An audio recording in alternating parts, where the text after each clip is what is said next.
让风扬起前方的路，命运在等我奔赴穿越历练的远途。谁没有一身的热血起伏？不过把天赋阴雨灯火阑珊处。人生啊，哪会刀枪不入？对黑夜不屑一顾，何须锋芒来显露？偶尔绕一些弯路，就当活动筋骨。为难千钧一发，我挺身而出。暗涌上心间，我随机应变，只用双拳也不必一身凡险。暗涌上心间，又何惧深渊？不露声色，依然紧握手中拳。暗涌上心间，冷静理周全，先听心不照阳，无畏越天堑。暗涌上心间，若逆战难免，兵来将挡，水来土掩才稳健。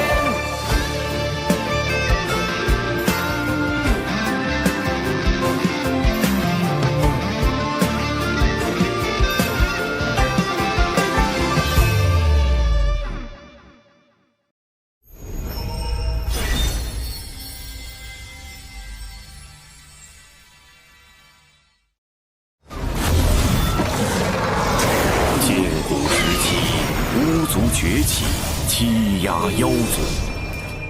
妖皇东皇太一于不周山顶立妖庭，与巫族展开一场大战。期间，妖族10太子化作10日炙烤大地，致使生灵涂炭。直到巫族大能羿的出现。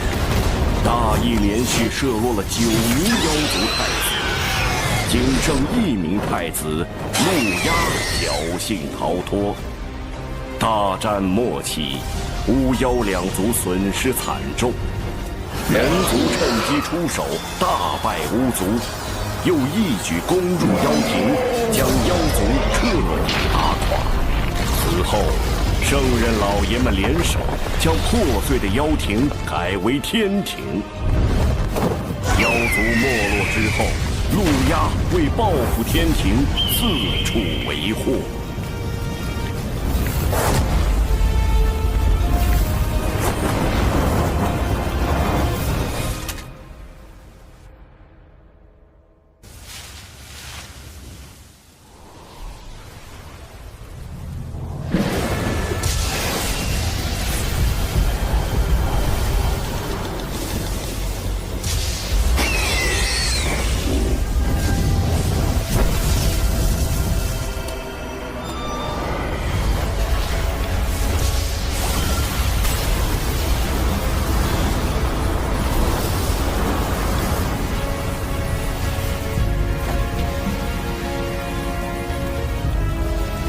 失礼了，我这儿有个小小请求。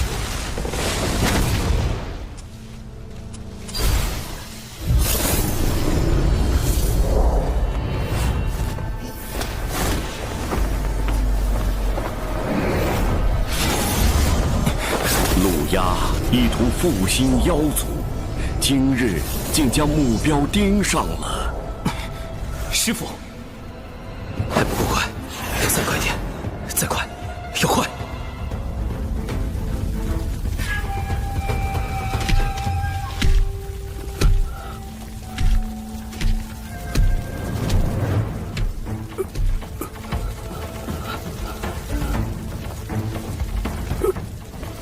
今日就让你这天庭小仙成为我妖族复兴大业的垫脚石。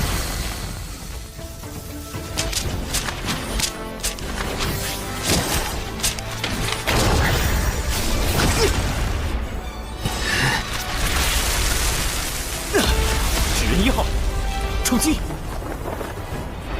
没想到堂堂天庭水神，竟还有纸人化身在此处。陆压，妖族与天庭已停战数百年，莫要因一己之私挑起2族战火。哼，满嘴道德仁义，心里却全是算计。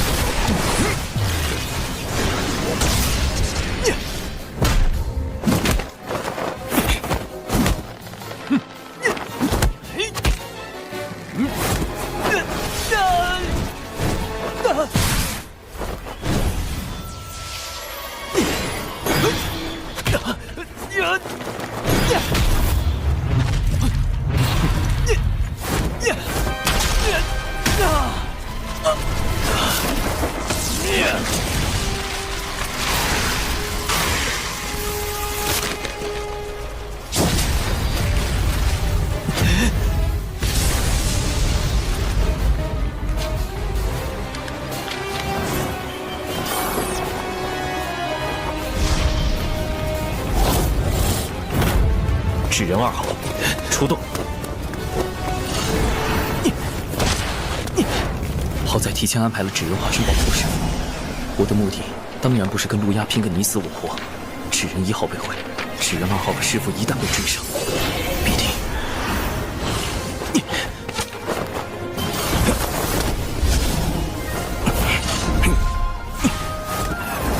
要再快点！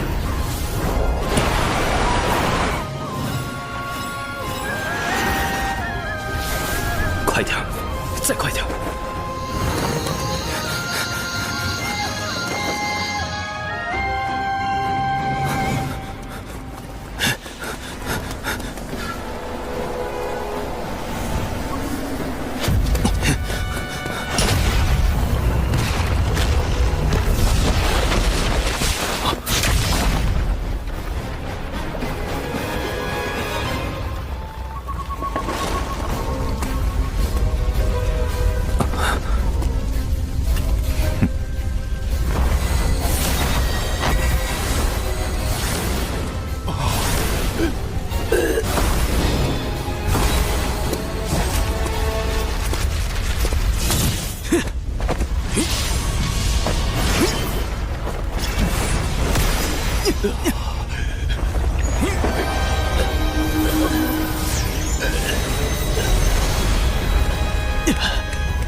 师傅，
灵娥，你且记住，咱们道城名为渡仙门，开山祖师乃是当今赫赫有名的渡厄真人。渡厄真人可是与我人教祖师爷太清颇有渊源。太清，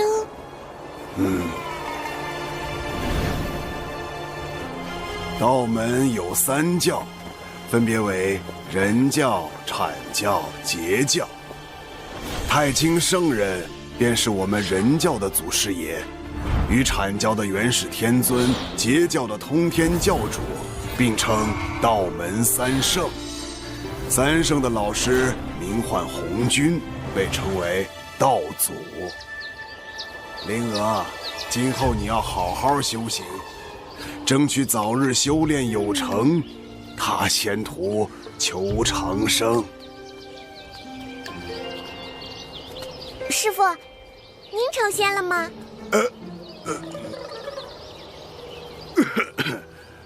你还有一个师兄，为师100年前收的徒弟，现如今也算是能独当一面的良才了。就是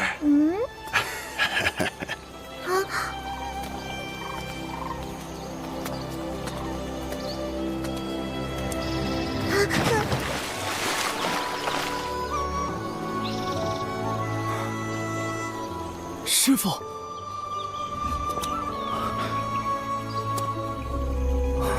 师什么父？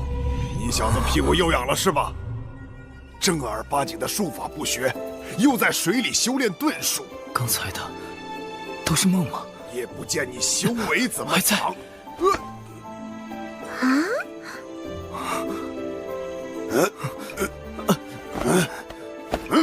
你小子今天怎么回事啊？吃错药了？怎么不躲啊？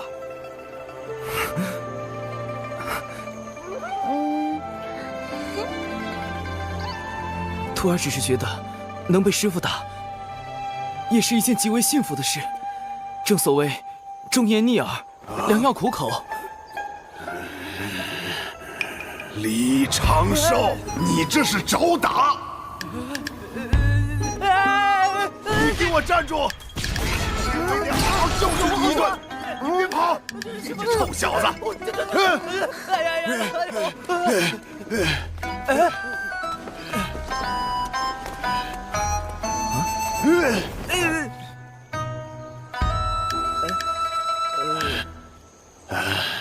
行了行了，总之你没事就好。为师这2个月要闭关，你师妹兰陵娥就交给你照顾了。记住，不许教她歪理。是，师傅。师傅再见。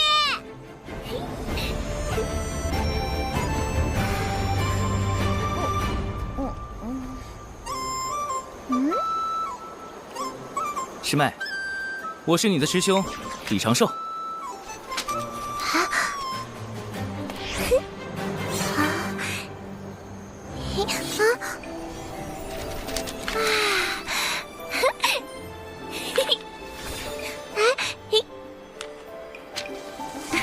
我正在给你做体检，请不要误会我，因为我是一个价值观很正的男人。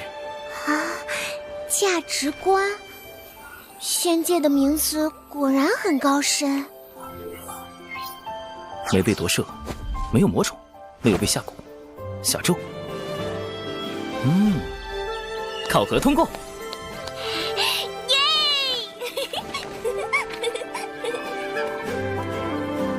来，我先传授你几招。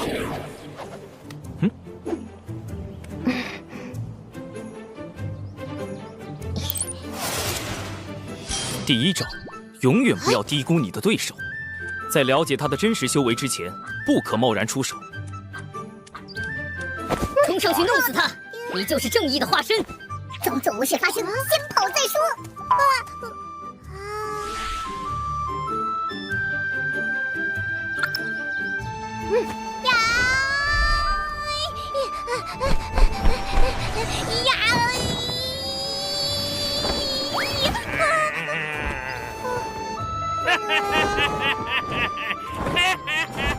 刚才你的对手使用的，就是我要教你的第2招，底牌，也就是你各种隐藏起来的能力。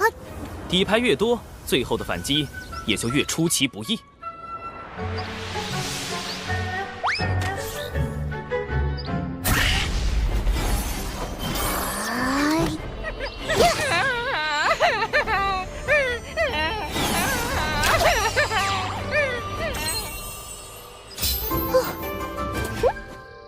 第3招，打不过就跑。如果你预估下来，觉得自己打不过对手，不如先行撤退，另找高手相救。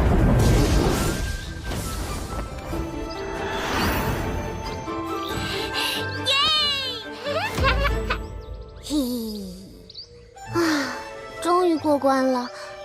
可是父亲教育我，路见不平应锄强扶弱。锄强扶弱固然好，但不可莽撞行事，需随机应变。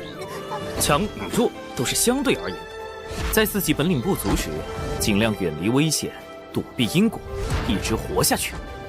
等你强到能改写整个洪荒的规则之后，再去拯救弱小的生灵。大声告诉我，遇到这种事，你该怎么做？装作无事发生，先跑再说。很好。李长寿，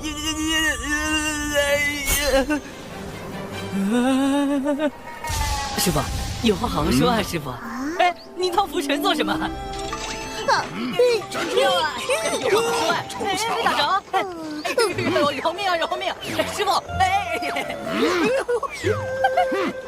哎呦！师傅，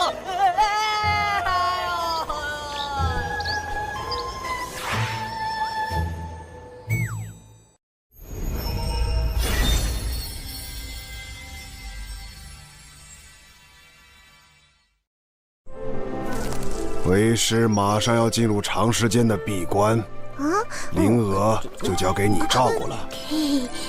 您不怕我教坏师妹了？为师不在，灵娥的确需要适当自保。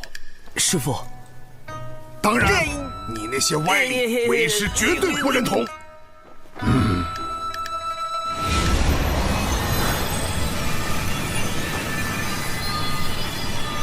师妹，今天是你入门的第1天，距离渡仙门历练大会还有10年，也就是3650天。历练大会就是可以外出历练，提升见识。如果你去了历练大会，就能帮师傅和师兄一点小忙。想去吗？灵儿去，灵儿要帮师傅和师兄。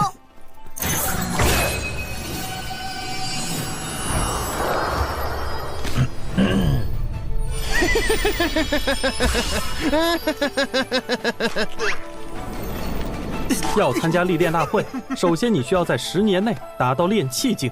所谓炼气，是修仙的第1重境界，距离成仙还有3重境界。炼气、化神、反虚、归道之间隔了9个台阶。炼气境可隔空控物，化神境可御空飞行，反虚境可修5行仙法，归道能被雷劈。归道9阶将会面临恐怖的成仙雷劫。若暴击稳固，成功度过雷劫，从此便正式成仙，向长生不老迈进。若没能度过雷劫，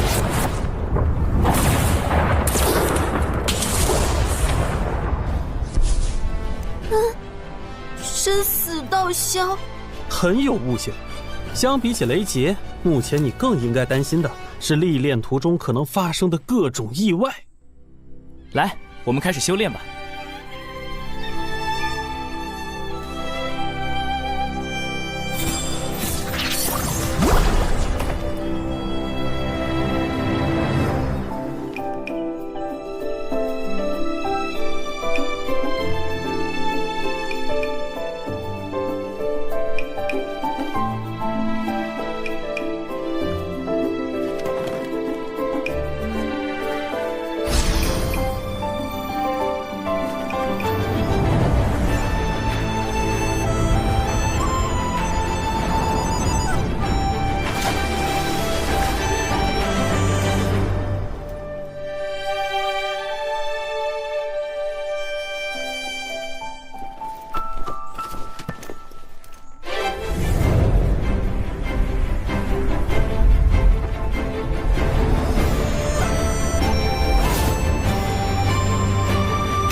参加历练大会的弟子来百凡殿集合。此次历练大会共有4处场所，凶险程度不一。众弟子外出时需谨记门规。各长老，开始吧。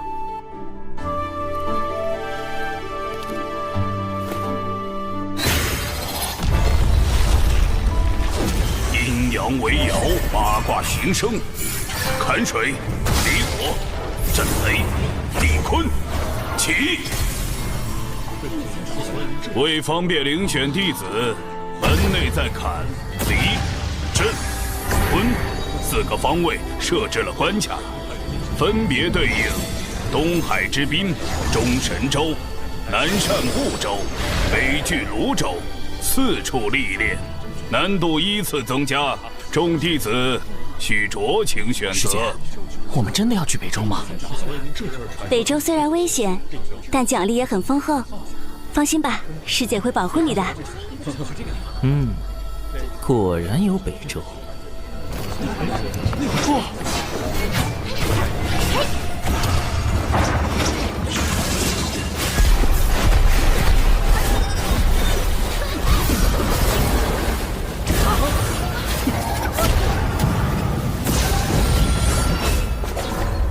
东海之滨通过。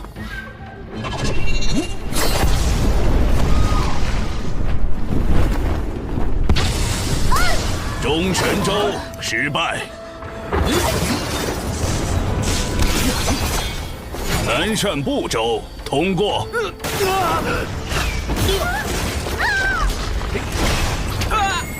北距泸州失败。师兄，用风雨术传音。师兄，据说东海之滨最安全，奖励最丰厚，要不我们去那儿吧？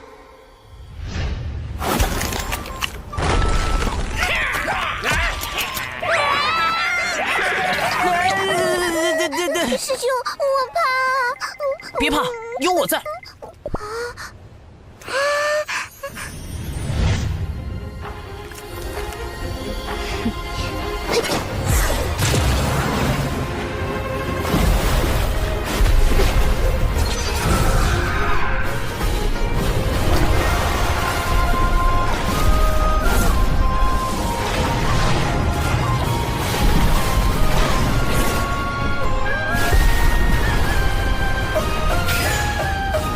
蓝灵娥，东海之滨通过。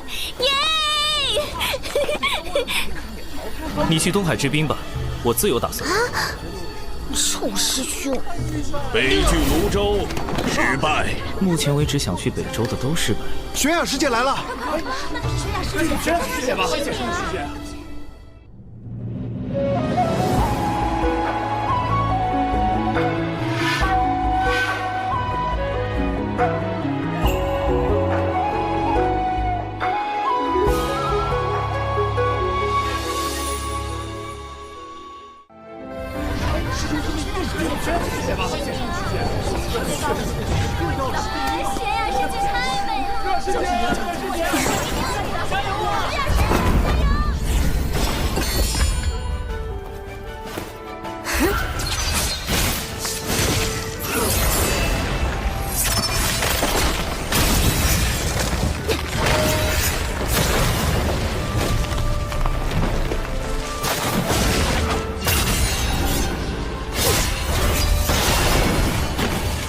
友情玄雅，北距泸州通过。太厉害了，强了吗？第一个通过北周考核，真不愧是玄雅师姐。既然玄雅师姐去北周，那元清师兄也一定是去北周了。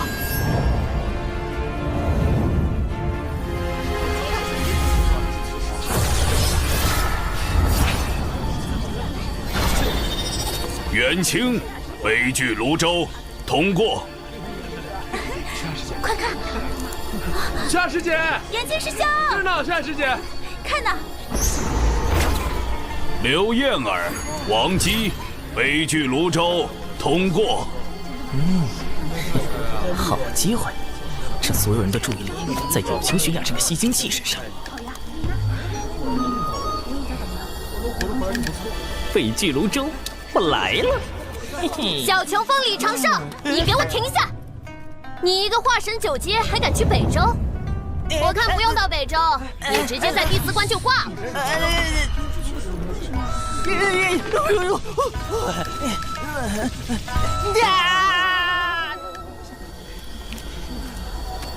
99师叔，弟子要去北周寻一味草药，门内并未限制化神境弟子前往北周，还望师叔莫要阻拦。你师傅呢，让我盯着你别乱跑。但如果你真的那么想去，那这测试就得改一改。在我手上坚持1炷香，我就放你去。当然，我不会用我的本命法宝，你也不会有性命之忧。如何？弟子愿意一试。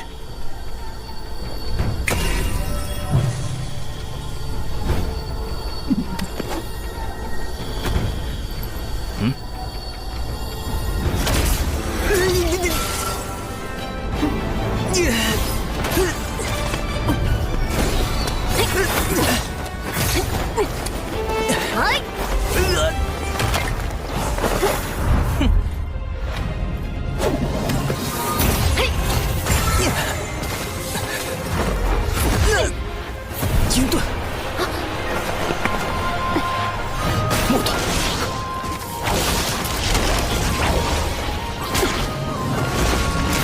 土盾，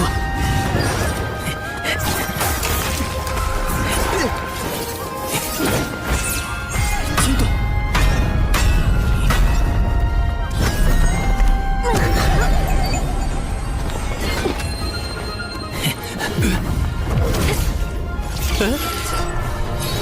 哎呦我，哎呀，你，水遁，又是遁术，烦死了！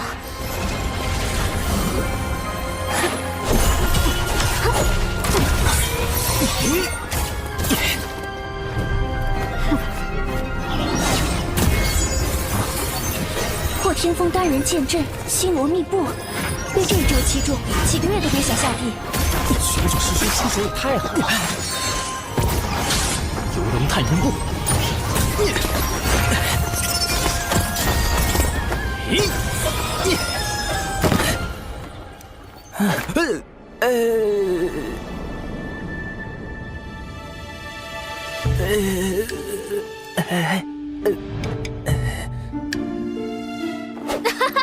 赢了，赢了！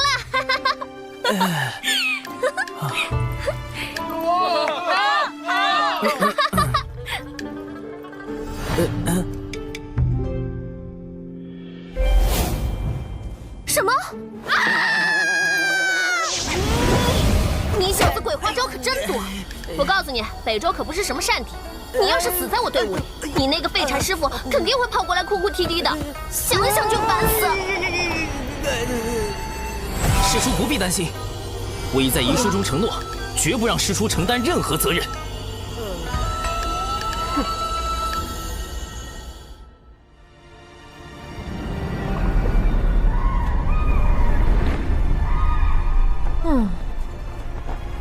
最终他还是跟来了北周，真是个麻烦虫。看在这小子样貌还不错的份上，就当放着养眼吧。总归不是一无是处。我说你小子，游龙探云步那么复杂的步法都能学会，怎么连个反虚都悟不透？弟子一直努力修行，从未有过半分懈怠。你呀，可千万别像你师傅那样，他道基受损无法补全，所以一直卡在归道境。近年也快成仙了吧？渡劫应该就在3、5年间了。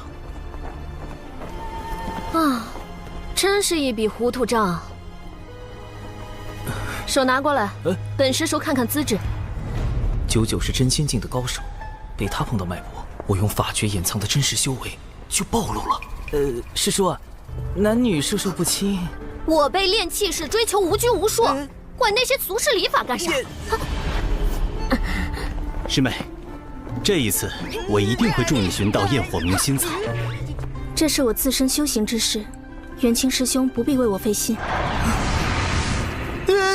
师叔，弟子前几年突然有了被女子碰就会浑身抽搐的病症。真的吗？我不信。那是几年前的一场意外。还有这种怪病？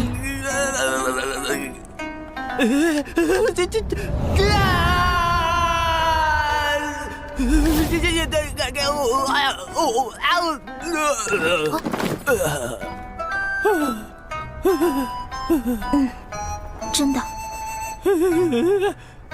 友情悬崖，你不是冰山吗？混蛋！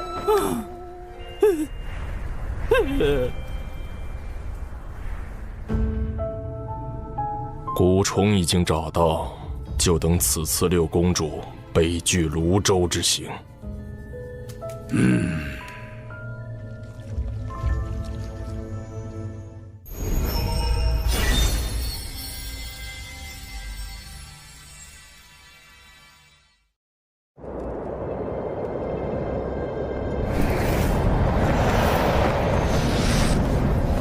晋古巫妖大战时，天柱不周山崩塌，世间将再次归于混沌。人族圣母女娲联合道门三教的祖师爷太清圣人、元始天尊、通天教主，剁下一先天玄龟的四角做成天柱，护住了人间。玄龟也因此郁郁而终，其浩瀚的法力、庞大的身躯，化作了北距泸州经年不散的瘴气。这瘴气危险至极，寻常人若吸入，云上这位道友跟了我们这么久，有何贵干？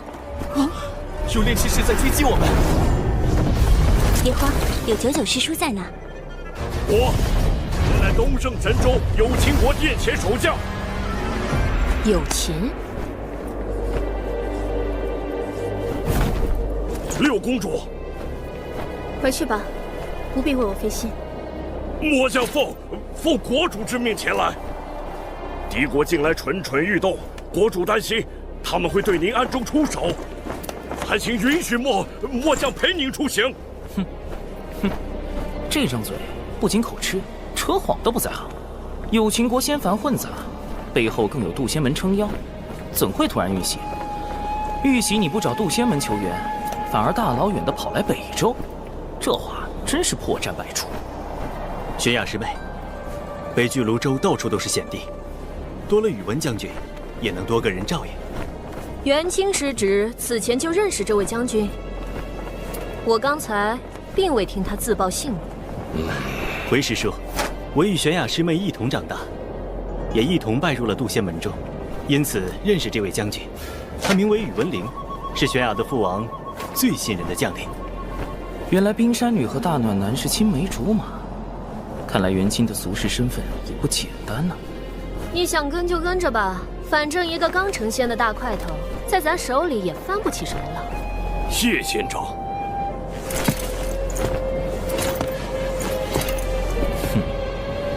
男女姻缘，加上权谋国难，唯。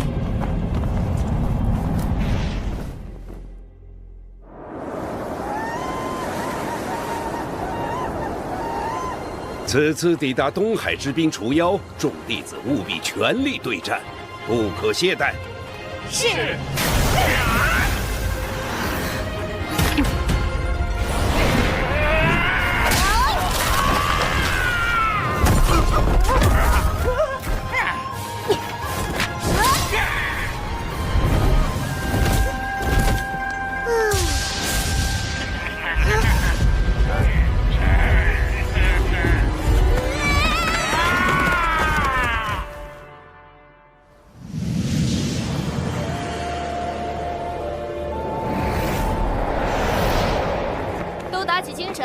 马上就要抵达北距泸州的边界了。我先带你们去北州东南处的入口，那里离乱帐宝林比较近。师叔，北州不是五大部洲之一吗？为什么会有入口这一说？问得好。巫妖大战后，大量巫族、妖族逃往此地，久而久之，北周变成了他们的栖息之地。咱们人族高手屡次与他们交战，才强行开辟了几个出入口。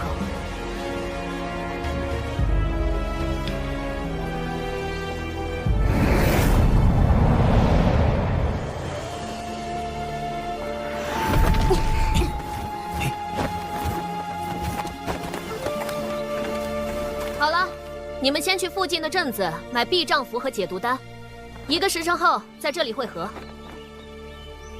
是。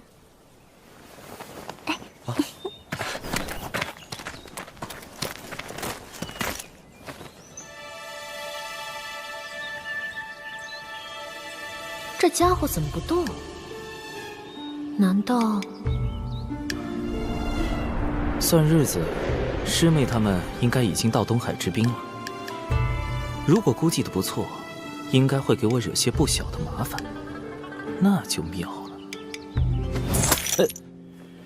就知道你师父没太多东西给你，也搞不懂他非要守着那个小风头干嘛。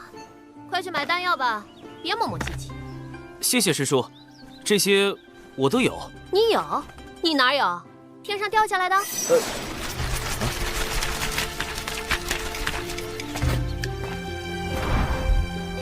算是给师兄的赔礼。之前，这冰山绝对名不副实。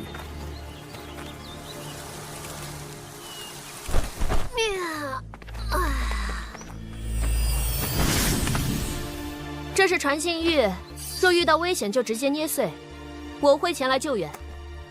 此次历练共20日，若在20日前动用传信玉或自行退出，便算历练失败。我建议你们不要单独行动，更不要拼了命的找药草。珍贵的药草旁往往有凶兽护持，你们就是他们最好的补品。尤其是你这种细皮嫩肉的极品。哦，师叔还请自重。好滑啊！真羡慕你这种天生丽质。哎呀，本师叔就不行了，皮肤干巴巴的，也没个人在后面天天跟着喊“九九师妹，九九师妹”。好了，你们进去吧。末将奉命前来护卫六公主殿下，还请仙长准许。宇文将军还请在外等候，一切需遵从九师叔安排。宇文将军不必担心，我便是拼上性命，也会护好玄雅师妹。这俩人，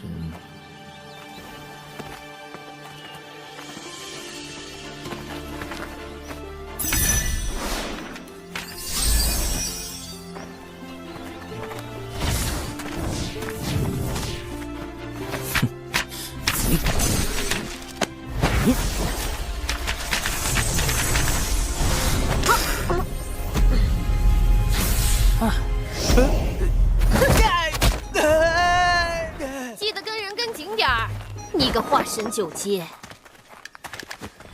师叔，你听我说。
东西在靠近，叫我来。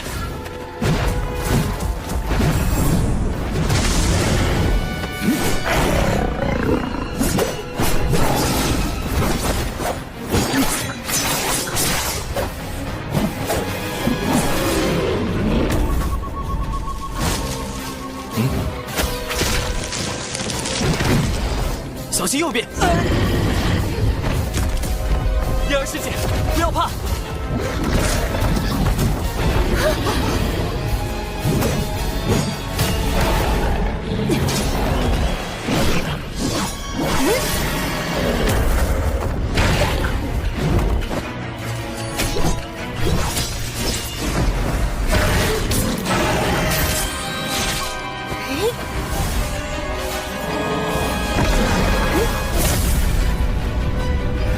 九连离火镜，这个有情悬崖竟然修成了。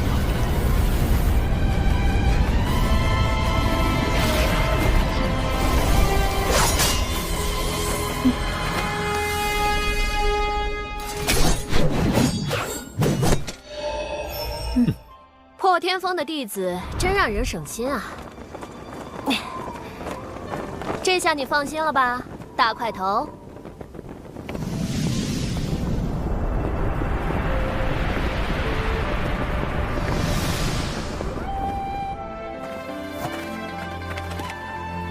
此地乃乱帐宝林的外围边界，凭这几个人反虚境的修为便可应对，而我则要穿过乱帐宝林。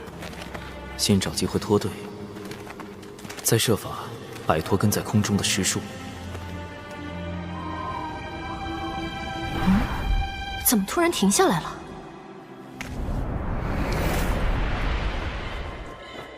我和玄雅师妹要找焰火明心草，王姬师兄陪亚儿师姐走另一条路。长寿师兄，你呢？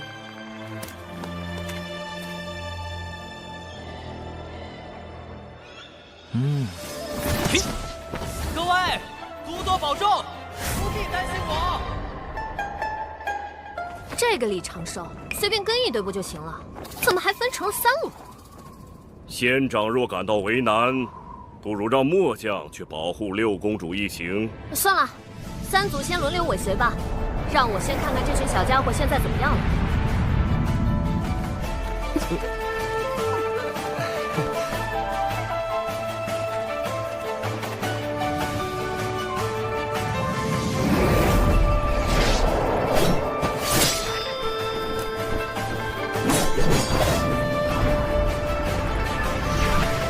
这2队倒是没太多事发生，也不知道李长寿这家伙如何了。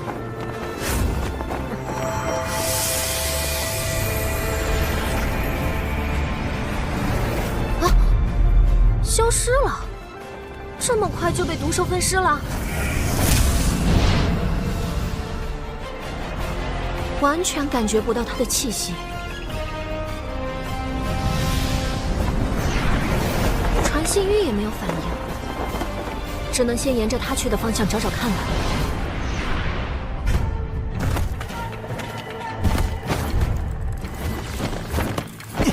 终于找到这小子了，居然已经跑出这么远，一个化神9阶的还敢往里横冲直撞，赶着去找死啊！远处的凶兽竟然没发现这家伙。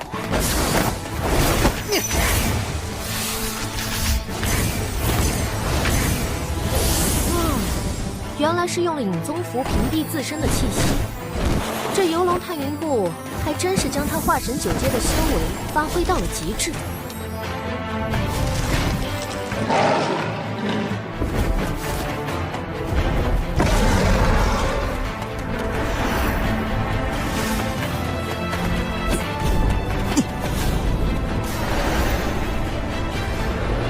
赤阳毒龙血，怪不得毒物不敢靠近。据传，10万年前，赤阳毒龙已被龙族清理殆尽了。此物可是价值不菲啊！这家伙做了许多准备嘛，看来确实有迫切想找的药草。他想找什么？仙长不如下去问问。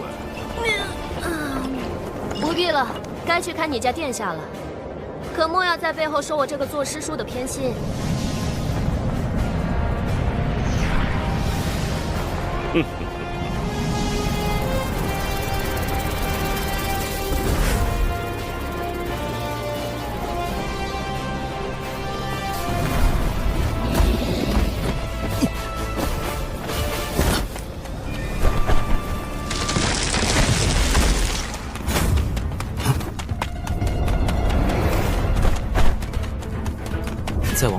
会更加凶险。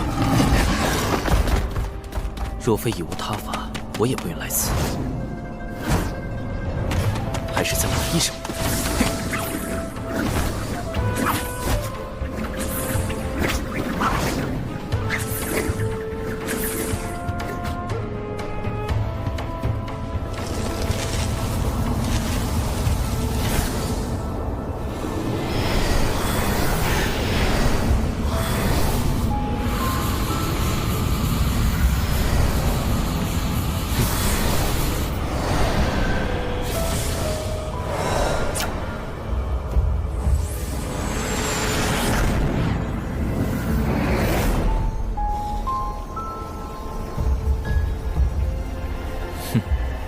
这就是蛛丝捕捉的杀意来源。此行果然被卷入了奇奇怪怪的事中了。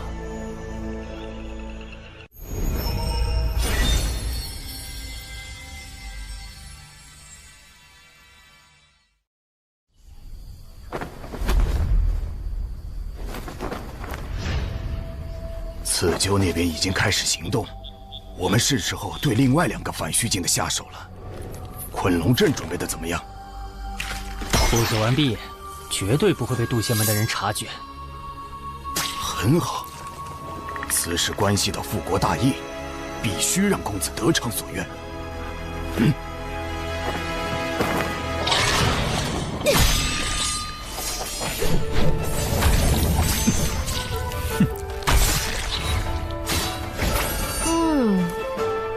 不愧是破天风的弟子。要是都像他们一样省心就好了。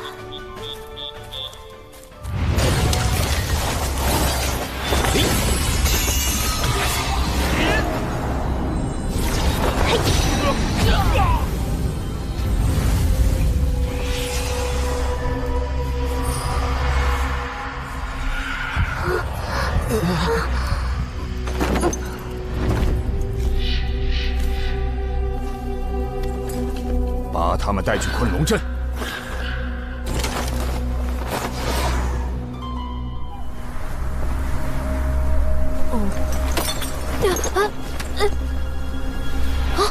王姬、刘燕儿有危险！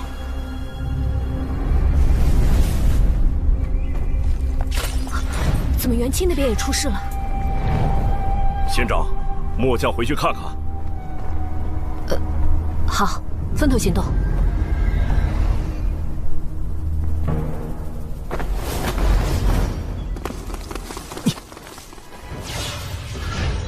此人身法利落，气息凶悍，应该是关于刀尖甜心之类。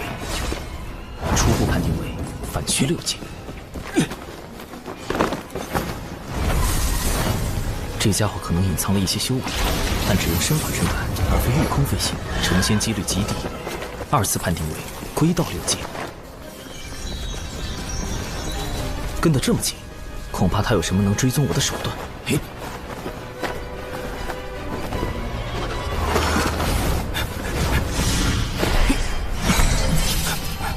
五行轮转，厚德化身，重着无阻，屠者在中。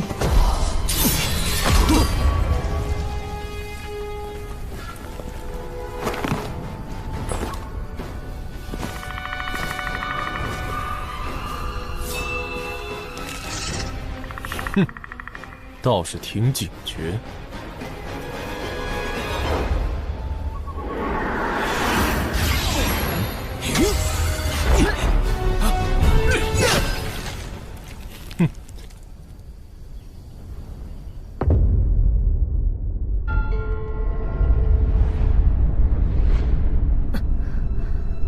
刘燕儿，王姬，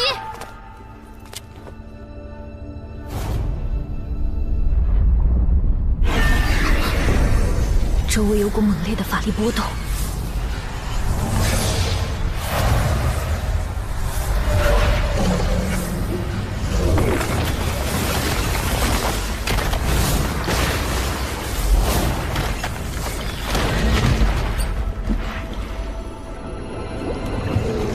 坎水为营，清浪滔天。破！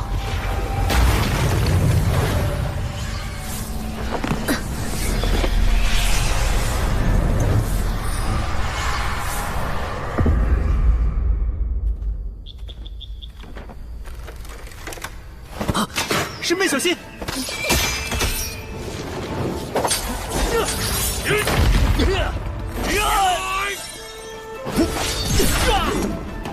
师妹。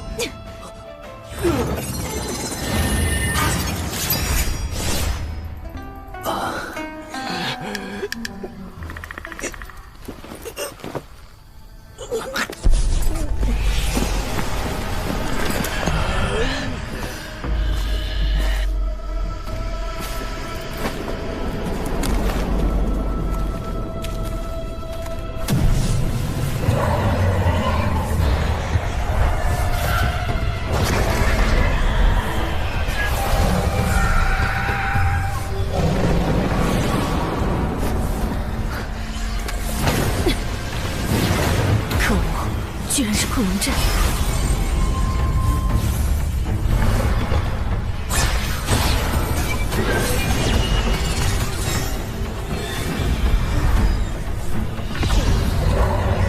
强行突破只会在迷阵里越陷越深，要出去，必须找到阵法的生门。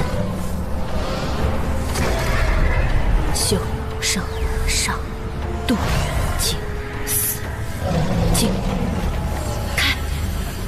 生门应该在这儿，不对，或许是这儿，不，那里也有可能。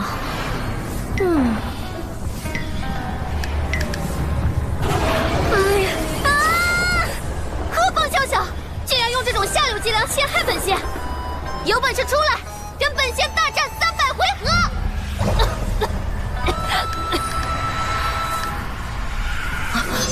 怎么回事？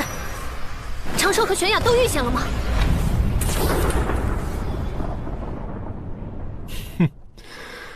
果然只是化神境啊！道门神通，减脂成人，不好，中计了！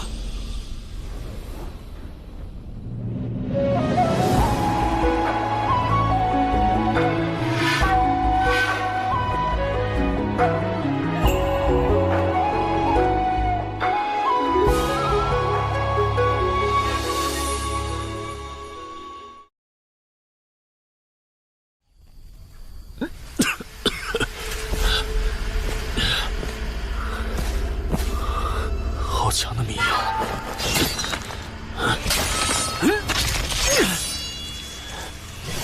小子藏到哪里去了？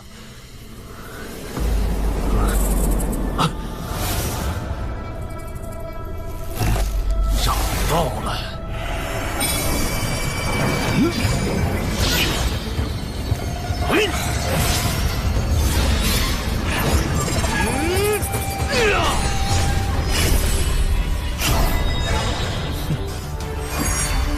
幻天宝伞，开！哈哈哈哈！区区结界就想困住我吗？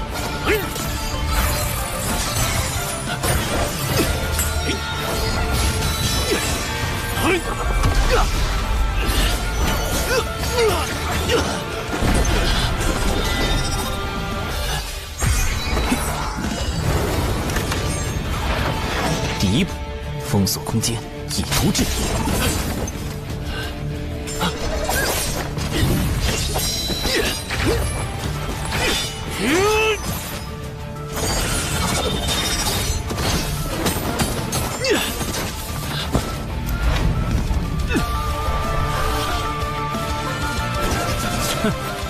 小子，死期到了！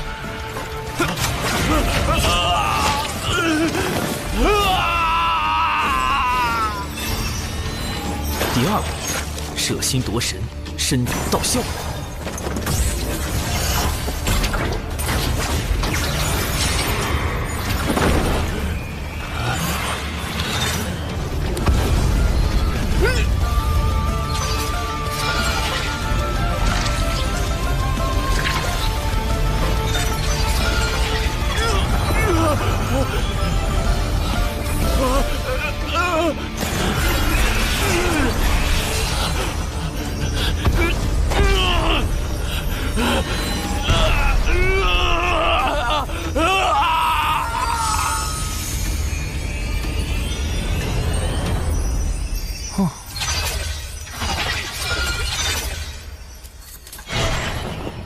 3步，渡人往生，消灾祈福。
尘归尘，土归土，修行本是掠天地之灵气，如今也算归于自然了。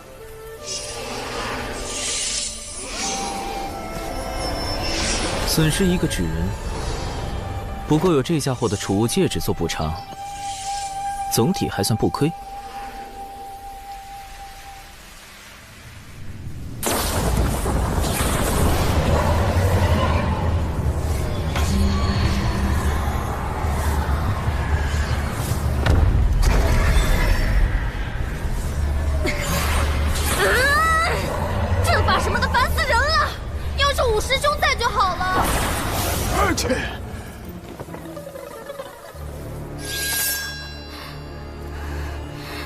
你们究竟是何目的？要怪，就怪你姓有情。竟然是你，宇文将军！哼，六公主大概忘了，100年前有情国灭掉了南赡部洲的数个小国，也灭掉了我的故国。我假意归顺，为的就是光复故国。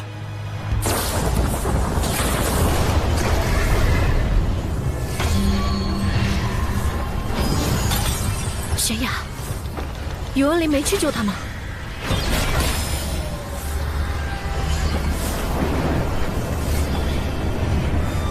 等等，我和那个大块头一分散，这个阵法就出现了，这么巧。师叔，你听我说，来路不明者始终有些可疑，不可轻信之。难道都是宇文林干的？我从一开始就上当了。哼，让我看看你元神里的记忆。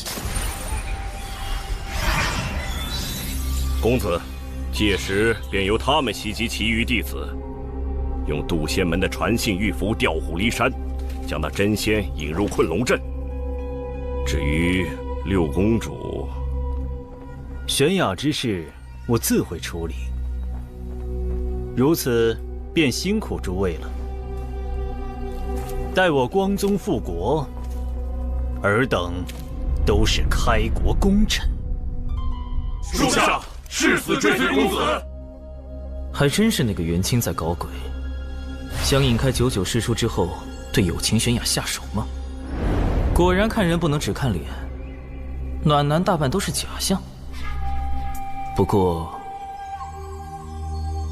跟我无关就是了。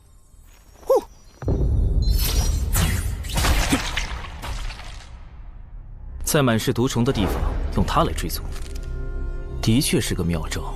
元清大费周章设套，显然是不敢正面和99师叔交手，也怕得罪渡仙门。倒是不必担心师叔他们的安危了。先找那株毒草吧。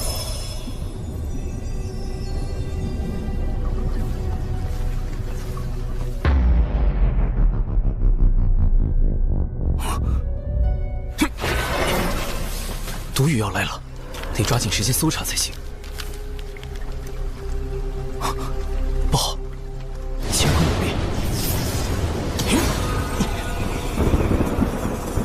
上，保佑弟子百因过战，诸邪必异。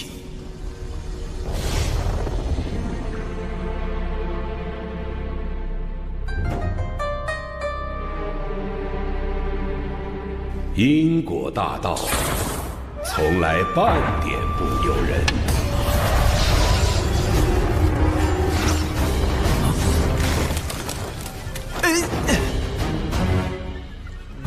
友情悬崖。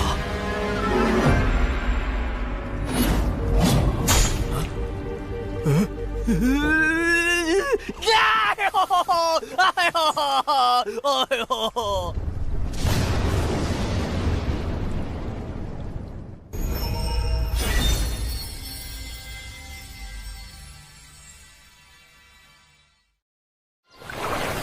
此次抵达东海之滨除妖，众弟子务必全力对战，不可懈怠。是。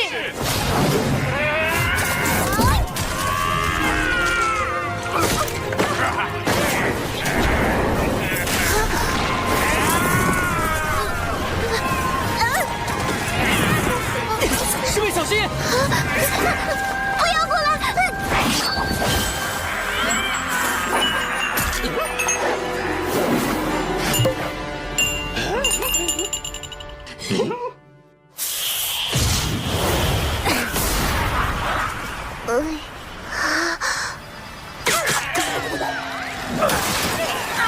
糟糕，洒多了。啊！灵娥师侄，你这毒丹哪来的？连我们专职炼丹的丹顶峰也未有记录。都是我师兄炼制的。完了，师兄炼毒水平高这件事也被我不小心暴露了。我们峰中的炼毒大家万凌云长老对各类制毒手法很感兴趣，不知能否赠予一瓶？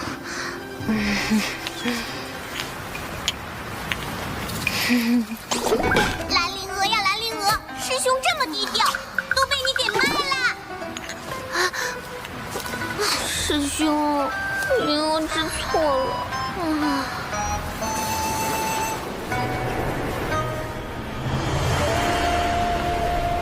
殿下，渡仙门实在太过分了，末将这就下去教训他们一顿。不费吹灰之力就能击败如此数量的下妖，这就是人族的实力吗？我龙族威也。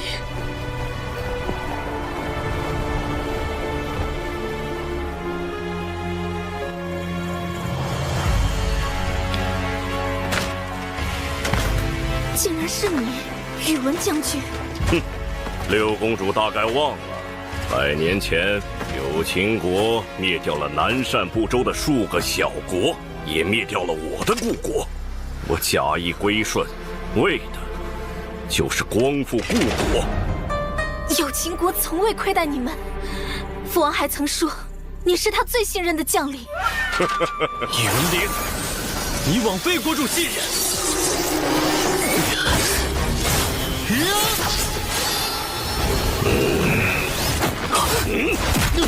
师兄，师兄！元清公子倒是对六公主情深意重，如此绝境，竟仍不离不弃。我爱慕师妹整整60年，怎会弃师妹于绝境而不顾？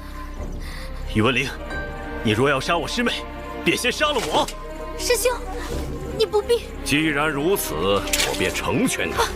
你还有什么遗言？说吧。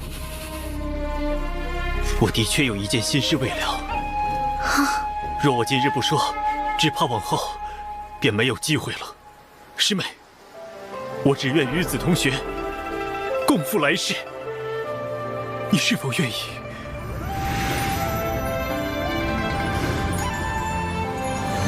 师兄，师妹。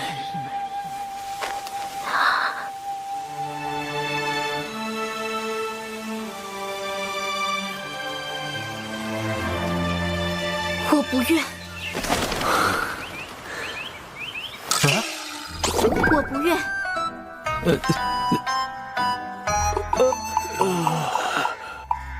你不愿？师兄，你我皆是修道之人，怎可囿于情爱？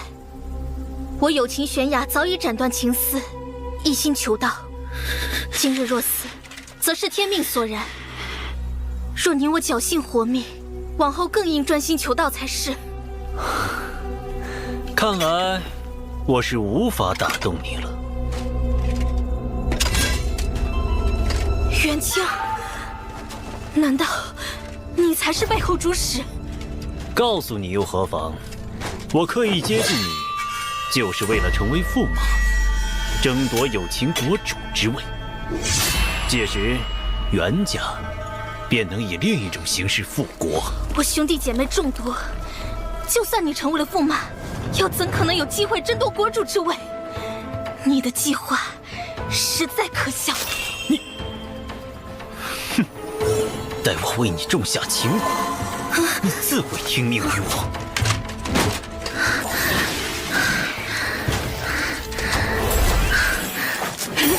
我已保服。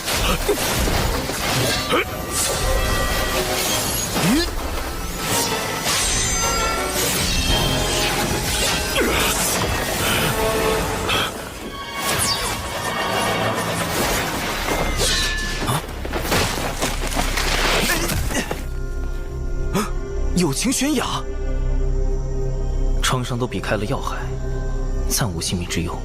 他应该是动用了什么逃命宝物挪移了过来。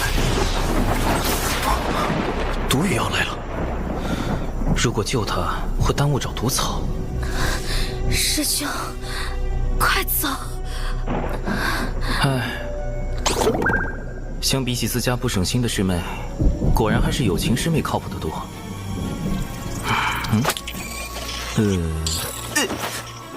带你办成吧。他们很快就会追过来。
这里是……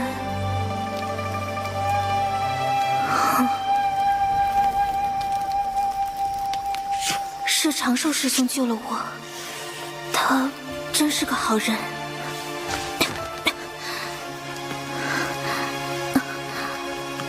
这些伤口都是……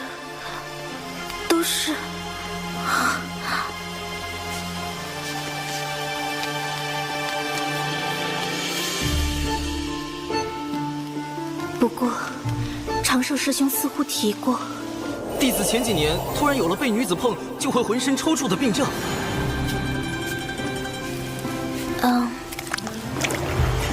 长寿师兄，你的病好了吗？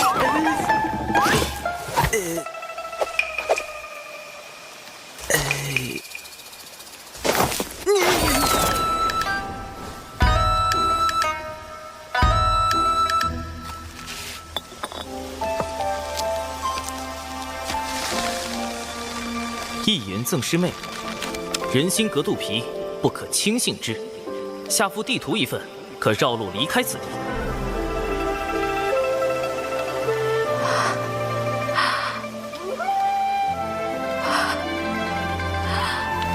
原来如此，长寿师兄应该是觉得我误解了他的好意，才倍感痛心。长寿师兄如此仁善，有情悬崖，你怎可疑他？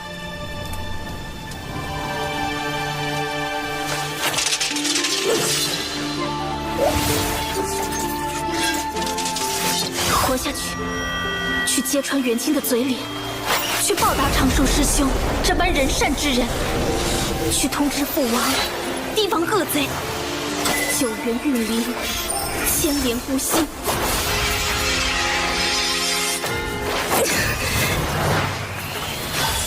铸剑！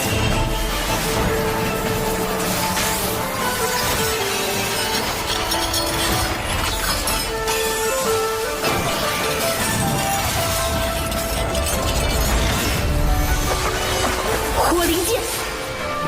起！好在有群师妹性格单纯，否则真是惹出大麻烦了。往后还是远离是非为好，小命要紧的。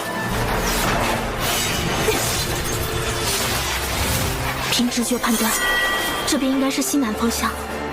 只要按长寿师兄的地图绕路，立刻躲开恶贼，一定要活着回去。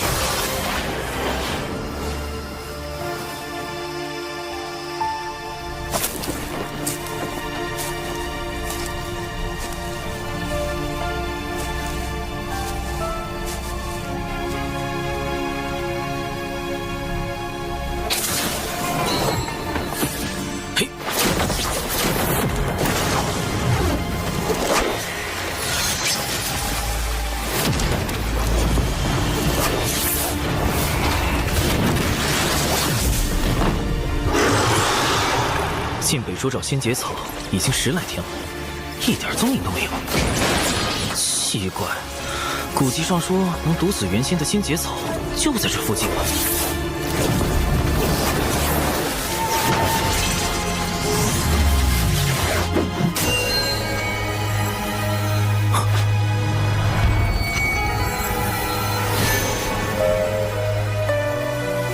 找到了，仙节草。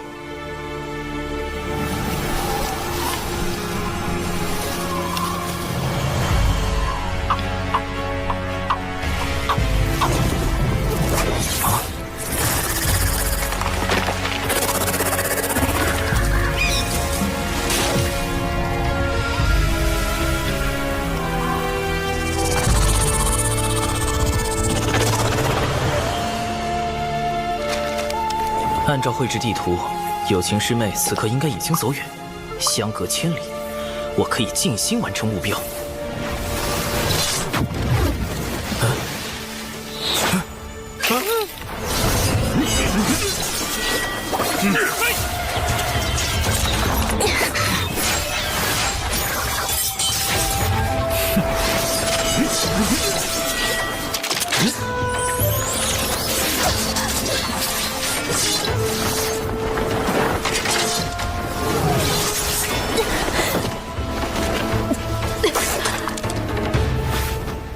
怎么又遇到他了？这个有情悬崖有毒是吧？干脆改名有毒悬崖吧！这里可跟我给他画的地图差了足足2000里。他是路痴吗？到底是救人还是救草啊？难道要我再犯一次大错？救人很重要，但成功后太高调，且仙节草会被那个大家伙吞噬。救草符合北周之行的目标，但有违良心。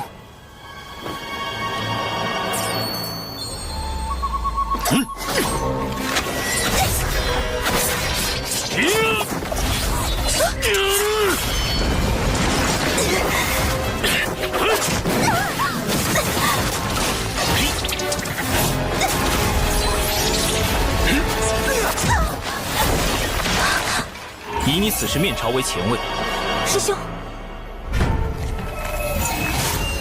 退向正位8尺距离，专注于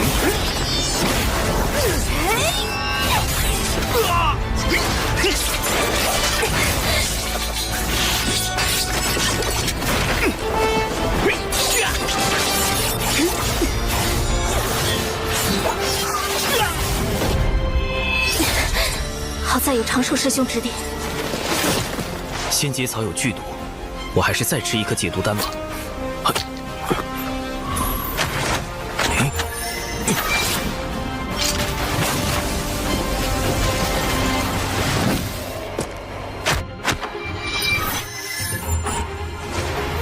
发愣，引他们去悬崖。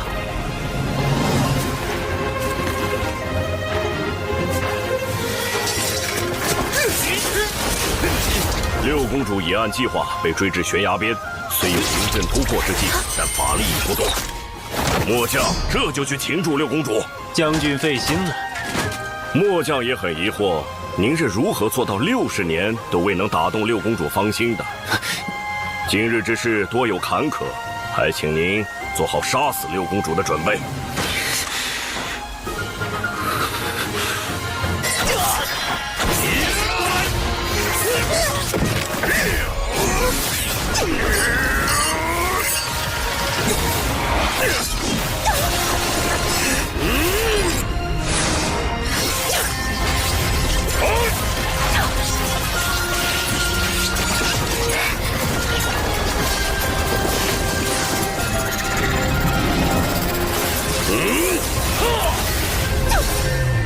跳！我举炮！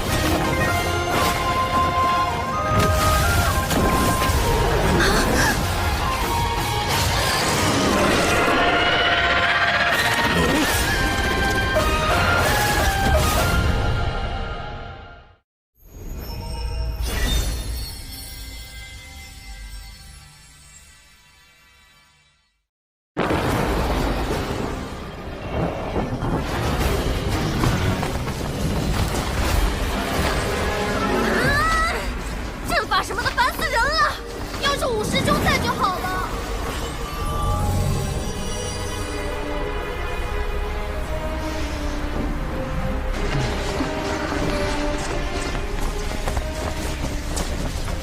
失联这么久，那3个家伙也不知道死没死。哎呀！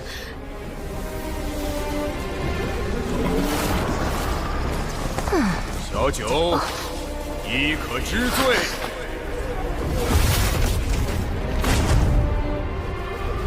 这是偷袭我们的人。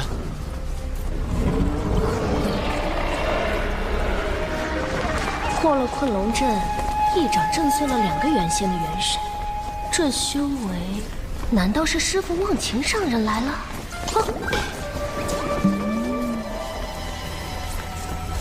师傅，弟子被人算计，与3名小辈失了联系，还请师傅速速搜寻他们的踪迹，看是否有人得存。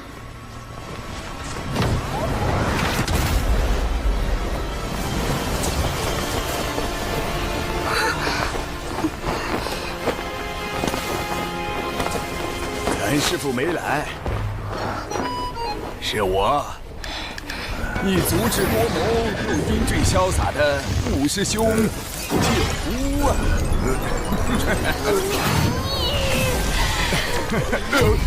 小九，师兄就是开个玩笑，缓解缓解气氛嘛。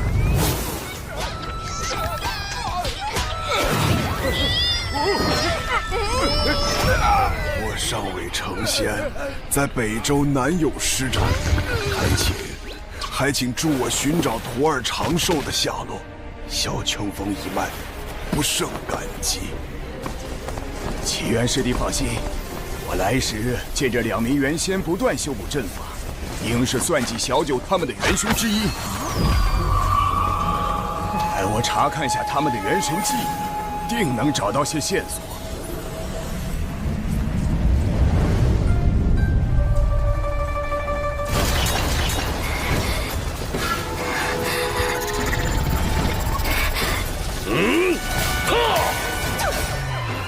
跳！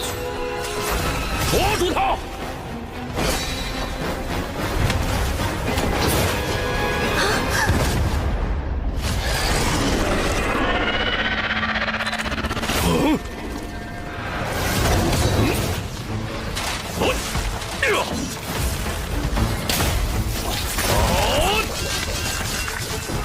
！3金碧波蛇尚未成仙，不是宇文灵的对手，你快离开此地。元清的修为虽比有毒高出一小阶，但却不如有毒稳定，短时间内2人难分伯仲。眼下得解决3金碧波蛇和宇文灵等人，拿到新阶草。继续速战速决，灭诸少子！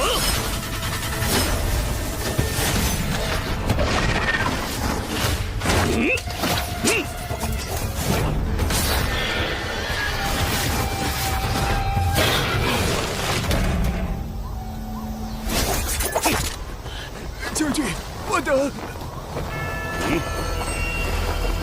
待我助公子抓到六公主再来救。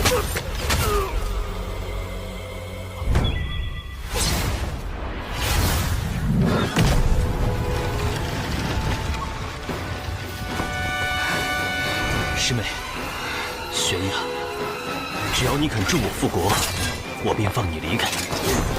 为善之人，何必多言？剑势无形，引风化刃。青莲开天，离火耀灵，以气御剑。空有剑势，却无力挡。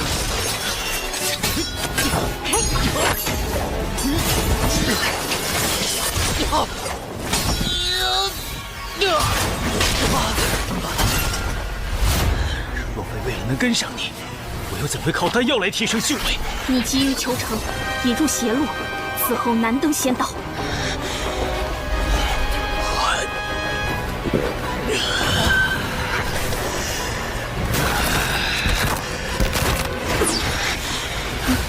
只要能抓到你，复国大业便可成。为此，我愿付出任何代价。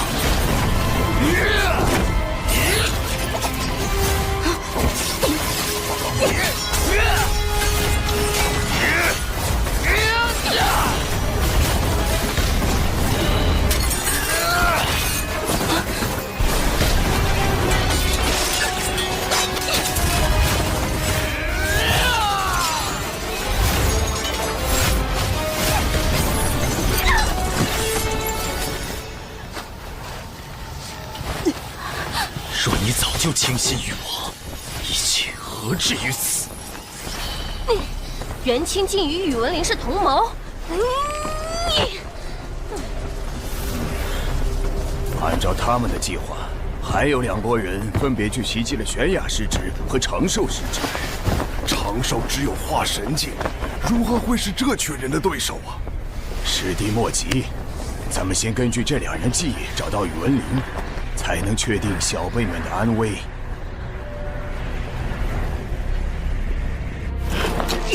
什么人？幻天宝伞，开！休想封锁此地！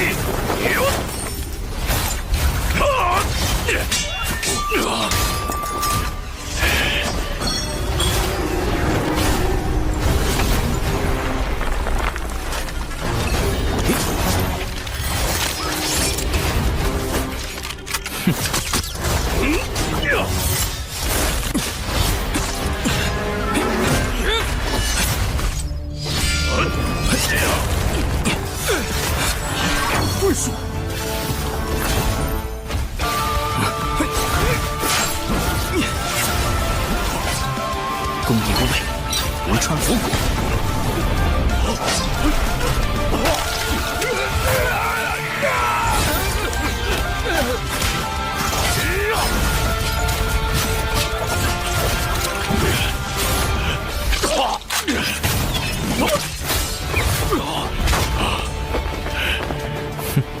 剑，是你！宇文灵至元仙境界，即便身躯受制，未尝没有其他术法，仍需小心。眼下先解决此人。绝学出鞘，幻天破魂！呀！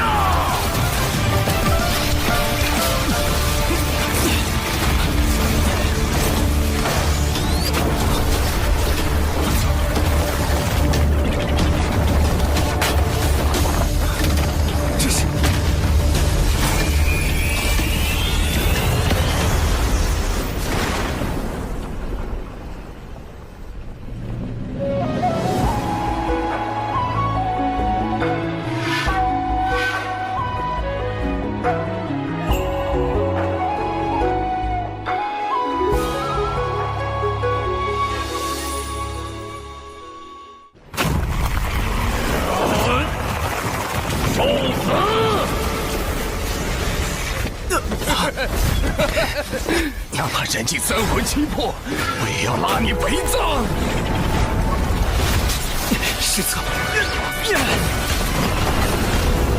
哪怕怕你法术与算计再厉害，但终究未成仙。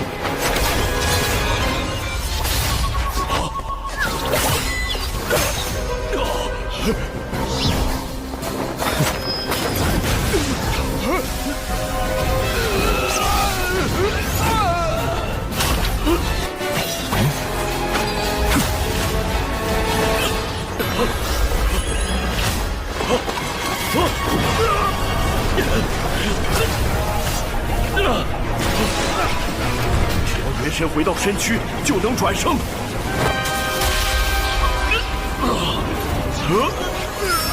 真元锁神，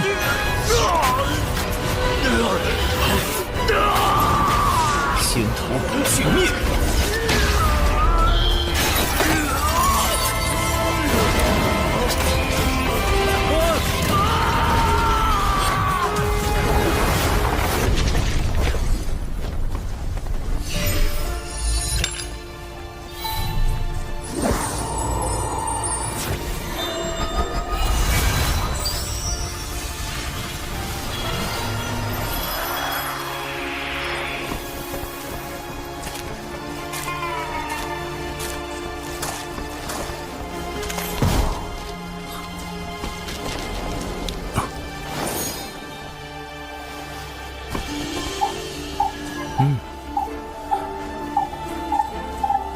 元神碎片在摄神珠内很快就会消散，危机解除。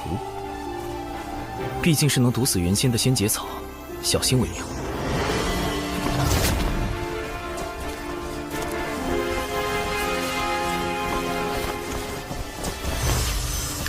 采药不绝种，福元免损折。总算到手了，还剩最后一步。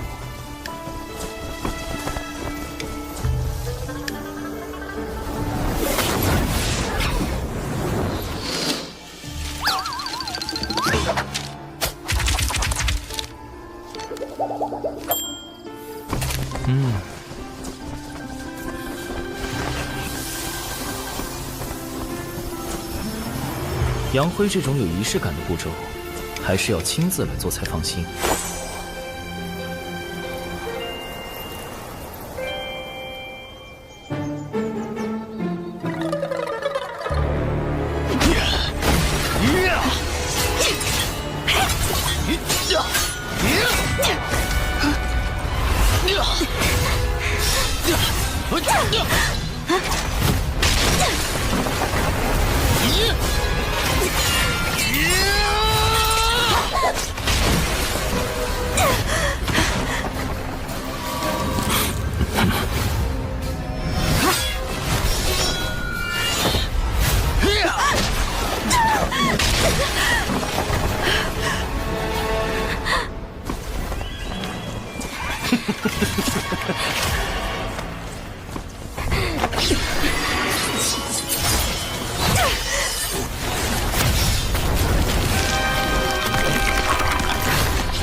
下手之精准，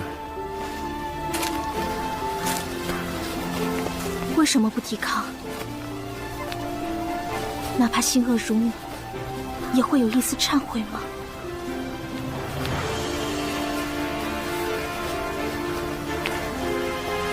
亦或你是被人逼迫？不愧是有毒师妹，竟然还有自灌鸡汤的本领。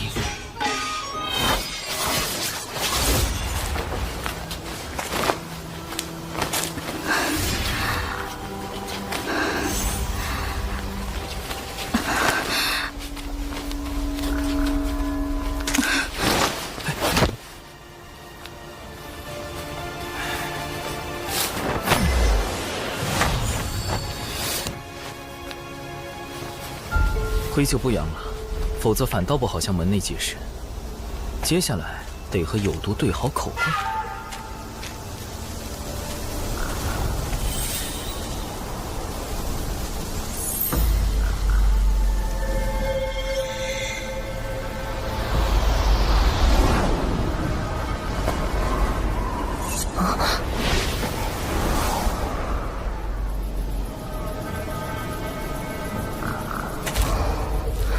宇文灵的本命法宝碎了，这么说他已经死了。看情形，倒像是与这蛇同归于尽了，连尸首也没留下。北周遍布毒虫毒草，长寿会不会也？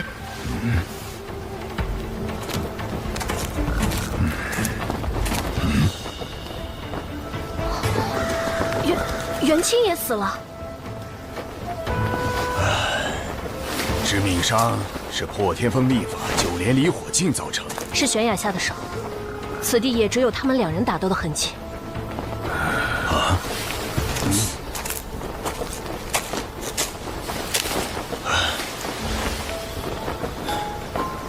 重头3头猪的蛛丝，这里有第3人在场，此人潜藏暗处，以蛛丝事务，心思缜密，不容小觑。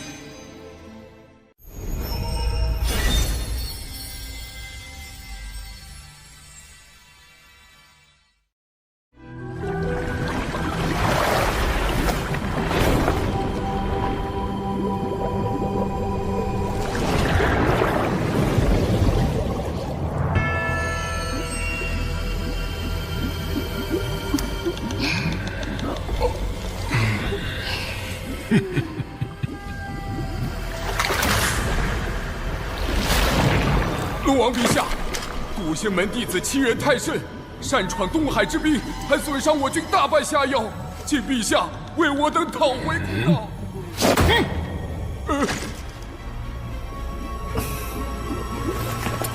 父王，如今天道大兴人族，道门背后更有圣人撑腰，不宜与之为敌。二太子殿下，我龙族乃远古霸主祖龙血脉，为天地镇守四海，岂会惧这小小宗门？末将以为，该让他们知道，谁才是东海真正的主人。将军所言有理，随你处置吧。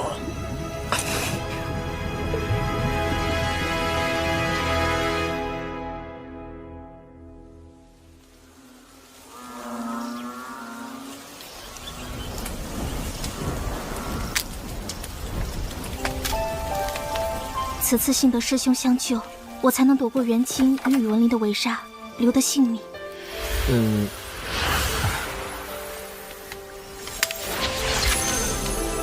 我修为不高，只懂些遁法，对战元清没帮到你什么。宇文灵那家伙也是与3金碧波蛇同归于尽的，实在不必言谢。那个，有件事我想拜托有情师妹。但凭师兄吩咐，玄雅万死不辞。没这么严重，是我素来怕麻烦，不想引人关注。烦请师妹回禀师长时，不必多提与我相关之事。绝对不要把我扯进风波里，低调才能躲避因果。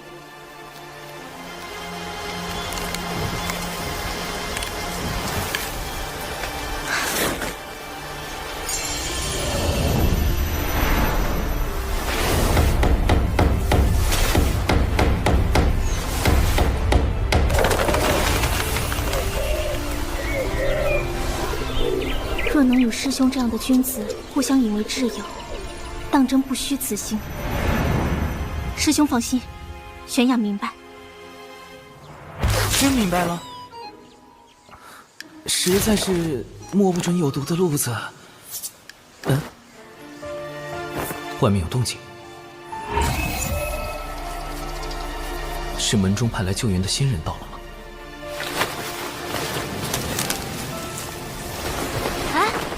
找到了，玄雅在那儿和长寿在一起。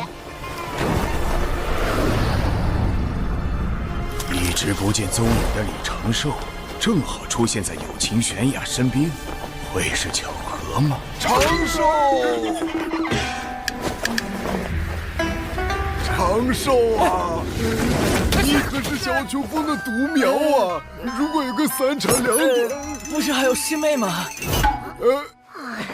小秋风就你们2个独苗了。师傅，你的身体？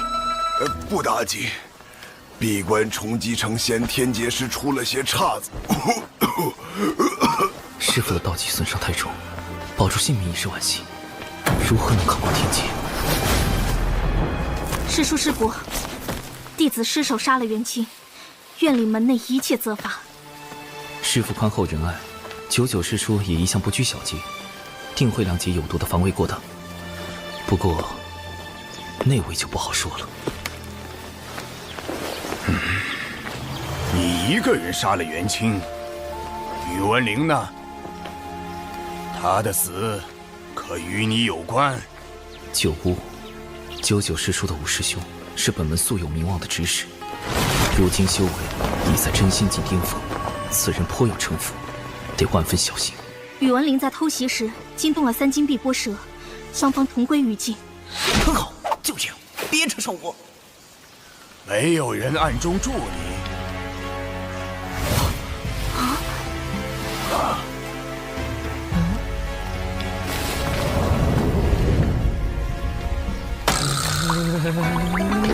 此事与长寿师兄无关，他只是见我被围攻，用遁术助我脱离危险，一切都是弟子的错。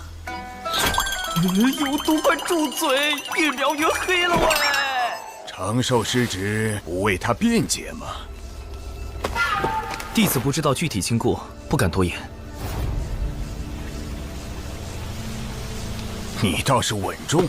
玄雅师侄弑杀同门乃是大罪，为善后副掌门自会公正裁决。只是，似乎玄雅师侄还有位帮手，在暗处用重瞳3头猪的蛛丝窥探。正巧，这附近也有不少相同的蛛丝。大意了，3头蛛丝，那是什么？重瞳3头猪的眼力可观8方，无任何死角。它的蛛丝更能让视线远及千里之外。你怀疑长寿？嘿，要不是他救了玄雅，我这支队伍可就全军覆没了。冷静点，小九，我只是例行询问而已。九巫师兄，我这徒弟老实怕死不惹事，这是他的3大优点。此事还望师兄明察。弟子本领地微，不得不用些蛛丝来探路，也好规避风险。没想到撞见有情师妹被恶人相逼，这才带她遁走。探路？你原本打算做什么？采药，弟子可为此向天道发誓。只不过采的是门内信药仙节草而已。采药？我还以为有什么小秘密。毕竟重瞳3头猪可是难寻的稀罕物。这小子倒是口风严密，有天道之力见证，想来所言不虚。先提升九巫师伯的信任度，才能投其所好，赚取好感。弟子养了几窝重瞳3头猪，若九巫师伯有兴趣，回去便为师伯送1窝过去。那贫道就不推辞了。小家伙很有心嘛，往后多跟本师伯亲近亲近。此人行事周全，不显山不漏水。若是心存正道，往后加以培养，可担大任。可若是心眼用偏了，就得尽早斩除，否则祸患无穷。暂时算是稳住九巫师伯了吧？小气鬼！你那个什么猪自己留1窝，其他的都给你九巫师伯送去。是。北周之行还是太冒失了，蛛丝处理得不够干净，对付原先的手段不够。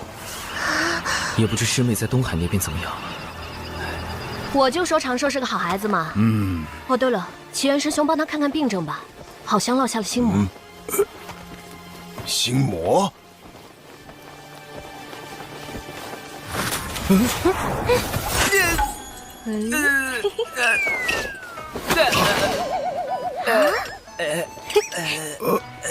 我去，这小师叔又读了什么？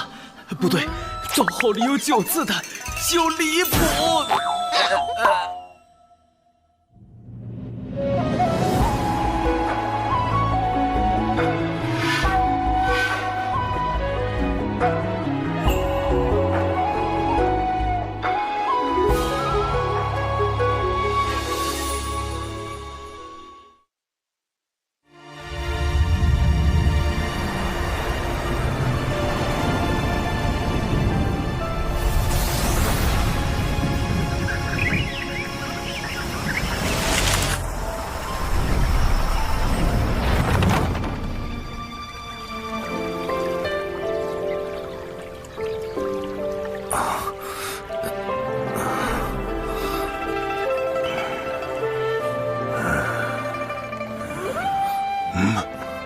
师傅，我们这是回小雄峰了。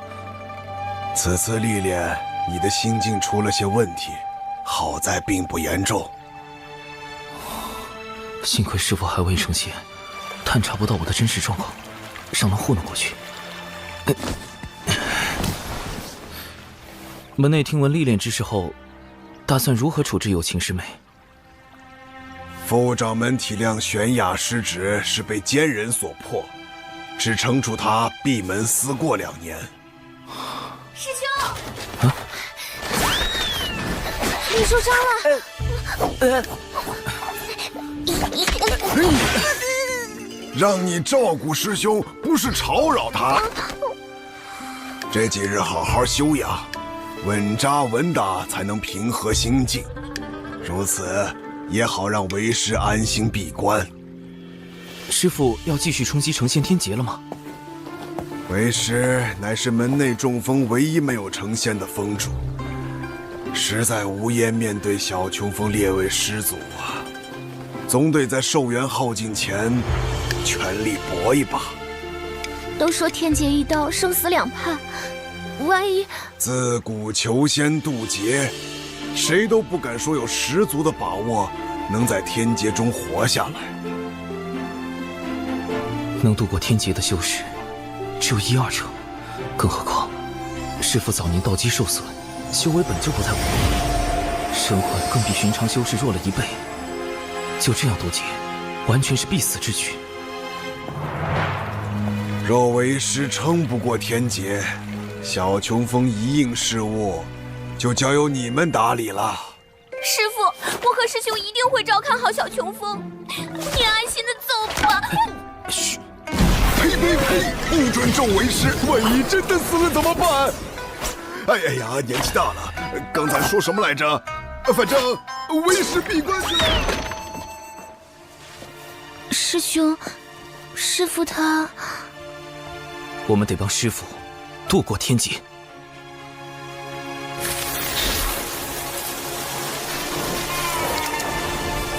成仙天劫对于所有炼气师而言，都是无法避免的历练与磨难。天道会根据渡劫者开始修道时的资质，降下不同威力的天雷。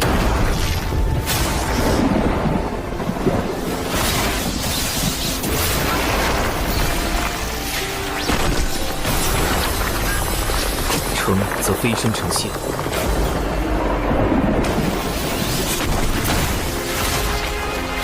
败则灰飞烟灭。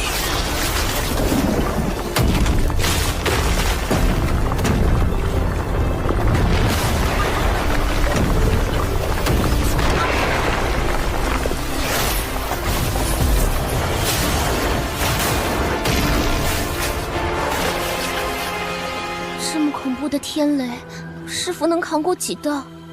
按照师父目前的状况，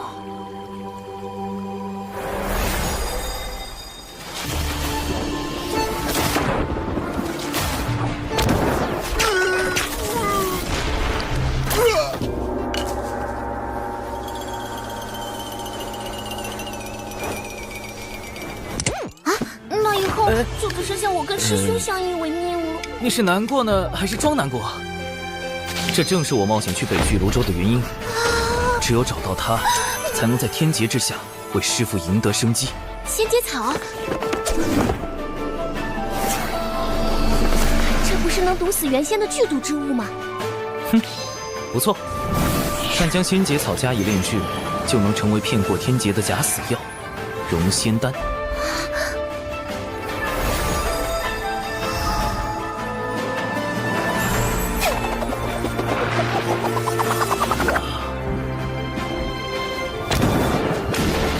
理论上，渡劫者扛住第一道天雷，自身便会产生一缕仙灵气息。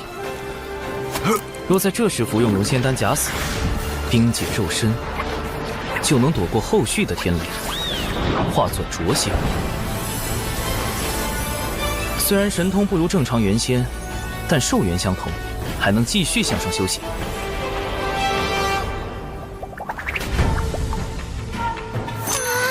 我们必须赶在师父的天劫到来前，将融仙丹炼制成功，这样师父存活下来的几率就有98%了。哇，师兄真厉害！嗯。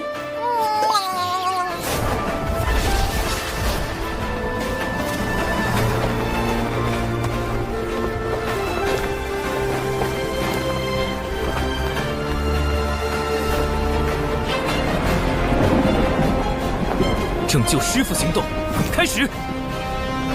我师兄实在太稳健了。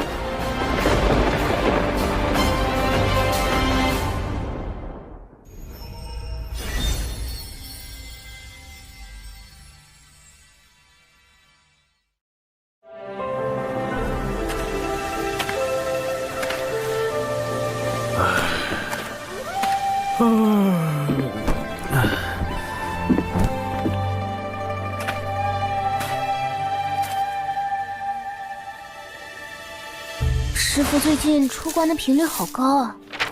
闭关都如此困难，渡劫只会更加危险。我们要加紧炼制融仙丹了。师父那么固执，要是知道我们炼制禁药帮他渡劫，所以不能让他知道。不仅是他，门内所有人都不能知道。等丹炉一事解决后，我们便要在丹房外布阵，防止泄密。丹炉？师兄，你不是有一个吗？那个丹炉等级太低，不足以炼制融仙丹这样的高级毒丹。据我调查，丹顶峰的万灵云长老有1000毒百金炉，最合适不过。万灵云，好耳熟的名字。万灵云，毒经一书的著作者，精于炼毒，据说平日不近人情，且极其吝啬，难以结交。我们峰中的炼毒大家万灵云长老对各类制毒手法很感兴趣。师妹，你是不是有事瞒着我？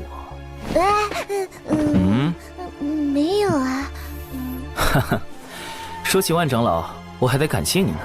要不是你在东海之滨用了他所送的断魂丹，我根本没办法接近他。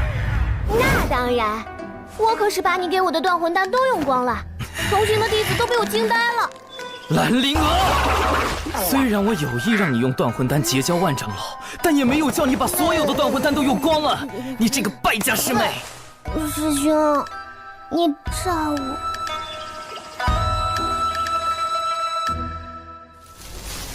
师兄，万长老来啦！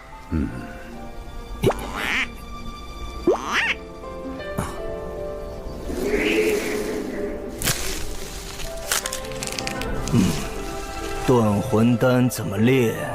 回万长老，取灵活心金血3分，密屋断魂草4分，红鱼草2分，废寨水少许。若预算只有20颗灵石，如何炼制？好可怕的气氛！终极令色等级考试，应试技巧1：寻找共性，降低心防。他既然抠门，那我就比他更抠门。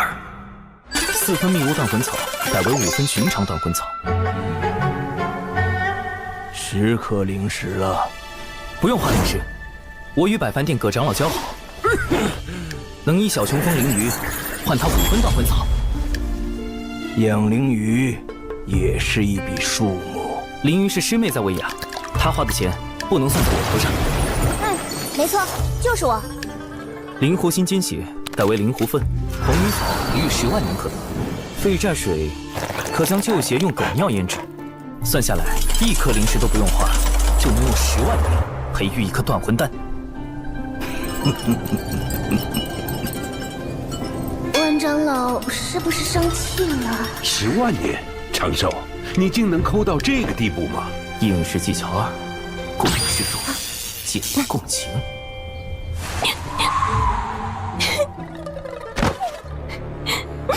灵儿从不知师兄竟然这样节俭，想到师兄用旧丹炉，好不容易为灵儿炼制了断魂丹，灵儿却在东海之滨肆意挥霍，都是灵儿的错。我日子过得苦一点没什么，只要师妹好好的就够了。师兄，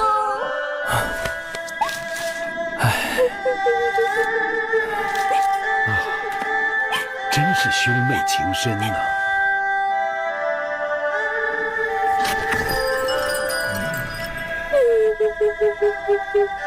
万长老一句话都不说，不会是看穿了吧？保持冷静，随机应变。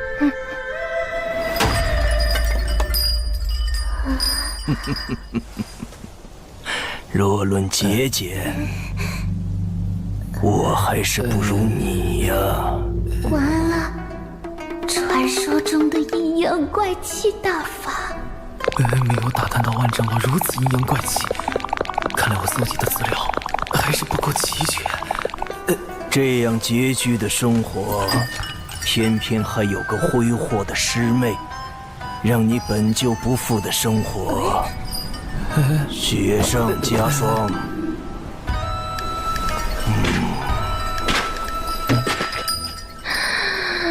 完了完了，千毒百金路无了，师傅也无了。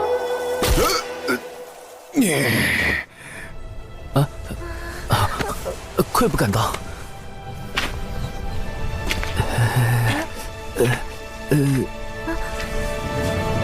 万长老这啥意思啊？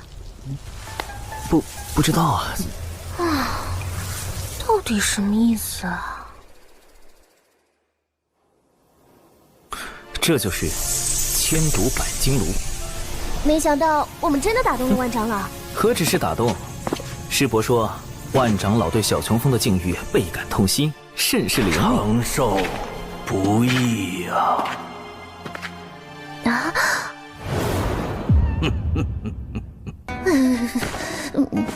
好了，也该让你看看千毒百金炉真正的模样。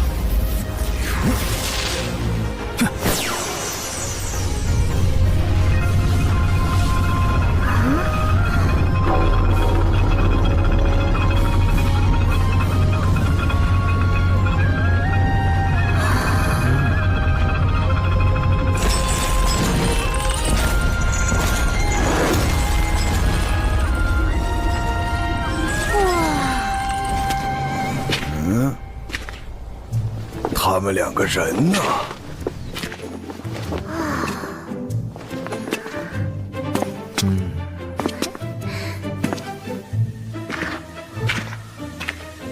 你浪费毒丹，该让你长点记性。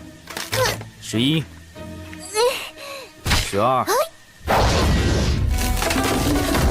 13。师兄，人家看不动了。1。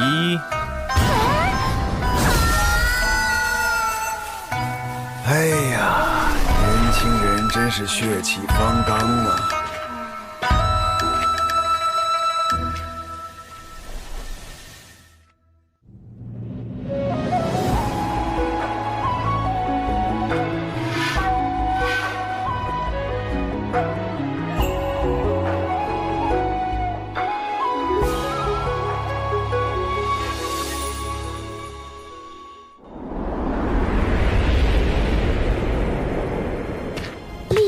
复合型组合大阵，这是我精心筹备了60年的原创阵法。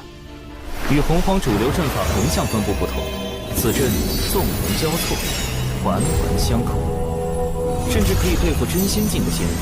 师兄，阵法的威力不是与布阵者修为有关吗？我们都不是真仙，怎么困住他们？所以需要一个真仙相助，最好还是一个不懂阵法的真仙。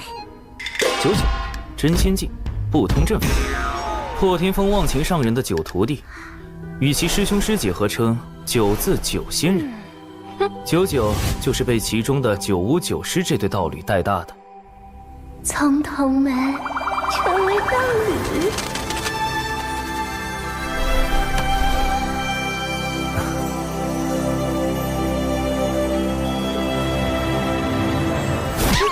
想什么呢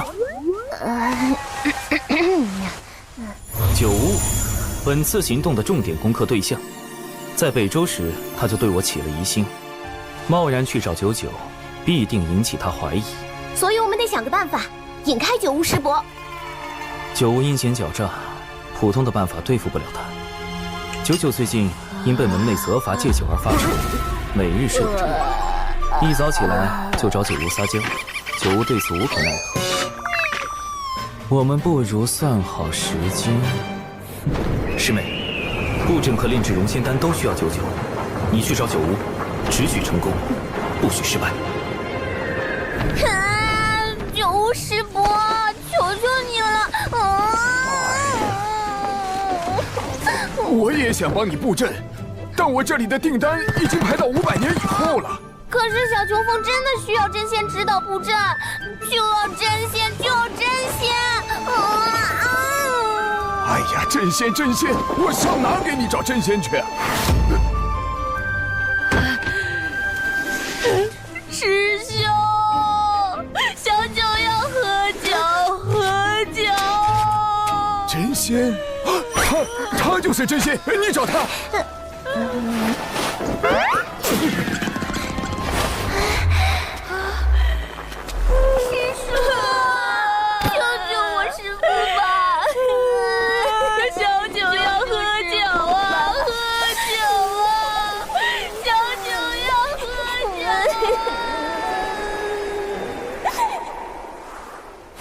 此物名为佳人酿，有酒味无酒气，会让人有喝醉的感觉，但不会破戒。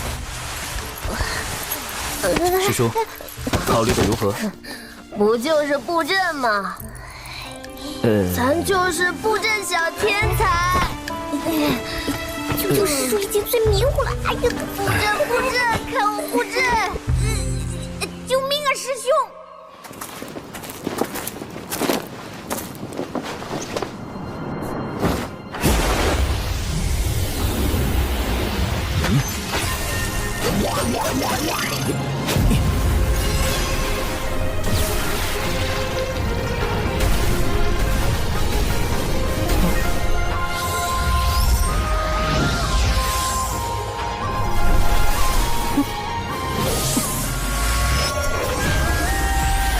正位冲一，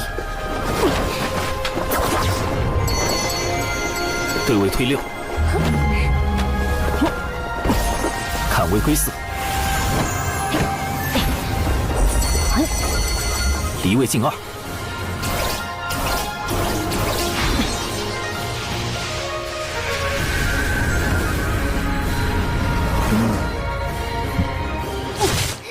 什么砍树做掩护，防止被师傅发现？我看他就是想和99师叔单独相处。臭师兄，给我断！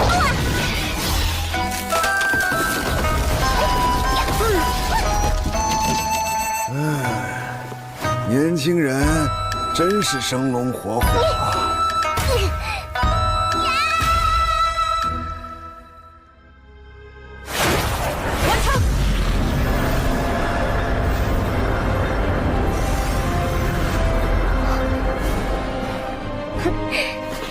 师兄，快让人家看看这阵法到底什么样。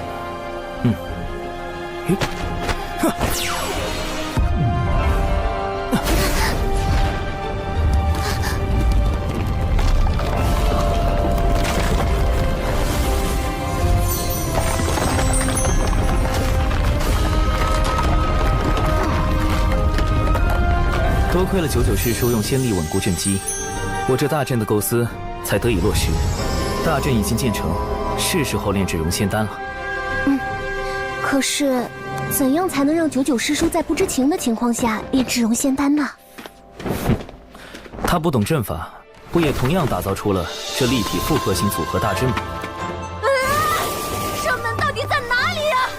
阵法什么的，真是烦死人了！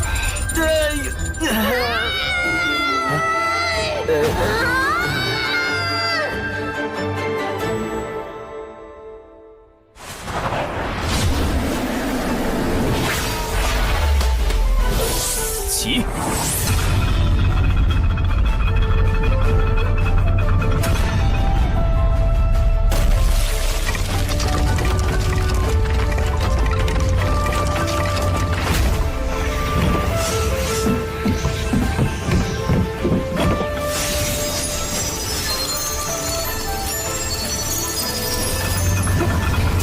放心吧，培元丹的事交给我了。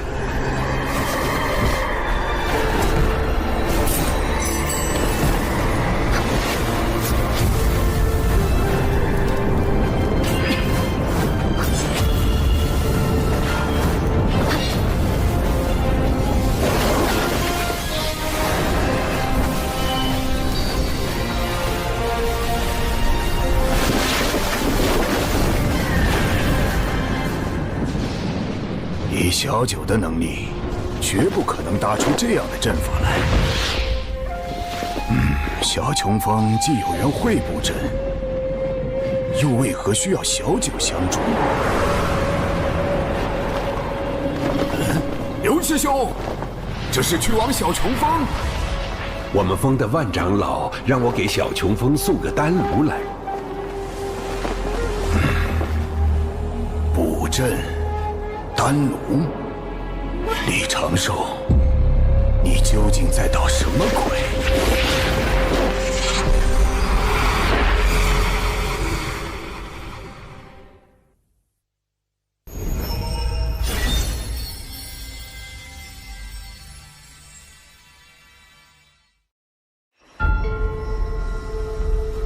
添加药材的顺序、药材的年份，甚至切块形状大小等。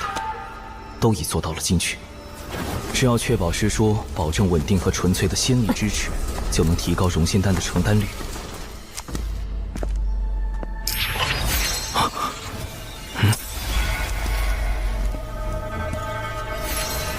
99师叔不懂药道，无法通过药材等辨别炼制的是门内禁药融仙丹，但九巫师伯精通炼丹术，一旦被他发现，定难以善了。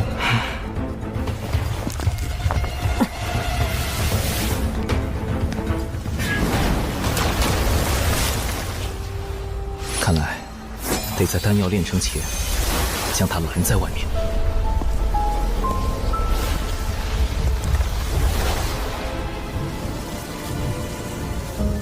熏风化符，八门尽显。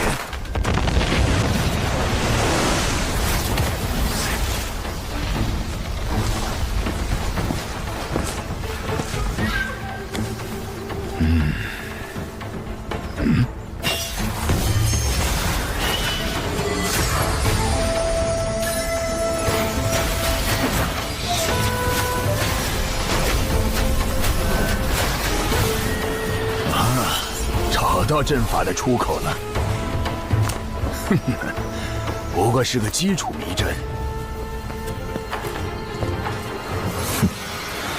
一个基础迷阵，自然困不住主修阵法的九巫师伯。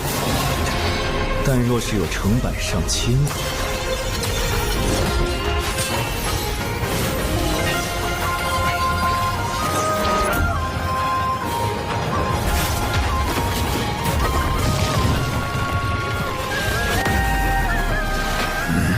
还在阵中，看来是个连环阵。这次是灵月六转阵，此阵生门通常设在某一风穴内，风穴方位对应南斗六星：天府、天梁、天机、天同、天象、七杀。星分四野，为主七杀。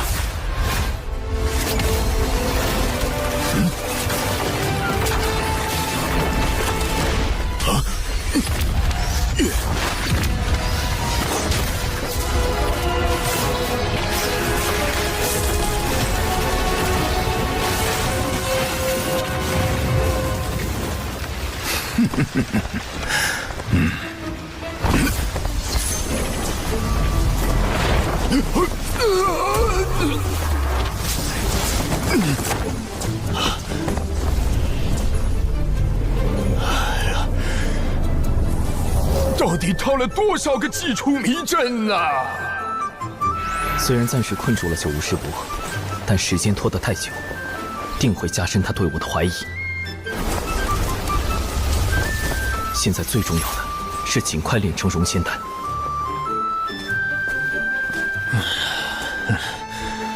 24阵互联互通，又回到了原地。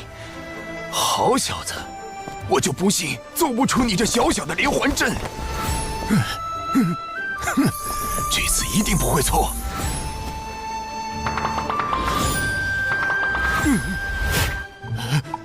哎呦，这没道理呀！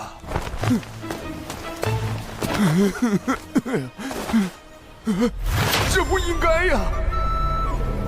我堂堂一个真仙，不破了，索性直接轰开这大阵。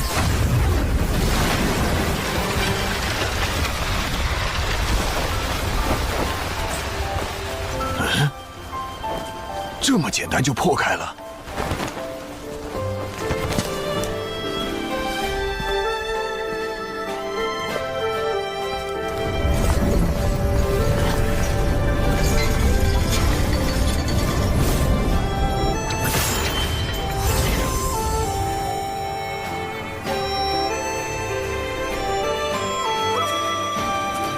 熔仙丹炼成了。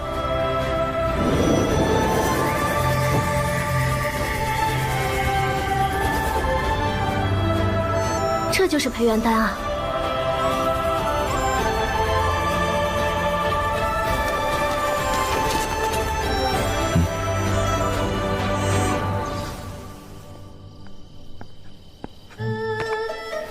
哼，我倒要看看你们究竟在这里面干什么。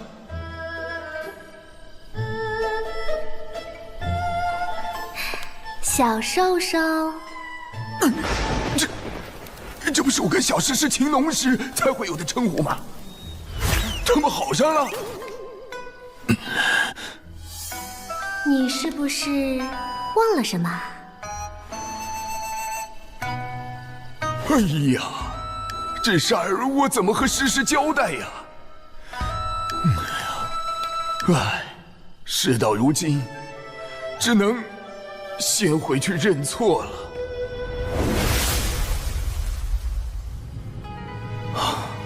总算走了，幸好在炼成熔仙丹时，及时解除大阵，避免了迷阵变成杀阵，暴露出我更多底牌。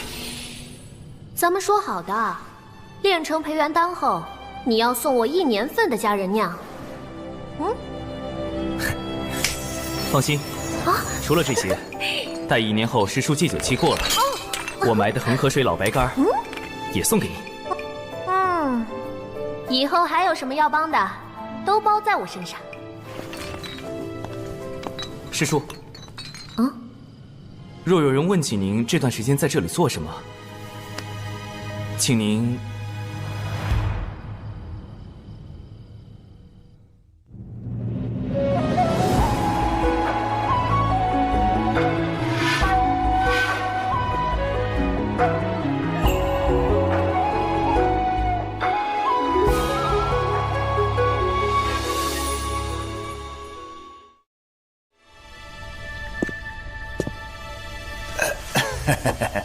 诗诗啊，其实小九是时候找个道侣了。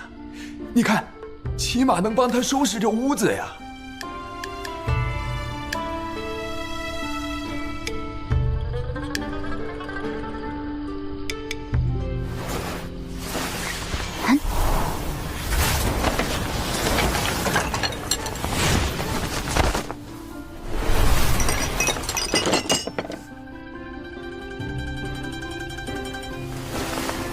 我们小九何须依靠他人？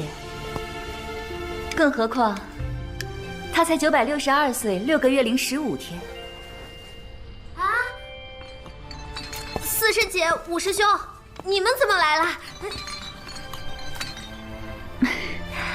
我刚出关，陪你师兄来看看你。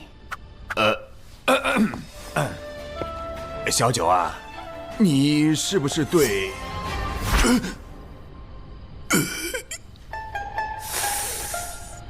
师妹，你没事老去小琼峰干什么呀？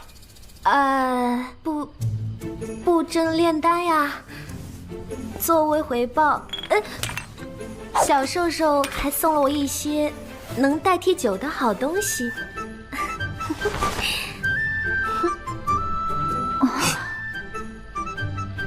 判断准确。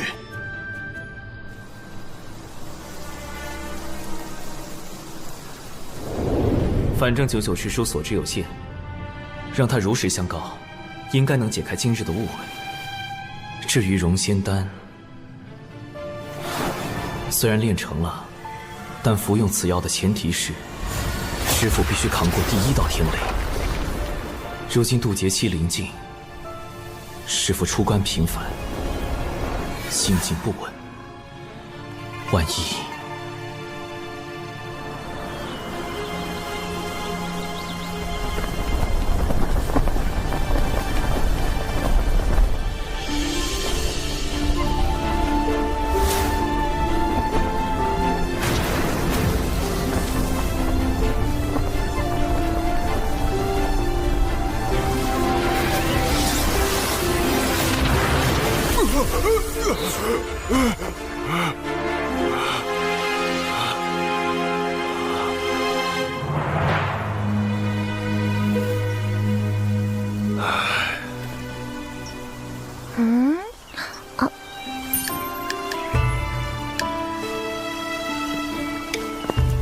所以师兄，你让我砍树的另一个目的，就是制造第2套渡劫方案的这个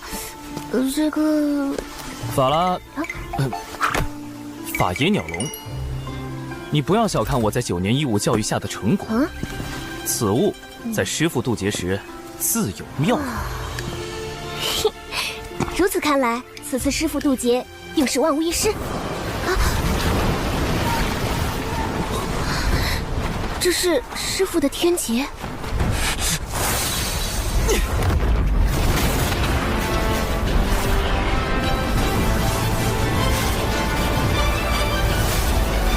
师父不在山中，师父此时不告而别，他定是怀着必死之心离开的。师妹，走，先找到师父，必须将融仙丹和法野鸟笼交给他。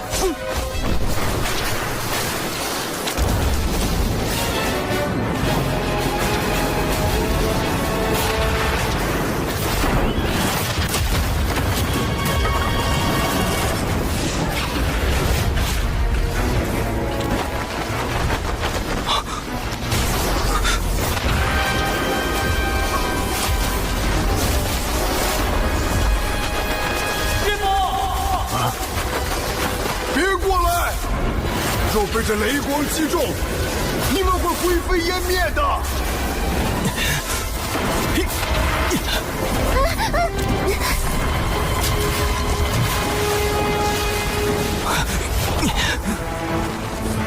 师妹，你在这里等候。师兄，师父会活着回来的，对吧？会的，一定会的。师父。长寿，为师天劫将至，你来凑什么热闹？快回去！弟子有办法助师父渡劫。为师的状况自己很清楚，你快带着灵儿回去。今后小乘风就交给你打理了。我之前已央求过几个相熟的同门，平日多来帮扶。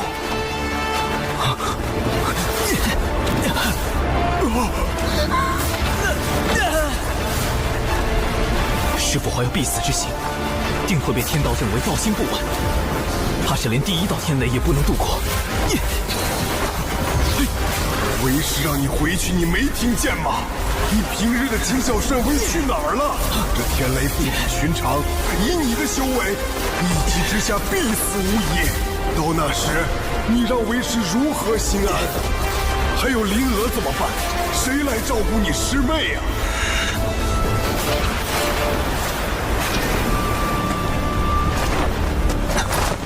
师父养育弟子，教导弟子100年，并引弟子入道，多年来从未有过苛责。弟子现在唯一能为师父做的，就是在天劫下为您挣得一线生机。你这又是何苦啊？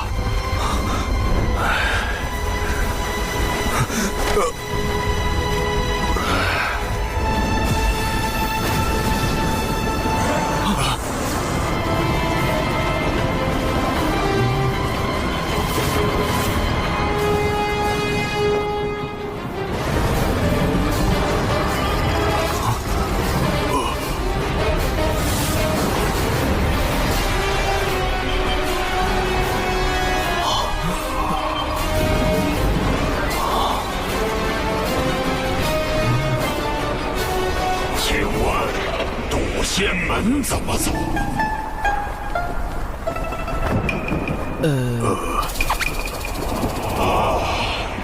多谢。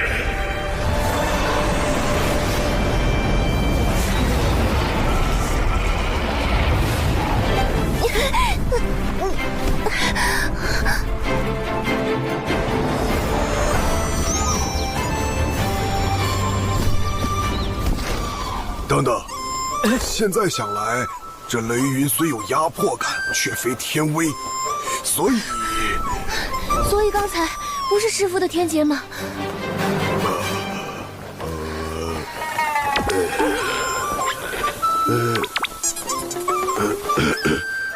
为师也是第一次渡劫，没经验嘛。都是乌龙。人家分明是青色的苍龙，怎么能说是乌龙？乌龙是黑色的。看那条苍龙的仙韵，修为已至天仙境。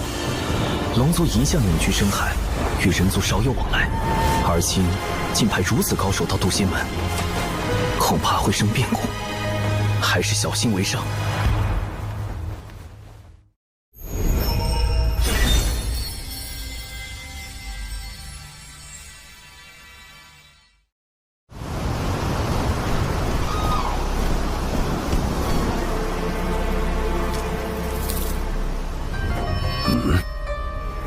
来者止步！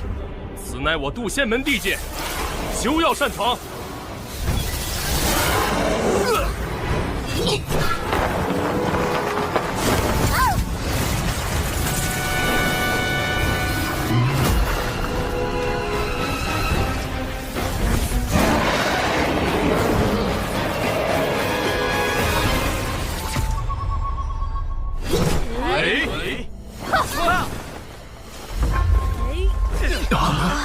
嫡喜，众弟子即可，随我迎敌。啊！门内出事了，快回去增援！这么快就动手，龙族想做什么？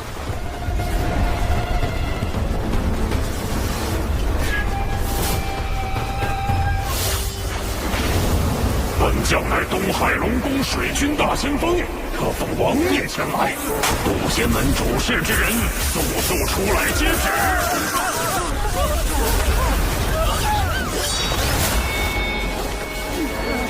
结阵！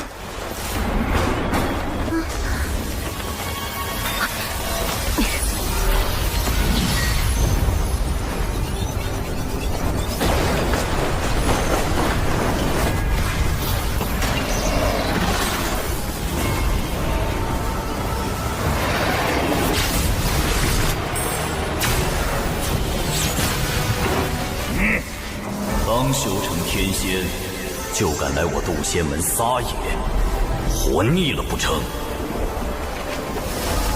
师父，师父，师父，是叔祖。忘情上人。忘情，你便是渡仙门掌门？贫道不过门内散人罢了，见你这小龙太过无礼，才出来教导一番。放肆！哼！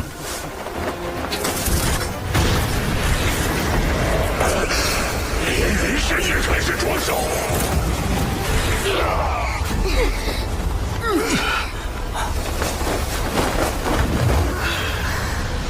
忘情上人的3元玄火功法真绝妙，若能习得1、2，无论炼丹还是强身健体，都大有助益。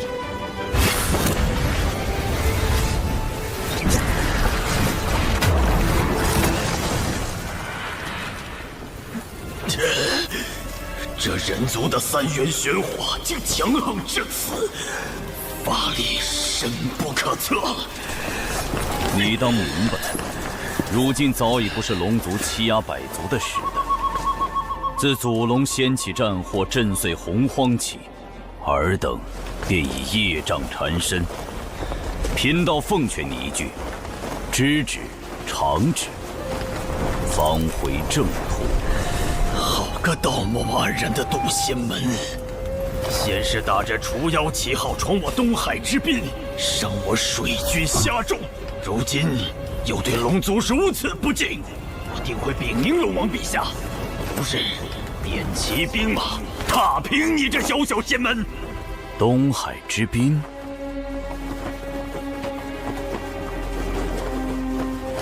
忘情上人，此前降妖历练时，小琼峰弟子兰陵娥为保护同伴，情急之下伤了一些虾妖。小琼峰，长寿师兄的师门。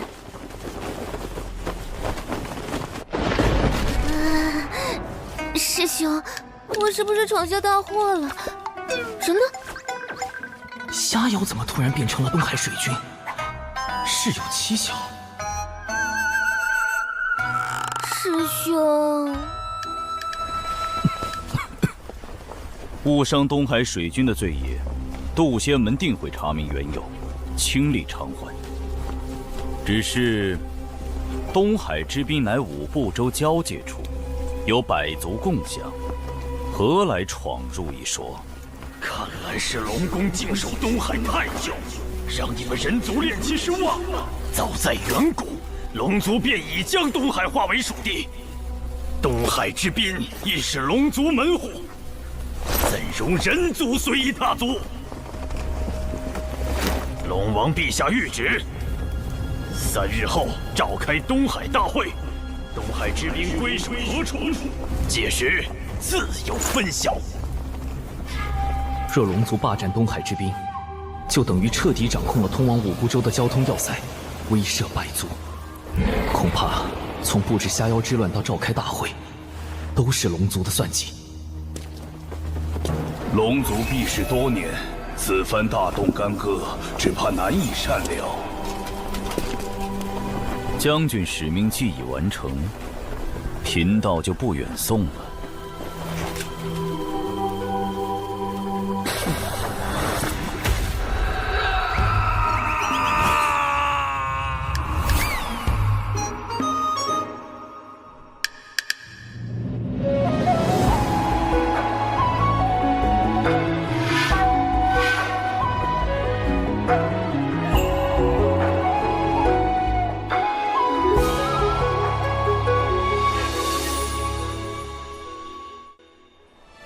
忘情上人，不愧是破天峰战力第1的剑修，强者的世界也太威风了吧！我要是成功渡劫，会不会有朝一日也能这般？师父。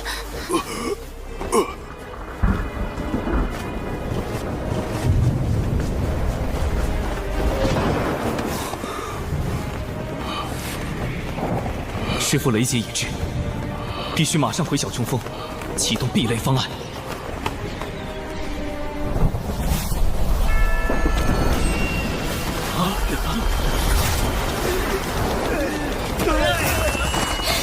好可怕的威压，根本无法抵御。此乃大道天威，有人要渡劫了。你们暂且退避，莫要被天劫冲杀，神陨道消。劫云在小琼峰方向，难道是奇缘师兄？他道基残损，如何敌得过重重天雷？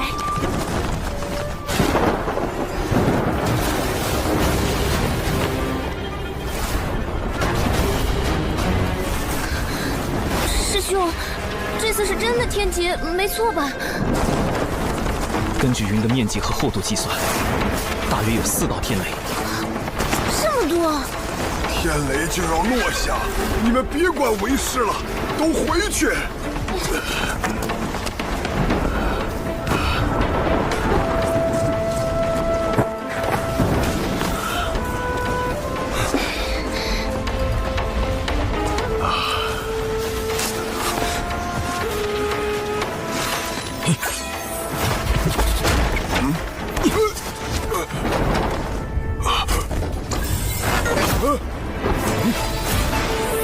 把为师关起来做什么？这是何物啊？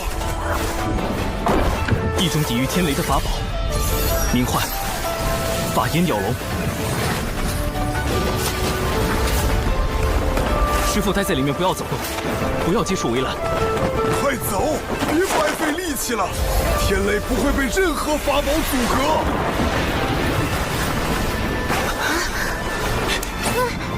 法拉第老爷，科学壁垒就靠你了。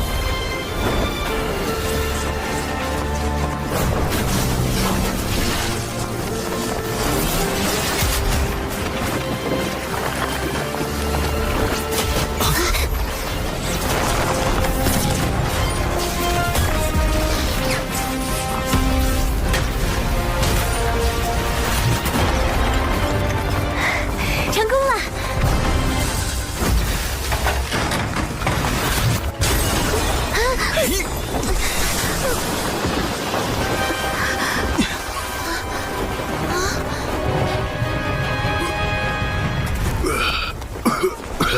我没事，天雷也消失了。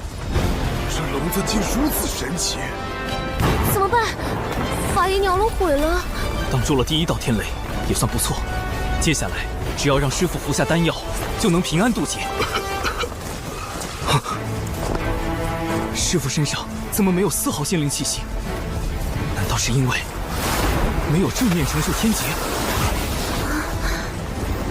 糟糕，没有仙灵之力，师父服下融仙丹的瞬间就会形神俱灭。天劫本该由渡劫者一力承担，容不得投机取巧。剩下的天雷，让为师自己来。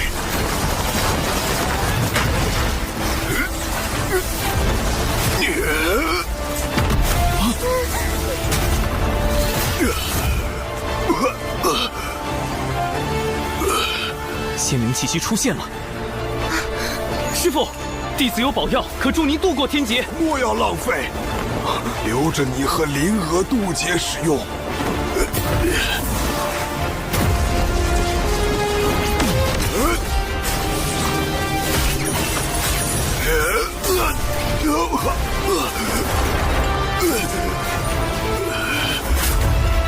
师父！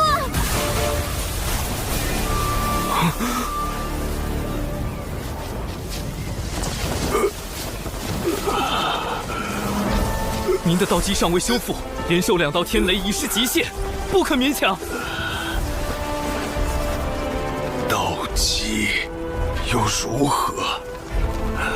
既是天命所为，贫道愿赴死一搏。天道，我绝不会躺在地上求饶，徒儿们就在一旁看着。哪怕他们的师父不中用，不能像忘情上人一样给弟子庇护，贫道也要站着死，给他们最后的荣光。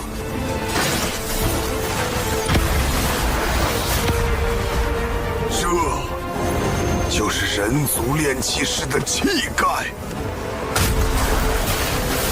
也是贫道的向道之心。不好，师父想要以身殉道。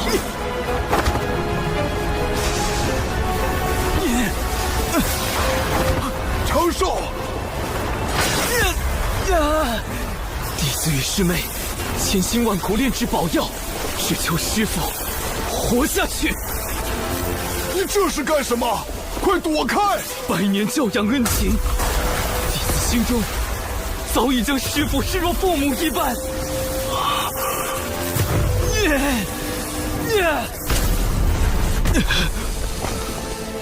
为人子女，如何能眼睁睁望着至亲消陨？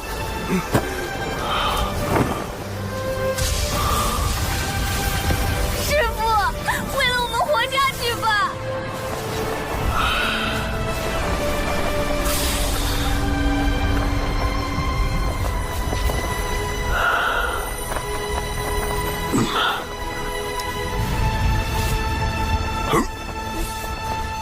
为师尽全力拼这一次。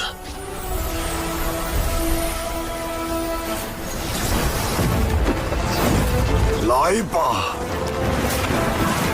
让贫道见见最后一道天雷。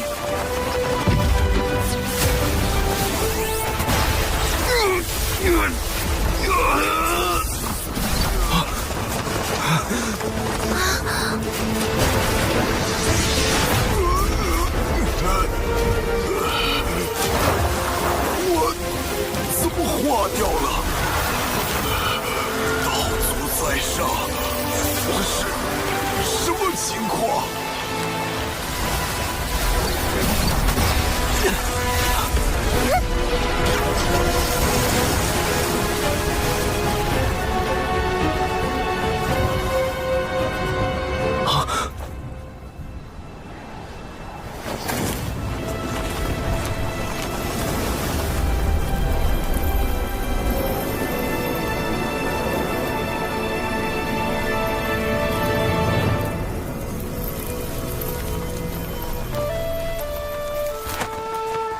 劫运无常，唯道心坚毅，得天地西归。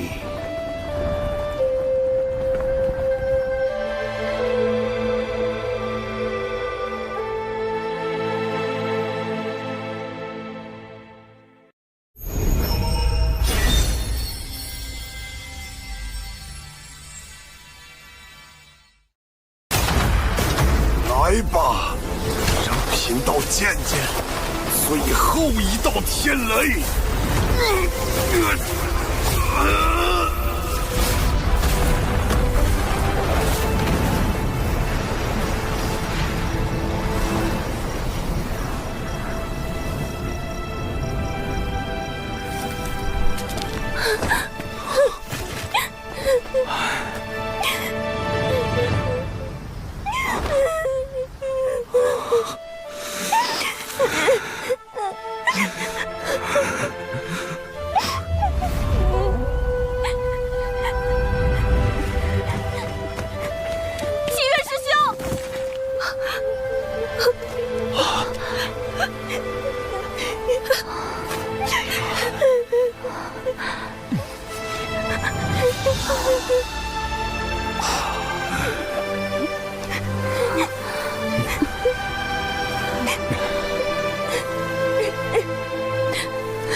师父他……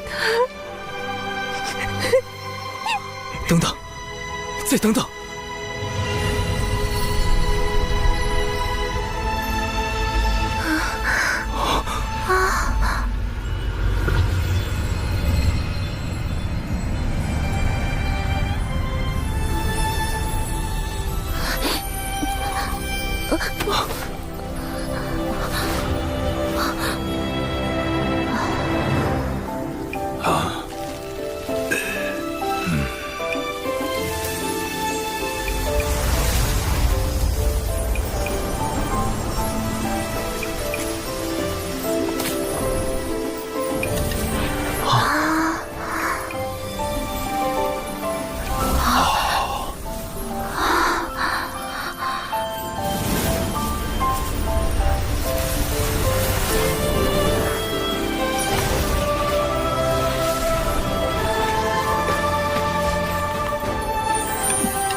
溶解肉身，却让元神飞升成仙，这是如何做到的？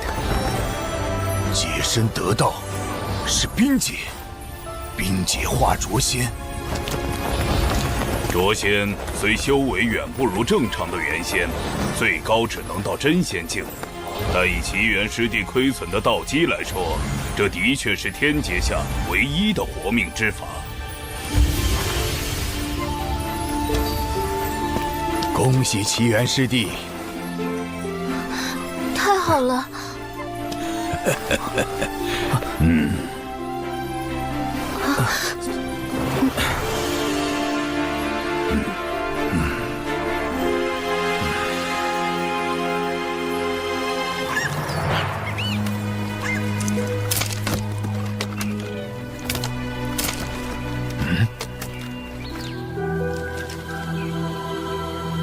容仙丹。回众与上人，望请上人，东海除妖之事已查清，当年确有下妖为祸。柳师侄带领弟子前去除妖，兰陵娥利用断魂丹重创下妖，在场并无旁人，更没有所谓的龙宫水军。倒是错怪他了。东海除妖之事已过去2年，他们为何现在才约定东海大会？可见划分东海之滨只是一个借口，他们并不想要土地。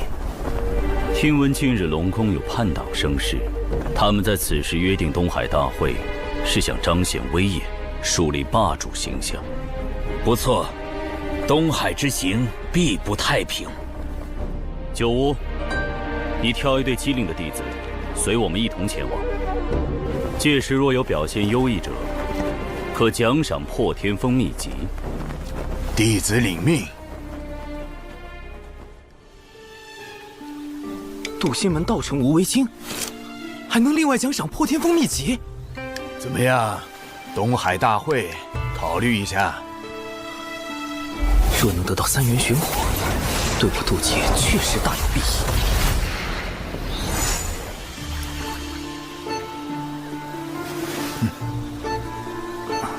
弟子修行尚浅，恐怕要辜负师伯美意了。师侄谦虚了，我知你精于炼毒。你之前给灵娥炼的那个叫什么丹来着？容仙丹。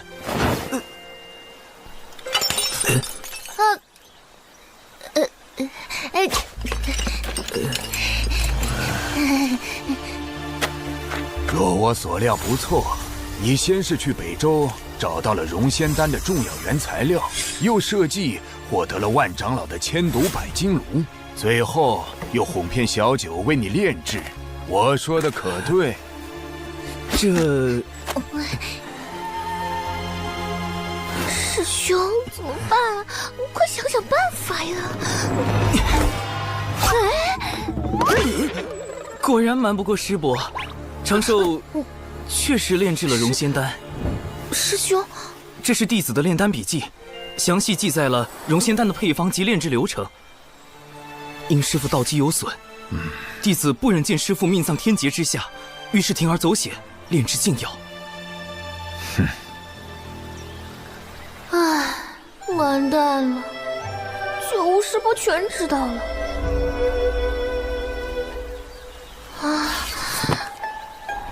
这就是暴风雨前的宁静啊！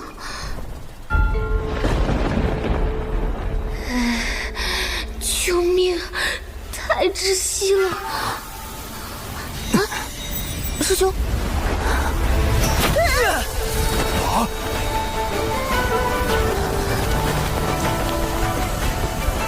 师兄！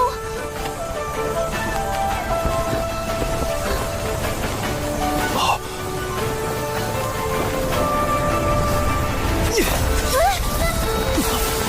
他顿悟了。半虚六阶，好小子！啊，我竟然又顿悟了。什么情况？罢了，容仙丹一事我可以不追究，但东海大会你必须去。否则我治你一个私炼禁药之罪。弟子领命。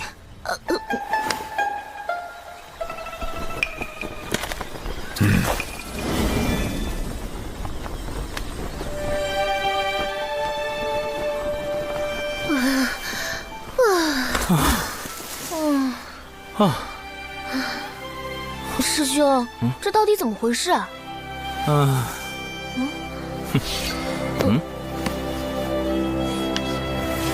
容仙丹主要成分3经碧波蛇蛇头。我故意将错误的炼丹笔记交给九巫师伯，因此他断定我有心无力，并没有炼制出真正的容仙丹。那刚才的顿悟，顿悟是真，修为是假。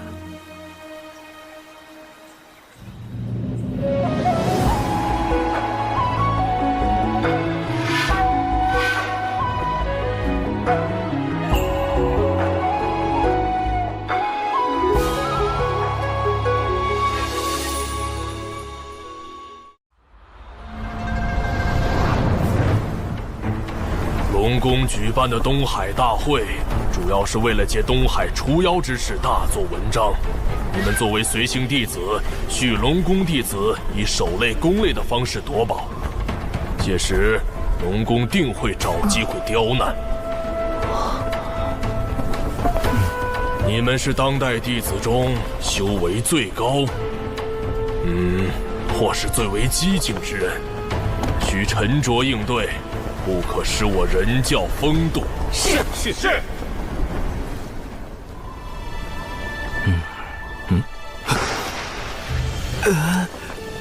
长寿，我近日听闻一偏方，可以治疗心魔。多谢师叔美意。弟子这心魔已持续了数年，只怕……我还没说什么办法呢。万一有用呢？师叔请说。那就是以毒攻毒。师叔不可。我看你和灵娥相处就不会有这心魔，我可是费了好大劲儿才找来办法，你不许推脱。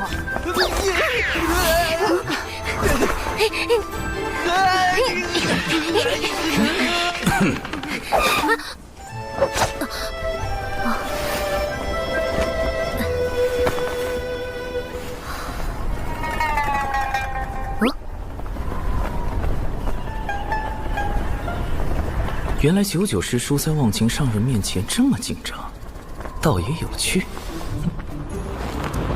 不过，为了避免99师叔再靠近我，得想个办法转移他的注意力才是。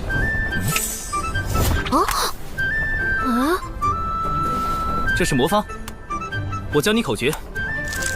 这样。哇！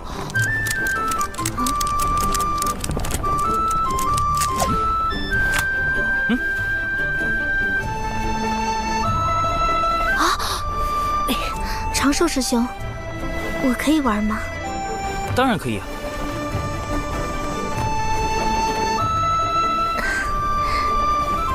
倒是有心了。糟糕，这个洞，有毒识破我了吗？他是故意的吗？我要不要抽出？有毒，你不要靠近我！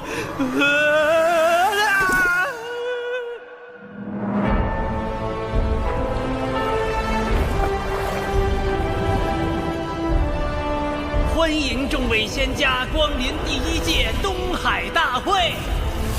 继二太子敖乙殿下10岁寿辰典礼的现场。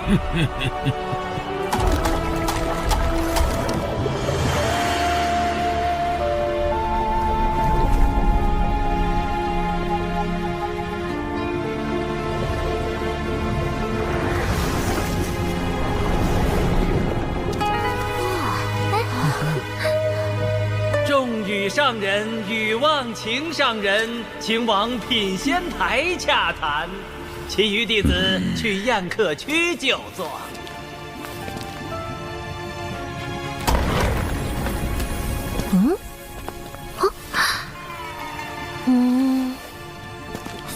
哦，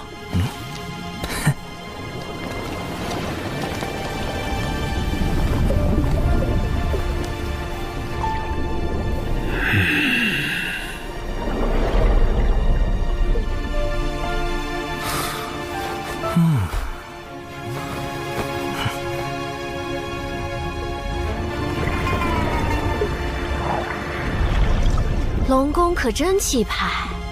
是啊。啊！风雨术，风雨术不仅是一种传音艺术，还可以自行接纳周遭讯息。优点是不会耗损神魂之力，缺点是各类讯息一拥而入，需要甄别。刚才究竟是谁在暗中观察毒仙啊？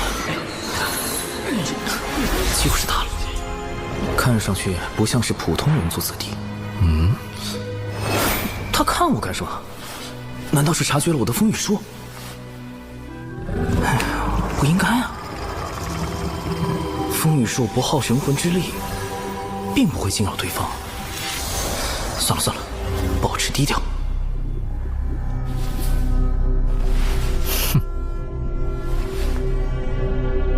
众所周知，我龙族历史悠久，自远古以来便是百族中的佼佼者，底蕴丰富，高手如云。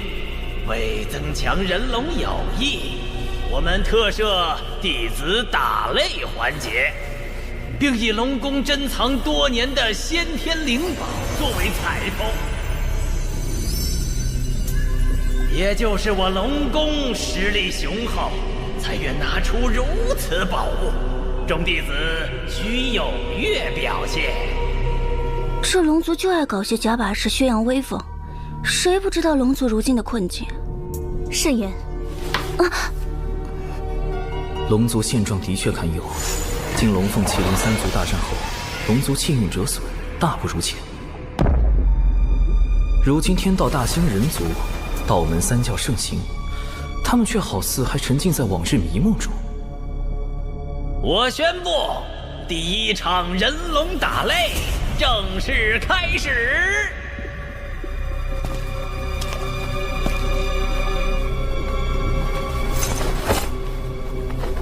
你与本太子切磋一二。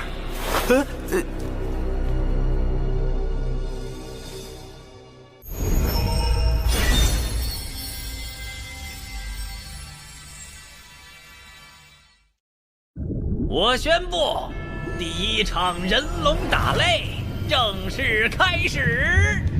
我方派出的第一位选手，就是今日的寿星龙族二太子殿下。二太子！此人竟是龙族二太子敖乙。这就是10岁的二太子。今日就由我们的寿星二太子殿下，找一位仙门良才切磋一样。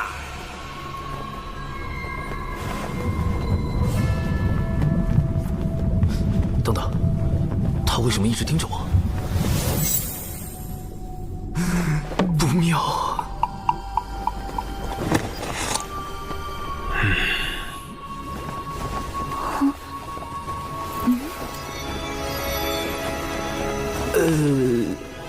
你与本太子切磋一二。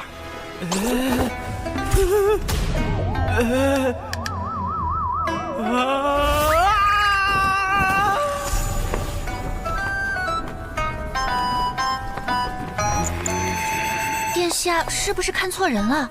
那人才反12阶，是这仙门里最弱的人。殿下，选那个女子，还有反虚8阶。这是殿下的策略。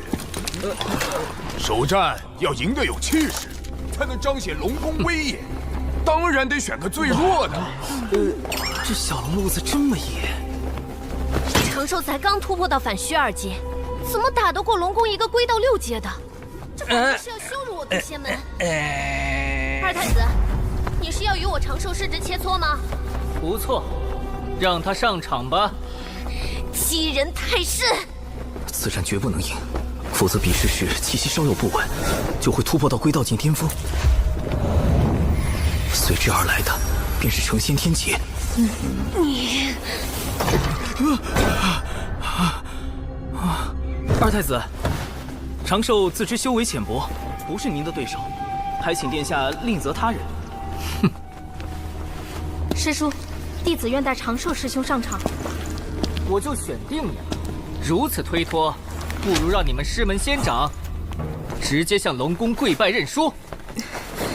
二太子此举有些不妥吧？他的修为境界和我们那位弟子当日你渡仙门弟子伤我龙族水军时，也没见尔等顾及境界差距。龙宫竟不惜将那群东海叛党认作自家水军，也要给我渡仙门难堪。这场比试恐怕是推脱不了了。你好好叮嘱那弟子一番。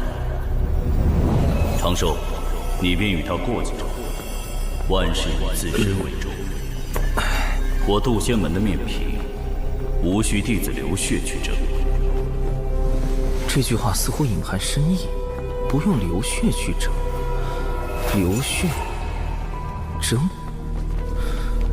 这是让我尽力，即便无法获胜，也不能说得太难看。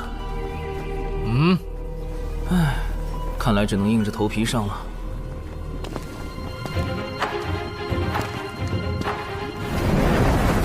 这次比试以水莲台为界，退到外围即为认输，双方点到为止。且慢！怎么了，二太子？你我不如转个文斗？废话太多，看打！龙宫大佬云集，稍有不慎就会暴露，必须速战速决。九龙探云步！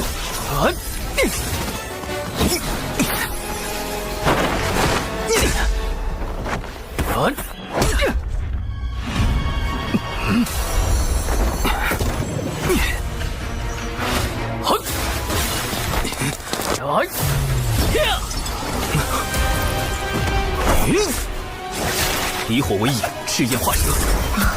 此招虽展现出了小兽兽反徐二阶的极限实力，不过以二太子的修为，应该轻轻松松就能夺。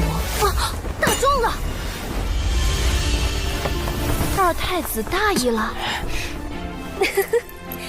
反正不管怎样，小兽兽是赚到了。连殿下的仙甲都没破开，这蛊惑也不过如此。殿下注意躲避呀！二太子轻敌失了先手，接下来定会谨慎对战。长寿再想伤他就难了。好厉害的符法！再来！趁现在降低术法威力，只要这个敖一一反击。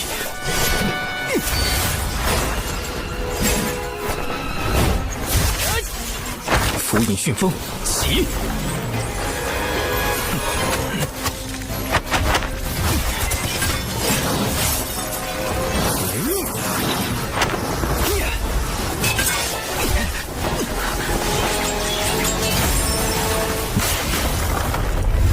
这怎么可能？干得漂亮！哼，有什么好得意的？等下就让尔等见识一下我远古最强的正的实力。小兽兽，一鼓作气，好好在台上展示下什么叫楼外有人。这不应该啊！到底哪里出了问题？不对，他想输，但为什么呢？这位二太子怕是想故意受伤输掉比赛，好借此让龙宫对渡仙门发难。眼下若想解此困局，并保住渡仙门颜面，最好是让长寿打成平局或惜败给二太子。长寿绝不能赢。不愧是天仙的高度和眼界，竟能看破背后这样歹毒的奸计。高贵的龙族啊，为何到了现在还是不明白？我们早已不是最强的了，龙族引以为豪的术法招式，在人族面前不值一提。所谓的远古霸主，都只是过往。这一次，我会彻底打醒你们。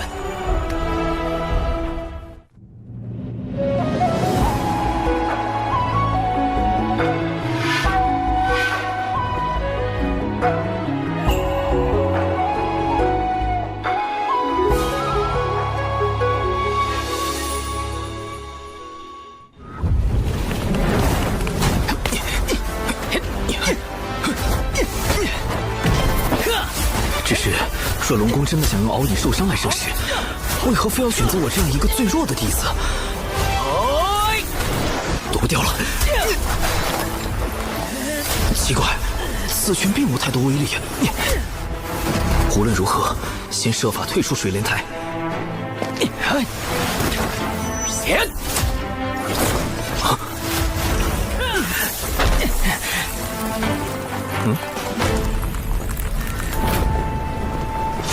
你这是一点机会都不给我呀！不过，我不会让你得逞的。好强的后劲！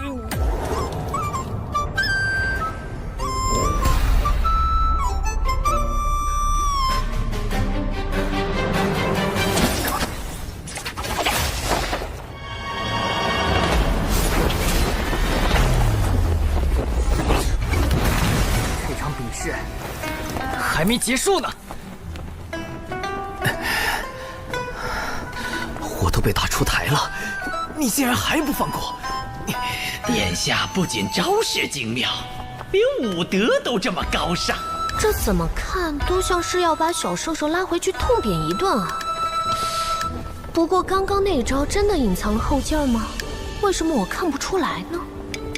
长寿尽力了，现在也顾不得我渡仙门颜面了。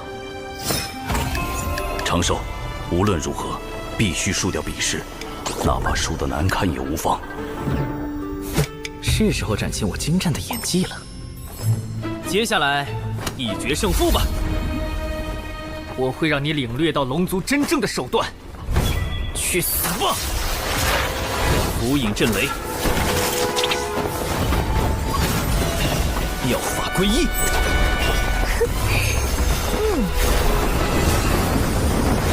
我要用这记耳光告诉龙族。如今，天有圣人，一直可屠龙族；地有人族，其势浩然不可挡。若还不放下所谓的高贵，寻找真正的出路，那等待我们的只有死亡。醒来吧，龙族！醒来吧，那些沉醉在远古美梦中的同族们！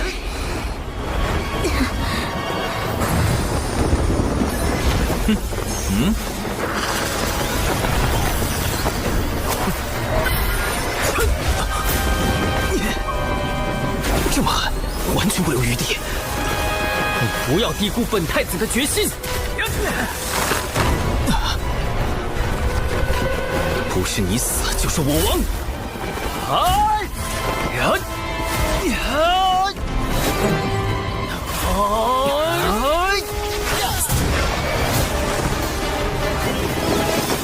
若长寿赢了，那这次的麻烦就大了。殿下，龙族的威严靠你来维护了。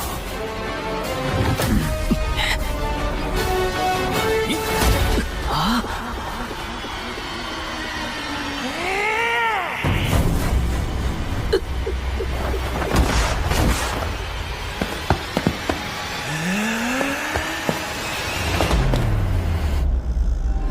脚跟挪出边界约有1寸，渡仙门出啦！啊！殿下好帅好帅呀！长寿师兄输的也太难看了，果然还是输了。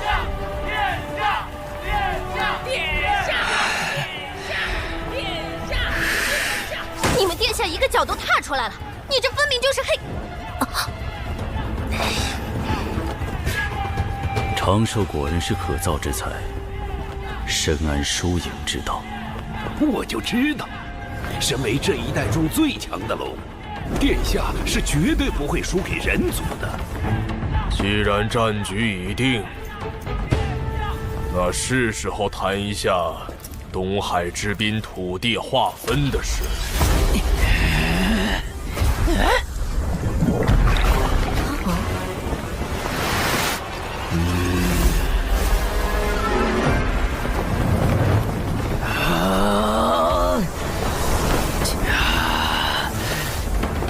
殿下放心，此战我龙宫必胜无疑。既然你们还有异议，那就接着打。还不死心？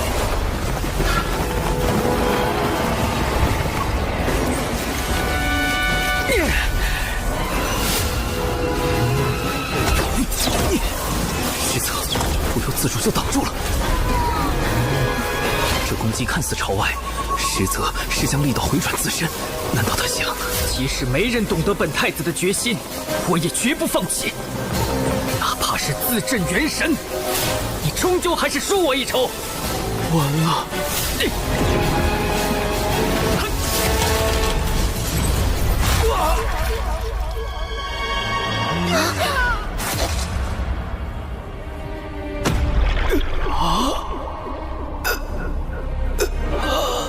敖以千方百计要输给我这个渡仙门最弱之人，是想反向羞辱龙族，从而扭转族中不良风气。只可惜，没人明白他的心思。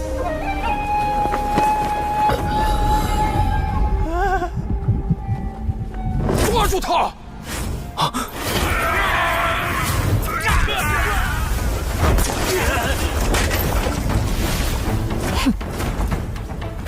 不妙，我的境界快压不住了。混账！竟敢伤殿下元神！弟子修为不过反虚境，如何能伤人元神？还请诸位明鉴。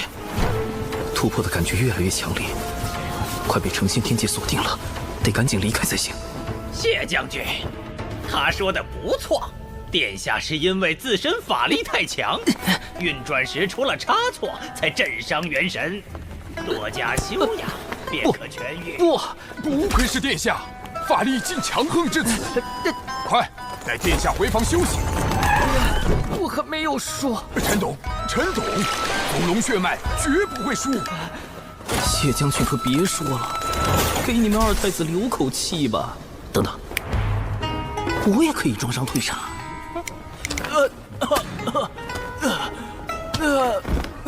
长寿师兄，你的伤势如何？无碍。哎呀，伤成这样还逞什么强？那二太子实在太过分，摆明要欺负人才故意选了长寿。玄雅，咱们一会儿为他报仇，让那些龙子龙孙知道渡仙门的厉害。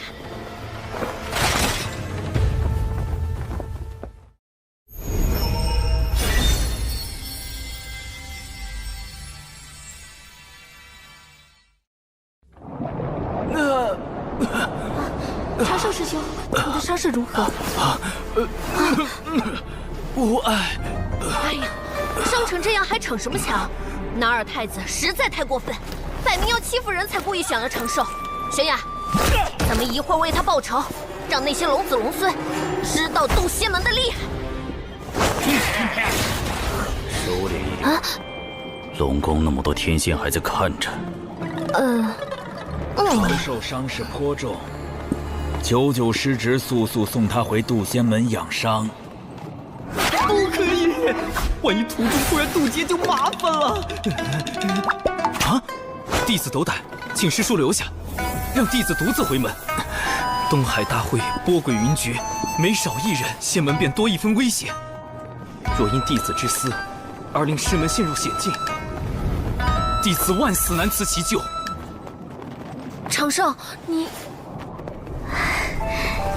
长寿师兄，当真是大仁大义的君子。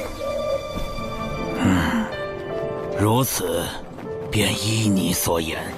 小九，将3元玄火传给他。喏，师傅让我给你，这功法能强化神魂和道躯，对你养伤极有好处。总算到手了，渡过天劫的把握又多了一成。多谢忘情师伯祖。这个小辈倒是十分稳重，不知几位仙长是否也同他一般，能稳妥地了结东海事宜？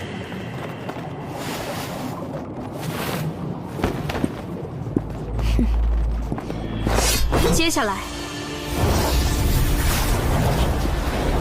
龙宫的对手是我。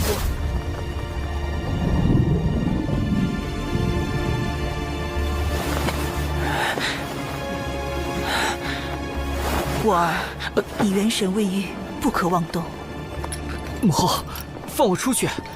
孩儿想拜师渡仙门，修行圣人道法。龙族之法可是不够你学，龙族之宝可是不够你用。那渡仙门在道门排名不过中下，有何资格教导远古龙族？可是，此事不必再提。当年道门阐教收了一条孽龙做弟子，放在池子里观赏，这般羞辱，龙族如何能忘却？我儿啊，你还是静心养伤吧。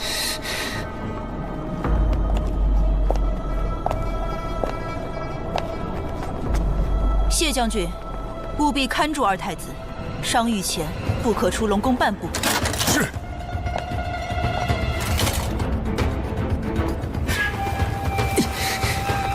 母后，你不懂，只有我这个二太子败在小小渡仙门，才能撕碎龙族扭曲的骄傲，找到挽回龙族气运的新出路。渡仙门，我去定了。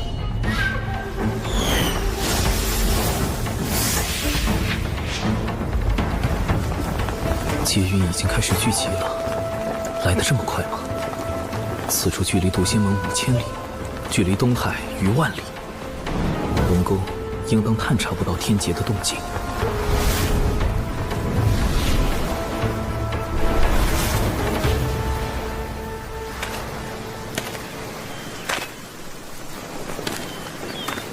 糟糕，妆化了！果然，易容术和幻形术还是容易出差错，再加上防水特效妆，才算3重保险。这个岛屿虽然足够隐蔽，但结构复杂，藏身之地反而太多了。不妥。这里构造简单，不会引起旁人注意。海流有点不对劲。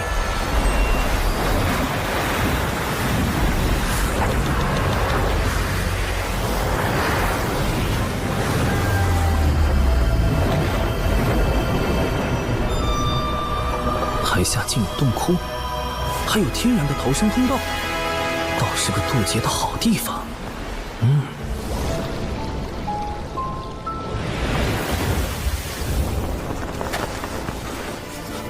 哇！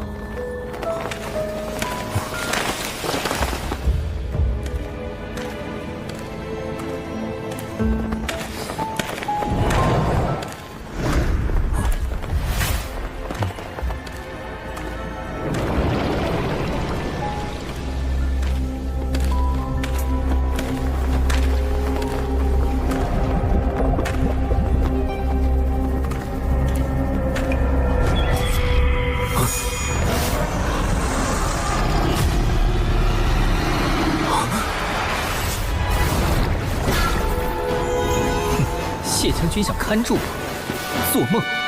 本太子6岁便已掌握我族万里引宗术乾隆诀，待我抵达渡仙门，就当众拜人族为师，让龙族颜面无存。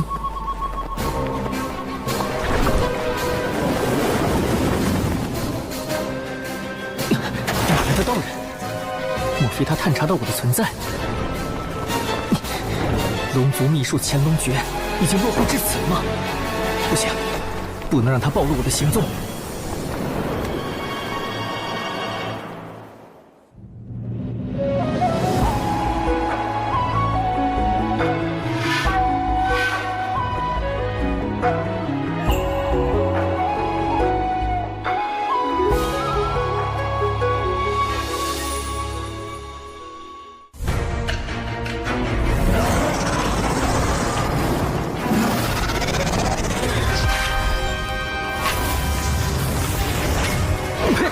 哎，不对，我吃的是什么？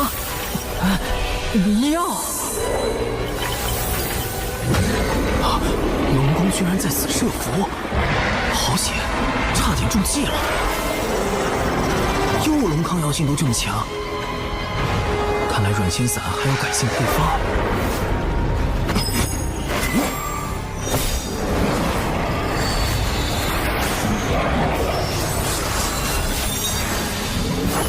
符阵，水源惊天印。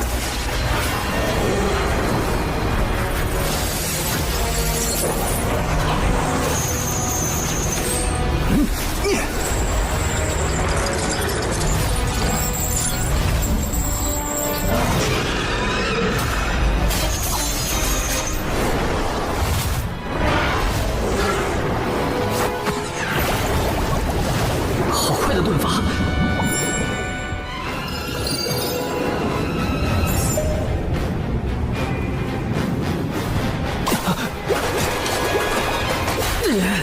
狡诈的人族，偷袭！快下毒！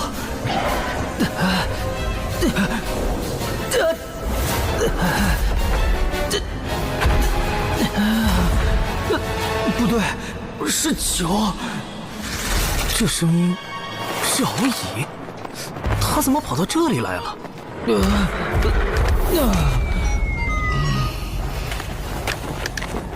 难不成他打算到道门拜师，继续刺激龙族？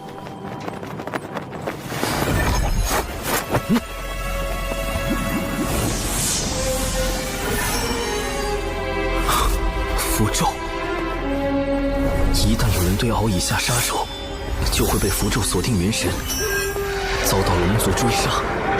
万一龙族发现是人族袭击了他，事情越闹越大，牵扯到我的天劫就不妙了。既不能灭口，又不能放任这个隐患，哼，那就只有物理性洗龙灭迹。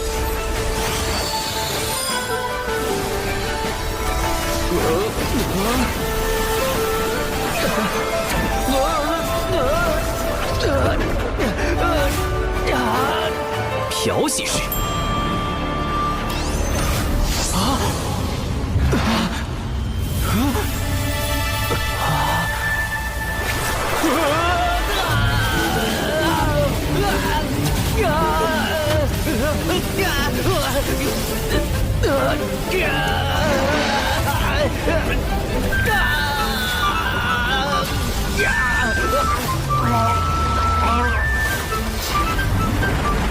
滚筒式。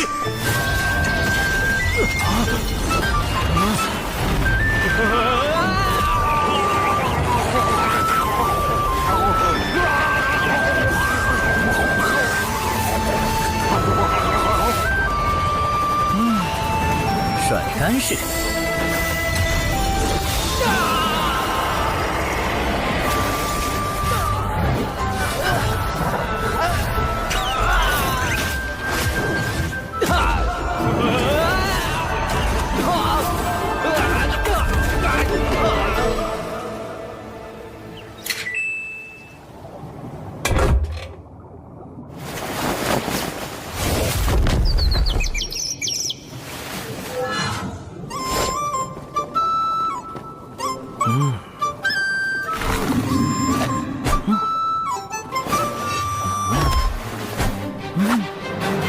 很好，残留的指纹、药物、纸人、法术痕迹都已清理干净。哼，敖乙，你我就此了断因果，往后莫要再见了。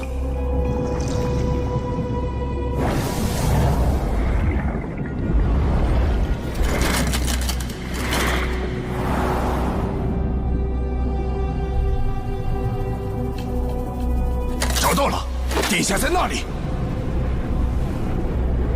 殿下，殿下！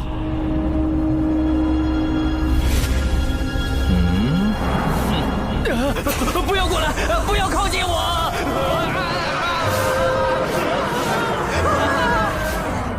人族太可怕了！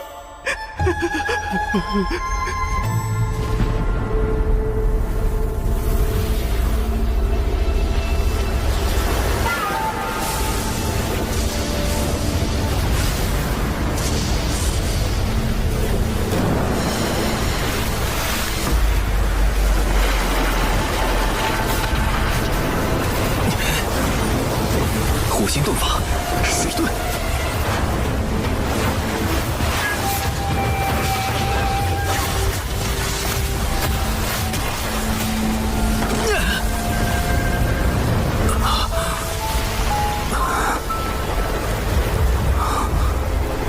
不愧是大道之力，容不得丝毫伪装。土遁，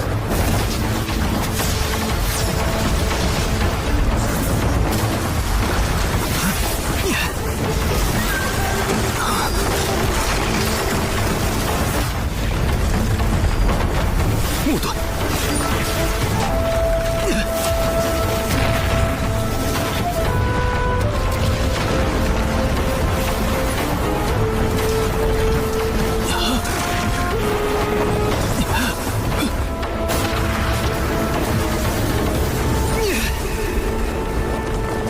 金盾，还好前些年为了防止意外，多准备了几处渡劫的应急。成仙天劫终于要来了。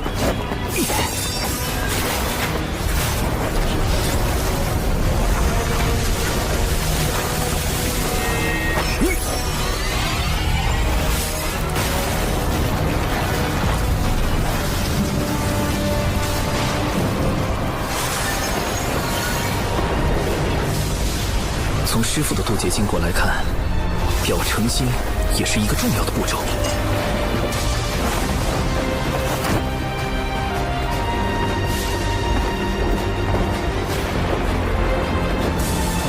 道门弟子李长寿，惊起苍天。弟子诚心立自身之道，称无忧之仙。天苍地明，我道常宁。感念苍天落下成道之劫，降成仙机缘。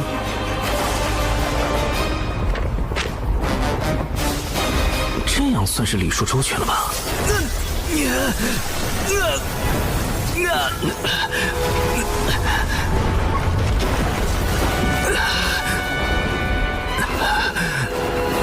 好强的道运，难道这就是天道的回应？洪荒无量，劫灭生，唯道是存。李长寿，让吾看看你的道。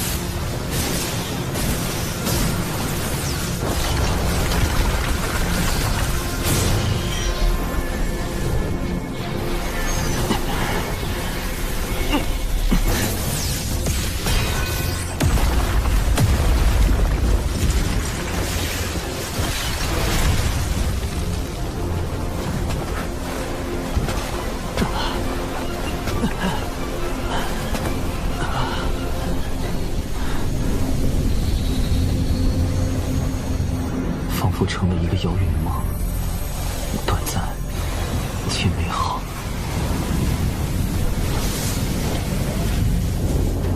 兰心，我的家乡，一个再也回不去的地方。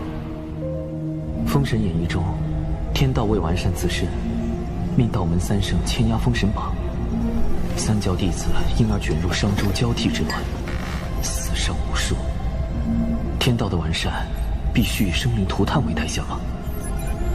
多年来，我一直利用计算机集群技术，不断融合东西方哲学，试图探索出一条适合众生的新秩序。成功了，6年了，我终于做到了。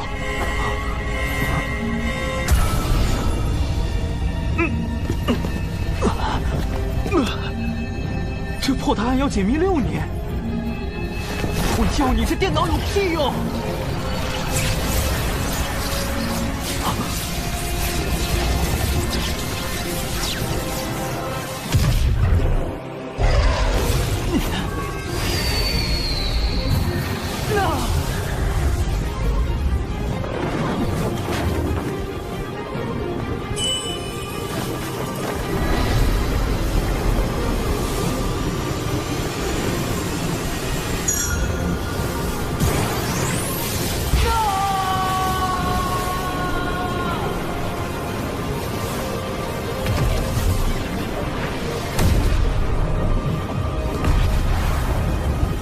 这是我来到这个世界的第129年。眺望洪荒的未来，天道未完善自身，必会开启封神。仙人一旦死后封神，便会被剥夺自由，丧失自我意识，彻底沦为天道的棋子。这根本就是一场劫难。为避免卷入封神大劫，我已暗中筹备数个方案，而眼下劫云来了。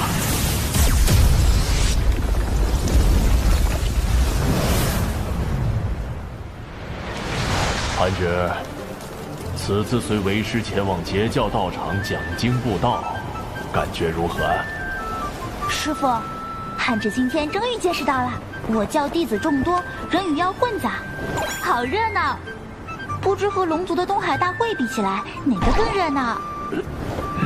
龙族向来骄傲自满，你可不许学他们。你天资聪颖，颇有悟性，为师相信，不久后你就会迎来成仙天劫。师父，上次您夸赞的那位弟子已经隐命了。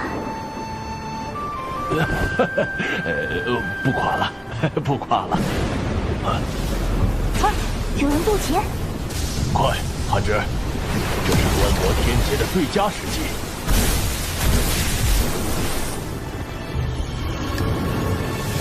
渡劫好像已经结束了耶。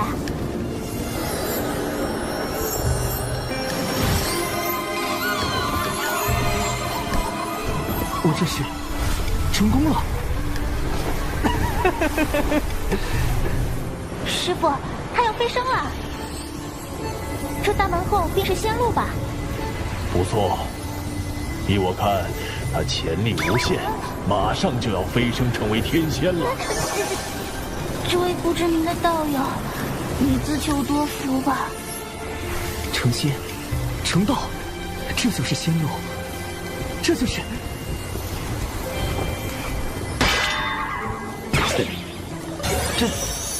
等会儿，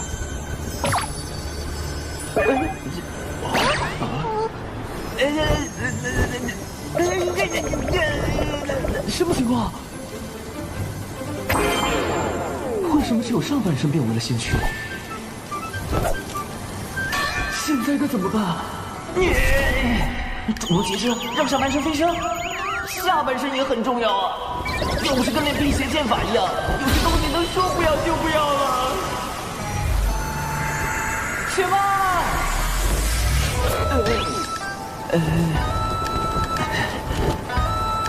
莫非是天道错判了我的实力，以至于没有降下足够强度的天雷，导致我如今只有半身仙躯的情况？等等，莫非……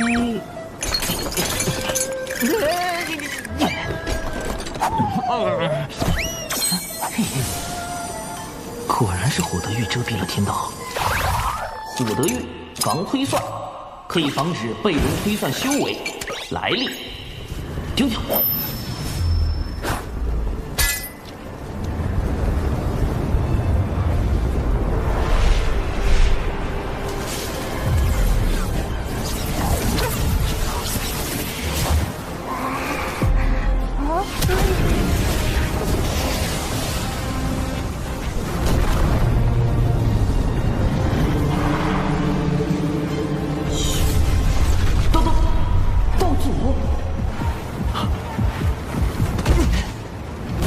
名弟子惊起苍天，渡劫之变数实非弟子有心算计。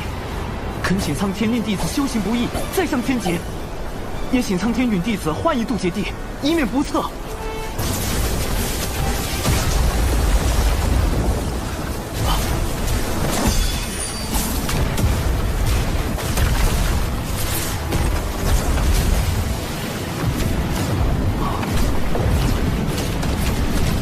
好在此前为防渡劫有人捣乱，特意多选了几处渡劫地。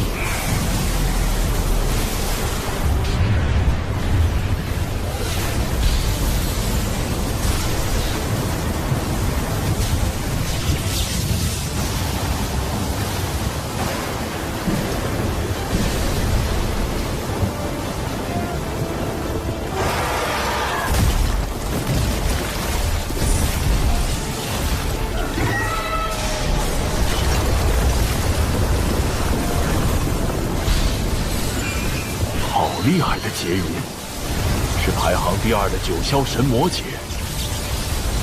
天道真是被我欺负了，麻烦大了。法野鸟龙虎，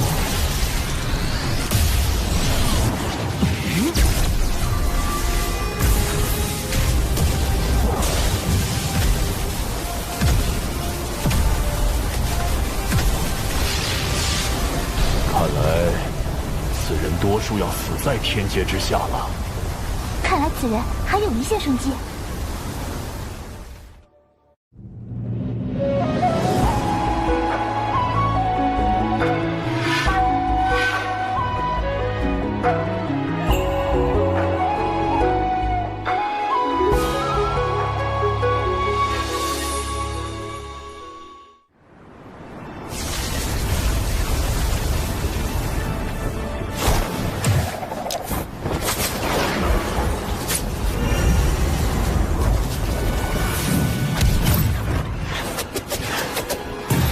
三元玄火，不更。不更，人族先贤神农所传，所形成的果子可以形成某种阵势，以作抵挡。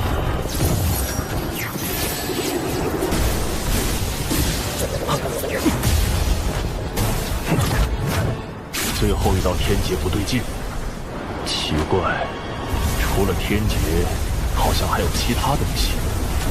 不急，在此地看看他能否撑过最后一道，理应是撑不过的。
完美度过最后一道天劫，师傅，您的嘴真是堪比天道法器。成仙，成道，这就是仙路，这就是竟能撑过此劫，咱们可过去结交，说不定他就要直接飞升天仙。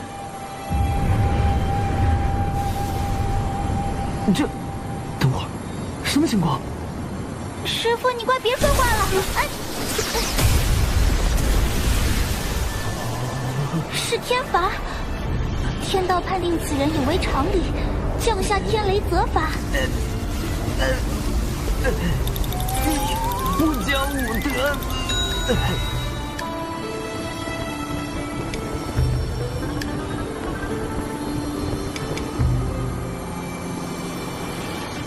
7连道花，便是师傅您说的道门标识吧？3朵道花分别代表精气神，花瓣越多，则道基越圆满，潜力越大。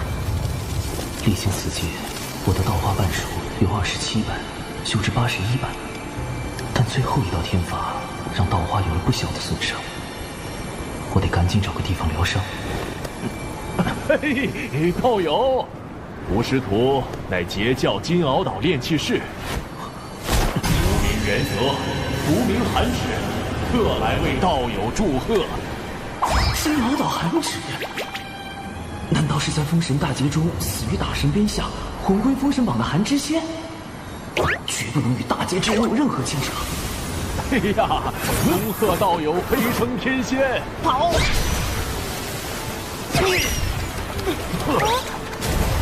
往后修行之路必定顺遂无比，还望道友入我截教。师傅，可惜，连道友的脸都没看着，就错过了。放过这位道友吧。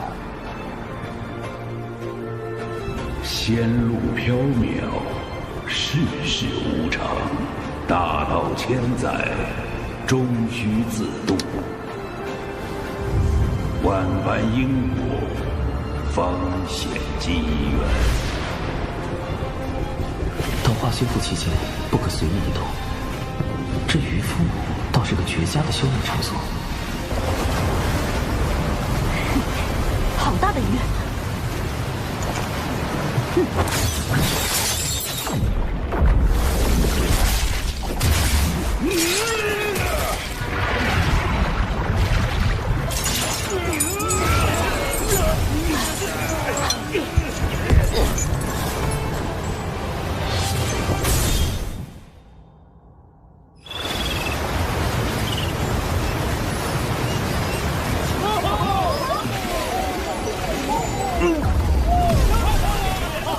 好吵啊！为什么要打扰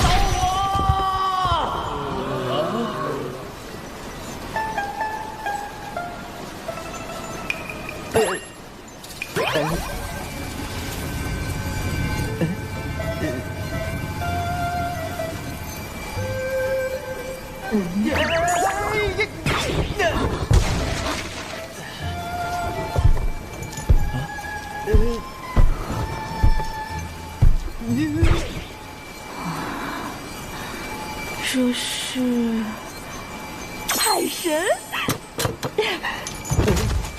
啊！从鱼肚子里生出来的海神，海神！快把海神从寨里好生供着，通知巡寨全体寨民，搭建神像，拜坛祷祝。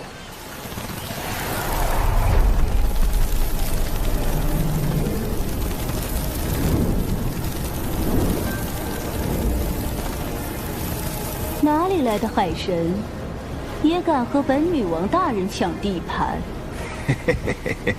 女王大人，雄寨之事便交给属下吧。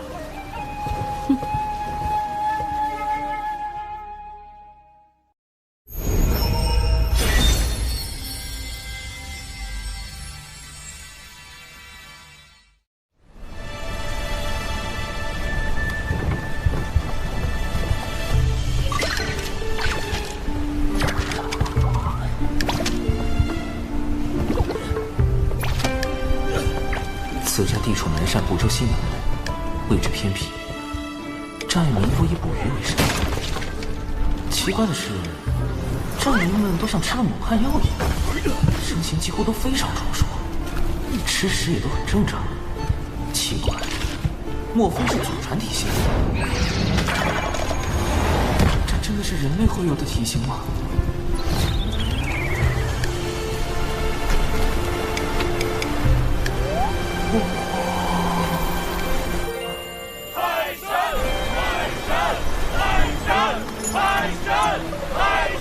好大的石像，竟然真的被他们打起来了！我又不是真海神，只要一直假装不能动弹，也就不会有人再信海神那一套啊。海神像也就变成了废石像。我还是尽快修复青莲道花，早日离开此处。不愧是我从鱼肚子里剖出来的海神，闪闪亮亮，看上去就很灵。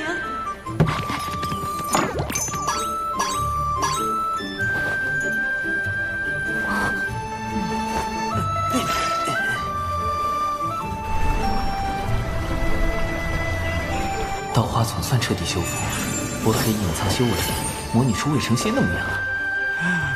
得尽快了断与熊寨的因果，别惹上什么是非。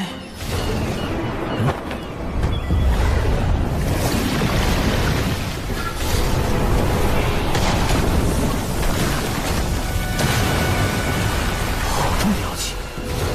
寨主，快看那边！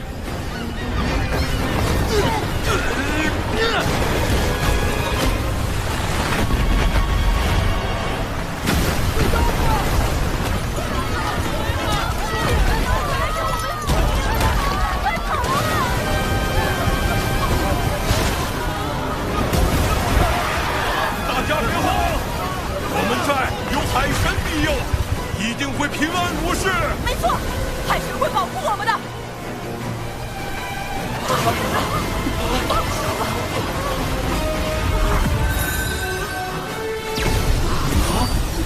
西方二超凡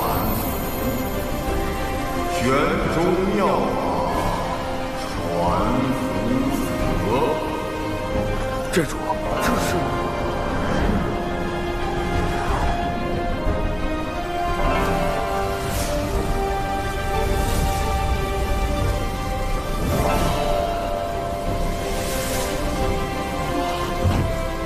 快看，那些人是神仙呀！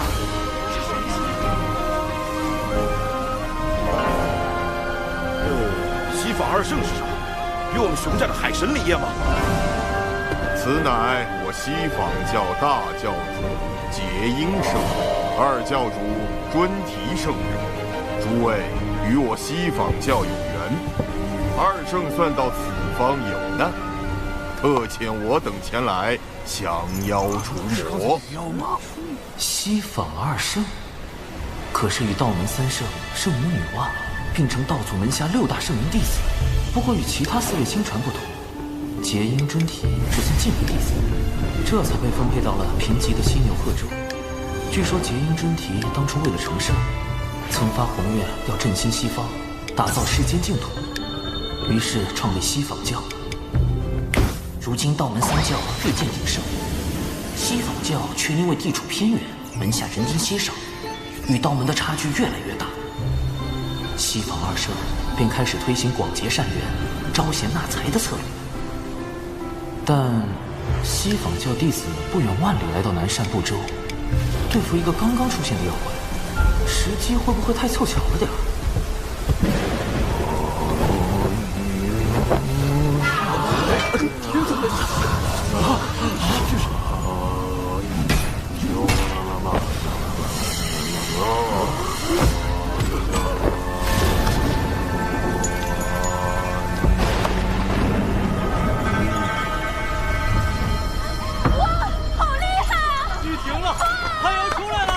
看来你们的海神不怎么灵啊，还得靠我等出手。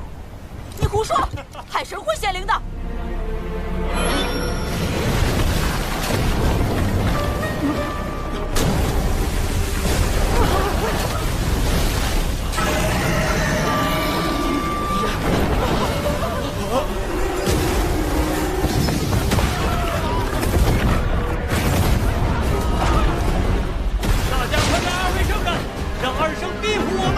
别听他们的！还犹豫什么？你们想被鱼妖吃掉吗？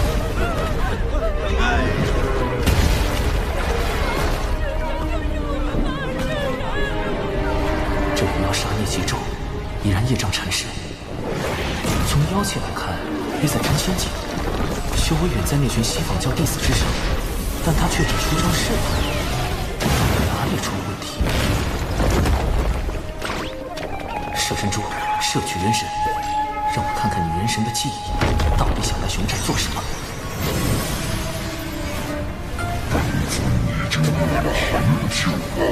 这次你的任务是袭击熊寨，你不是最喜欢人肉吗？只是记住，你最后一定要被我降服。原来都是一伙的。这鱼妖就是西方教豢养的大妖。西方教一边养妖害人，一边派弟子表演降妖除魔的戏法，就是为了吸纳更多门徒，壮大西方教。这可是两教之争，涉及西方2圣和道门3圣，一共5位圣人，好大的因果。门徒席间，我得赶紧溜，千万不要回头看。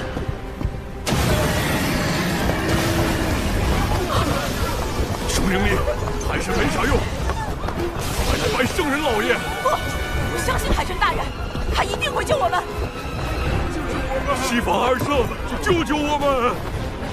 救命啊！救救我们！救命啊！孽障胆大包天，西法2圣在上，请赐予平当力量。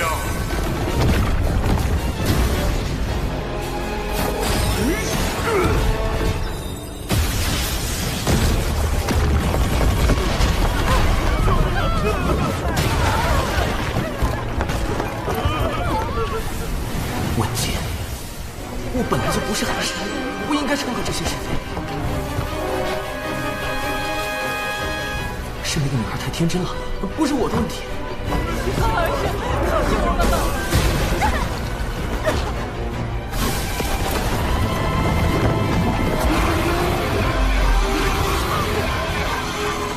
海神大人，求求你，快显灵吧！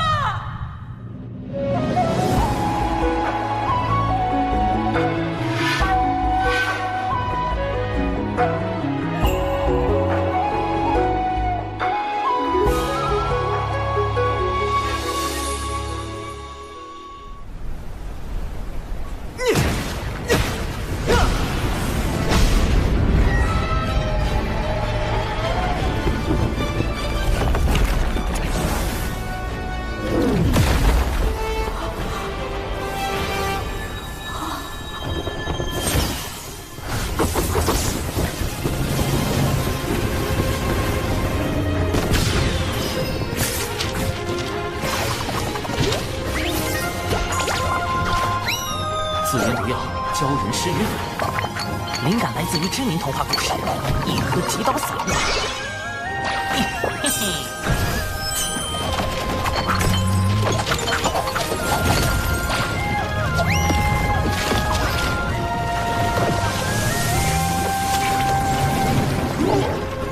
人在此偷袭本尊，好一血的毒药，发不出声音。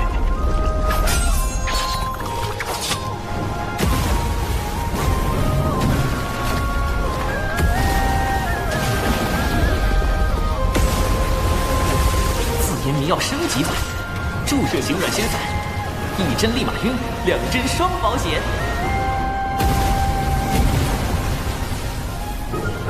紫炎符阵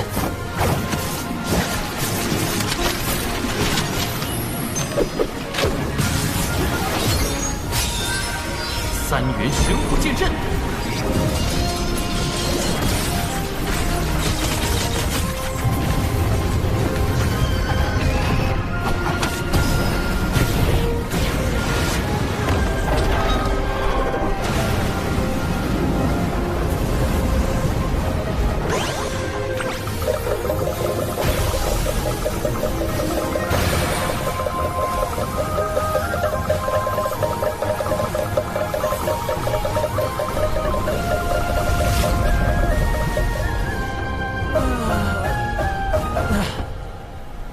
永不相见，莫再转生。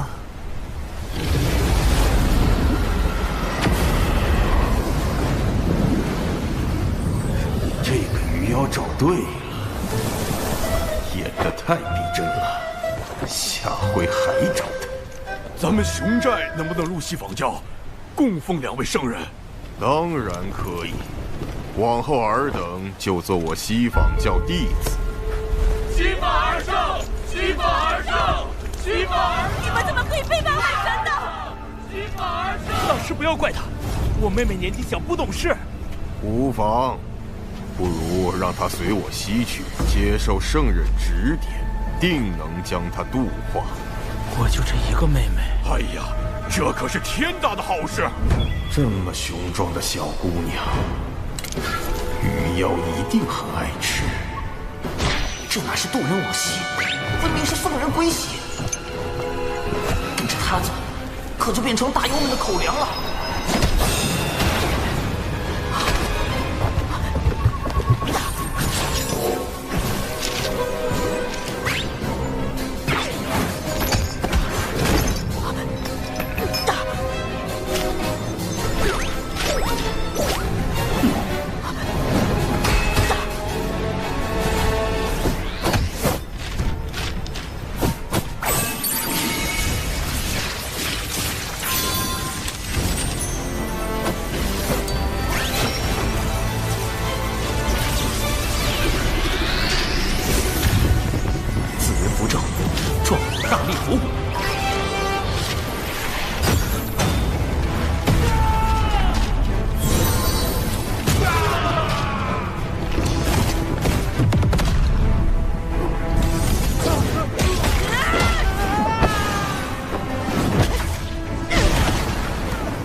这么厉害，难道真有什么海神在助他？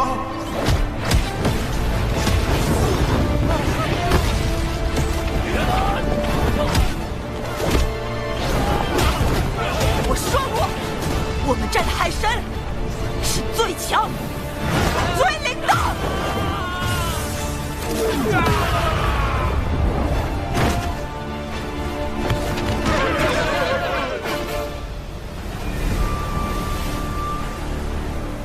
妹妹你怎么变得那么厉害了？刚刚身体里突然出现一股神奇的力量，一定是海神大人显灵了。赶紧跑，趁没有人发现。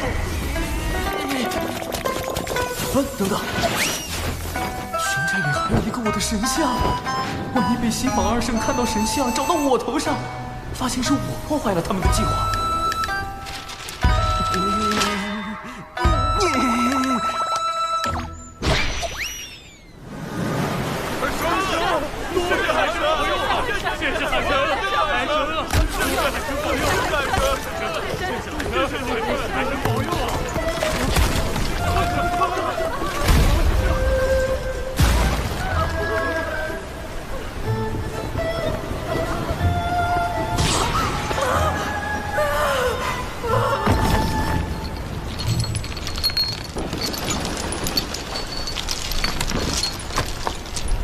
在下并非海神，特此备下薄礼，以谢贵寨收留之恩。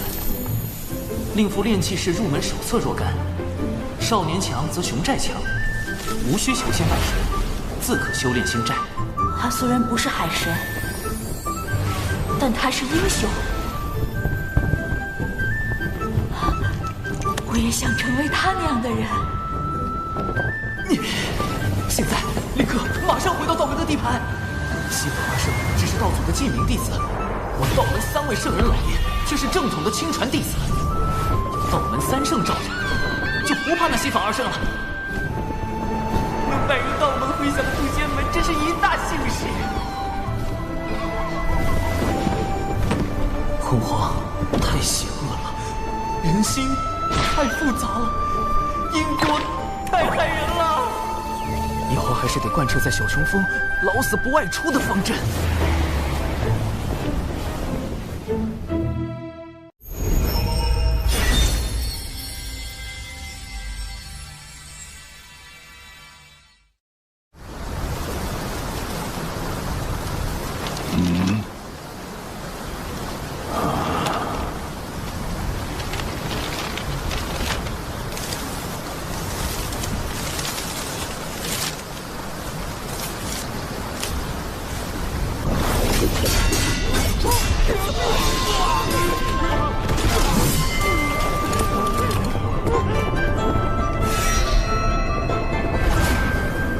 此前龙族二太子为立威重创长寿，如今玄雅击败众龙族高手，也算为长寿出了口恶气。出来这几天，小琼应该没事吧？走前叮嘱师妹要好好休息。师傅刚成周仙，应该也在闭关。师兄，你终于回来了！到底是谁布下了这连环困阵？究竟有何算计？啊，这字有些眼熟。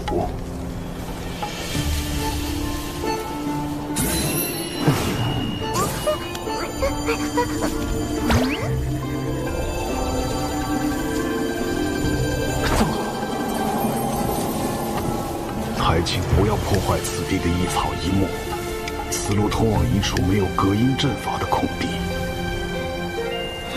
难道还留了出口？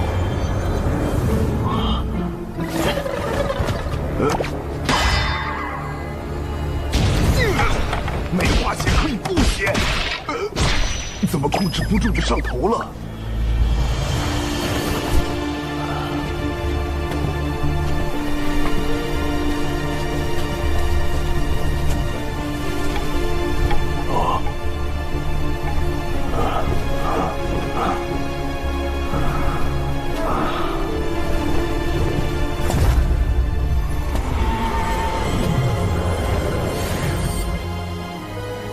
当初在丹房外设立体复合型组合大阵，是为防止有人发现我私密禁药融仙丹。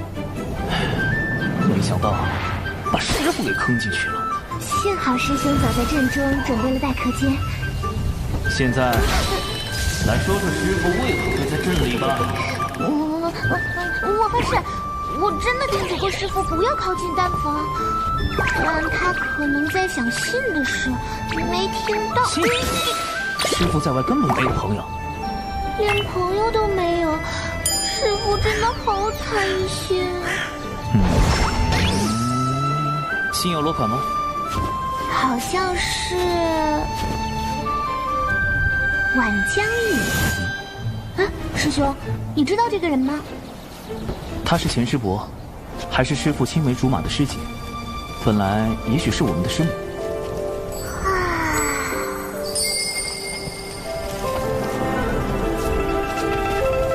能看上师父这么认死理的人，晚师伯一定是一个很好的人。但为什么他没成为师母呢？900年前，晚师伯还是咱们渡仙门的门花，在门内拥有很多爱慕者，而其中有一人因苦追10余年不得，便迁怒于师父，暗中偷袭，致使师父道基损毁。前场失意就背后下黑手，活该他一辈子单身狗，难怪晚师伯看不上他。后来，晚师伯为了给师父寻找修补道基的宝药，便离开了渡仙门，自此再无音讯。师兄，你说晚师伯是不是找到了宝药，所以才约师父见面？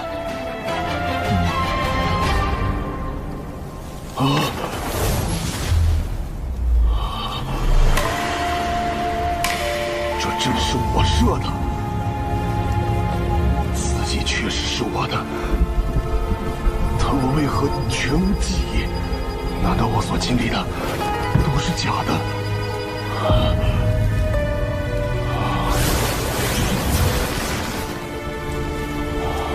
师姐，师弟，这次门内大比已是第14年，进步不少。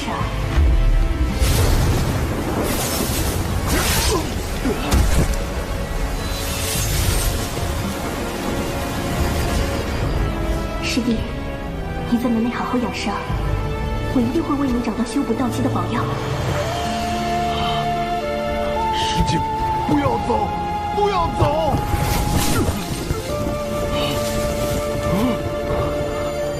师父这是道心失衡，生了魔障。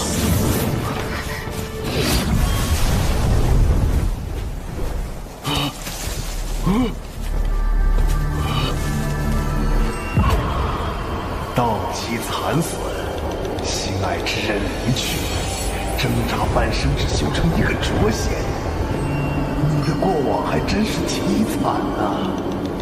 你是谁？你我是同一人，境遇却完全不同。我的过往里，这些都没有发生过。我的道基没有毁，世界也没离开。没错，但世上只能有一个起源。你认为谁活着更好？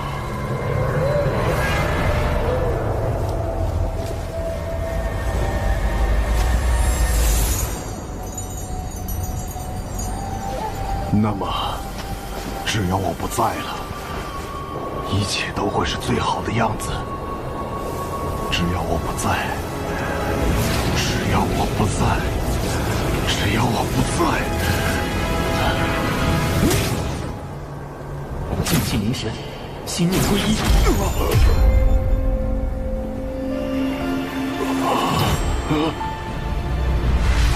长寿，灵娥。为师好像见到师姐了。师父果然是被那封信乱了道心，生出心魔。你们怎么进来了？朕呢？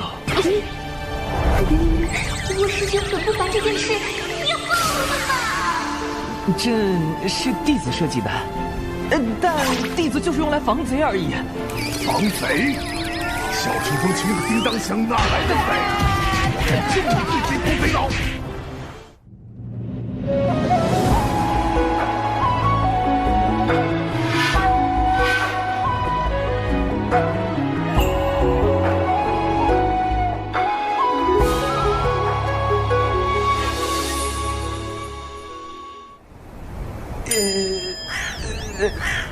为师有要事，得出门一趟。小琼峰，暂由你打理。先稳住手。师父，晚师多年未归，门内应该已经将他从小琼峰除名了。安门归等于叛出师门。师父身为一峰之主，若与他私下会面，该如何向长老们交代？那你说该如何做？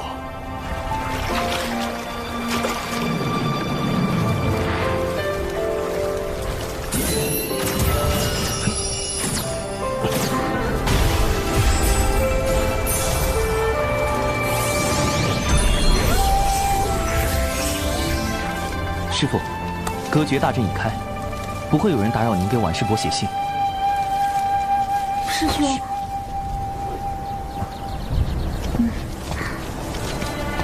师兄，你真要去给师父送信啊？万一……最坏的可能就是婉师伯已经遇害，这封信是有人要引师父外出除掉的。啊！师兄，你是不是已经有怀疑对象了？不错，此人就是毁掉师父道基的那个情敌，如今就在新王宫。一个武力仅次于九次九仙所在的破天峰，但财力第一的封侯，门内不会因为小琼峰穷便任由他封欺负吧？事发时并无旁人，门内无法判定事情经过，只能略作惩处。我本以为这段恩怨已随婉师伯的离开就此了断，可没想到，如今师父修成浊仙，更有望突破真仙境，对此人便是一种威胁。如果信的是真的是有人在背后算计，那么他的嫌疑最大。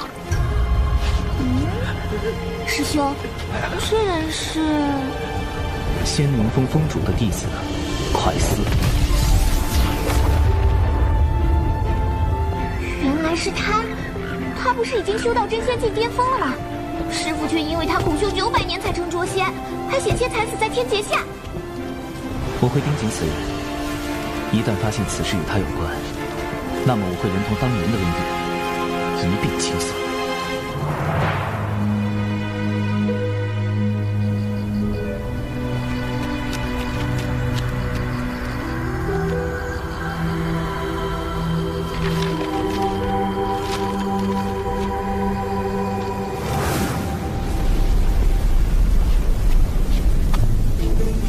此外，赴约途中也有风险，还需增加底牌。师兄，这是要干什么呀？此物名为侧感石，涂上寒色花的枝叶，遇到神石就会变色，可监察是否被窥探，以及窥探者的修为。这杀小纸人不也能干吗？给你增加点参与感。哦，这丹炉里炼的什么药？天仙版软仙散。为蒯司这个真仙准备这么高品阶的药，有点浪费啊。真仙进去天仙境虽远，但万一人家是个隐藏大宝。再者，仙灵风善炼器，若蒯司有厉害法宝，一刀下去999。稳妥考虑，还是按天仙境应对，有备无患。这段时间你就和师父闭关不出。魏师兄实在太稳健了。可对方若见赴约的是你，改变计划呢？所以，我绝对不能露出破绽。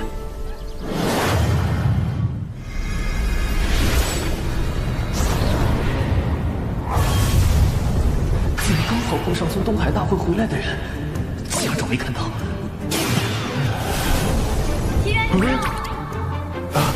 99师妹，你们这么快就从龙宫回来了？别提了，龙宫那位二太子敖乙不知道又发什么疯，所以结束的仓促。不过我师父说，这次长寿对战敖乙有大功劳，我就趁机要了些法术典籍给小琼峰。师兄，你不用太感动啊，回头吩咐长寿陪我喝酒，喝到我满意就行了。这闪避动作这么丝滑，小寿说是身体有病碰不了，你这老头还守身如玉了。多谢99师妹关心，但长寿实力低微，目前还用不到太高级的修炼典籍。都已经在龙宫大出风头了，要是再少些东西，我不就成门内最亮眼的仔了吗？就算不为长寿，齐元师兄刚升谪仙，也很需要典籍巩固修为吧？99师妹的好意，师兄心领了。贫道正准备去南州历练，稳扎稳打，提升修为。这风格改变的这么突然，齐元师兄900年来不是一向闭关修行吗？齐元师叔，此次长寿师兄舍命护我渡仙门颜面，玄雅钦佩不已，不知他伤势如何？目前已无大碍，劳玄雅师侄记挂。倒是你这一身伤，玄雅在擂台上把龙宫弟子揍了个遍，给长寿报了仇。报仇？有时你也太冲动了，总要低调啊！龙宫不会把这笔账算我头上吧？玄雅师侄如此顾念同门之意，贫道很是欣慰。是谁在生气？齐元师兄这是不开心呀？怎么脸这么狰狞？长寿师兄高风亮节，至仁至善，乃我辈之楷模，能与他相交，是玄雅之幸。别夸了，让我走吧。99师妹，你们一路奔波，还是先回山安顿，咱们就此别过。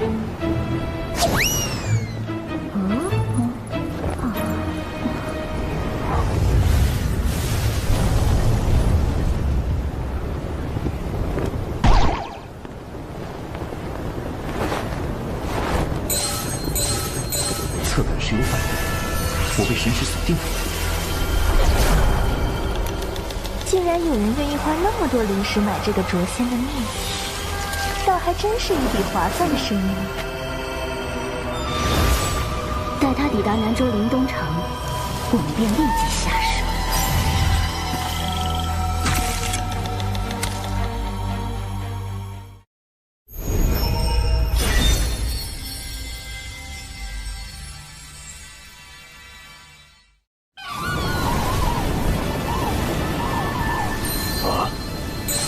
根据侧感石的反应，共有3道神石锁定我，2个元仙境的不足为惧。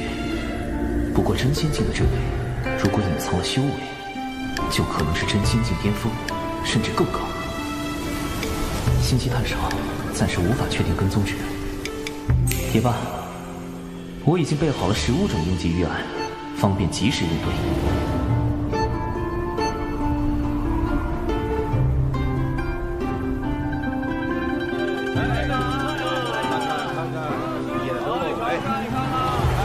这就是信中约定的见面地点。南州不愧是人族气运汇聚之所，都开始追求精神需求了。不过，神识锁定解除，这就现身了。我还什么都没做。依然师弟。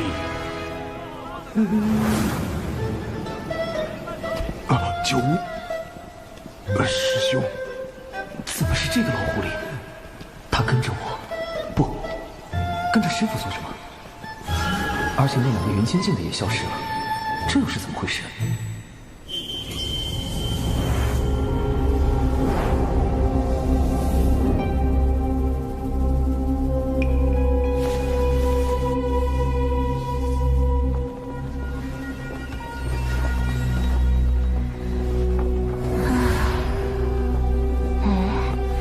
他旁边那人是？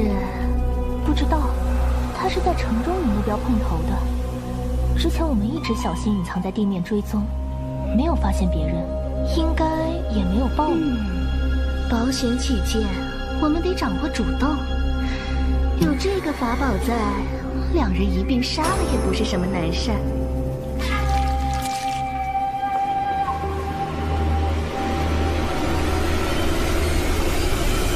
师兄，你怎么会在这里？小九担心你独自外出不安全，托我暗中相护。想不到，师弟，你向来洁身自好，怎么升仙后突然性情大变，往红尘俗世里钻呢？九无师徒暗中相护也是好心，如果他跟踪的不是无理长寿的话，危险！他对师傅十分了解，我要是露出过错，一般就藏不住了。怒火之渊也会被惊动的。师兄，你误会我了。吾辈炼气士一心求道，岂会恋慕俗世污浊？我停在这里，是另有原因。什么原因？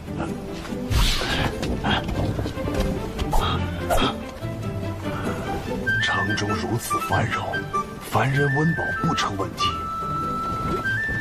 这些人却脚步虚浮，跟恶鬼似的，着实古怪。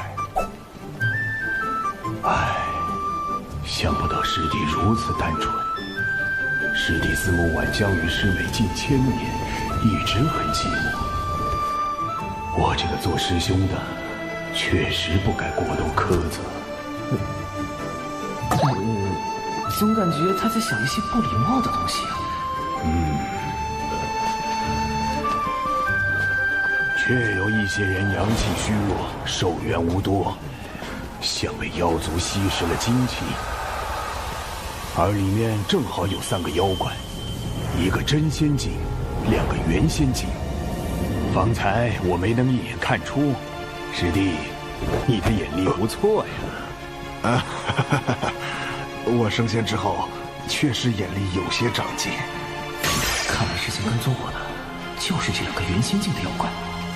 师兄，事关重大，我们是否马上返回门内禀报？师弟何时变得跟长寿一般思虑周全？此事目前只有推测，却无证据。不如先暗中探查一番，若确有其事，咱们联手除妖，护一地清明，岂不美哉？师兄果然是义薄云天。就我师傅轻易就能发现我与师傅的细微不同，我必须更加克制，不能越线半分。末世3姐妹加场表演马上开始，走过路过不要错过呀！加场表演。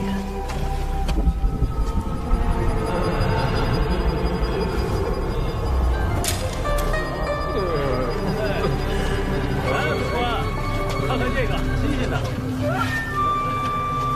幕后之人为了引师傅入局，真是煞费苦心。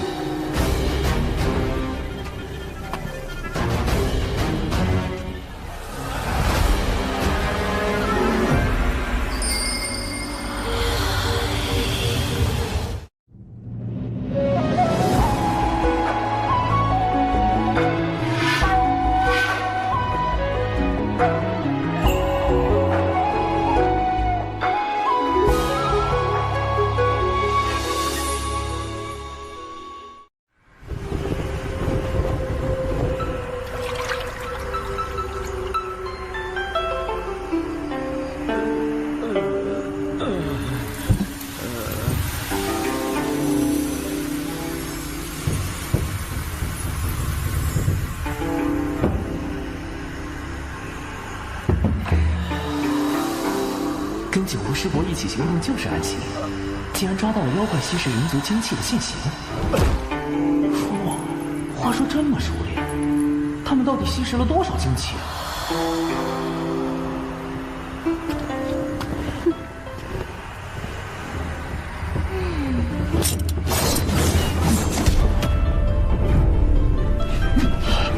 你们没中姐姐的万香迷魂物，难道你的修为比姐姐还高？那至少是真仙境巅峰，怎么会跟一个浊仙在一起？妹妹们，先杀了那个浊仙！师弟，保护好这些凡人。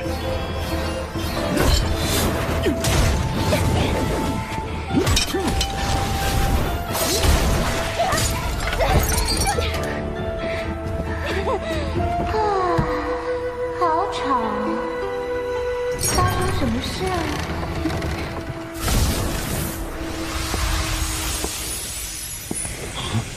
竟然还有一个妖怪，难道他有什么隐藏妖气和修为的法宝？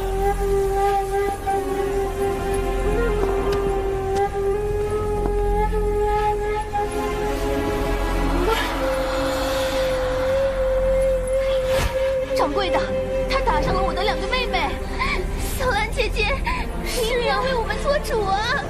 敢在我店里？师弟，千万保护好自己！我绝饶不了你！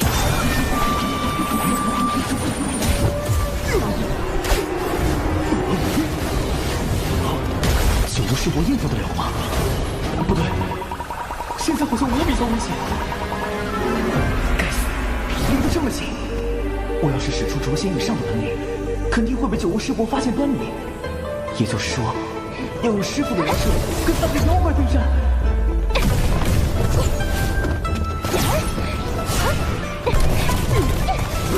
一个糟老头子，怎么这么能跑？为了装师傅，我饶命了。没事儿，他跑不了。万飞小可恶已经成了。不妙，情深中竟然暗藏无形水雾，逐渐令人窒息。虽然我本身的天仙境修为足够抵挡，但显然师傅这个浊仙是抵挡不了的。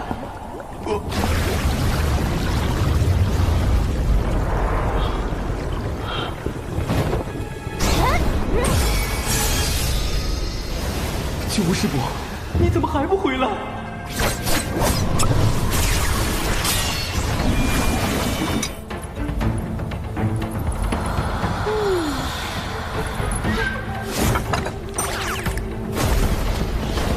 不好，师弟有危险，必须马上了结这个妖怪。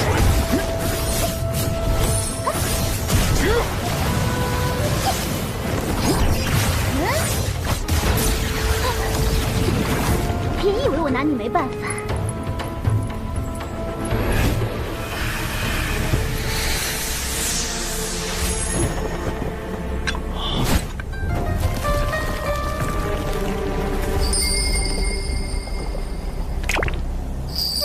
你是星球狐族？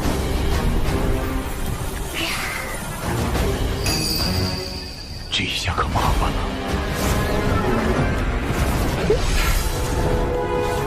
算了，求人和罗秋瑾，岂容并脚抛你几远？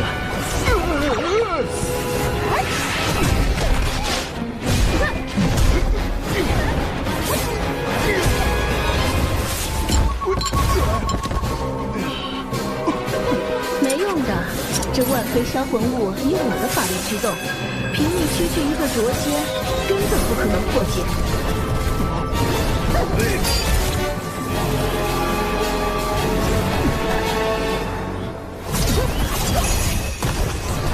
听到你的法力低微，大姐绝不会向你们这些自恶的妖怪屈服。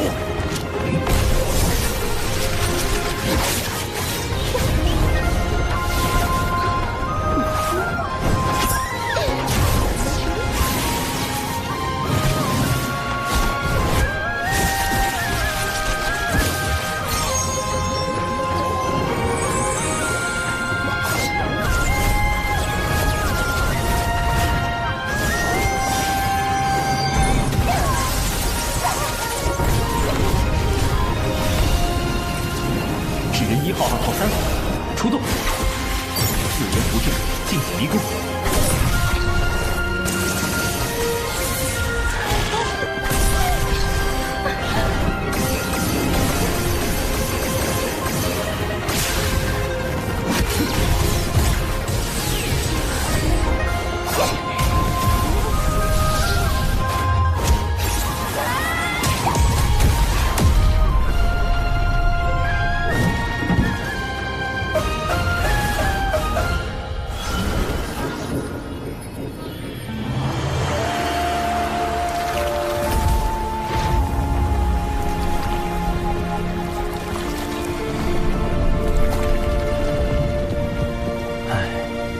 人类总是会被表象所迷惑。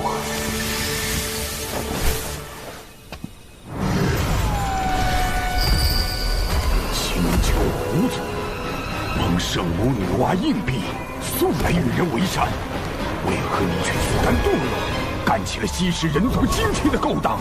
要你管！束手就擒吧。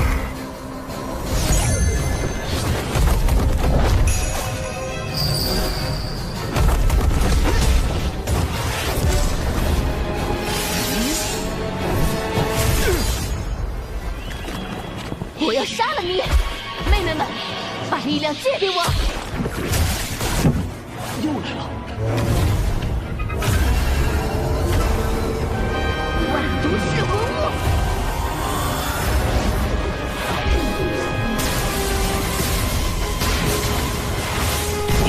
光火系攻击就会暴露远超灼仙的实力，引起九无师伯的高度怀疑。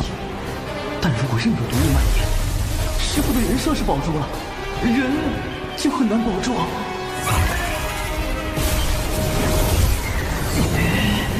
不能，千万不能打！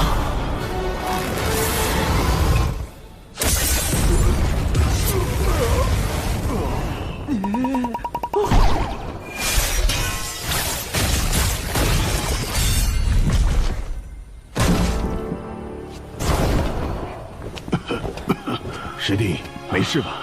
这3只妖怪着实厉害，多亏师兄大救。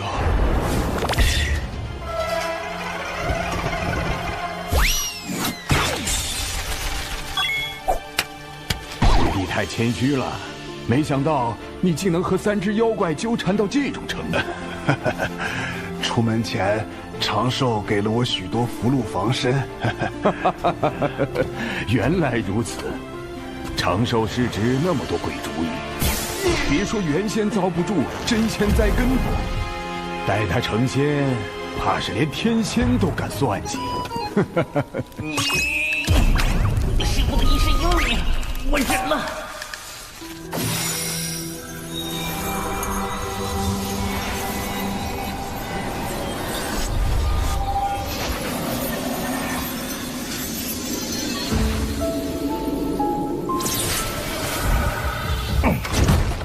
下在琴上的禁制破了，暗杀失败。奇缘呐，奇缘，你当了900年的废物，一朝成仙还是如此能干。越是如此，我越是留不得你了。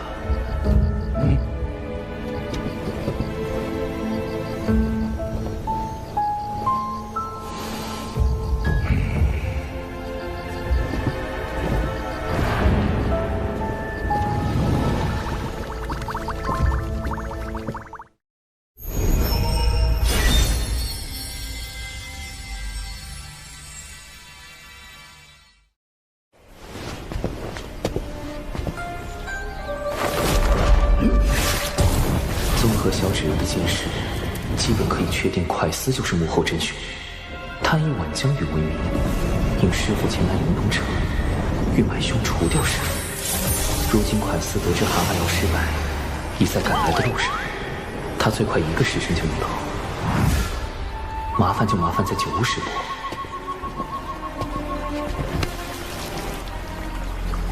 蛤蟆妖身上的业障真多，这狐妖隶属的青丘狐族与人族圣母女娲颇有渊源，不太好办。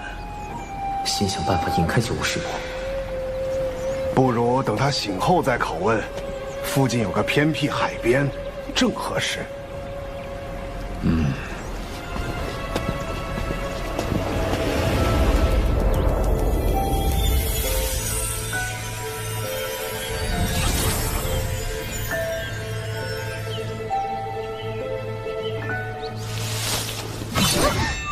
行了，你这狐妖为何在人间作祟？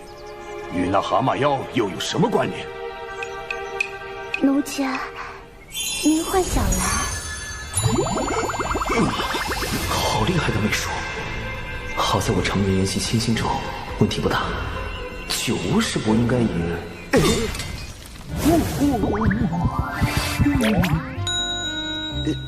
九巫师伯，你冷静一点啊！师傅，对不住了。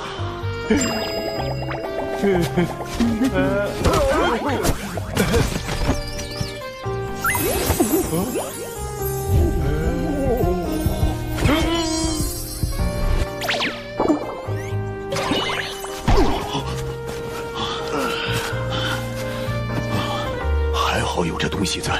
这是长寿化的白眉老后符，炼气时修道静心，抵抗媚术，必备良品。好厉害的法宝！哼，竟敢用媚术激我的！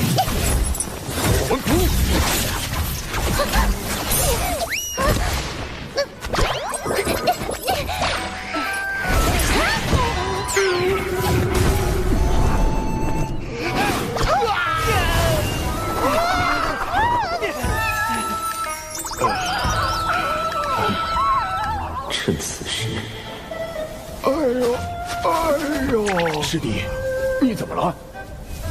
师兄，我鲜少前往此等场所，刚被蛤蟆妖击伤，又遭遇狐妖媚术，似乎产生了心魔。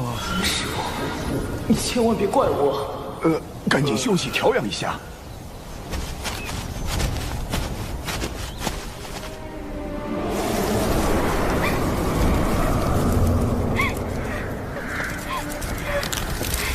姐姐们，你们死得好惨！说，那个卓仙是怎么杀死你姐姐的？他有什么特别手段？姐姐们已经死了，告诉你这些又有什么意义？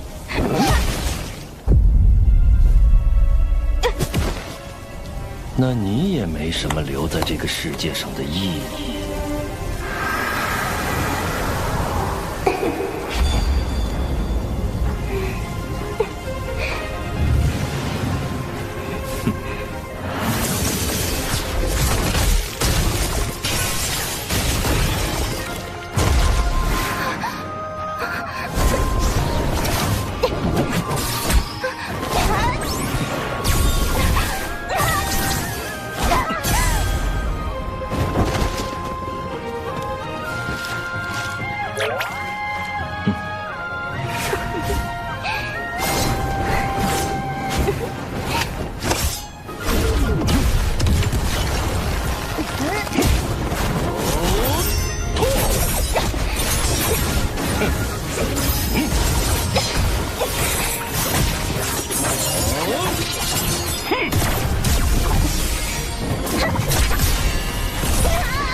天仙丹软仙散，看起来效果还不错。稳妥起见，总归要确认一下，杀错人可就不好了。还是进行下搜魂吧。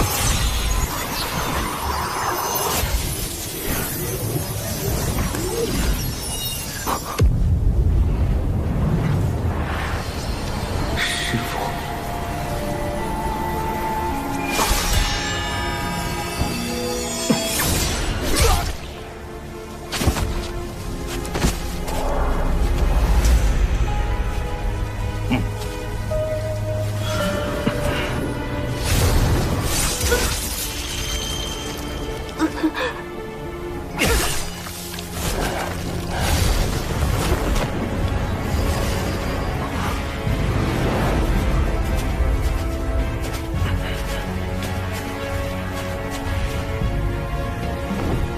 果然，快速买通蛤蟆药，欲在此地杀死师傅。师傅，万事不往，令东城百修杀人事件确认完毕。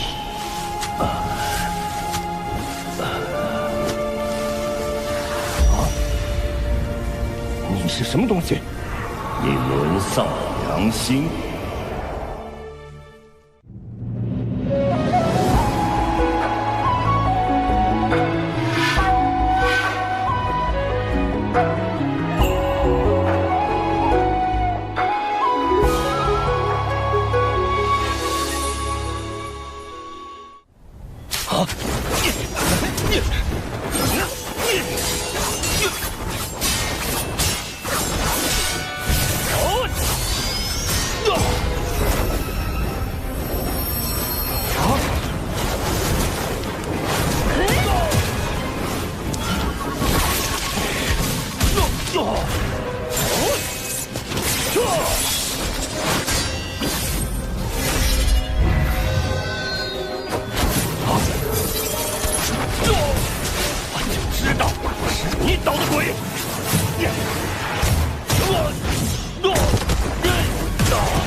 追日破云梭，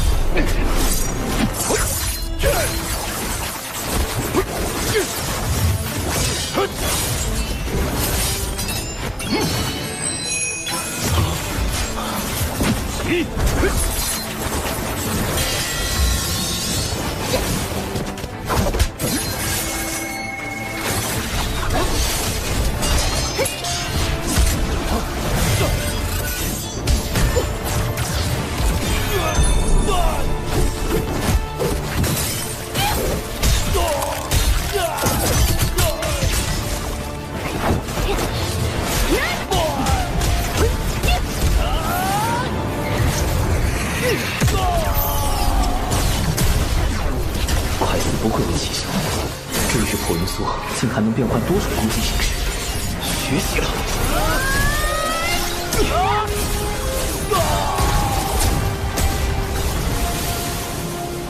怎么可能？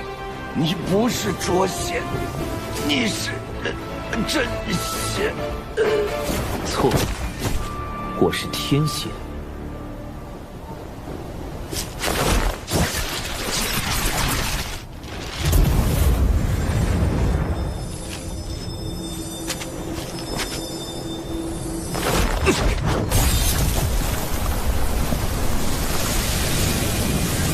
万无有事，无法转生。我确实没有参与吸食人族精气，你不信的话，竟有功德。一般来说，行善带来功德，作恶带来业障。等功德积攒到一定程度，便可获得成圣契机。机缘上佳者，可凭借功德成圣。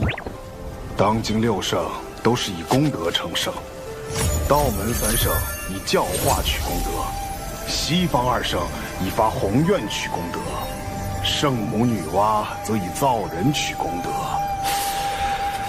但这狐妖身上的功德，这是祖传功德。我族祖先曾在巫妖大战期间救过人族，因此获得功德传至我辈。你们若杀了我，我身上的功德便会转化为你们身上的业障。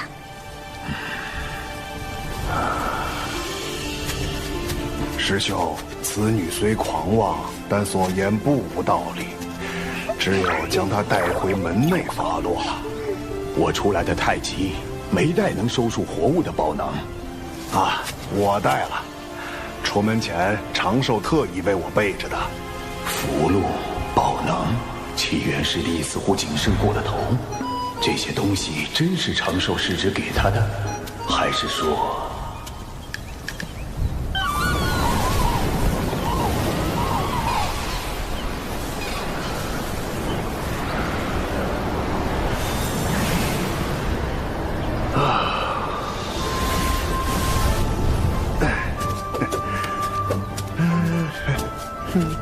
师弟，不知长寿师侄最近在干什么？师兄啊，你怎么来了？长寿啊，应是在修炼吧？他为什么突然问起我？正好，我来这里坐坐。师兄不去趟赏罚殿吗？小兰之事仍需门内定夺。麻烦了，一定是这老狐狸发现了什么。稍后我自会跑一趟。怎么，小琼峰不欢迎我？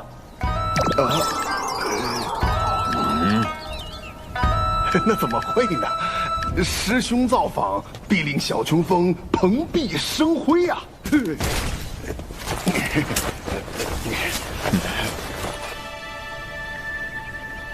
天亮，请睁眼。昨天晚上死的是99师叔。玩了一天了，每次都是我先死，不玩了。99师叔，你耍赖！我就知道，李长寿呢？他哪里去了？五师兄，你怎么来了？哼，坦白吧，师侄，我早就怀疑你了。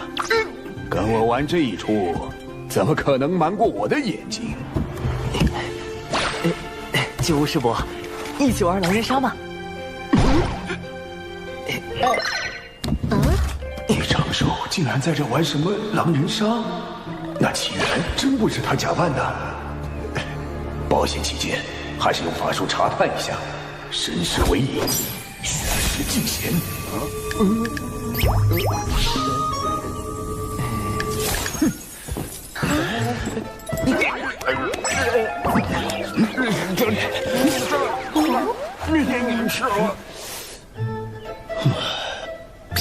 真是我想多了。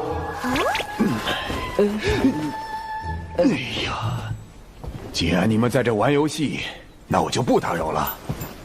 这就走了？九师伯，好险！还好我身上有火的预防查探，否则方才直接被九无师伯看穿了纸人化身。看来是我扮演的师傅不够像，才引起了九无师伯的怀疑。往后定要仔细观察师傅演习，进一步提升演员的自我修养。这次我与纸人兵分3路，击杀蒯斯的同时，利用九无师伯制造师傅的不在场证明，用99制造李长寿的不在场证明。其中多有风险，往后需好好复盘。只是师傅那边……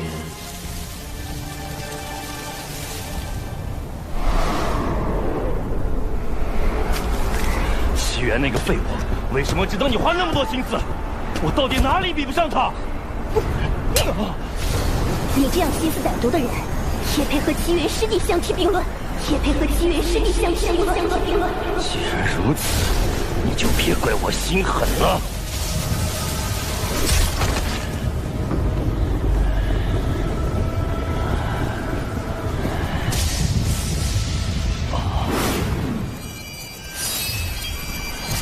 师傅，临东城之约也是蒯斯的阴谋，他欲买凶除掉你，后双方因私怨大打出手，同归于尽。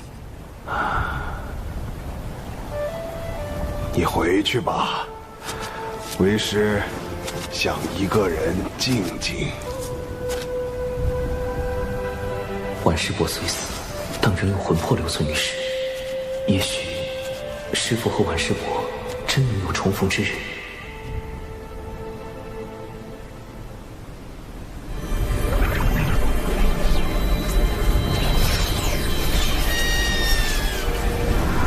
道代表金鳌岛来访，与贵门论道切磋，此为拜帖。我渡仙门与金鳌岛同属道门，却应增进交流。看来这一次又要挑选优秀弟子与金鳌岛切磋了，不如……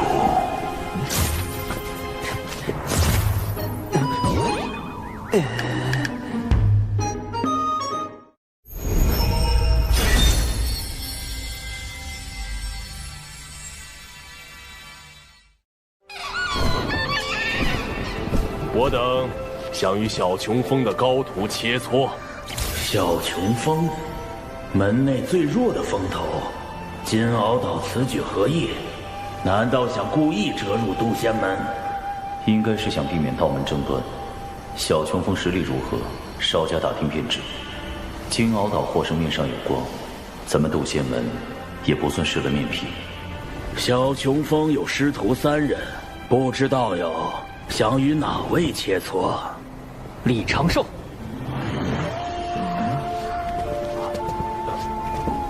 敖乙，他拜入了金鳌岛。龙族一向傲慢，如何会与道门为伍？为了打败蓝衣老道，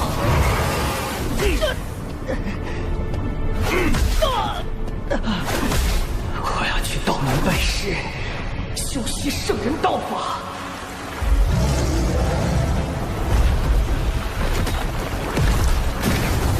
为了重整龙族，我要扬名四海，引领族中弟子拜入道门。扬名计划第1步，洗清龙宫一战的污点。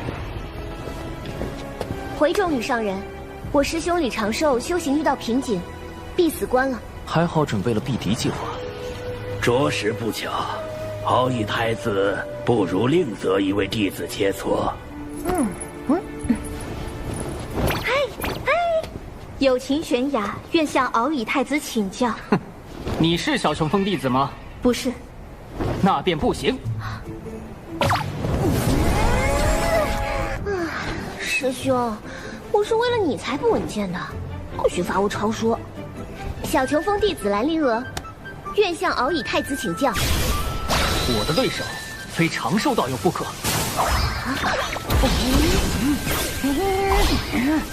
否则心魔难消。龙宫一战输的是长寿，你为何会有心魔？心魔这种事，懂的人才懂。我被蓝衣老道洗了后，哈老道这件事实在丢龙现眼。他既然闭关了，我就在门外等他。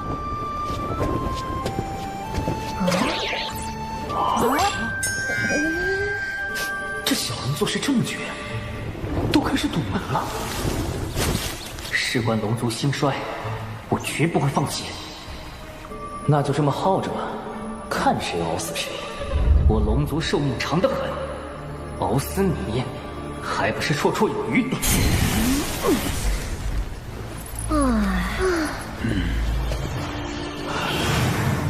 他俩这是要熬死我呀！实在不行，只能唤醒长寿了。哎，启元师弟，你与蛤蟆妖一战后，伤势如何呀？蛤蟆妖？难道是长寿说的快死孤兄杀我那个？好多了，老九无师兄记挂。还好对过口供。敖乙一直赖在小琼峰也不是个事儿，要不夜里偷偷砸晕丢出来。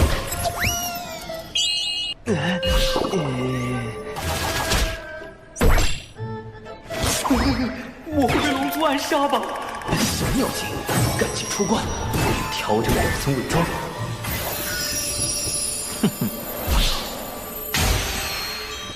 既然突破瓶颈了，便出来吧。敖乙又来找你切磋了。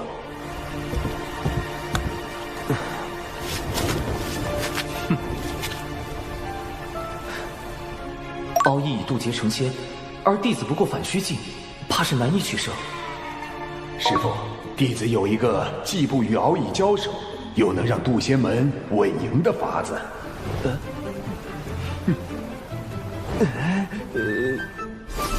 阵法切磋，倒也可行。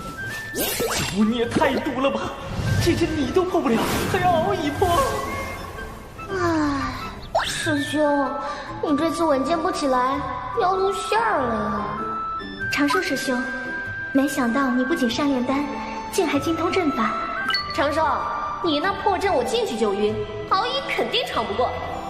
长少，此战过后，你定能得到门内重视。快和为师谢过九巫师兄，举手之劳，不用谢。谢你个鬼呀！苍天啊，把这坑神带走吧！只要在不强行冲破阵基的情况下走出这座大阵，便算敖乙太子获胜。请。只能随机应变了。此阵将是我扬名四海的第一个垫脚石。敖乙师弟，这阵法看着并不玄妙，一定困不住你。为兄等着为你庆功。敖乙师叔，自求多福吧。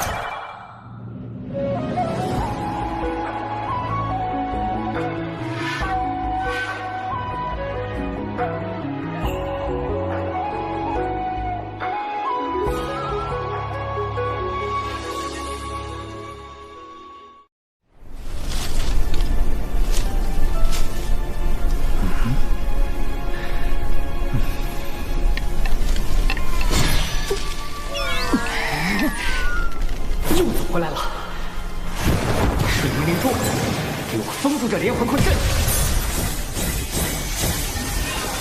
竟是生于远古的先天法宝，难怪能阻断大阵运转，令生灵显现。但，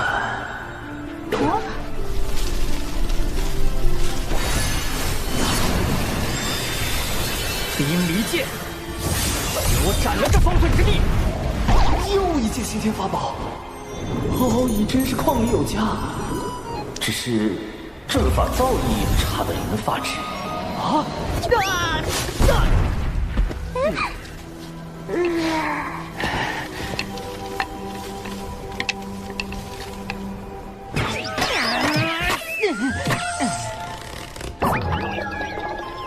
我龙族在阵法之道有这么不堪了吗？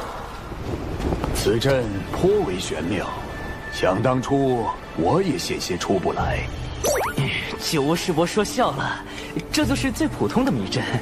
师傅，敖乙师叔入岛尚短，所学有限，弟子们倒是学过些阵法之道，想去试试。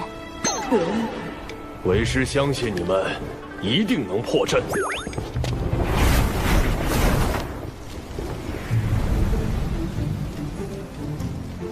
啊，好好的师傅。长了一张嘴，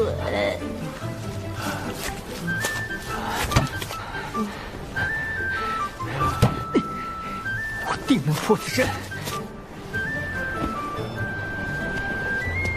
唉，终归是败了。也罢，贫道这就将他们带出。前辈且慢，我来开。是时候展现我金鳌岛真正的阵法造诣。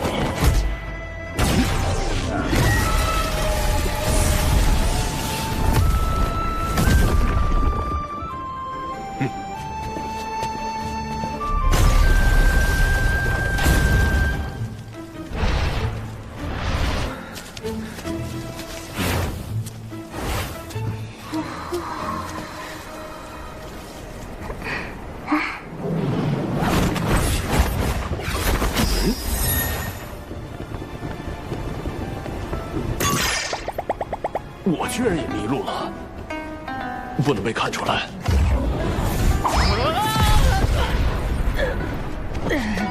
我龙族还能站起来！敖乙师弟，为兄来救你了！连天仙都被困住了。长寿在阵法上的造诣确实不凡。长寿啊，这个优秀仙苗，你当定了。谁爱当谁当，不要给我！金鳌岛也不过如此嘛。九九师叔，既然你主动吸引火力了，一定不介意我再把祸水引向你吧？此阵能有如此威力，99师叔居功至伟。这座大阵一直是靠您浑厚而又纯粹的法力在运转，对吧，师妹？可不是嘛，阵基里的每颗灵石都是您嵌进去的。九巫师伯推荐的就是靠谱。可是小琼峰真的需要真仙指导布阵，就要真仙，就要真仙！真仙？他就是真仙，你找他。师兄，好像是有这么回事。难怪我在镇里一直兜圈，原来是99师妹所拨。是吗？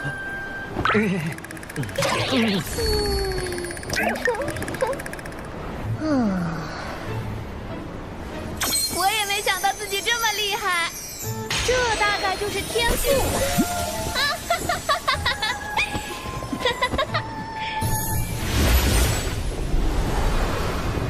99师叔实力强横，众位道友闯不过去，实属正常，切勿因此沮丧。我输了，道友阵法之玄妙，敖乙领教了。师傅，你怎么也在镇里？为师是来找你们的。如今是我金鳌岛输了一阵，不知小友能否和敖乙师弟再比试一番？当然，绝对不是为了输赢啊，只是想助我师弟摆脱心魔。一个成仙的挑战一个没成仙的，这公平吗？请元泽师兄将我的修为封到反虚境。这倒是公平了。那便再切磋一次吧，莫要让人觉得咱们渡仙门拒战。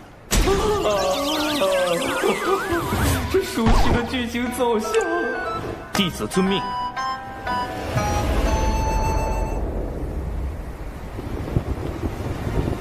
敖乙太子，今日与东海大会有些不同，我或许会胜之不武。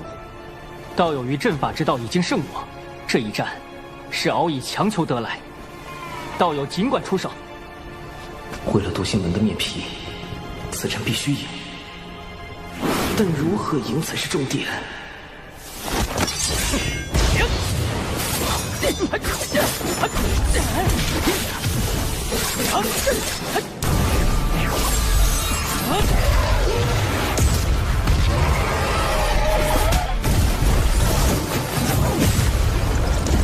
好快的盾法！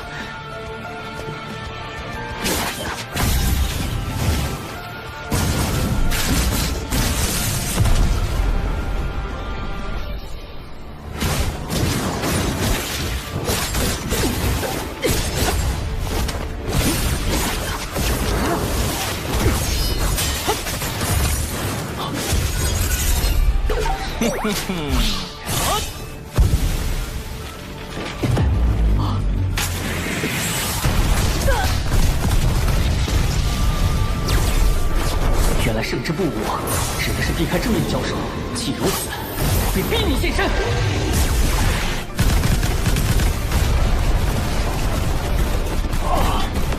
都炸成这样了还不出来，这人的打法真是一言难尽。总之，敖乙太子拿土遁没办法，承受也算立于不败之地。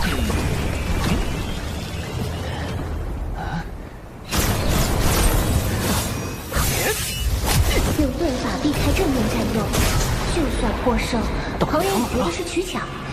师兄够稳。伏火破不开他的心墙，得换点尖锐的法器。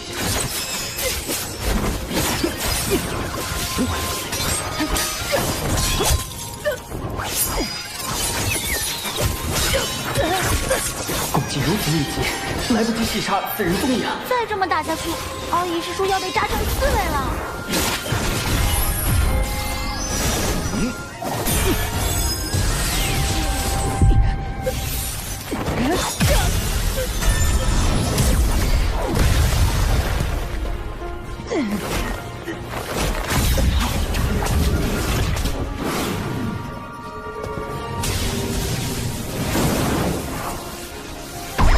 这是什么法器？一刀砸下去还能喘气吗？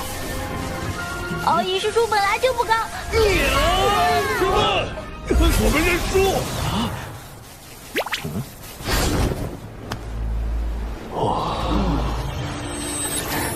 输了，我又输了，多有得罪。这次可否算作平局？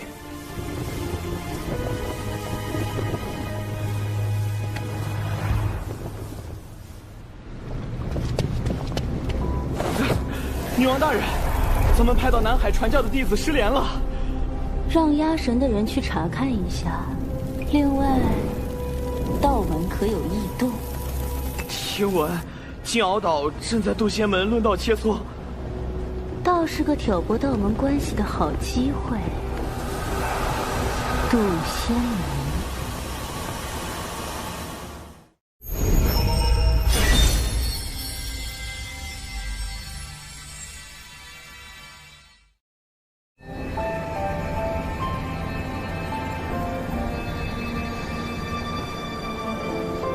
长寿道友，不，长寿兄，如此光风霁月，已心有所感。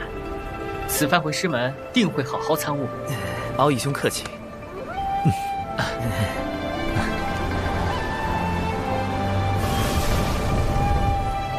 叨扰数日，贫道这就回去了。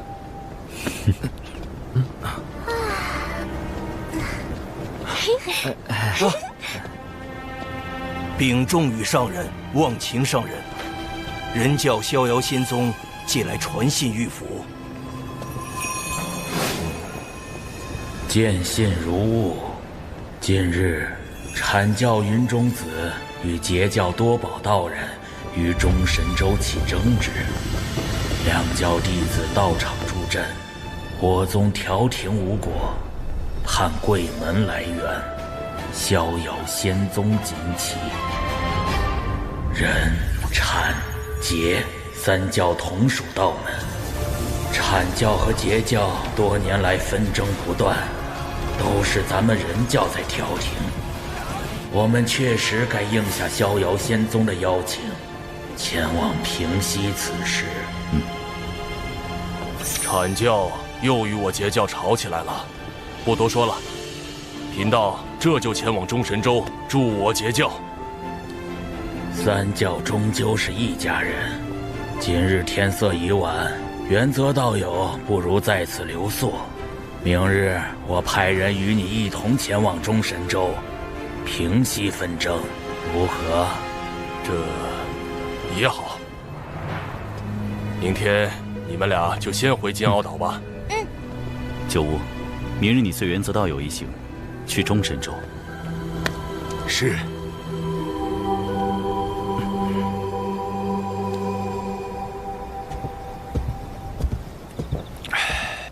师伯，这是万凌云长老炼制的辅仙灵魂丹，可用以防身。用时需闭气，以防自伤。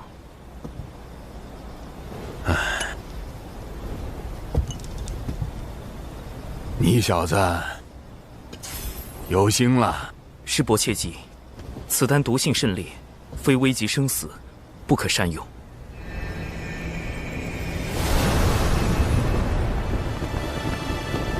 师兄，阐教和截教吵架究竟是怎么回事？门内那么急着派人去劝架。这次冲突的主角，阐教的云中子和截教的多宝道人，听说他们都喜欢法宝，只不过云中子喜欢仿造赝品，而多宝道人则喜欢收藏真品。也许是因为法宝，二人吵了起来。那法宝是假的，你的法宝才是假的。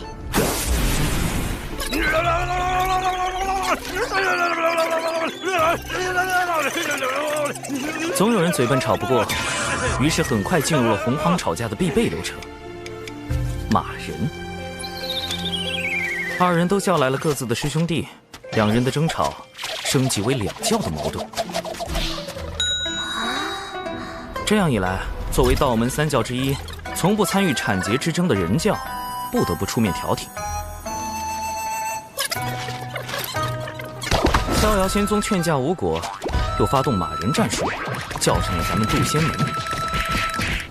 这么点小事，弄那么大？阐解两教的矛盾由来已久，甚至要追溯到两教圣人立教之时。九无师伯前去劝架，但愿别是吃力不讨好。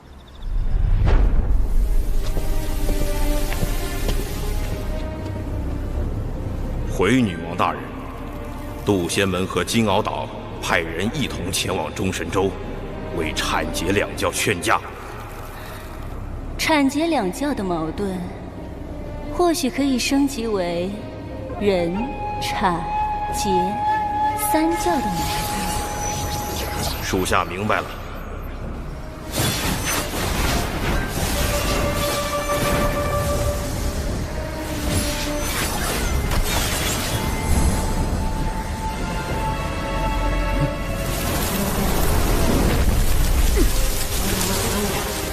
蚊子也太多了，有埋伏，是隔绝法阵。趁法阵还没彻底结成，冲出去！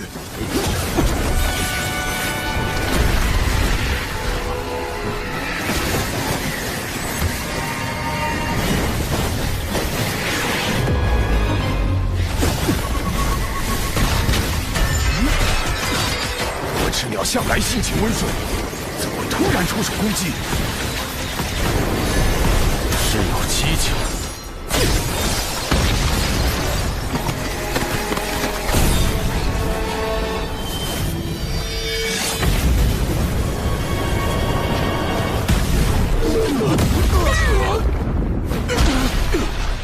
我赤鸟来势汹汹，带头那只的实力将逼近天仙境巅峰。我虽也是天仙，但不是他的对手。隔绝法阵困住了我们，必须想办法尽快破阵。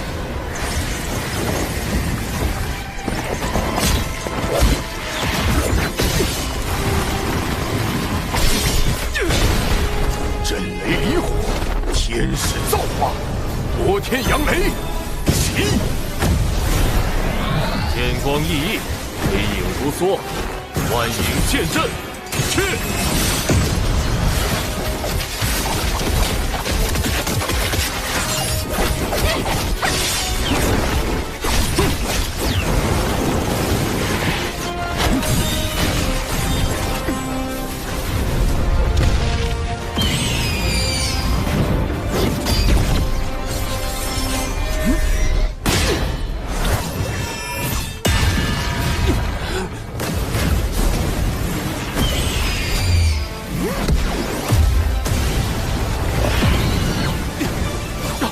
隔绝法阵破了，妖物太多，分头突围，你们小心！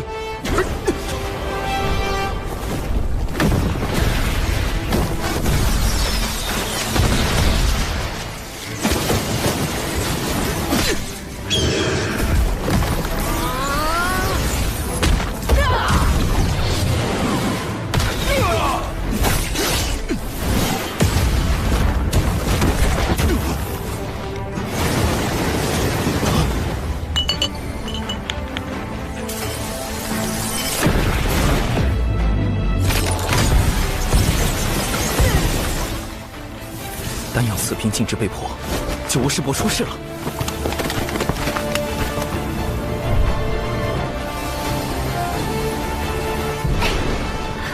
我也联系不上无误，一定是出事了。我现在就去找师傅。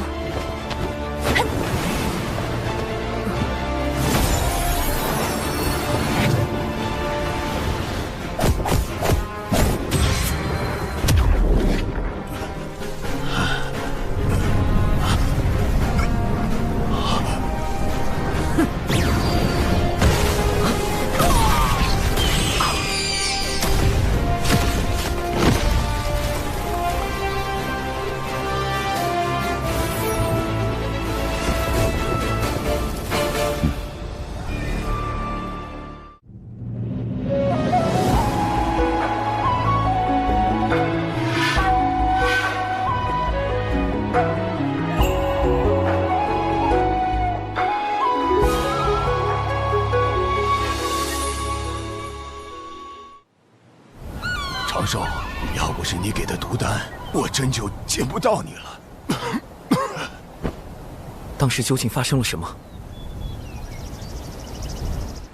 九巫一行因是遭到了火赤鸟伏击，2位渡仙门长老殒命，九巫受重创，元泽等人不知所踪，金鳌岛也没有他们的消息。火赤鸟，他们怎么会突然对渡仙门和金鳌岛的人下手？此事不简单，这些火赤鸟被我们击毙后，身上闪过一缕血光。我仔细检查过他们的尸身，发现其元神被抽空，早已死去多时。看来他们的元神被操控了。操控元神，竟有这种邪术，简直闻所未闻。后来我虽被师父救回，但性命垂危，好在有麒麟长老出手，才捡回一条命。麒麟长老，常年镇守道藏内殿的那位。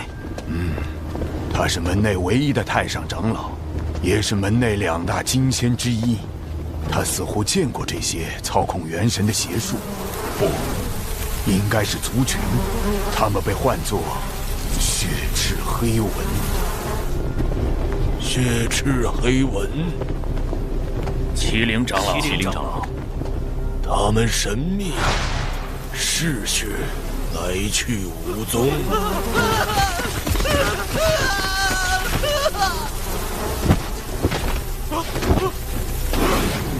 通过吸附他人骨血，从而附身操控。操控火赤鸟的真凶，只是一群蚊子。千万不要小瞧了这群蚊子。远古时，他们曾经用类似的手段挑起了一个族群的内部纷争，甚至引发了族灭。灭族于无形之中。没有任何判别的方法吗？灭一个族群都这么容易，那我渡仙门，近日有血赤黑纹作祟，此纹凶猛异常，请各封严加戒备。门内也开始戒备血赤黑纹了，这日子真不太平。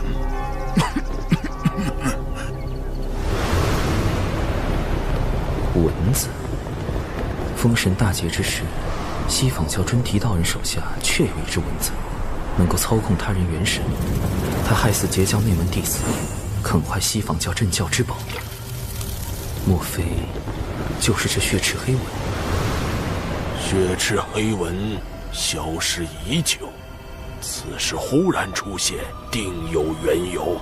难道与产劫之争有关？渡仙门与金鳌岛派人前去调节纷争的路上遇袭，显然是有人与其勾结。原则，也许他并不希望产劫握手言和，所以暗中除掉九巫。如果真是这样，元泽在重创九巫一行后，应选择将一切推给火赤鸟，反正一切死无对证。但很奇怪，他失踪了。不错，他有可能是畏罪潜逃，也可能是隐藏在暗中伺机出手。真相到底是哪一种？破解谜题的关键在于原则。九巫一行遇袭后，金鳌岛也没有找到原则的下落，可见他并没有死。既然没死，他去了哪里？为什么毫无消息？如果是被俘虏了，俘虏他的只可能是血赤黑纹。血赤黑纹为什么要抓原则等人？如果没有腐仙灵魂丹，九巫极有可能会死，因为同行的2个长老都死了。显然，血赤黑纹是想对渡仙门下死手，可是为什么？产劫2教发生冲突，幕后主使对前去劝和的人教渡仙门是杀，对截教的金鳌岛却是不杀。他们到底在谋划什么？原则的失踪，加上血赤黑纹的特殊能力，渡仙门也不再安全了。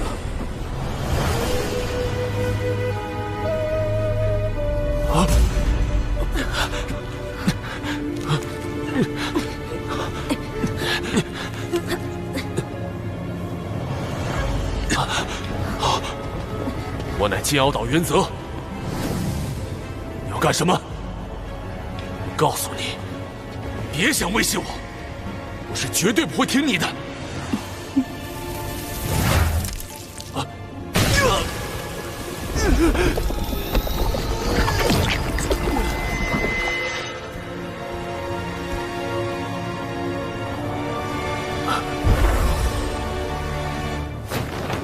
拜见女王大人。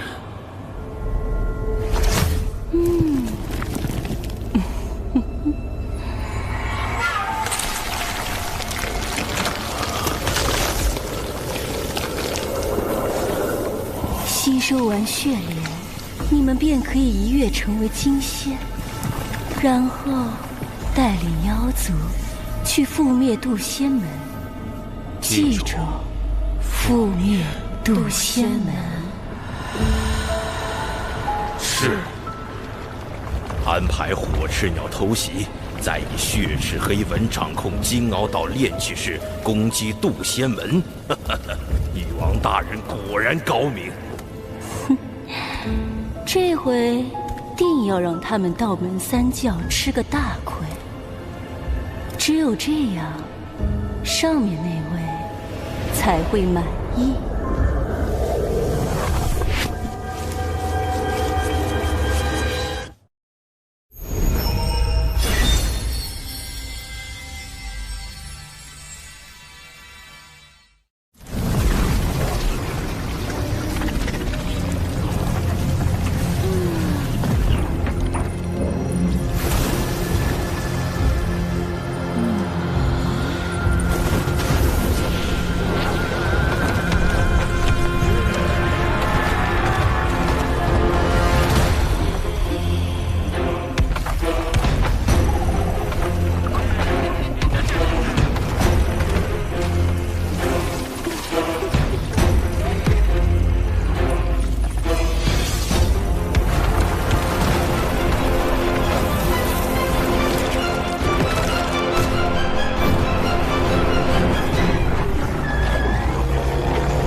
所有人，誓死守卫渡仙门。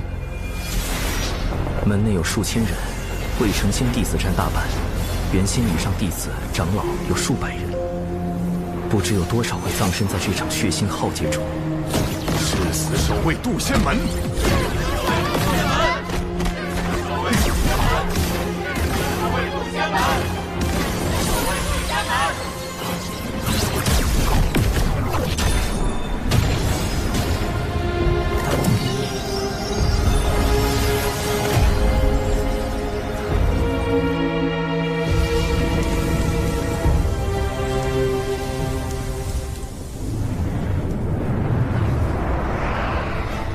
为应对血赤黑纹，我紧急组建了一支纸人军团，将所有纸人按实力由强到弱分为鬼、神、天、地、人5个大队，安插埋伏在门内各处，可随意变化各类形态。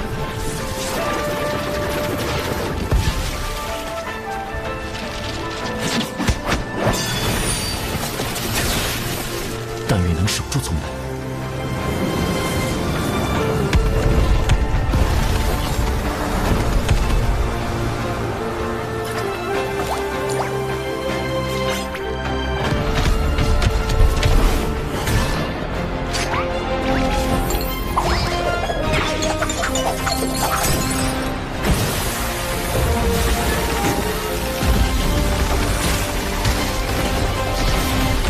好在提前安置了重瞳3头猪蛛丝监控，弟子纸人善独战和阵法，是我埋伏在门外的第一道防线。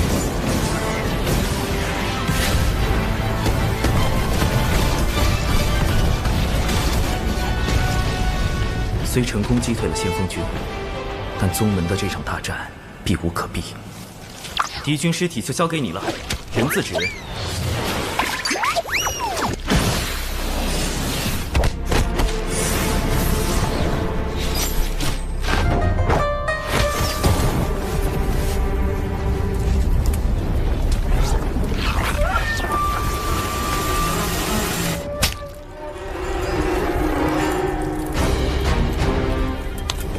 的是何方高人，我竟无法找到他的原始。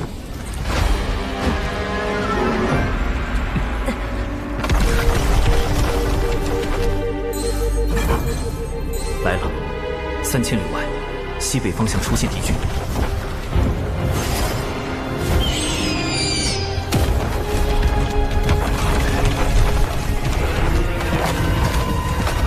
看来被控制了之后，这些家伙的神智也出了问题。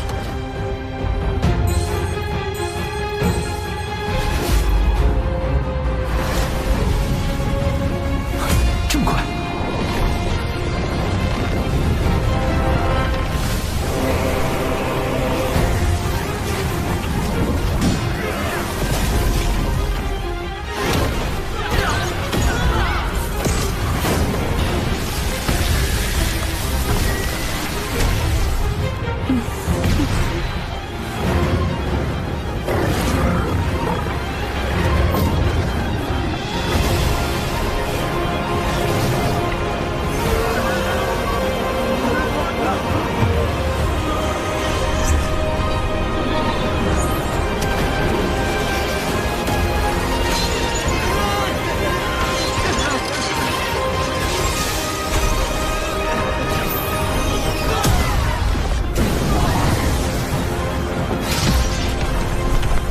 全都被突破了。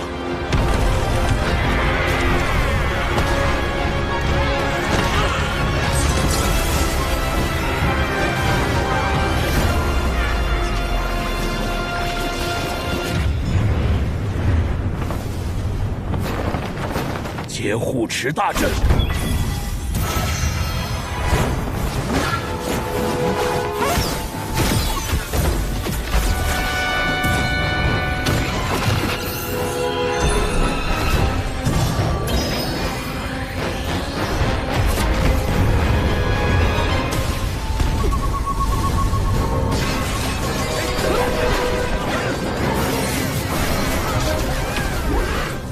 这群恶妖！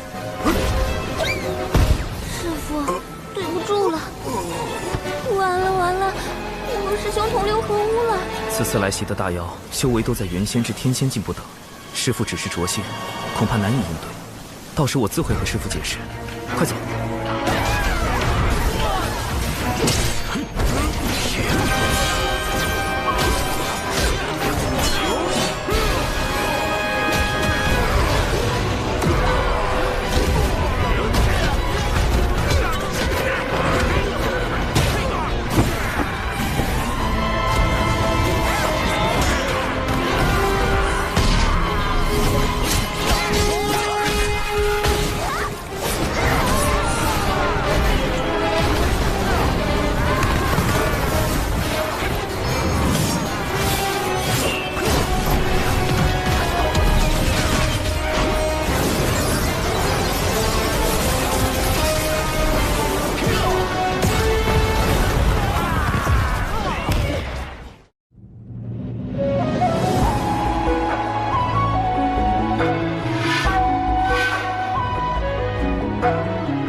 记着，复灭渡仙门。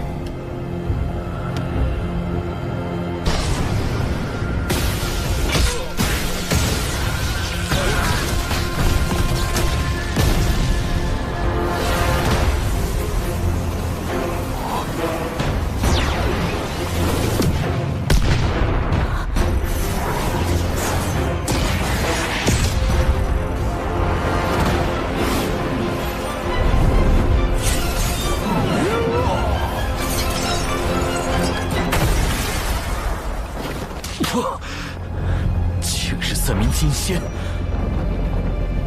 一剑一击，竟能击退门内那么多天仙。金仙之道早已得天道认可，可半道而生，长生不死。面对金仙，我再多的算计都是徒劳。今日就算门内天仙全部冲上去，也只能是送死。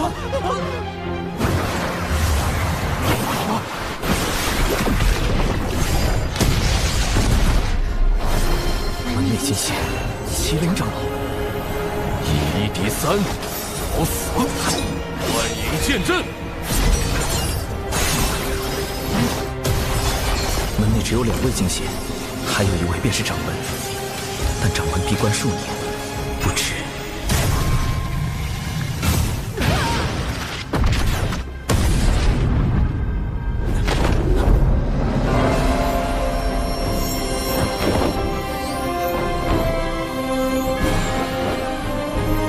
何方宵小，胆敢来犯？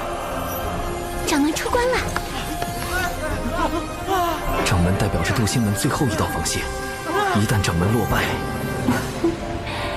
既无忧现身，渡仙门无计可施。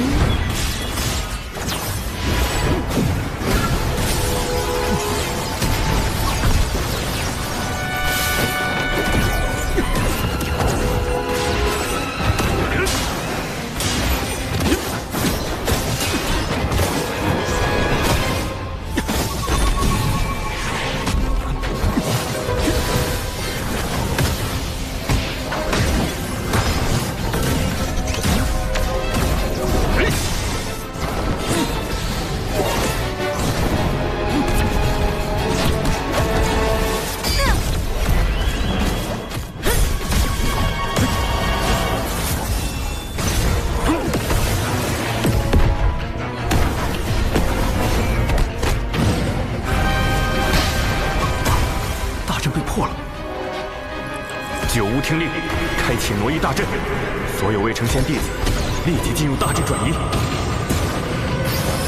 挪移大阵已开启，此阵顺地脉方向挪移，瞬间便可出现在万里之外。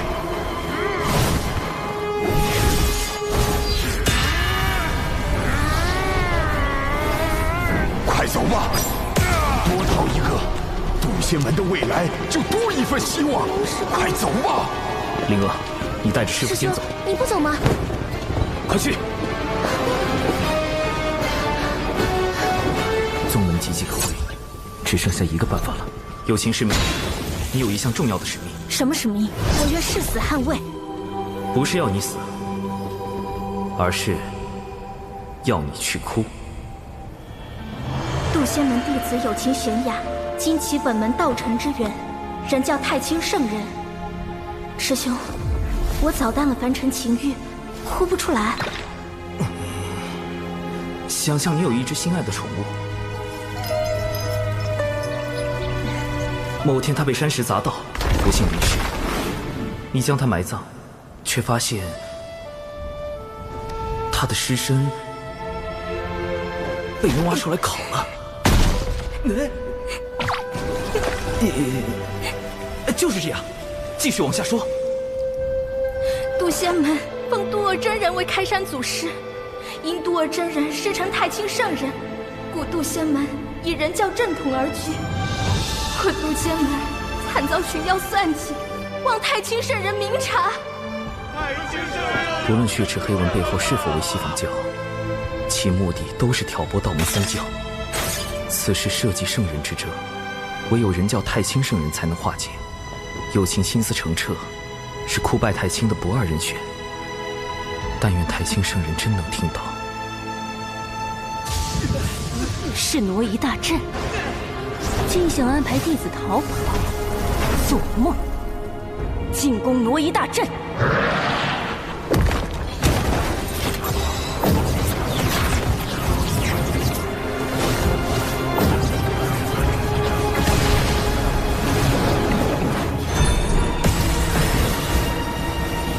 阻止他们！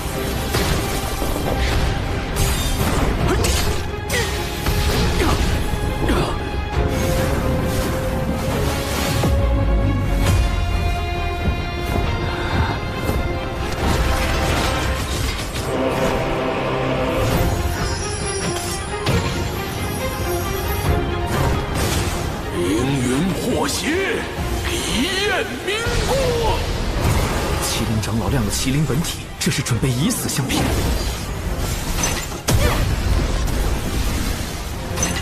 原则，他们怎么成了金仙，还出现在这儿？既然被你们发现了，那就别怪我不客气。给我上！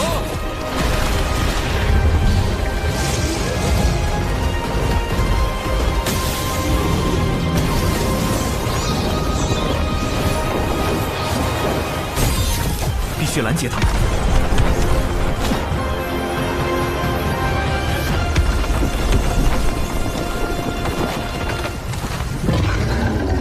群妖攻山，何其猖狂！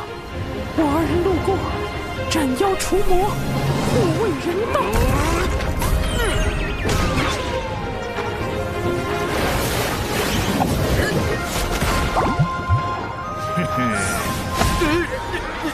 你们有本事正面战贫道，老子逼毙了你们妖祖宗！老子逼毙了你们妖祖宗！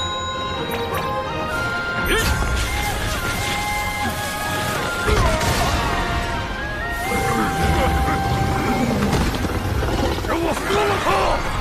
天子指人善于应变，用以诱敌入阵。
而居，我渡仙门惨遭群妖算计，望太清圣人明察。太清圣人就是渡仙门吧？老师，他们拜的是您的太清圣人像，您不愿走动，弟子也想安心修行啊。也罢，让我看看发生何事。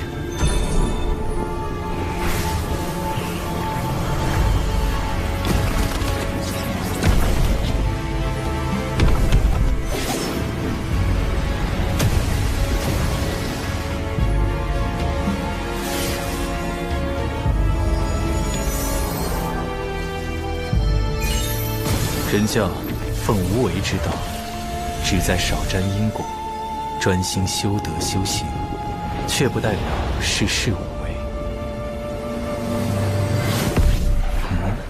渡仙门是渡恶师弟所创，倒是可带上他一起过去。华夏有反应，渡仙门有救了。此事已成，人教高手定会来援。这段传音，望有情师妹勿对旁人说起。长寿师兄还是这般不慕虚名。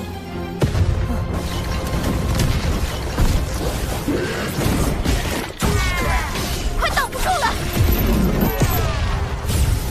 所有弟子，肃静挪移大阵。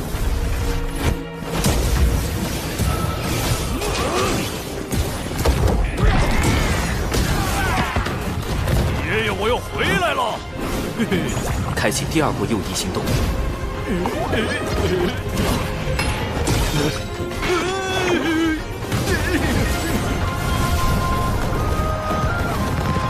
还剩最后一批弟子，必须保证挪移顺利进行。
天子指人配合阵法，歼灭敌方1/3战力，总算拖够了时间。死这么多傀儡，什么都没干成，废物！看来本女王大人得冒一次险。群妖听令，全力进攻，绝不能放走一人。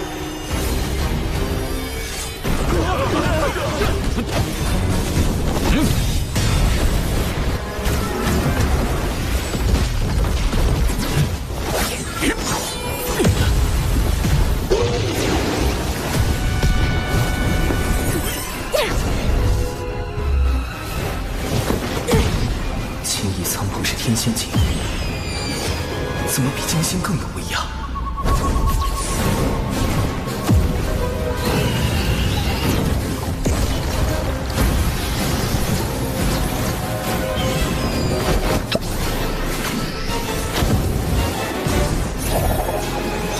这两人是真仙境，为何术法威力堪比天仙境？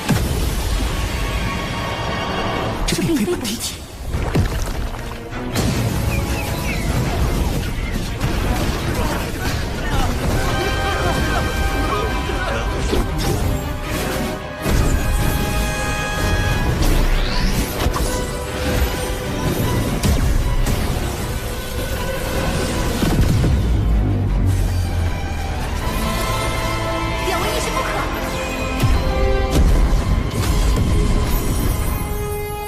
这两个天子纸人已经完成幽妖任务，且沾有因果，是时候一了百了了。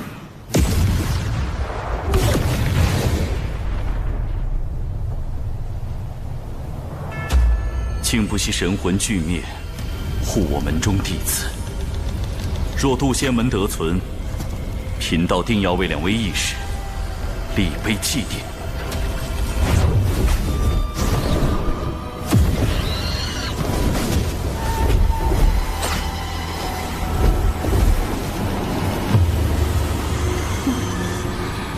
以为炸阵就安全吗？地脉乃天地间唯一的大道会员无极圣人，盘古的经络所化，走势朝向有迹可循，而被挪移大阵连通的地脉，定有法力残留。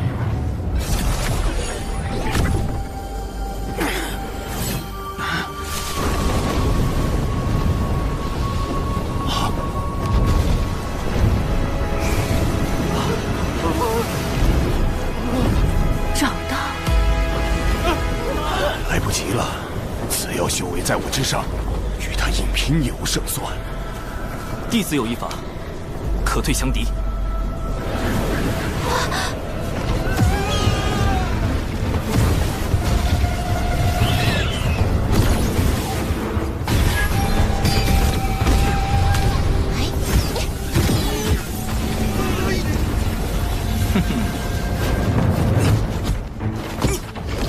想跑？渡仙门一个都不能放过！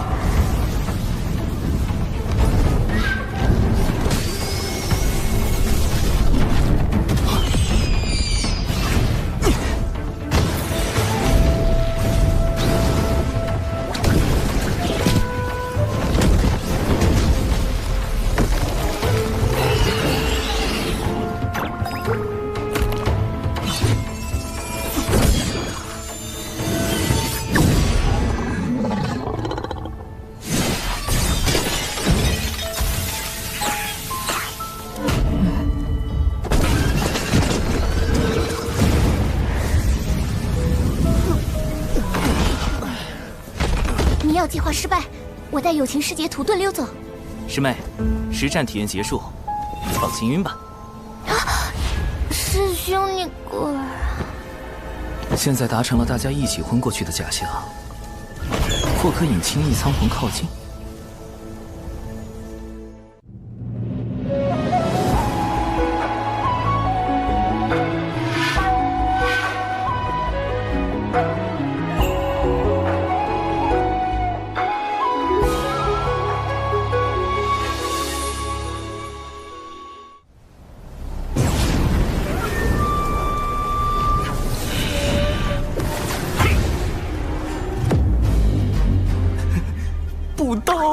这是遇到同道中，这对手竟如此难缠。神字指人，冲！在鬼、神、天、地、人5个等级中，神字指人的修为仅次于鬼字指人，且携带诸多法宝，最适合高端斗法，还能伪装九巫石帛，骗过幕后主使。微型版72阵，开！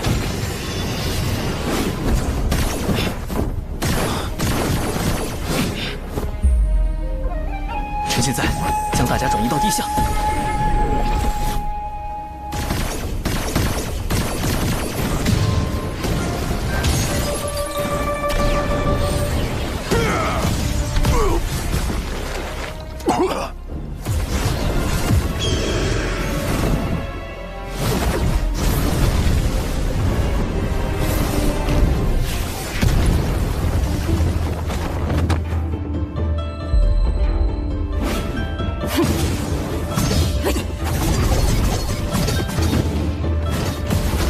碧水坤阵，起！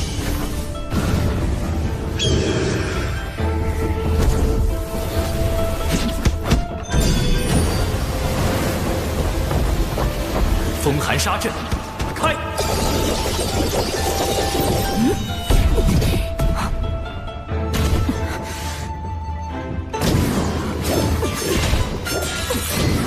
腐化毒阵，散！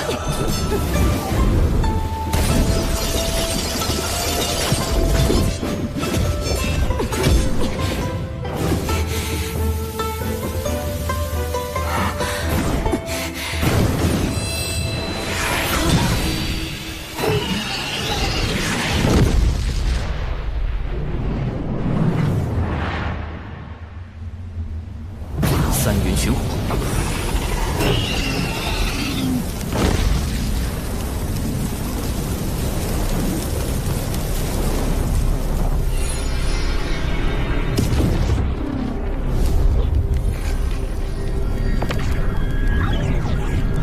文道人，阿成是了。不过，管你是大罗金仙还是洪荒狠人，此时此地。也只有一缕神识而已。唉，这才渡劫多久，就跟上古凶妖文道人间接打了个照面。洪荒比我想的还凶险。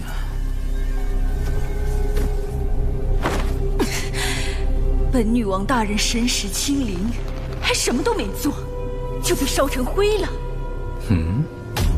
谁在说话？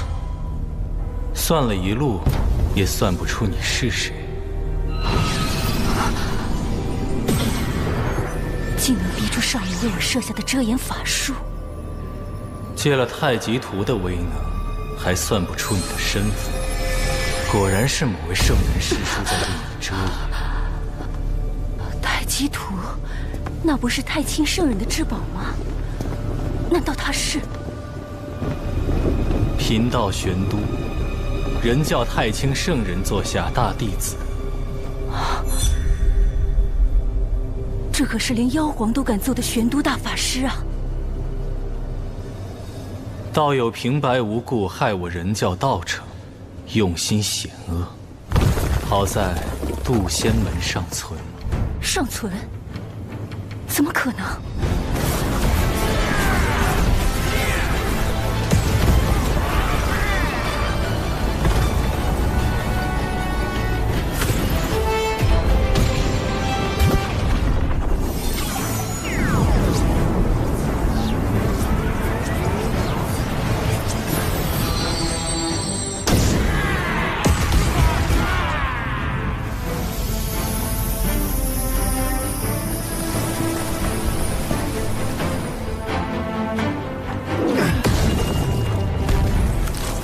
师傅，掌门的师傅，那不就是咱渡仙门开山祖师？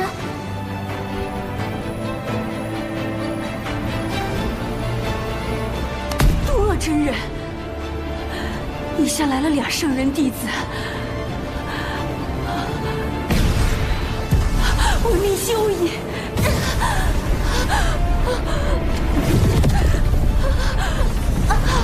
贫道暂且不动，请转告那位圣人师叔，与其让道门内耗，徒增业障，不如教化人族，积善行，攒功德，方是正途。至于你，若再敢犯我人教，任谁也护不了你。计划失败不要紧，我命要紧。惹不起，惹不起。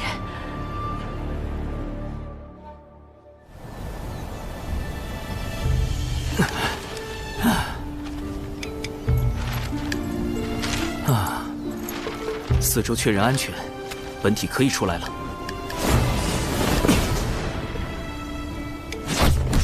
纸人军团开始回收。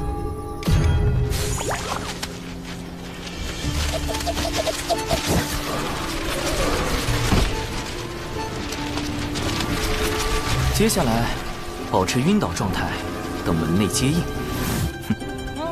怎么全躺着了？其他弟子呢？你，五师兄、灵娥、玄雅，你们怎么了？长寿呢？怎么全来了？现在装晕还来得及吗？玄都师兄，如你所言，这三人元神枯竭，早已成了傀儡。咱们先去趟金鳌岛，说明缘由。杜二师弟，事关圣人，最好不要外传。据说这事儿和圣人有关。玄都师兄放心，我杜鄂最是守口如瓶。杜仙门什么都不知道，现在已经去接应弟子了。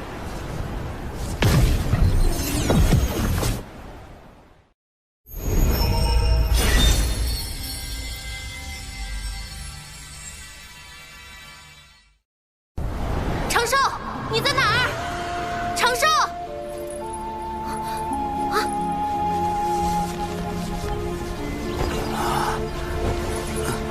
师叔，我们中了迷药，其他弟子在挪移大阵出口旁的树林里，你们快去！长寿！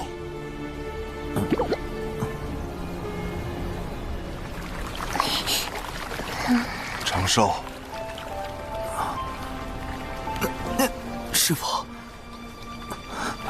弟子没事。弟子此前将你迷晕。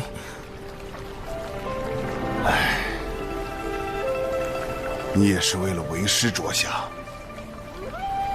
为师不怪你。师父，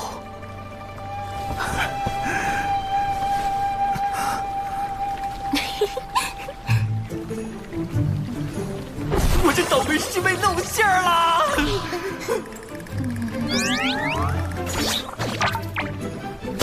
李长寿，你装病骗我！我没有啊，师父。我都说了我没事，您自己误解的嘛。抓到师兄了！这件事都是师兄逼我做的，不关我的事。兰陵娥，李长寿，师兄你教的，死两个不如死一个。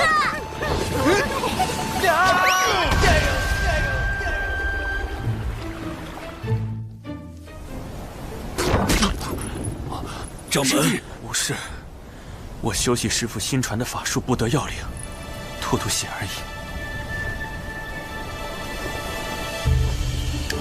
此战我门内长老风主损失惨重，所幸未成仙弟子得以保全。日前，师父与大法师为我等去金鳌岛走了一趟，算是彻底查清了其中缘由。西方二圣为大兴西方不择手段。手下控制了许多大妖，其中就有挑起三教纷争的元凶文道人。此事必须通知门内，加倍戒严。师兄，西坊教让文道人挑拨道门，有什么好处啊？昔年西坊二圣以宏愿成圣，即向天道带了一大笔功德贷款成圣，并许下大兴西方的宏愿。在道门三教遍布洪荒的今日，西方教根本没有大兴的机会。如果还不上贷款，西方二圣恐怕会面临严峻的天道责罚。既然走正途无法大兴西方，二圣便使出了捞偏门的方式，招揽文道人，挑拨道门三教，削弱道门影响力，从而赚取功德，壮大西方教。他们为了赚功德，竟能做到如此地步。师弟，眼下我们该怎么办？此战既有圣人始，亦须有圣人终。有师父和大法师出面，西方教短期内不敢作祟。如今，元泽他们的魂魄已被送往六道府转生，三教之争也得以平息。我们只能督促宗门上下勤加修炼，以防西方教再出手。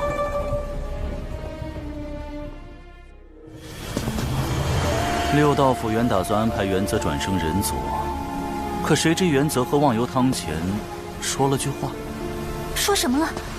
他说：“放心吧，转生这般小事，应该出不了问题。”然后呢？他刚喝下忘忧汤，就被六道河的浪花卷起，打入了一旁的畜生道。下一世应该会是一只黑皮豹。是。西方那两位，当真可恨。大法师，这便是渡仙门最近江城的因缘。渡仙门经大战后，人丁损失不少。我有心想助其兴旺，可老师又不准我多收弟子，为省加速促成道侣、繁衍后代这一条路，只好来麻烦月老您了。大法师，请看。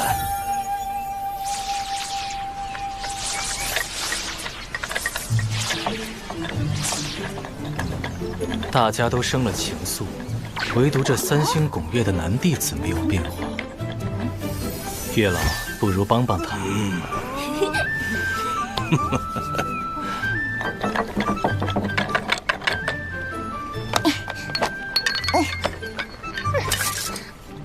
啊，无知钟爱。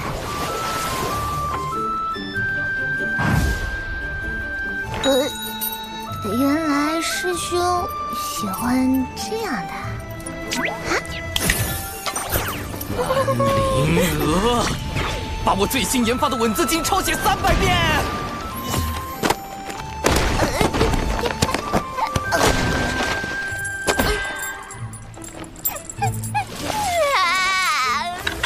最近突然心绪纷乱，带我查查典籍。小兽兽，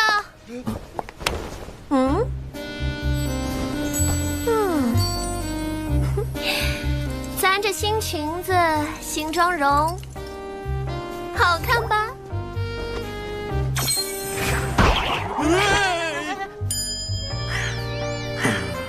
师叔，宗门刚刚经历过一场生死之战，相比起容貌，我们更应该注重提升修为才是啊。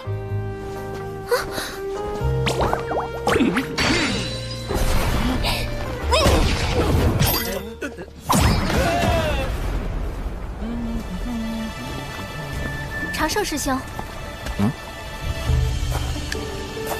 长寿师兄，我有阵法上的问题向你请教。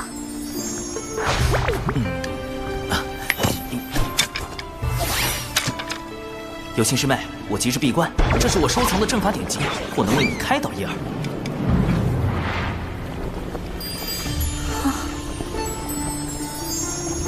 时间紧迫，我先走一步。这位仙门良才似乎过于断情绝爱了些，那他到底想要什么？生来往，莫管情，先已故，难争先。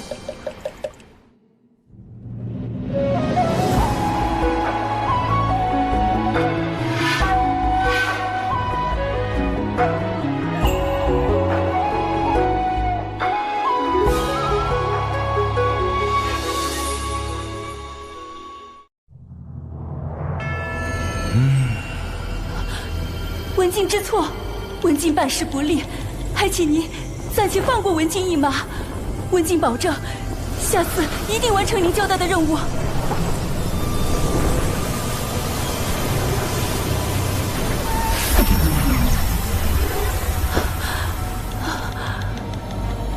女王大人，进来吧。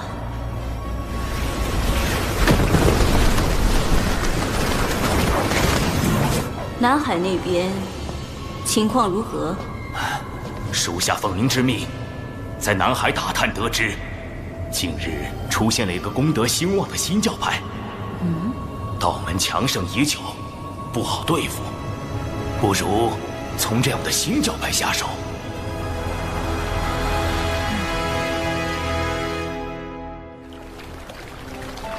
西方教此战虽落败，但绝不会就此罢手。复盘此战，我杀了不少业障大妖，应该得了不少功德吧？天道为世间每个生灵设立了个人账户，用于发放功德和业障。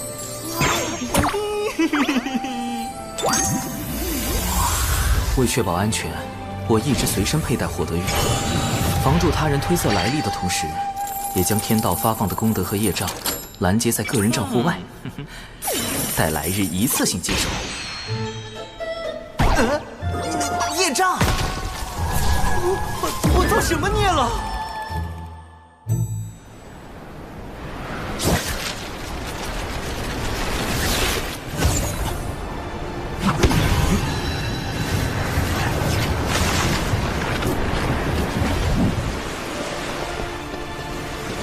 近日虾妖为祸，杀伤了我神教大量教众，双方交战时竟还误杀了无辜的百姓。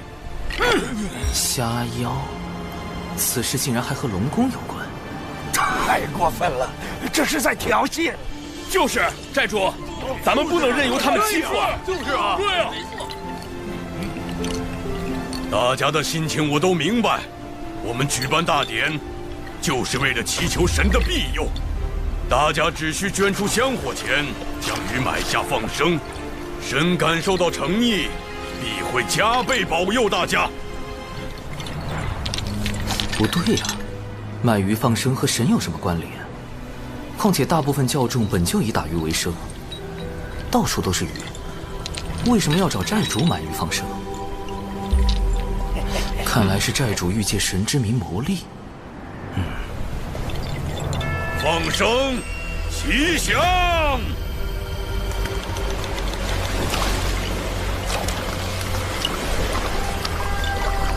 这是妙珠吧？怎么鬼鬼祟祟的和这乌鸦碰头？我们安排在南海龙宫的内应来报，南海龙宫已整装待发，很快就能攻来。鸦神，您放心，经过我的努力，他们现在对南海龙宫可是满腹恨意，定会与之以命相搏。很好，等到双方混战无暇顾及时，我们再派出血赤黑纹吸走功德。届时，女王大人此计真是高明。血赤黑纹，女王大人，又是文道人和西方教的阴谋。他们在熊寨和龙宫分别安插内应，先挑起双方战事，再借机夺取功德，好歹毒的算计！大太子殿下，数日前我们刚整治过他们，今天他们居然还敢举办大典。我已召集所有南海附近的龙族子弟前来相助，好好收拾他们。敖某表兄。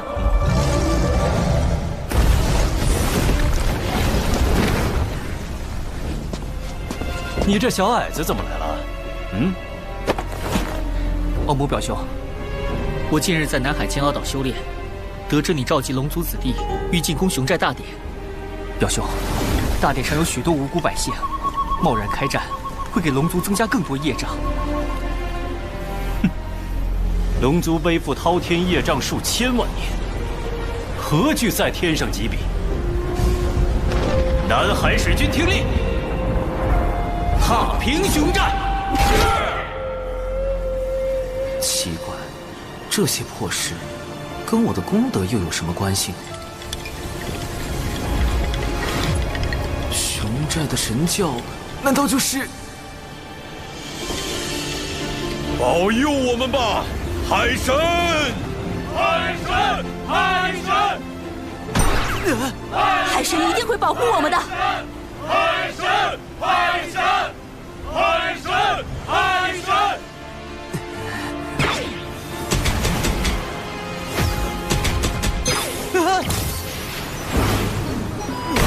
这雕像我不是已经毁了吗？怎么还多了1620座啊！龙族和海神教交战，杀伤百姓就是我产生业障的原因吧？而一旦海神教卷入战争，我这个名义上的海神也会背上一笔滔天的业障。少则引动天罚，多则招致灭世之灾。必须阻止战事发生，之后再想办法解散海神教。指挥军团出发。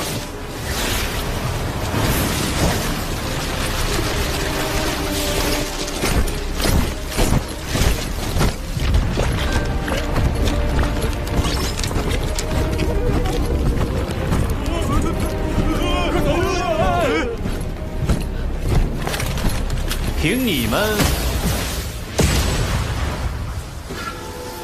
也敢自称海神教？那个海神像就交给你砸了。表弟，敖乙，不能砸！他怎么跑到南海来了？糟糕，他认识我的真容，现在海神像上还刻着我的大脸。完了，我的身份要暴露了。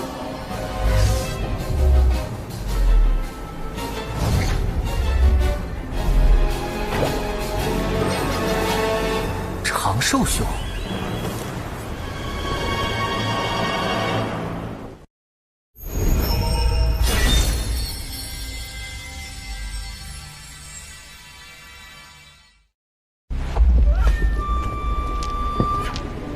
倘若敖乙将海神是土仙门弟子李长寿的事泄露出去，文道人、西方二圣诸多恶果找上门来，我怕是要身死道消啊！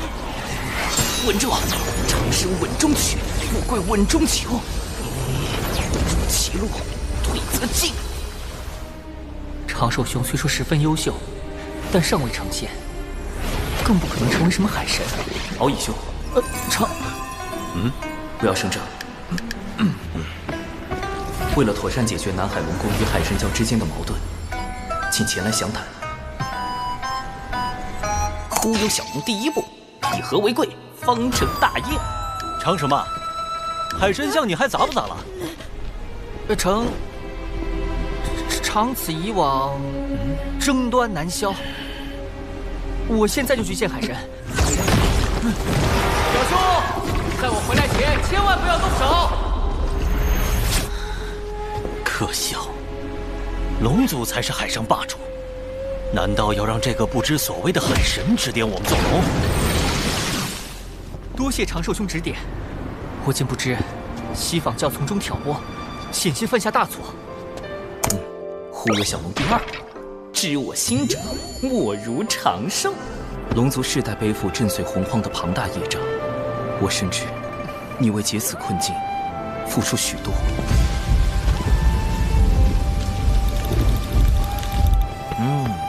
长寿兄果然懂我。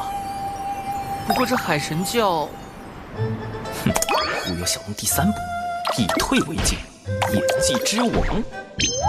唉，此事说来话长啊。总之，海神教并非我立起来的，这种身不由己的滋味儿，你应该明白。这就对了，圣人们也需要功德加持，人教圣人不便自己出面，便选中长寿兄来代管海神教。唉，偏偏他这般不慕名利。长寿兄放心，我向天道起誓，此事我绝不会泄露分毫。成了，果然面对敖乙这种想法很多的龙，留白就是最好的答案。我有个不情之请，不知我能否加入海神教？行善立功，为我族攒些功德。唉，南海龙宫与海神教又起冲突了，请与我一同平息干戈。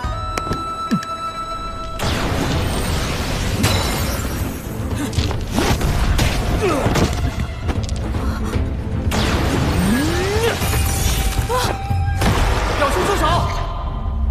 尔等休要再徒增杀戮。是海神。海神大人显灵了！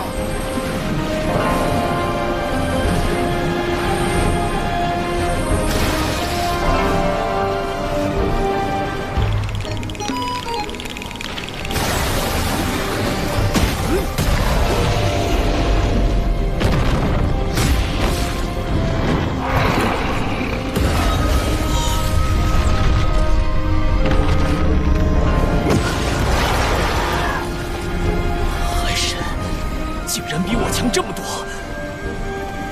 海神大人容禀，南海龙宫与海神教的纷争，皆是受奸人挑拨而起。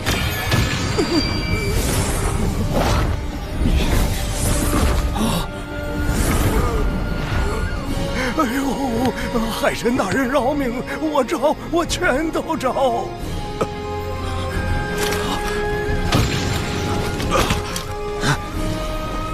你敢背叛我族？说，谁收买了你？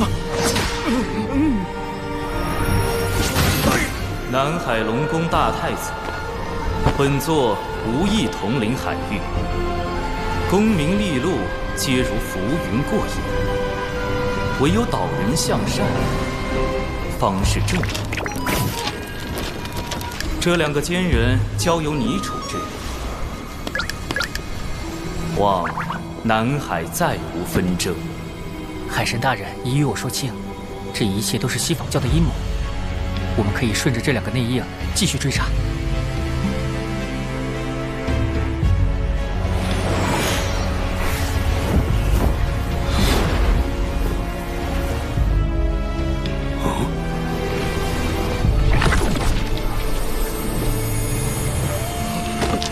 海神大人，我不该善用您的名义敛财，求您责罚。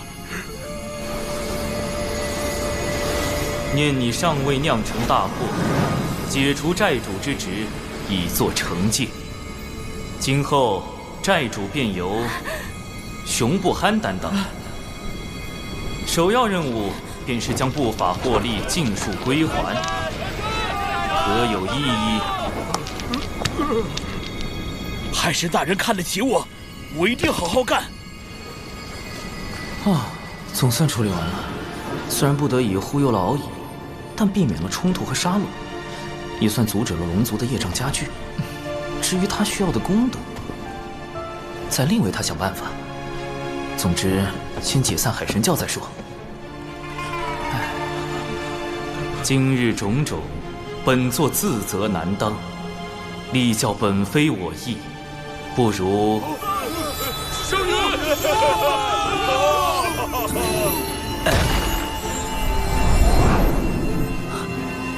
这是天道功德凝成的祥云，天道也被至教有方的海神大人打动了。吉兆啊！天佑海神，天佑海神教！海神，海神，海神，海神，海神！教宗情绪这么高涨，肯定不会同意解散啊！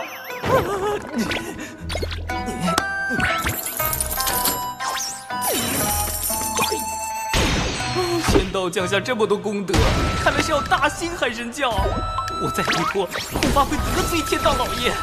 这个海神，我是不当也得当了。稳住！谁说做海神一定要高调？我可以找个形象代言人啊。这个声名在外的小龙就很不错。哼哼。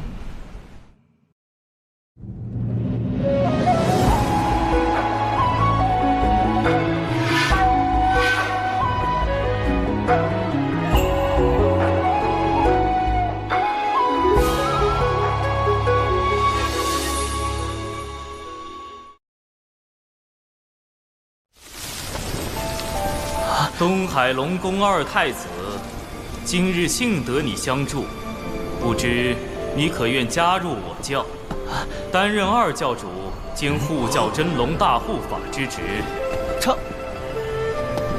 海神大人对我实在太好了，我敖乙誓将海神教发扬光大。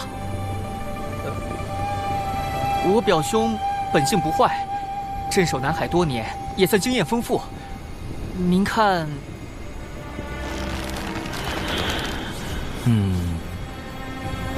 敖乙作为二教主发光发热，给他找个助手也好，我可以安心在后方做好一切预防，顺便藏好我的底牌。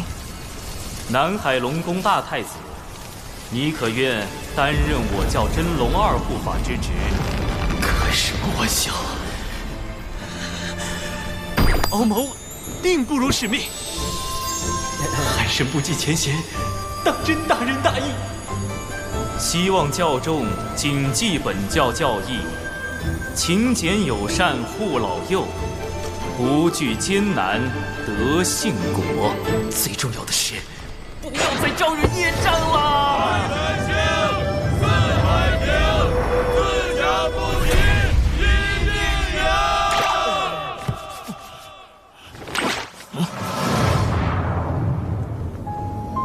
女王大人，接下来，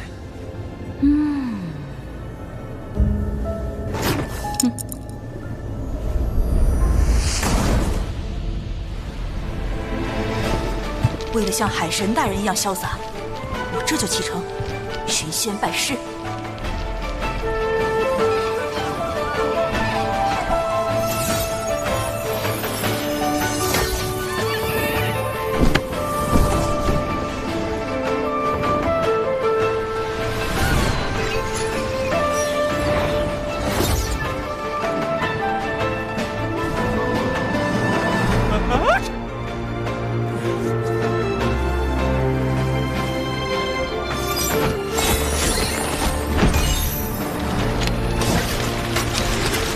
自研法术，画中如幻影。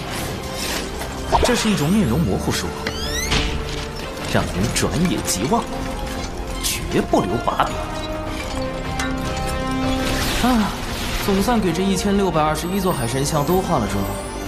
以后这个形象就代表着海神。希望不会再有人联想到人教弟子李长寿。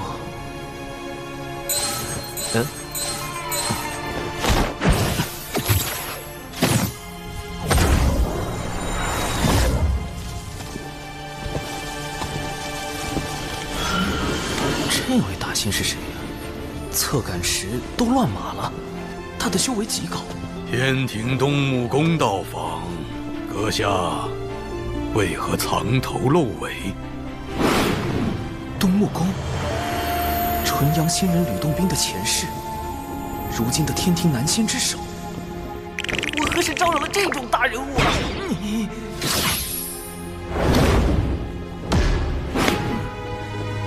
东木宫来此，有何贵干？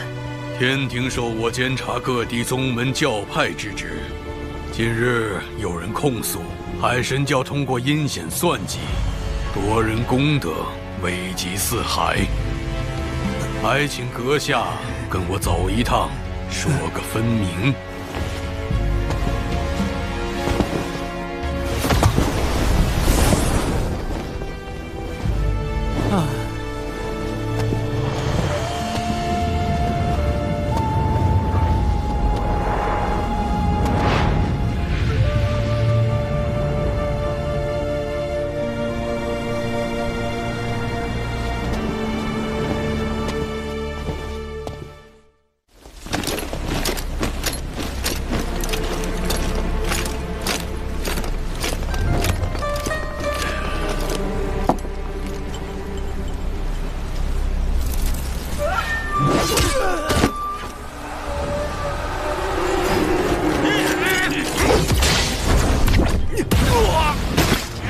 这两个内应果然掌握了关键信息，你的幕后主使杀人灭口。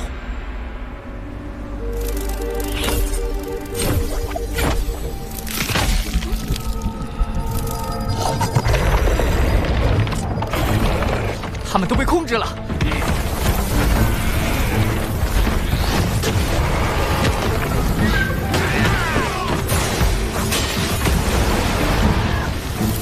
好。女王大人英明，一封无名送状，便令天庭出动牵制海神，再以血赤黑纹控制南海水军，实施灭口。好一招声东击西，死无对证。纪番失利，上头已经逐渐对我失去信任。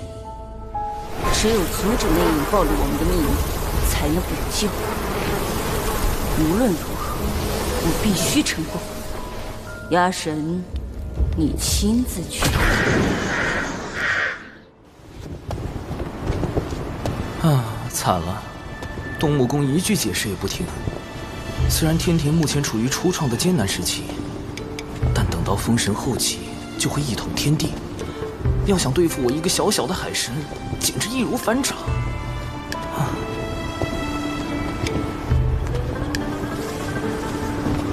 阁下总算来了，这为何不是真身前来，而是来这一纸人？一眼就识破了，他是谁？身份实力皆高于东木公的，只有从前道祖座下的童子，圣人们的师弟，如今执掌天庭的玉帝陛下。好天！在下以纸人行走洪荒，正如陛下以分身降临凡尘，皆因身不由己，望陛下海涵。阁下如此洞若观火，难怪能被万千教众奉为海神。得天道功德庇佑，又有龙族从旁辅佐，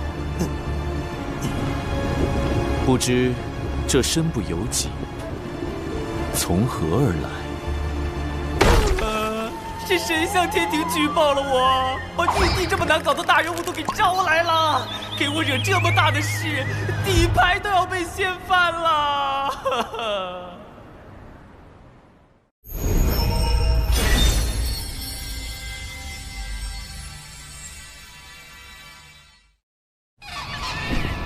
阁下如此洞若观火，难怪能被万千教众奉为海神，得天道功德庇佑，又有龙族从旁辅佐，不知这身不由己，从何而来？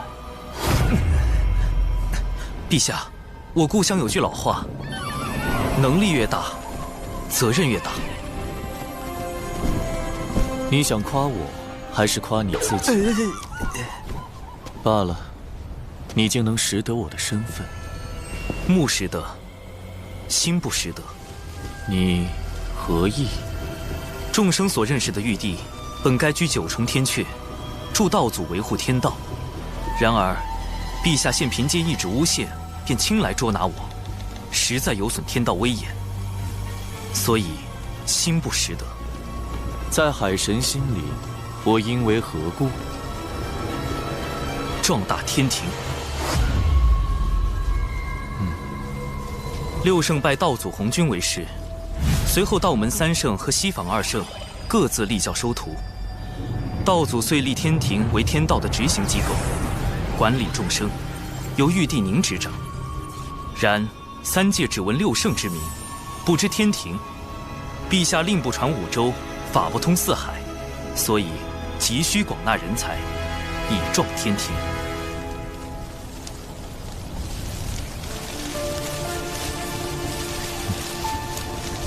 知吾者，南海海神矣。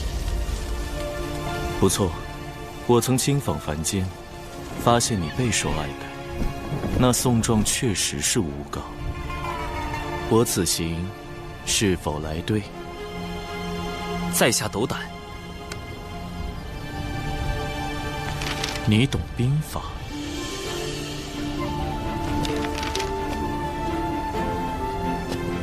兵者，诡道也。故能而示之不能，用而示之不用，何意？用兵之法，其实计策很简单。关键是戏怎么演。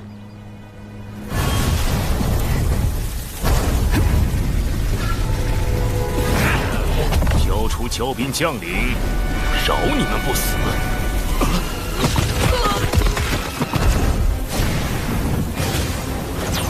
今日死的是你们！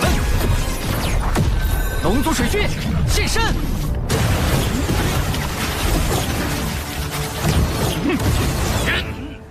啊，有埋伏！接9天10地阵，反围攻！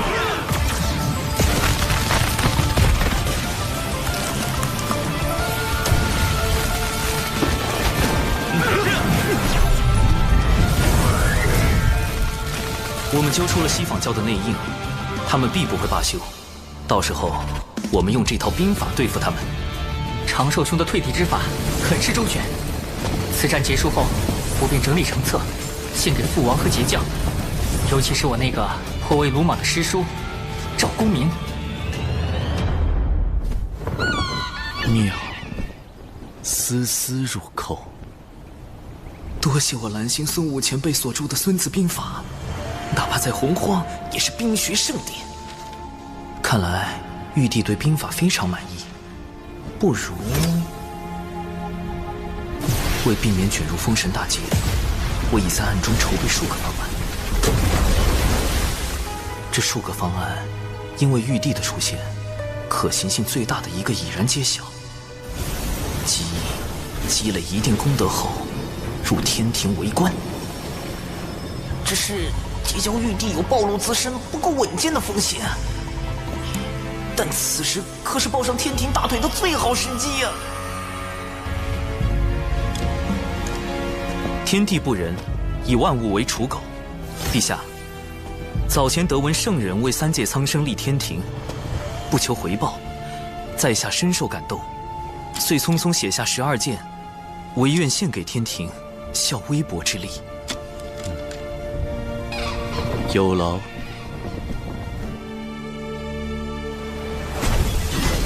龙族竟然会暗中设下埋伏，莫非背后有人指点？既然你们执意都到底，我的孩儿们，化形，把他们全部杀光。鸭神，你知道该怎么做？明白。多谢女王大人多年教化，今日一定完成任务，以我之血肉助大军之躯。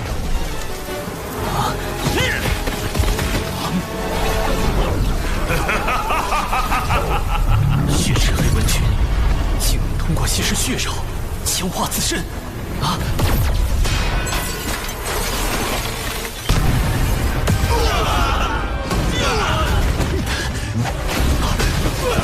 惨了，我们抓到的2个内应都死了。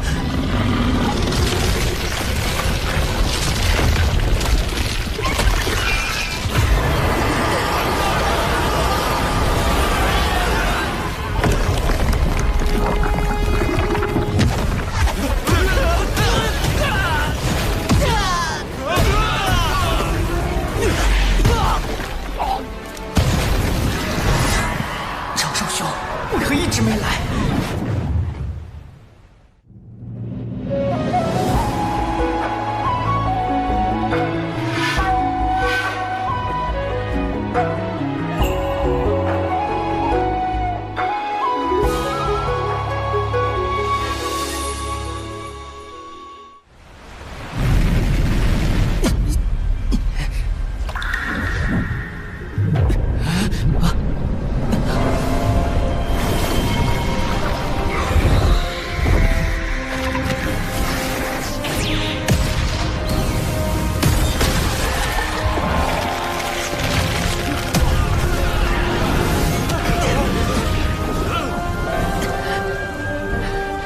天庭在此，血赤黑纹，勿再放肆。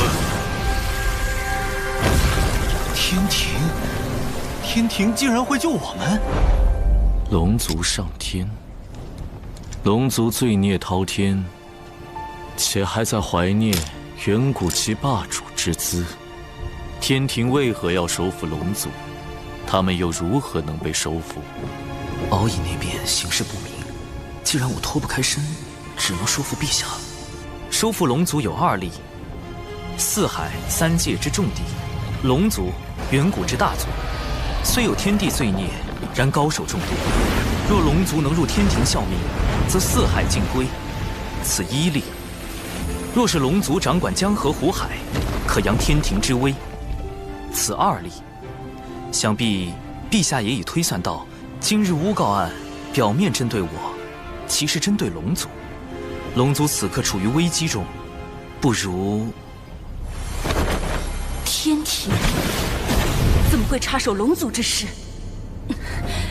南海海神，又是你，抢我南海功德，又坏我图谋龙族之计，现在还联手天庭折损我大半孩儿。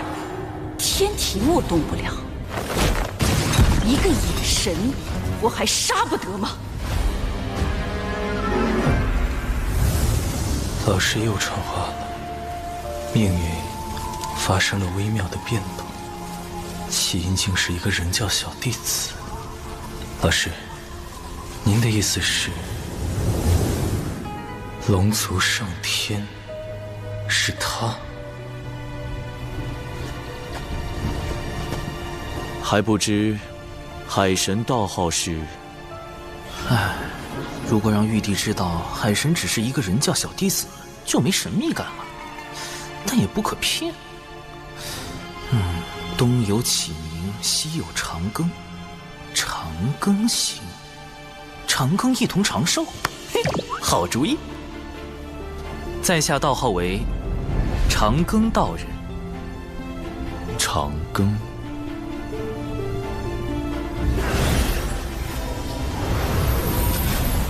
没想到我竟因祸得福。文道人，他怎么亲自来海神庙了？南海海神，受死！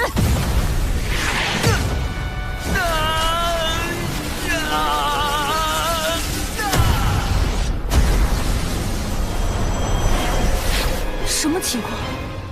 你是何人？竟敢如此嚣张！不能动了。刚自爆太快，心神被扯得好痛，万不能和他沾上因果。好在本体没有受到损伤。又来人了。24颗定海神珠，你是截教赵公明，为何定住我？南海海神乃是我师侄敖乙的兄弟，道门一家亲，竟逼得海神化身自爆，快打我！他自爆，我也不明白啊。前辈，我是南海海神，真身无碍，你快停手！此事恐会引发西方教与截教之争。那直接杀了他。不可，晚辈有一对策。起来，我要去灵山讨个说法。灵山便是西方2位圣人的居所，一旦闹到那里，2圣为保全西方名声，一定会将我血赤黑纹一族尽数灭杀。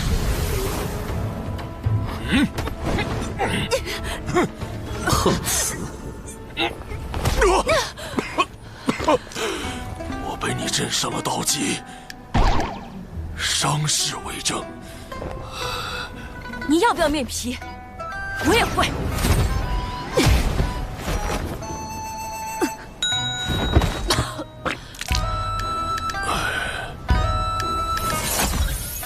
这是海神的法器生影球，恰好记录下你的自残。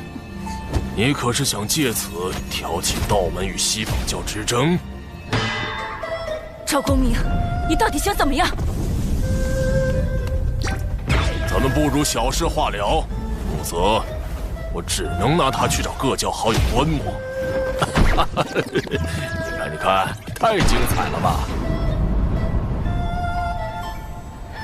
好，我立大道誓言，此事作罢。人教，南海海神，这个弟子有点意思。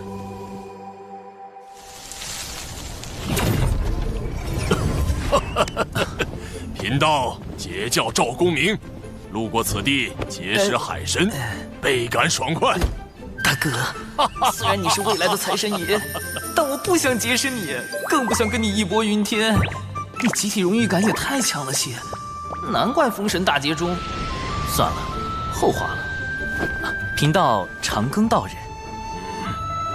忘了，我还得去找同门商议三教源流大会之事。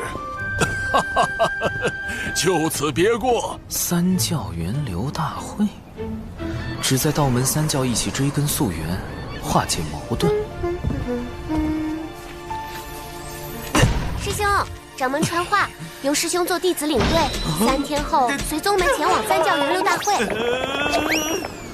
我不去，那里可是整个洪荒因果汇聚之地。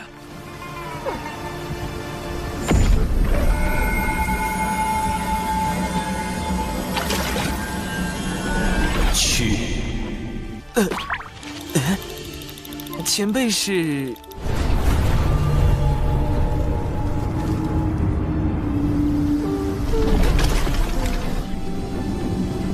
玄都大法师。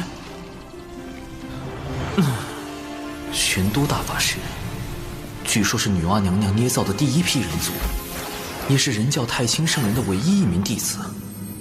那最近大佬们怎么上赶着找我？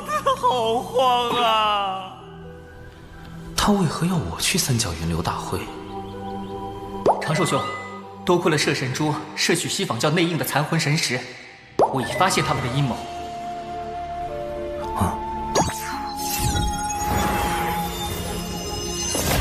四海海眼的位置尚未找到，他们竟在打四海海眼的主意。海眼凝聚着天地间的业障，每隔数年便会爆发，吞噬生灵。龙族为偿还业障，一直派高手用身躯填补海眼。海眼是龙族软肋，一旦暴露，轻则龙族受制于人，重则有灭族之祸。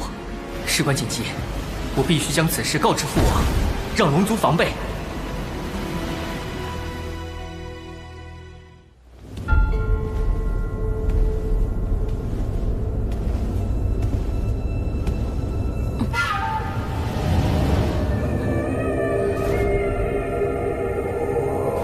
文静无能，竟给龙族留下把柄，文静一定将其除掉，消除后患。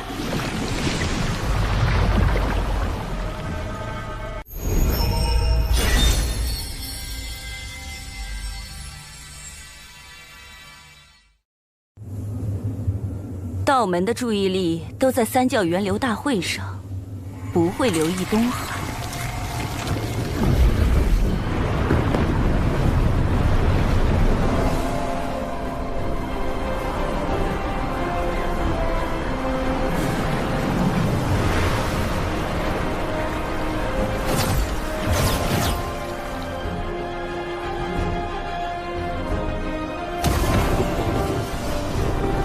三教源流大会本是想缓和产劫关系，但从封神大劫的结果看，三教弟子都被卷入了血战。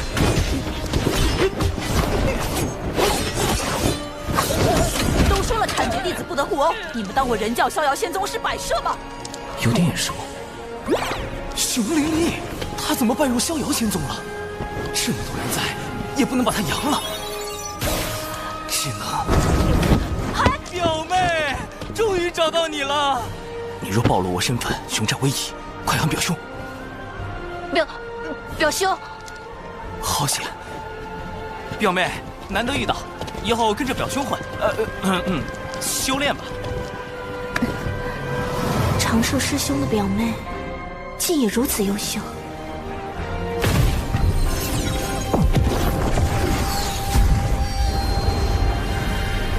阐教元始天尊座下，广成子前来赴会。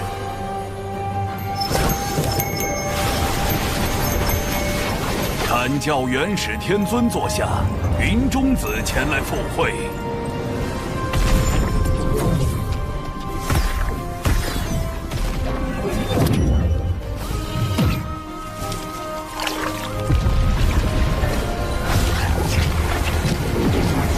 截教通天教主座下，赵公明前来赴会。截教通天教主座下，多宝前来赴会。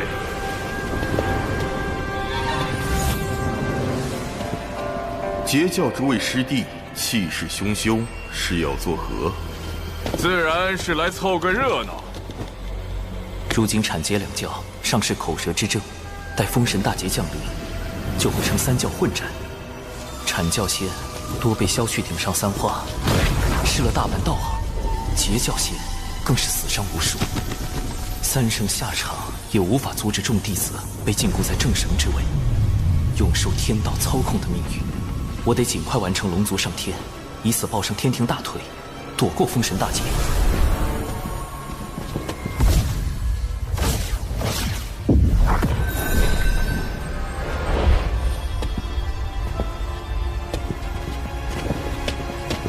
阐教弟子随我见过玄都师兄、礼拜人教太清大师伯。诸位不必多礼，老师和两位师叔，乃大道圣人盘古元神所化，又齐入道祖门下，三教本是一家。师尊收福德深厚者为徒，乃顺天而为，教化众生。众生指所有生灵，凡有向道之心，就该有修道求长生的机会。大法师命我来此，究竟有何要事？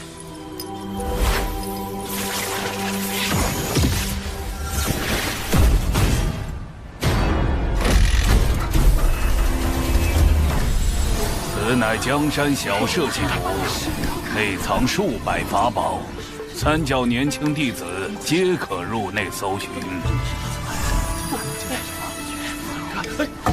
连圣母女娲的法宝江山设计图都敢仿，云中子不愧是洪荒赝品大师。贫道也添1、2千个法宝做彩头。多宝道人，这位截教大师兄真是人如其名，我就不去给毒仙门丢人了。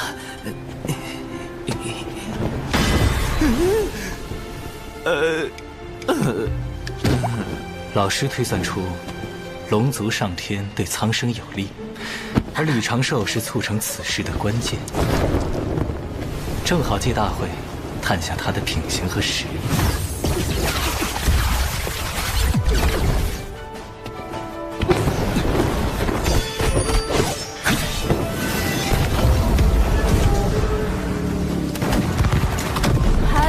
表兄，我一定会守护好你的。想一直躲着可不行。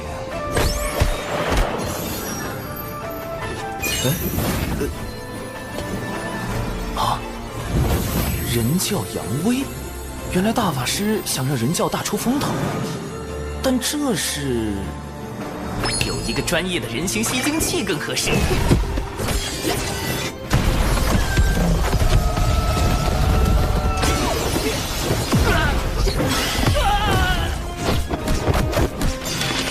神行符提速，法宝锤作武器。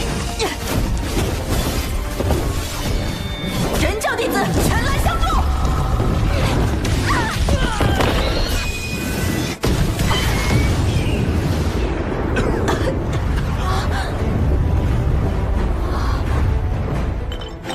毒粉已涂至火灵剑，凶手处置即死。有情师妹，放心冲杀。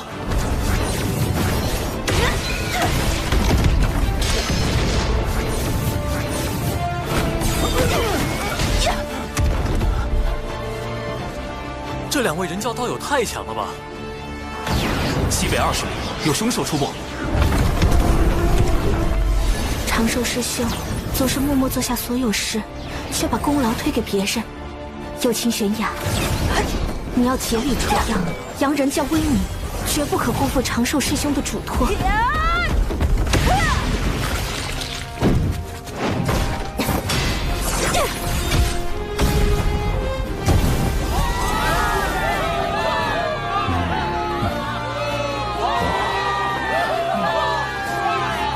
凶手可行雄灵力，冰山剑修有其悬崖。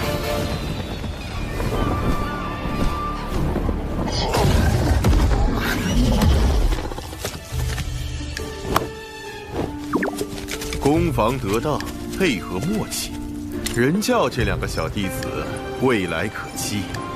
人教真是出了2个优秀仙苗啊！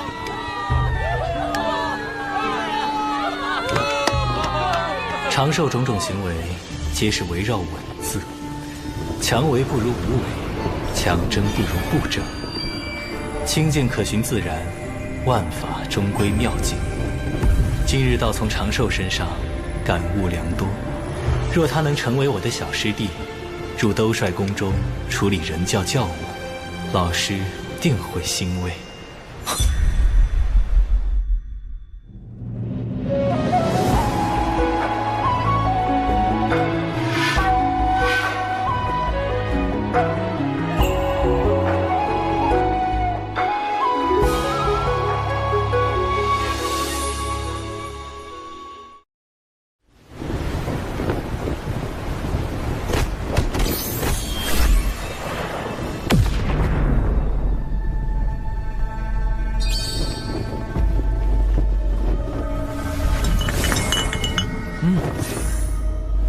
龙族有变，速去救你的二教主。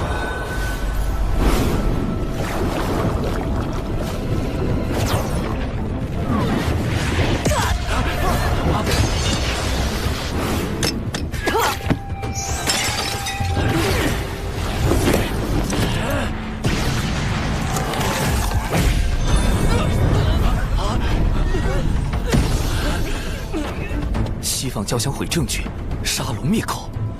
二教主，海神教的事，您都知道了。你以为仅凭自己的火德玉，就能拦住所有圣人的推算吗？老师早已知道了你的事情，并亲自出手为你遮掩，否则你早就暴露了。多谢太清圣人庇护。大法师，容弟子留意化身在此，本体随您前往。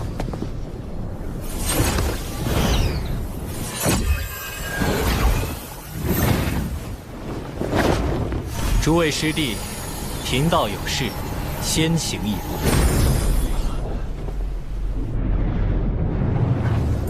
顾家，摄神珠已碎，我如何让父王相信西方教在查海眼之事？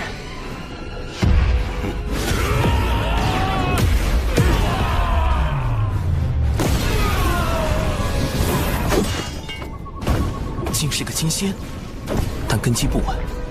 与渡仙门一战中被血莲强行提升到金仙境的原则一样，看来又是血池黑纹的算计。虽是伪金仙，但实力远胜你。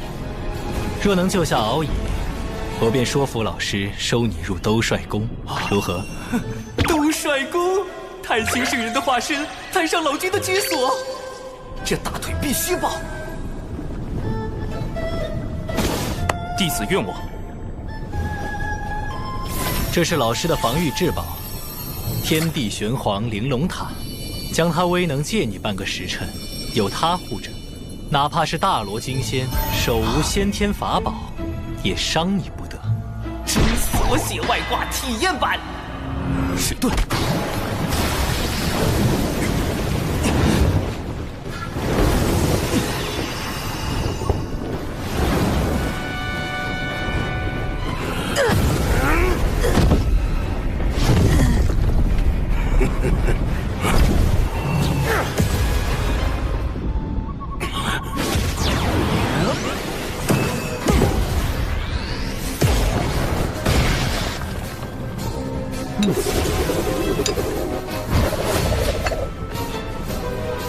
今日有我玄都小法师在，谁也伤不得敖乙殿下。从大法师话中可知，锁血外挂并不绝对安全。万一有大罗金仙，比如幕后主使文道人，手持先天法宝突然发难，一下就能给我破防了。玄都小法师，他与玄都大法师有何关系？亦或是故弄玄虚？区区天仙境还想蹭玄都大法师的威名？找死！一气化三浊。这分明是道门神通之剪纸成人。长寿故意喊错，想震慑对方，抢占先机。但这纸人确实做到了以假乱真。这一气化三除，莫非也是人教秘法？第一重，加速困阵。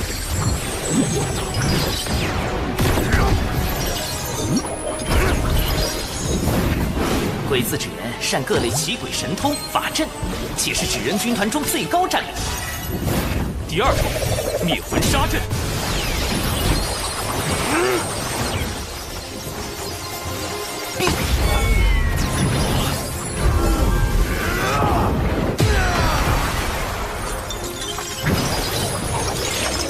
第三重，惊雷毒阵。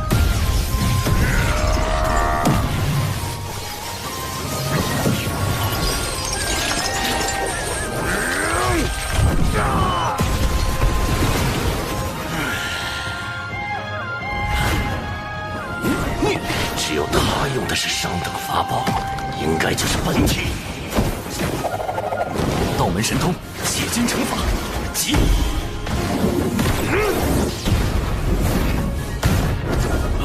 中计了！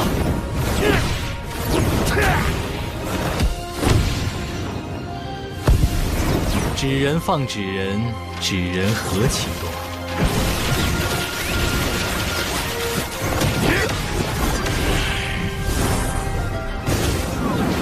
一门剪纸成人，搞出这么多花样，若换成天罡36法之撒豆成兵，岂不是能做出更多新玩意儿？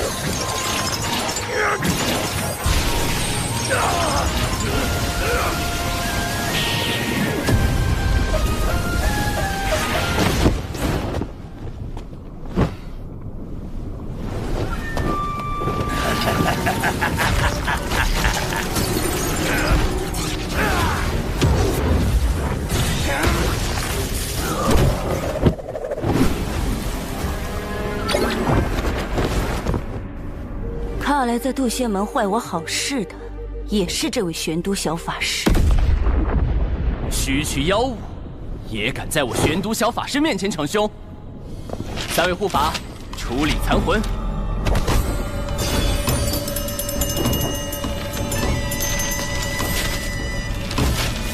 唉，金仙当真是不好杀。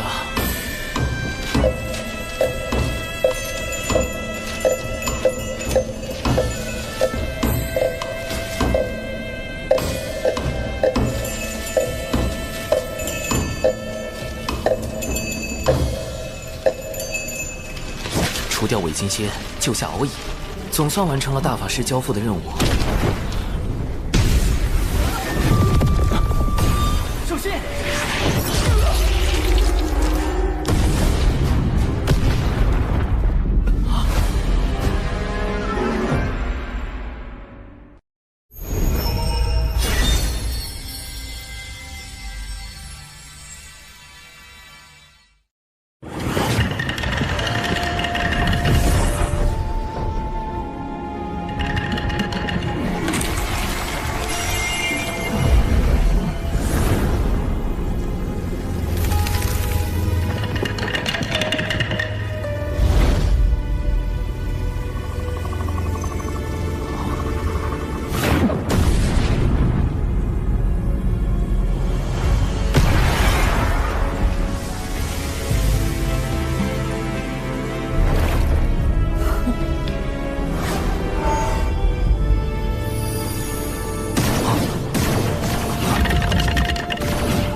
天地玄王玲珑塔。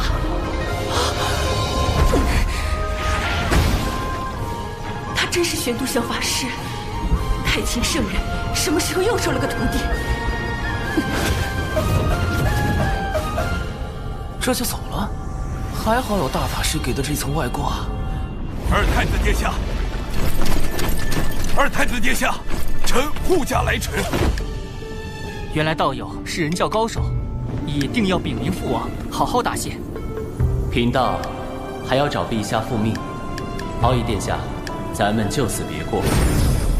陛下，除龙族外，洪荒有此称呼的。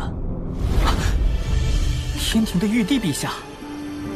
不直接点出救兵是玉帝小师叔派来的，而是让敖乙自己退出，既降低龙族警惕性，又增加天庭好感度，这分寸拿捏得很到位。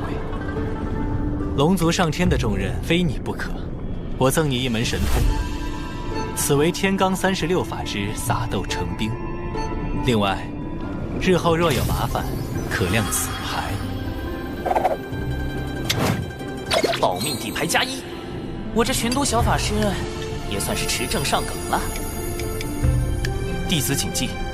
不过也不用太担心，西坊教暂时不敢对道门出手。他们豢养血赤黑纹，残害道门弟子之事，我已告知老师和阐节两教的圣人师叔。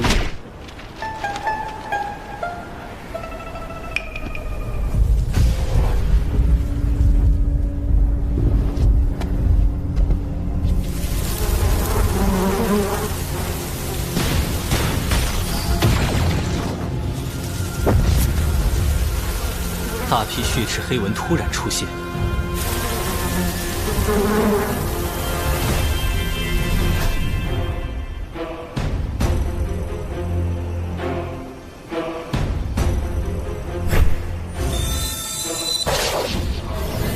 西坊教此时将他们放出，难道是孽畜？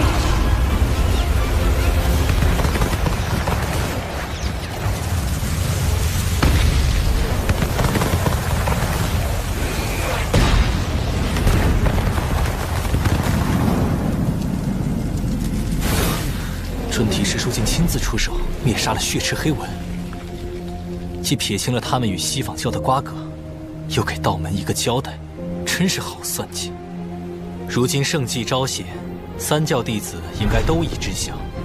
族文被害，文道人绝不可能无动于衷。你挑拨道门失利，攫取功德不成，还暴露了龙族内应。如今刺杀敖乙也失败。我灭你3成族文，在人前划清界限，以示手下留情。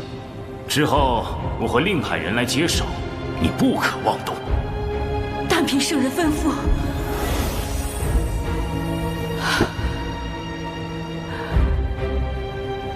我受尔等驱使，去反造灭族之嫌。那不如拼死一搏，救出族文，离开洪荒。杀点蚊子就算完了，必须让西坊教付出点代价。多宝师兄，大会快结束了，师弟先行一步。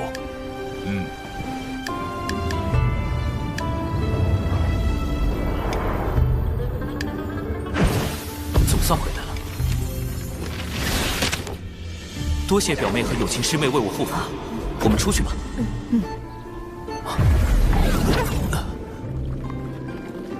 怎么刚和大法师分别就有事交代了？不对，是他师父太清圣人。这对师徒怎么都爱突然传信啊？不过大法师只会发短信，太清圣人已经开通5级发视频了，修为高低一目了然。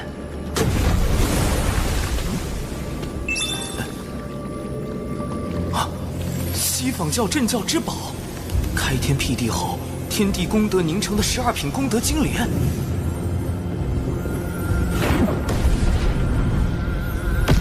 这不是封神大劫中文道人啃金莲的情形吗？太清圣人这都能推演出来，不愧是洪荒战力天花板级别的大佬。但为何把画面传给我呢？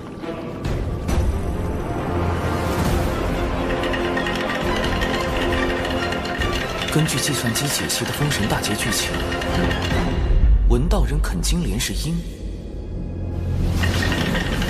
道门得存是果。难道是我多次破坏了文道人计划？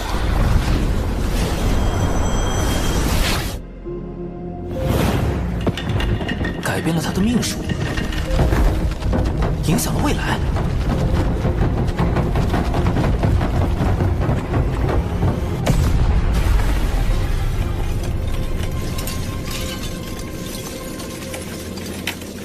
渡仙门，太清圣人定是算到了这个变数，才让我出面干预。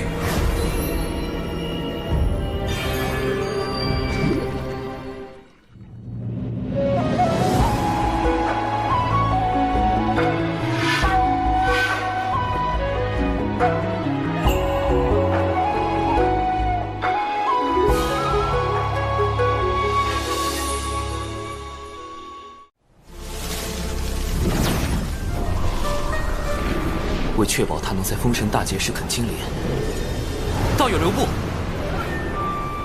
我最好将他收归己用。南海海神，那天我去海神庙杀你不成，已经自己送上门来了。道友被西坊教当众割席的滋味，如何？怎么，你是来落井下石的？不敢，道友只是明白，我们有共同的敌人，不如联手。区区一个南海野神，也有资格和我谈合作？道友曾3败于我，我算计你海神教只有1次，何来的3次？胡搅蛮缠！数个时辰前我们刚见过，道友莫非忘了？你是玄都小法师？此前渡仙门一役，轻易苍庞也是死于我手。南海海神，玄都小法师。背靠人教圣人，原来自始至终，我都败于你一人之手。现在，我们可以聊聊了吗？好，我且和他聊聊。若真有问题，直接杀了他。文道人的修为远在我之上，稍一不慎，我恐怕就会大祸临头。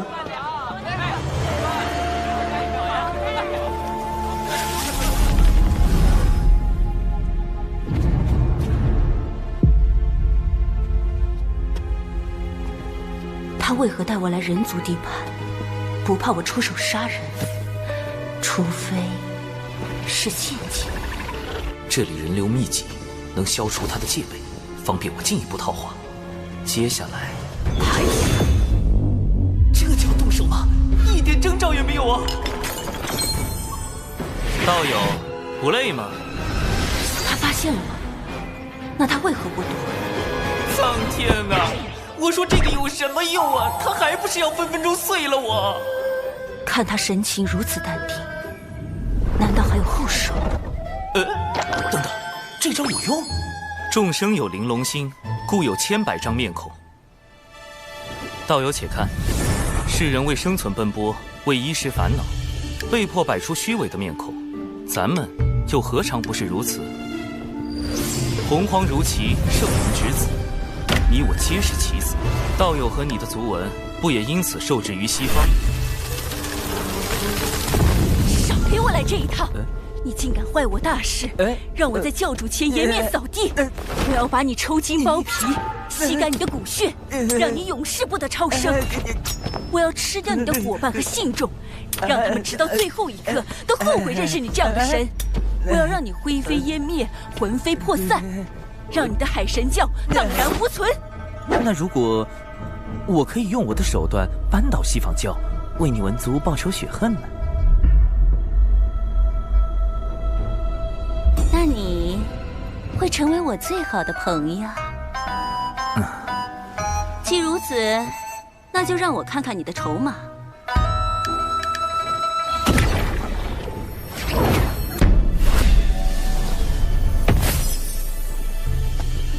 万物有阴有阳，此地要崛起，除了明面的威仪，还需暗处的锋锐。你若能回到西坊教，与我里应外合，我自可助你脱离苦海。西方教自以为做事滴水不漏，但这南海海神背后的太清圣人早已察觉，并反过来算计西方教。人教真可怕，南海海神真可怕。我什么都没说，这是你自己想的。我可以答应你。总算用天庭稳住了文道人，但他这把毒刃若用不好，反伤自身。但有一个条件。什么条件？截教赵公明和他那个二妹，最近一直在找西方教的麻烦，我也深受其害。你若能阻止他们，我便信你。赵大爷不会又去碰瓷了吧？二妹、琼霄、三霄中的老二，这仨姐妹可是在封神大劫中削去阐教12金仙顶上3花的大狠人啊！看来要去三仙岛走一趟了。如果赵大爷和琼霄继续搞事，不但会影响到与文静的合作，还会激化西方教与道门的矛盾。我请不动通天教主，多宝道人威慑力不够，那就只有三霄中的大姐，赵公明的义妹云霄仙子。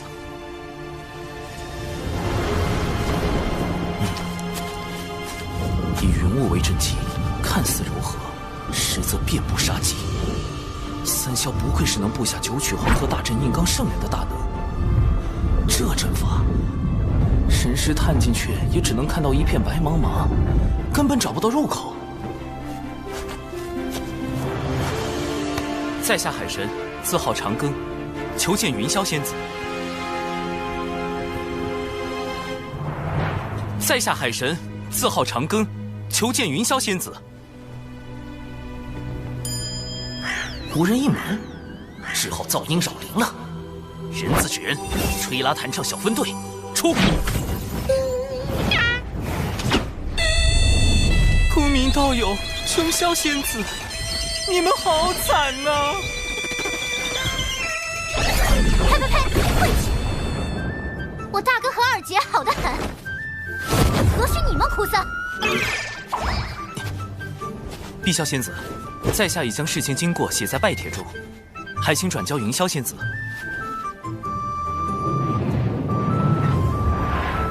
碧霄，琼霄仙子的双胞胎妹妹，三霄中的老妖，据说是个古灵精怪的整蛊专家，必须小心应对。你等着，要是敢骗我大姐，我非教训你一顿不可！哼！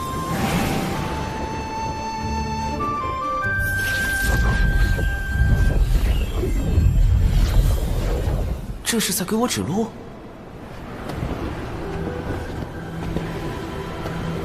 这里就是三仙岛，神识还是无法向外查看，似是被某种阵势挡住了。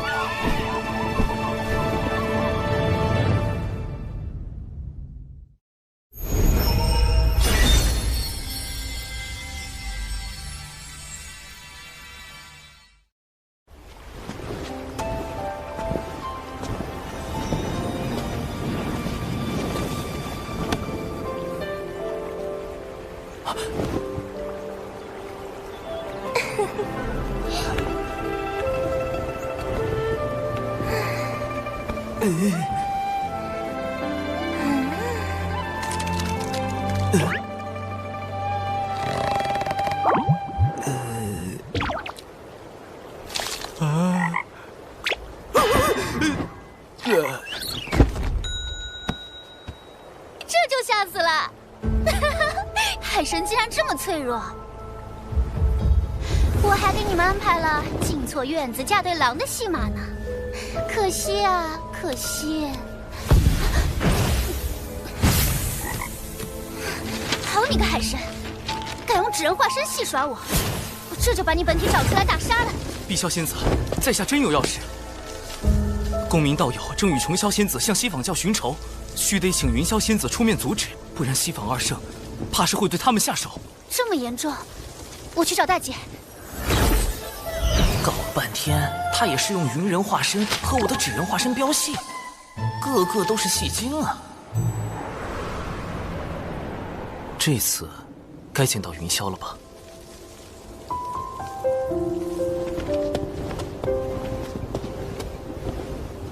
海神长庚拜见云霄仙子。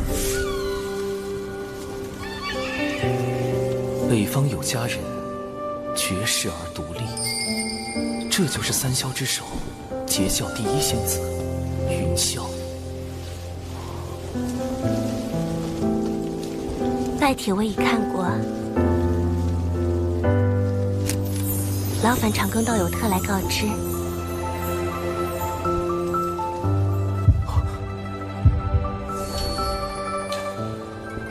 有些激动，怎么回事？难道中了什么摄魂术？不，周围没有法力波动，这不是法术，是我的因果在变动。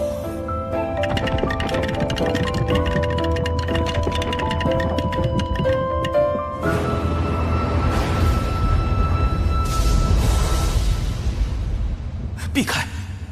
必须避开这个大因果。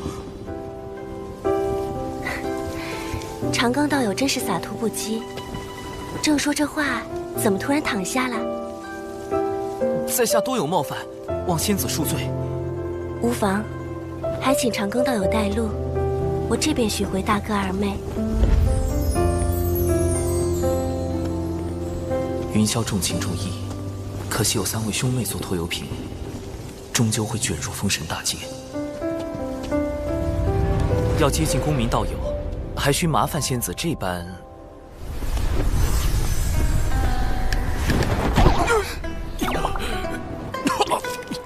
西方道友，何故偷袭伤我？我并未碰到你分毫。大哥，大哥，大哥，你伤得好重啊！西方教欺人太甚。我兄妹定要找西方二圣讨个公道，这次就拿你来祭旗，拿命来！穷枭，3枭中的老二，人称洪荒滚火暴徒，连碰瓷都能被他搞成虎皮。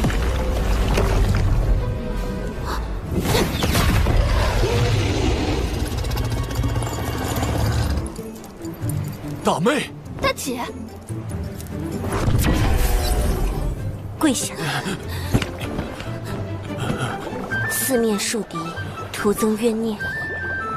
你们2个都给我回3仙道，闭关思过。干脆利落，不愧是云霄。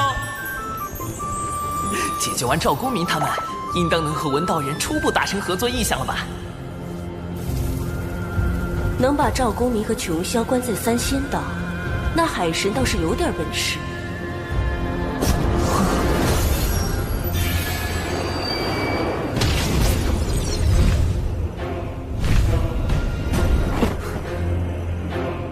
西方二圣派来的竟是他，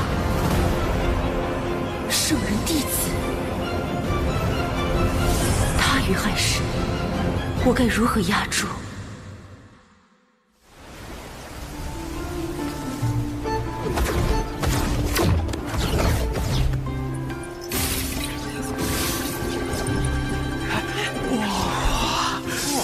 好。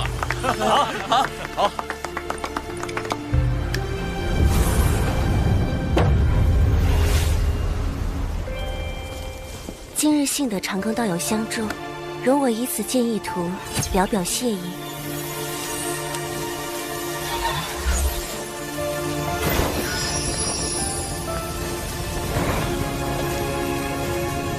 好妙的笔墨，里面隐隐透露无穷道韵。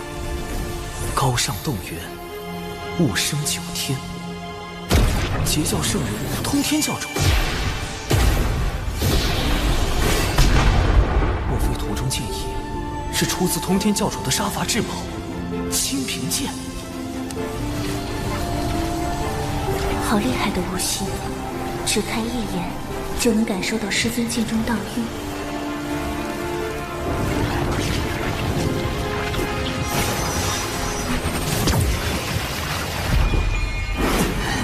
道运不断涌入体内，修为暴增。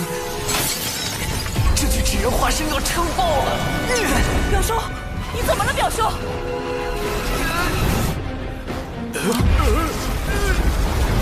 不好，修为已至天仙境巅峰，再争下去，可就要冲击金仙劫了。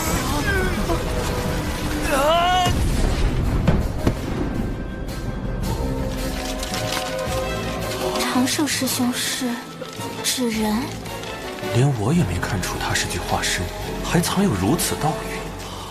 这个弟子不简单。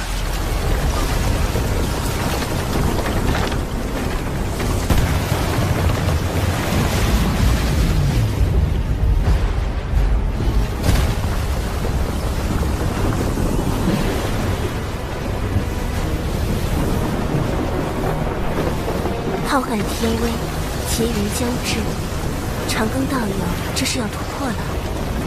我还没做渡劫准备啊喂！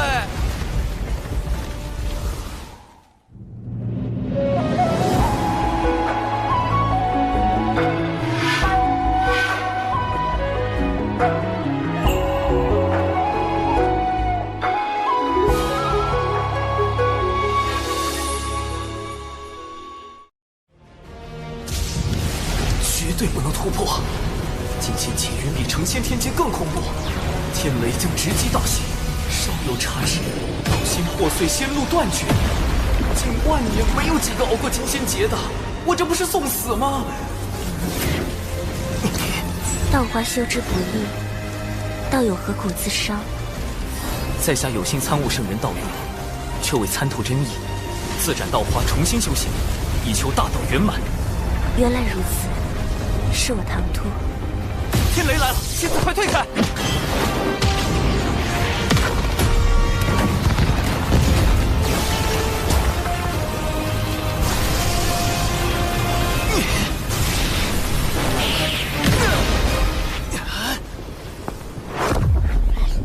长庚道友莫怕，我来助你。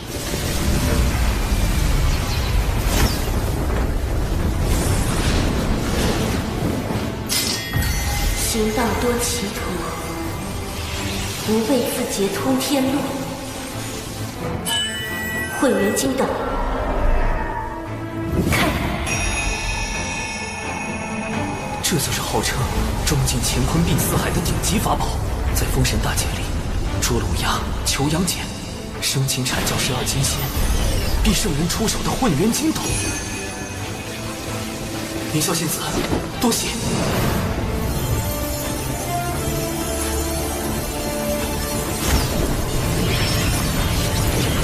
斩道明本真，一斩道基错漏之处。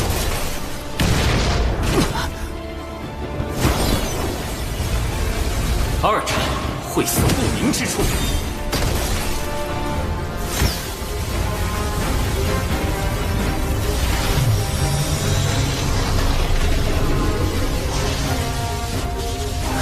三斩虚浮不定之处。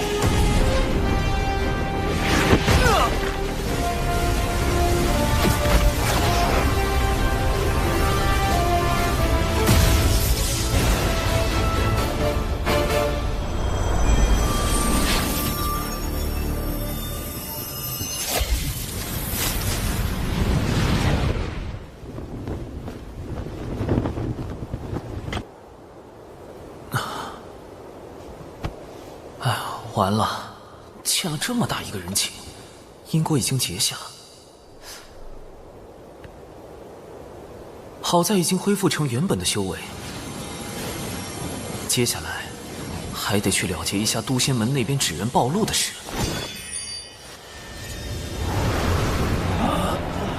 掌门，弟子刚刚有所感悟，恐惊扰到诸位，就放置了纸人在此地，自身遁去云中参悟修行。你悟到何事？化身竟散发深邃道运？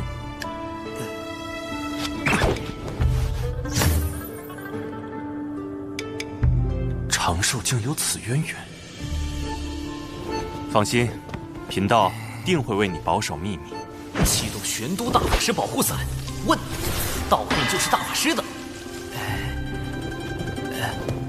掌门倒是意外的好忽悠，但有毒这家伙好像又发现了什么不得了的东西。啊？怎么突然传音过来了？长寿师兄，当日渡仙门遇袭，有2位义士救渡仙门于危难，他们自证神魂时的反应与纸人很是相似。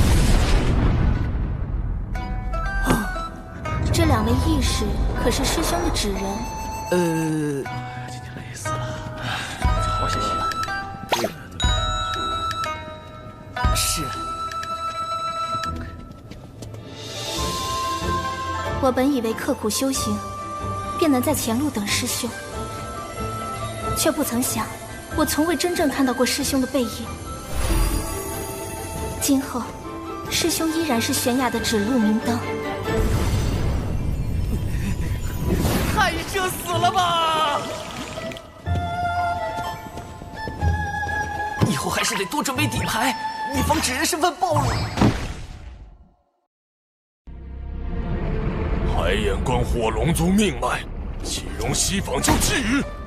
陛下，末将这便调遣大军严守海眼。不可，西坊教内应已渗透龙宫，万一军中也有内应，反而会暴露海眼所在。本无旨意，召开四海盟会，集结四海真龙，共布万龙阵。陛下英明，万龙阵乃祖龙所创先天大阵，有移海擎天之能。一旦结成，西坊教休想染指海眼。第二，届时将那南海海神也请来，他既敢顶着海神名号，便该为四海出一份力。将通天教主的敬意图挂在庙中，有圣人之威罩着，海神这个身份又安全了许多。通天教主的道运，海神背后除了人教圣人，还有截教圣人。难道太清通天教主在利用海神算计西坊二圣？好大的阴谋，但亦可利用。哼，南海海神，今后是你收服我，还是我取代你，尚未可知。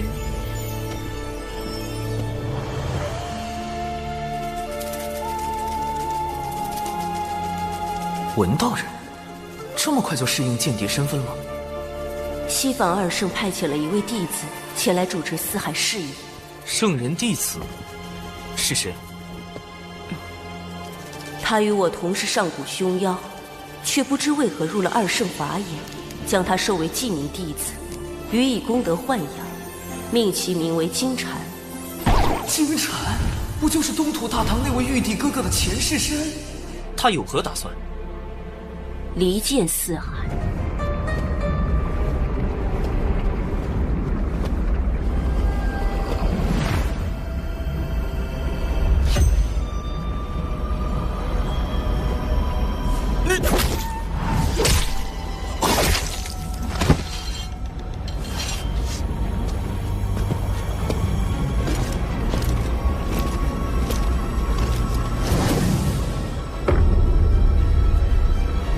海二太子，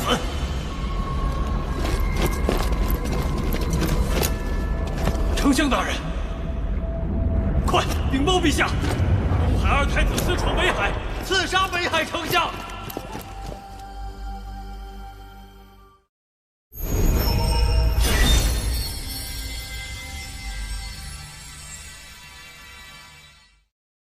陛下，北海在东海龙宫外陈兵3000。勒令交出二太子殿下为北海丞相赔命，否则便踏平东海龙宫。四海龙族之间向来关系和睦，而陛下您因年纪较长，四海龙族都以您为尊。如今北海丞相遇刺一案，尚未确认真凶，北海却直接发兵，陛下这不合理呀！不合理的不止这一处，你儿日前还在与我商讨筹备四海盟会，不可能去北海行刺。我等寻找数日，仍然没有下落。北海那边也加紧了搜查，务必在他们之前找到怡儿。是。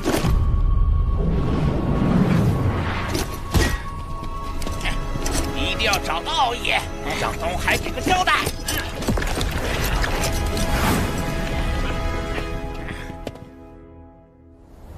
长寿兄，我没有杀北海丞相，有人要毁我名声。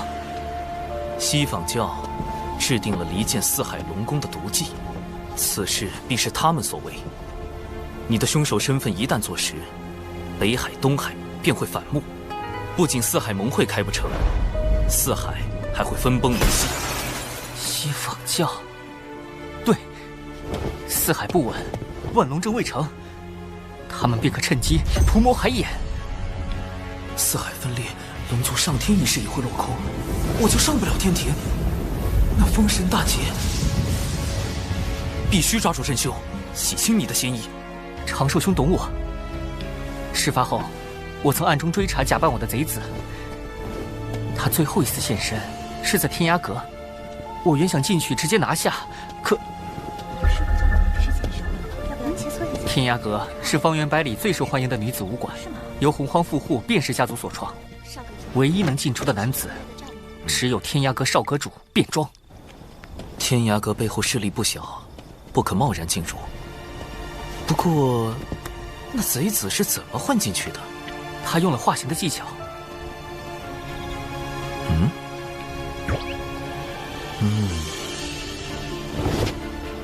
不会吧，长寿兄，你不会是要……事到如今，这大概是唯一的办法。我奥义绝不可能你。长得好好看呀！是啊，好好看。记住，现在开始，我叫姜思儿，你叫科勒尔。我们听闻天涯阁大名已久，想进去观摩。姜思可乐，驱寒暖胃，好喝不贵。知道了，长寿兄，姜思儿。原来不是武馆，是武馆。我天涯阁意在聚集洪荒女炼气士，切磋对战，共同进步，增强对大道的感悟与理解。天涯阁当真只接受女兵？当真。如果有男兵进来了呢？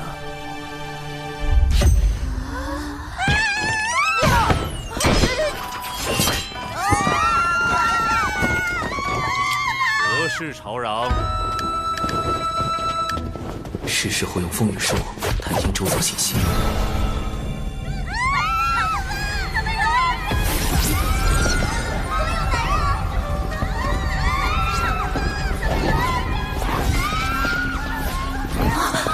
他不是死了吗？你的慌乱与别人都不相同。是否以为你剑下的亡魂重现于世，你就是凶手？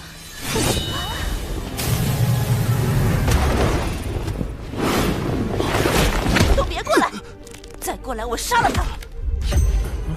少阁主，姑娘，有话好说。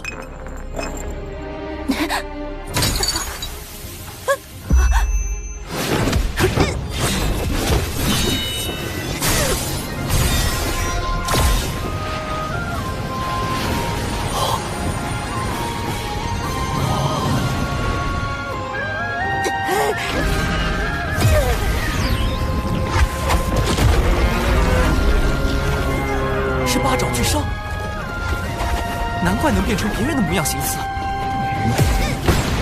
快随我与科勒尔返回天庭，听候发落。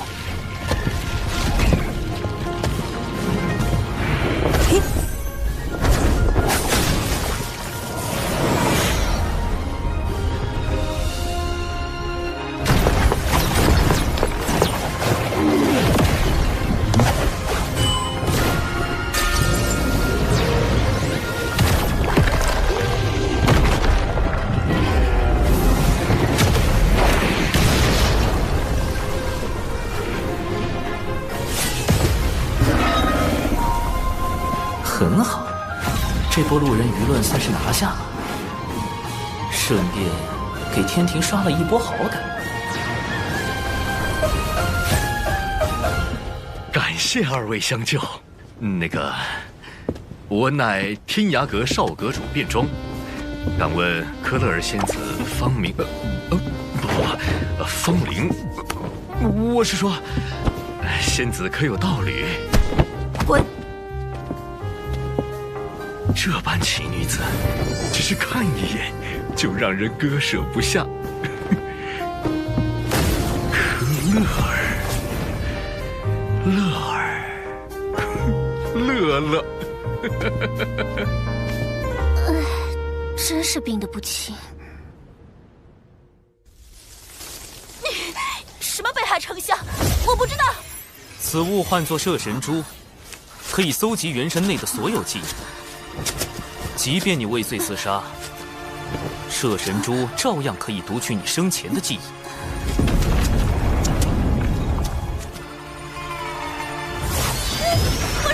我说，还好我多备了几颗摄神珠，派上大用场。究竟是何人指使的你？西坊教金蝉有无参与其中？没人指使我，金蝉只是帮了我们而已。巫妖大战后，我们妖庭后裔无处容身，只好躲入深海，却常年遭到龙族欺辱，这才打扮敖乙刺杀北海丞相。明明是你们深海妖族挑衅在先。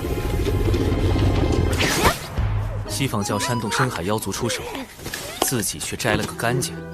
好在你我乔装入天涯阁，他们暂时没查到你。快将他带回龙宫吧。虽不能问罪西坊教，但可助你洗清嫌疑。长寿兄，这次北海与东海的事情闹那么大，北海与东海会不会也被西坊教渗透了？极有可能。我这就去禀告父王。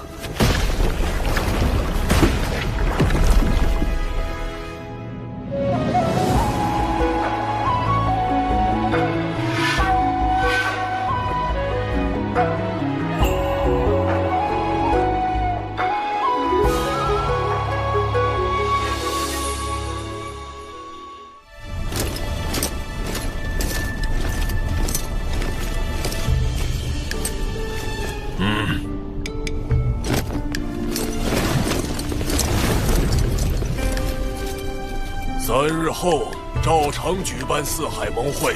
女儿，你做得不错。谢父王夸奖。父王，北海丞相遇刺一案，乃西坊教从中挑拨，儿臣已将疑似内贼的人选记在册中，还望父王严查，以防四海盟会生变。父王，你只需照常筹备四海盟会，记得多请些宾客。海神，你那些截教同门都可一并邀约，这才是要事。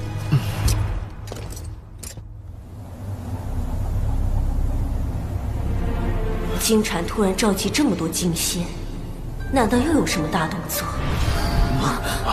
此次挑拨四海之计不成，还招来了天体。你们中有些人是不是透露了风声，自己心里清楚？糟糕，金蝉开始起疑了。当然，四海盟会举办在即，我不会同你们计较。只要你们好好表现，届时定有丰收。是。金蝉大人，四海的内应已全部就位，只等你一声令下。好，此次行动兵分12路，每路妖军则由在座各位统帅。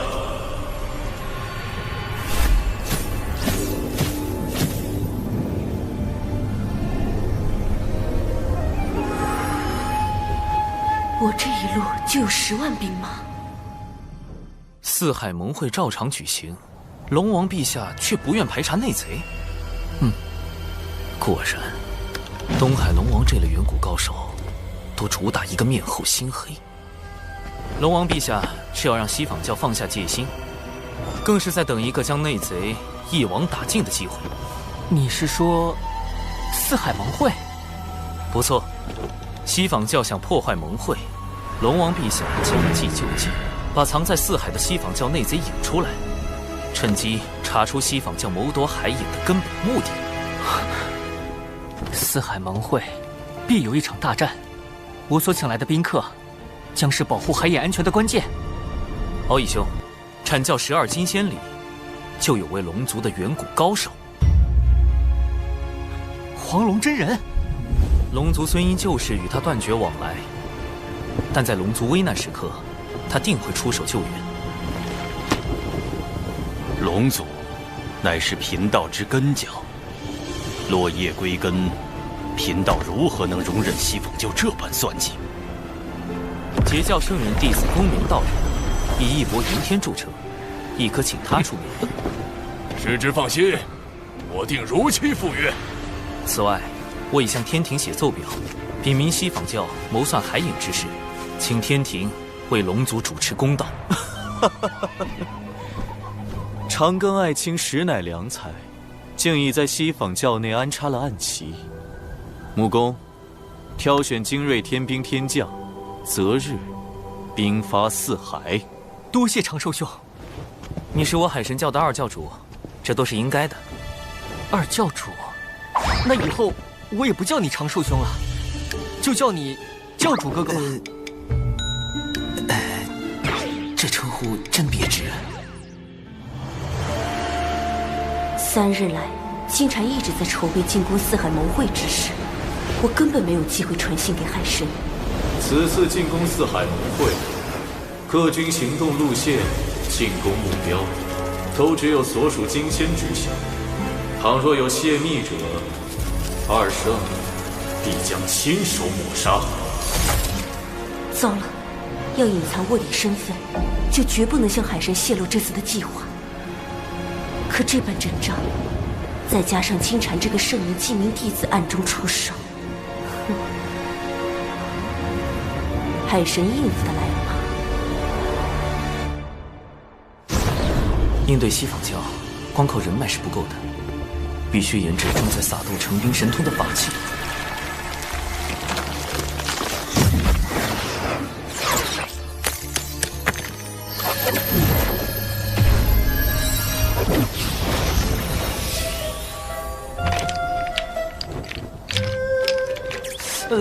原版的撒豆成兵看着不太聪明的样子。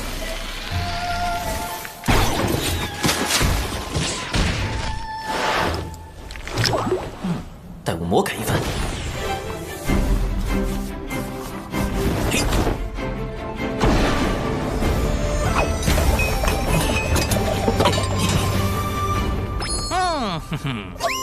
或许是看在玄都大法师的面子上，掌门将熊灵帝从逍遥天宗过户到渡仙门，并收作记名弟子，安排他住在小泉峰，倒也方便了我魔改撒豆成兵。万长老也出力不少。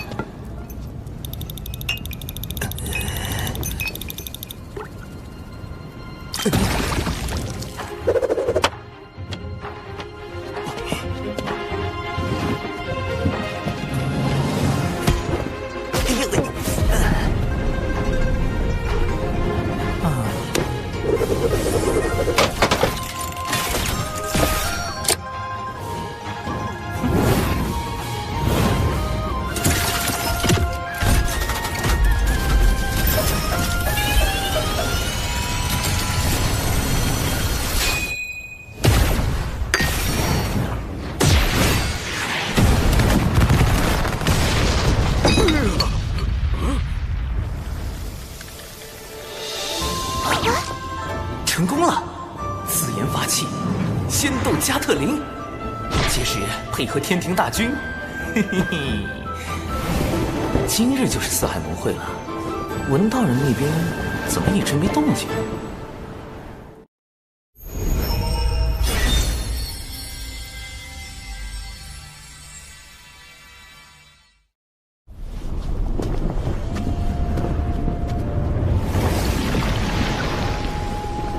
迎南海海神光临四海盟会。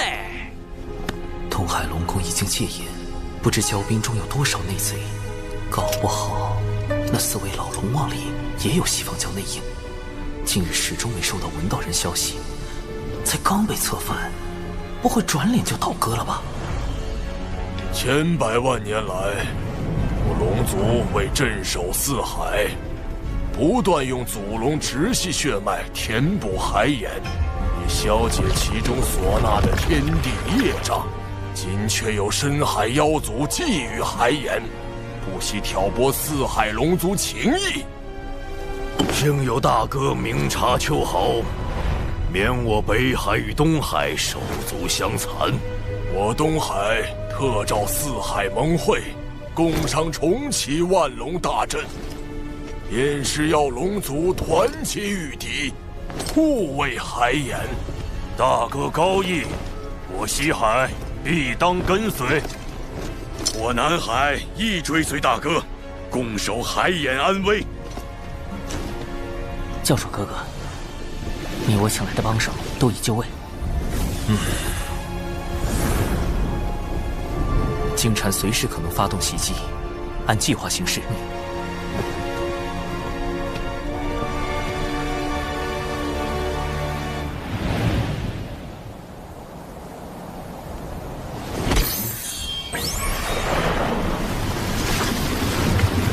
海灵之劫将至，不知长寿能否妥善应对，顺势推动龙族上天。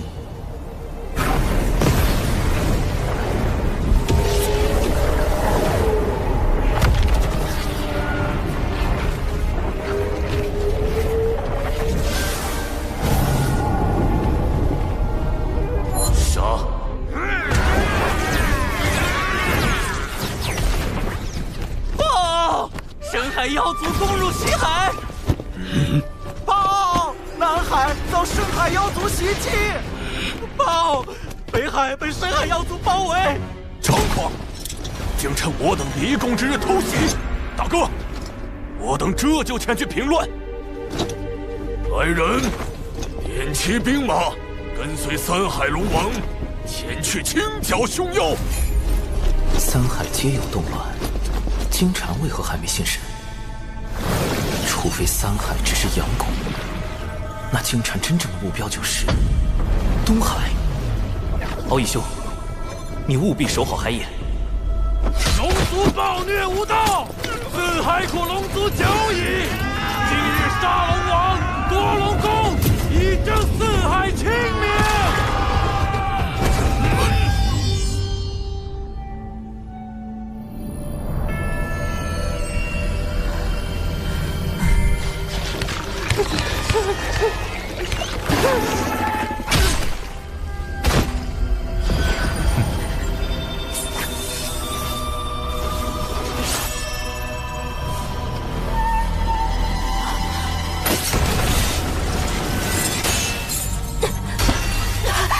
金蝉大人，海眼情报我已掌握，我来带路。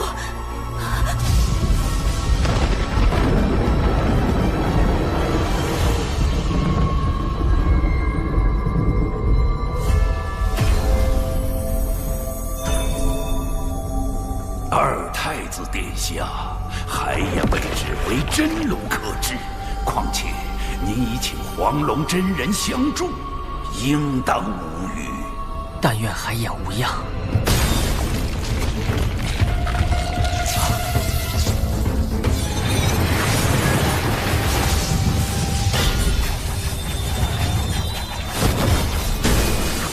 八爪巨兽怎么逃出来了？救他的是金蝉。迎敌！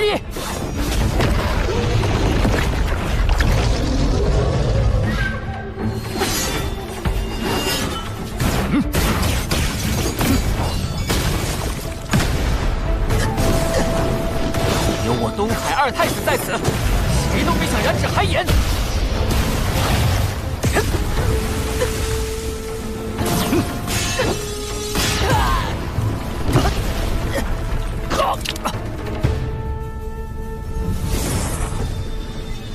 龙族当真没落了，竟如此不堪一击。刚才传音，敖乙没有回应，出事了。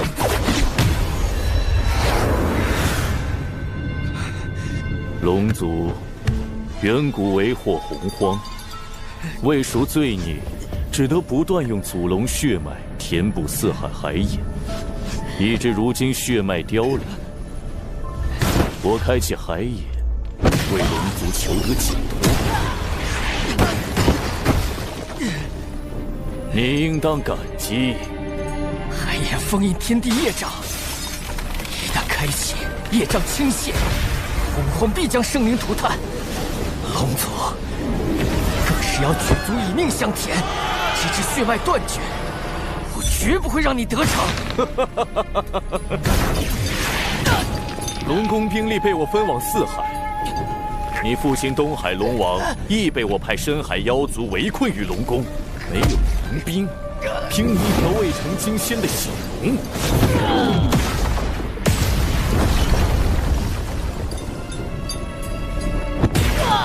还妄想守住海眼？金蝉，你好大的胆子！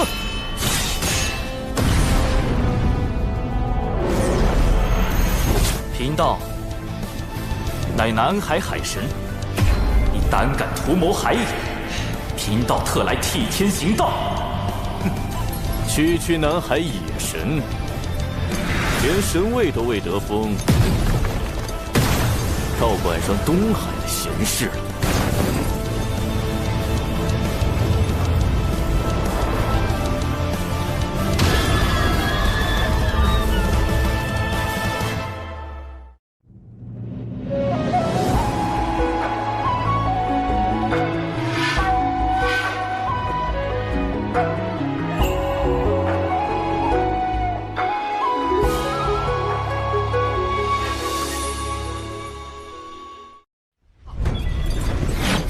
闻道人说过，金蝉修为已在大罗，大罗自身之道臻于圆满，实力更在金仙之上。这一击我恐怕接不住。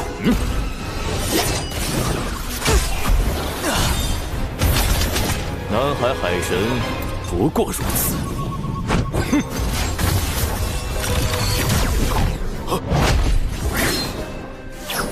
道友莫要得意太早。你怎么没死？当然是我纸人带的够多。应凭寿三太低，五行轮转，合而归一，水自长流，生生不绝。水遁，想跑？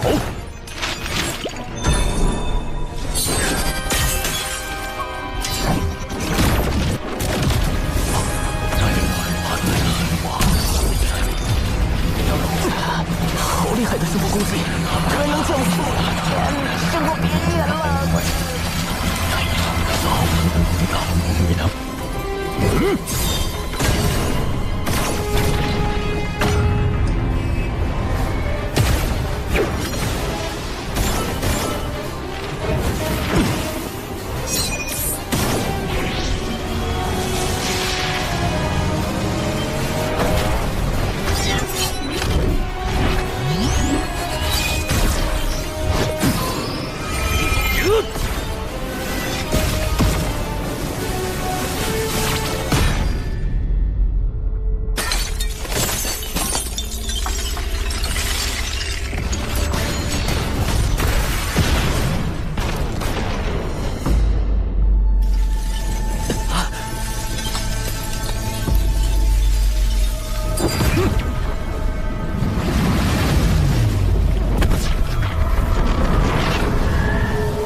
海眼已开，功德灵珠。功德灵珠，金蝉真正的目的是吸取龙族填海眼的功德。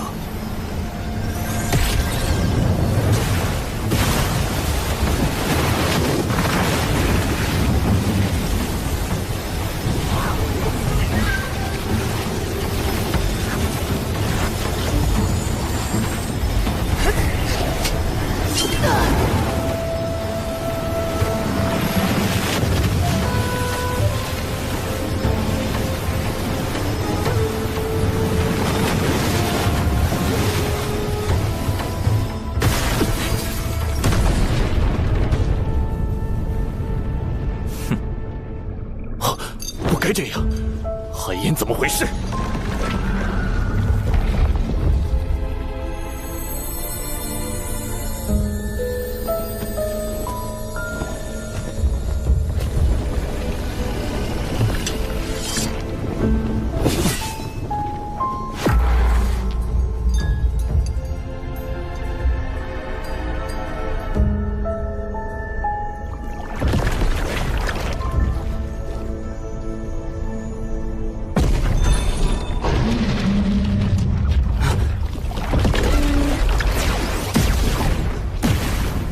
海神道友说，有人要来扰袭海盐，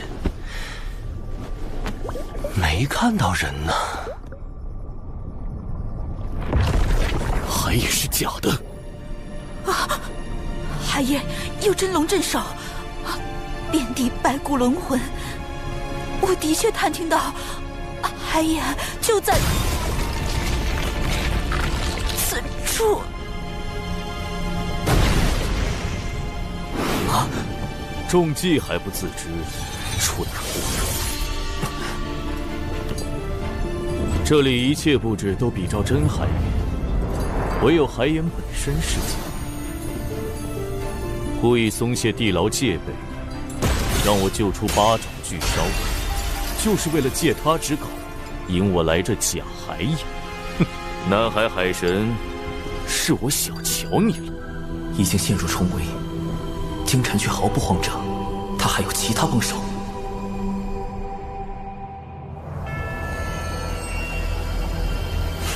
海神老弟要我埋伏在这条西方教前往东海的必经之路，不知何人会来。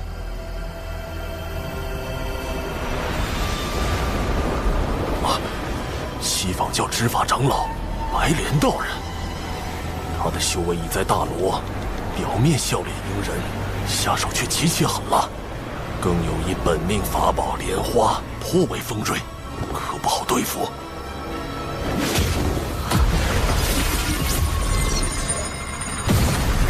熊妖，哪里跑？西方二圣命我等前往龙宫救援，请道友莫要阻拦。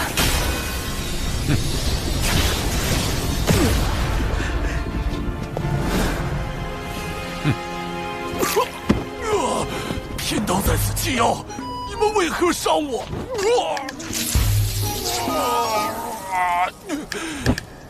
你们损我道基，我要找我师尊通天教主评理。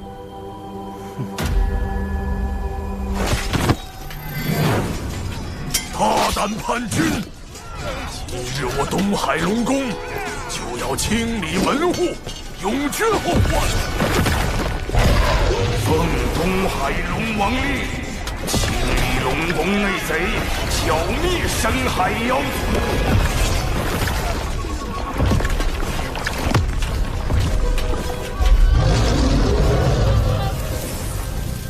提前埋伏兵，预备将内贼和深海妖族尽数捉拿。这帮龙也不是太蠢。文静，白莲长老也赶往东海，你现在进宫，方便长老施救灵族。白莲长老也来了，金蝉的计划倒是瞒了我许多，不过还要本女王出手。看来金蝉在海眼并不顺利，能让金蝉栽跟头，海神还真有点本事。深海妖族还有后手？不是血池黑纹，他们怎会埋伏在此？难道深海妖族与之勾结了？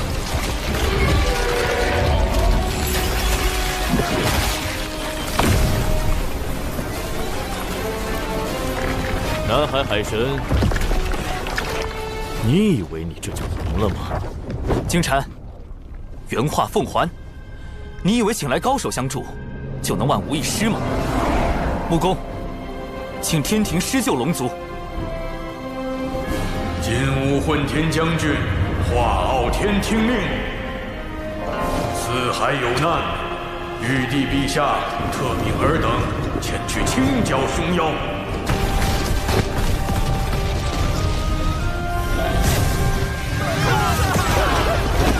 天兵天将听令，斩妖除魔，护四海生灵，凡妖邪，杀无赦。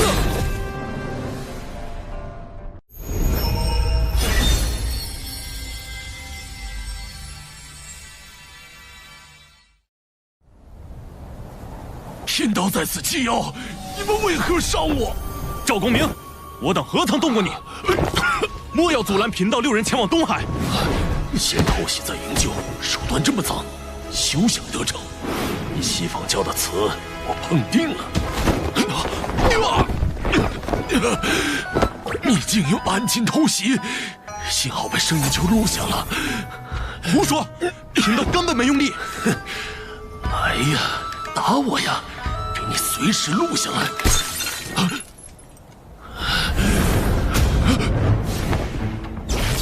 道友伤重难行，贫道6人送你一场。住口！他们是打算杀人灭口。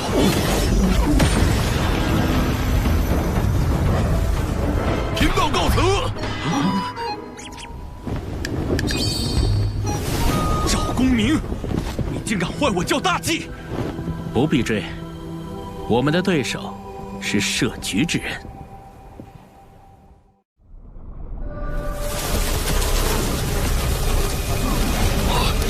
深海妖族与血石黑门联手，再打下去，龙宫肯定失守。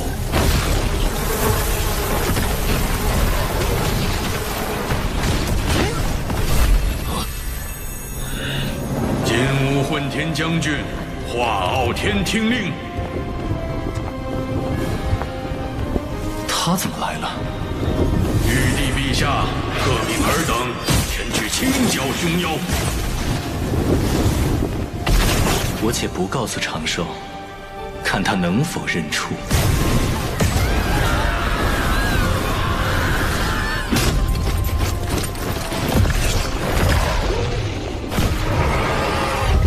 设计海眼，套取我教目的，再设伏阻拦白莲长老，最后让天庭登场，获取龙族好感。海神，你以为凭4万天兵就能扭转颓势？再加12万呢？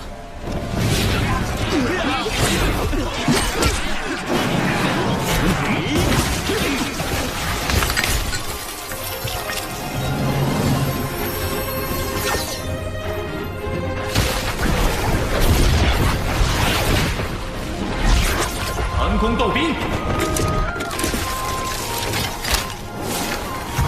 放箭！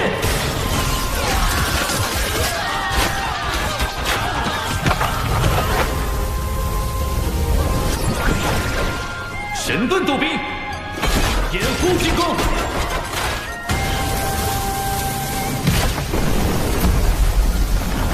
凭空多出数倍兵力，天庭哪来的如此神通？天罡36法之撒豆成兵，长寿将此法献给天庭，确实能减少天兵折损。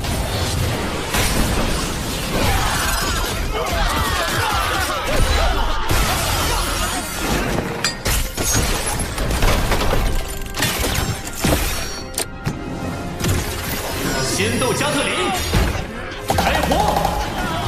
竟能让斗兵发挥如此威力，长寿这脑子装了不少鬼主意。上！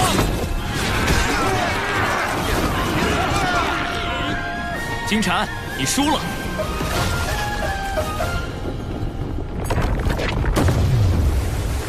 南海海神，我们还会再见。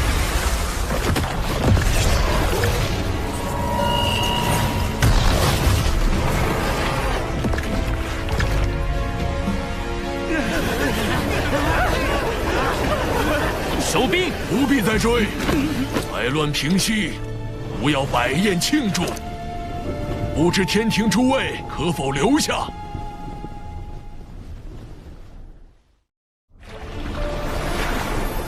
能逼金蝉撤兵，海神有点本事。本女王赠你个消息，此战你为何没提前传信？金蝉疑心太重，我也才刚脱身，他接下来会对付你。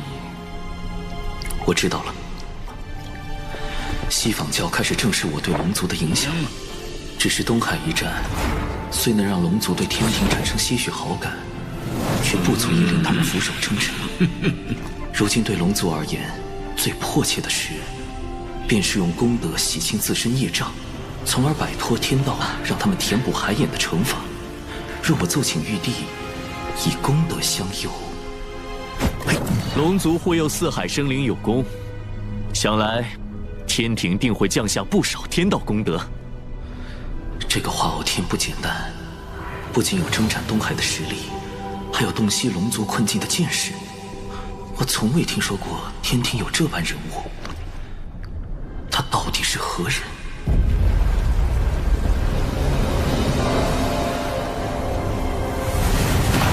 化傲天刚说完，功德就来了。玉帝派发功德之事，连天庭重臣东木宫事先都不知，他又从何处得来？难不成化傲天就是玉帝？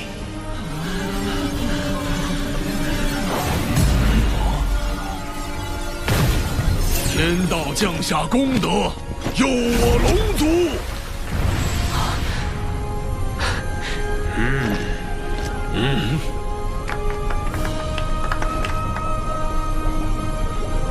奇怪，明明有6道功德落下，这第6道功德去了何处？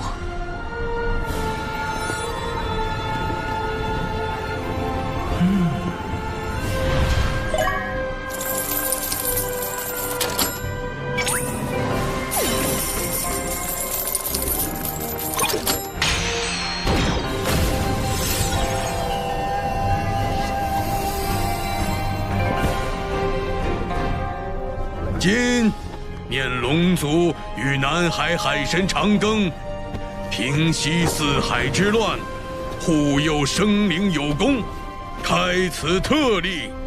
3日后降下神位，尔当恪尽职守，永承亲命。神位一到手，我就有机会跳出这个为遴选正神开启的封神大劫了。上天庭计划迈出重要第1步。长庚，教主哥哥真正的道行，果然高深莫测。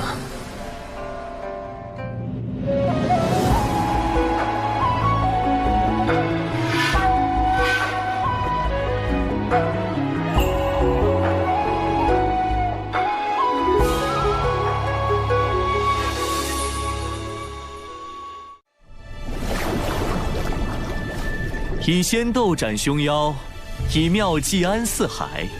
玉帝陛下得海神相助，果幸事矣。天庭大运如此，我不敢居功。陛下要装，我也装。多亏天庭义助，方能清除叛党。如今四海海眼已被万龙阵封藏，暂时无虞。龙族不胜感激。长庚爱卿，东海龙王好像认出吾了，快帮吾挡一挡。陛下，不知玉帝有何喜好，吾明日便备一份厚礼。吾这化身在天庭为官数万年，若被当众爆出，有损玉帝威仪。原来化傲天是玉帝藏在百官之中，监察天庭各处的化身。龙王若再上前，便是冒犯天威了。多谢龙王美意，天庭虽刚起步，却是秉天道、立秩序之地。而今四海生灵惨遭劫难，陛下特遣华将军维护天地清明。那吾便以此酒谢华将军，谢天庭相助。长寿果然认出玉帝小师叔了。这小子行事周全，既截胡西方算计，又促成天庭与龙族的往来。但此诏既出，长寿拆台西访教一事，便瞒不住了。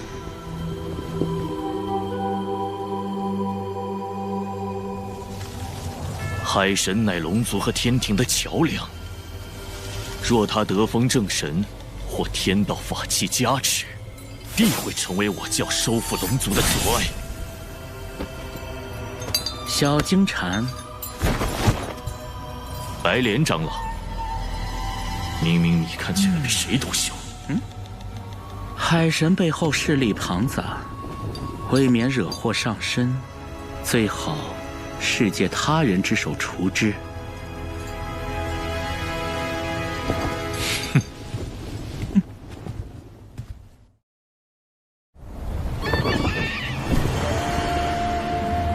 小妹，公明师兄与白莲道人起冲突，乃是遭人算计，为的是让两教斗起来。此事已经在岛上传遍了。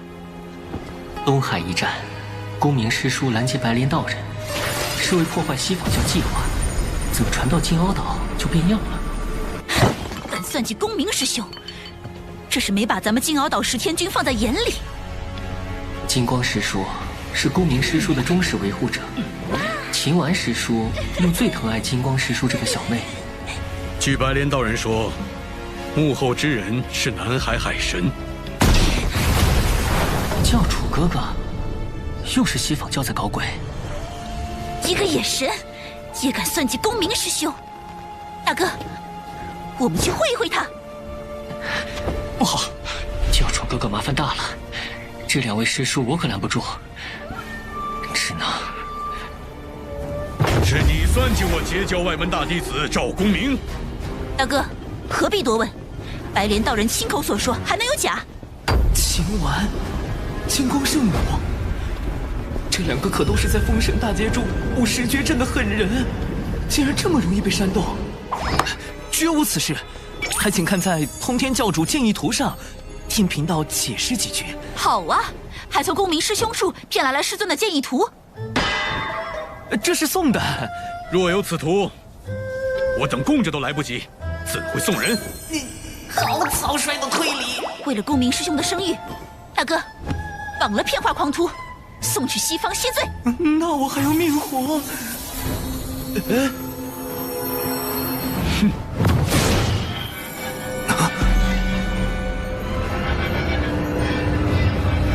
秦完最善不杀之，小命要紧。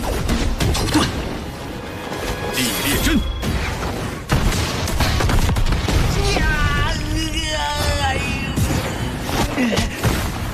会这么多遁术，果然是个贼。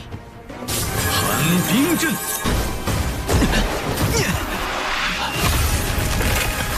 妙啊，阵法还能被遁术破解。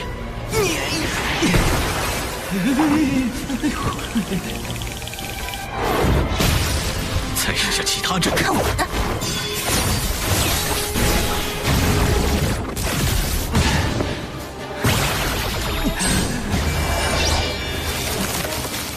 根本打不过。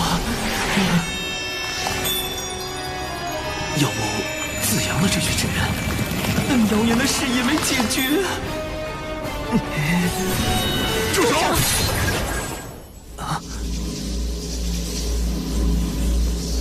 还好以师侄传信及时，2位师弟师妹莫要听信谣言。长庚乃我挚友。多谢2位。原来是误会，还请长庚道友给贫道一个赔罪的机会，咱顺便到镇里逛。长庚道友，都是我的错。你是公明师兄的挚友，便是我的挚友。今日起，谁敢说你，便是与我作对。金光圣母难不成是赵大爷的铁粉？误会虽结，但还需到金鳌岛彻底澄清谣言。云霄仙子竟险些将我看透。长庚道友能想出劫西、九龙、应天庭，自然能看破谣言背后的算计。一切小心。如此聪慧之人，却仍在封神大劫时选择主动应劫，可敬可悲之处，皆在重情重义。唉，最近得加倍小心，以防西方教后手。谣言这么快就被澄清，看来借刀杀人的法子行不通，那就只能用最直接的手段了。海神外出皆用化身，想杀他，必须找到本体。此物可捕捉化身体内的神识，从而追踪到本体。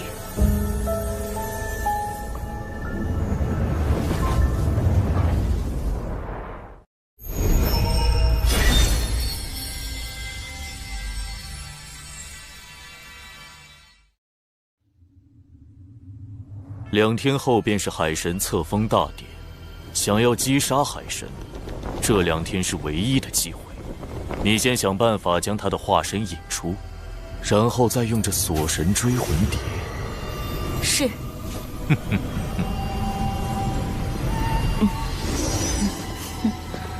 当我傻的，我若真杀死了海神，玄都大法师肯定不会放过我。且慢，姿势体大，我亲自为你护法。不好，金蝉还是不信我。愣着干什么？是，金蝉大人。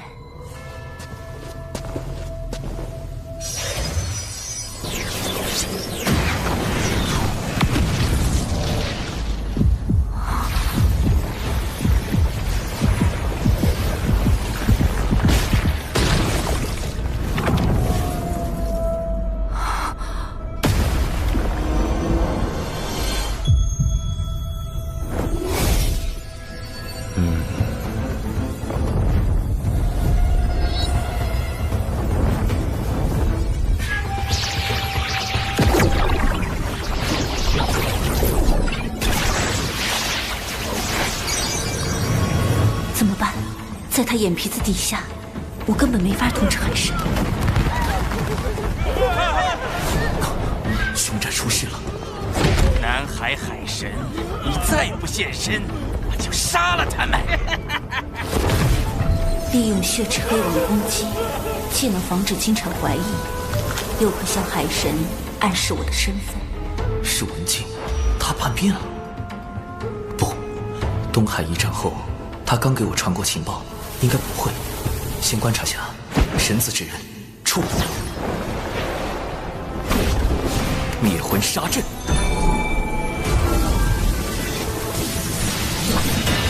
血池黑纹，为何伤及无辜？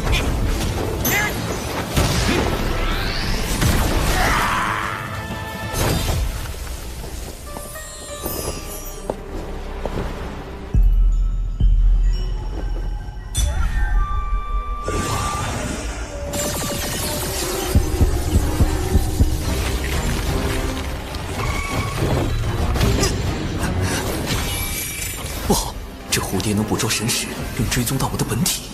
纸人触发时自爆成血，启动。那海神化身不过是个天仙，你的血纹傀儡可是个金仙，如此轻易就让那海神化身自爆逃脱，文静，你很难不让我怀疑。请大人再给属下一次机会。海神，对不住了。文静刚才似乎有意放我一马。否则我的纸人化身绝不会如此轻易的自爆成功。难道我明白了？怪不得文静行为有疑，定是金蝉在旁威逼，试探文静取我性命。好歹毒！追过来了。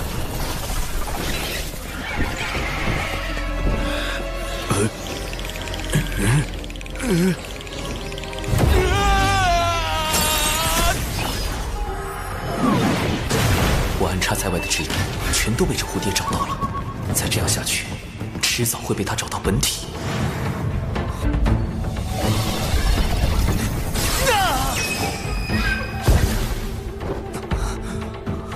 锁神追魂蝶竟连续找错了18次，不过没关系，他已捕捉了海神大量的神识，接下来才是他真正展现威力的时候。不好！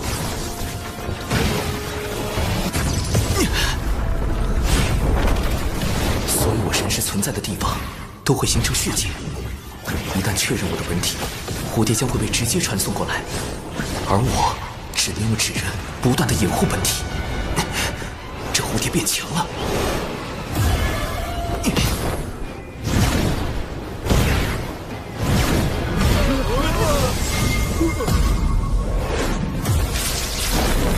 利用血茧刚出现，但还没将蝴蝶传送过来的时间差了。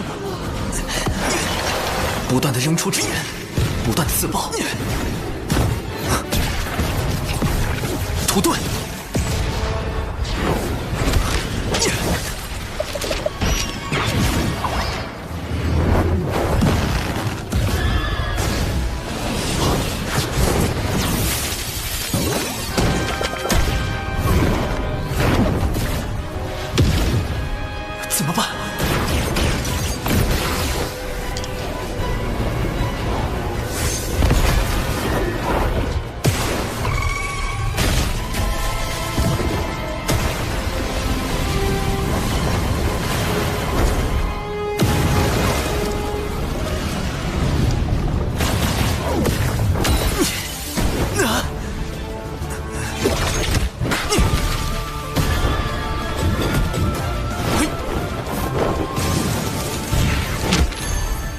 只要拖满2天就有希望，既保住文静这个暗棋，又保住我的本体，这是唯一的办法。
总算结束了，没想到竟在金蝉手下保住了一命。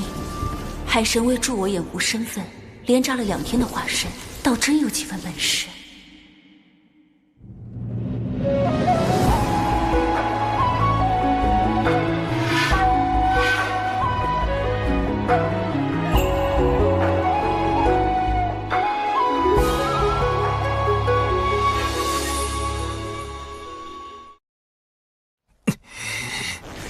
3681个纸人，2天竟然自爆了3681个纸人，浪费呀！我花了多少个日夜才打造出来的？苍天啊！应对这次危机，紧急预案太少，对抗蝴蝶的法宝不足，回去之后一定要好好复盘。他背后有天庭，我背后亦有灵山。灵山，他要去找尊提圣人，我必须马上通知海神。金蝉竟请动尊提出手推演我本体所在。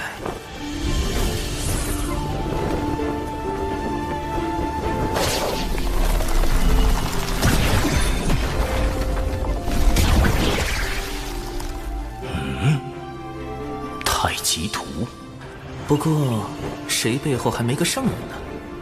太清师兄在为他遮掩。哼！前面就是海神册封大典的现场了，先受封成为海神，再做打算。他也来了。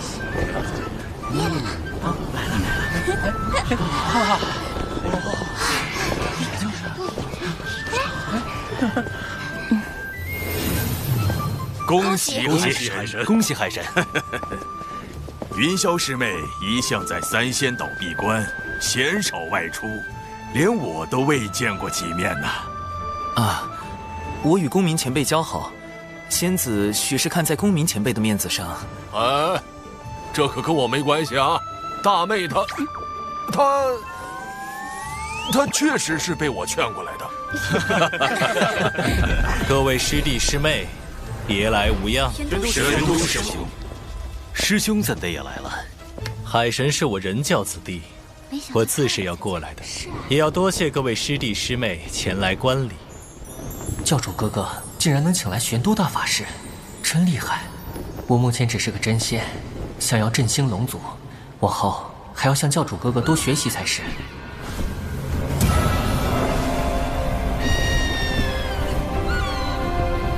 海神听风。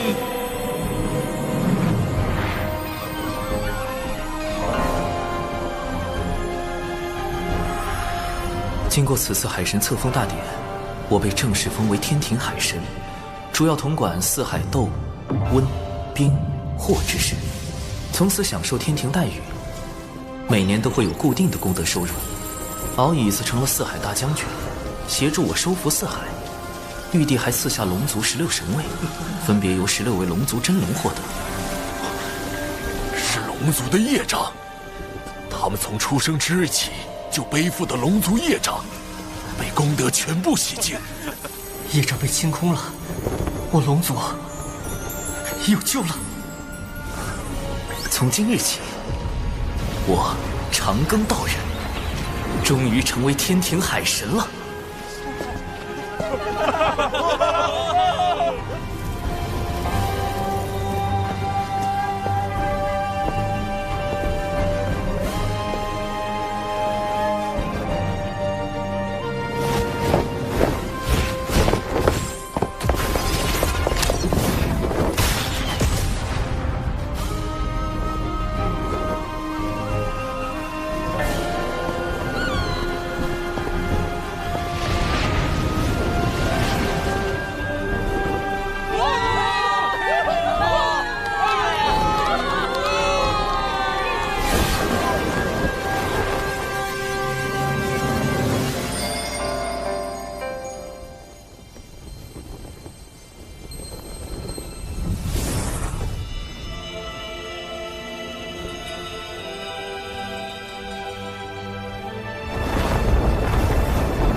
一场声势浩大的海神册封大典，一来震慑龙族，为其指明上天之路；二来警示西方教，令他们不敢轻易出手。仙子冰雪聪明，对海神册封大典背后的风云涌动了若指掌。但我始终不明，你为何如此忌惮西方教？你背靠人教，西方教便是一教双圣，也应不会为难你。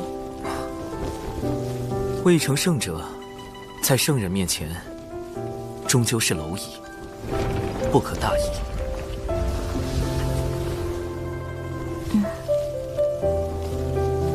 你所言不无道理。唉，实在不忍云霄仙子殒命封神大劫之下，忍不住出言提醒，也不知是否真的能影响到仙子。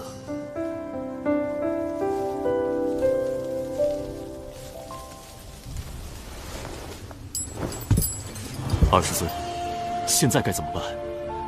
南海海神已正式获封天庭正神，我们轻易动他不得。杀海神是手段，不是目的。目的只有一个，而手段可以有很多。您是说，龙族？我且问你，通过这场海神册封大典，你看到了什么？天庭自龙族16神位，龙族挑选了16条出身高贵、毫无实际的真龙受封。此间颇有功劳的低等骄兵，反而未得封赏，无怪乎龙族叛党四起了。四海龙王为何没来观礼？海神册封大典，龙族高层一个都没来，这对龙族而言，是一步可进可退之棋。哦，进可促成龙族上天，退可延续其海中的霸主地位。以今日局势来看，想要让四海龙王都臣服于天庭，恐怕还有很长一段路要走。表面上来看，龙族似有上天意愿，但实际上，龙族对天庭更像是一种观望态度。他们仍然是可以被争取的。很好，你知道该怎么做了。多谢20尊提点，我们安插在阐教的暗旗可以发挥作用了。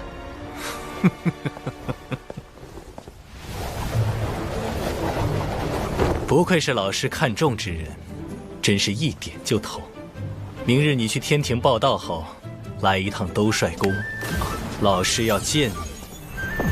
兜率宫要去见太清圣人的化身太上老君？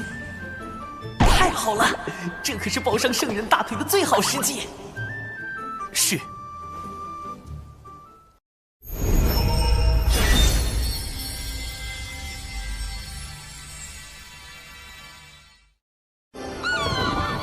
此次入凌霄宝殿听宣，感觉如何？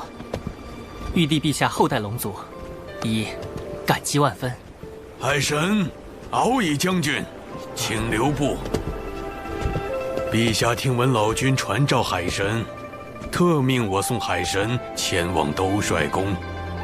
谢穆公，谢玉帝陛下。海神初入天庭，就得封4阶神位，陛下当真对海神轻言有加。4阶，天庭神位划分清晰，想来穆公出力不少。这都是陛下妙思。陛下将天庭神位分为6阶，第1阶为陛下与王母，第2阶为十全封疆大神仙，唯有1位例外。例外就是超1阶隐藏大佬，太清圣人住于天庭的化身，太上老君。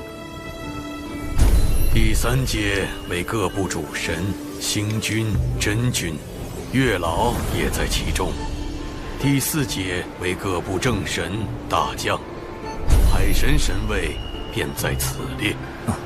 第5、6阶为辅神，负责辅佐前4阶正神。敖乙将军正是5阶。陛下看重海神与龙族，除封赏外，亦赐下诸多宝物，2位前途不可限量。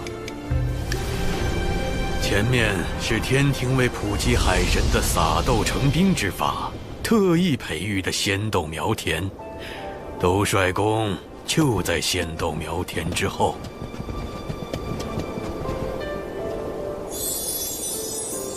仙豆苗成熟之后，就会结成仙豆，届时天兵天将皆可使用撒豆成兵之术，天庭必能战力大增。啊！我乃天涯阁少阁主卞庄，仙子可有道侣？他怎会在此？敖乙将军认得卞庄？贼眉鼠眼，一看就不是好人，我不认得。此人为何会在兜率宫前种豆？前不久，卞庄在南天门外苦求，言说未能配上心爱之人，定要入天庭建功立业。陛下感其心诚，将他招揽，命他在此担任种豆天将一职。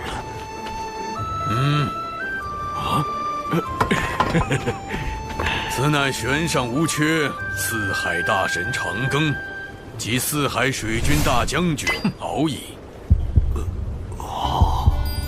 竟与乐儿仙子这般相像。将军可有妹妹名叫柯乐儿？卞庄思慕乐儿仙子已久，只求能与仙子喜结连理。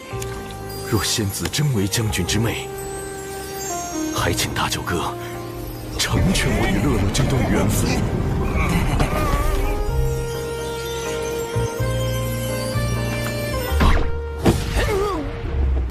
成全？就凭你？看我怎么教训你！大舅哥，这是为何？息怒啊，大舅哥！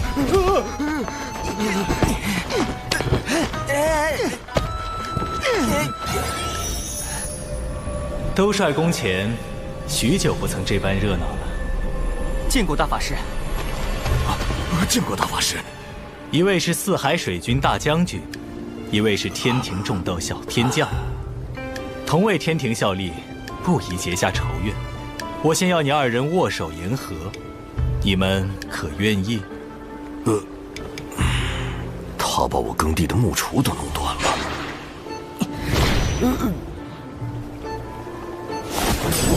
这是兜率宫中闲置的耙子，你若不嫌弃，就用这个打理豆田吧。多谢大法师赏赐。卞庄运气着实不错，进入天庭为将，又得了兜率宫中的宝物。看这银耙生有9齿，等等，9齿钉耙，难道卞庄就是今后的天蓬元帅，西天取经的二师兄？这么个大英国留在东帅宫外种豆啊，得小心应对。跟我来吧。老师已等了你半日。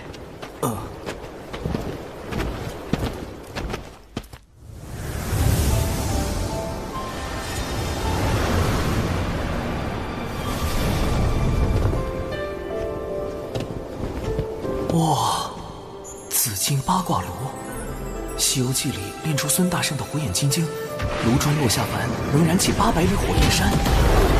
从炉火到炉砖，皆威力无穷，堪称洪荒丹修炼气士的梦中情炉。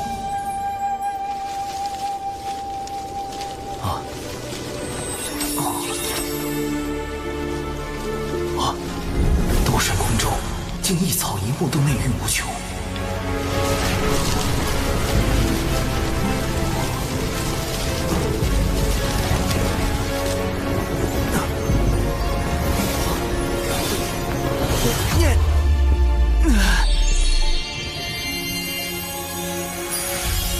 这些仙人未来都会卷入封神大劫。太上老君给我看这个，是想告诉我什么？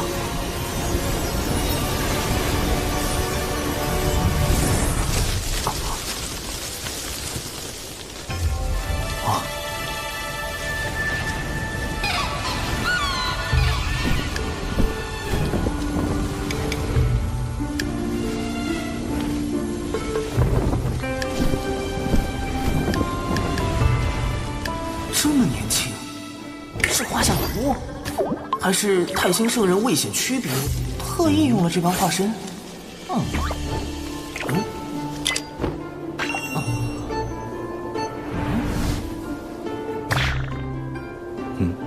怎么愣住了？弟子李长寿，拜见老君。坐。劫难将至，生机在天。根据我在蓝星的记忆，封神大劫是为给天庭选拔正神，太上老君要我相助天庭填补神位，避免大劫降下，以此保全道门。但我修为只在天仙境，如何能担此重任？今日传你丹道3篇。刚想着修为不够，太上老君就要传道。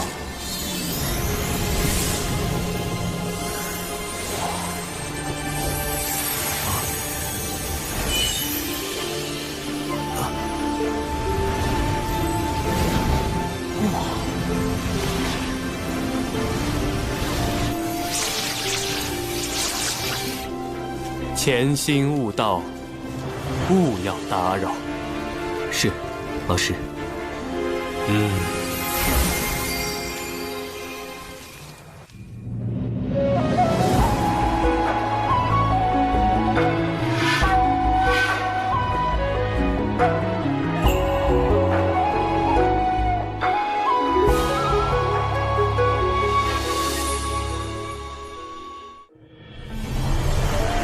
一次性得受这么多丹道感悟，我怕是金仙劫也要提前。修为提升太快，道技不够夯实，现在渡劫无异送死，必须再燃道花。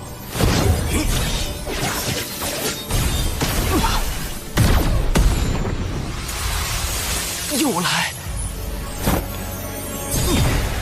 得老师传道，境界大增，确需夯实道技，再考虑渡劫之事。但我行走洪荒多年，就没见过为了夯实道阶而自斩道花的。长寿行事也太过谨慎。108瓣道花透彻到近乎透明，难怪老师会格外关注长寿。这家伙不只是谋略过人，本身也有跻身道门高手之列的潜质。道技已足够夯实。道基如此圆满，金仙劫定凶险万分，稍有不慎，就是生死道消。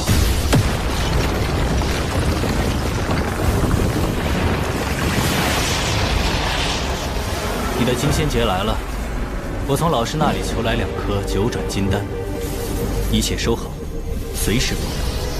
传说中逆转生死、斡旋造化的9转金丹，只要不是被瞬间劈成灰，服下就能满血复活。弟子事先已择了渡劫地点，此次想请大法师为弟子护法。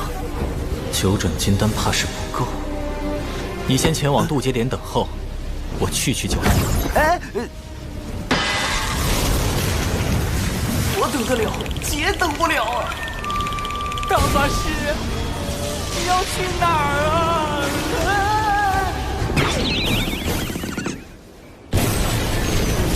金仙劫又称长生劫，是生灵逃脱生死的必经之路，比成仙天劫更为凶险。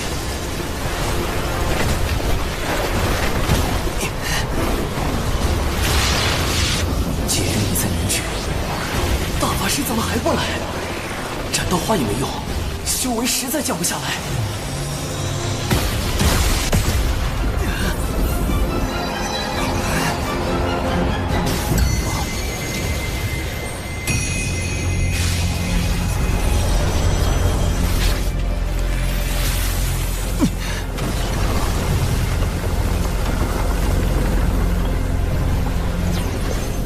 长寿。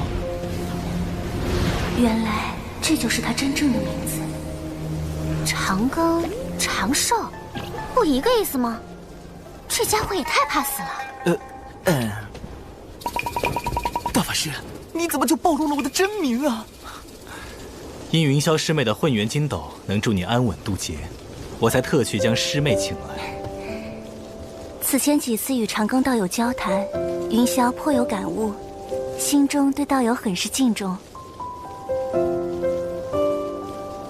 海神这吃好大的面子，大姐一向不问外事，这次竟然……多谢云霄仙子。云霄仙子真是人美心善，9转金丹加混元金斗，内服外用双保险，渡劫成功率提升至98%。劫云这么快又来了，长庚道友，我和玄都师兄会在劫云外守着，若你察觉不对，可随时呼救。绝对不需要，就让我耍个帅吧。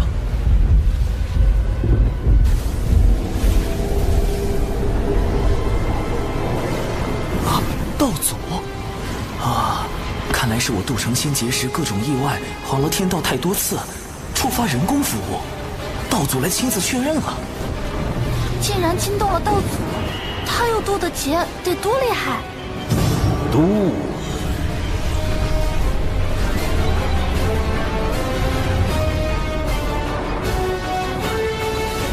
渡。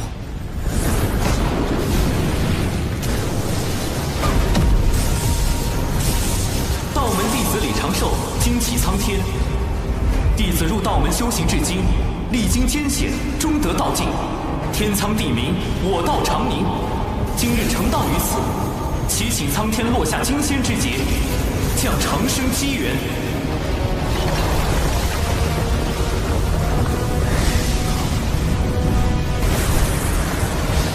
这是金仙劫排名第1的万灵天劫，再往上，唯有道祖亲自降下的紫霄劫了。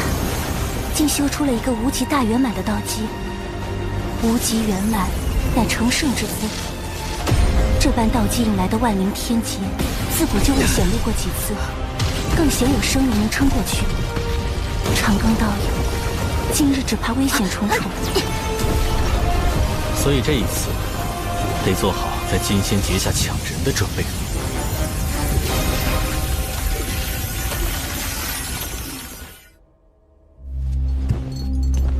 阐教那枚暗旗快要出关，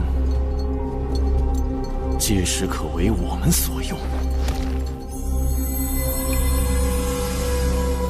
小金蝉，想要把控龙族，光有暗旗可不够。上次在东海海眼，海神的撒豆成兵让你吃了大亏，你可想好应对之法了？看来你有妙计。传闻地底的血海有一至宝即将现世，若有此宝，必能破了那撒豆成兵之术，而将来在收服龙族一事上，我西坊教也会占据更多主动权。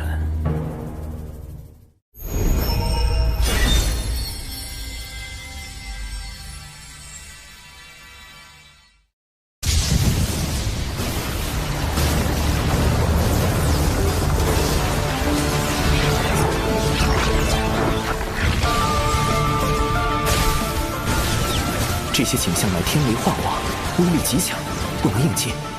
道门神通之血晶惩罚。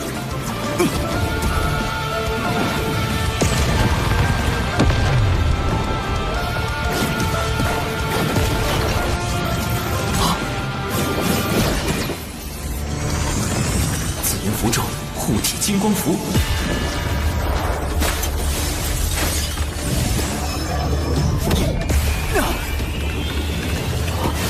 还是暴露了。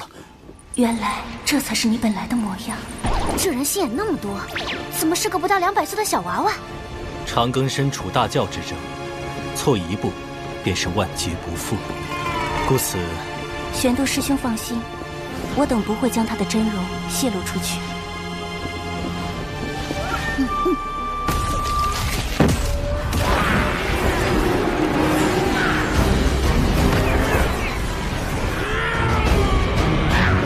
这是要跟天劫开战？纸人军团先斗大军出动！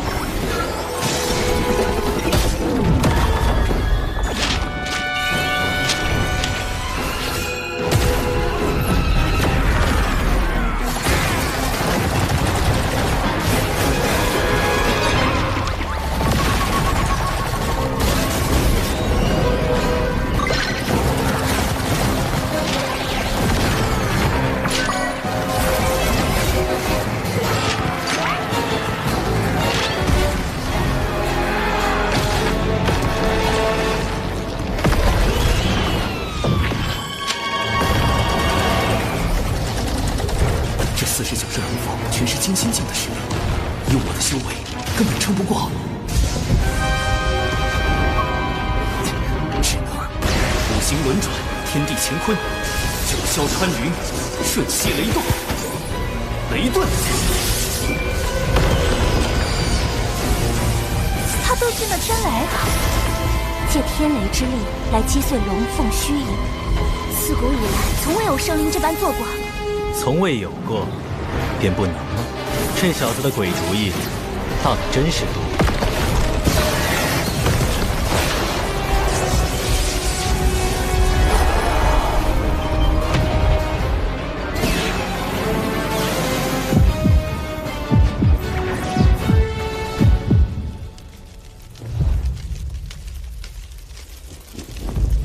他怎么站着不动了？这是心结，乃心魔所化。若道心不坚定，便无法从中脱离，直到被天雷劈成灰烬。啊，师父！孽徒，你果然隐瞒了修为。您都知道了。我带你入渡仙门，盼你成为人族之榜样，莫以弱小而欺，莫因豪强而惧。可你呢？弟子隐瞒修为，只是不愿沾因果。未曾害人。群妖攻山时，以你之能，本可救下诸多同门，但平心而论，你可有竭力去救？你事事计较，考量得失，见义而不行，有何资格成仙？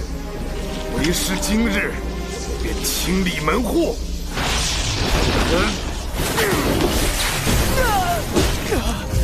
他伤势太重。再不醒来，就真被劈成渣了。我去救人。再等等，天劫既是利缘，也是机缘。若出手干预，只怕会耽搁他的修行。不受死！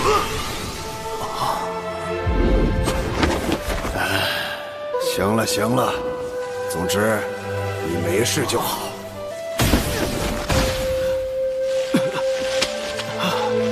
师父会气我、骂我、打我。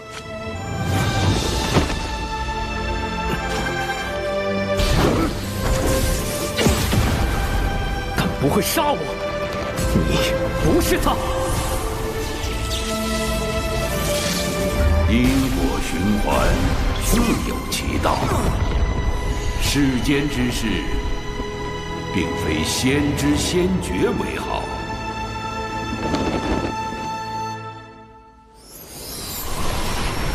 啊！我度过惊仙劫了。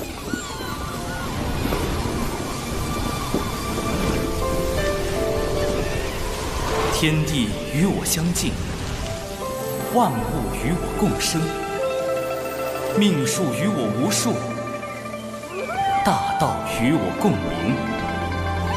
自此跃出六道，人殊无此姓名。五行阴阳同生，炼神还须自在。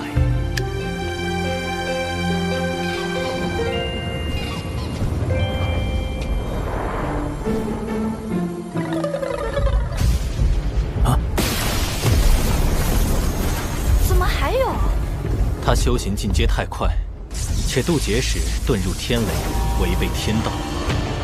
那劫云为何还未散？谢天道责罚，还来！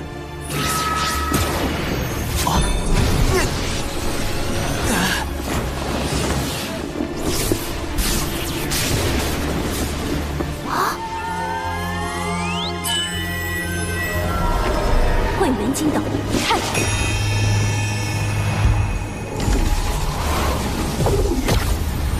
天道当真容不下他。待我推算一番。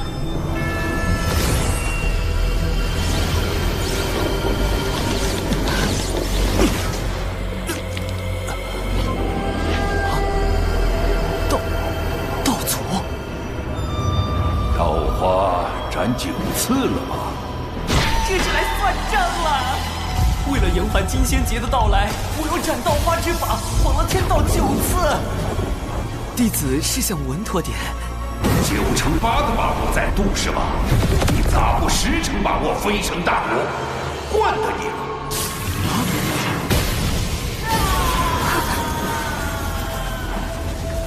都是太文惹的祸。玄都师兄，如何了？天机不可泄露，但有9转金丹在，天罚只能重伤他。这番渡劫，当真不易。陛下，天庭正神的慰劳举措已整理完毕。哦，对了，再添一条，若入天庭为正神，可免1道天罚；金仙劫时，亦可免1重天雷。刚9死1生渡劫成功，天庭就新增了正神渡劫福利，平白多挨了天罚和天雷。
3年悟丹道，12年飞升金仙，15年过去，还好我在小琼峰、海神教和天庭都留了指人，没人发现我失踪。云霄仙子，我已无碍。这12年，感谢仙子守关。你也曾助我兄妹，而今玄都师兄将你托付于我，我亦当尽心。我常以化身走动各处，有诸多隐情。金仙节之事，放心，我知您与西坊教不断交手，颇为不易。我已叮嘱2位妹妹，绝不外传。如此真心待人，我亏欠他的因果也越发多了。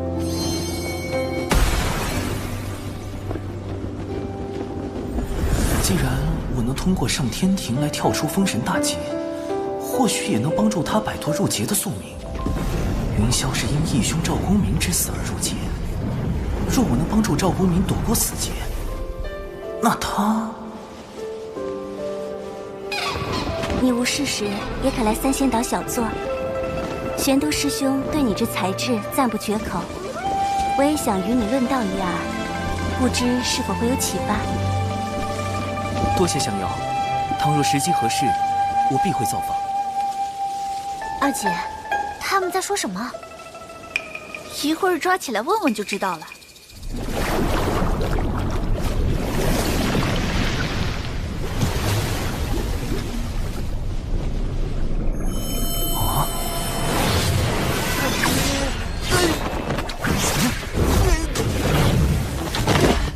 这怎么突然要灭口了？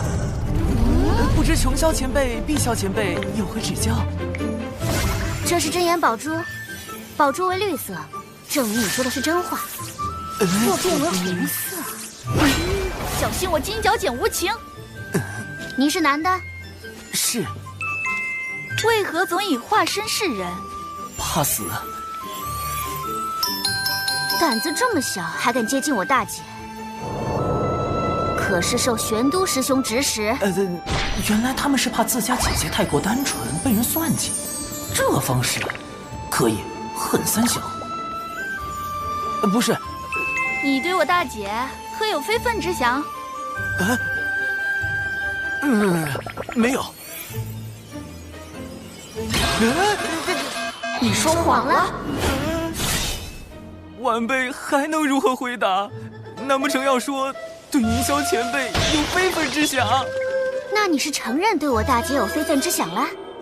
不要慌，年轻人。毕竟我大姐那么温婉，虽然有时候很唠叨，还总管我们，随便禁足就是几万年。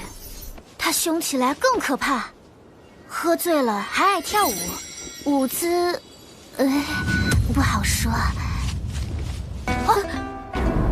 跪下！人呢？三霄仙子的性格果然很让人措手不及。如今我已修成金仙，且有了天庭神位，是时候启动上天庭方案第2步了——小琼峰流浪计划。帮小琼峰全员谋神职，流浪到天庭，最好是能把小琼峰也搬上去，挨着兜帅宫，这样就能和太上老君做邻居，安全感简直爆棚。到时候一起躲过封神大劫。天庭招人的基本要求是突破到真仙境。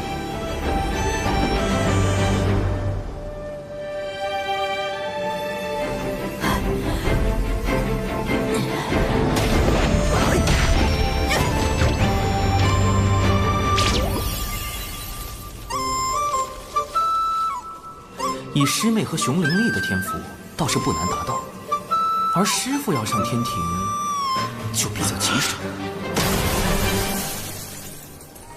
晚江与师伯之死，始终是师父的心结，也是他修为无法突破的原因。想要帮助师父提升到真仙境，就得先找到晚师伯。我曾在蒯斯的记忆中，看见晚师伯仍有魂魄留存于世。或可设法寻找他的残魂，了却因果。长寿，怎么师姐之事，连掌门都被惊动了？我们人脉太少，要在偌大天地间找一丝残魂，只能请掌门出面。师父，咱们这是去哪儿啊？寻残魂，需去6道府。巫妖大战时期，生灵一批批惨死，无数孤魂在世间徘徊。巫族祖巫后土娘娘于心不忍，化作六道转生盘，镇压在洪荒大地深处，率巫族高手建立六道府，掌管众生魂魄。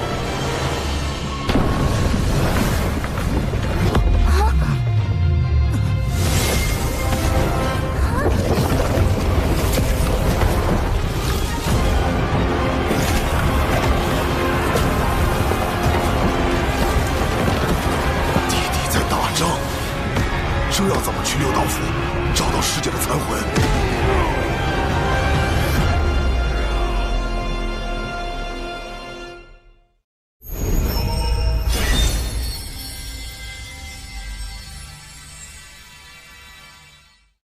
那些战士都是巫，小心，他们杀过来了。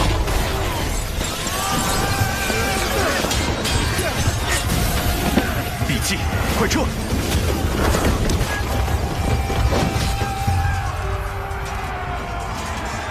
巫在和谁打仗？毒箭又是谁放的？此战涉及地底的两大种族，是两族之争。一是从盘古圣人尸身中诞生的巫族，具有盘古肉身之力，其壮猛远超常人。壮猛，倒是和熊战的风格有些像。一是由盘古圣人巫血所造化的修罗族，深藏剧毒。刚才那些带有血煞之毒的剑士，便是他们的收获。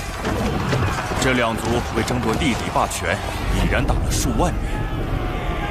六道府由巫族执掌，要入府寻晚世伯残魂，就绝不可得罪巫族，更不可卷入两族战事。大家隐藏好气息，紧跟在掌门身后。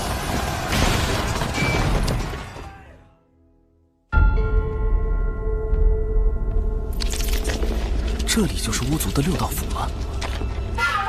怎么一个守兵都没有？都出去打仗了？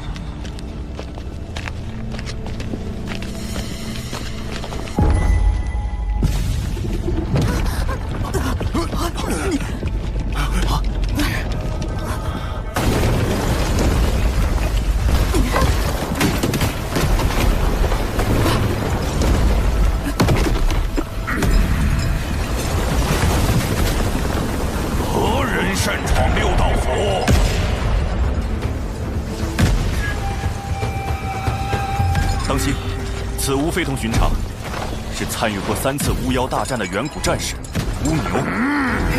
搁这儿发言，本帅削死你！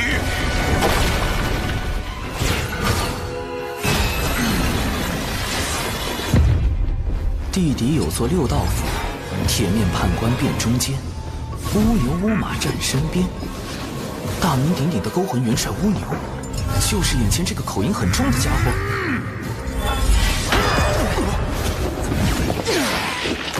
巫牛元帅，贫道乃渡仙门掌门，今日前来并非寻衅，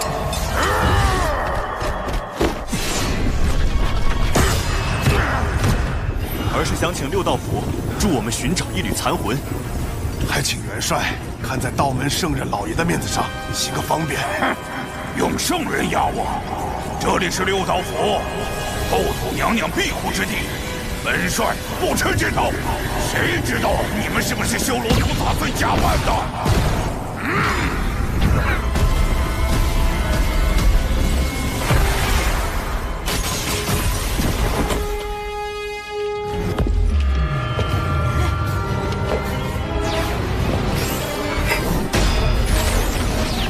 不准欺负我师父！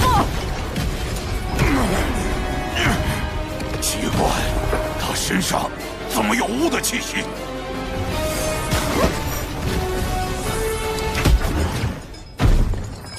巫牛这是有意为难我们。哎呀，完了完了！掌门怒气值飙升，要是和六道府闹翻，再想找晚世伯残魂就难了。掌门，冤家宜解不宜结，请容弟子一试。单枪匹马跑来，你很狂啊！寿，恒寿！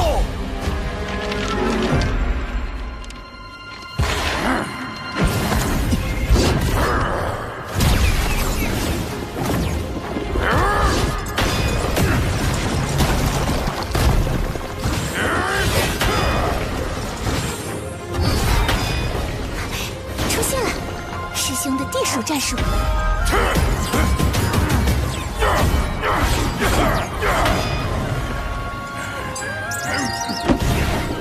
晚辈长寿，见过乌牛元帅。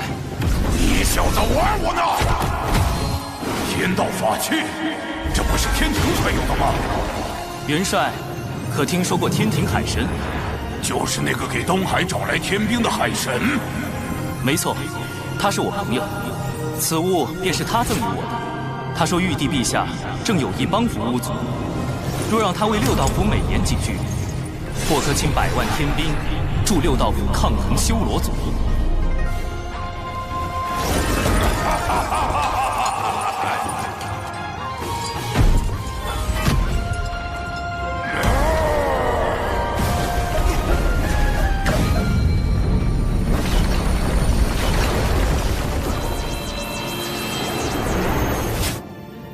长寿，你可是六道府的贵客，把这儿当自己家。倒也不必。长寿他是怎么做到的？毕竟他可是玄都大法师的私生，是为可造之材的仙苗。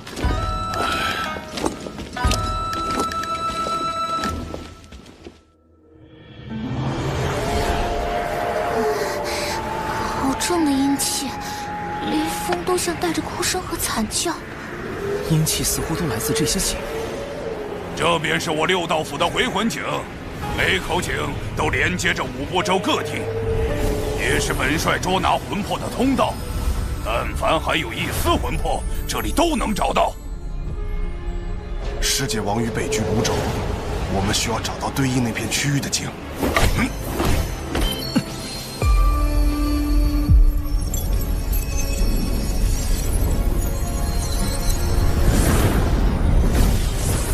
万世波的残魂在那儿。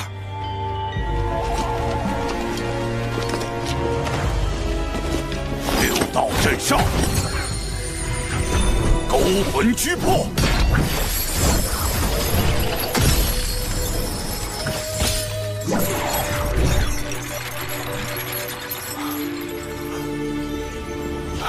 虽是残魂，但若用蕴养魂魄的丹药炼化，还能补全，聚集魂魄。就可托乌牛元帅送他转生，只是这丹药极难炼制。弟子为渡劫筹备了不少丹药，或可一用。好家伙，这么多宝药，难道都是大法师传给他的家底？千毒百金炉，起！正好可以用上太清圣人传授的丹道，6不忘入，3不忘出，先着进去，真气徜徉。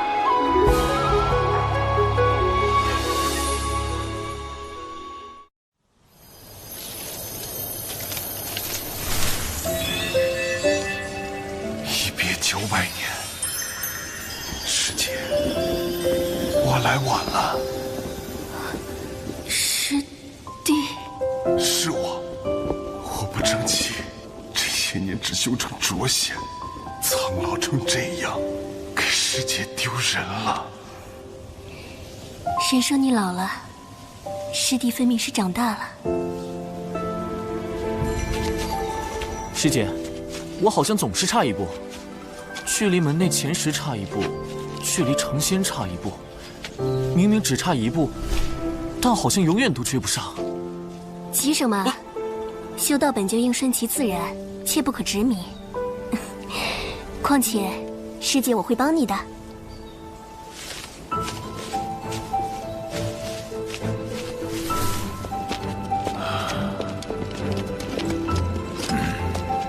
奈桥转生路，一去不回头，再见已没落。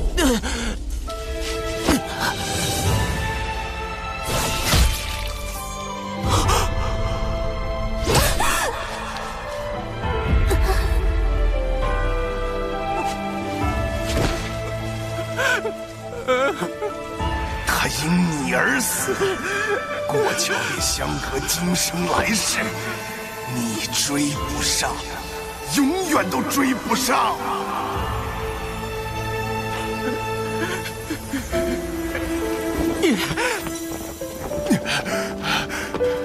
师姐，当年快死要杀的是我，该死的明明是我，该过奈桥的也是我。我与你一起。缘起自有缘灭时，此生既过，不必执着。可来生我亦会修仙求道，到那时，师弟该是真仙了吧？漫漫仙途，你我终有重逢之日。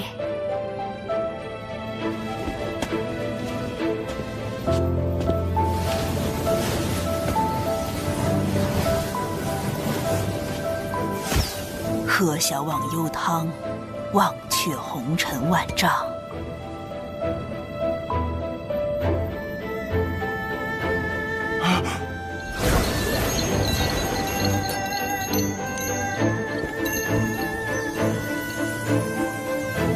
我定会活到与师姐重逢的那时。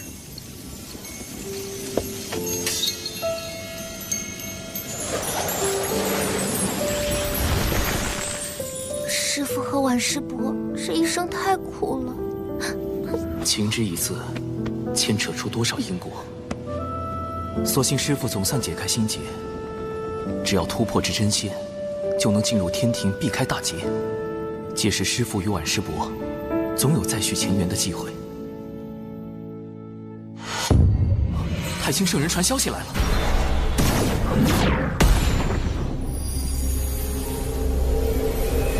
那颗珠子又是什么？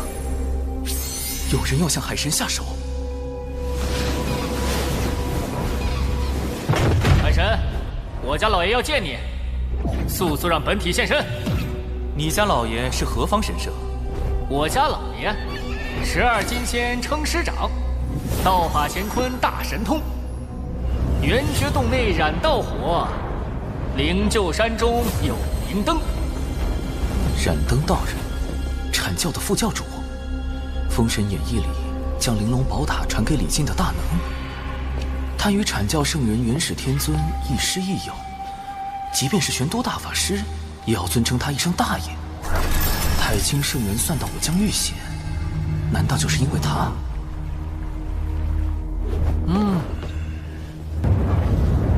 小神没空，请便不送。不知燃灯寻我所为何事，得找人打听一下。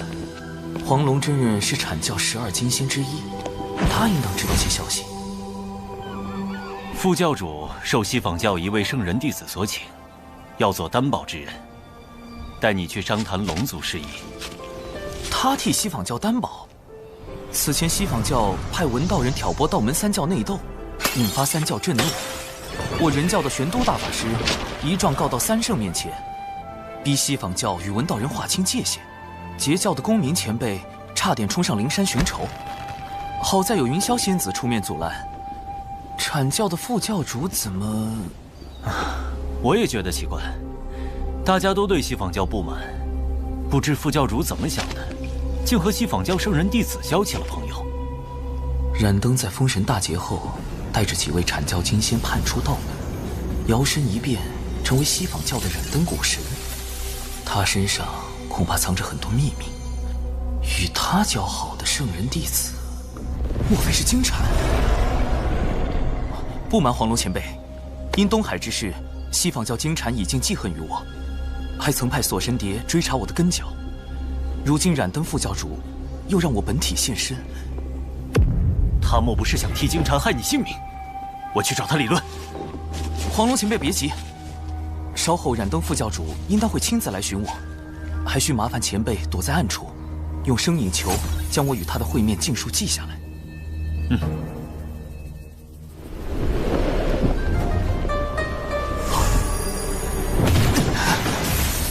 冰冷刺骨的灯光，将我留在纸人体内的神识也冻住。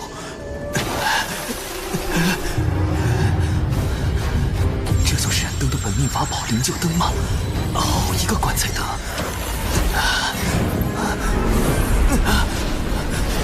糟糕，我的神识被吸走了。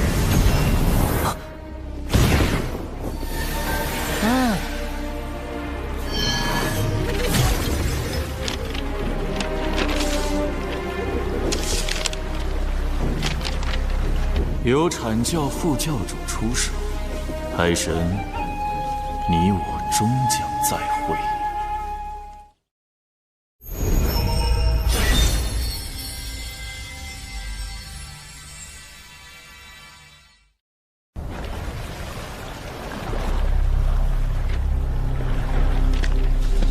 海神神识被灵柩灯吸走，声影球就没法记录他和副教主的谈话内容了，不会出事吧？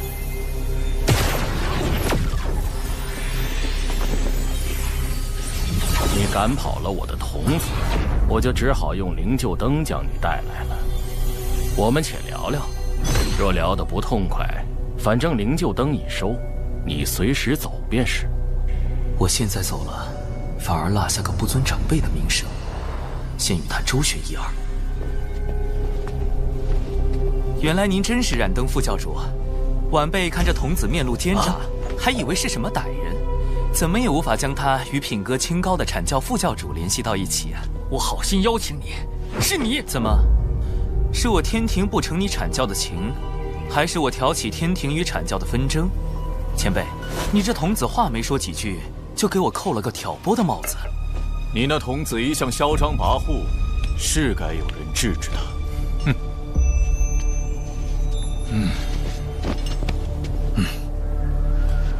你想与海神聊聊龙族之事，我便答应替你做担保。好不容易把他邀来，你便翻脸不认人了。这两人，龙族尚未加入天庭，要聊龙族之事，你找错人了。若龙族有难，道友也打算袖手旁观吗？你什么意思？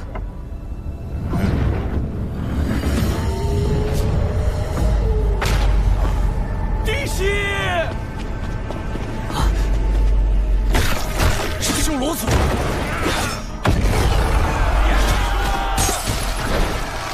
他们不是一直待在地底的血海里吗？怎会突然进攻我龙族？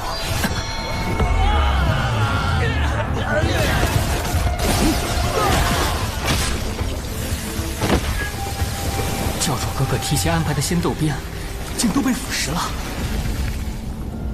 修罗族此时进攻东海龙宫，必是金蝉的手笔。神字指人，奏请玉帝出兵。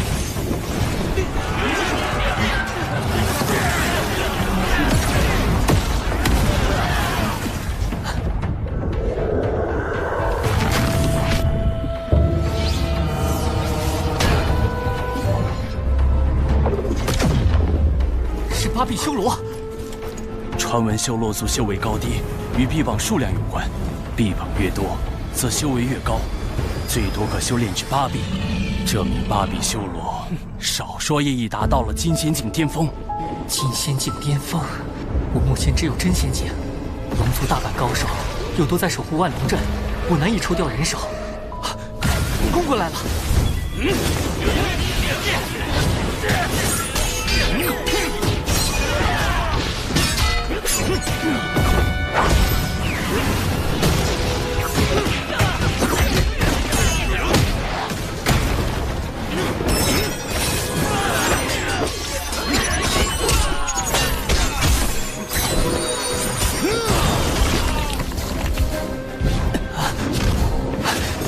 芭比修罗好厉害，和他一个人打，像是同时在和8个人打一样。护持大阵。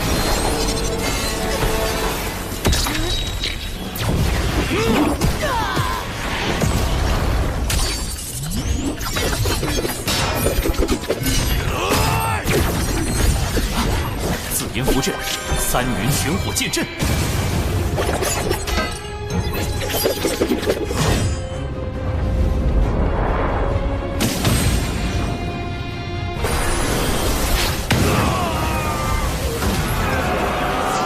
不愧是天品，一出手就逆转了局势。多谢冉登副教主盛情款待，晚辈先告辞了。战场胜负未分，你怎知我们没有商谈的余地？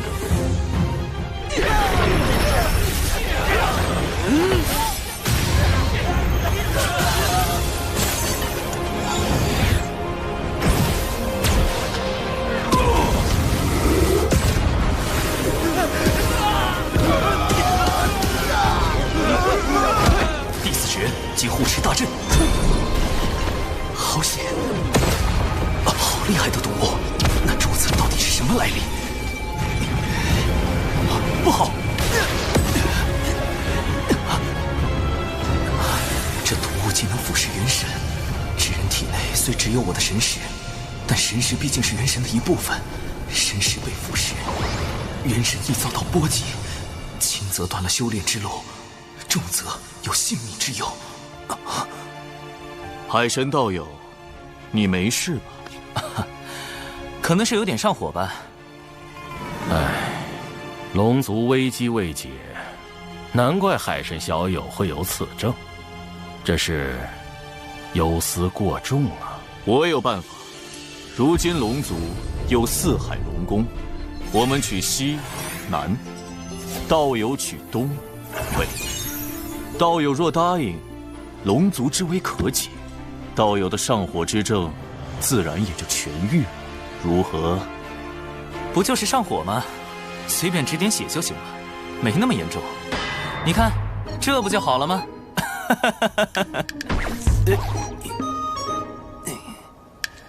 哦，是了，你人脉极广，尤其与那阐教的黄龙真人关系匪浅。若求助于他，这怎么能行？海神小友若请阐教之人前去相助龙族，岂非借道门之手成就他的升职之路？我冉登第一个不答应。这就是金蝉请来冉登的真正目的。他们早就串通好了，来我这儿唱红白脸。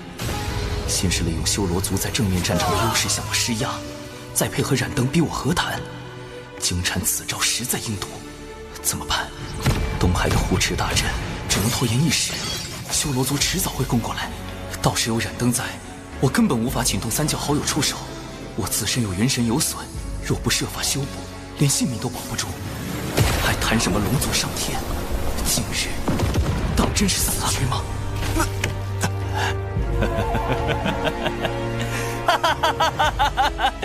这点小事怎么可能麻烦3教好友？说不定喝点绿茶，吃点白莲就好了。不，会有办法的，一定有办法的。金蝉此去的核心是那颗宝珠。对了，宝珠既然是修罗族带来的，那和修罗族打了几万年交道的6道府，对此是不是会有了解？天字之源，出。我可以给道友一点时间考虑，道友，可千万别让我失望。什么？千万不要吃葱姜蒜！他已油尽灯枯，看他能装疯卖傻到何时？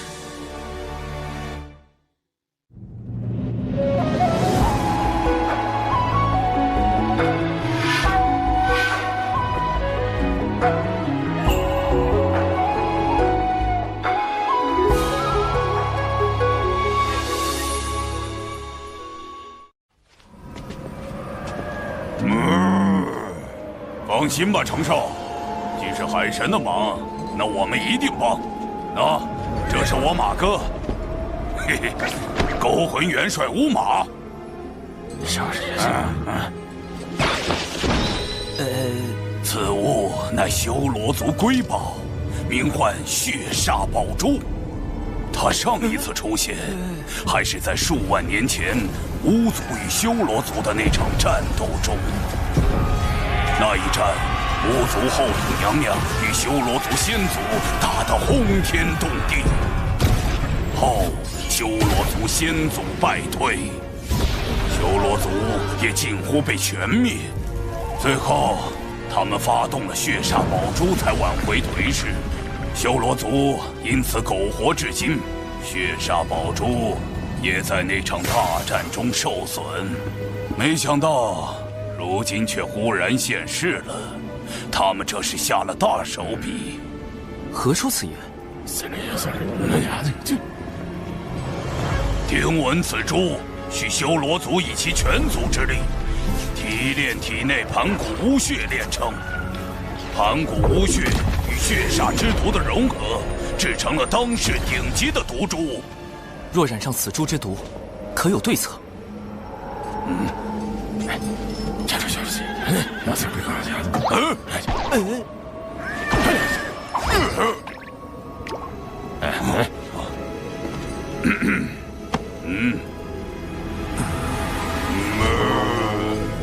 没有。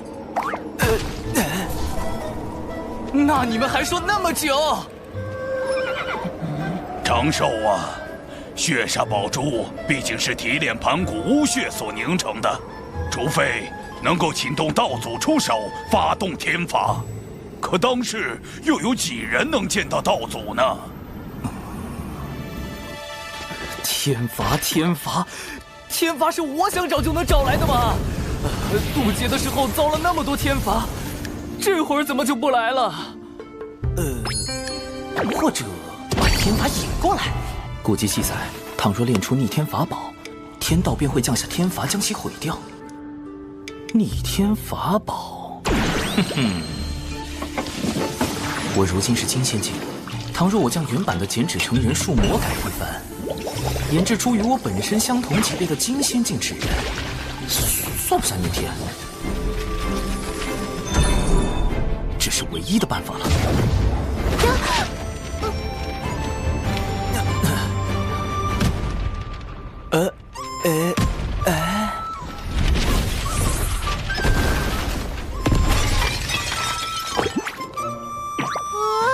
我的酒啊！哦，再来。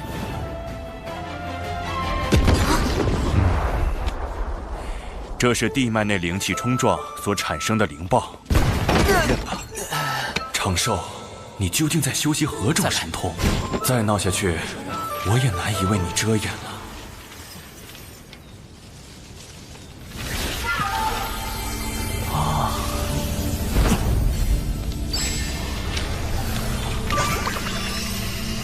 成功了！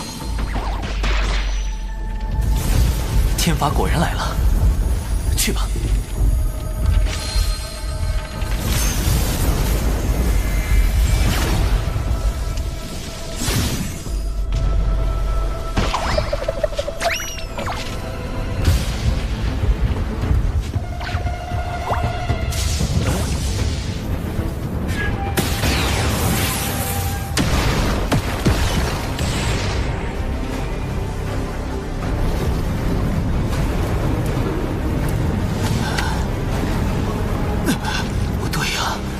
不应该毁掉纸人吗？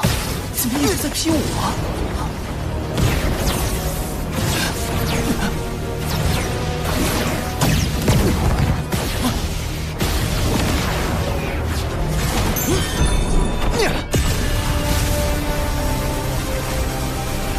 不妙啊！再这么被天罚劈下去，我的本体根本承受不住啊！纸人毁了可以再炼，命没了是真的没了。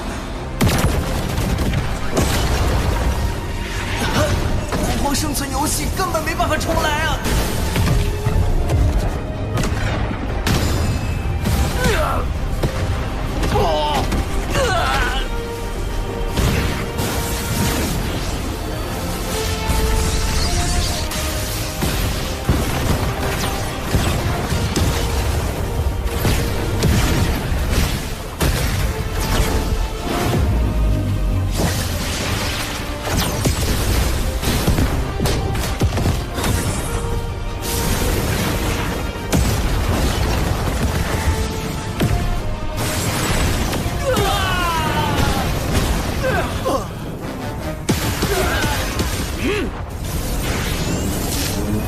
啊，那是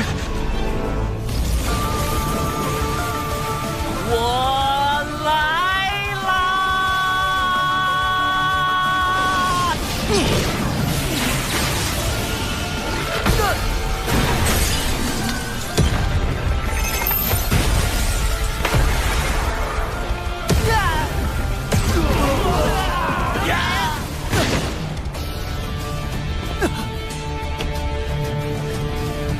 是天罚，怎会突然出现在东海？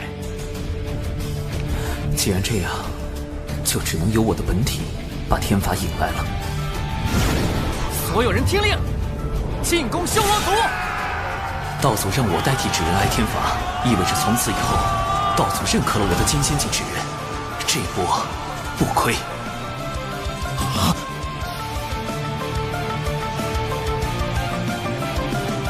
多谢二位款待，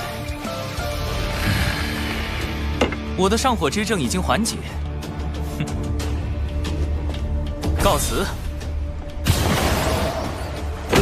中计了，竟能设法引动天罚，毁去血煞宝珠，海神真是个可怕的对手。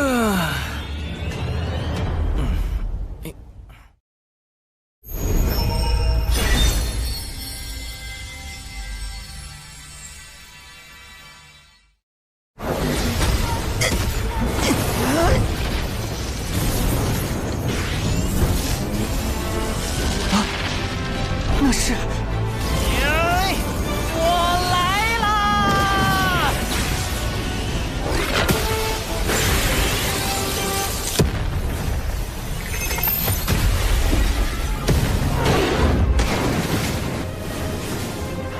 所有人听令，进攻修罗族！撤！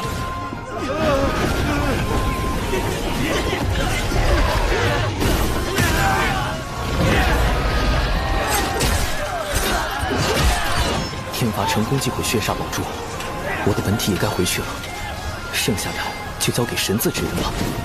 游龙探云步。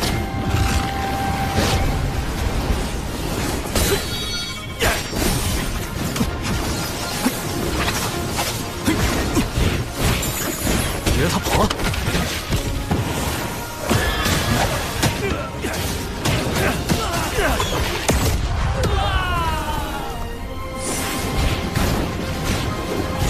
想抓我？做梦！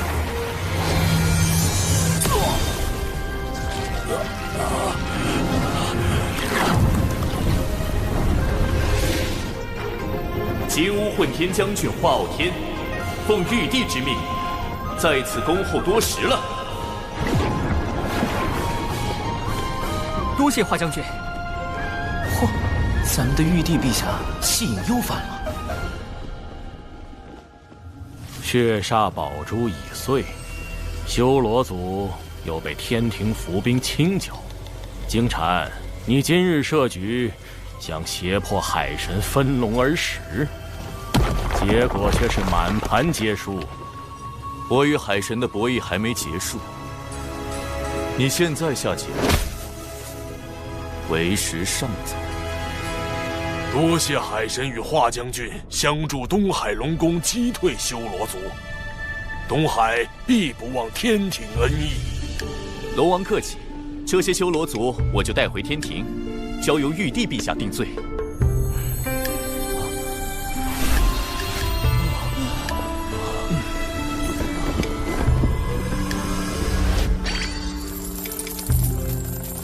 距离功德金身更进一步，稳稳的安全感。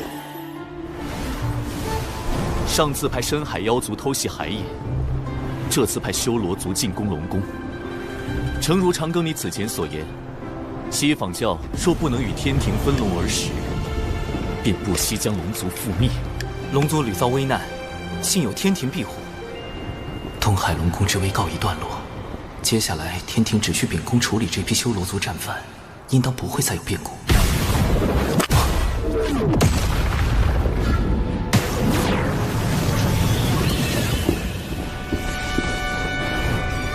盘古陨落，左眼化为太阳星，金乌从中化身，而后巫妖大战，妖族百族汇聚不周山顶，组建上古妖庭。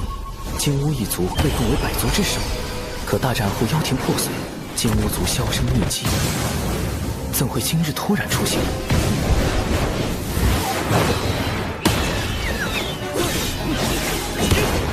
我与金乌族从无交集。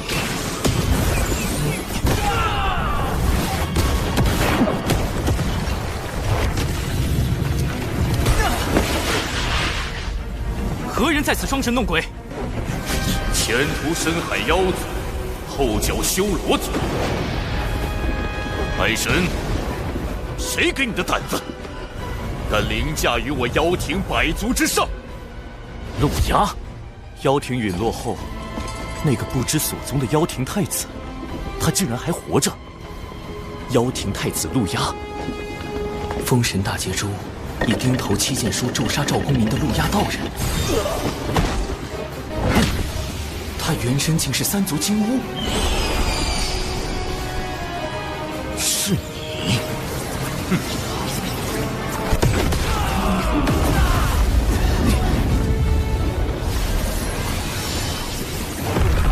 红葫芦，白毫光，光中显露眼眸。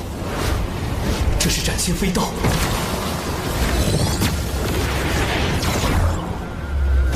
不好，人身法力皆被白光封住了。陆压现身时想置我于死地，现在却转头攻击化昊天。请宝贝转身！他认出了化昊天是玉帝化身。斩仙飞刀能直接斩杀元神，而洪荒普遍的化身之法，皆需在化身上寄托一缕元神。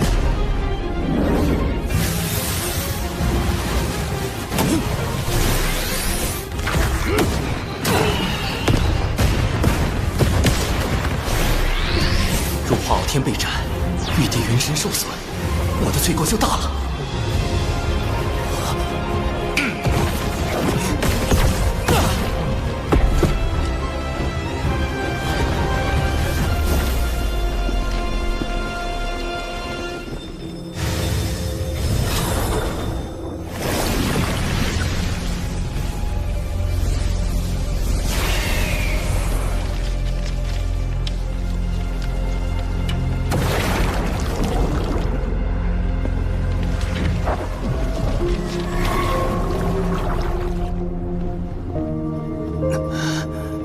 因果循环，自有其道。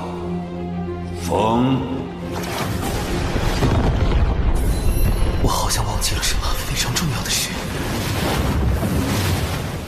你敢掌握天庭海神？当务之急是对付陆压。天庭乃道祖所立，道友这般敌对天庭，莫非是要与道祖过不去？将死之人，废话太多。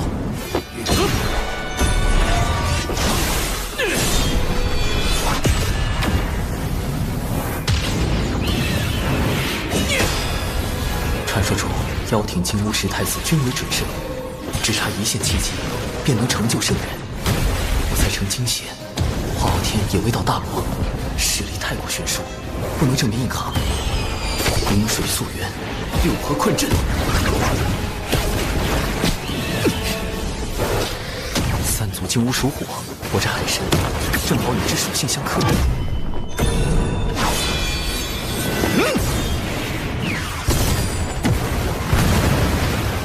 以为这就能困住我？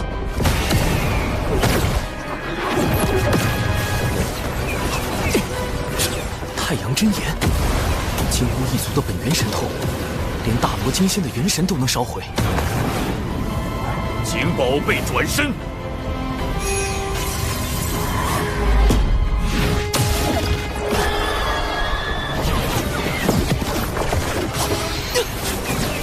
糟了！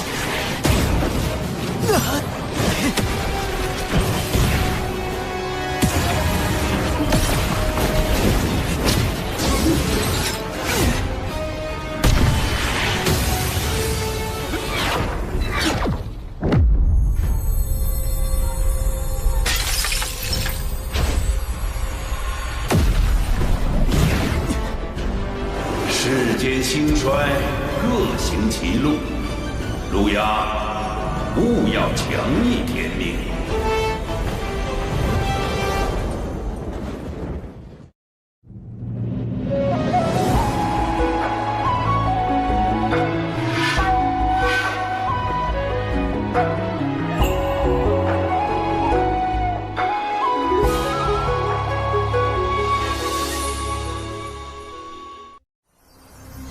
道祖红军竟然亲自出手，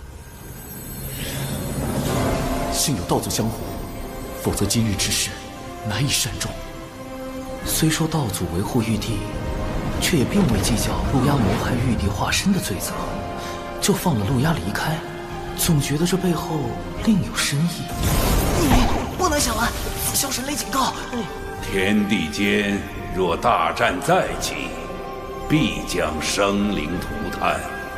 天庭今后当慎重行事。是。陛下，道祖要天庭今后慎重，这话是何意？当初龙凤麒麟震碎洪荒，道祖为护住洪荒天地，补全天道，将自身与天道融合，从此代表天道意志，监管众生，最为公允。道祖此言，只为提点天庭行事，并无他意。道祖是否也因以身合天道，才未能与同时代的盘古一般，成就混元大道之境？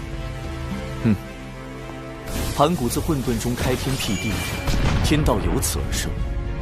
道祖虽失了与盘古比肩修为境界的契机，但代表天道，又为当今六圣之师，自是非凡。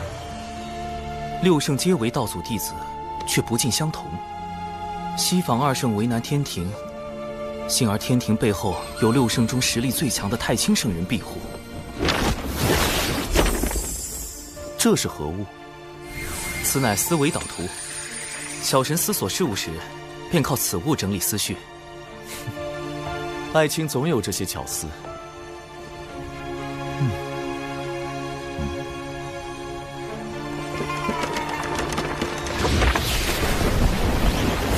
六圣中，人教太清圣人派出化身太上老君驻于兜率宫，为支持天庭之意。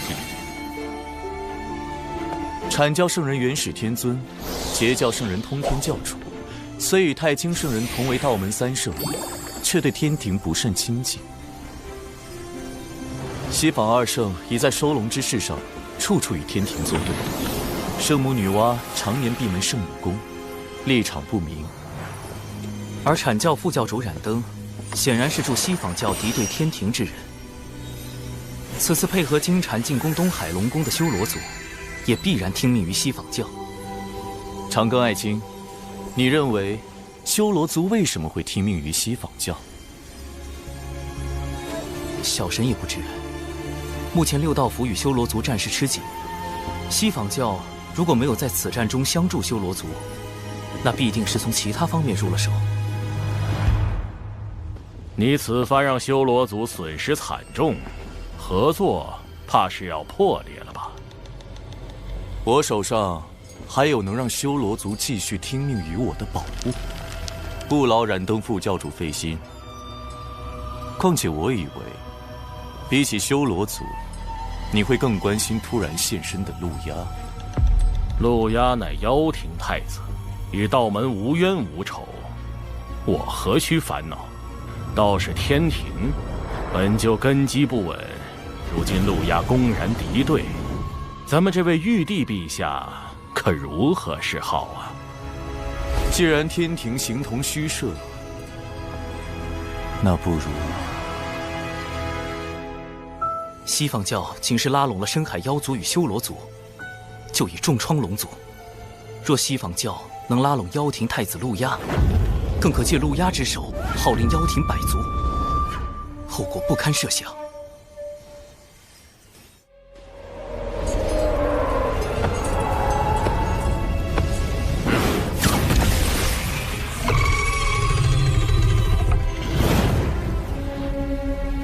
果然，我一现身，西方教就迫不及待找我联手。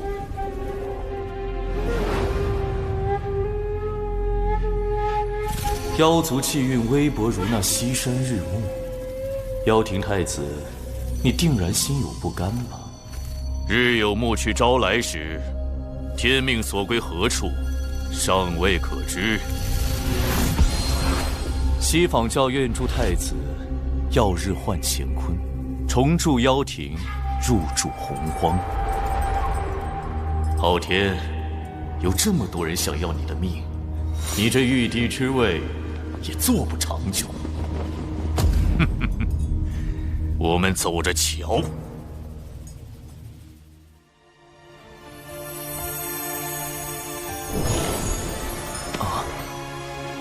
陆压存活一日，妖庭余孽亡无天庭之心，一日不死，必将掀起无端战火。大能之战，动辄翻天覆地，若战事爆发，小琼峰必受牵连。而今道祖勒令天庭谨慎行事，不可再起争端。杀陆压之重任，唯有交托长庚案情，务必秘密诛灭叛贼，复安社稷。特书此诏父亲，月后即焚。月后即焚？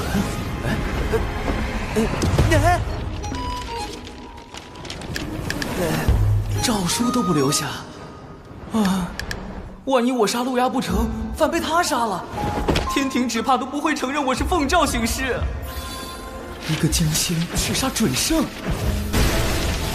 李长寿，你可以改名李妖寿了。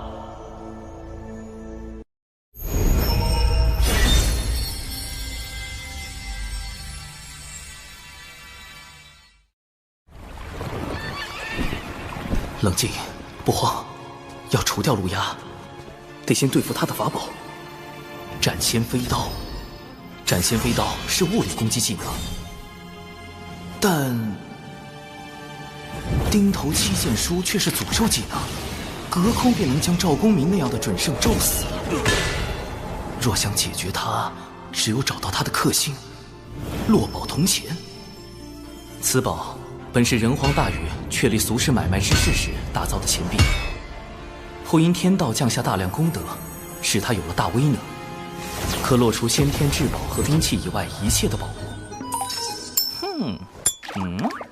要寻得此宝，需拜访人皇大禹。前方便是火云洞，历代人皇隐居修炼之处。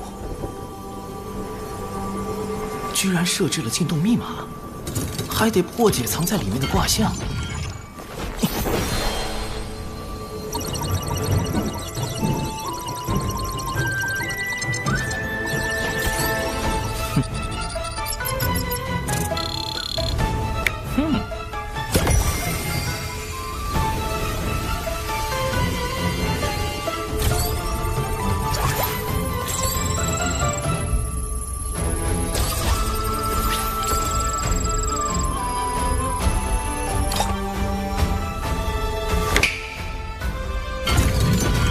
上影下潜是火在天上之卦，人皇用此卦做密码，似乎暗藏玄机。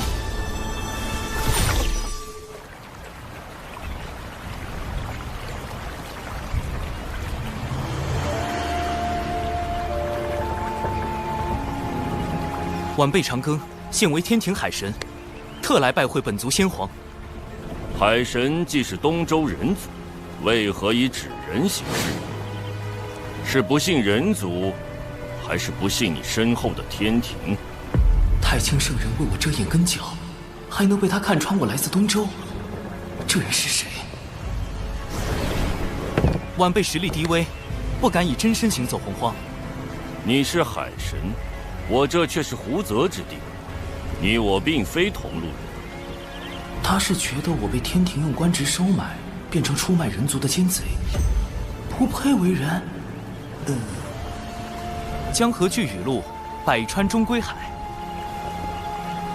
做海神，才能更好地为天下百姓服务。我问你3个问题，若答错或撒谎，我亲自去东周取你性命。澎湃的杀意锁定了我。第1个问题，你乃天庭重臣，若天庭对人族降下灾祸，你当如何？怎么回事？我没有法力了。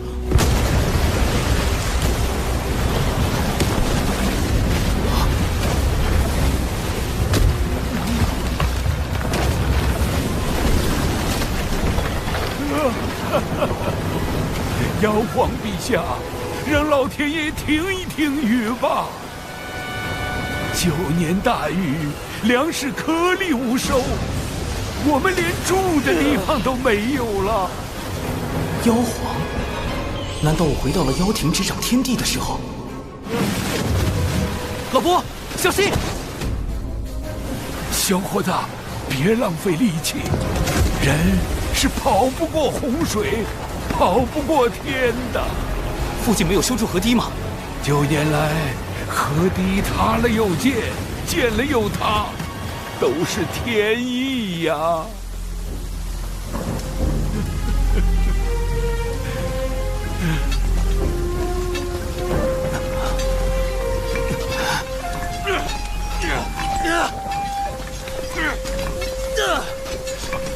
这些人怎么不逃？在挖什么？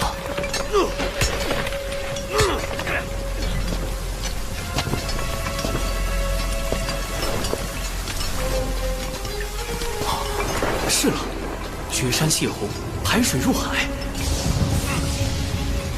老伯，人无法决定天灾，但能以人力度灾祸。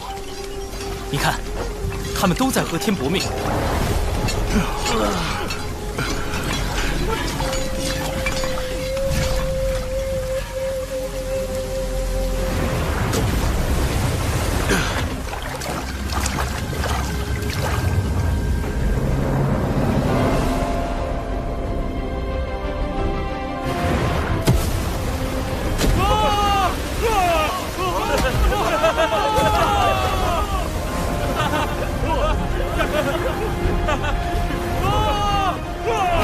胜天，是我们胜了。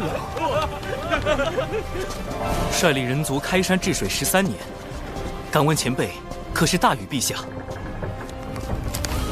我已非人皇，不过山中缩力翁。幻境解除，妖庭借天道之力施伐人族，你认为人该不该与天争？当争。既如此，你何敢弃人而归天？因时制宜，争议有道。何意？妖庭暴虐，人族要争生路，必得举兵伐之。但当今天庭大兴人族，人族要争的是长久，天人合一才是长久之道。天人合一？哼！天道无常，合一合起来。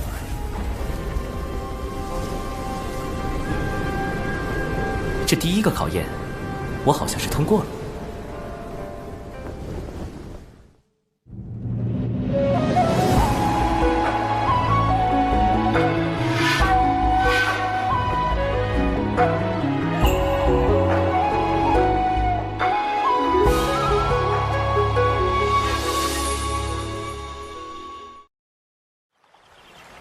第二个问题，假如你与你夫人有了分歧，是该隐忍让步，还是就此断情？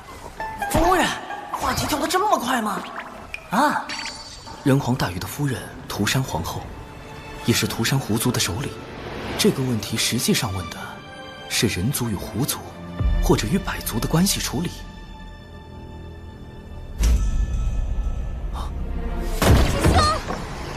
青丘狐族包围了，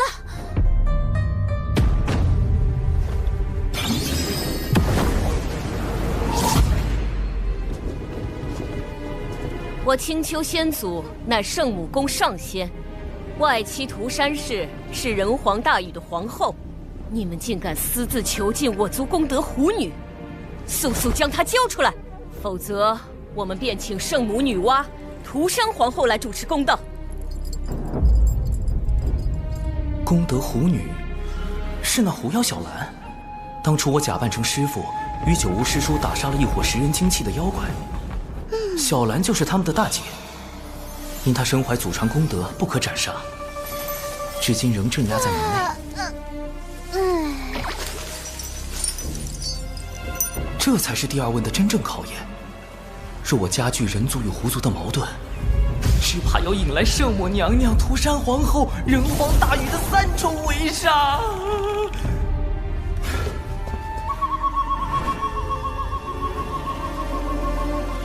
师妹看好师傅，切勿走出隔绝阵。收到。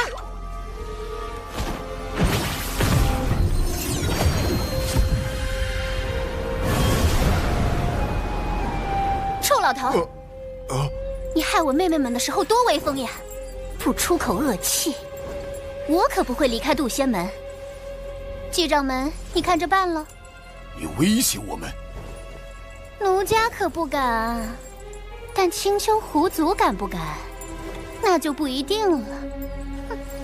道友心中恶气来自何处？你未约束姊妹作恶，导致他们业障缠身，此事你可认？我是有错，但杀了他们的人是你姊妹都已洗清业障转生，来世重回正途修行，可算善果。倒也有理。不对，你们还关了我这么多年。闭关思过乃是修行常事，你真正怨恨的是深夜漫漫，你独处其中，没了身旁小妖阿谀奉承，没了世俗繁华之景。道友，可是如此？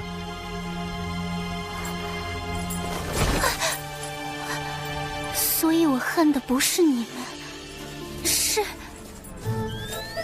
是寂寞。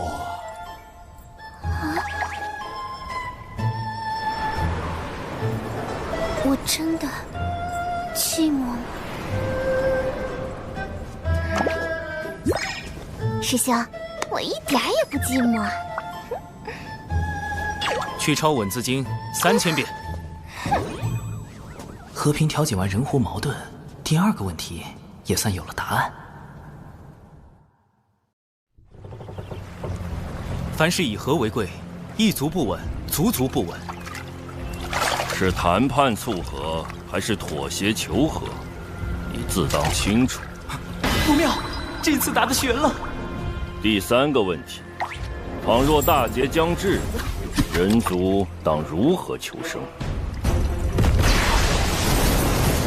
大禹前辈何来此问？你上天庭的真正目的，不就是为了躲避大劫吗？你能避劫，天下凡人却不能。你可知大劫到来，人族会如何？自古以来，每次大劫都会毁灭当代最为兴盛的族群。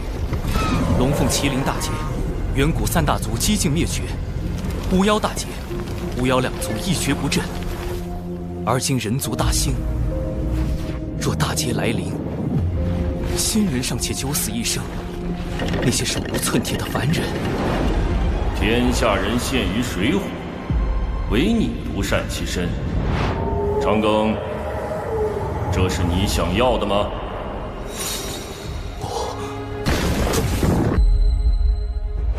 不，我想活命，也想更多人能活下去。可我还是太弱了，借力谋划100年，也才刚刚触及天庭的门槛。在圣人，在天道面前，我始终都是蝼蚁。兄长们曾说，人字一撇一捺，撇是羸弱之躯，捺是铮铮傲骨。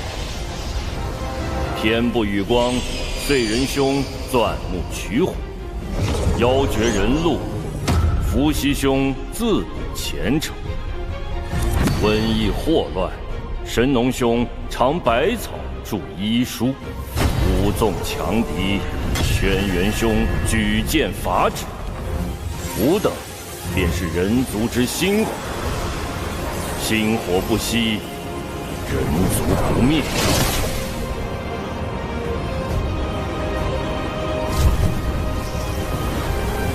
心火，以火燎原。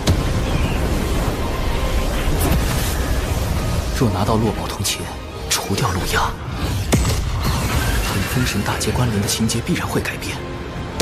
有了变数，就有了生机。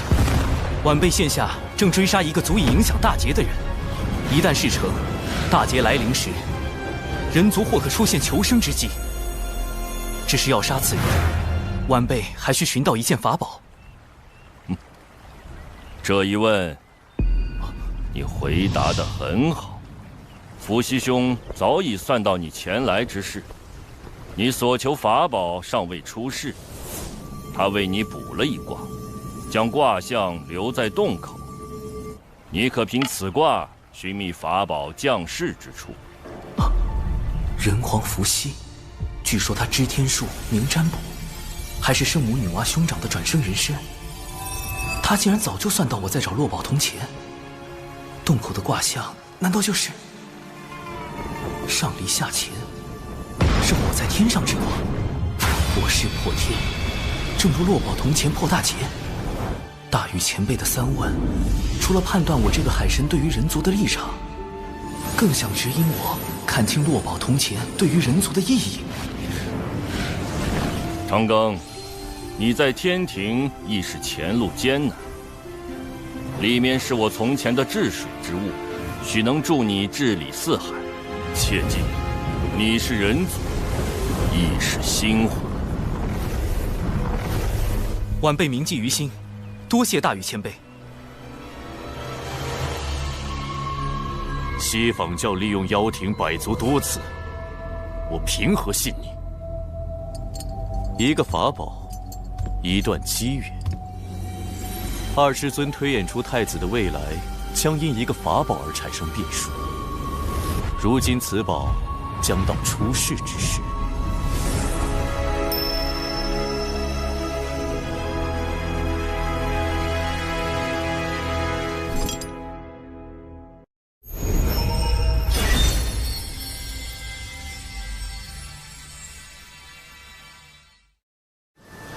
根据人皇伏羲的卦象可知，落宝铜钱的大概方位在北周，但要在短时间内找到它，还得借助另一个人——截教大师兄多宝道人。感知宝物是他的天赋，搜集宝物是他的爱好，哪里有宝寻哪里，堪称洪荒专业寻宝户。只要我暗中放出北周有重宝即将现世的消息，他定会忍不住去寻。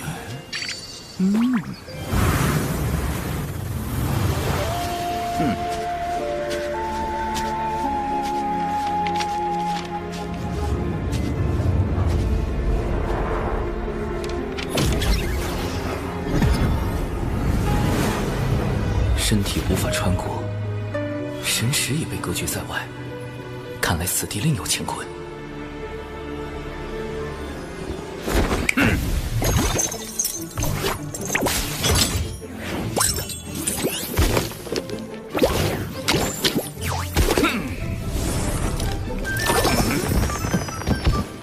对了，多宝文体乃天地间第一只寻宝鼠。打洞，这是什么神通？竟能越过隔绝大阵？那我不也能借道溜进去？行走在这土洞之中，仿若自己已超出天地间，不存于五行中。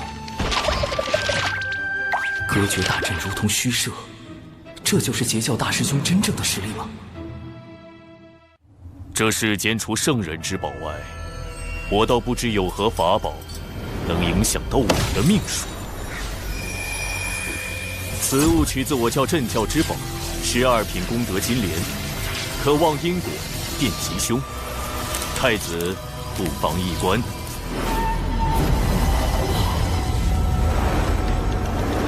这是顶头七剑书。顶头七剑书集众位妖庭高手之力，耗费1000万年，方于近日炼成。哪怕圣人也未必知晓此书，竟然……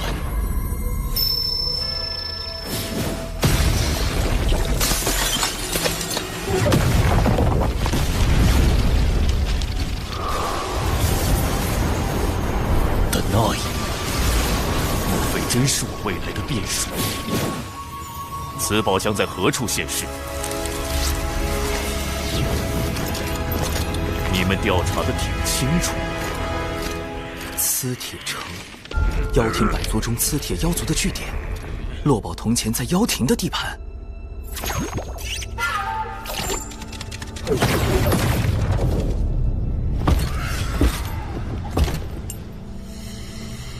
城主，尔等注意巡查。好险，磁铁城主的修为已到金仙境巅峰，而且警惕性极高。接下来必须小心行事。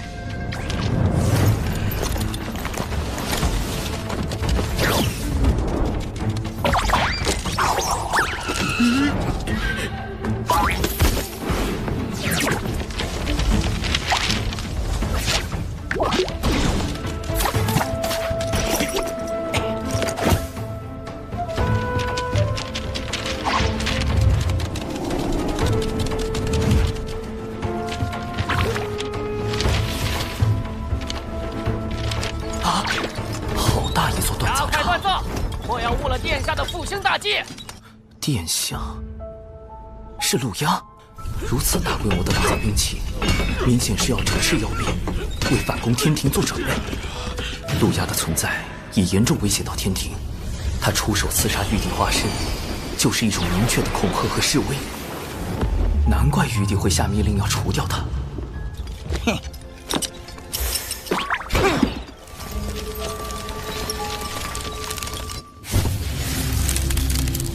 金莲有凶煞之气，预示此宝即将被取走，而太子的未来必将因此发生变动。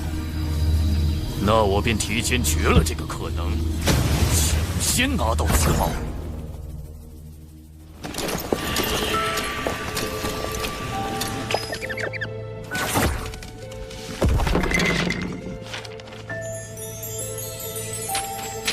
妖庭的底蕴当真丰厚。减脂成人，同属道门，你为何要跟踪贫道？原来前辈早发现了，晚辈就是想跟着您寻些宝贝。你也是来寻那件重宝的吧？放弃吧，贫道肯定会比你先找到。这速度，不愧是专业寻宝货。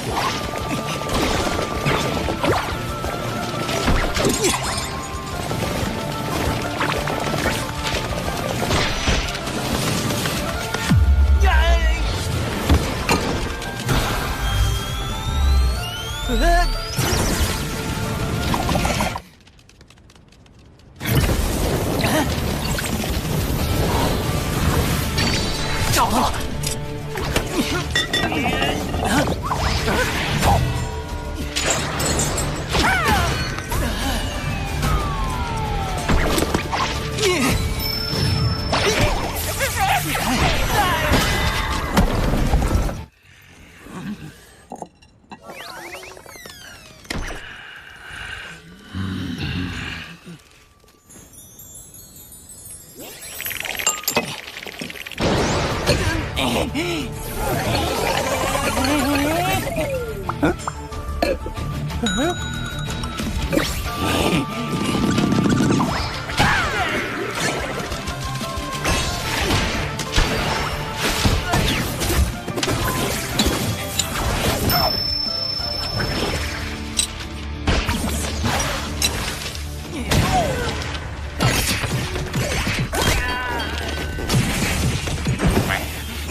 海神，原来是你小子！靠着海神积攒的人情，看看能不能和平解决珍宝问题。实不相瞒，晚辈承人皇指点，得知此宝与我人族颇有渊源。哈，原来是这样啊，老弟。寻宝这事儿，贫道只讲先来后到。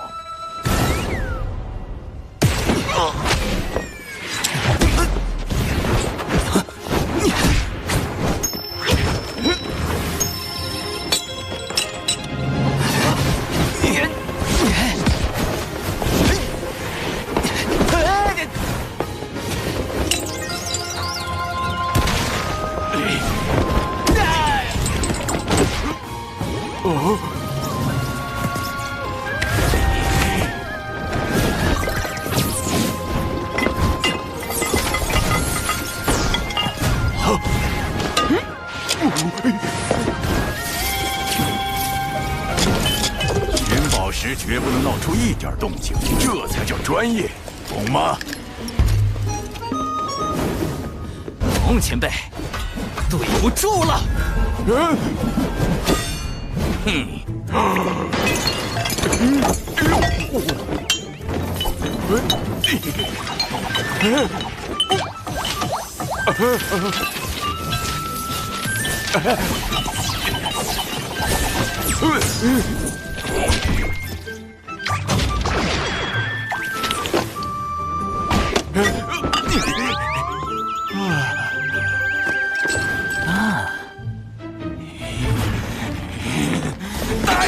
来人呐！有人盗宝啊！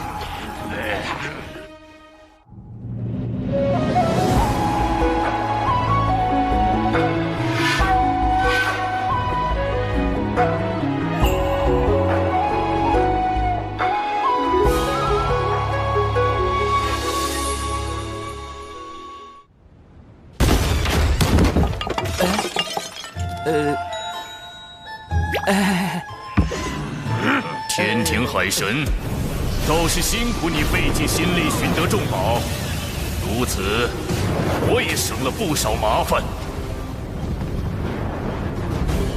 莫非这就是改变我未来因果的法宝？前辈，看在一同盗宝的情分上，咱杀了海神，夺回宝物。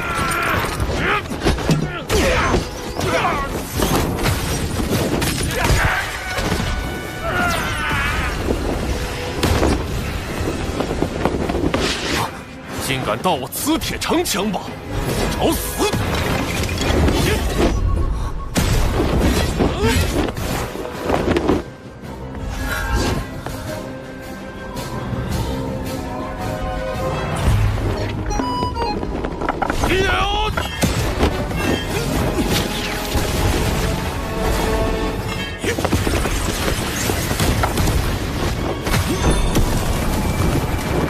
海神，此阵是这位妖庭太子所设，至少也得大罗金仙方能破开。金仙禁止。不过贫道所辟之洞，却可游走于天地之外，避开隔绝大阵。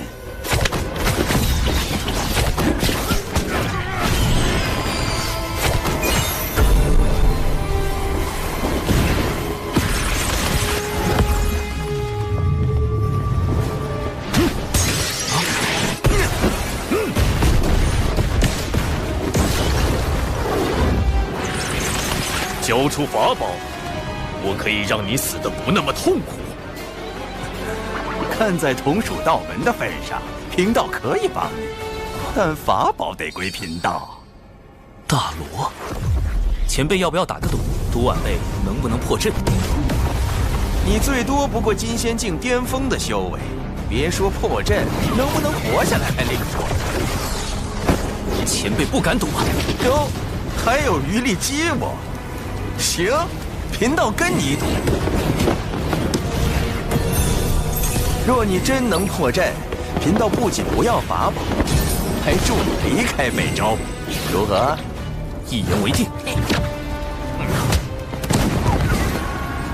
鲁押，你重组妖庭余党，意图行逆天之举，怎么这么怕被传出去吗？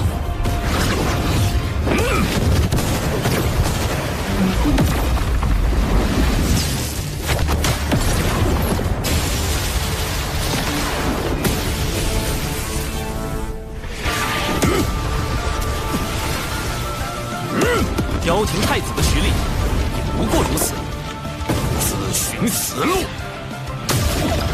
真心飞刀，不好，是宝物。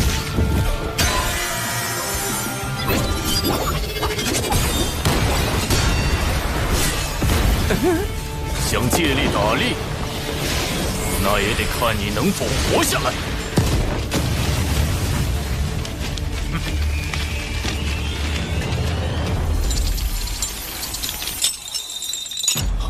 假的！追！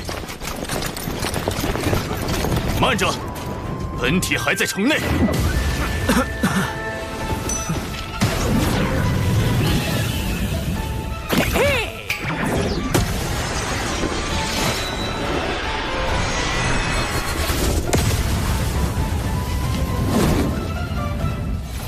灵宝锁没了，兵器法宝全没了。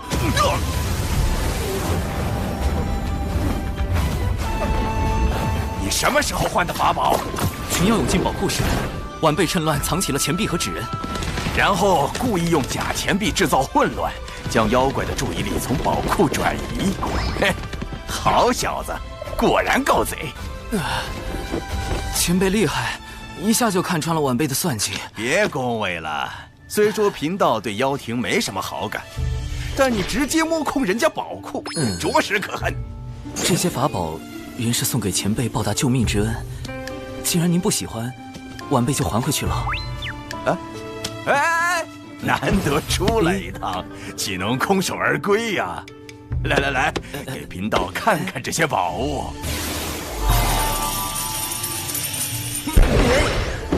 盗取磁铁城中的兵器，虽能在一定程度降低妖庭对天庭的威胁，但陆家蛰伏多年，定然收拢了不少妖庭势力。磁铁城对他而言，或许只是冰山一角。好在落宝铜钱已经到手，接下来必须尽快除掉陆家。即便错失了宝物，西方教还想与我合作？若能复兴妖庭，太子的因果自可扶正。但这一切的前提，是让天道认为妖庭比天庭更有实力掌控洪荒，而我西方教则会助太子收四海、统六道、育人族，让洪荒天地改头换面。西方教行此谋天之举，所图为何？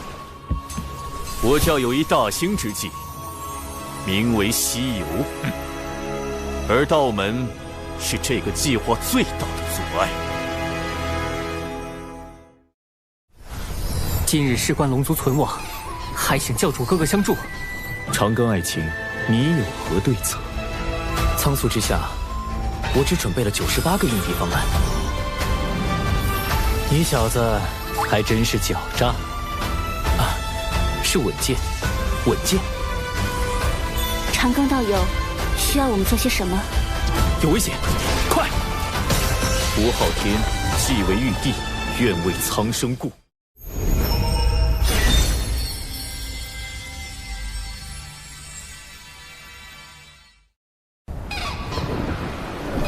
禀陛下，小神日前追踪妖庭余孽陆压的下落，意外在磁铁城发现了妖族据点。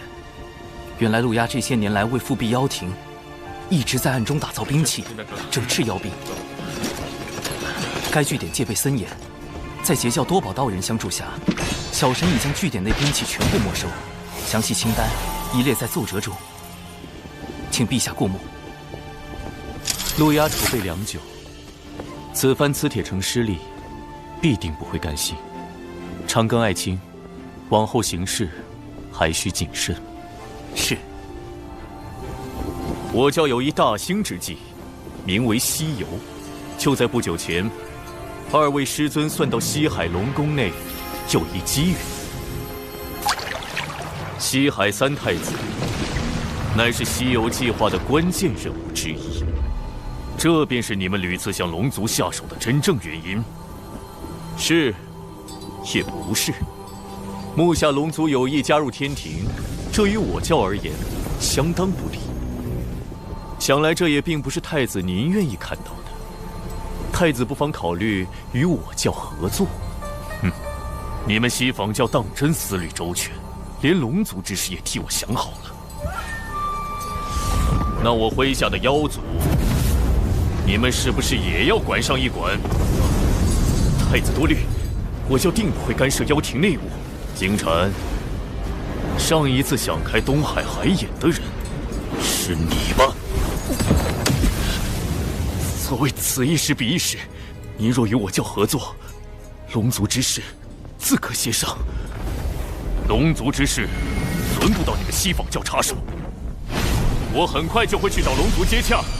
想合作就拿一些有价值的东西出来。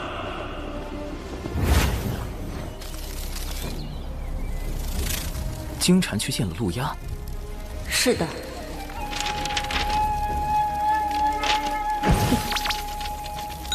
我知道了，你回去后继续盯住金蝉，这是重瞳3头蜘蛛丝，可以辅助你监视他的行踪。多谢海神大人。我说这陆压怎么早不出现晚不出现，偏偏在我取落宝铜钱的时候出现，看来多数和金蝉有关。他们很可能已经达成合作，要杀陆压就得先找到他，但他向来行踪诡秘，没人能找到他，所以关键在于陆压接下来到底要做什么。他们达成合作后要做的第一件事又是什么？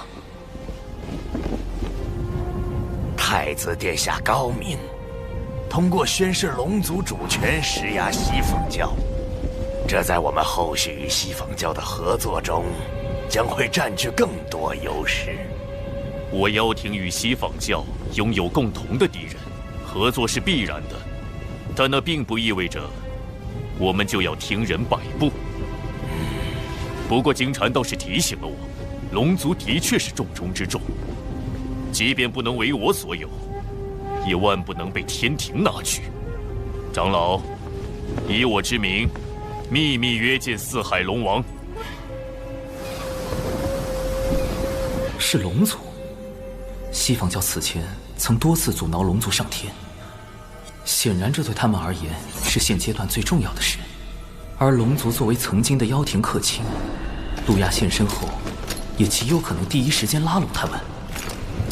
更重要的是，因西方教此前与龙族交恶，他们若有心与龙族走近，刚好可借陆压之手。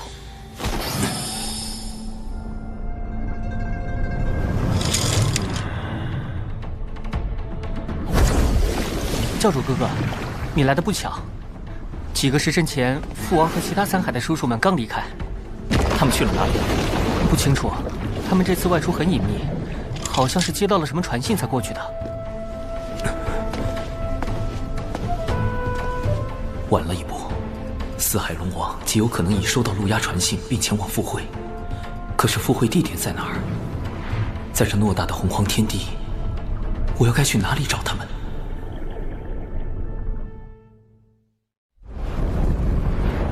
若诸位叔伯愿助我妖庭，来日妖庭复辟，我便设法令龙族无需世代以性命填海眼，如何？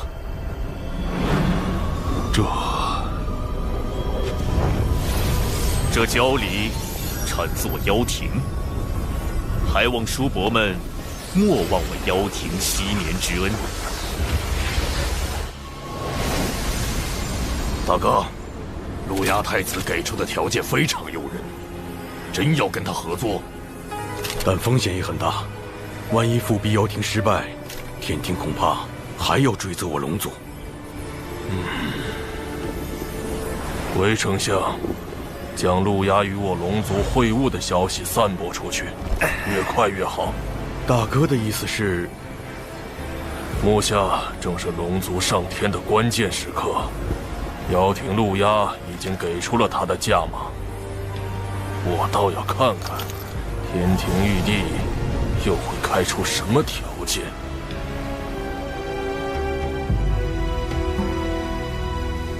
好一个陆压，好一个龙族！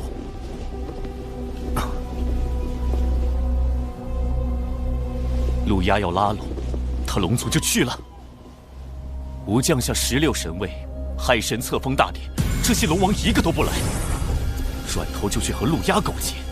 他们到底将我天庭放在何处？陛下息怒，此前小神收到线人消息，陆压与西方教金蝉会晤，二者很可能已达成合作。此次接洽，应是他们2人制定的计划。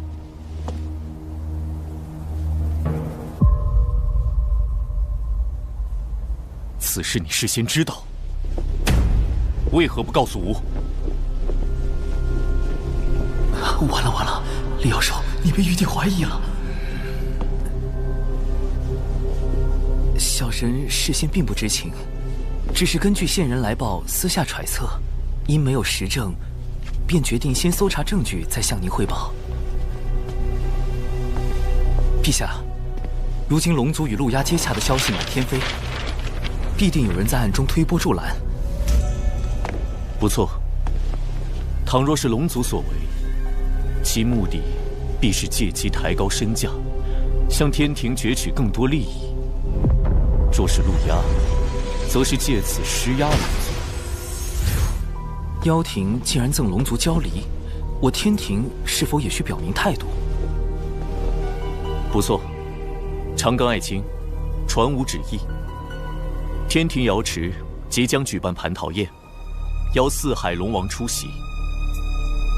这场蟠桃宴就交给长庚爱卿，你来主持。小臣领命。若龙族心甘情愿归顺天庭，吾便不举斩龙之剑；若他们还有一心不识天命，吾会亲去紫霄宫中，求道祖降下天罚，拿龙族试问。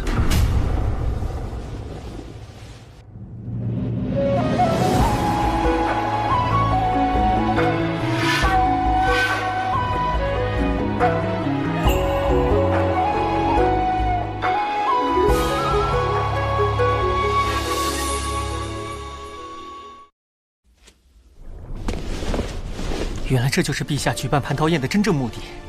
父王真糊涂，怎么能和陆压见面呢？教主哥哥，陛下定会猜疑龙族与妖庭勾结，有逆天谋位之嫌。而今龙族已是在悬崖之上，一步走错，蟠桃宴上怕是会粉身碎骨。还请教主哥哥救我龙族。我有一计，乃是攻心，施以强压，围海惊龙。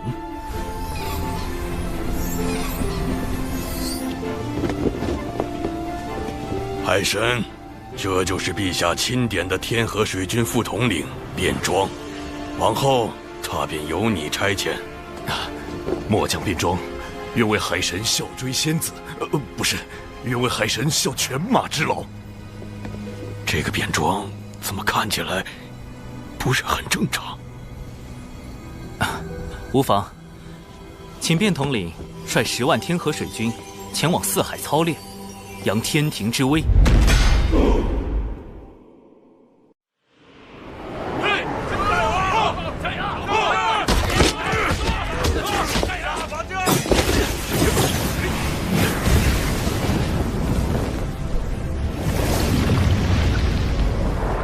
天庭先是下旨召开蟠桃宴，又令天河水军在龙之外操练，好一手恩威并施。我故意透出龙族与陆压会晤是交离之事，天庭便立时要召开蟠桃宴，接下来就该加码了。回丞相，将第2重消息放出去。是。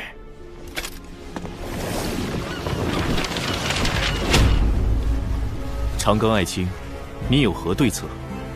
小神斗胆，此乃人皇大禹赠予的治水图，其上标注着南赡部洲各路江河湖泽。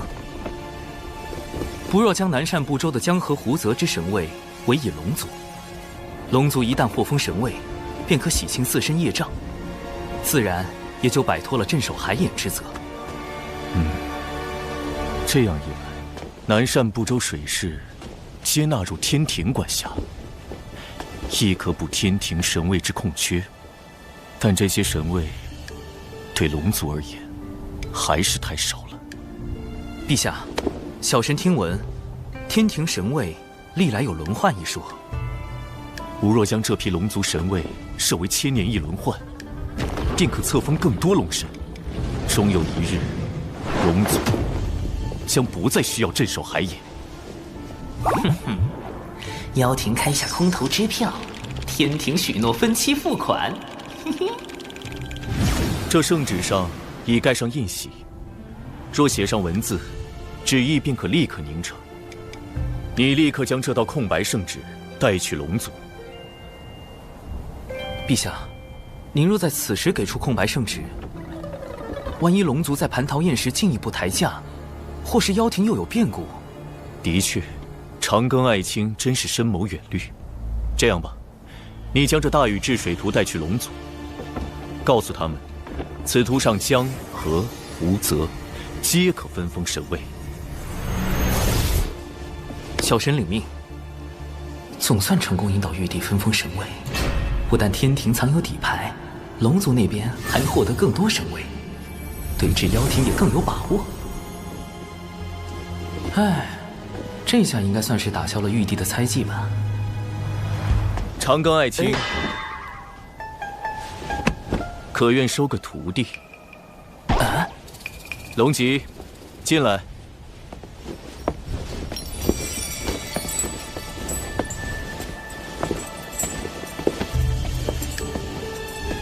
龙吉拜见父皇，拜见海神老师。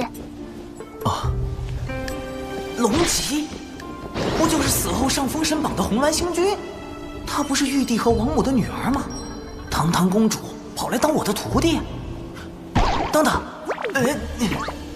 莫非她是玉帝派来的督军？玉帝根本没有打消对我的怀疑。承蒙陛下厚爱，那小神就厚着面皮接下这份差事。以后龙吉就跟着老师混啦。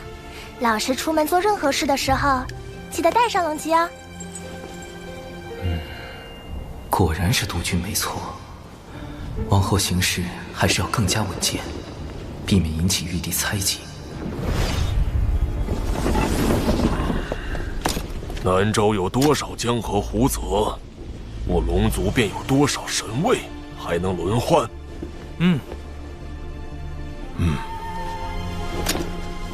这海很宽，可封海神。好像哪里不太对。此河吾命名为乾隆河，可封河神。这好像是条小溪吧？好深的深渊啊！此地等封个江神。那是村里人自己打的井啊，国！这个龙族居然在我妖庭和天庭之间左右摇摆，利用我开出的价码自抬身价。太子殿下息怒，龙族既然不仁，那就别怪我们不义。不错，毕竟早在妖庭时，我便已知道龙族最大的秘密。一旦我破开海眼外的万龙阵，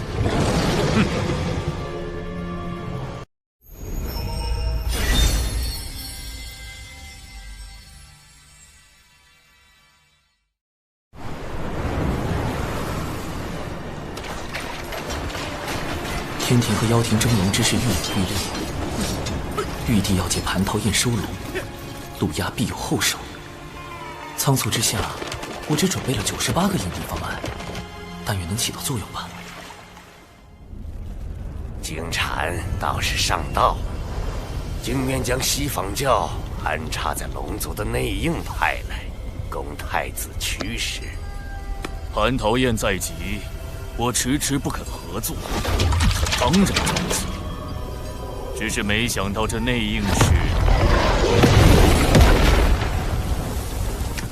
敖氏，见过太子殿下，这是您要的东西。很好，不过我还需要你在蟠桃宴上再做一件事。事成之后，你就会是四海龙族的王。敖氏，定不负太子所托。龙族这么爱自抬身价，我就让他们抬个够。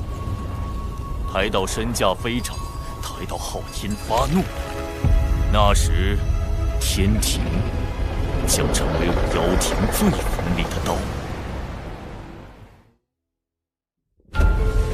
与您会面之事，不知怎么传了出去。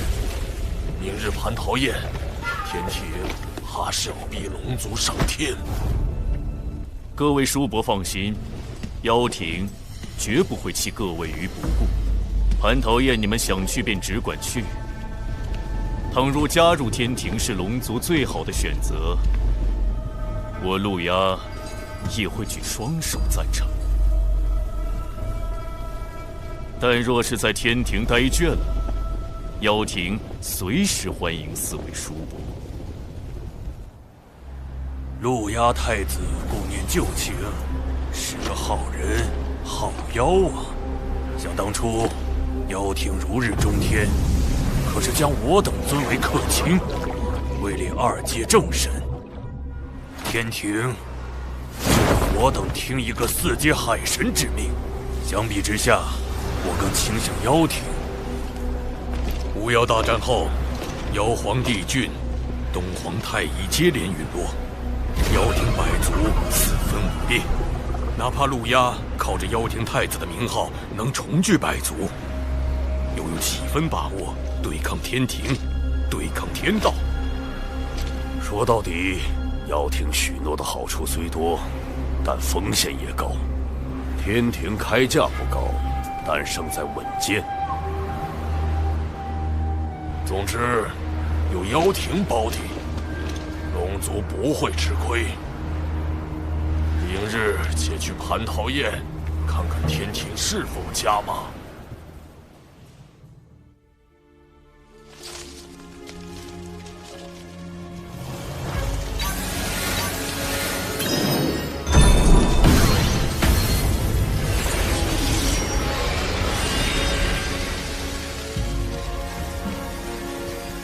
老实说，蟠桃宴将有大事发生，可能会危及洪荒。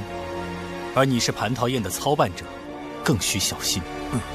长寿，接塔。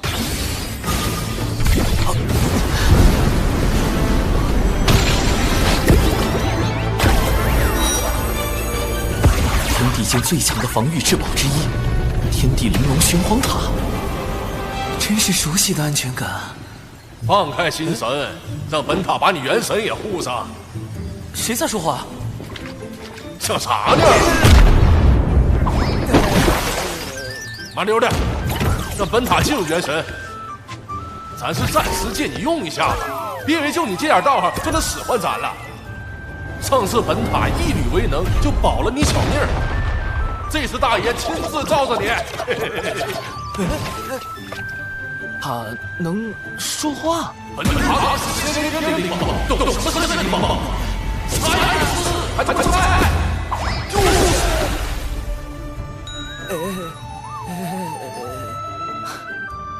灵宝灵性充足，能用灵念跟执掌者的元神交流。老师的这些宝物平日里闷久了，跟老师交流也都被老师拒绝，所以显得话多了些。快给我削他！快开大，开大呀！没阻他！跟他这个大哥，巴适得很！不能细想，人教大佬滤镜要碎了。多谢塔前辈前来相助。哎，这还懂点事儿？你看，小玩意儿，你这腰杆挺直点啊！有本大爷在，那什么桃子宴上，你想干啥就干啥。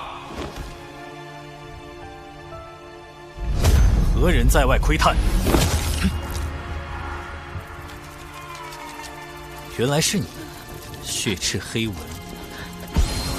他应当是来向我汇报西坊教的消息，以便安排蟠桃宴之事。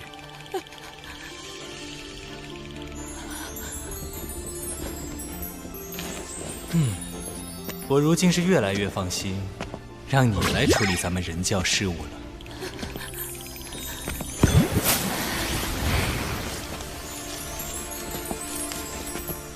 大法师性情温和，你不必如此惧怕。这般强大的味道，这般令闻生畏的感觉，第一个人族的纯阳之血啊，让本女王都有些兴奋过头，止不住的流口水呢。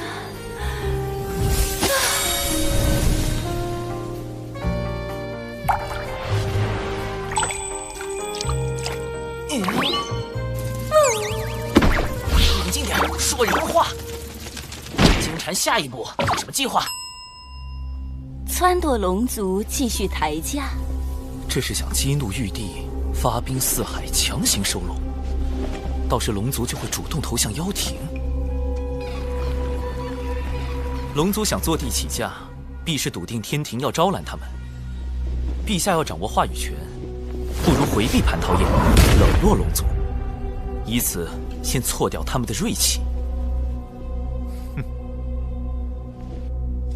原来你没那么重要，就是爱卿驯龙的第一步。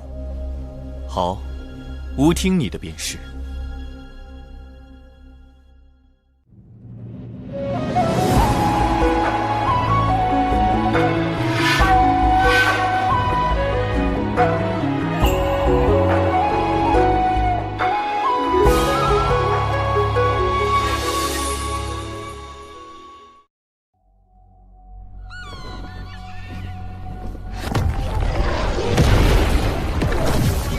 蟠桃宴关乎龙族存亡，务必按计划行事。参加蟠桃宴者，还请呈上请柬。表弟，连表兄也认不出吗？啊！请柬不慎丢失了，我这便向玉帝告罪。请诛邪连天剑。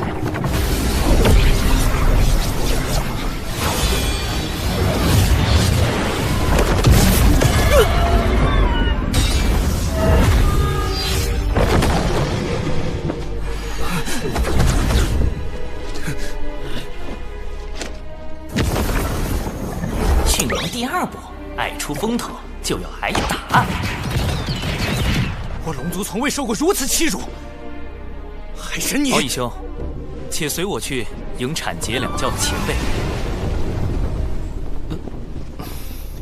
一切都是为了让龙族顺利上天。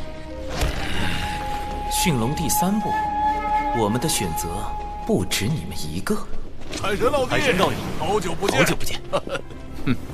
贫道倒是和海神小友刚见。大师兄何时与长庚道友这般相熟了？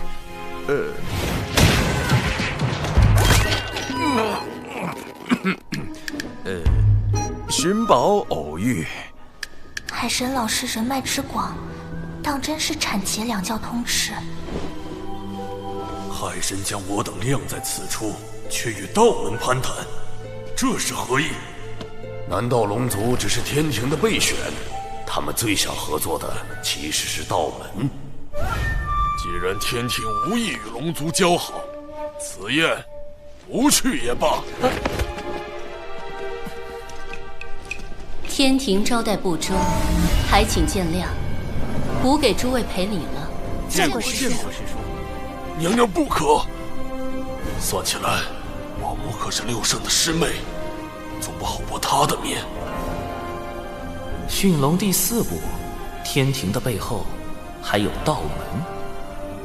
宴席已在瑶池备好，各位请。玉帝不在瑶池，天庭如此冷落龙族，莫非是觉得龙族毫不重要？陛下尚有公务在身，不过特意叮嘱，绝不可轻慢龙族。待龙族上天后，如今天庭之依仗，日后也会成为龙族之助力。请入座。这么看来，天庭还是想要招揽龙族。如今我族对归顺天庭尚有诸多争议，龙族子弟遍及四海，但神位却千年轮转一次，只怕……听闻西坊教多次袭杀四海，欲将龙族化作手中利刃，或贪图龙族多年积累。可天庭却是真的看重龙族才能，才会许以江河湖海之神旨。每次提及价码，王母便转移话题。看来此前许诺的神位轮转，已是天庭开出的最高价码了。龙王既已落座，便是天庭的宾客。倘若现在离开，可就不好说了。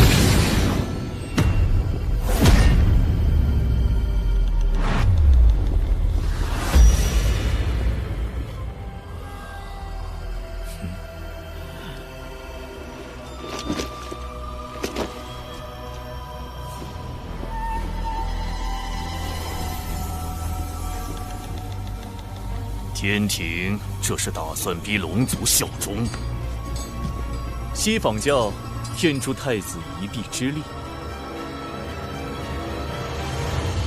贫道6人奉西坊教2位圣人之令，特来赴蟠桃盛宴。王母与6圣是同门，自然不会厚此薄彼。道门弟子能入，我等自然也能入。让他们进来。西坊教每次现身，我龙族都要遭殃。这次准是又没好事。西坊教来的真是时候。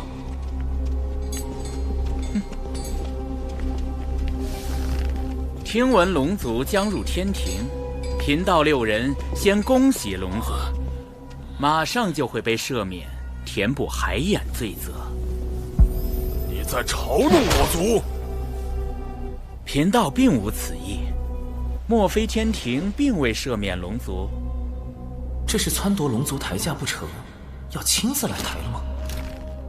龙族之罪乃天道所定，而玉帝却可调天道之力，赦免之事无非是降道旨意。敢问王母，此言可当真？你是在质问天庭？这里可不是四海。王母对龙族动了杀心，白莲在逼天庭选择，降旨是让玉帝冒着失德之险对抗天道，不降，龙族定心生不满，不愿效忠。怎么说，西坊教都立于不败之地。荒谬！若今日因龙族上天便免其罪责，那么来日是否也能因别的事再降罪责？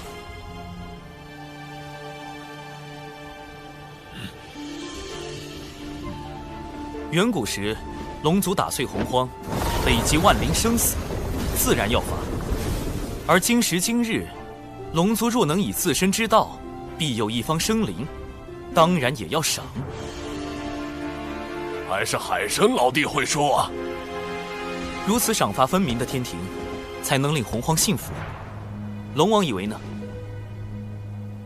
海神此言，振龙发聩，是无一时糊涂，在王母面前失仪了。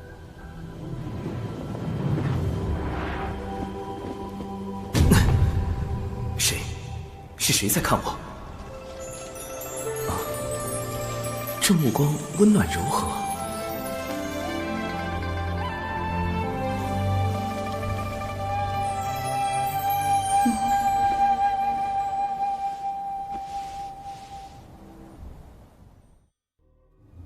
如今天庭唯有海神一人想要保全龙族，连王母也对他们失了耐心。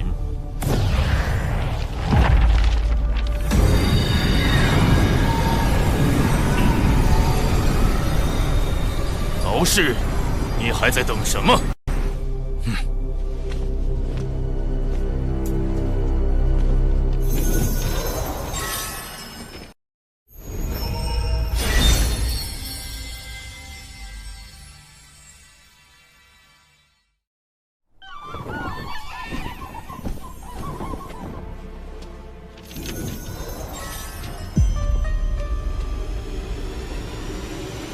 长庚爱卿说的对，无知天庭就是要公正无私，赏罚分明。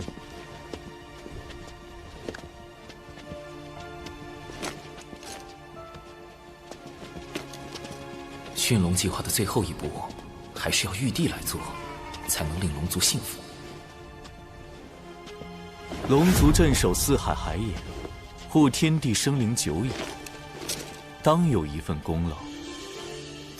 此诏得天道认可，这便是吾对龙族的嘉奖。如此，可信了天庭。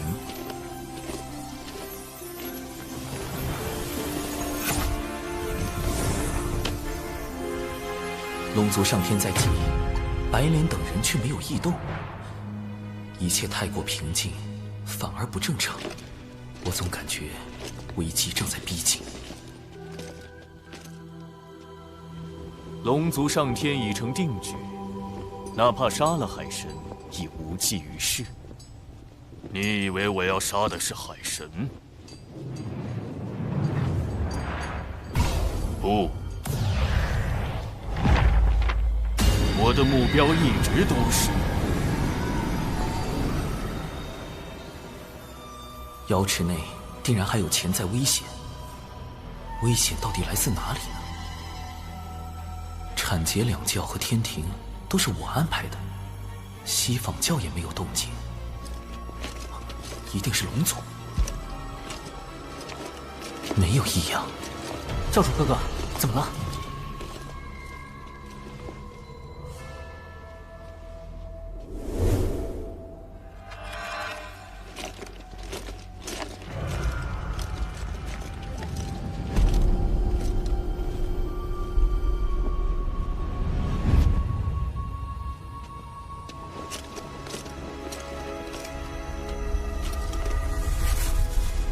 你父王有危险，快！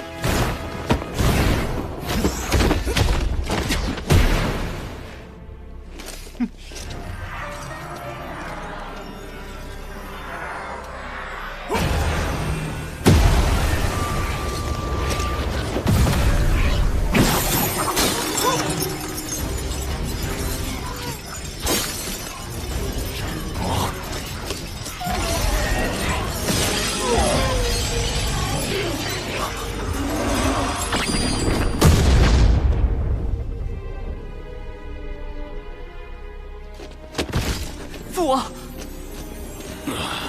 你们还是晚了一步。敖广的元神已经被射离此地。父王的元神在溃散。敖氏，你到底想做什么？做什么？我龙族乃远古霸主，如何能向天庭卑躬屈膝？你这个逆子！我劝你们赶紧放了我，否则敖广必死无疑。你当众袭杀龙王，不敬天庭，若放你离开，天威何存？龙族还未归顺天庭，敖氏作为西海二太子，怎么算都该交由龙族处置。大哥受伤之时，定与妖庭脱不了干系。陆阳行事狠辣，即便我等归入妖庭，也难保日后他不会对龙族出手。三位叔父，如何处置敖氏暂且不论，当务之急是救我父王。无论敖氏背后是谁，其目的都是要破坏龙族上天。一旦龙王在天庭出事，四海必乱，得尽快找到解救之法。待火焰燃尽，敖广的元神就会被彻底吞噬，这就是背叛我妖庭的下场。隔空取龙王性命，陆压斩法宝，当真诡异。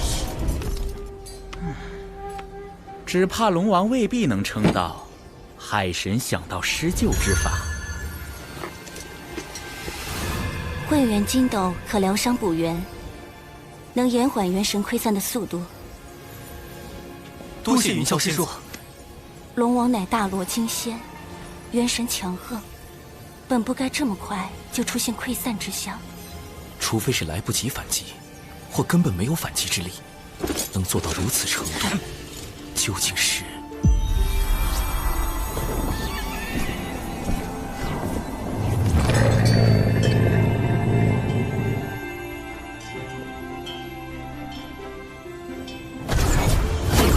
一件法宝。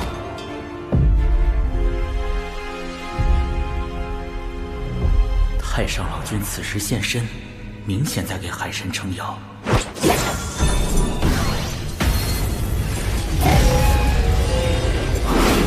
陆压的钉头七剑书，洪荒最阴毒恐怖的诅咒法宝。施咒时，先以摄神符将对方元神摄入书中祭坛，慢慢焚化，中咒者痛苦不堪，直到元神被钉头七剑书彻底吞噬，诅咒方算完成。得赶紧找到此地，救出父王。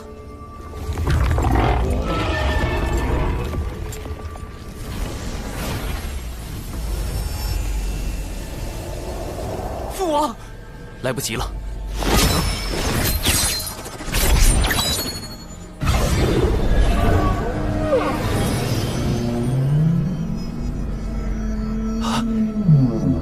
这是在磁铁城争抢的那件宝贝。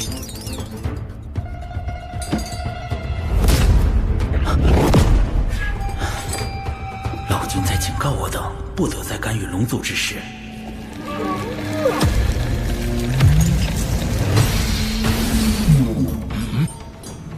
落宝铜钱能落出先天法宝外的任何多兵器类法宝，包括钉头七剑术。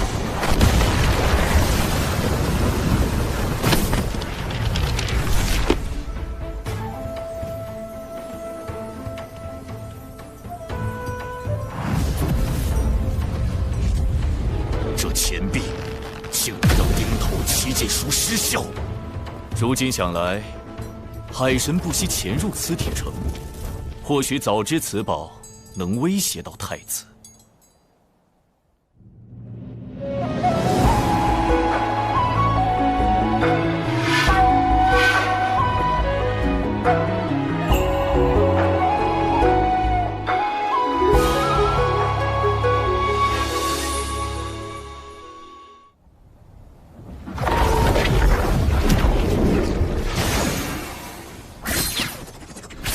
落宝铜钱已暴露，陆牙定会有所戒备，日后再想对付他就难了。义兄，龙王刚醒，可扶他暂到一旁歇息。接下来要处置罪魁祸首。敖氏虽是龙族，但在天庭便要受天规约束。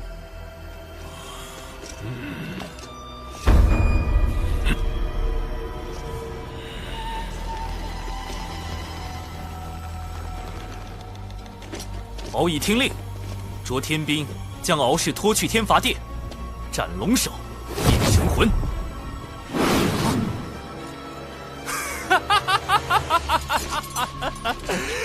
放开我！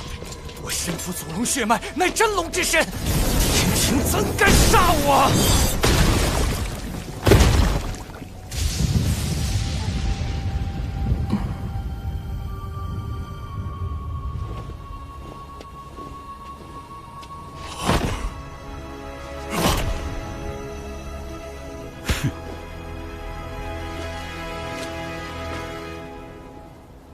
这次多谢海神出手相救，敖氏犯上作乱，弑杀亲族，哪怕回到龙宫也是要斩的，否则龙族威信全无。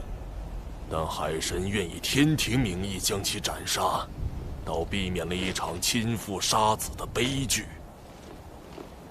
同时也保全了四海龙族颜面。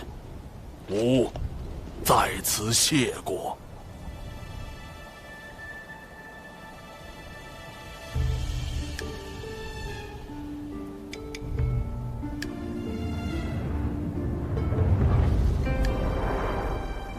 幸得天庭不弃，吾敖广，龙族之族长，愿率四海龙族归顺天庭，扬天庭天威。好，传吾旨意，将海神神权一分为4，封四海龙王为四海海神，授4阶神位，加授东海龙王敖广为3阶神位，总领四海海事。终有一日，我龙族所有子弟都会挣脱业障枷锁，不再受天不海眼之苦。龙族上天，海神老弟居功甚伟，怎么还被分走了神权？令晋升长庚爱卿为天庭水神，位列3阶，总领洪荒水势，另赐水神府邸1座。小神，谢陛下。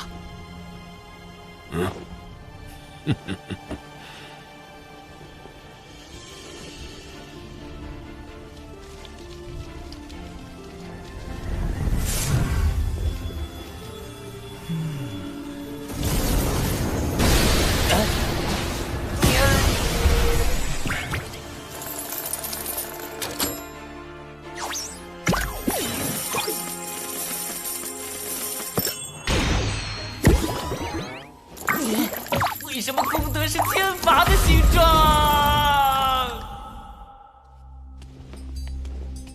海神，待我了结龙族之事，下一个除掉的就是他。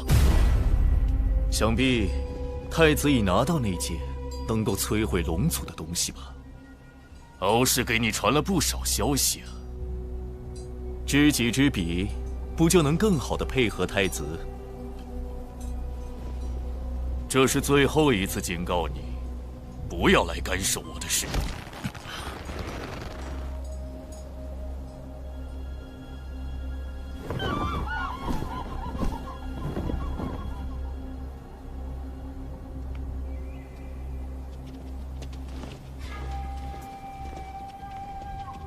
大法师，老君此前推算出的那件能危及洪荒的大事，是否已经避开？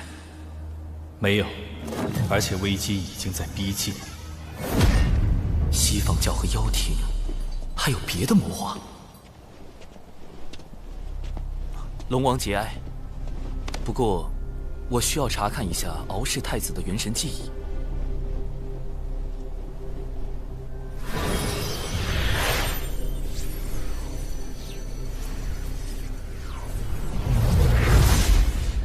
西海可有一位三太子？西海三太子，未来的白龙马。西方教现在就开始谋划西游新教了。必有龙鳞，此物非同小可。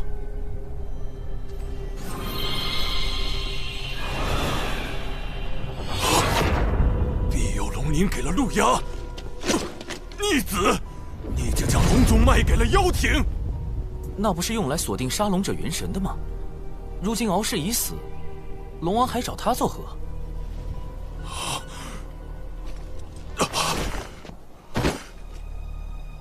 必有龙鳞是打开万龙阵的钥匙，倘若被窥伺龙族者得到，那海眼……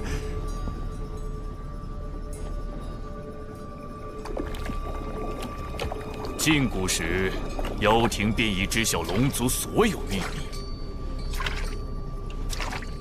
庇佑龙鳞，能庇佑龙族，亦能毁掉龙族。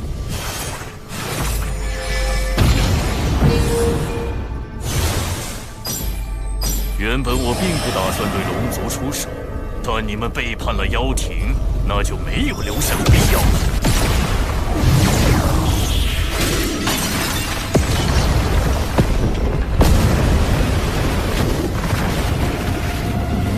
万龙阵已破，海眼就交给你了。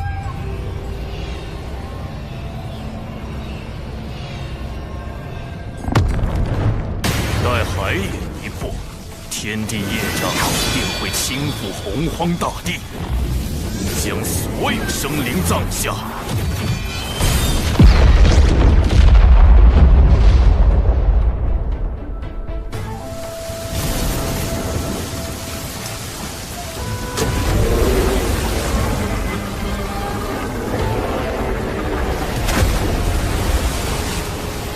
海眼开了。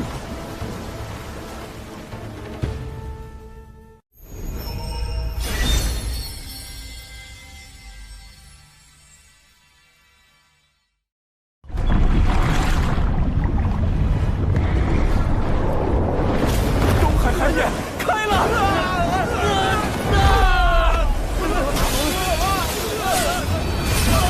陛下，东海海眼被破，有一人向南逃窜。手持神秘法宝，隐匿身形，无法判别身份。东海的远古战龙已命填海眼，损伤惨重。远古战龙是龙族最古老的真龙，实力深不可测，多年来一直镇守四海海眼。什么人竟能在他们眼皮子底下破海眼？难道是陆压？他先用庇佑龙鳞开万龙阵，接着就破了海眼。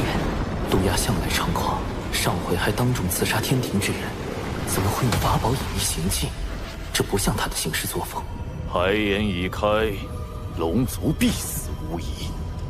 太子殿下高明，您破了万龙阵后，故意让此人来开海眼，不但报复龙族，事后天庭也不能追责到我们妖庭头上。反正他们图谋海眼已久，我何不顺水推舟？陛下，镇守海眼乃我龙族使命，四海龙王先行告辞。今日事关龙族存亡，还请教主哥哥相助。龙族既已归顺天庭，天庭不会坐视不理。长庚，吾将此事全权交由你，再派华傲天将军率天兵从旁辅佐，你们务必守住海眼。小神领命。今日海眼灾祸，还需诸位道友帮忙。不知三位仙子能否？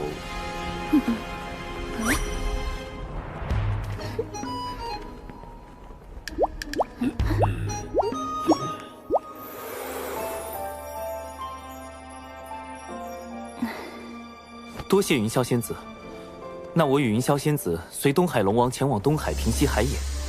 万龙阵被破，作乱之人不会轻易收手。北海就交给公明道友、碧霄仙子、琼霄仙子防守。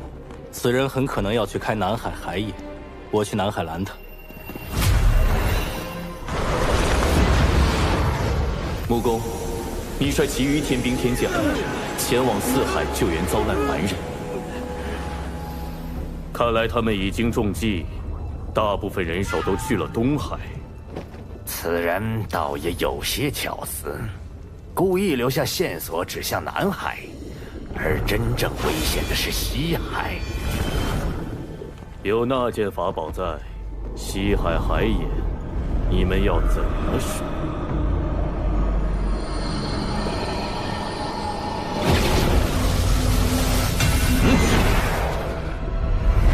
急如风，烈如火，烽火蒲团，起！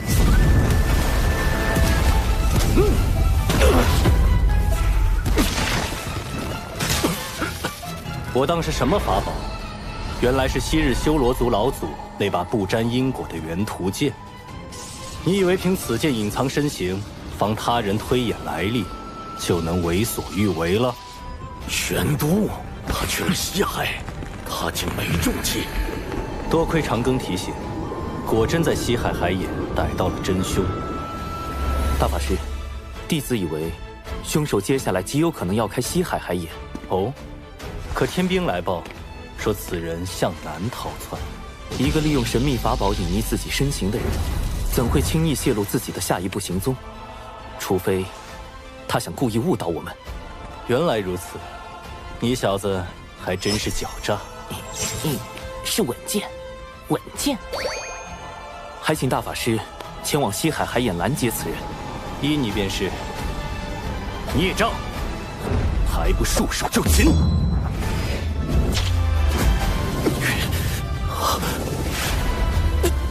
乾坤遁法，银汉迢迢，移星换斗。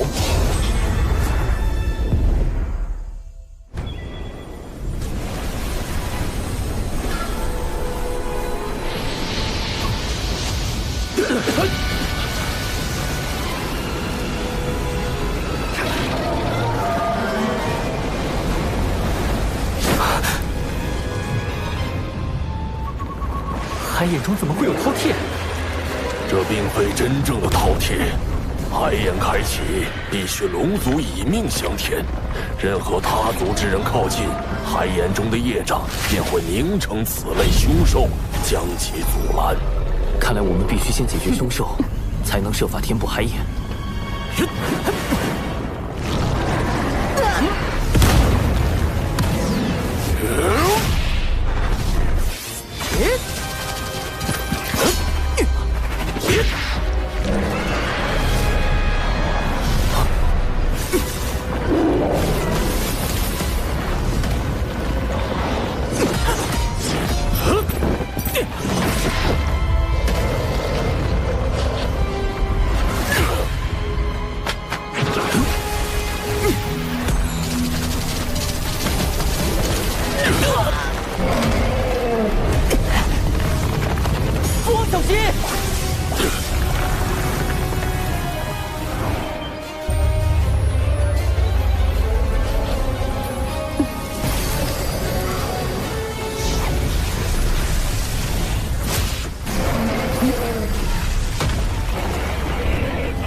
愧是云霄仙子，一出手就能扭转战局。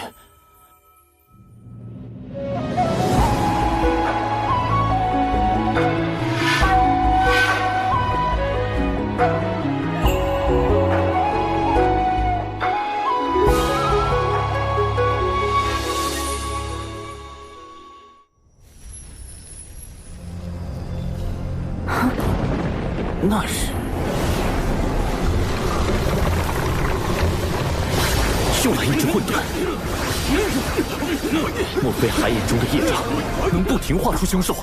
若真如此，恐怕不等将凶兽铲除，我等就要先法力耗尽。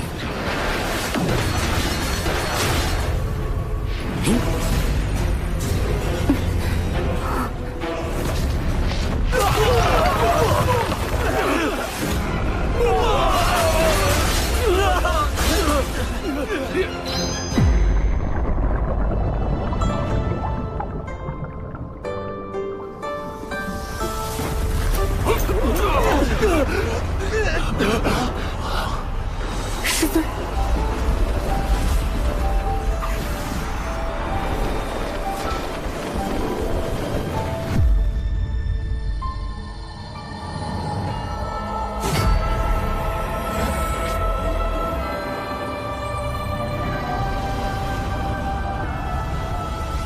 仙域真境必有精，三峰宝剑号清平。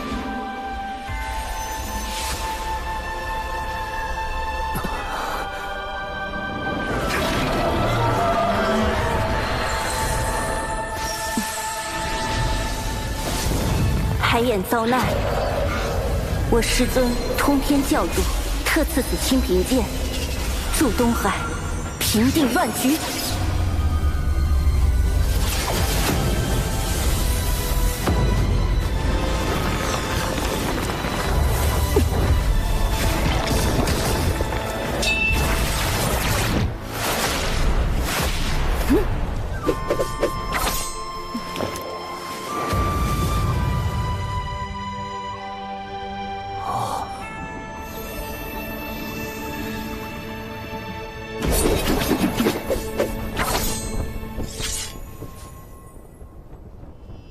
长庚，太清圣人，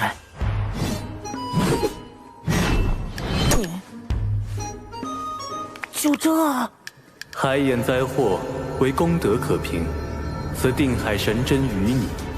定海神针，太上老君亲手炼制，曾借于大禹治水，测定江河湖海深浅。今夜就让这件功德法宝再平定那回东海暴动，弟子定不负所托。你若有灵，当显灵性。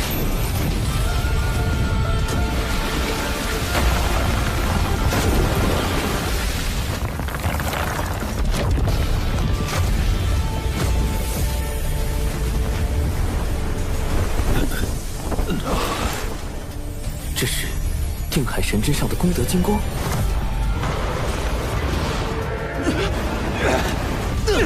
莫非海眼不是要龙族填命，而是因龙族业障缠身，并无功德，才要龙族用填海眼的方式获取功德，以抵消海眼中的天地业障。太上老君所言功德，原来是这个意思。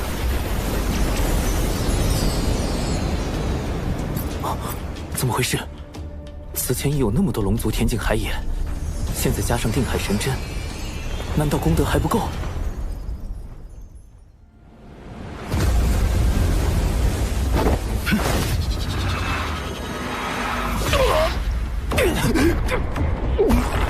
那是功德灵珠。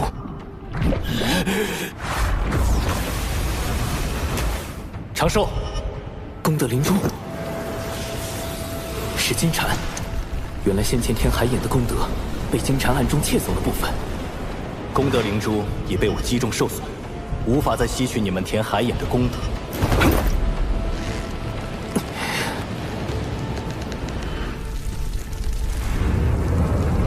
看来现在只剩下一个办法。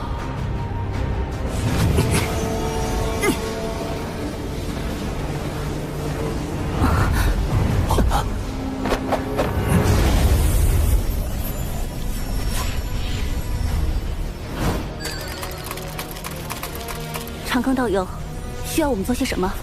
云霄仙子，我已参悟出填补海眼之法，只要有足量功德，就能终结今日大祸。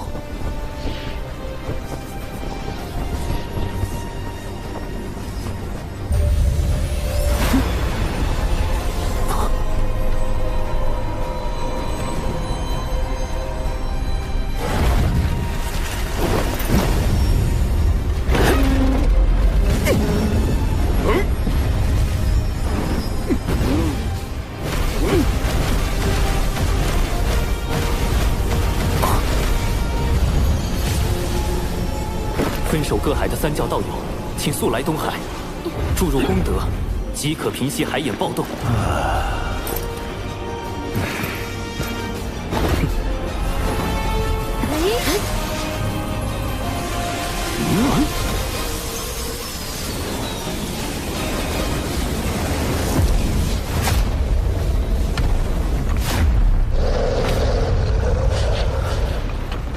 大家的功德都快耗尽了，还是不够，怎么办？有劳诸位为我龙族费心至此。龙王，你海眼被破，我敖广身为龙王，难辞其咎，所有罪责我一力承担。您得天庭神位，自身业障尽消，已不必再以身填补海眼。既如此，我便献出神位，为族中子民承担宿命。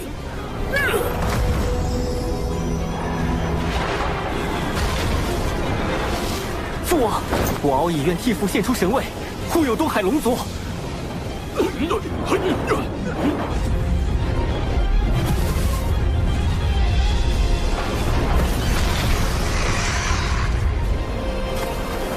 一枚填海眼，虽是龙族自古必须承担的宿命，但龙族先辈犯下的罪，真的要龙族世代偿还，直到血脉断绝才能还清吗？啊！若天道不管，我该怎么办？剩下的交给吾来做吧。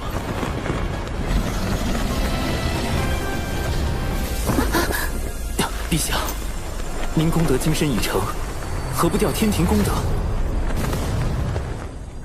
迟疑片刻，便是生灵涂炭。吴昊天，既为玉帝，愿为苍生故。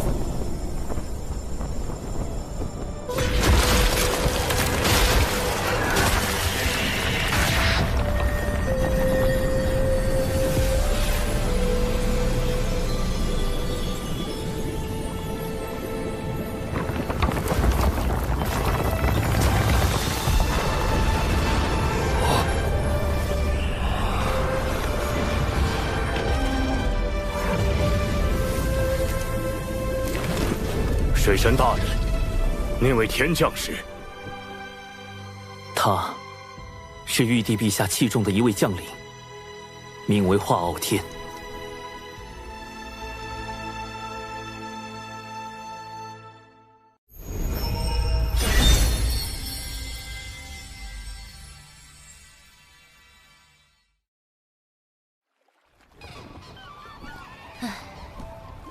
未经道祖应允，私自动用功德金身填海眼，道祖必会降罚于你。师妹，你可还记得道祖将吾等立为天庭帝后那日？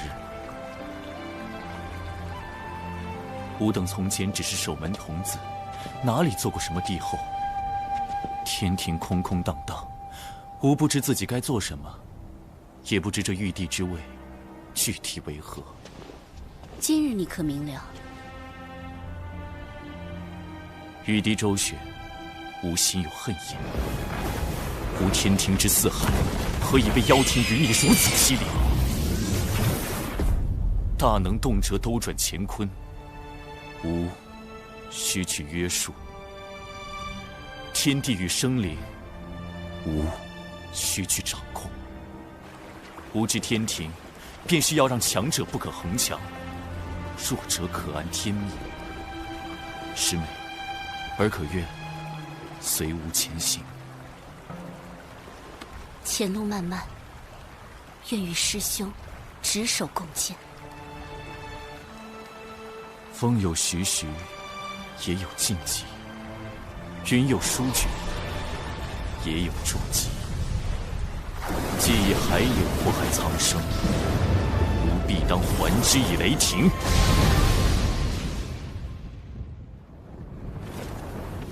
昊天，你为了收复龙族，还真是舍得下血本。太子殿下息怒，海眼虽被平息，但龙族死伤惨重，天平亦有折损。此举仍是我们技高一筹。只是那人已逃至血海，不知是否还会生变。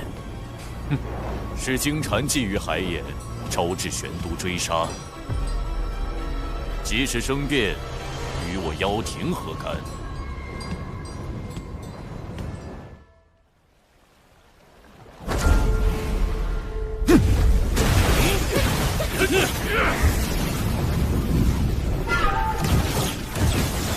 金蝉开启海眼，其罪当诛。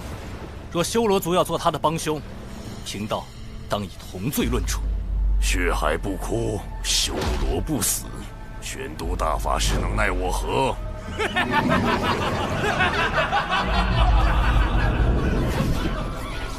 老师，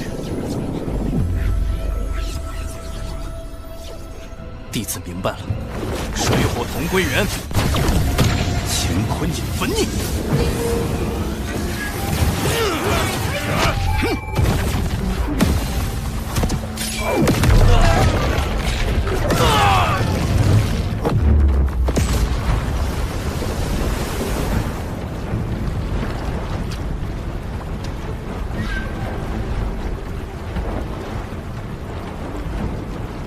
不好，金蝉利用修罗族拖住大法师，趁机逃脱了。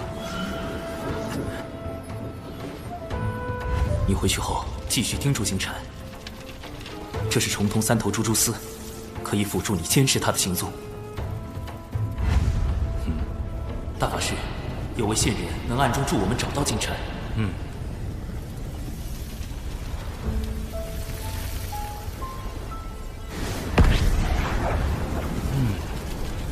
还真是线人。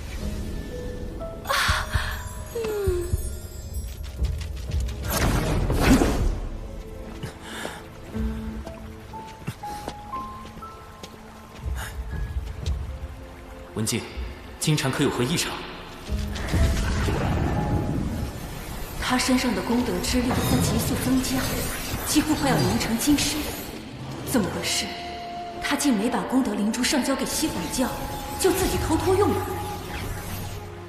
不对，西方教、妖庭、修罗族都在为金蝉做掩护，这背后一定有一个极其隐秘且更为宏大的计划，而这个计划的核心就是金蝉。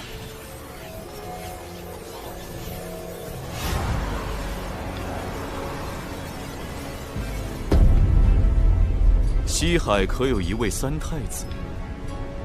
金蝉在找西海三太子，白龙马，加上他自己。西游，一旦金蝉修成金身，转世后的灵童便是取经人。西行之路一起，西方教大兴必成定局。麻烦啦！我填在东海的定海神针，不就是大圣未来的金箍棒吗？怎么封神大劫还没开始，西游就要登场了？难道西方教要提前大兴？道门要提前出局？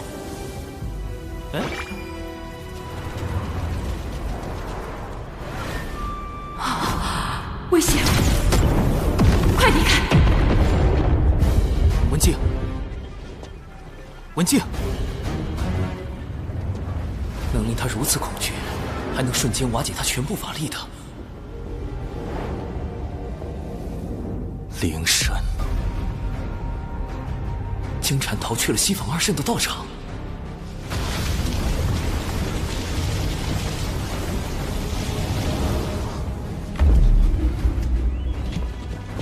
灵山乃西坊二圣清净之地，何人敢来生事？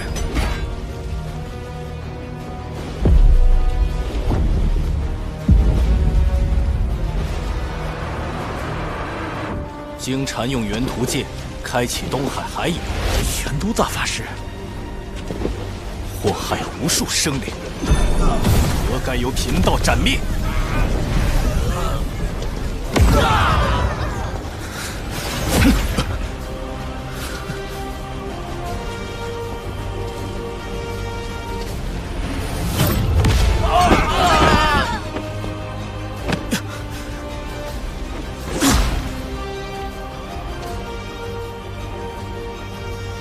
专提示书，为何阻我？一叶障目，七宝妙术。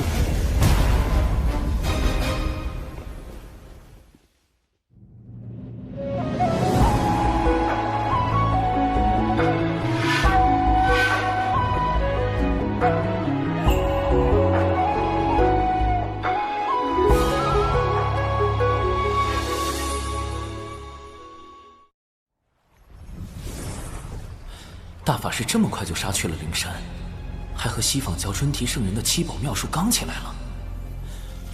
京城是西游的关键，西坊二圣定会全力保他。哎，太清老爷传消息来了，去灵山杀金蝉，这就是太清圣人的破局之法。硬拼的话，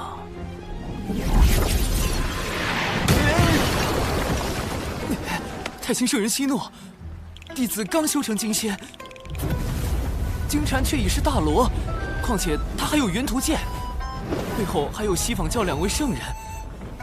我一个小小金仙，如何当着2个圣人的面杀一个大罗？别说帮到大法师，起码不能给大法师拖后腿啊！哎呀，你这怕啥呀？那金银天天搁外头溜达，搞什么玩意儿普度众生？灵山里也就专提1个圣人，那本塔照你以后咱就干呗。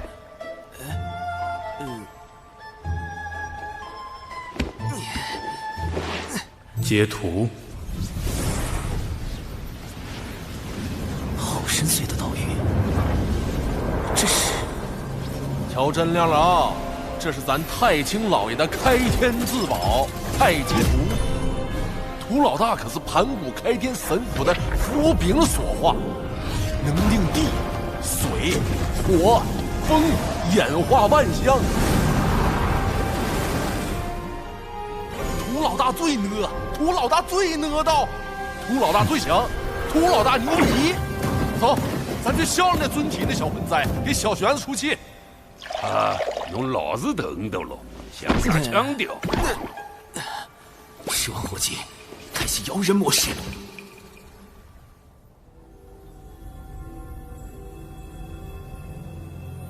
既来灵山，远离颠倒妄想，因果可灭。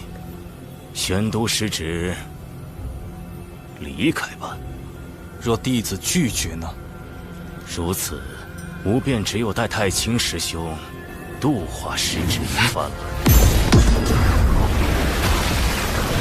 圣人亲自出手，玄都，纵使你道境高深又如何？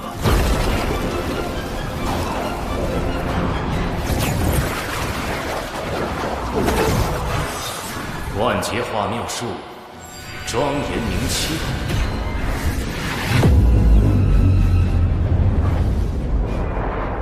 一度目不视恶物。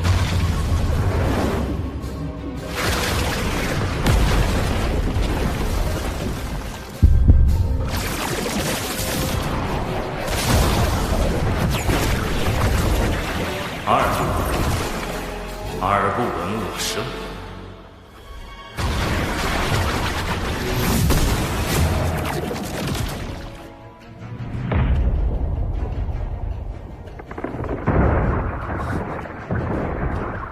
他想封闭我的五感。九灵玄三度口不言恶。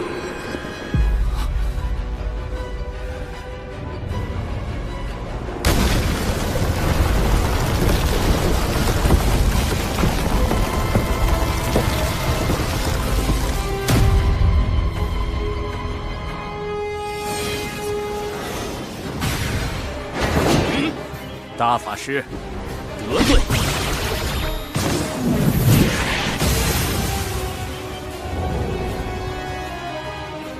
玄都失职，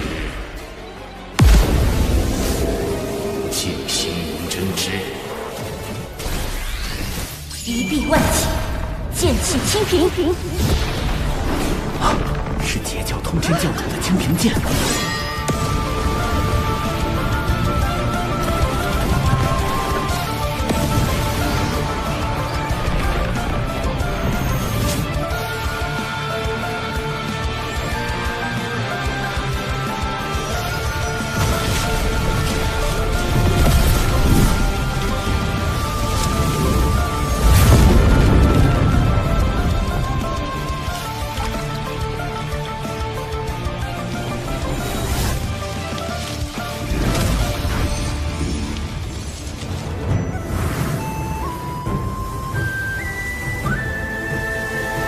清平剑至，如通天教主亲临。大法师身处险境，还望诸位出手相助。若与师尊赐下的清平剑相拼，或可助玄都师兄进山一战。西方家将凶手藏在了山里，还敢对玄都师兄动手？赵凤鸣绝不答应！不向灵山讨回公道，我对不住死去的东海龙族。截教熬野，哪怕血溅于此，也必要替龙族报仇雪恨。此时不出手，更待何时？多宝师兄，你我阐结两教，放下过往芥蒂，如何？截教多宝，亲完。金光，来世人玄都师兄。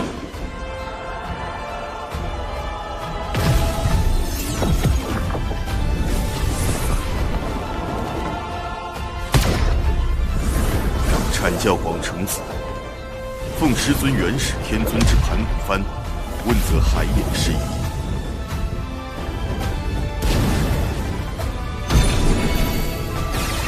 人教渡恶，率人教弟子助阵我教玄都大师兄。小叔叔传信说大法师摊上事儿了，大家跟着我一起上。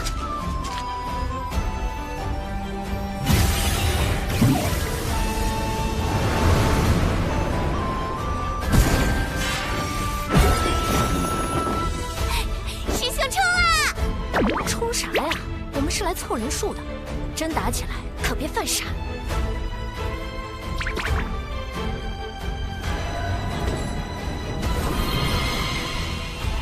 摇来的人越多，事情闹得越大，胜率越高。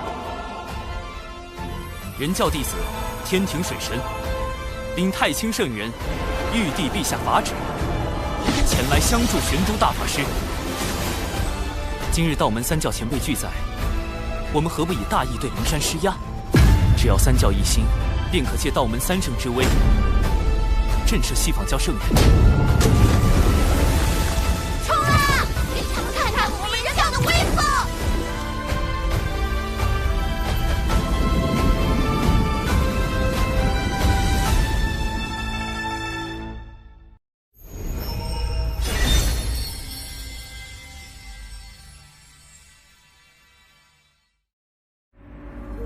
人阐结三教弟子居然都来了。历来劫难，道门三位师兄皆做壁上观，而今观获西方大兴，他们倒是坐不住了。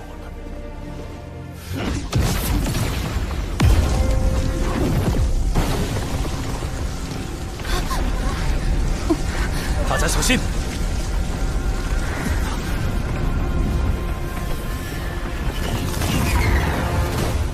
二教主，专提圣人的法相，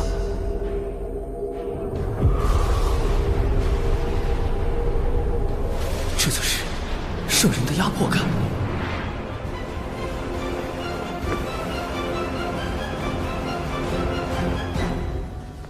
二教主，道门欺人太甚，玄都大法师闯我灵山在先，三教弟子大张旗鼓来犯在后。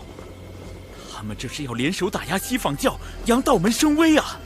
此言差矣，玄都师兄前来是为缉拿与元图剑开启海眼的真凶金蝉。仙子凭何断定元图剑在金蝉手中？又如何证明他开了海眼？你把金蝉交出来，我等搜魂一遍，真相自知。污蔑金蝉的是诸位，自然该由诸位拿出证据。若拿不出，还请二教主为我等做主。好个白莲，他故意偷换概念，把缉拿海眼凶手之事说成是道门挑衅西方教，就是为了给尊提圣人铺路，让他随时可以弑杀冒犯圣人的三教弟子。大法师，我有一个计划，趁尊提圣人将心神放在此处，我潜入灵山捉出金蝉，请大法师务必吸引住圣人的注意力。捉蝉就捉蝉，躲着干啥呀？没怂呢！小苍，本事嘛没啥，偷都进偷来。尊提圣人用法阵遮阳了整座灵山，若强行突破，只怕要惊动他。小事体，屠老大别冲动。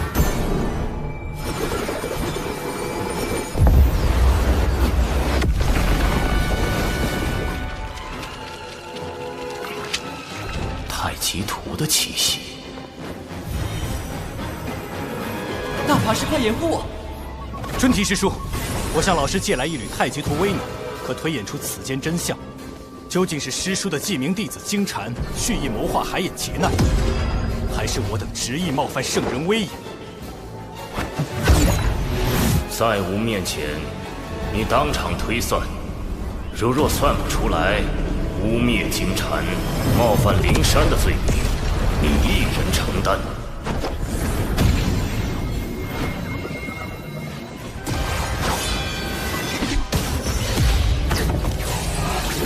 依太极图推演，的确是元图剑祸乱海眼，但这与小金蝉何干？大法师，你如何能证明操纵元图剑行凶之人是金蝉？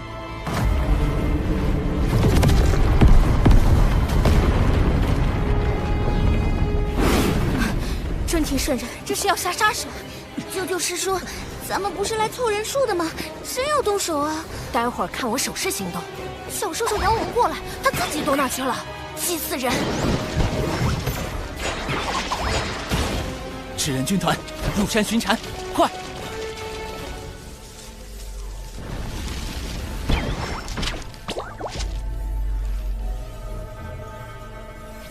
找到了！不好，他的功德金身就要凝成了，必须在瞬息之间斩了金蝉，不给他半点向圣人求援的时机。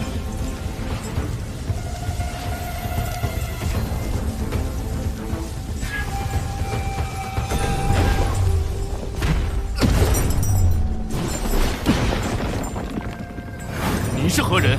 我乃玄都小法师，奉太清圣人之命来杀你。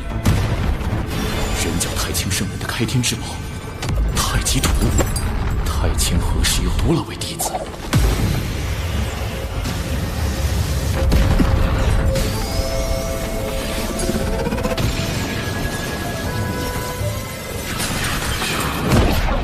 瞬移神通，金蝉脱壳，好快！太极图的杀招居然追不上他。哼，太极图虽强，你却太弱，白白浪费了他的威能。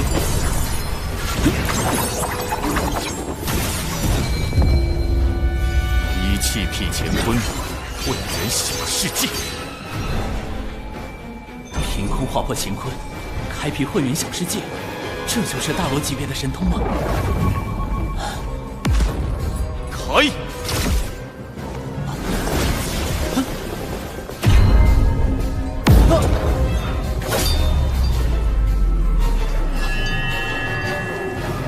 糟糕，他把太极图隔绝在混元小世界之外，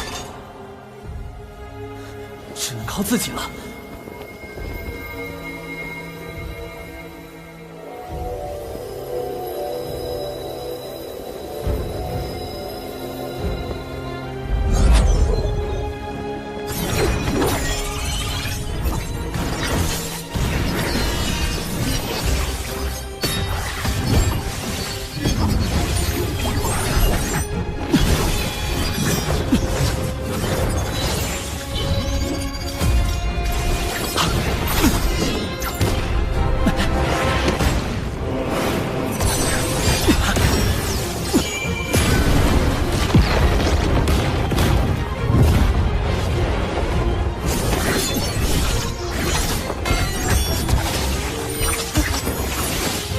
在我的混元小世界中，阴阳、五行、方位，皆由我来制定。我就是天地，根本无路可逃。必须得过了这个混元小世界。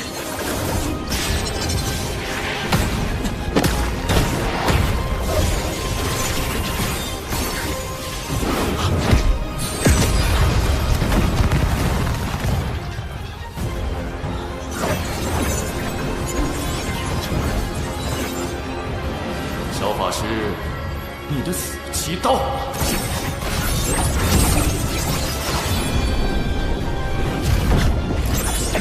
72金仙境纸人，出！这些纸人，不对，你不是小法师，你是水神。纸人1队顺时针方向运动，纸人2队逆时针方向运动。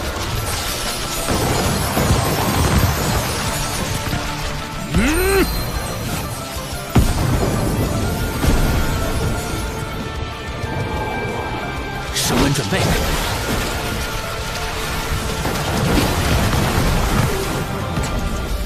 提速，提到光速，瞄准，撞击。这是什么？分明是纸人对撞，却能在瞬间产生出堪比太阳星的能量。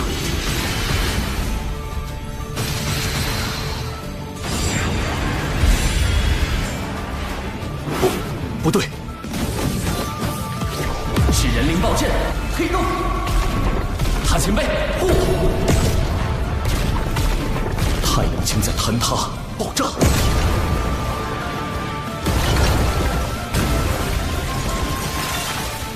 我的混元小世界要被撕裂了！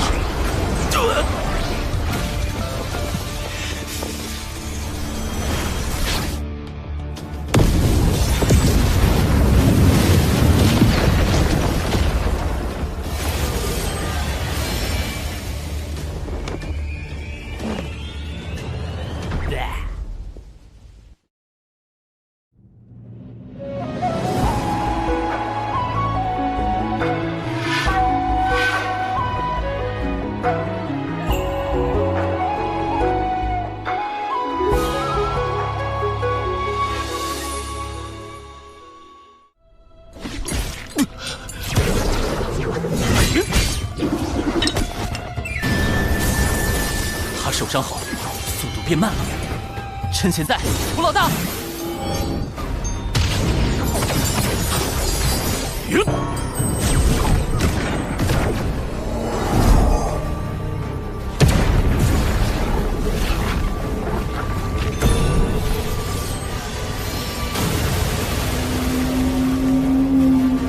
两仪分日月，太极归无极。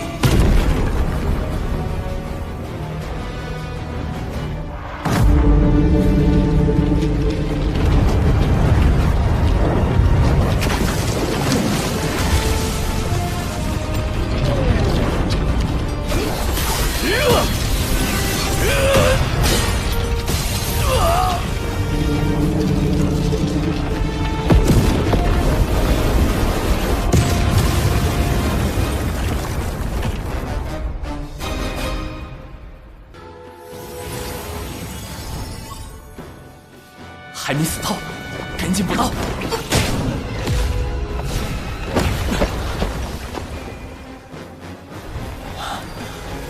灵气宝妙术都到了，也就是说，准提圣人来了。妄造杀孽，扰我灵山清净地，你好大的胆子！玄黄塔，太极图。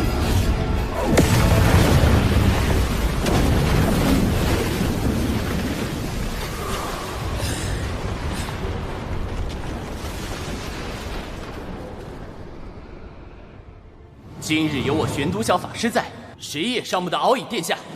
是他。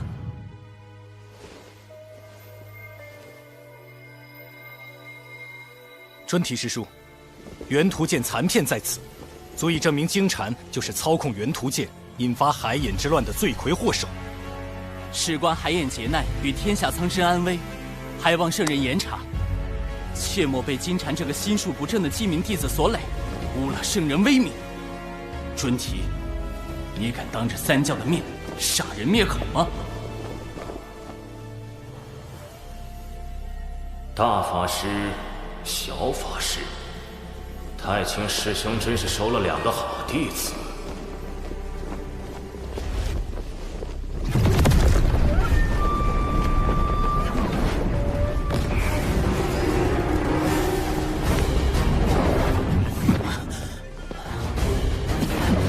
我们被圣人的力量逐出了灵山。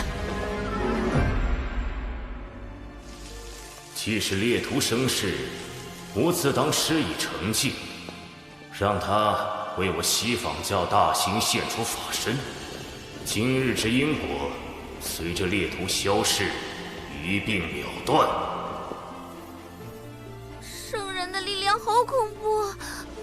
那位玄都小法师真厉害，竟敢打进灵山，落圣人面皮。倒是不知他和玄都师兄有何渊源。此生死。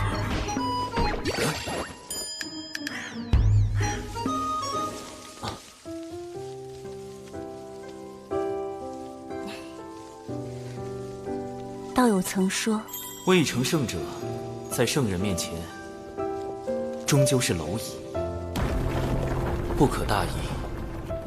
道友亦要珍重自身。他认出了我。多亏道友将那金蝉绳之以法，以感激不尽。是我失手，未能彻底斩杀金蝉。圣人神通高深莫测，绝非凭借至宝就可战胜。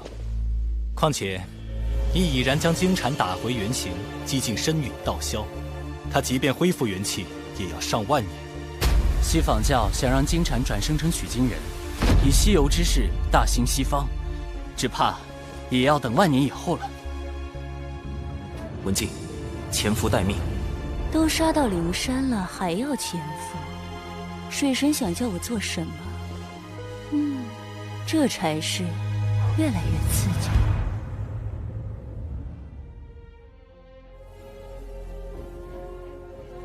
哪怕有功德保持温养，也没有丝毫生气。萧金蝉彻底废了，道门这是要毁了我西坊教大兴的机缘。如今道门已至巅峰，往后必是由盛而衰。见证这般强大的道门渐渐淹没于洪荒的尘埃中，岂非幸事？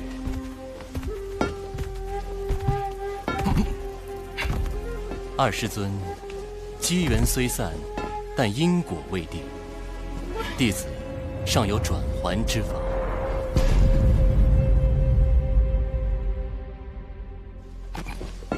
谛听，谛听，聆听万物心意。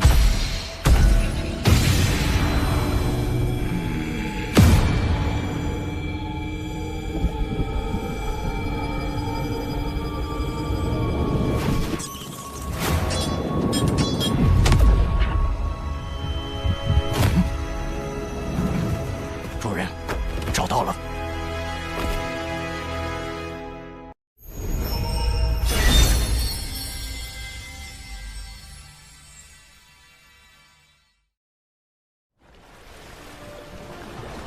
灵山一战虽未能斩杀金蝉，但亦震慑了西方。长庚爱卿辛苦了。此次海眼被破，龙族死伤惨重，终究是小神谋算不足，请陛下降罪。爱卿已尽全力，何必将罪过包揽于自身？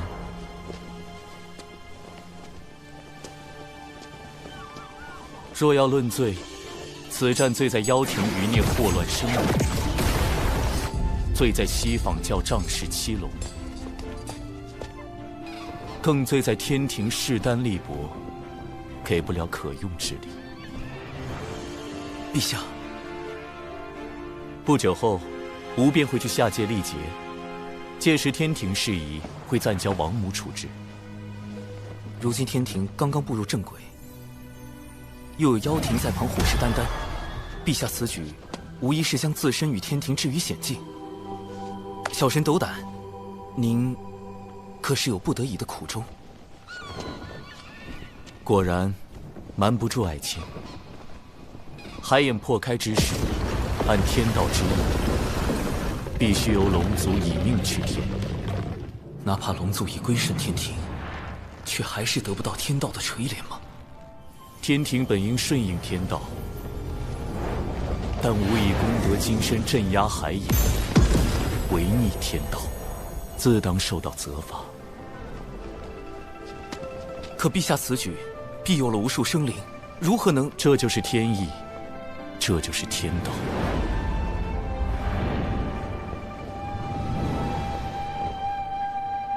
连玉帝都无法撼动天道吗？历劫一世，便是100年。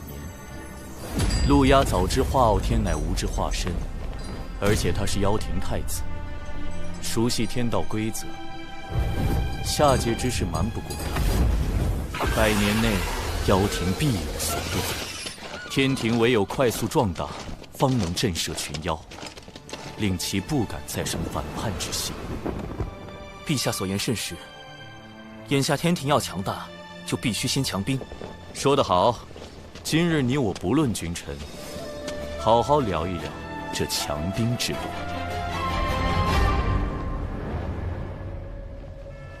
昊天私自动用功德金身填补海眼，必会被罚去下界。上次盗走红军拦我，是为保护昊天，而今昊天将暂离天庭，正是妖庭举兵伐天的大好时机。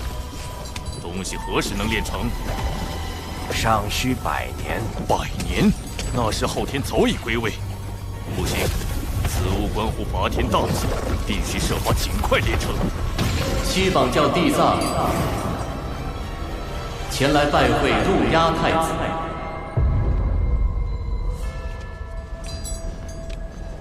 地藏，你怎知我在此地？难不成西方教一直在跟踪我？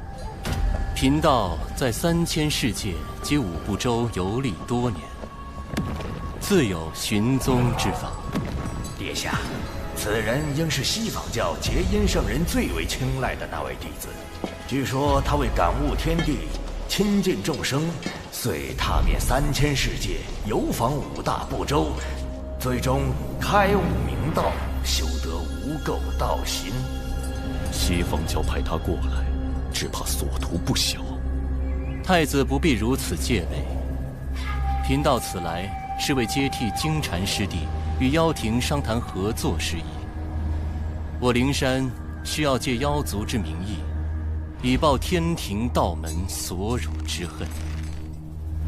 我与西方教的合作，并非互帮互助，而是各取所需。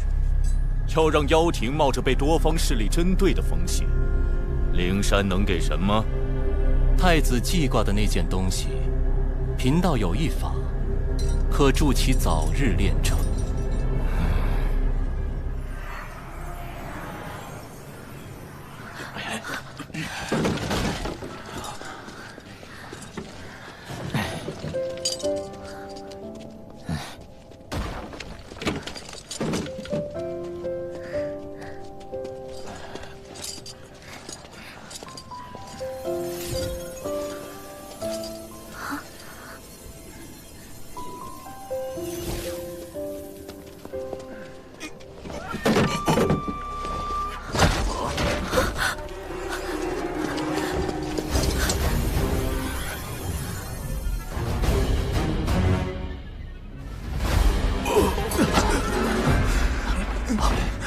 千米屋悄没声的就死了，还啥都没查着。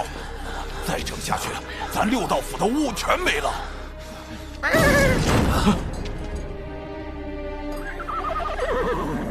你是说找天庭水神？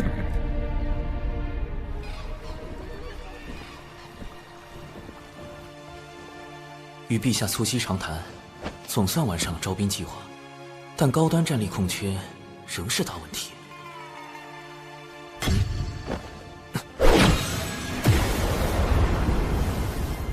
咱来找长寿，也不好吓着他的同门。头套。乌牛乌马。他们找我干嘛？此事不宜惊扰门内。长寿，我，你牛哥，嘿嘿，咱这次来是有事相求。六道府有难处，元帅尽管言明，只要力所能及，我定斟酌而为。哎，力所能及后面，不应该是全力以赴吗？是这样的，我们巫族肉身强大，连修罗族的毒都能硬抗，更别说生病了。但最近常有巫莫名死去，蹊跷吧？修罗族一直与巫族打仗，这事有没有可能是他们所为？你们人教大法师刚虐了那帮杂碎，他们现在还泡在血海养伤。我们本打算乘胜追击，却不想出了这档子事，只能休战。我们此来是请你拜托水神，去跟天道求个情。元帅认为是天道在施罚巫族。这事说起来老尴尬了。巫妖大战时，祖屋共工撞破不周山，致使天柱倾塌，天河之水泛滥成灾，祸及众生。天地间满是散不去的冤魂。我等追随后土娘娘入六道府为巫族赎罪，也不知这些年有没有还清。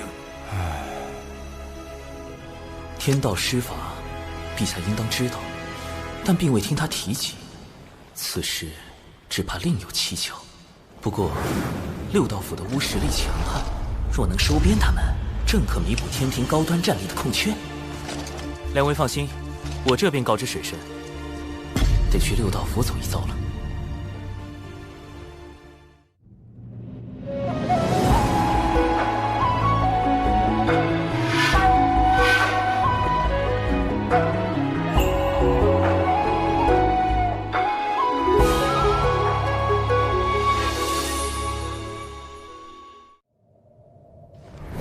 做兄弟，转生不避己。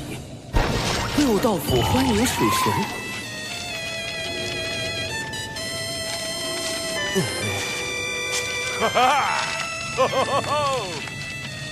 我已切身感受到巫族似火般的热情。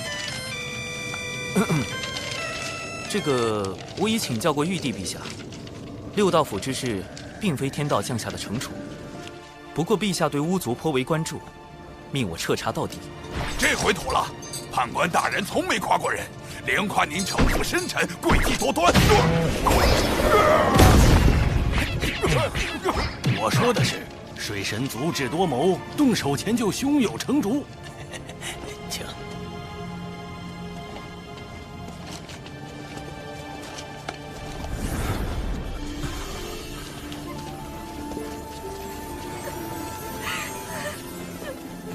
那桥也有巫出事了，快！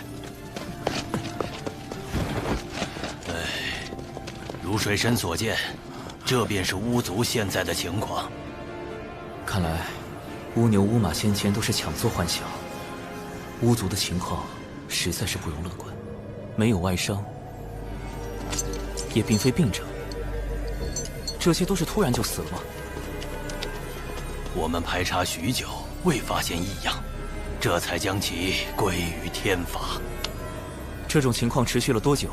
最先出问题的是哪些巫？约有月余。最初只是些寿元将尽的巫，但后面死的远未到人书生死簿中记载的寿数。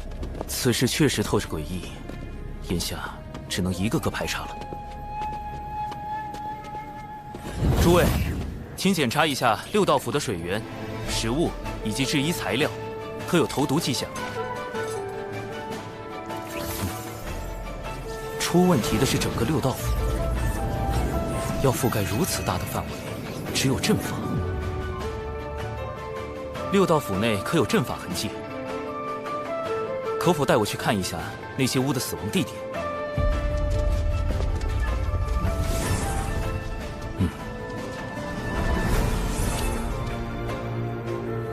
这些路线看着并无规律。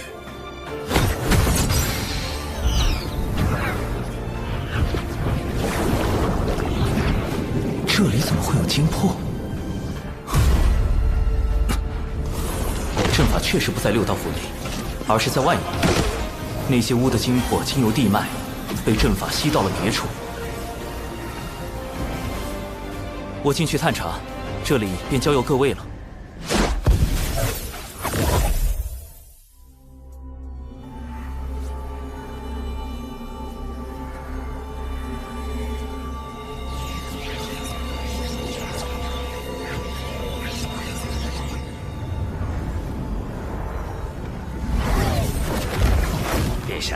已遵照您的吩咐，在地脉设下诸多禁制，严防外敌闯入。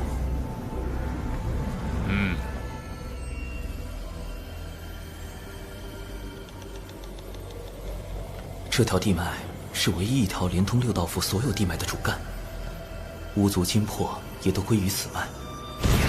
沿着它搜寻，定能找到问题根源。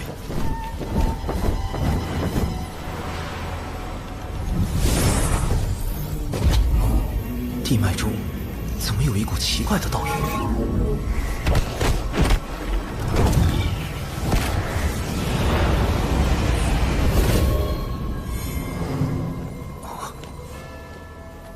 这里被改动过，似是接续了一段新的地脉。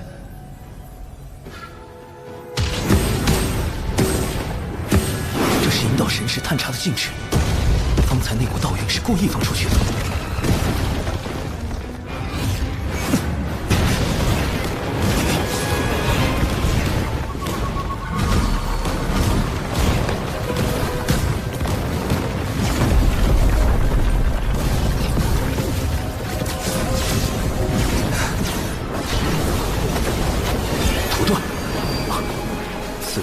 五行之力，用不了五行遁法。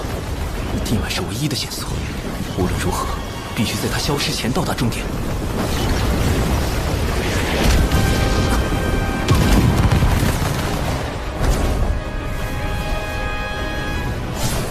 竟又接续了这么多地脉，如此大的工程量，足以证明此事非同小可。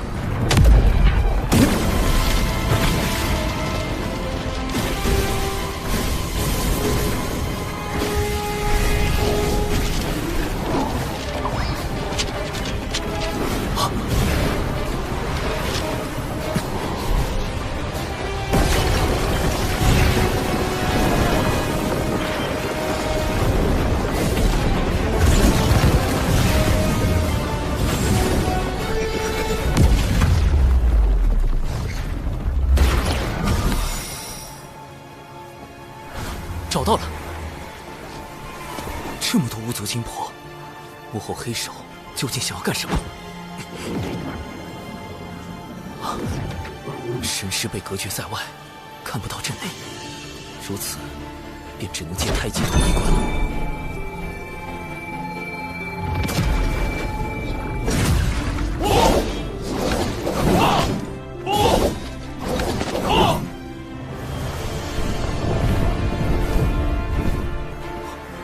这是陆压的地盘，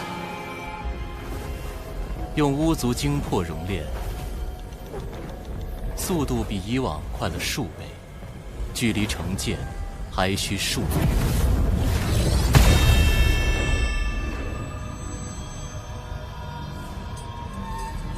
有噬天剑在手，便可无惧天道之力，破开天庭各大天门，杀入凌霄宝殿。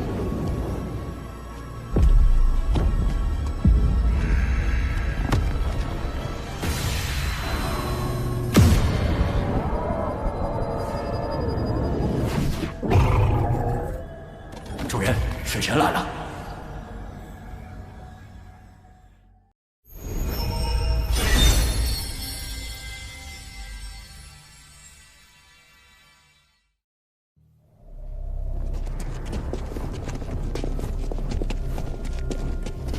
陆压在此处搜集了大量巫族精魄，还派这么多妖兵镇守，到底在谋划什么？要找回六道府巫族的精魄，我必须进去一探究竟。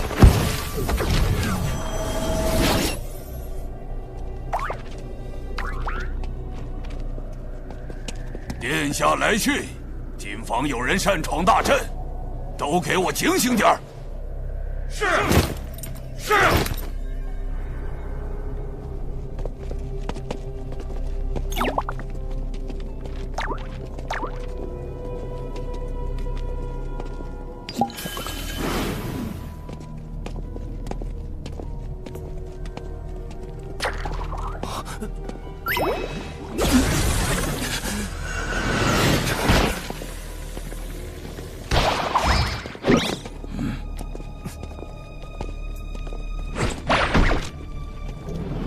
此地妖兵粗略估计有10万之数。看来上回我端掉磁铁成兵器后，漏牙反听的贼心不死，便在这里重新整饬妖兵。只是这与巫族有何关系？水神已进入妖生山。哦，我这坐骑唤作谛听，可探查万物心声，包括太子。水神潜入妖生山，且不说山外大阵何等精密，以我的神识也未能察觉，他怎可能探查？水神潜入妖生山，且不说山外大阵何等精妙，以我的神识也未能察觉，他怎可能探查到？谛听既有如此神通，为何不早些告知？李子，你故意将水神放入妖生山，这就是你们西坊教的诚意？竟从一开始就在探听我的心声，好一个谛听，好一个地藏！若非眼下是炼制噬天剑的紧要关头，真想除之这个祸害。承蒙您看得起，竟然对贫道这坐骑起了杀心。谛听探查万物心声，不过是为了防护妖生山。这期间，虽说不慎听见了太子的心声，但说到底，也是在帮您呢。若您有办法屏蔽谛听的探查神通，那自是两全其美；若没有，恐怕还得委屈您一下了。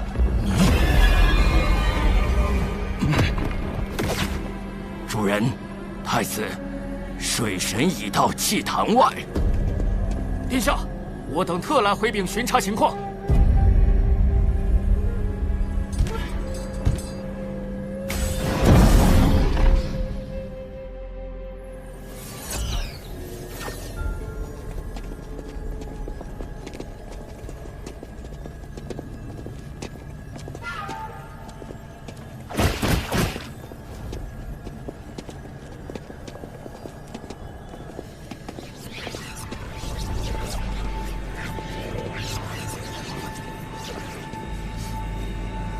炼剑精魄，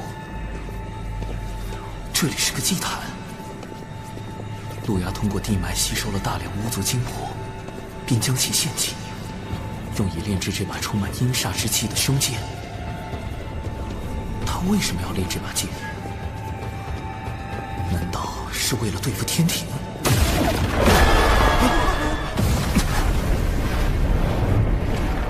路牙，他竟然在这儿！被发现了！什么时候？地底深处还有纸人。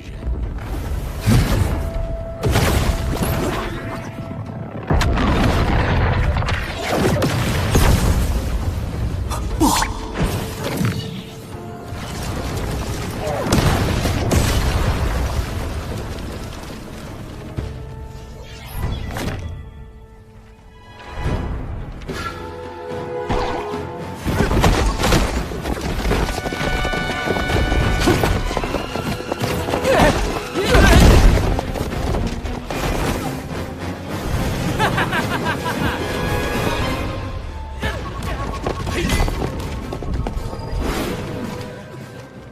没道理呀！路亚的神识再强，也不可能找出纸人所有的藏身处。他怎么使？神识搜捕、视觉洞穿，还是听觉探查？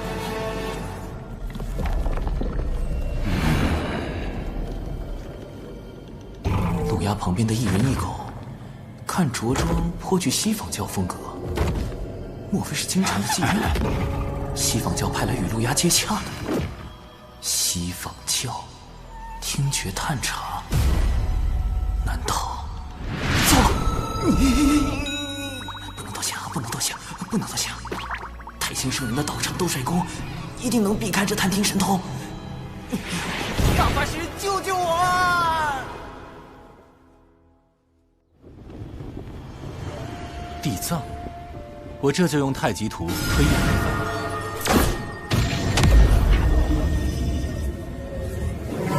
此人是西坊二圣最为看重的弟子，如今已迈入准圣界，刚从外游历归来。他有一坐骑，名唤谛听，可探听洪荒生灵之心声和对话。果然是他们！一想到西坊教有善探听者，我便立时想到谛听。此兽的探听神通极其厉害，《西游记》中他就曾凭此神通辨别真假猴王，也难怪我的指认尽数暴露了。大法师，谛听的探听神通可有办法应对？他头上的那只角，应是其施展神通的关键。角？难道是类似于信号发射器一类的东西？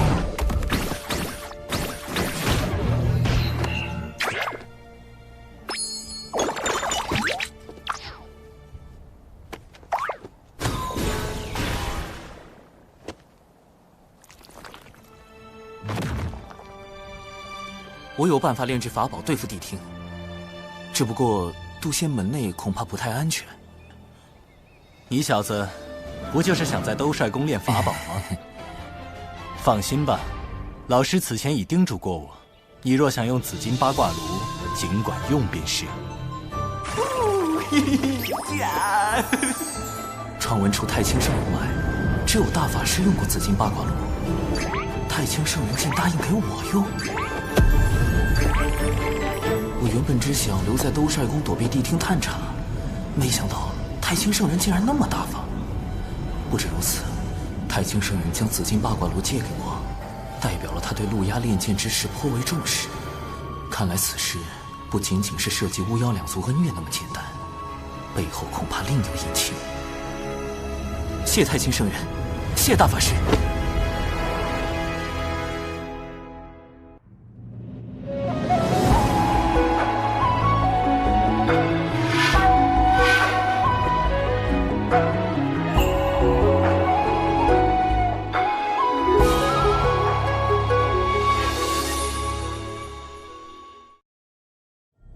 竟然跑去了兜帅宫，太子殿下，此事若惊动太清圣人，洪荒诸事瞒不过圣人。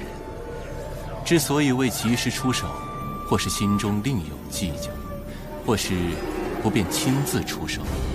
水神既然求助兜帅宫，太清圣人必会提供不小的帮助。终究并非圣人直接出手，也许这便是可乘之机。太子放心，贫道还有一计，可助太子加速炼制噬天剑。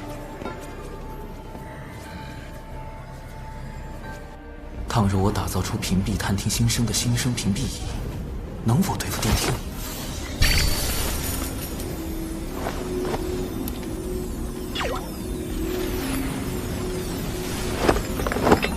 师兄，不好了！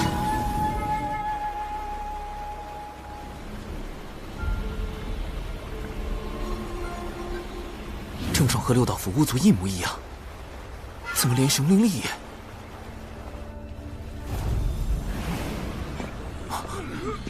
熊寨怎么也出事了？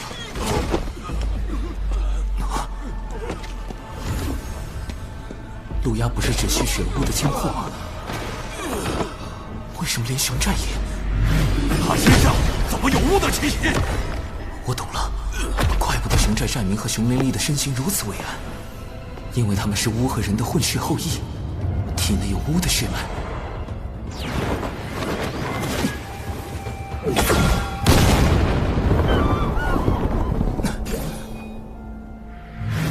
兜帅宫中一草一木，尽都内源无穷。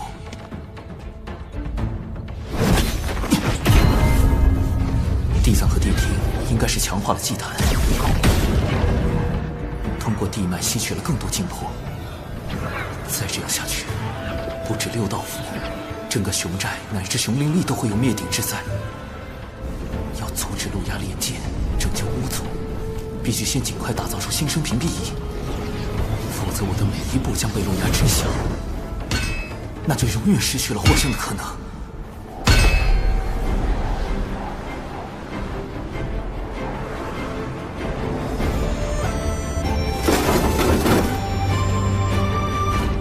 成功了！新生屏蔽仪能够阻止别人探听的法宝。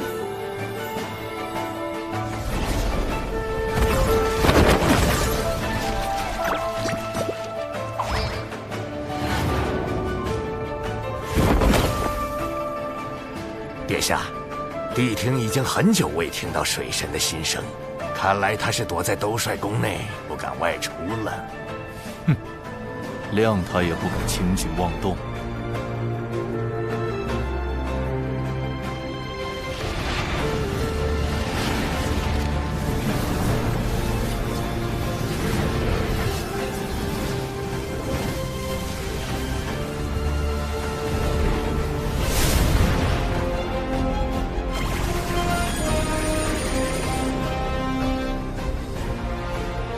综合小指人的监视，陆压与地藏地听目前应该是分头行动。陆压专心在祭坛炼剑，而洪荒各处出现的大量祭坛，应是地藏和地听的手里。熊寨死伤的家具也与此有关。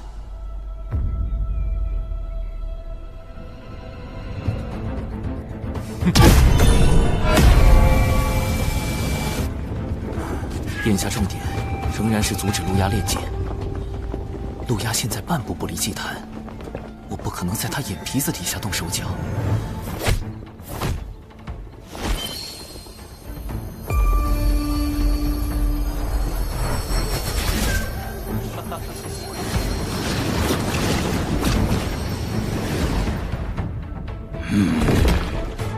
水神有动静了，他已前往六道府和天庭整治军队，准备兵发妖生山。传音给陆压，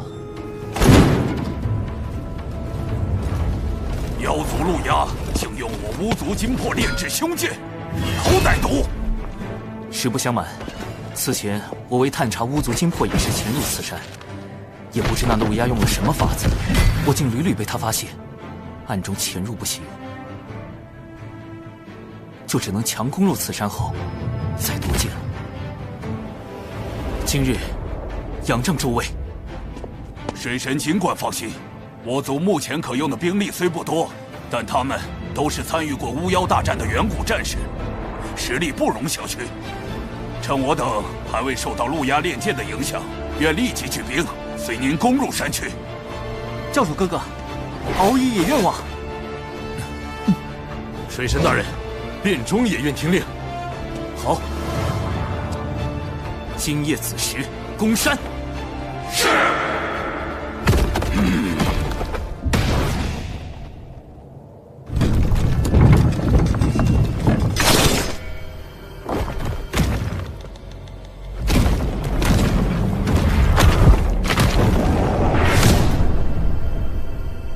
今夜子时攻山。殿下，水神这是走投无路，要明抢了。妖生山内兵力充足，我陆压何惧不战？这么久没听见水神心声，这下却突然要攻妖生山，谛听，你不觉得奇怪吗？主人，谛听不可能听错。如果他故意让你听错了，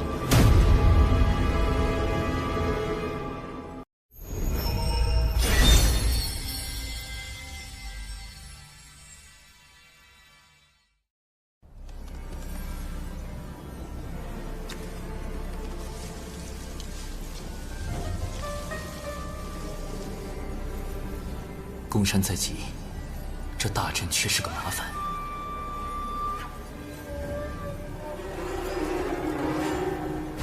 有敖乙在场，倘若我用太极图，恐怕会有掉马甲的风险。毕竟太极图和玄黄塔是玄都小法师的标配。此山外大阵十分精妙，难以攻破。我有一计。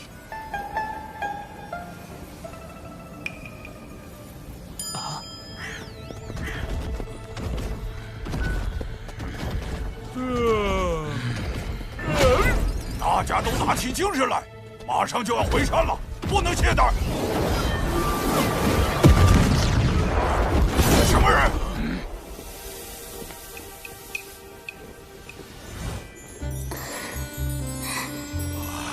世间竟有如此出尘绝艳之女子！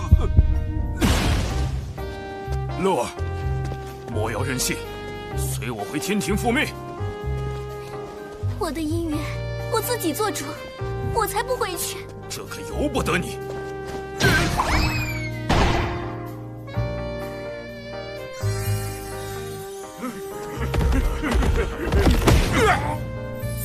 仙子莫怕，我看仙子浑身是伤，不如去我洞府休息。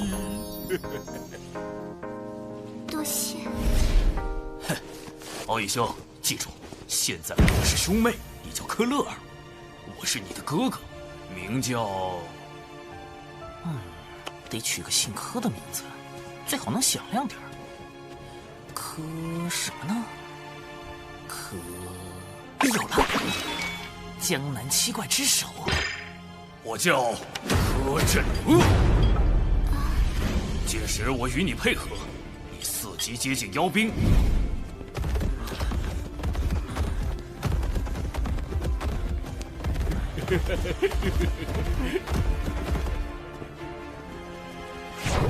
众军听令，等他开阵，随时准备攻山。是。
是美人计就可以偷袭妖生山，柯震恶，或者我该叫你水神。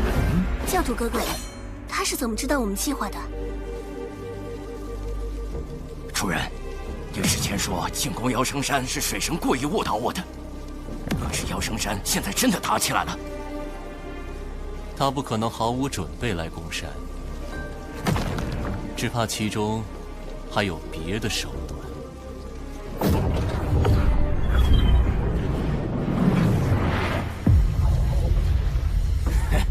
我已经感受到了浑厚的盘古之力，噬天诀很快就要练成了。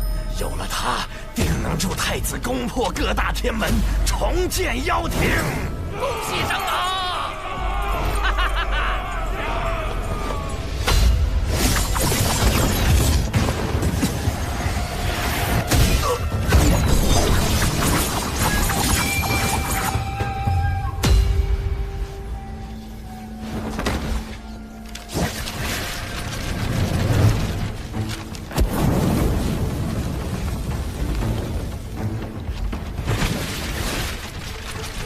巫族乃盘古尸身所化，路牙通过性劫巫族精魄炼噬天境，是想借盘古之力对抗由天道之力所庇佑的各大天门。那些是巫族的。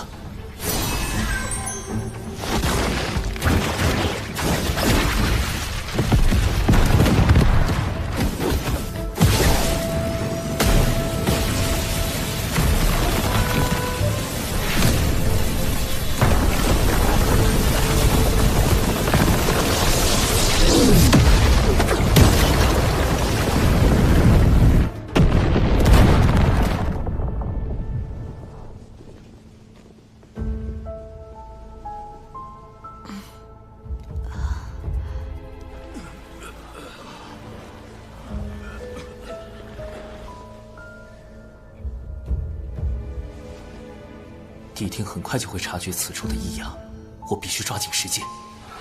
此剑关乎天庭，我不仅要重掌一剑，更要将其夺回。不好！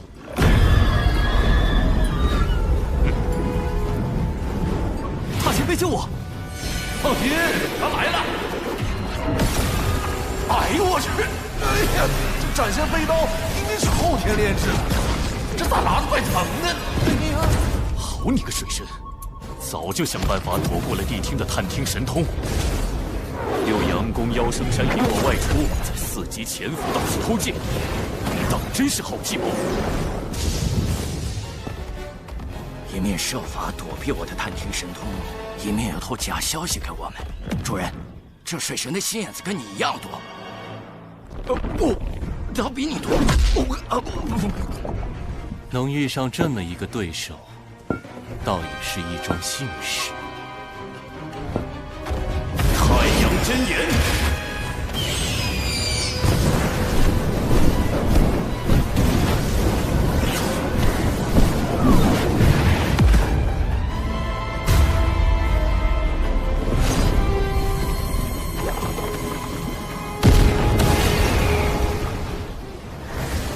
太子，您先设法夺回噬天剑，贫道在此处重建祭坛，等您会合。这个西方教，关键时候一点用都没有。主人，你是让陆压自求多福吗？妖庭与西方教并非互帮互助，而是各取所需。这可是陆压亲口说的。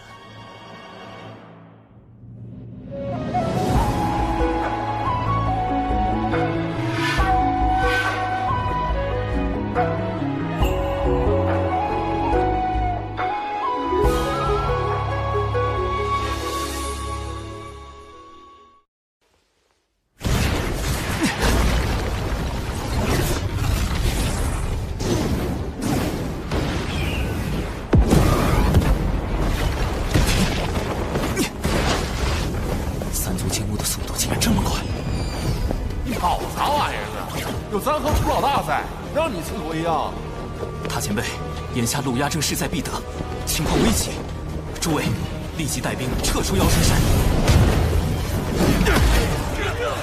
这时候撤？我们才刚打了没多久啊！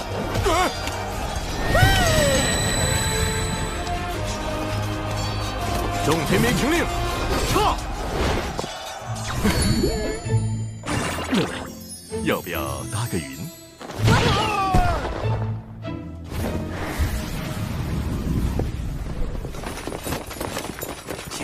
巫族联手也不过如此，快追！所有人已经安全撤离。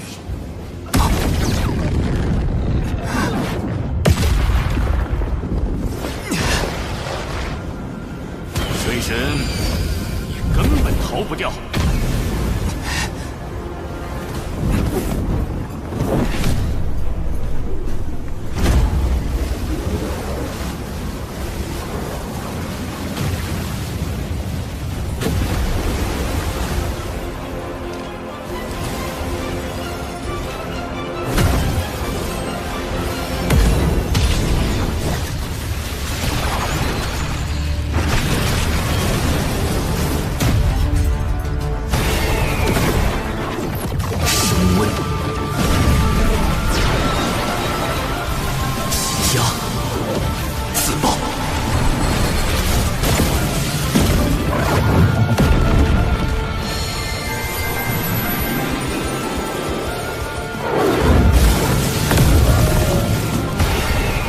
人灵报刃，核爆，奇灵，不好！大前辈，太阳星，这人怎么能达到这种威力？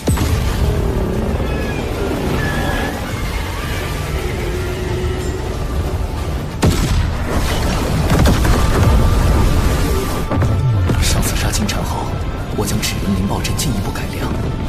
将自爆之人通过高强度压缩的方式挤压进球中，以达到更强的挤压爆破效果。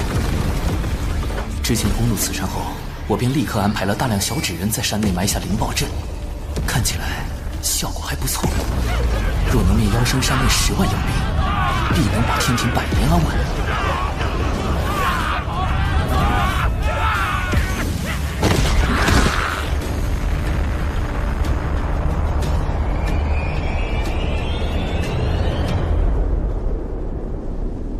总算，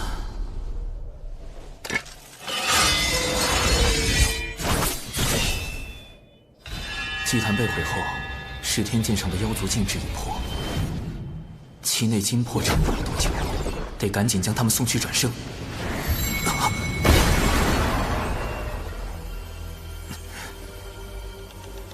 五行运生，聚灵合一。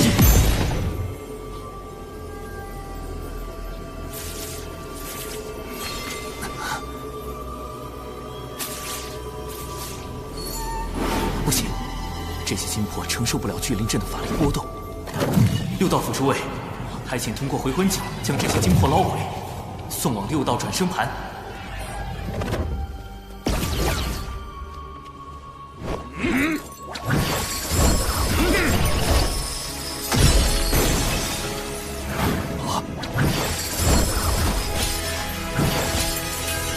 快停手！尸神，这些金魄太虚弱了，聚魂所触之则散。怎么办？对了，还有酝酿金魄的丹药，还是不行。莫非这一次我要失信于巫族？不，一定有办法的。这些金魄太过脆弱，什么东西不会影响到他们？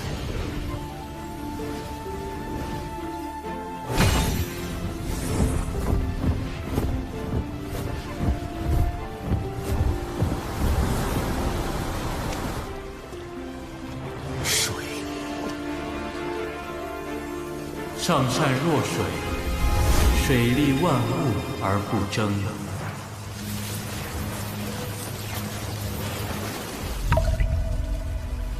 天下莫柔弱于水，而攻坚强者莫之能胜。弟子明白了，谢太清圣人传水德之道，虽无法离开水的庇护，但金魄未灭，尚有转生之机。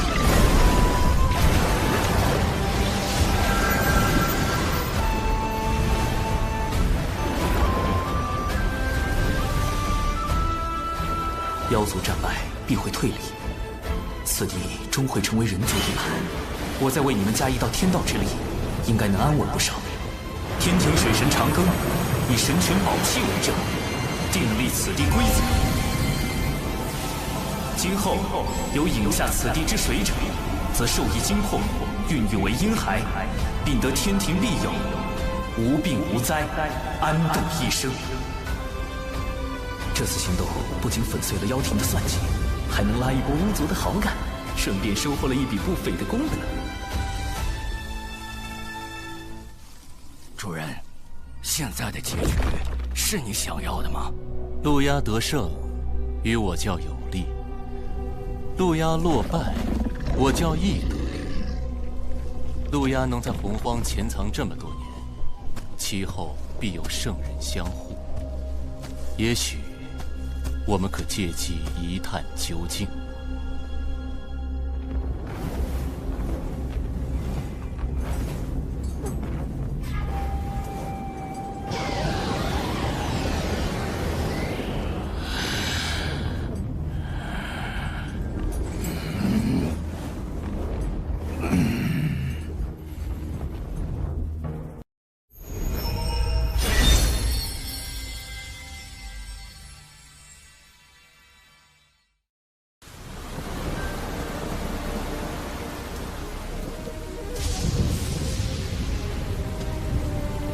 陆压太子，你既已离开圣母宫，私逃回五部洲，便是无意再受圣母娘娘庇护，如今又为何回来？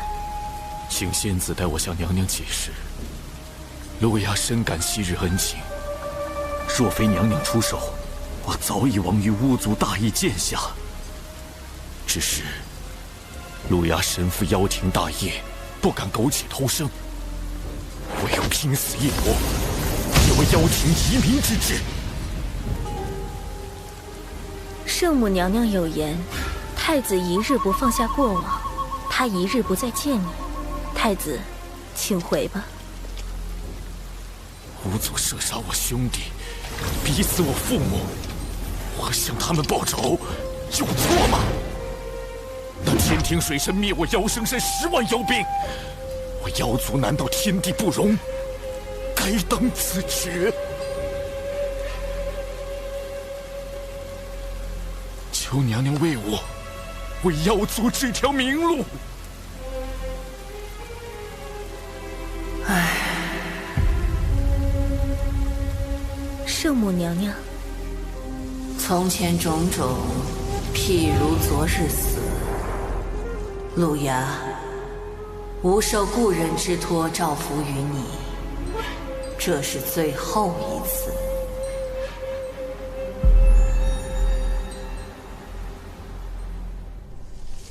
主人，路牙为何要用装可怜的手段？手段罢了，能达成目的，便是好算计。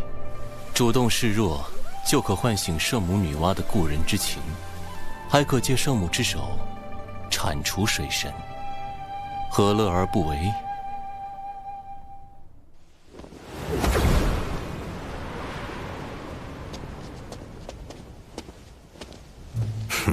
天庭重地，仙子止步。留个联系方式啊。我乃圣母宫上仙，奉圣母女娲法旨，请水神过去商议妖生山之事。上仙，这边请。完了，圣母女娲可是出身妖族。大舅哥，水神刚在妖生山阴了妖族一棒，圣母不会是来找水神算账吧？得派人报个信。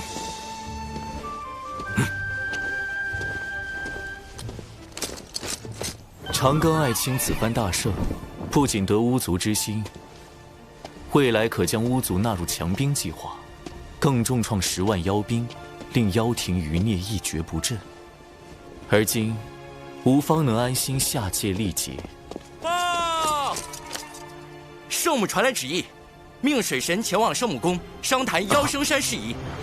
女娲师姐早已得到超脱，素来隐居天外，竟指明要找长庚爱卿，恐怕来者不善啊。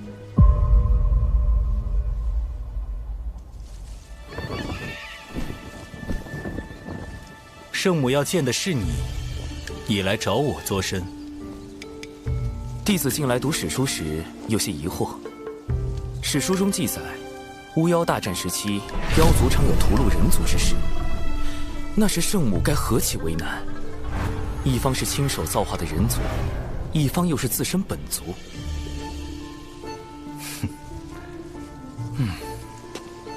我猜你真正想问的是人族与妖族起冲突时，圣母会偏帮何方吧？果然瞒不过大法师。圣母乃是6圣中与天道关联最深的圣人，从不插手世间族群纷争。你呀，莫要胡乱揣摩圣人心意。也就是说，以往圣母既不帮人族，也不帮妖族，那她现在为妖生山之事下场，明显是要为路亚出头。路亚定对圣母有着非同寻常的意义，能与他匹敌的唯有……啊，大法师，您是圣母亲手捏的第一批人族吧？不错。大法师许久不见圣母，一定很想念吧？不如……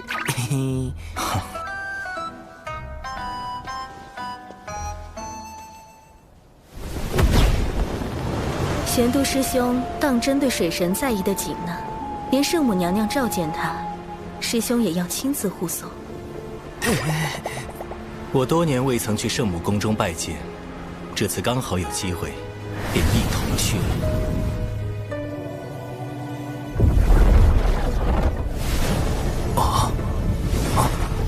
飞离五步洲这么远，横渡天外虚空还是第一次。但即便跃出洪荒这片天元地方的乾坤，仍然能感受到浩瀚的天道之力，在维持着天外虚空的秩序。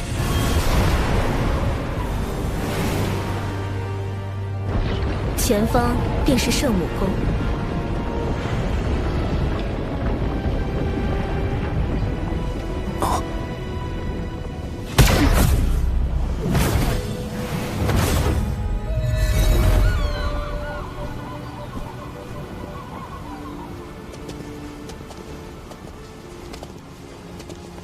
启禀圣母娘娘，水神已带到，玄都师兄也跟来了。玄都去别处玩耍，吾只见水神一人。玩耍？只见我？圣母这是几个意思？有什么话题不能当着大法师的面聊吗？长寿小心，宫殿内有陆压的气息，我会在暗处为你护法。切记，勿要冲撞圣母。玄都大法师的面子也不顶用了。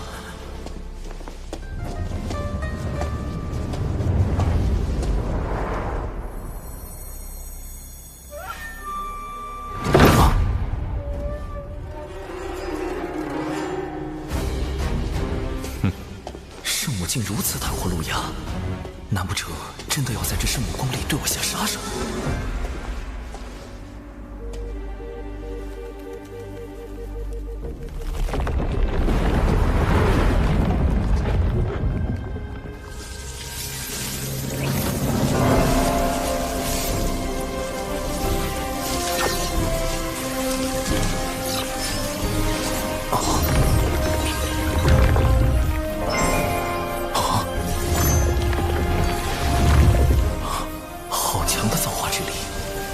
生机瞬间充满了整座宫殿。这个女子就是圣母女王。娘娘，灭杀10万妖兵的柯镇恶，就是这个天庭水神的化身。破我妖生山大阵的，就是他妹妹柯乐儿。请娘娘为妖族做主。各族消长自有定数。人妖之争自有定理，不必多提。陆压，退下吧。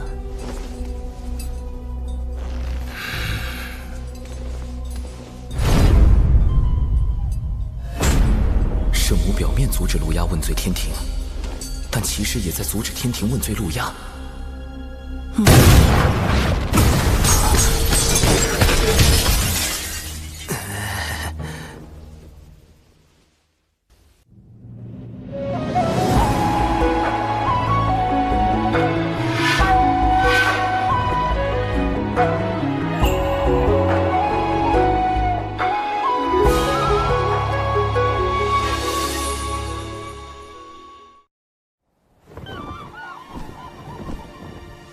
见过圣母。水神不必多礼。柯镇恶的妹妹不应叫韩小莹，为何会是柯乐儿？得取个姓柯的名字，柯什么呢？有了，江南七怪之首，韩小莹，《射雕英雄传》里柯镇恶的义妹。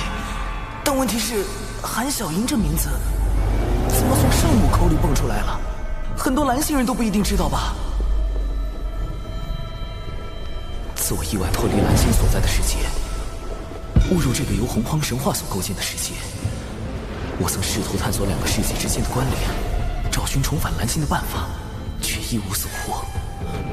为什么神话世界里的女王竟会知道与她毫无关联的蓝星世界里一本武侠小说里的角色名字？不对，只怕圣母是在试探我。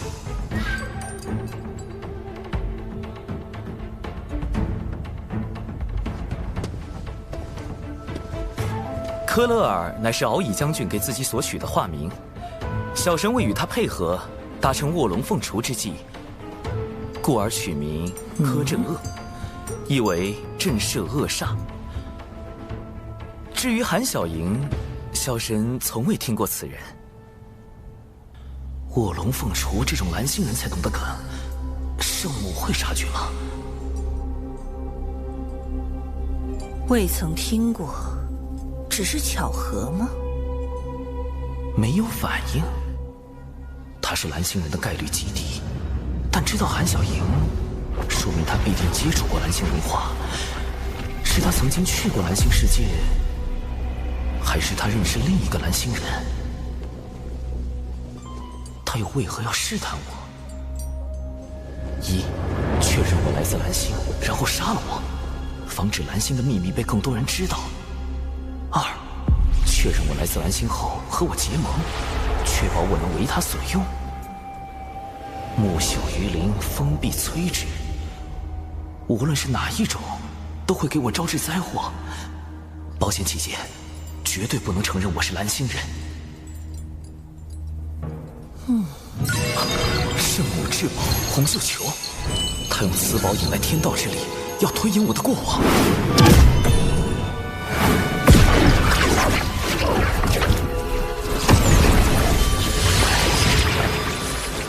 一股极其强大的威能，将太极图镇压。比六圣之首太心更强的，只有道祖了。老师，道祖也希望圣母查我吗？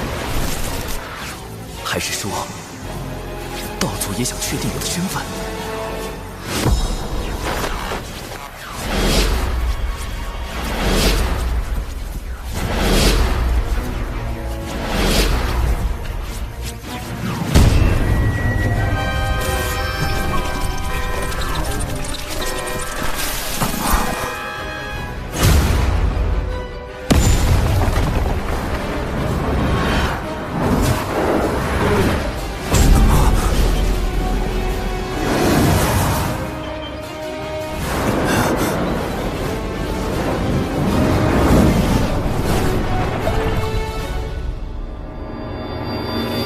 抓到你了！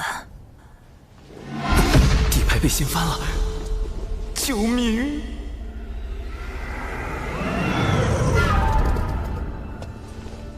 我不会为难你。你的经历虽然特殊，但能修成金仙，证明道祖与天道已经认可了你的存在。况且，无知故人也是如你这般的变数。圣母的故人和我一样来自蓝星，早在我之前就有蓝星前辈进入这个神话世界了。他会是谁？如今又去了何处？其他几位圣人也认识他吗？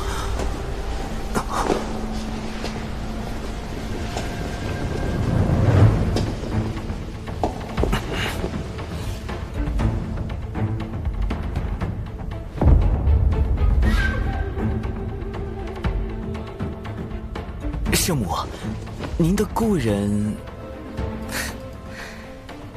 水神如此聪明伶俐，大可自己去猜。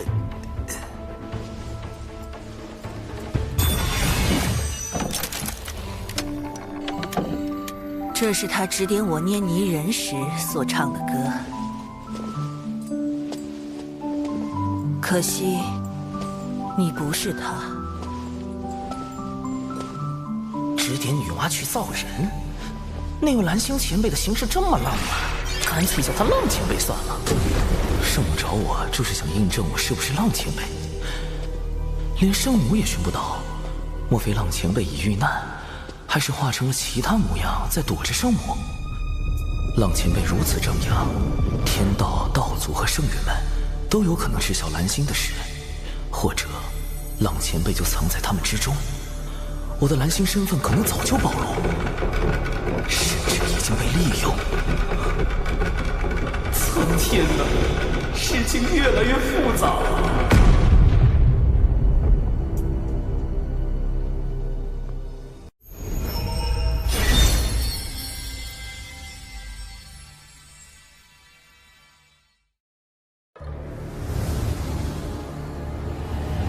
若圣母想要寻找故人，小神可奏请玉帝陛下，天庭众神定竭力相助。不急，你今日欺瞒我，要想不追究你的罪过，需为吾完成一件要事。果然来了，确认我是蓝星人后，圣母要发布秘密任务。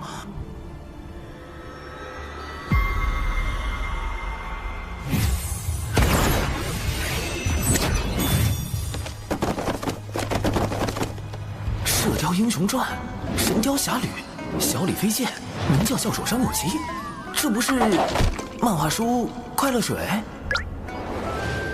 这些画册吾已翻阅了数万年，可惜作画的故人不在，吾始终看不到结尾。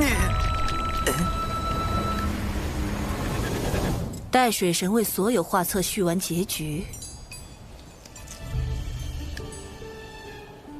便可离开。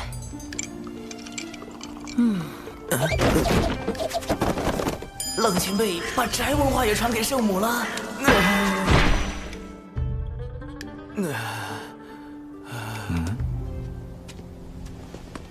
你与圣母谈得如何？总算是保住了小命，还莫名其妙画了几万页漫画，几万页啊！宅区圣人真的太可怕了，那位浪前辈实在太浪了。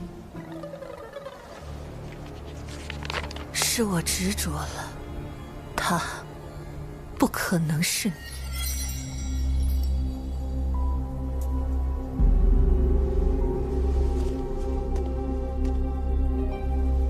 圣母是在拜师道祖后才造化出人族，那时与圣母密切交往的大能，有他的老师道祖红军和他的师兄道门三圣。那位故人，莫非就在这4位之中？道门三圣里，明面上最像浪前辈的就是太清圣人。他知晓未来文道人的反叛，知晓封神大劫乃至西游，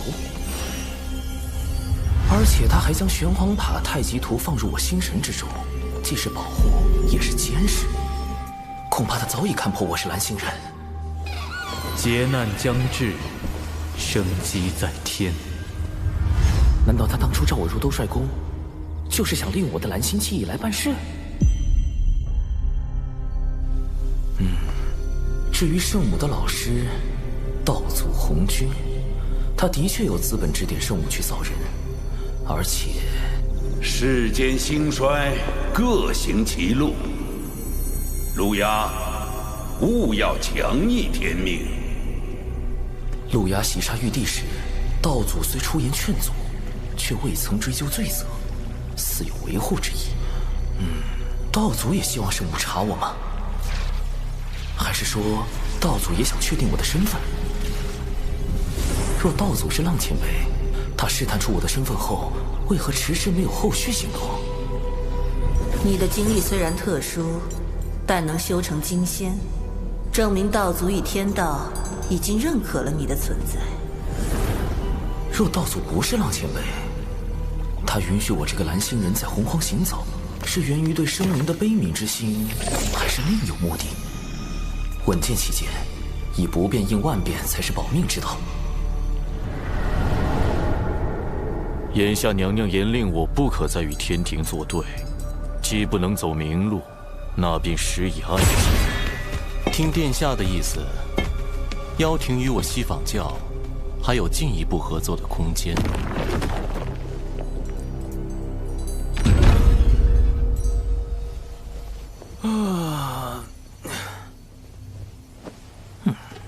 若水神已从圣母宫归来，还请速往天庭，陛下有要事相商。长庚爱卿，此次女娲师姐召你前去圣母宫，可有为妖生山一事责怪于你？圣母深明大义，非但没有怪罪小神，反而对小神多加勉励。有女娲师姐约束，路亚应当会有所收敛，吾也可安心下界历劫。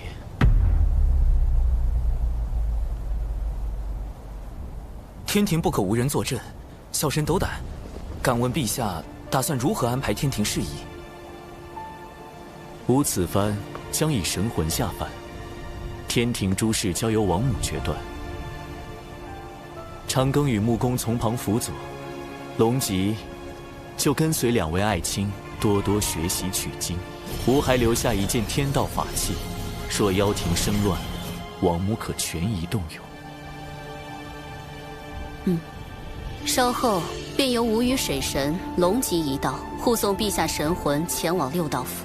陛下此前已有收复六道府之意，吾也可趁此番契机为陛下探查六道府内详情。凌霄宝殿受天道之力庇佑，谛听无从探知此间之事。加之我已将新生平第一改造升级为范围项目，进入六道府后也能有所保障。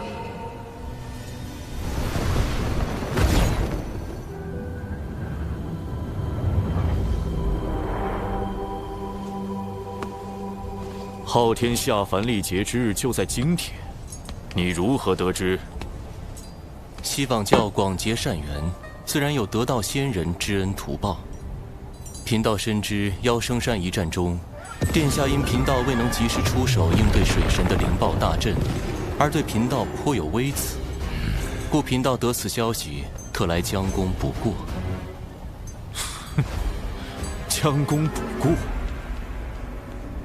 众生由六道府牵绊，入转生盘转世，谁都不能例外。不若我们趁此机会，让玉帝折损于历劫，永世不得归位。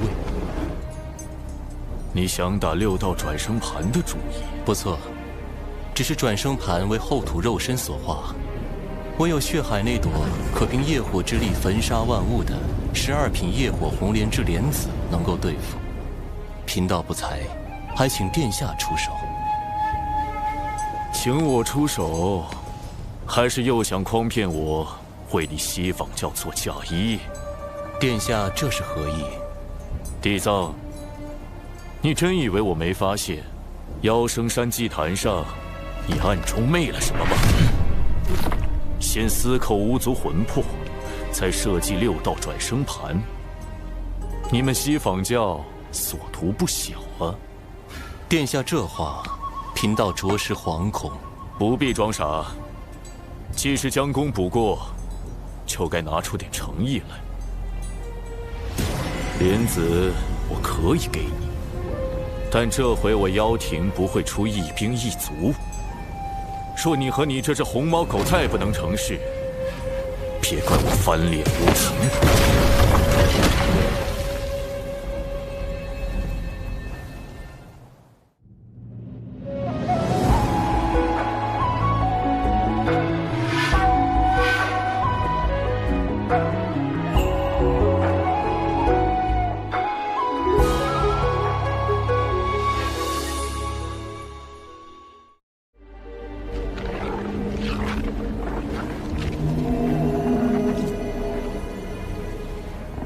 高明，假意向陆牙低头，实则借陆牙之名行自己的算计。陆牙确实警惕，也有几分聪明，能觉察到我西方大计，但他绝不会想到，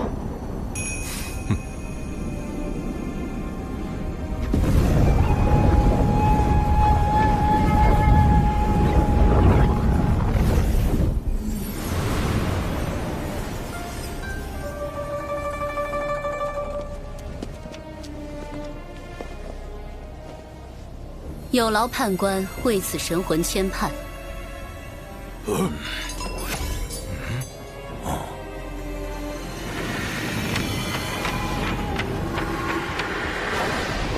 这就是天地人三书中的人书生死簿。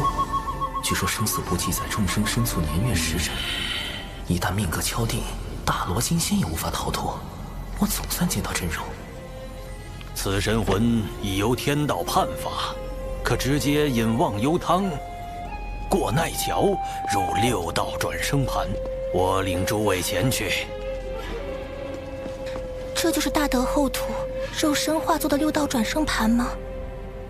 盘古劈开混沌，天地阴阳初分，往后世间皆悬此理。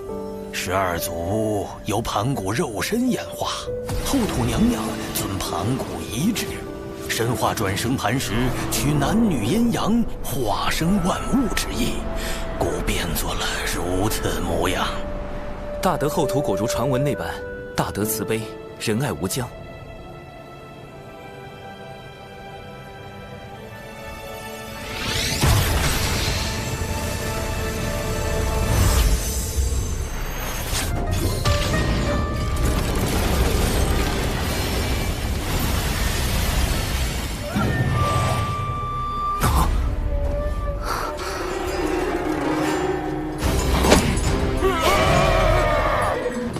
虽为历劫转世，不得入天道，但也该入人道才对，怎会是畜生道？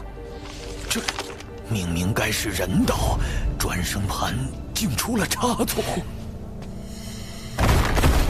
转生盘有异，娘娘小心！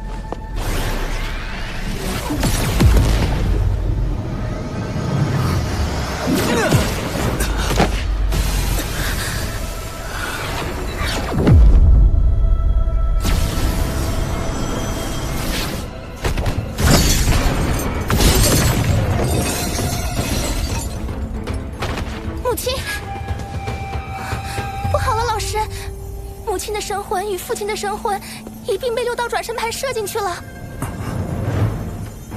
母亲，一下得罪3个天庭大佬，咱这是要宣战。这可是天庭全神祖三思啊！祖，莫非早已化身6道转生盘的大德后土，还能与外界沟通？龙吉殿下，你先带娘娘离开。6道府此举是要与天庭为敌，巫族对天庭感激还来不及，怎会有敌对之意？妈说的没错，后土娘娘是我们巫族最温柔的族，这肯定是误会。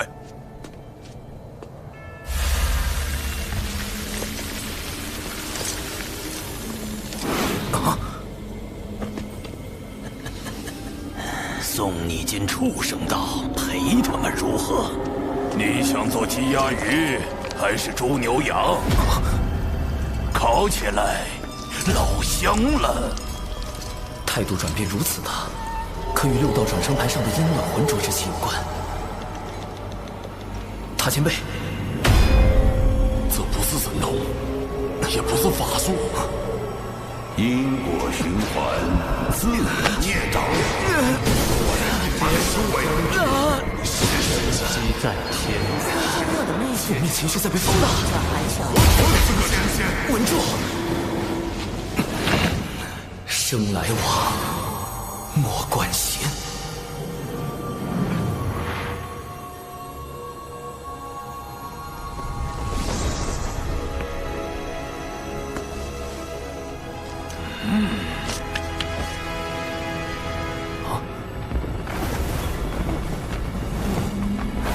这气息是后土。你为何还不跪拜？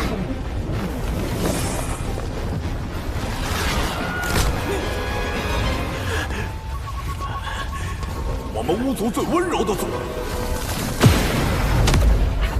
天庭水神见过。你不愿意，那就烤了吧。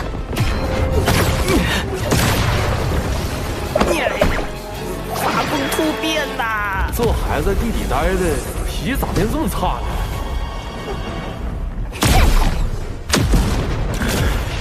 呢？吾乃大地之主，妖庭怎敢反吾？灭掉可恶的妖！我明白了。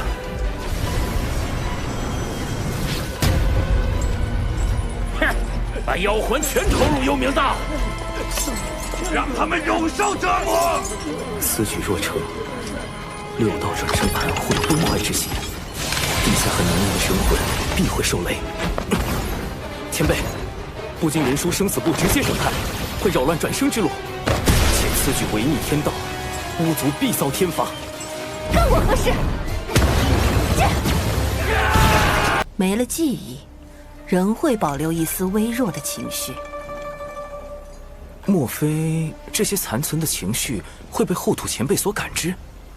不错，生灵之七情，或喜，或怒，或哀，或惧，或爱，或恶，或欲。日积月累之下，后土的七情之念外溢，六道转生盘便走出一具化身，它承载着七情之爱。这是人格分裂啊！而且各人格还有情绪传染之能。哼。随后又出现了七情之欲和恶，为维持六道转生盘的稳定，后土只能将其封印。此番脱困，应是大德后土出手。只是，既已封印，为何又演化出了七情之怒？众生魂魄不断转生，七情之念只会不断增强，封印镇不住是迟早的事。倘若七情具现，该当如何？全部抹杀。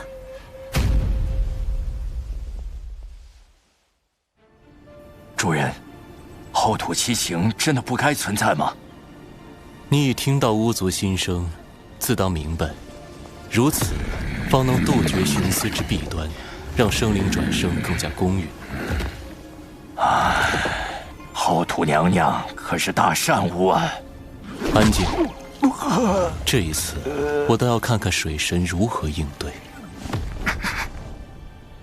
可后土前辈会彻底沦为天道法器，这是保护生灵转生不受影响最有效的办法。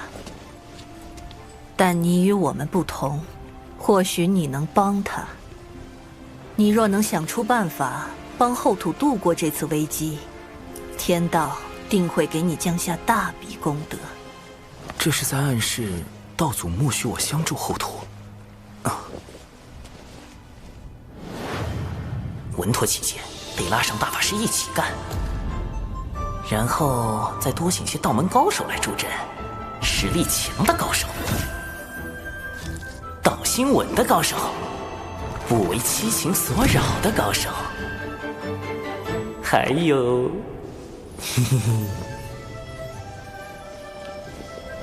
齐了，出发！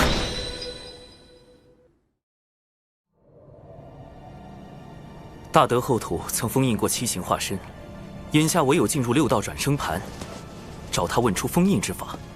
放心，包在我们身上。多宝师弟莫不是忘了，来的可不止你们截教。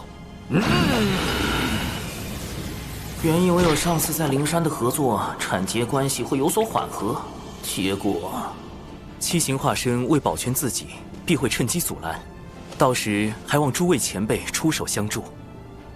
长庚道友，六道转生盘是大德后土以自身所创的转生大道为根基，构建出的独立于洪荒的小世界，化身进入其中，便会与本体直接失去感应。哎，小子，这次你可用不了化身了。让本体进入一个未知的、陌生的、绝对封闭的空间，太稳健了。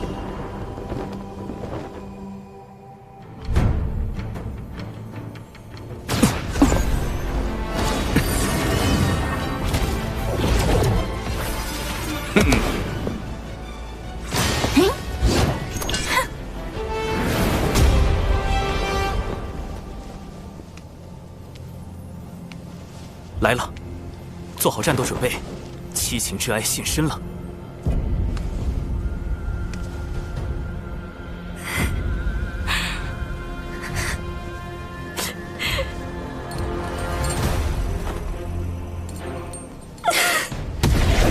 仅一声呜咽，就险些让我道心失衡。好在大家足够坚韧。贫道想起我龙族昔日惨状，这泪实在忍不住呀。我们也撑不住了。阵亡加散。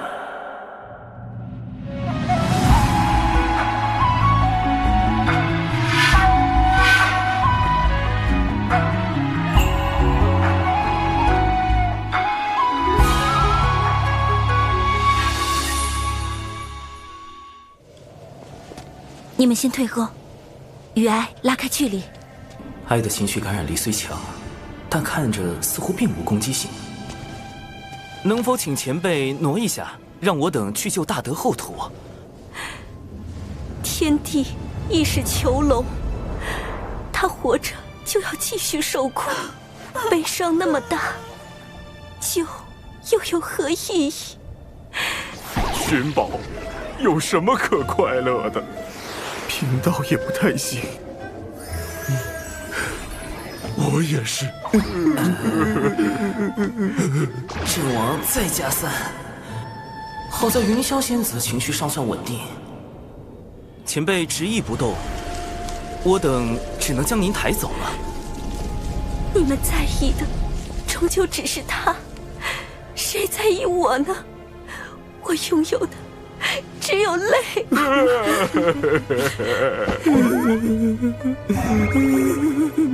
前辈，你与大德后土本就互为一体，救他其实意在救您，得罪了。不，为什么要这样对我？我不要！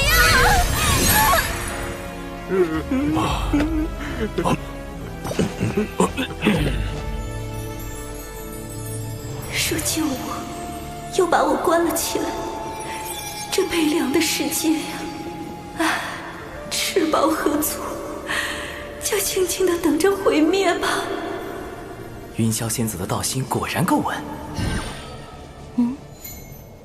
仙子，我最近劳心劳力，肩颈酸痛，你看能不能帮我按摩下？我这是在说什么？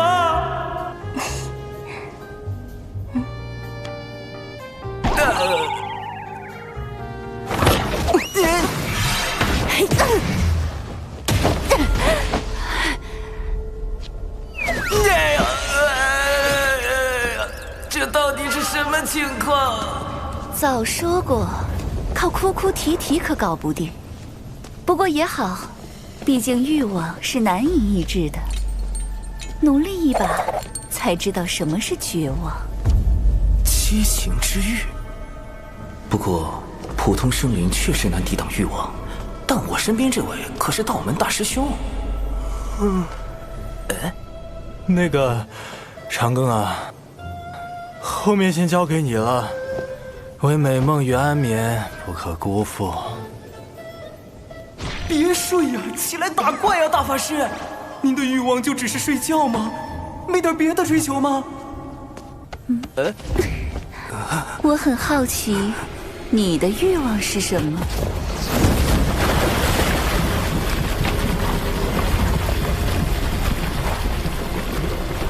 你小子今天怎么回事啊？吃错药了？怎么不躲啊？老师早已知道了你的事情，并亲自出手为你遮掩。我便说服老师收你入兜率宫。长庚道友真是洒脱不羁，正说这话，怎么突然躺下了？找到了。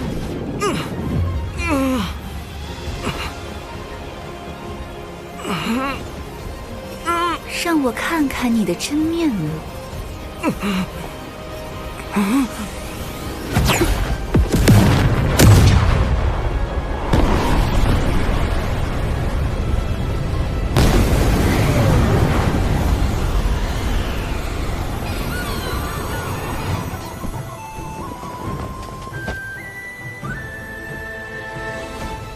啊！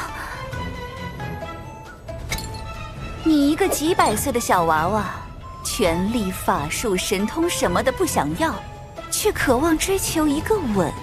前辈，晚辈的欲望您看也看了，不如挪个地方，让晚辈见见大德后土。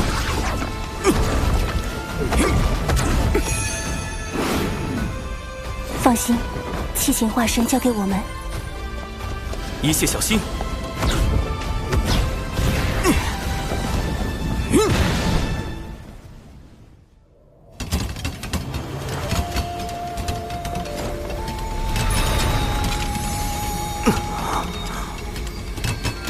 果然，精魄入转生盘会被引去六道大门，而本体则会去往后土的神石之海。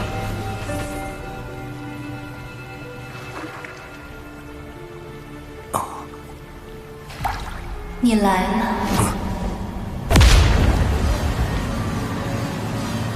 那应是现世的七行之力吧？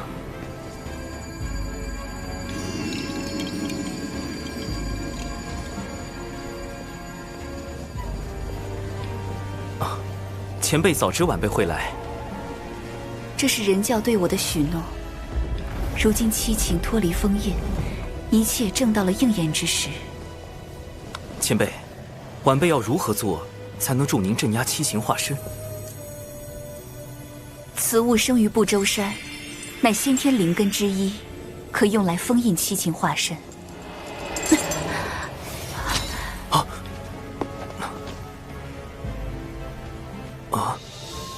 这是先天10大灵根之首的葫芦藤。据说此藤共结下7个葫芦，每一个都是先天灵宝，而且还成为了圣人的随身之物。其中就有用来收孙大圣的紫金红葫芦。先前灵藤不知何故突然枯竭，致使七情化身从封印脱出。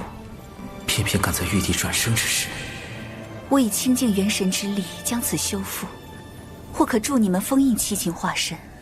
晚辈定不负前辈所托，只是七情化身如此厉害，晚辈应当如何应对？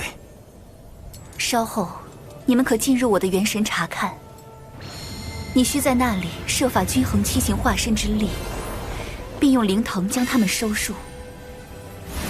你们进入我元神之事，必定瞒不过他们，务必小心。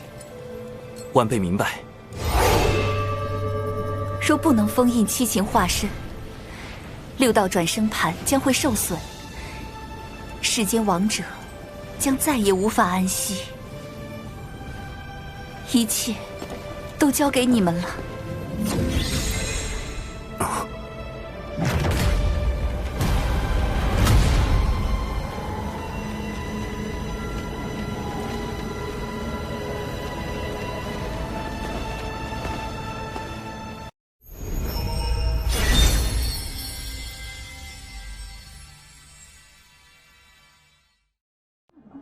大娃头，你再睡觉儿都没得喽。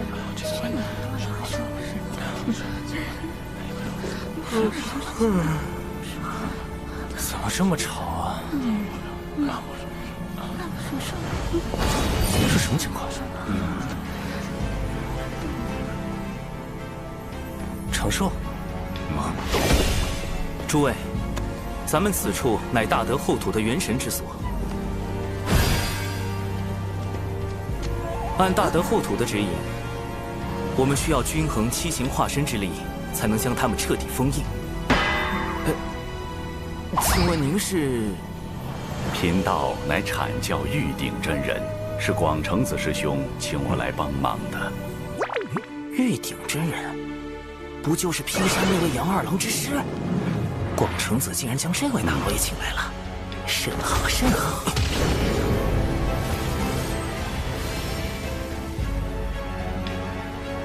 此时七行之力中，恶最强，小哀、欲、怒次之，其后是惧，最后是爱与喜。我们要做的是分头行动。弱化恶、哀、欲这3个化身的同时，维持怒惧的现状，并强化爱喜这2个化身。当这灵堂上的7颗珠子同时亮起，便代表七情化身已被封印。今日仰仗诸位了。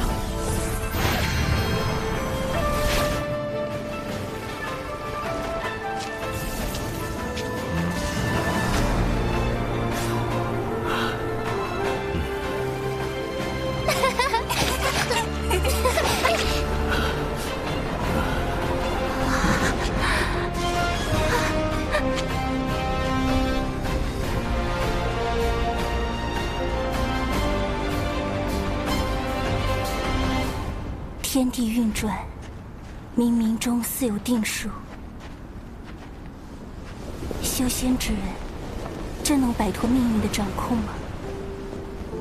吾辈炼气时，便如同这漫天狂沙一般，随风而逝。唯有以坚韧之心，悟天地之道，方可超脱一切。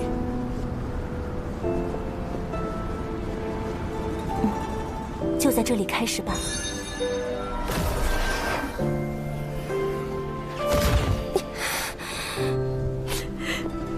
非要在这里奚落我一个伤心人吗？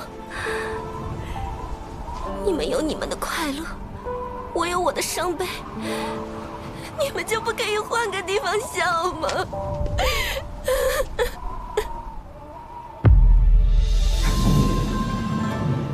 喂，你说我们要怎么对付喜爱这两个七情化身啊？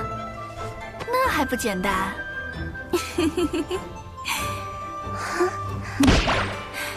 抓起来狠狠揍一顿就行了。看，在那里。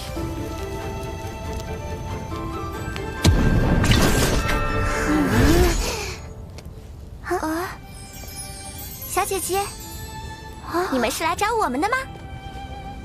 你们跟我们一样是双生。来，姐姐跟我们一起玩耍吧。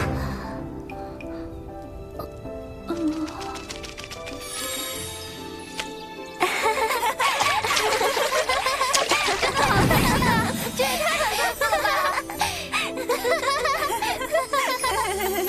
是啊，我们是来干什么的来着？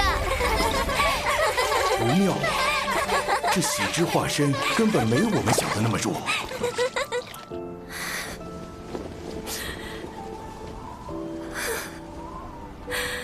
互相理解有必要吗？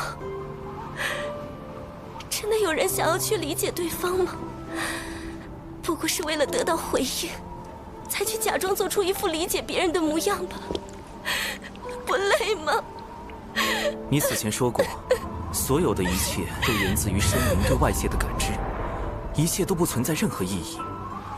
但这些意义又是谁在定义呢？是你吗？你不就是真实存在的吗？可我的存在是需要被抹除的，依然是虚假的，不能让我就这样消失吗？对你自身而言，或许没有意义，但对于需要你们相助的人，很有意义。一直躲在这里不敢走出去，怕伤害到别人的你，与那个背负了一切苦难，还想着去帮助旁人的他，终究只是同一个生灵罢了，一样的温柔啊。我能帮上他什么？我只是一个只知道悲伤和绝望的废物罢了。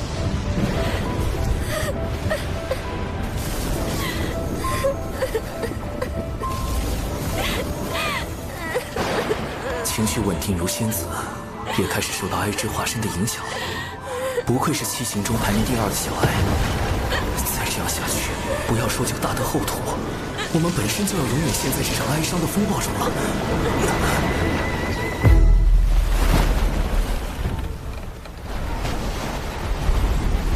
来了。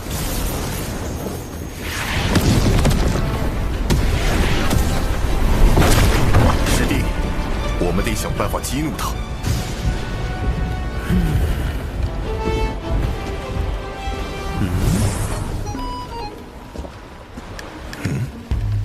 师弟，唉，这个化身也太弱了，要不咱们放了他吧？欺负这种小不点儿也没意思。你说谁？是小不点！别自卑，相信自己，你会变强的，慢慢来嘛，相信我。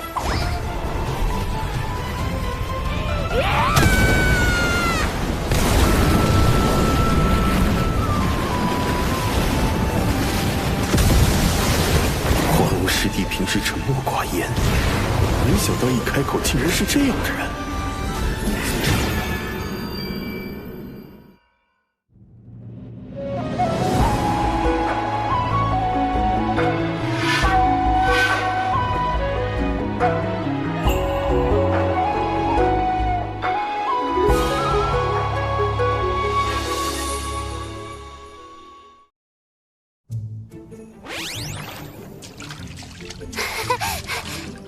大师兄，你别光看着呀！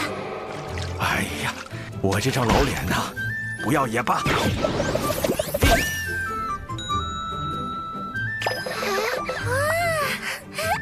可爱呀！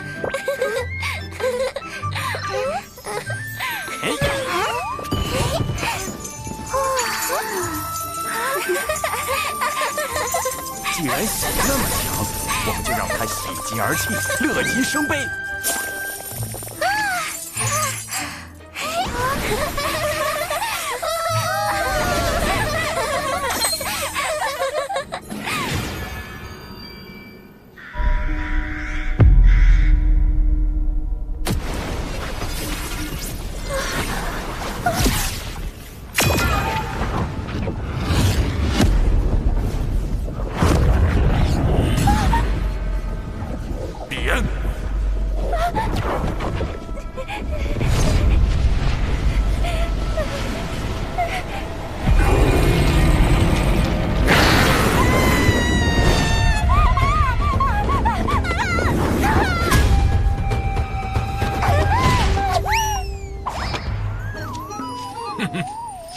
水神老弟说的对，这个最好对付。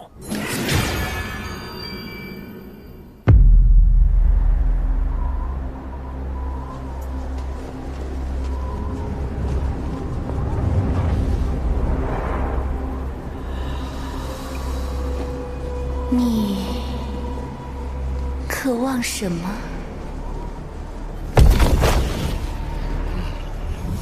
玉之化身变化万千，对于不同炼器师而言，它可以很强，也可以很弱。它会主动撩拨你我心底的渴望，只要被它所趁，道心就会走火入魔。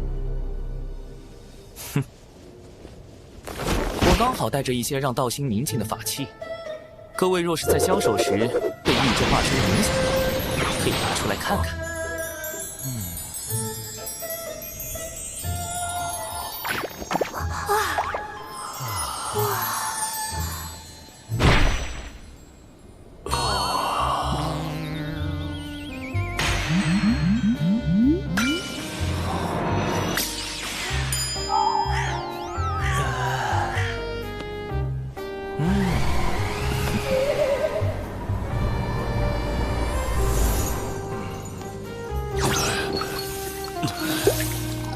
你莫非在见我姐姐前，多看一眼自己这些大作？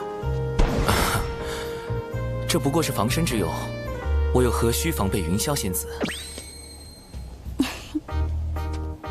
水神小友能常人之所不能，非常人矣。多亏有此物在。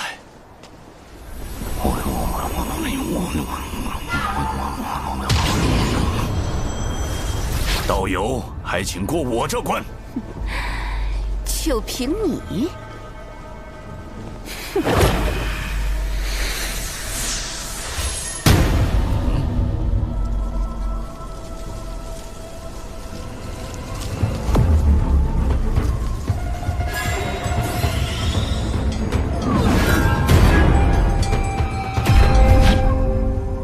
自在化生，方正圆融。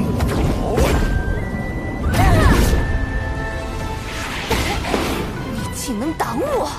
七情拆解，无非心意；六欲所指，皆由心生。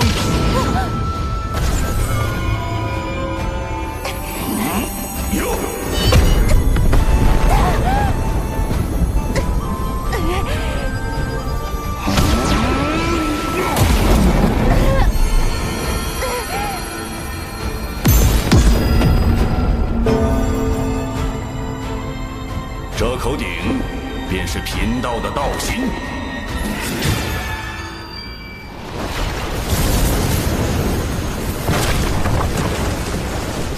有了，来，你我做个简单的游戏，或许会对你有所帮助。这是我的一份快乐，你也拿出自己同等的悲伤出来。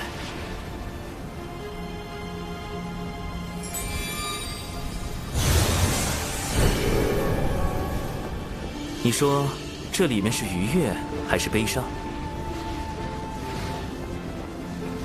都不是，是情绪的混沌。混沌生阴阳，所以就有50%可能是悲伤，50%可能是愉悦，对吗？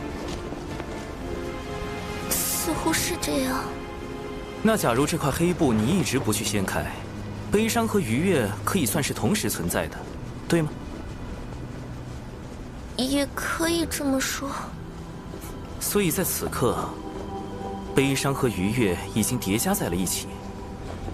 那你向前看，下一刻、下一个时辰，或者更远呢？那里的情绪是不是也是50%可能是悲伤，50%可能是愉悦？不，你说的这些都是歪理，我根本活不到那么远。那你说，这里面一定是悲伤吗？悲伤并不是你存在的意义，感受生灵的悲伤才是。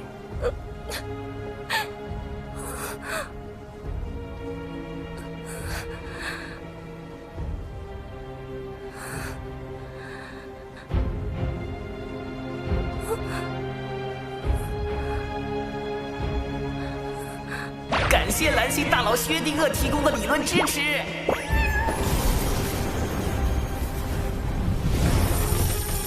七情中喜、爱、怒、惧、欲，5情内倾向稳定。小安也即将被我说服，接下来就差大法师那边了。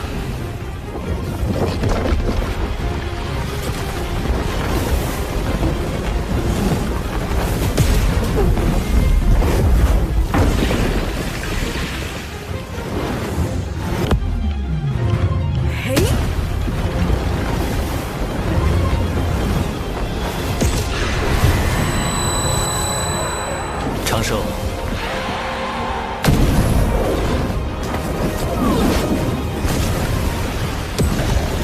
看样子我可能要费点劲儿了。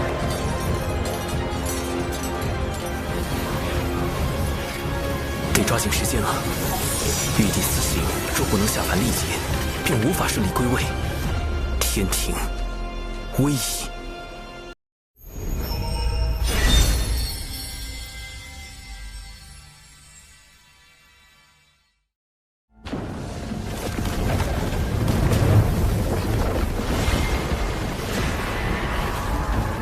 还以为你们去做什么了，竟然是去喊帮手，我就先杀了你。道友，我们不如玩一个把戏。你看，我拿出一部分善念，你拿出同等的恶念，让他们……谁跟你玩把戏？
来吧，给我一点你的恶念，我给你演示一个很有深度的把戏，一点就够了。配合下嘛，真的很有趣。滚！哀之化身，或许我可以设法逗他开心，进一步弱化哀伤的情绪。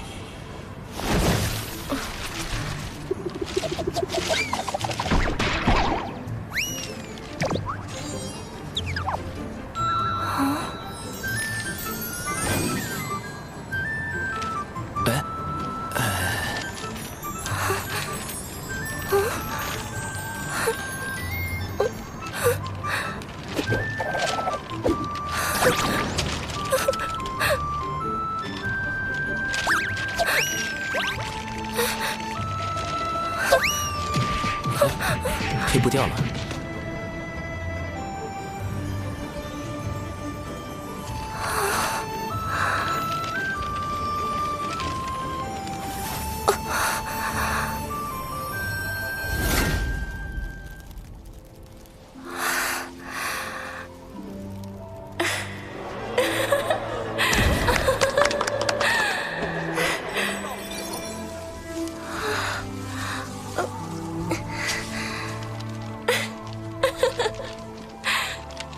真的是愉悦呀！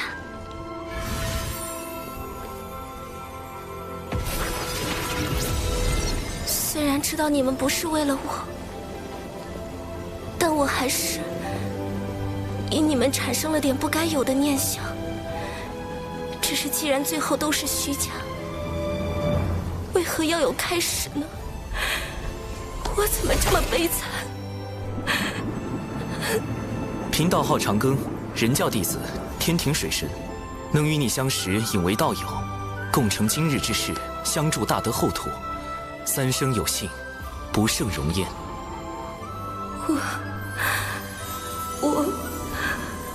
我是众生赋予后土的爱情，我既是后土。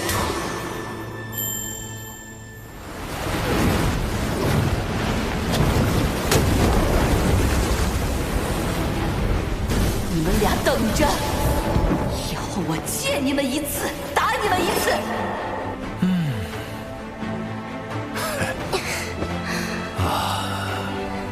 大姐姐，谢谢。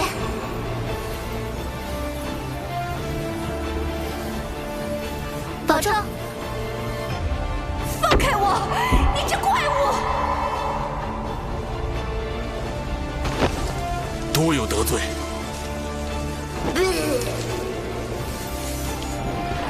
你等着，等我有机会，定要把你头发剃光，头上刻个绿毛龟。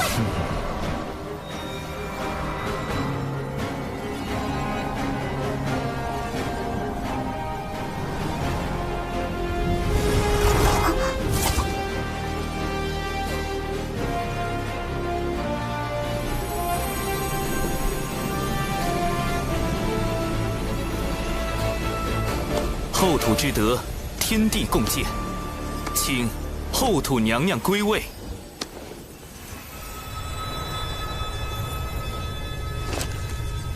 大德后土，务实传顺，众生感业愿，永世不绝。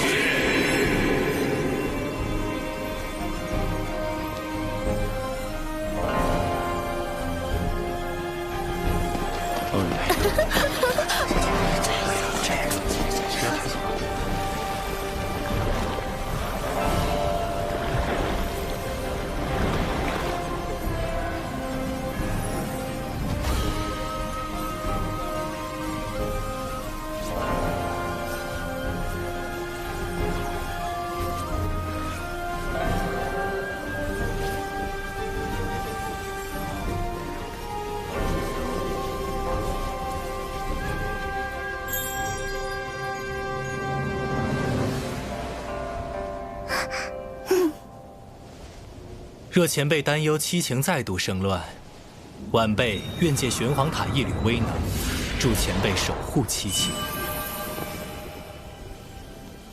多谢。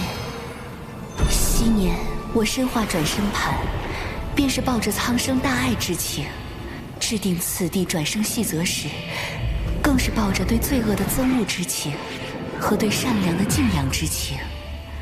若要我斩断七情，世间便再无转生盘，再无六道府。若无情，便无我。众生之苦，我来背负；众生之怨，我来承受；众生之恨，我来忍受。我自身之哀、恶、欲、喜、惧、爱、怒，为何不能由我来包容？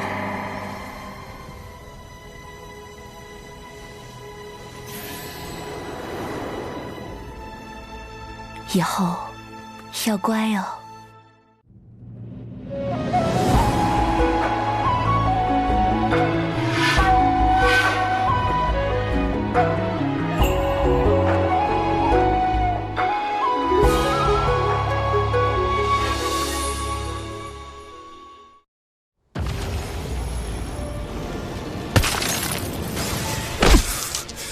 若无情，便无我吗？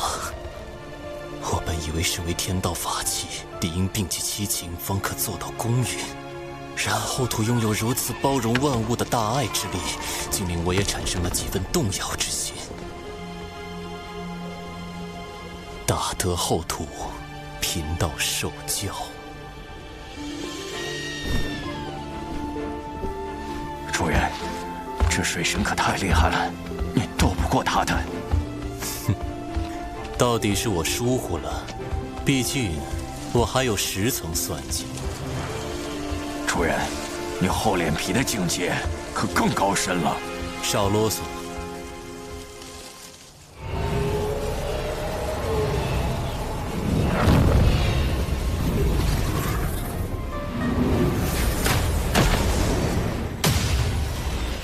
这便是七情失控前转生盘所见之情景。那是修罗族12品业火红莲之莲子，看来是修罗族用红莲莲子污染灵藤，想以此谋害娘娘。修罗族一向听命于西方教和陆亚，七情生乱的时机，又恰逢玉帝历劫转世，此番极可能又是陆亚与西方教的毒计。后土前辈放心，此事晚辈定会追查到底，不让六道府白白遭难。有水神作保，我自然安心。只是为护玉帝神魂，王母神魂亦有所损伤。且从未有过神魂进入转生盘而不入转生道之先例。稳妥起见，王母神魂也需随玉帝一道下凡。有劳后土前辈，晚辈还有一事想与后土前辈、判官及乌牛、乌马2位元帅商议。水神请讲。天庭出力，正是广纳良才之时。玉帝陛下此前就有意招揽六道府，此番王母亲送玉帝神魂下凡，亦是为了此事。只是，眼下王母神魂已随玉帝陛下转生，龙吉殿下需坐镇天庭，便只好由我来带玉帝陛下与王母，问问诸位意思。六道府并入天庭体系，就能得天道之力庇佑。马，你觉得怎么样？判官意下如何？六道府巫族能得天庭赏识，实乃幸事。只是，判官可是有什么顾虑？六道府并无顾虑，而是巫族还有一支血脉，自巫妖大战后便退居北周苦寒之地，同族水深火热，我心中一直挂念。不知六道府归天后，可否请水神对北周巫族也施以援手？这并非难事。玉帝陛下与王母归位后，我会及时禀明前辈心愿。多谢水神。如此一来，六道府顺利上天，天庭就得到了巫族这一大助力。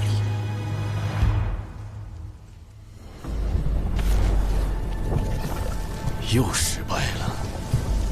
地藏邪他那坐骑谛听遁入3000世界，还说什么追寻大道？西方教已指望不上，不必再白费力气。此番天庭必然有所警觉，你去告诉手下妖族，继续监视水神，其他不要轻举妄动。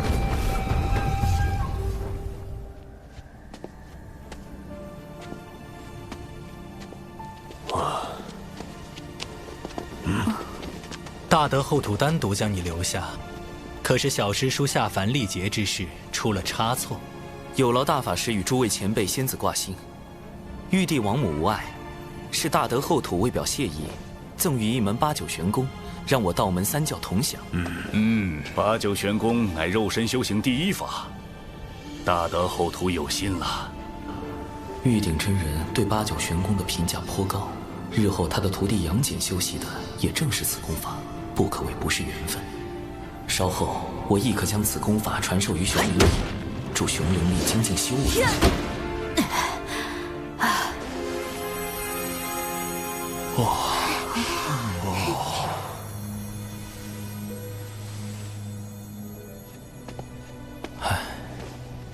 水神老弟，怎么领了功德还这么闷闷不乐？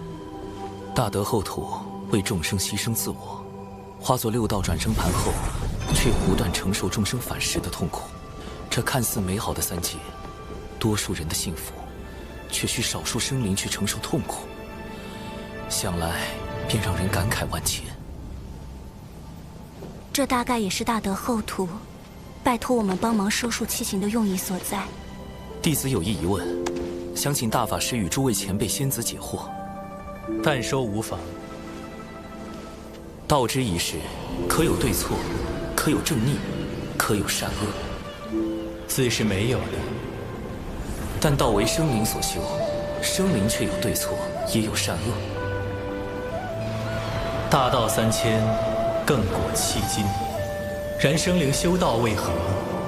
又会将道修往何方，却因人而异。终至道途不同，故道所显，随人而变，随人心而至。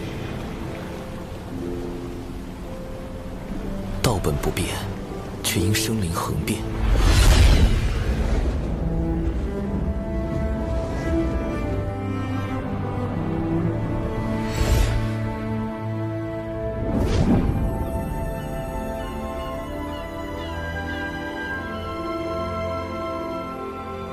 能否有一种道，可均衡生灵之变，使大道恒长？乌俗迎风变，虚怀玉物轻。千钧将一羽，轻重在均衡。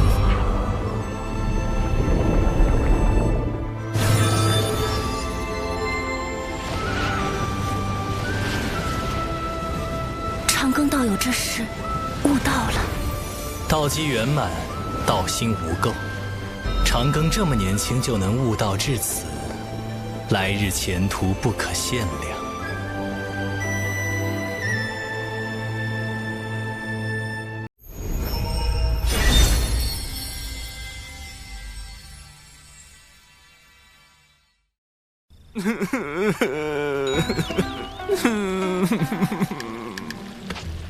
七情之爱的后劲也未免太足了，此前积压的悲伤全部反弹了回来，悲伤那么大。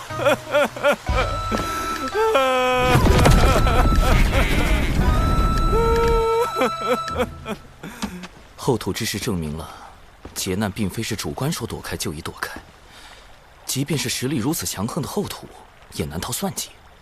封神劫前诸多变数，我该如何破局，才能保全道门和人族？变数1，圣母女娲力保路亚。我想通过杀死路亚来改变封神大劫的计划，被迫搁置。变数2，洪荒里存在另一个蓝星人浪前辈，他也知道封神大劫的未来，无论他对于大劫的态度是什么，都极有可能影响到我的行动。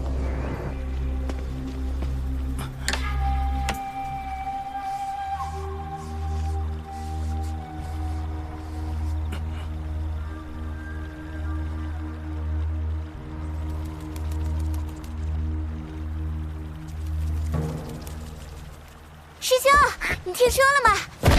仙都大法师生孩子了，那孩子就在天庭。是，这可是人教的大喜事，一位不愿表明身份的仙界内部人士透露，大法师修行阴阳大道时，往太极图上一坐，天地交改，然后就文字经3000遍。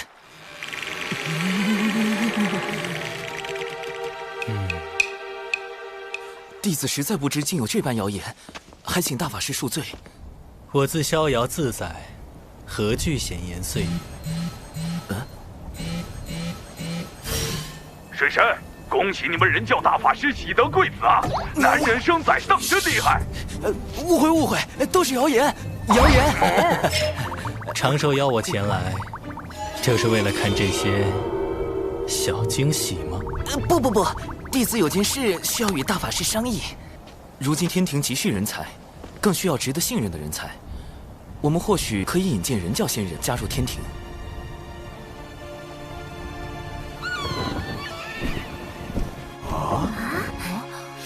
师父，这是大法师赐下的增寿酒，能增寿元，提修为。对了，这酒还有护肤养颜之效。师父，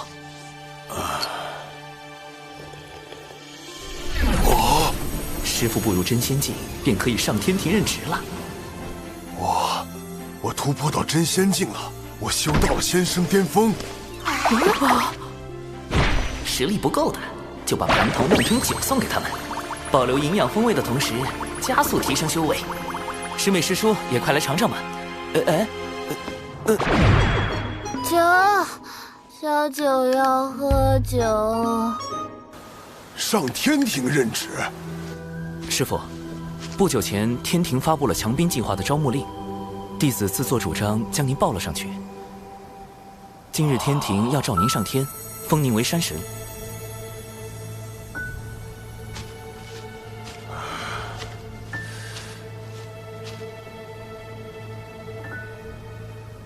我？啊？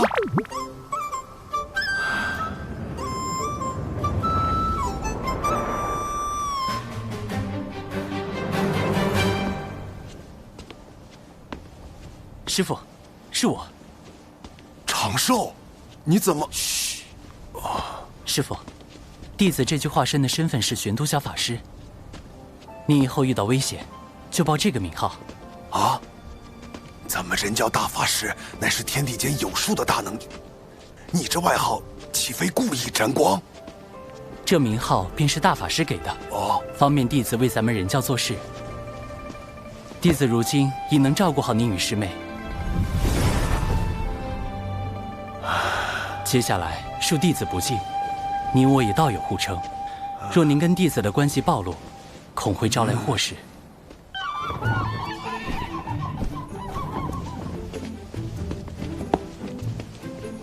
殿下，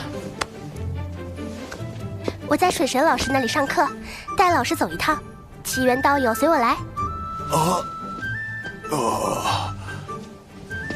道友当真好福缘，能得水神老师举荐。您是？啊，忘了说，我父亲是凌霄宝殿中的天地主宰，母亲是瑶池仙手，他们这才称为一声殿下。凌霄主宰，瑶池仙手。那不就是玉帝王母的女儿亲自带我走后门？不是走后门。按照水神老师的话说，应该是内推，道友符合天庭招人的标准。是这样吗？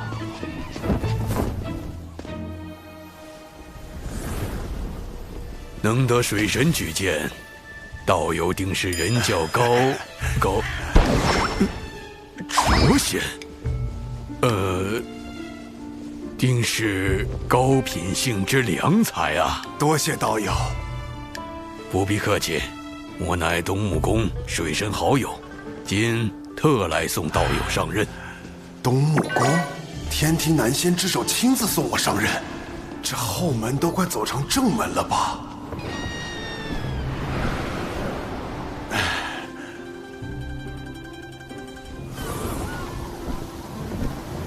我这就上天庭做山神了，辖区还在渡仙门这儿。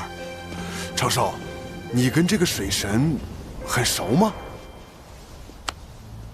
弟子就是。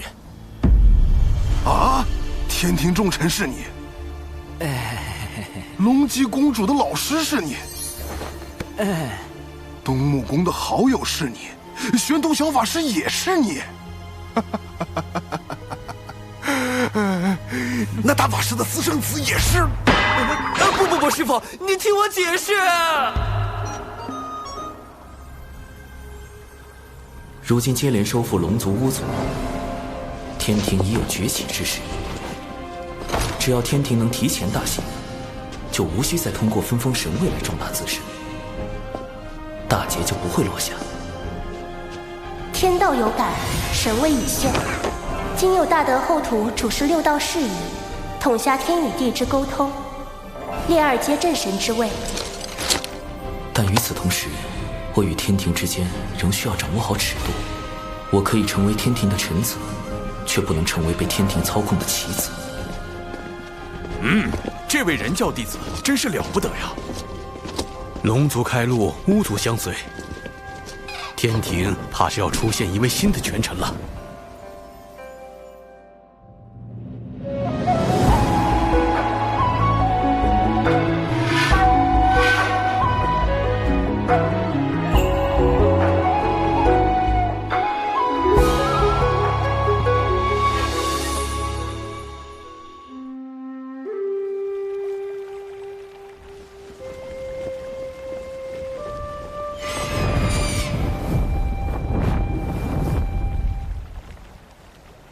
看来大德后土之事，令你感悟良多。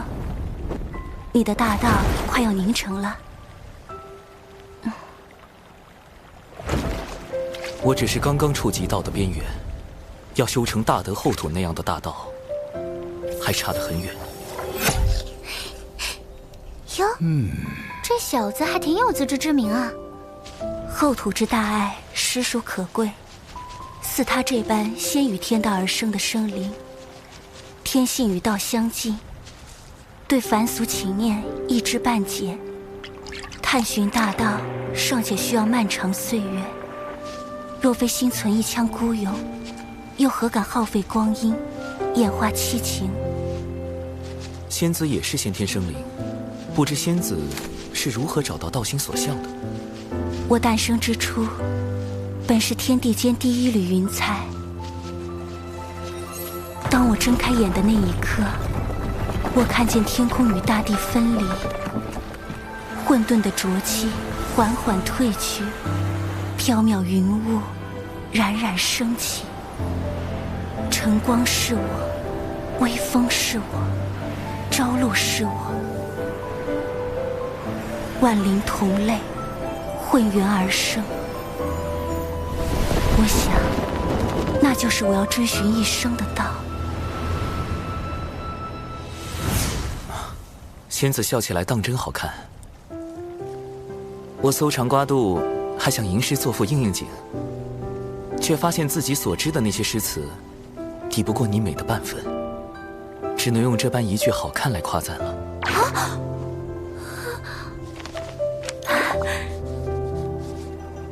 今日你怎的多了这般言语？常听人说，先天生灵以道性居多，修行越久，越是忘情灭性；而后天生灵则以人性为主，实力越强，越会彰显私欲。仙子觉得，道性与人性，孰轻孰重？道性与人性，本就是此消彼长，自然需坚定道心。我却是一个俗人，我以为道非本我，性为本真，人性恰恰是生灵的本心。舍去本心，何以寻得真我？须知本心本性，得名造化道生。云霄受教了。果然，如果云霄仙子真能断绝人性中的情念，又如何会在公明前辈死后，以身入劫，替兄长报仇，最终落得那般惨烈的结局？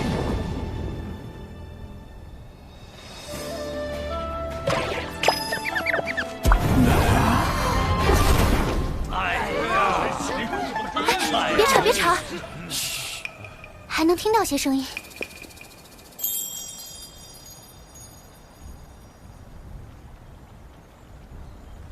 仙子，你可想过，若你我结成道侣，会是哪般情形？怎的突然说这些？我与你此时只是相熟，虽彼此有心意，但此路漫漫，言之过早矣。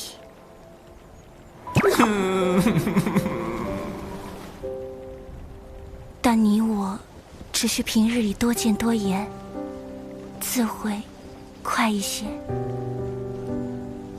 咦？我也想与你多见。那我们每500年见一面，可吗？500年，关在五指山的猴子都能熬出狱了。这就是先天生灵和后天生灵在时间观念上的时差吗？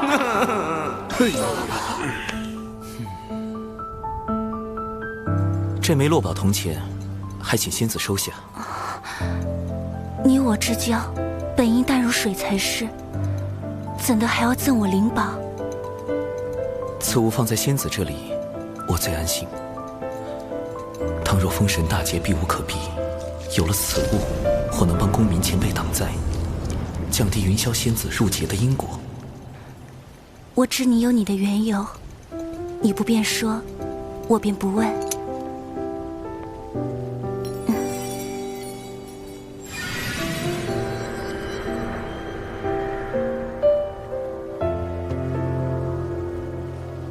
此物于你，而今强敌环伺，盼此仙云，护君一程。这……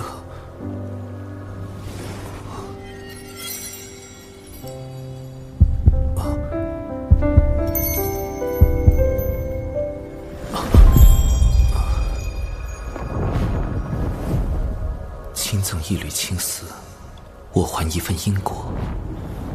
那仙子，500年后见。大姐把什么给他了？啊，我们该不会要多出个姐夫了吧？嗯。难怪那家伙喊我就是前辈，喊云霄师妹就是仙子。让我看看这小老弟打的什么鬼主意。你们仗着法宝如此窥探，难道不怕云霄师妹教训起来？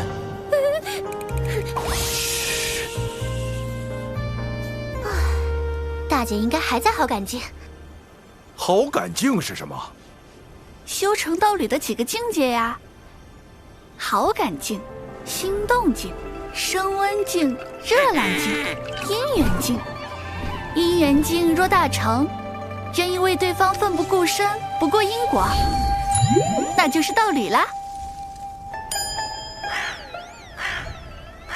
能得大妹欣赏已经很难得了，要想让不食人间烟火的先天生灵为一个人奋不顾身，水神老弟任重道远呐。顺其自然，且看后续吧。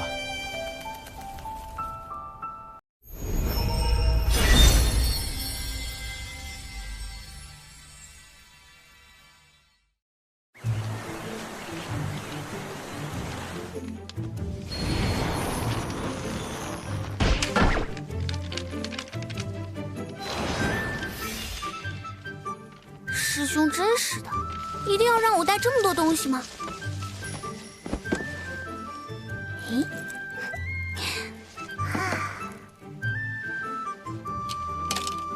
下山修行不快乐吗？出去有那么危险吗？天还能不是这片天？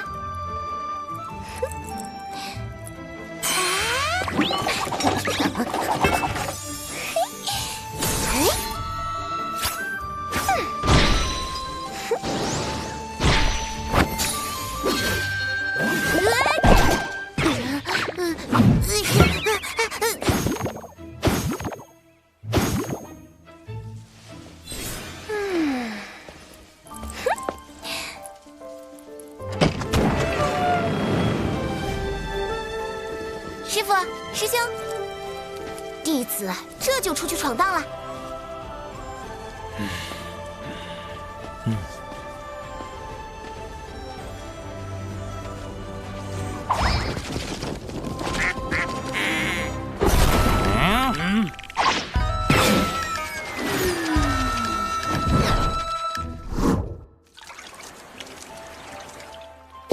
我要修成真仙，我要下山历练。这么突然吗？师兄，师傅都去天庭了，我也要去。我最近几年修行遇到了一些瓶颈，始终无法突破。师傅说是我总待在小琼峰，日子太过安逸的缘故。师傅说的不错，只有在险境中磨练自己的意志，才能增长道心。人族生存权并非生而就有，我辈至今日，是前人用性命拼回来的。等你下山就明白了。这么说，师兄是同意我下山了？我会交给你3个任务，限期3年，完成之后，想必你也应该突破了。为师是不是该跟上去，护灵儿一场？师父，师妹不是任何人的依附，也不是小琼峰的一个摆件。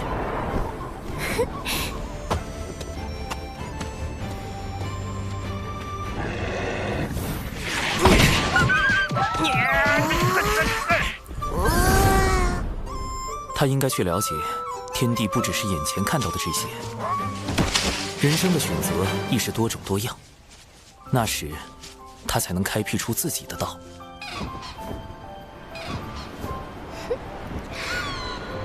蓝天白云一成不变，青山一如门内中风。但一眼望去，总觉无比壮阔。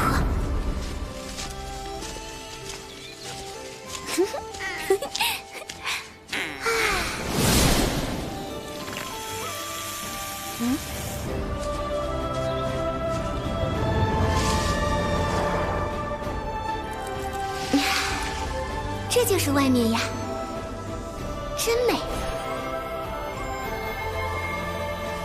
救命啊！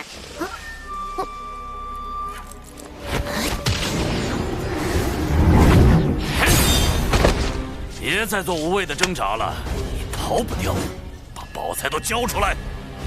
这不就是师兄的教学案例吗？安排的太明显了，完全在侮辱我的灵智水准。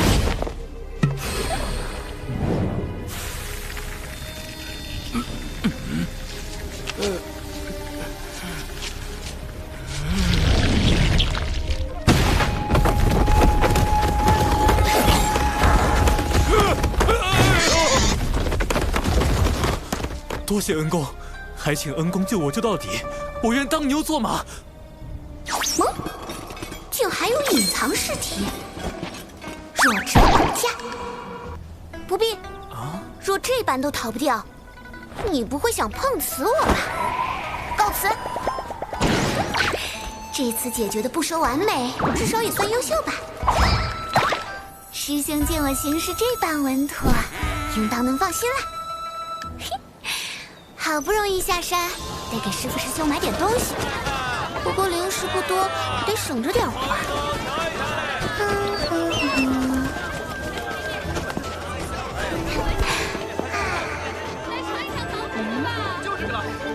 小妹，你就是赌气外出，也不能不带盘缠啊。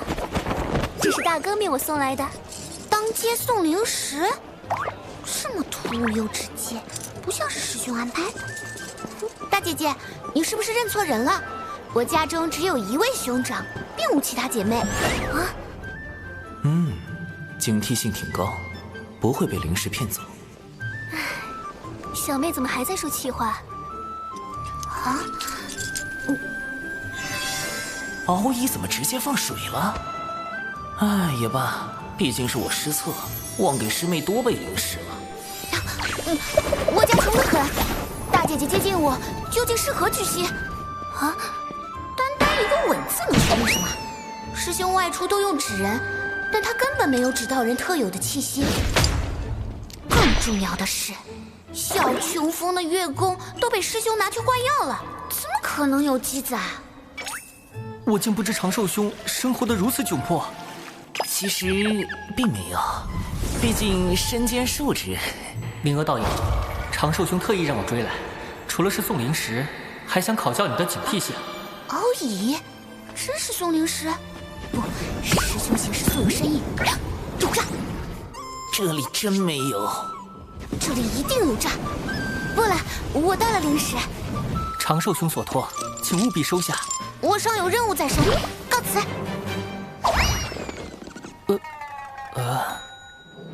稳，确实很稳，但稳稳的押错题了。师妹，师兄，我确实忘了给你多备些灵石，所以才……我不信，你怎么证明你是我师兄？某人一日沐浴最高纪录是12次，13岁被蛇咬了，哭了3个时辰，17岁。你这段时间的表现我都看到了，你已经有能力去完成任务。这次我不会特意安排什么，也不会出手干预。接下来的路，你要自己去走，去看，去经历。心有不定时，可抄稳字经。只有这样，你才能找到属于自己的道。唉。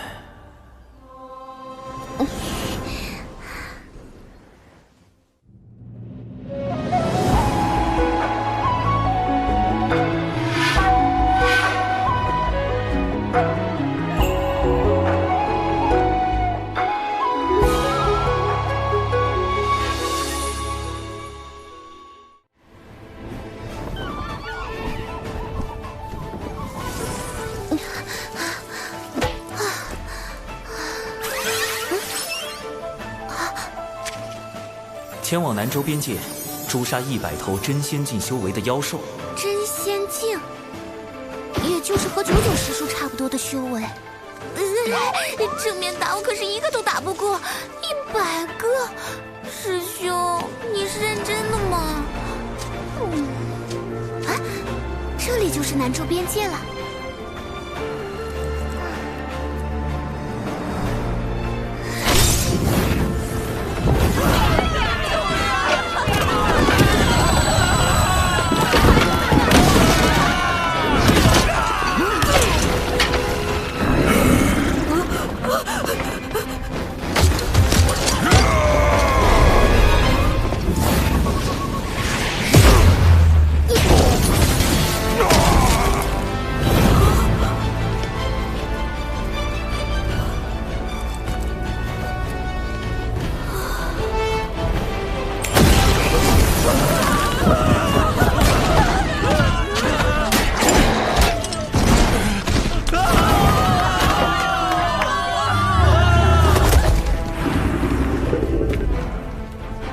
人族生存权并非生而就有，我辈至今日是前人用性命拼回来的。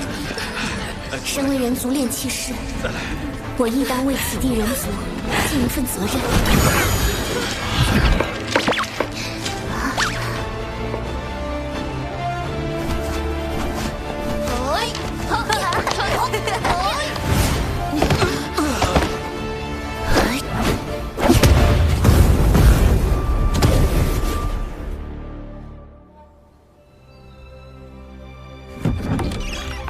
半年时间过去，附近的妖被吓走了大半，短时间内不会再来。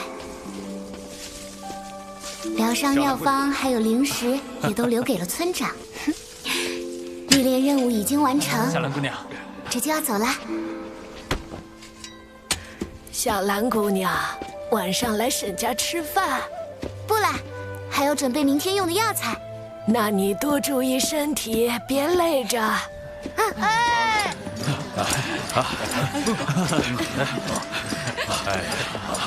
若是能学到些仙人法术就好了，或许就不会有这么多兄弟没了。等我再长大一点，就去仙门拜师，修习法术。到时候我来保护家乡。为何不舍弃村落，退到后面的城关？若我们退，妖兽就向前追，那样死的人更多，而更多妖兽也会闻讯而来。我们再怎么跑，能跑得过妖兽吗？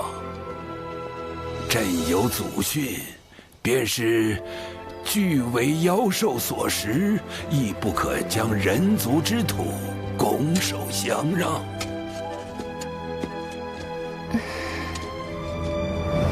人族起于微末，一路百般艰险，左右尽是凶恶，但凭着这股不屈之意、自强之心，方有人族代代不息。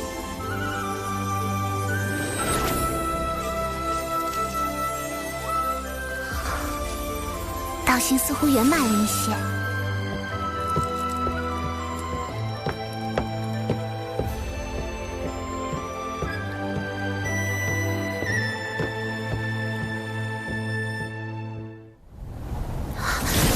天劫这么快就来了！师妹的天劫到了，灵娥护卫纸人军团出击！师兄，此地已布下12座防偷袭危险阵基。渡劫所用之物一应俱全。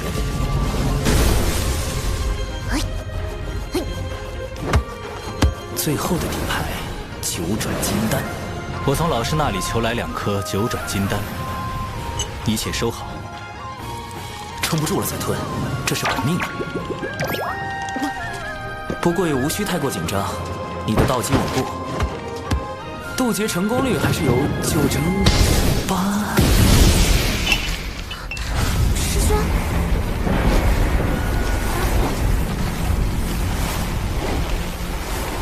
师兄，你怎么了？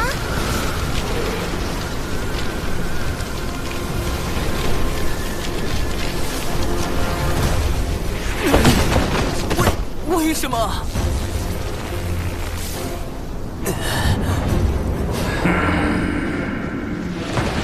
确认过眼神是拒绝不了的雷，但我只是在天道认可下总结渡劫经验，利用太清丹道帮师妹做了一点点渡劫准备。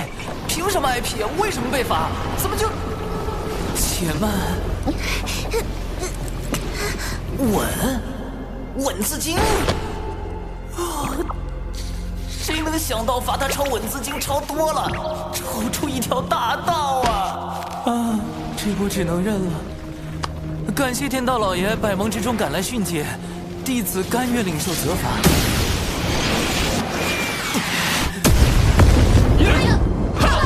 天罚，小琼峰何以会招致天罚？长少，给你找补的借口，我实在编不出来了。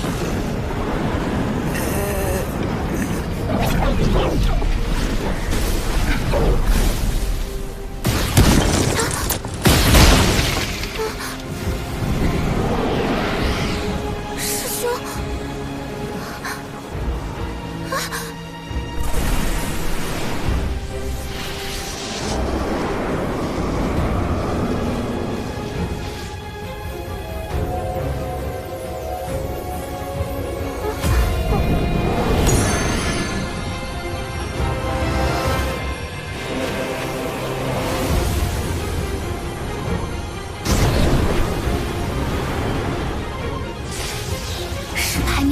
，9天速灵劫，凡度过此劫者，将来必有长生之资。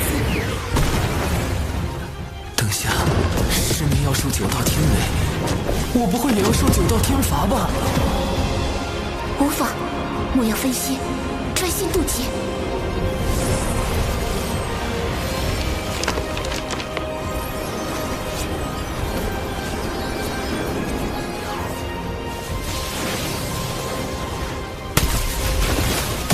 轮转，天地尽然。天劫是命数，也是机缘。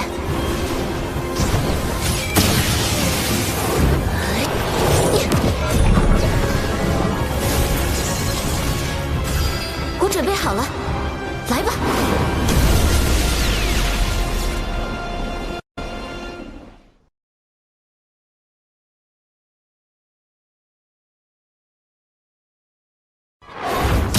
牵扯之人相继现世，只怕他第一次现世是在巫妖大战时，有妖兽作乱。将此妖就地格杀。那难道是本座杀了你们所有人，了断因果？资金还是超少了。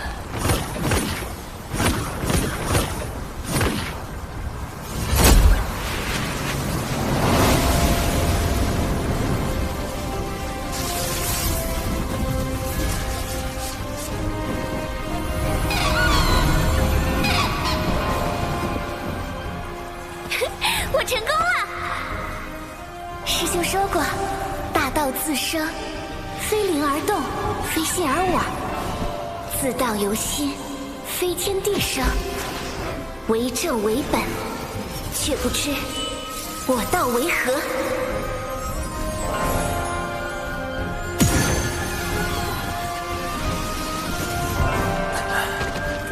师妹以抄写文字经入道，飞升真仙了。啊，师妹这天劫渡的，真是费师兄了。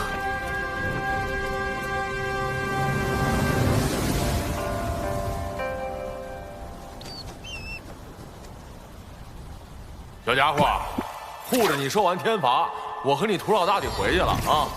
太清老爷这么久不和我俩唠嗑，你一定老想我们了。哎，我讲许多，太清阿嫂来得才浓。多谢二位前辈。走了。师父已受封山神。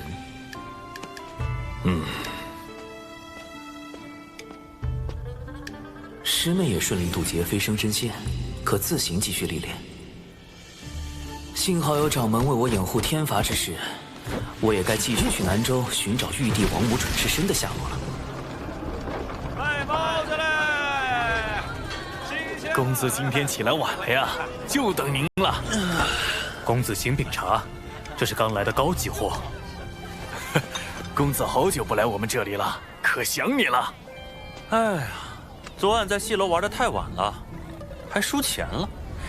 今天起来这个腰酸背痛，来，我给公子按摩下。你给我挠痒吗？重点儿。是。不够。再重点儿。没用的东西，快，再给我用力，用力！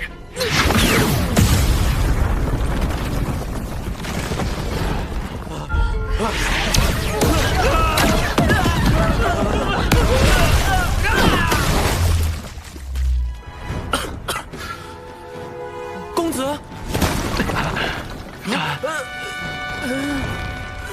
太重了。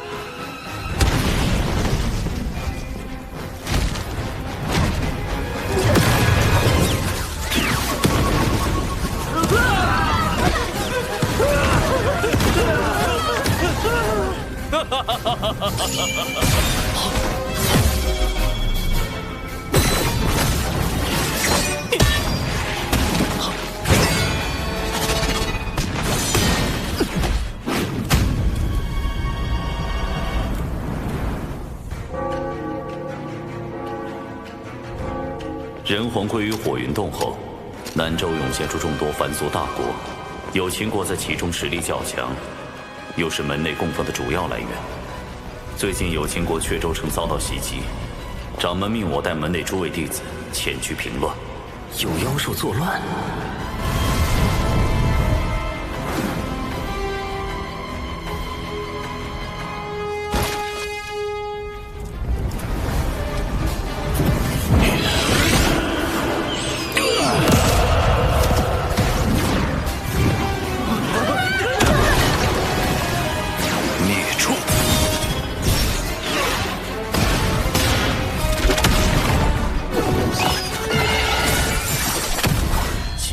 要就地格杀！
那难道是五色神光？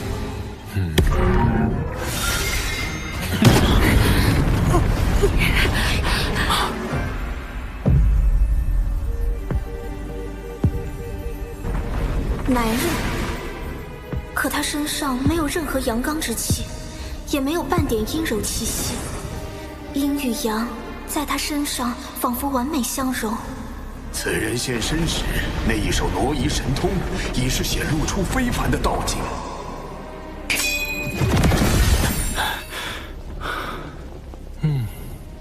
他杀了多少人？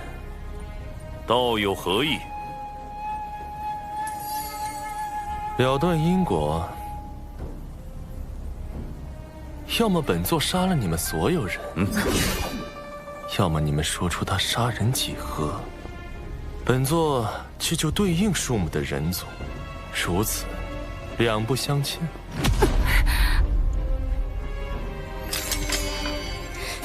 别开口，惹不起。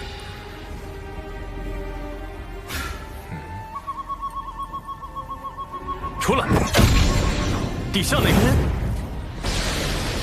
他竟能截获我的传音！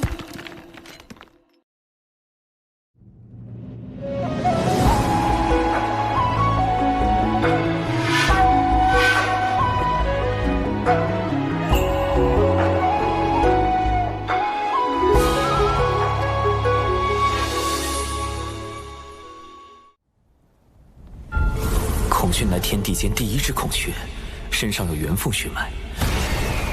他第一次现世是在巫妖大战时。据门内记载，神鸟孔雀自南而来，张口吞人食妖，以此玩乐。后因杀孽太重，惹来天罚惩处，又被大法师现身击败，送归于南。只是不知孔雀后来为何会参与到封神大劫中。但他的五色神光之下，杨戬、哪吒皆非其敌，燃灯、路鸦尽数败退，最后还逼出了圣人法相。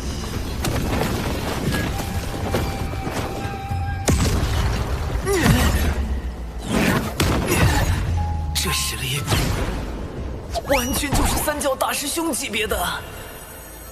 三教大师兄？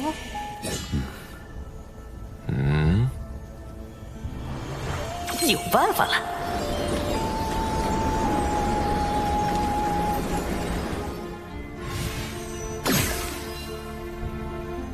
玄都小法师，刚刚传音给我的不是长寿师兄吗？高人在场，今日万万不可轻举妄动。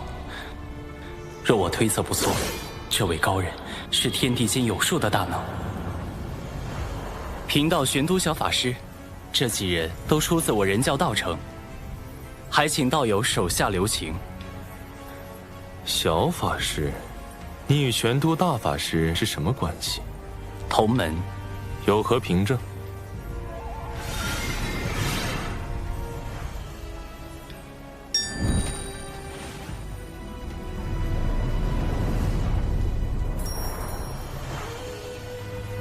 他近来还好吗？啊？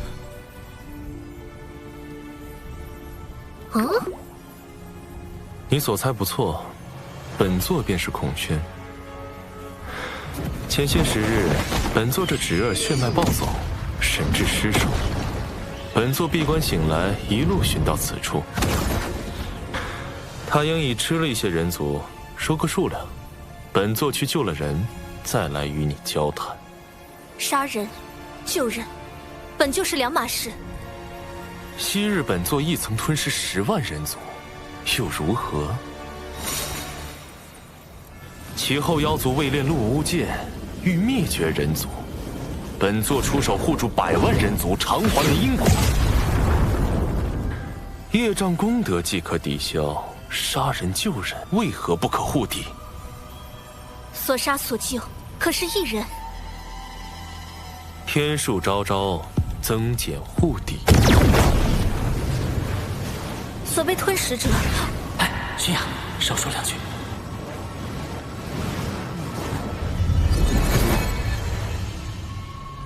此妖为祸凡俗，已吞食数10人。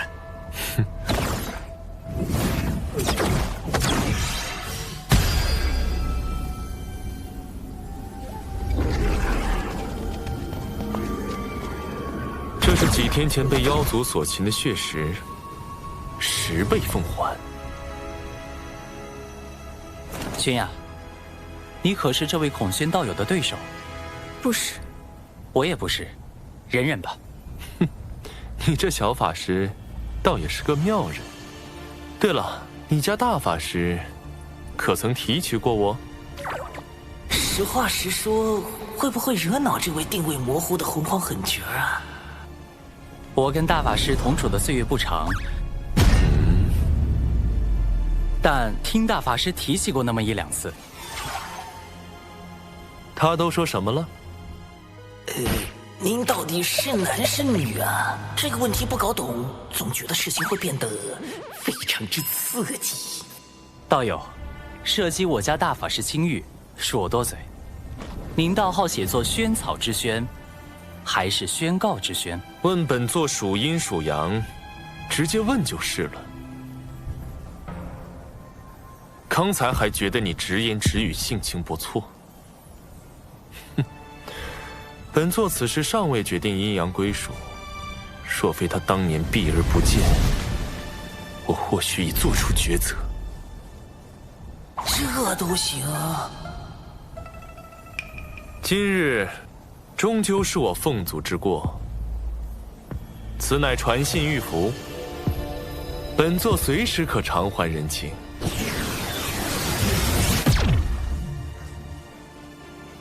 与大劫牵扯之人相继现世，只怕大劫不远了。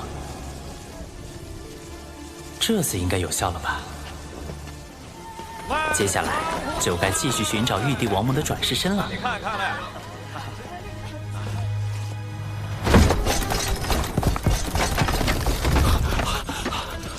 少爷呢？在这儿！快救少爷！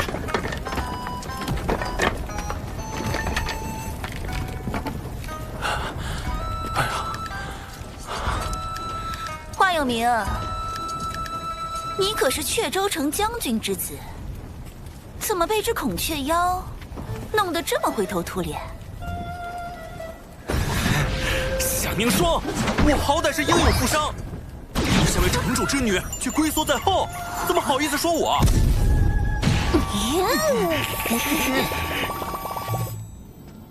殿下，适才异象出现在南州有秦国。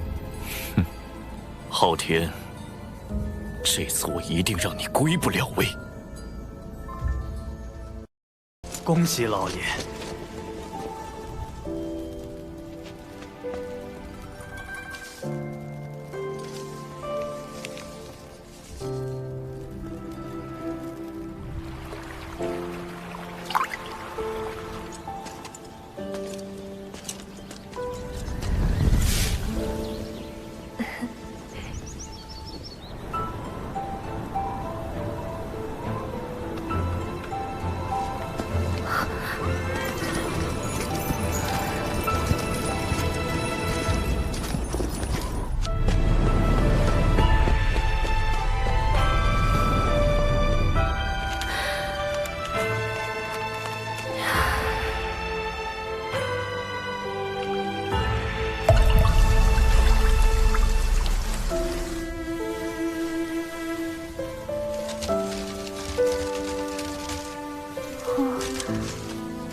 你这没出息的逆子！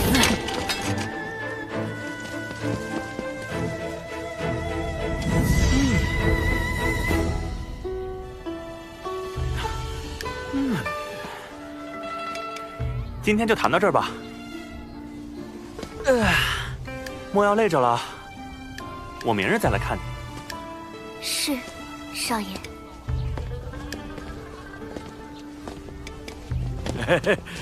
华少爷，您什么时候把莹莹纳回府中啊？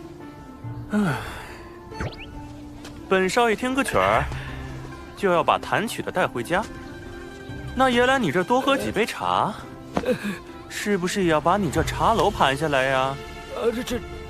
华少爷您别误会，小老儿只是……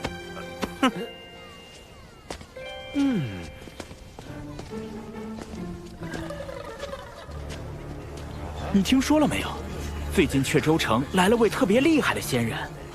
我知道，听说这位仙人早已得道，劝诫年轻人时脑后现出金光，还能让赌鬼改过自新，开始崭新人生。仙人还坐在花楼前讲了2天2夜的道理，讲完这花楼直接就塌了。花楼掌柜善心大发，允许花楼姑娘赎身离开。何止啊！这位仙人走过之处，死鱼变活，枯井生水。仙人席地而坐，就能地生花朵；抬手一招，就会引来漫天飞鸟盘旋。仙人还拜访了阙州城最有名的书院，一场辩论让几名老贤高呼老师，仙人自己却不记声名，飘然而去。若能拜入这位仙人名下，可巧了。仙人说与阙州城有缘，要落脚在此开课收徒呢。仙人还说了，他不收学费，不收礼物，唯有一条，就是只纳聪慧灵敏之弟子。这么厉害，只纳聪慧灵敏之弟子，那不就是我吗？来了，真的来了！人生太短，天地太大。吾心虽怀无限，然双足不堪用。本城人杰地灵，风景也是不错。吾愿在此逗留3年，教导7、8名弟子，而后继续远行，探究天地之边界。仙法讲求仙缘，吾之精力亦有限度，最先20位入门者可听我讲课。依据课堂表现决定去留。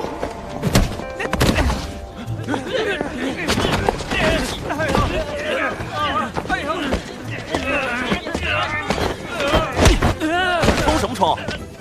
敢仗着自己家里势力抢先进去瞎占名额的，少爷我见一次打一次。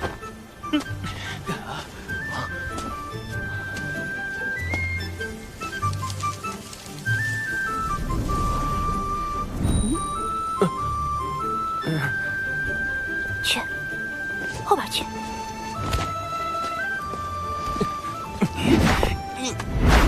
你要打我吗，小明明？本少爷不跟你一般见识。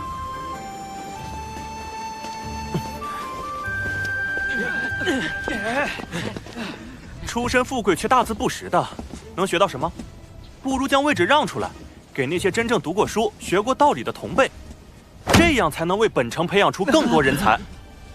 一时不学无术，怎能代表一生便不学无术？那一时不得意，也不代表此人一生便无宏伟大功。华有明，你这般离经叛道，是要被华将军吊起来打的。哼，本少爷何惧之有？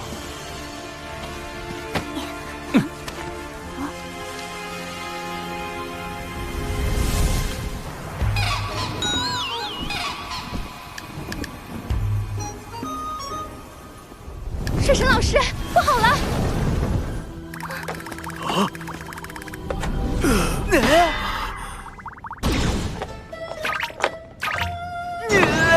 这么多姻缘线，玉帝转世身，这都是哪儿招来的烂桃花？但玉帝历劫的命数由天道所定，我不好贸然干扰玉帝的感情生活。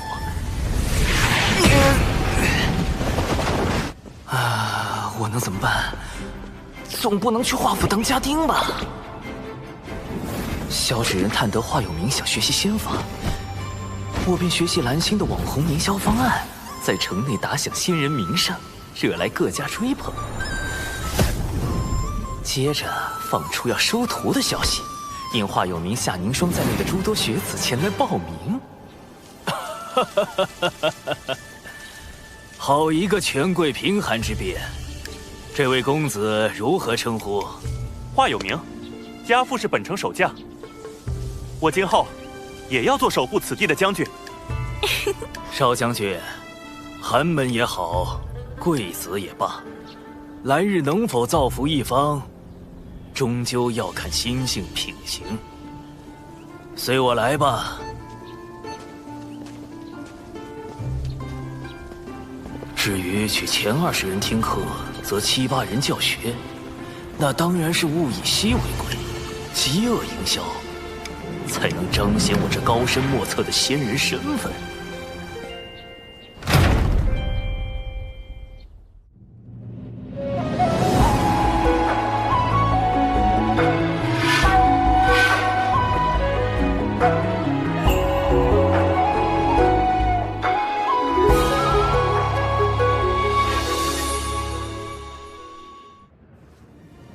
我只会教导你们3年，这3年能得多少，全看你们自身。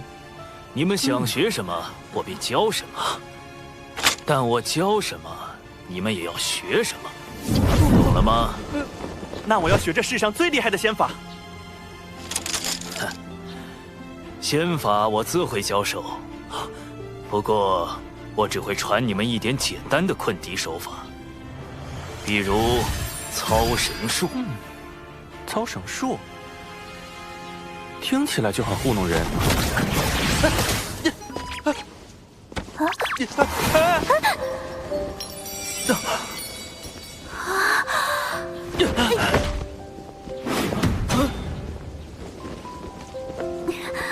贝子，你还不起来？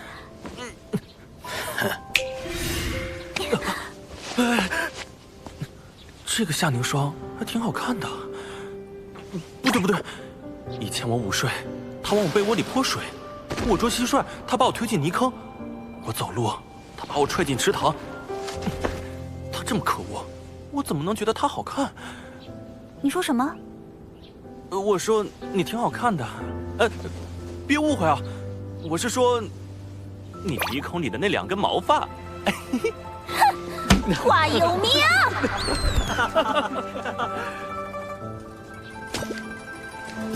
哎呦！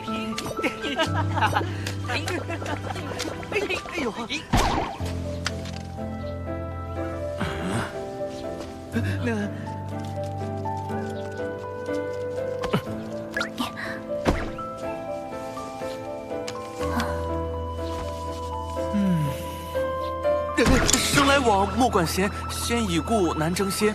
欲不平，思自立；遭难事，须自省。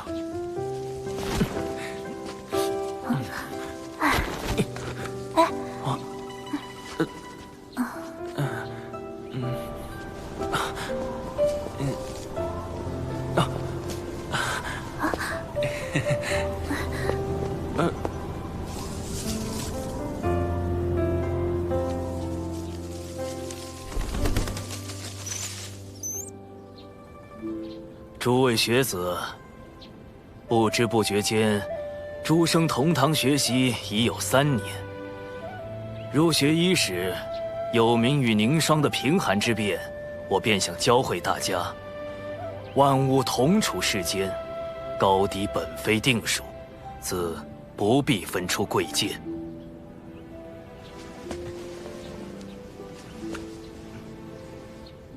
高者许会跌重，低者亦能登攀，要我们心存敬畏，却不曾告诉我们，若登攀者追名逐利，跌重者心生怨恨，届时又该如何自处？接下来，该由您自己来寻找了。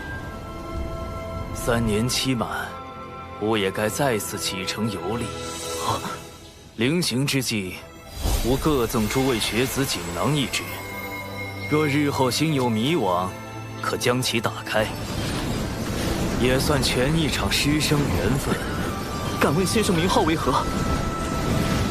我啊，就叫穆清华吧。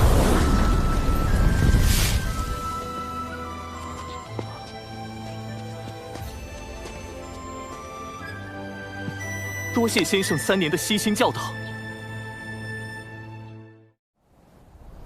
南州各地不断有异象发生，想必是水神故意混淆视听，阻碍我们追查玉帝王母转世身的下落。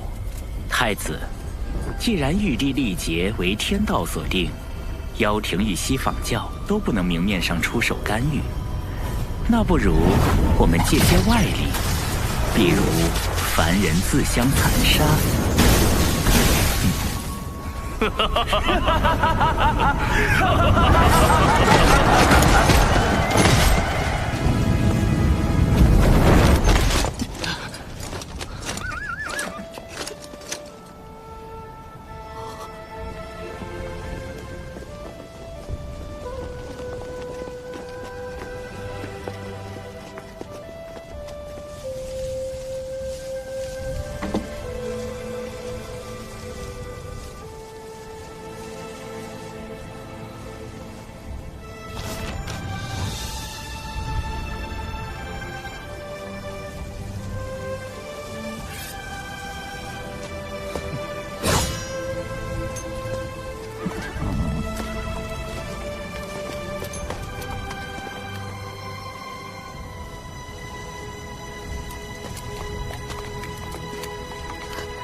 凡间硝烟四起，父王只身投军，当真无碍吗？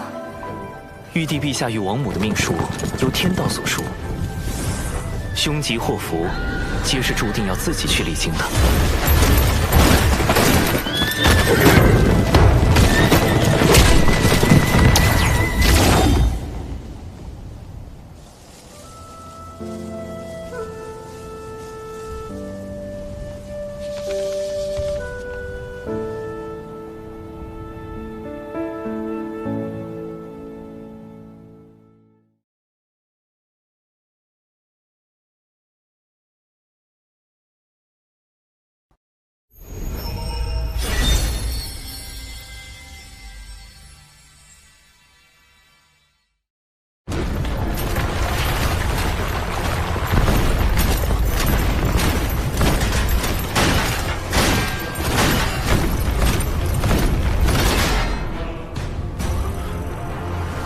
大军压境，我们不能自乱阵脚。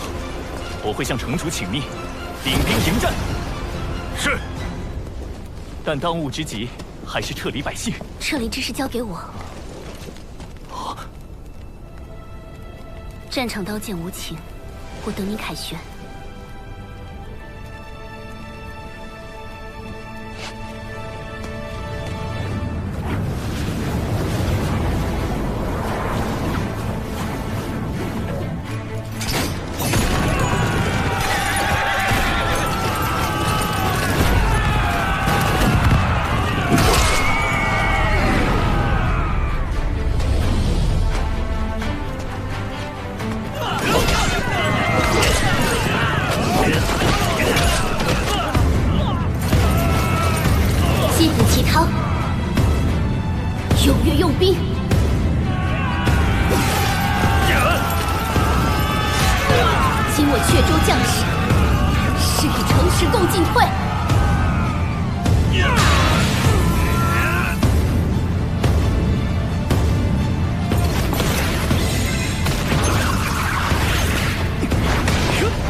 此战为胜，为何会有星辰异象？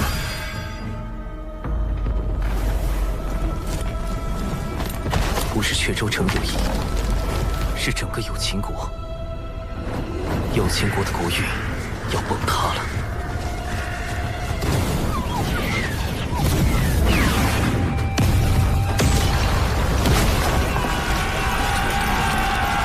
所有人，死守有情国！是。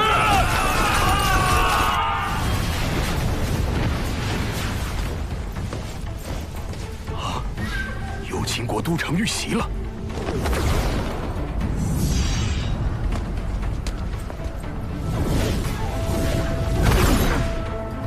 有情国有多大？去。是。太清圣人竟然也如此关注有情国之战，看来此战背后并不简单。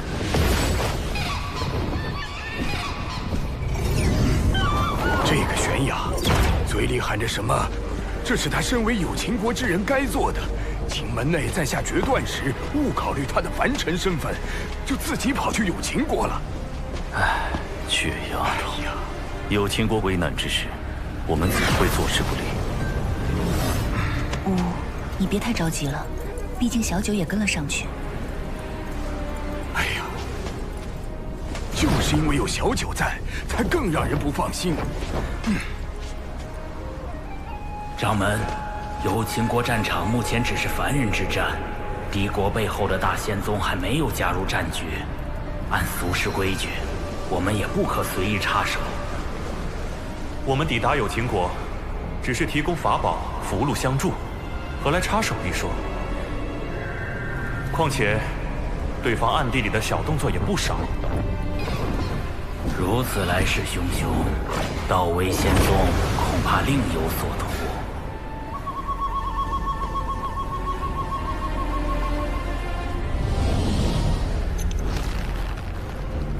今日终究是我奉祖之过，渡仙门弟子拜见前辈，多谢前辈搭救之恩。不必多礼，你们先去安顿凡人。玄雅，随我来。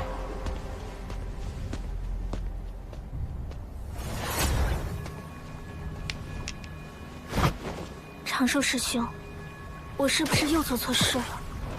那明明是我们不能敌的存在。可玄雅觉得哪怕被打杀了，死在那儿，也该发出自己的声音，让施恶者得到惩处。有情师妹，你跟我还不太懂事时，性子简直一模一样。别愣着了，来坐。但现在的我已经变得跟大多数人一样，遇到1、2次磨难，会主动收起棱角，让自己变得圆滑，去思考自身所处环境，并逐渐被环境同化。而你，哪怕遇到了挫折，遇到了打击，也没放弃自己的坚持。有情师妹，其实我刚才想好了该如何说教你。我应该让你知道洪荒的险恶，让你知道，去触怒这种大脑，只是白白赴死。喊得再大声也扭转不了什么，还会连累门内诸位长老的性命。我想提醒你弱者的生存法则，提醒你做事要讲究方法。可话到嘴边，突然发现，我只是不想承认自己曾被环境打败，又去告诉一个敢去挑战环境的人，他必须跟我一样认输，如此罢了。听不懂吗？在夸你。师兄是说我很顽固吗？不，你这不是顽固，你只是有些头铁。我是化身在此地，死了也无妨。但诸位同门、阙州城的百姓，甚至整个有情国的存在与否，都在那位前辈的一念之间。如果有毒继续今天的头铁行为，迟早会给渡仙门招来大祸。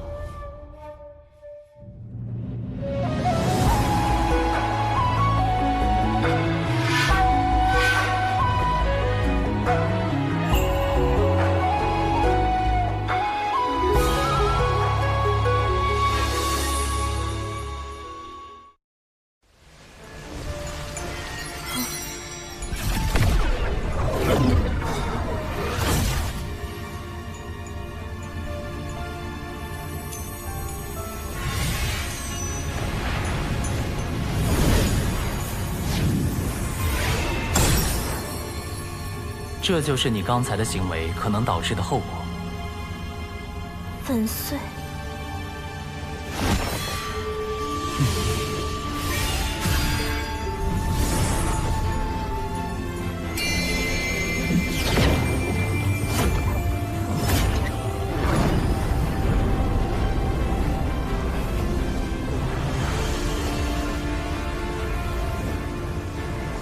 想到了什么？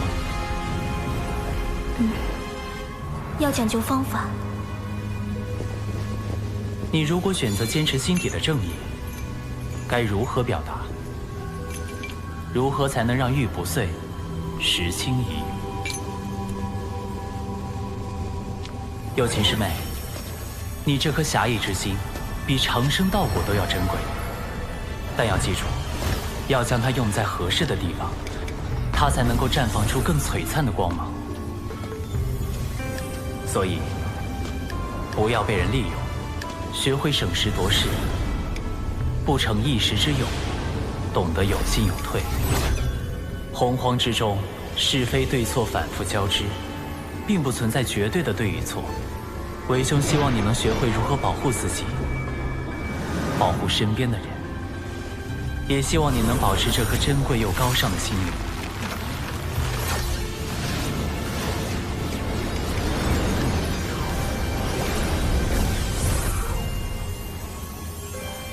今日是玄雅鲁莽，险些将各位同门置于险境。回去后，自当请掌门责罚。玄雅，你被夺舍了。玄雅，久久师叔，可是在挂念有秦国之事？入门时，本就应该忘掉凡俗种种。此时弟子凡心未定。是啊，玄雅，谁还能真的不管自己的生身父母？只不过你父母与其他人的父母不同罢了。师叔，我以为你是来拦我的。拦你作甚？都到这节骨眼了，能回去还是回去吧。放心，有我这师叔在，一定护你周全。师叔送我抵达有秦国之后，不必再。凡人之战，毕竟不适宜宗门插手，我不想让门内为难。你这说的是什么话？我怎么可能？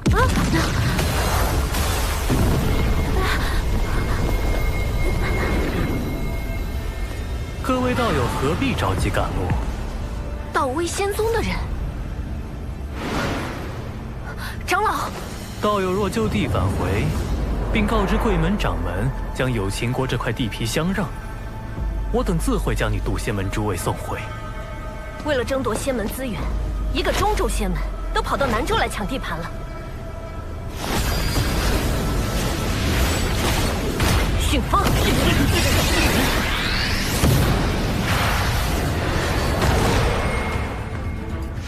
既如此，就别怪我们不客气了。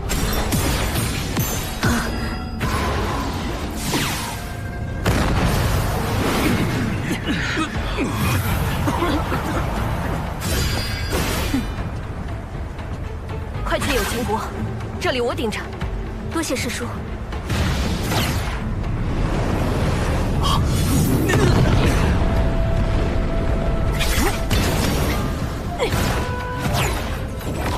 母亲，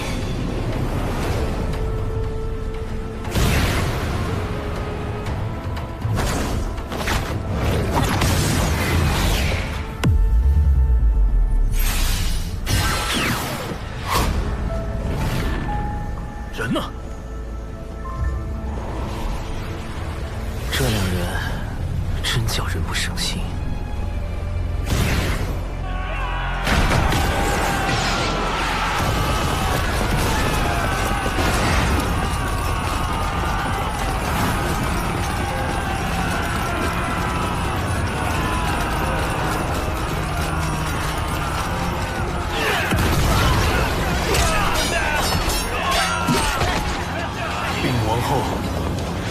太子已殉国，我儿，天要亡我有情，我的孩儿，他还没有名字呢，我还没看着他长大成人，不能能，不能！母后，我们活下去，一定要活下去！所有人听令，从后殿撤退！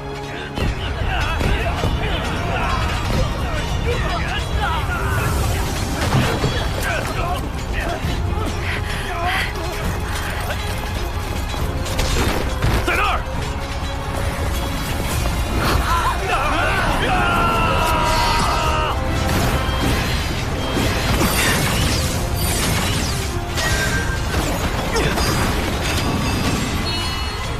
你们被强化了，快上！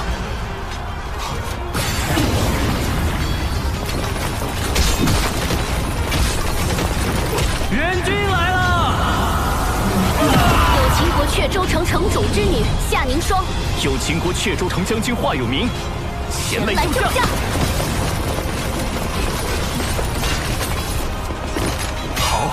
好！有秦国主靠嗑药续命，强行做了数百年君主，虽因违反天道招致浑身业障，但有秦国百姓也算安居乐业。只是太清圣人的目的，究竟是让我保有秦国，还是保华有明和夏凝霜？虽然这二者之间并不冲突。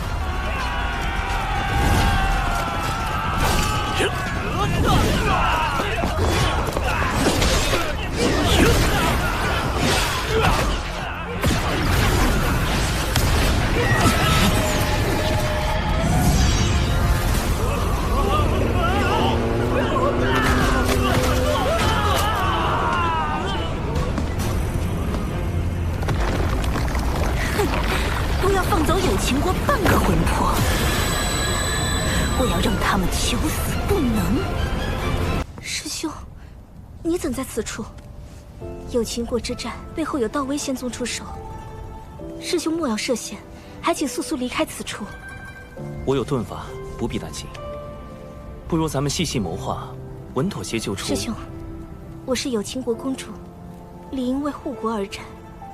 师兄毕竟是渡仙门门人。又来了！你是不是又要说，我不想因此牵连门内，还请师兄勿要多劝？上回对峙孔宣的时候，我和你说的那些话，你都忘干净了？你我既是同门，也为好友，我怎么可能看你陷入此地不管？可师兄，我虽在门内修行多年，但仍不忘我是有秦国的子民。今日，我不仅仅为我的亲人而战，更为我有秦国子民而战。前路凶险，敌人过于强大莫测，我自安于天命。但请师兄不要牵连在内，你我都改变不了今夜之事。若师兄执意相劝，那你我今后不做好友也罢。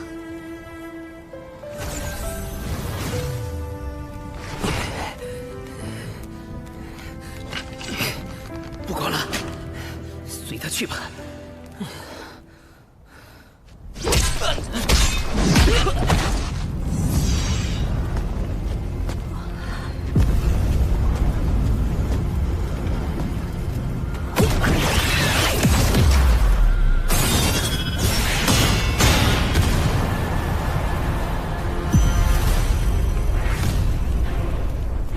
友情悬崖，你终于来了。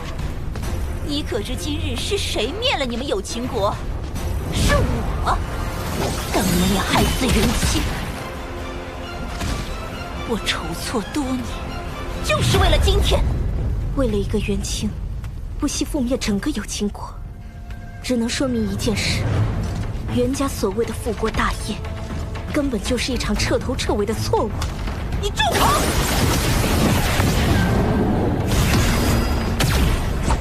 剑！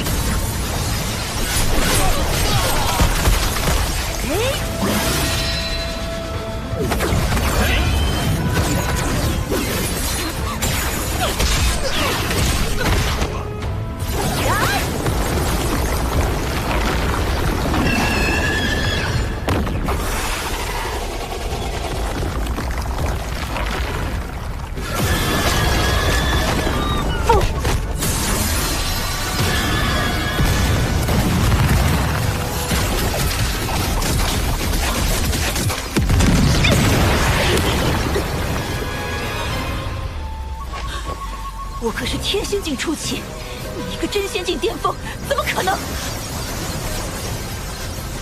真是话都不听我讲完，今天就照你一次，暂时将我的力量借给你，以后打500年功来还吧。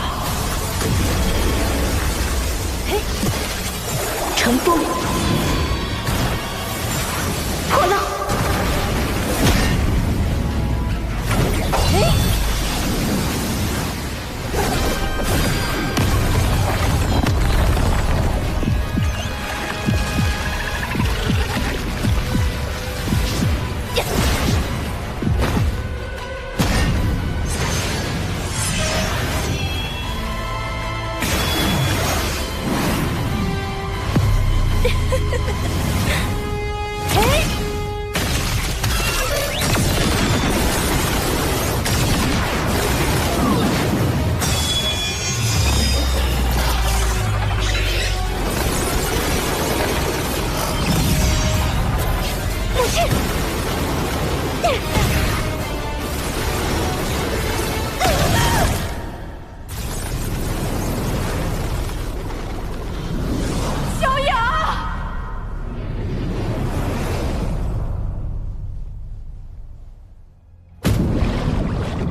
为什么偏偏在这个时候？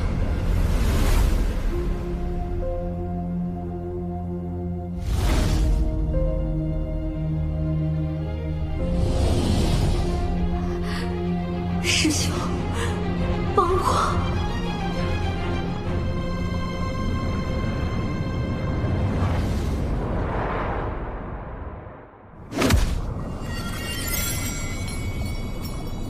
我在。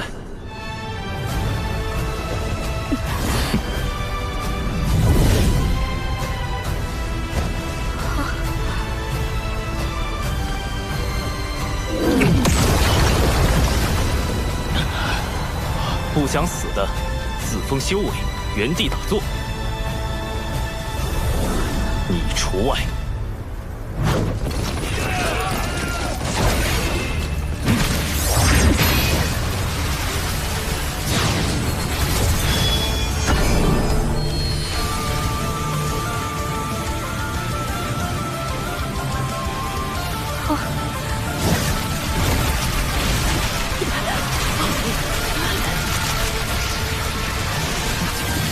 言不认，遮天蔽月。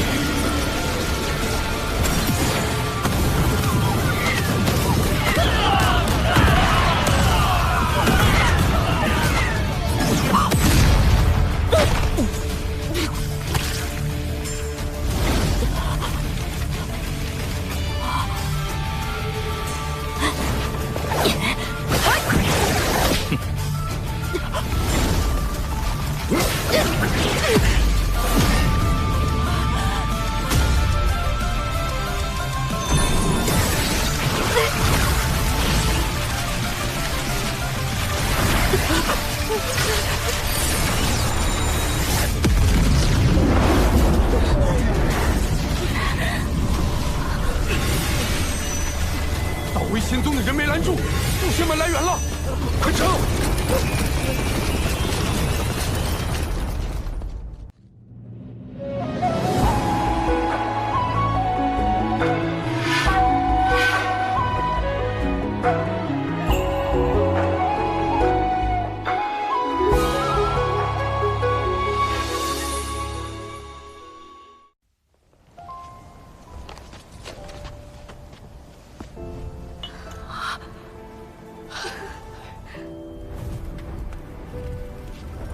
面甲女既已殒命，她一族后续之事，你想如何解决？她与元清意图反叛，死有余辜。但追究其族人，只会令他们徒增恨意。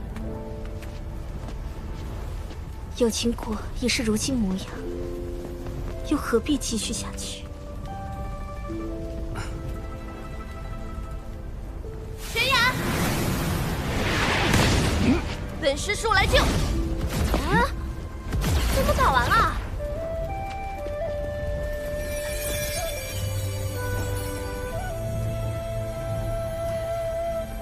救救师叔，掌门。玄雅，我理解你担忧亲人，但你一个人来有情国太危险了，往后行事还是要多加思虑。掌门，好了好了，玄雅不哭啦。燃灯副教主，就是他们渡仙门，弃我阐教道威仙宗。阐教副教主燃灯竟然亲自现身，难道道威仙宗进攻有情国，也是燃灯授意的？有情国之战的背后，莫非是人禅两教之争？明明是你们道威仙宗一言不合就开打，还赖到我渡仙门头上来了。小九，莫要冲动。燃灯副教主，渡仙门与贵教道威仙宗之间必有误会，还请副教主。贵门后辈性情暴躁，既有误会，不如进我这灵鹫灯中静坐调息一番，还望贵门勿怪。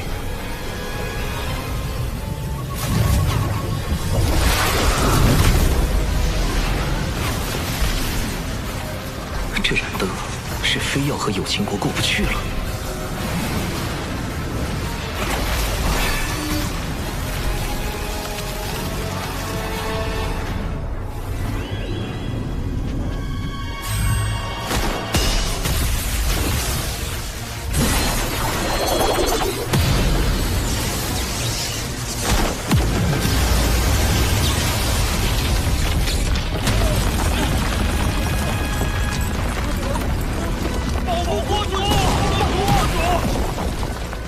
副教主的乾坤尺果真厉害，竟能引动天地间乾坤之力。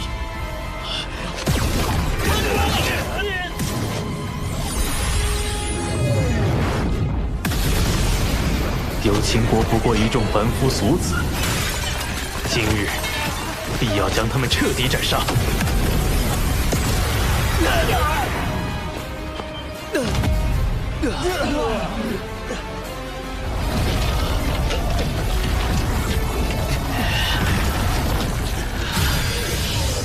天资之人，震烁乾坤。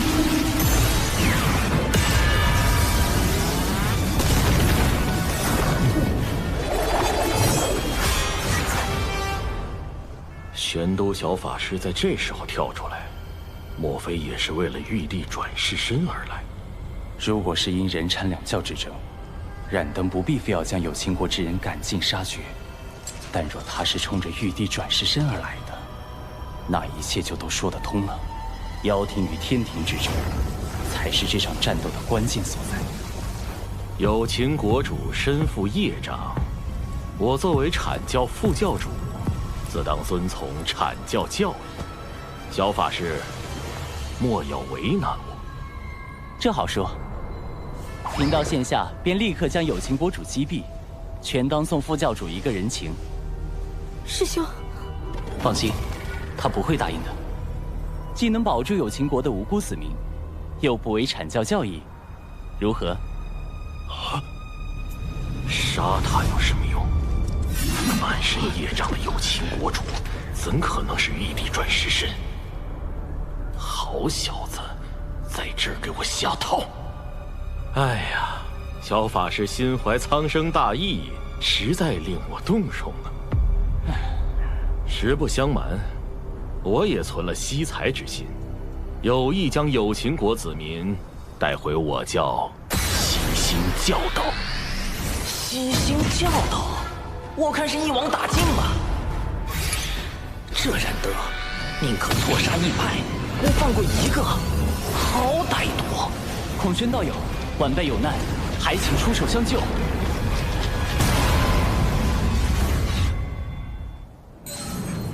这就来。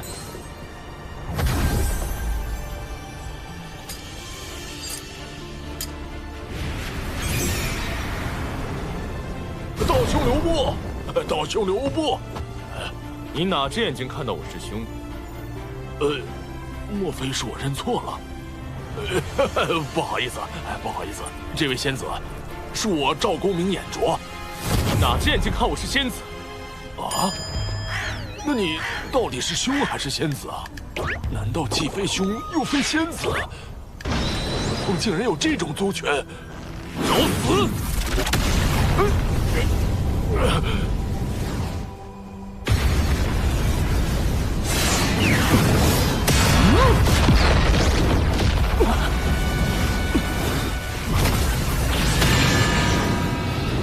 燃灯的乾坤池，不愧是能在封神大劫里击退赵公明之物。如今的我根本不是对手。轩哥，轩姐，轩哥姐，快来救救孩子吧！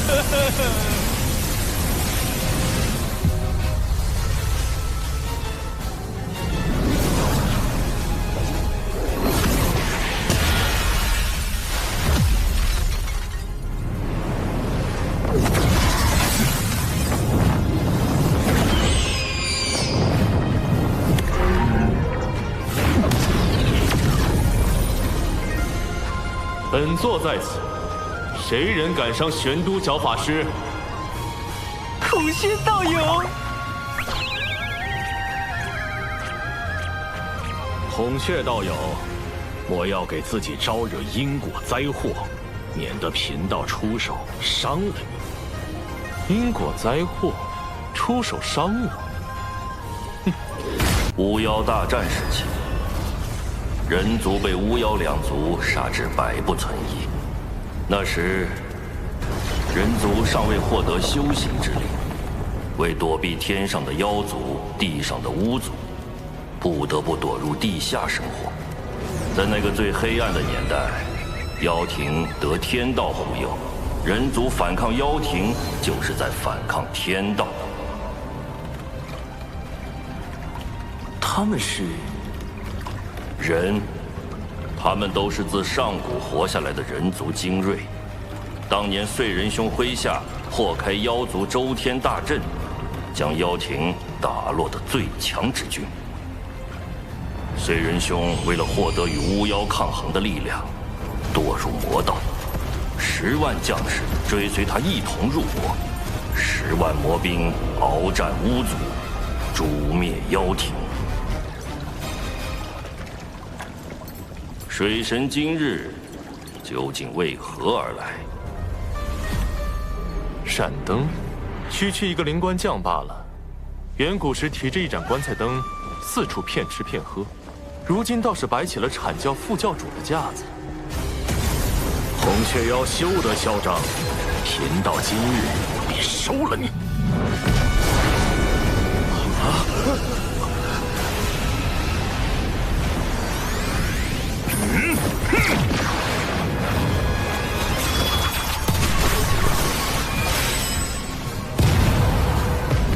这破齿果然废物。是吧？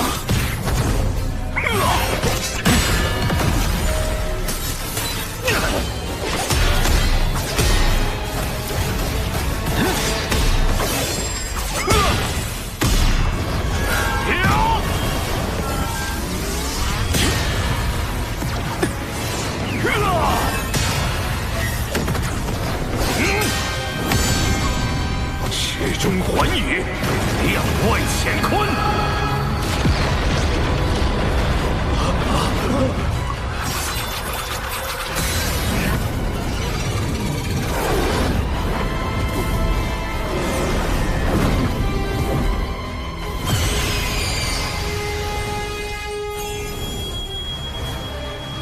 五色神光，灵杀。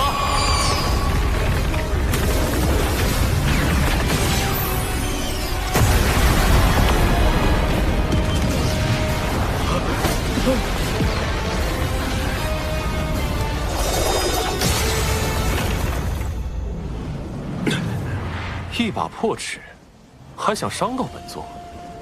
孔雀妖，你这是打定主意要投靠人教，不惜与我阐教为敌。阐教好大的威风！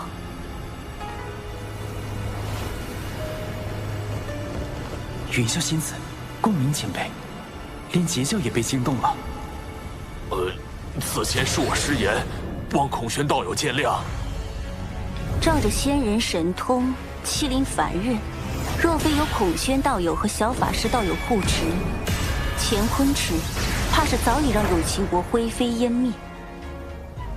有情国气数已尽，我阐教顺天而行，诛灭此国。邪教前来，所图为何？天命不佑，自有我截教为万灵截取一线生机。你们这是要反天！燃灯副教主，可还记得天道因何而生？远古龙凤麒麟大战时，三族震碎洪荒，盘古残存在世间的意志，为守护洪荒天地，化作天道，约束众生。可见，守护之道才是真正的天道。既如此，燃灯副教主该与我们一同护佑有情国才是，何必倒行逆施？你，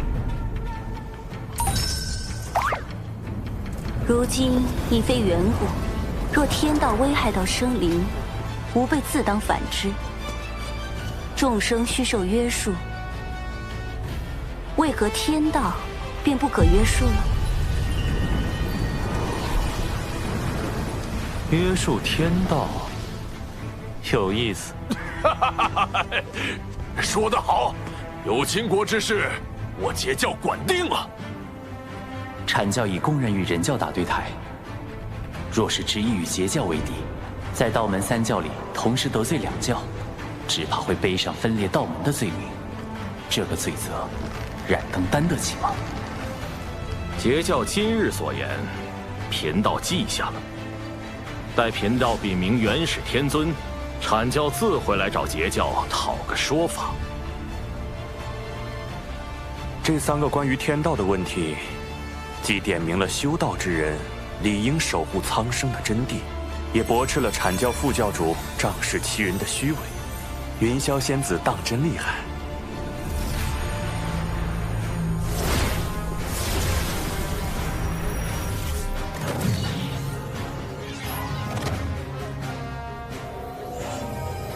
未来封神大劫开启，阐截两教闹翻，燃灯还会用这把乾坤尺偷袭赵公明，绝不能让乾坤尺回到燃灯手里，可又不能因此加剧人教与阐教的矛盾。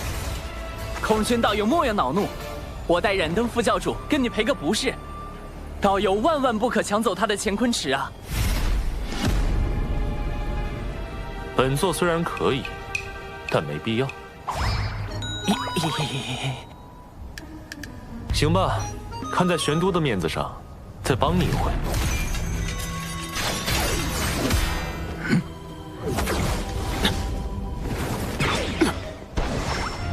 燃灯副教主莫怕，道门一家亲，我来护你。这么好玩的事儿，怎能少了我赵公明？哎呀，孔宣道友的极速神通当真惊人，赶不上啊，赶不上！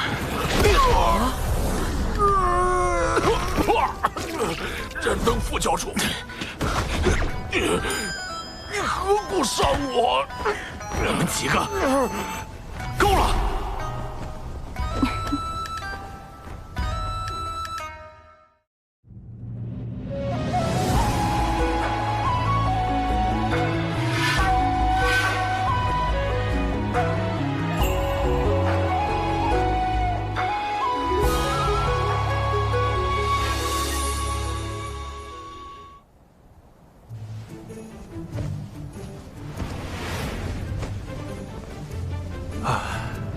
原来我们和真正高手的差距，根本不在修为。难道我们是差在法宝不够好吗？不，我说的是谋算之道，以及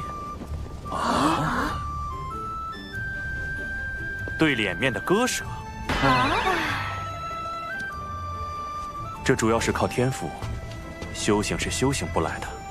如小法师与公明前辈这般，才是真正的不战而屈人之兵啊！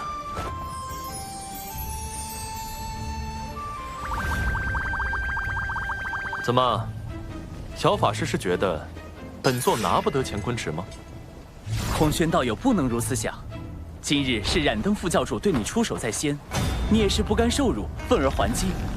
副教主乃洪荒民宿，他定不会介意用乾坤尺向你赔罪的。谁说我？若他计较，就是故意损阐教威名，毁道门清誉。还是小法师明理，这乾坤尺送你了。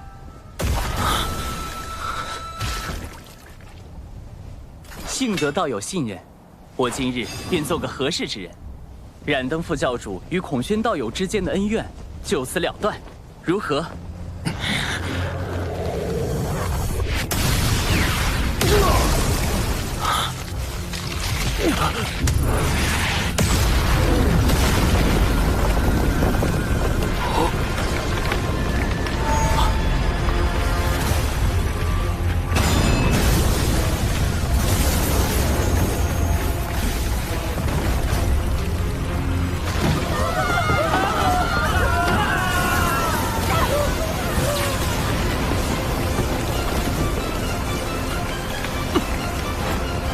怎么回事？天道的力量在剧烈收束。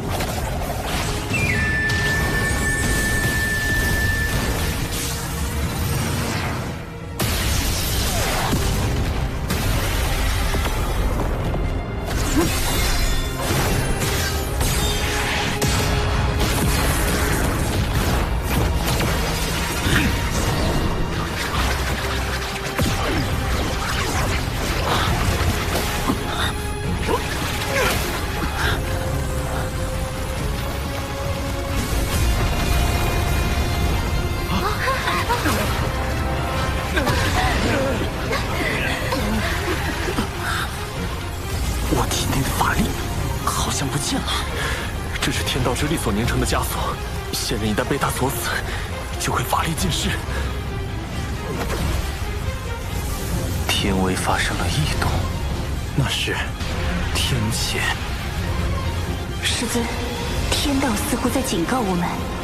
近来天机紊乱，1、2千年内大劫必至，你与公明需做好准备。阐教圣人，原是天尊亲自出手了。劫运有变，归山。连圣人都避之不及，天道到底想做什么？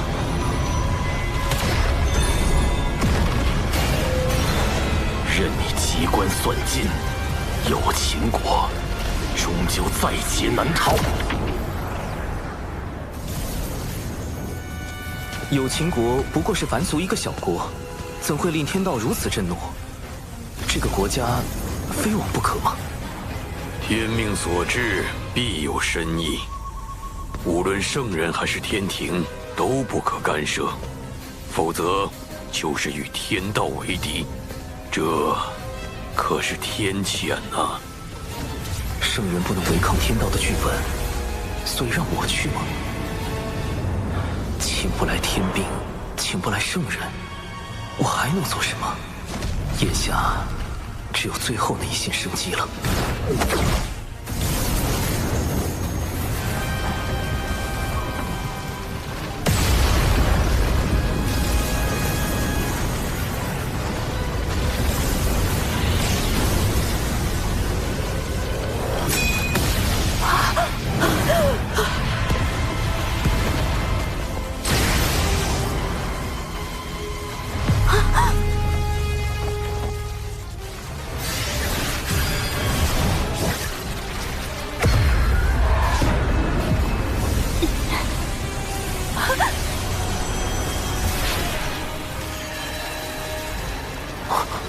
天雷消失了。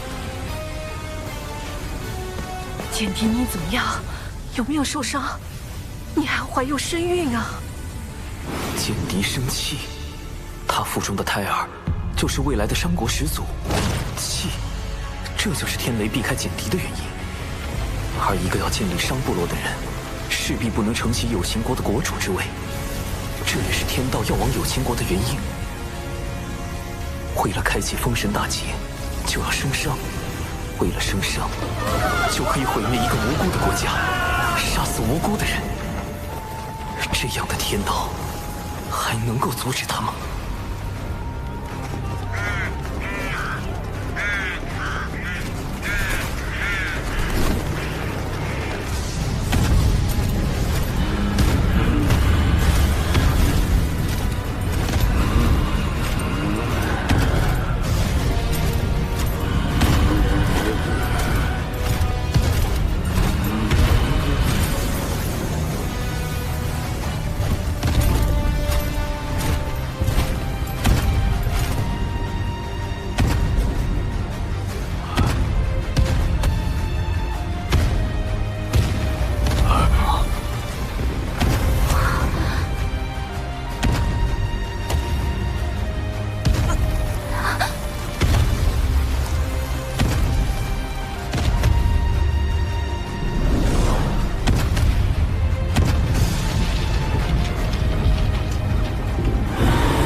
魔兵踏破苍穹。唯一能与天道对抗的，就是与之截然相悖的魔道。踏破天穹之事，人族已做了一遍，不介意做第二遍。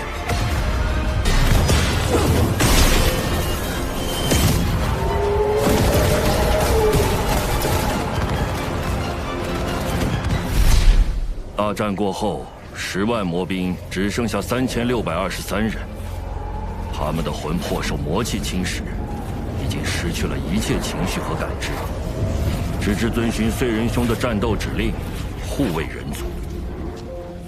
那燧人前辈他，天道判定他魔气深重，已经成为天地的隐患，于是剥夺了本属于他的天庭地位，欲将他禁锢。燧人兄不得不退守火云洞，一面修复战体，一面镇守人族气运，制衡天道。大禹前辈，要如何才能约束天道的力量？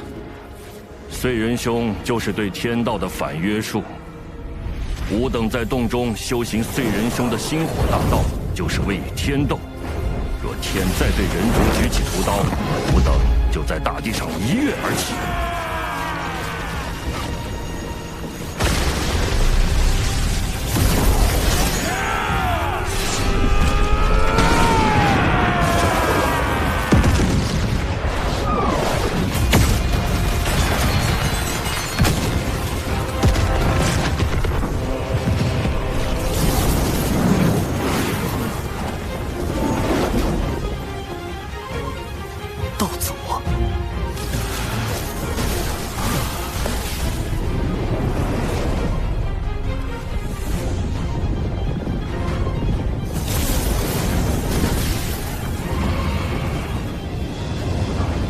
人族魔兵万年见变了，燧人伤势如何？不劳挂心，燧人兄托我前来向您问问。人皇虽离开俗世，却容不得人族被随意欺凌。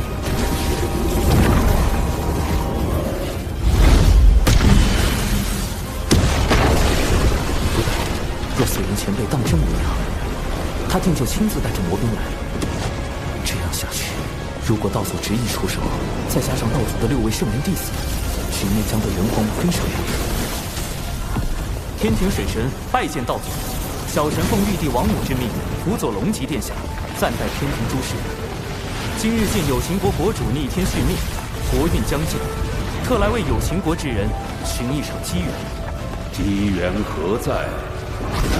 小神见此女颇有慧根，想与她腹中胎儿一道天命，让她与她的后人带领有情国移民，再立新国，定会比现在的有情国更为昌盛。天道不是想生商吗？若将有情国改建为商国，岂不是能变相保下有情国的人，保住人族的利益？人皇们也就不会再与天道起冲突。你可愿结下3道仙契？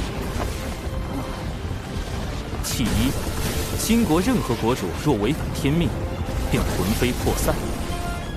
契二，新国须遵天庭，遵祖遵礼。契三，国不可养修士，天庭自会与尔庇护。如何？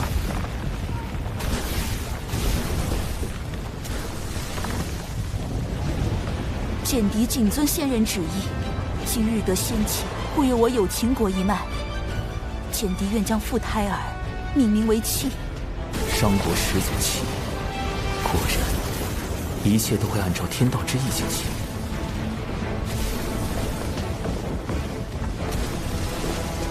小神如此处置，不知是否合适？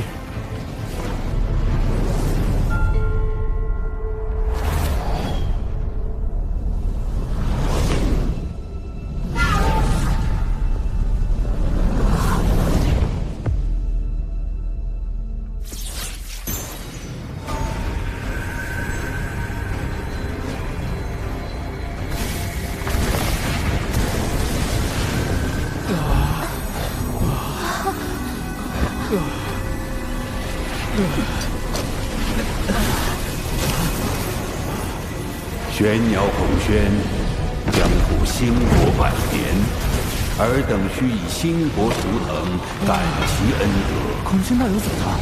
道祖对他进行了修正。什么是修正？天道绝不允许任何事物违逆天命，一旦发现，就会让道祖进行修正，或动摇其意念，或将其一举抹杀。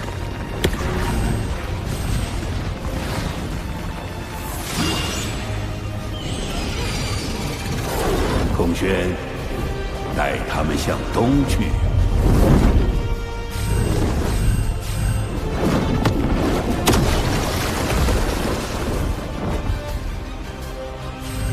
孔宣领旨。所以，是天道让道祖篡改了他们的思维，哪怕是有秦国自愿升商也不够，必须得有玄鸟升商。天道就容不得封神大劫的剧本出现丝毫偏差吗？众将听令，收兵回火云洞。长庚，我曾问过你人与天争之事，争有成败，成则改天换地，败则沦为天道掌控洪荒的棋子。如今你应当明白了，人族所面对的是怎样强大的对手，无志不改，死战无休。人族若想强逆天意，除非拥有盘古那样超脱天道的力量，不然终究会被天道所禁锢。可即便是如今洪荒最强的道祖，也必须遵循天道意志行事。只靠力量，真的能胜天吗？长寿师兄，我与父母终会有再见之日，对吗？一定。未来封神大劫开启，商国百姓必会卷入无端战火。我要想助人族避开劫难，往后势必要与天道博弈。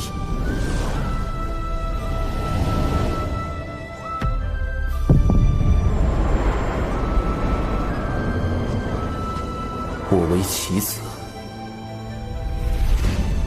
亦可为执棋者。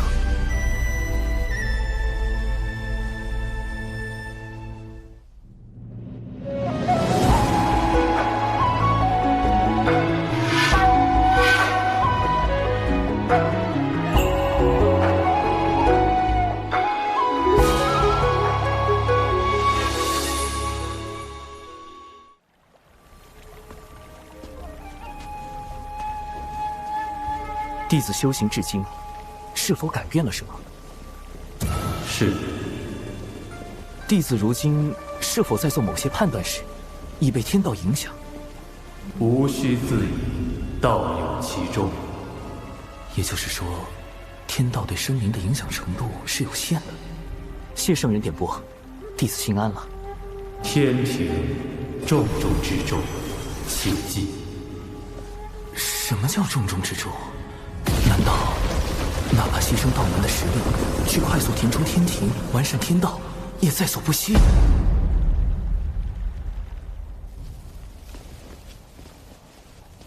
师尊说，今日之后道门将有大劫，只是天机紊乱，师尊也无法窥到大劫的真相。从古至今，劫难来去，早已习惯了。小法师还未经历过大劫吧？一定要小心。大劫来临时，谁都不知道心底泛起的念头是否就是天道作祟，要拉自己入劫。天道为何要降下大劫？天地间的灵气是有限的，随着越来越多生灵开始修行，将灵气化作自身法力，天地灵气濒临枯竭，于是天道降下大劫，强制让生灵将灵气归还给天地。似人族这般，不用灵气修行也可生存，修行也可成为高手，护卫天地的种族，倒是很符合天道的利益需求。人与天均衡发展的办法，或许就在这里。小法师道友，燃灯副教主虽已离开，却不知是否会在暗处设下埋伏。可用我送你回天庭。啊！哦！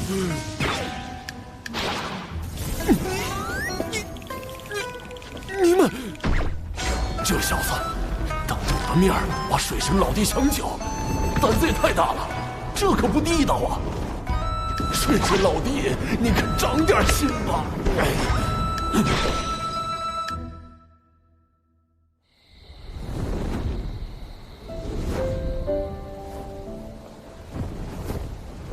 唉，怎么了？今日之天谴，让我想到了此前的天罚。我怕是得到了天道老爷的关爱。渡劫遭天罚，炼纸人遭天罚，如今又遇天谴，批得我是皮开肉绽，但只能感恩感念。可见道友的实力大有增益，才引来天道的关注，当为你贺喜。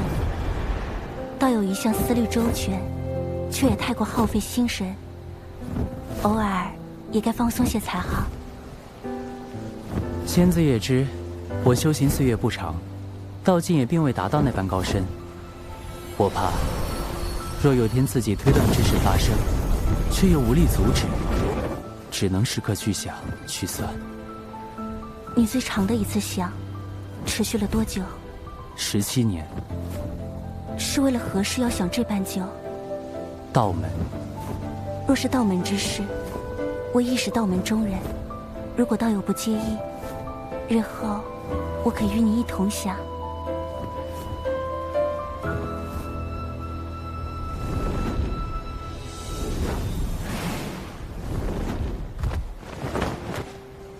多谢仙子送我这一程。那我这便回三仙岛修行了。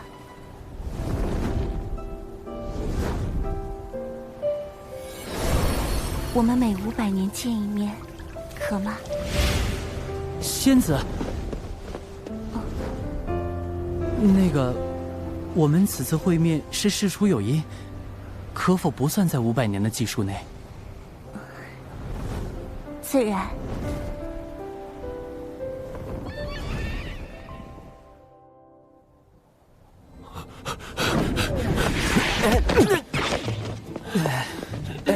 公明前辈，这是作何？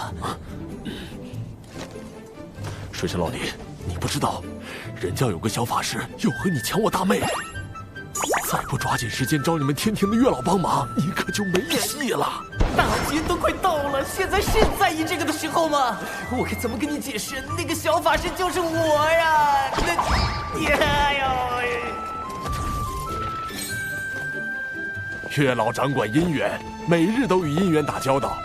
这洪荒天地之中，想必没有人比你更懂姻缘之事了。略懂，略懂。他懂啥？他就是被玉帝放在这里看管相思树的，一个几万岁的纯阳天仙，他能懂啥？月老，事情是这样的，让你听我说。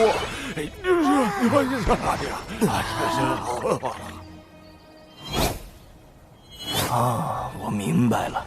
云霄仙子想和水神做知己，水神想和云霄仙子做道侣。没错。可云霄仙子这般的先天生灵，在相思树上并无牧人，小神牵不了她的红线，只能另寻他法。不如让水神给云霄仙子写封信，暗表心意吧。信？可是那种看起来很好懂，实际上看不懂的信。莫非公明前辈收到过这样的信？金光师妹给我写过。哦，看来是金光前辈想和公明前辈做道侣，公明前辈把他当知己了。金光圣母在封神大劫的故事中，死后上封神榜，成为天庭的殿母。在生伤这个节骨眼上，未来的殿母突然苦练未来的财神爷，是姻缘到了，还是又一个天道剧本？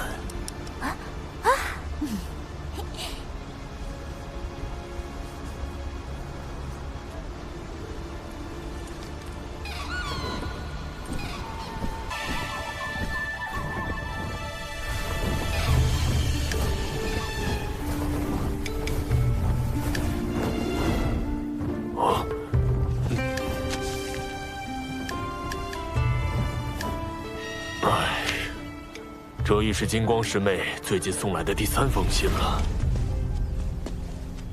莫非道友对金光道友无意？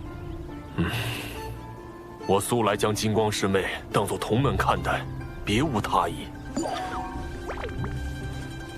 可是我每想开口拒绝，她都用那种热切的眼神注视着我。狠绝的话，我根本说不出口。公明前辈，你何不也写信给他？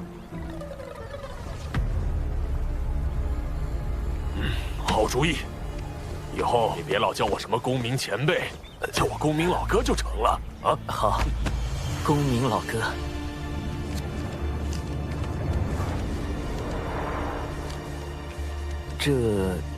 金光前辈，这封信确实是我提议让公明老哥写的，他对你之事颇为烦恼。是我不该纠缠他。不，金光师叔，依我看，公明师叔写此信未必就是拒绝的意思。火灵是指火灵圣母，多宝道人之徒，结交3代弟子的翘楚。封神大劫中为报徒弟之仇，与西周经对阵，是引动产劫对峙的关键人物。说来截教女仙怎么都爱自称圣母？这不是和圣母女娲撞名了？叫圣娘多不实啊！师叔，您从第4行开始，将这书信每逢双行的首字连起来一读，便知其意。这封信拒绝的够明显了吧？还有什么可看的？今昧莫及，无心久矣。这也太妙了！他还会写藏头诗，是太牵强了吧？若真是藏头诗，为什么我从第1行就开始藏头？金光再傻也不会信的吧？原是我误解了公明师兄的心意。公明，公明！刚才多谢水神，金光师叔苦情久矣，我实不忍看他黯然神伤。听闻您才智过人，这才将他哄来您这儿，还请您出手相助，一因果，我愿承担。金光前辈竟有你这般挚友，也罢，我可以帮你。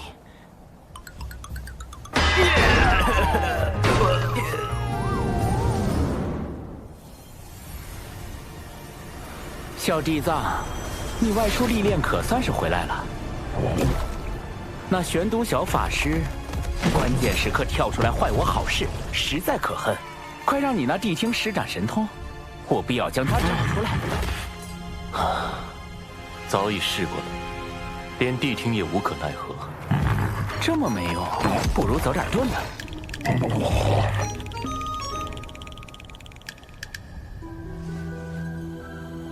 今日到门内，似有情感纠葛，或有可成之机。小弟子，你有把握吗？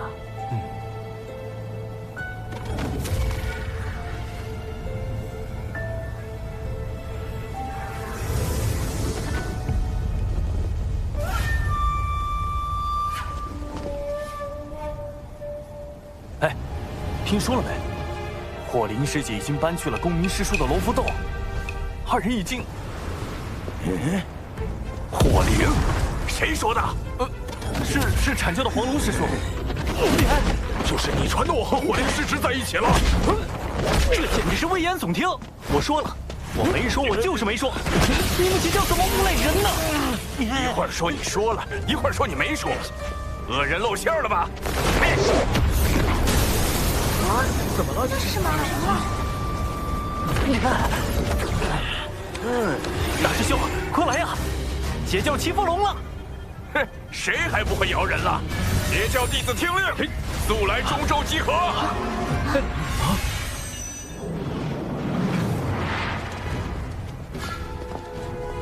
黄龙师弟4处造谣，败坏我徒儿火灵的名声，你阐教这究竟是何意？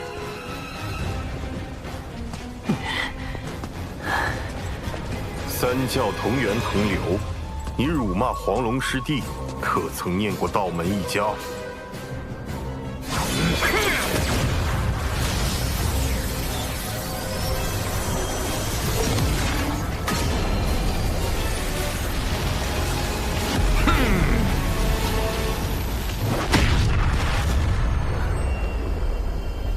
我遭了算计。为何？产劫两教这般情形，不是我们想见到的吗？我要的是徐徐图之。待两教间隙积累的足够多，最后终会崩塌。但今日两教的情状，已远远超出我的设想。幕后设局之人，不但看穿了我的计谋，更用以反制于我。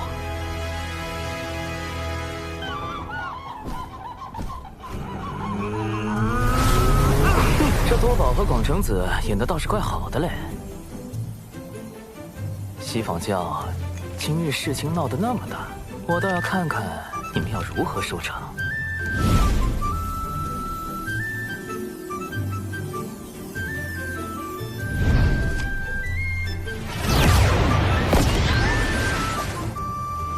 哎呦，前都大法师终于登场了。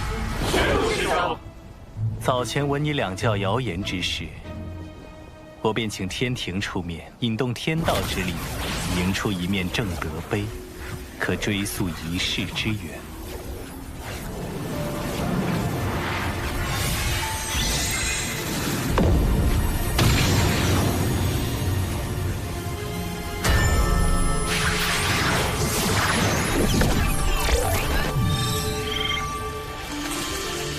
二师尊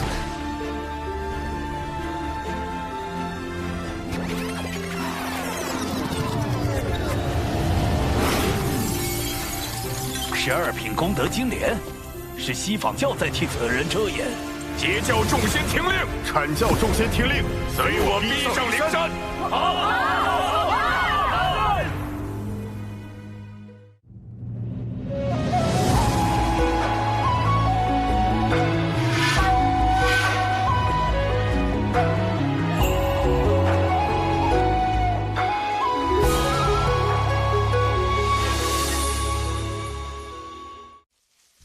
好生凶险，此局真是环环相扣。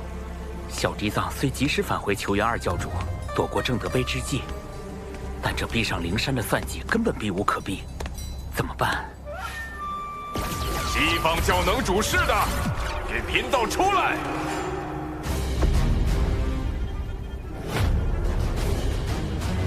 来得好快，难不成今日便是我的死劫？主人，估计你这次没救了，记得给我找个好下家。二师尊，不知我在您心中，是否如一枚可以随时被舍弃的棋子？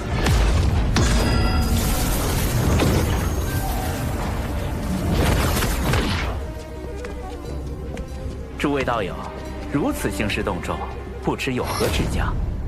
西方教造谣生事，毁我图清誉。玄都师兄已用正德碑推演，凶手正在你们灵山之中。道友莫急，西坊教定给你们个交代。你们之中谁做了此事？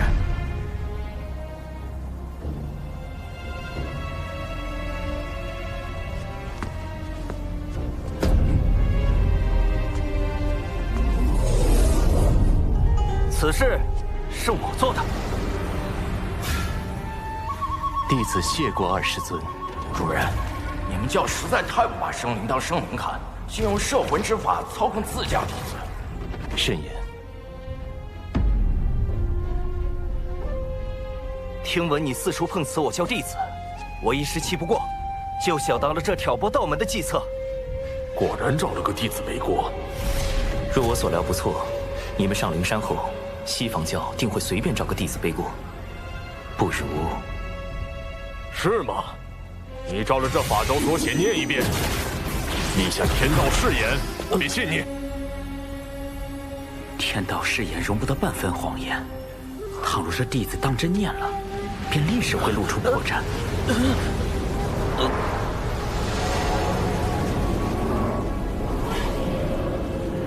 用天道誓言令西坊教陷入两难，水山老弟，妙啊！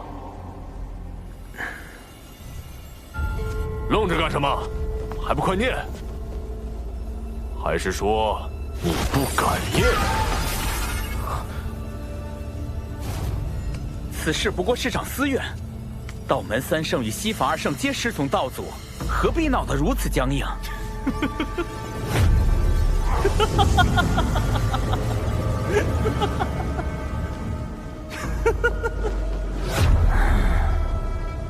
西坊教真是厉害，我们讲道理，你们就说面皮；我们说面皮，你们又开始讲感情。可这无论怎么说，都是我道门恃强凌弱呗。既如此，我等便认了。今日过来就是捏你们这些软柿子，不服就打，服就憋着。哦，他就是太乙真人，真阴阳怪气大师，一开口就能气死人。也不知未来哪吒是怎么忍受这个师傅的。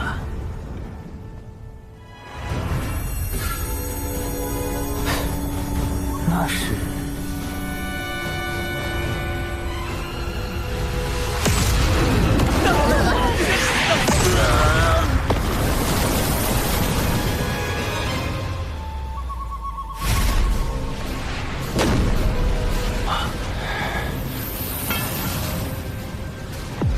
缘起缘落，自有缘法；既有前因，自生后果。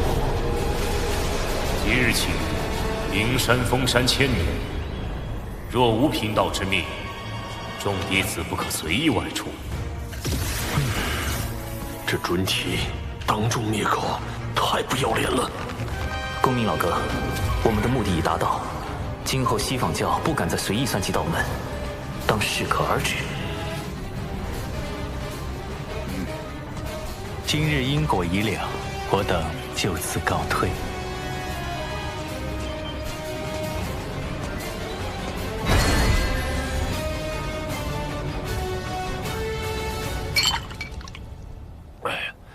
今日之事当真痛快！此行不但顺利瓦解了西坊教的阴谋，还拉近了阐截两教之间的关系。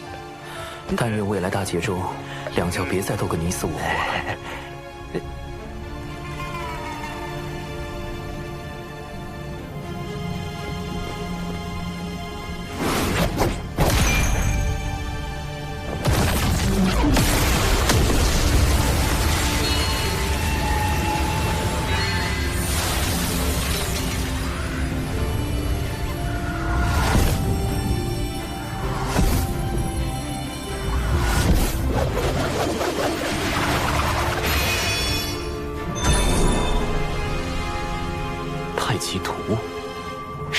圣人在为此人遮掩，你在明，他在暗，是故你败，他胜。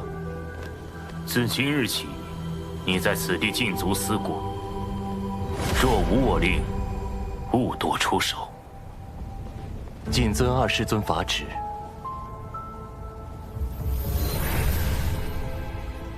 主人，你知道幕后主使是谁了？拥有如此过人的智计，能躲过你的心生探查，背后又有太清圣人替他遮掩。放眼整个洪荒，除了水神，还能有谁？主人，你在害怕？我没有。若此次当真是他所谋划，那我也不算败得太冤。算计不过就算计不过，你何必嘴硬？急了，心境乱了，全是破绽。水神，下一次交锋可没有那么简单了。我闭关数月，近日才听闻火灵失职与我大哥那谣言之事，幸好你暗中筹谋，揪出凶手，否则以大哥的性子，只恐此事不能善了。只是略施小计，仙子过誉了。产劫关系虽略有缓和，但产劫相争的未来究竟能否被改变？两教相争是必然之举，还是这结果只是天道想促成的？纷争平息，你怎么还如此心事重重？我在想，天道之下，生灵是否有选择的余地？是不是生在这天地间，就逃不开天道的掌控？倘若有一日，我又逆势而为，又当如何？大道无时，天言四九，遁去其一。此一不为天道所掌控，便是变数。可谁能保证，在每件事中，自己都能成为突破天道界限的那个变数呢？你可还记得我结交的教义？为万灵截取一线生机。你性子中总喜欢稳妥，以至于对旁人都难以完全信任。但有时，这一线生机，并不会印在自己身上。师尊常教导我们，互帮互助，有难同度。能用重力，则无敌于天下；能用重智，则无畏于圣人。我懂了。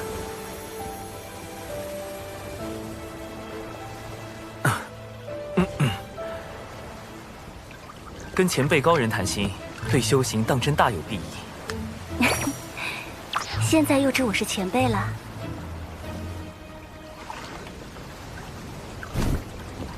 我之所求，将来必与天道大事相依，必要做好万全准备。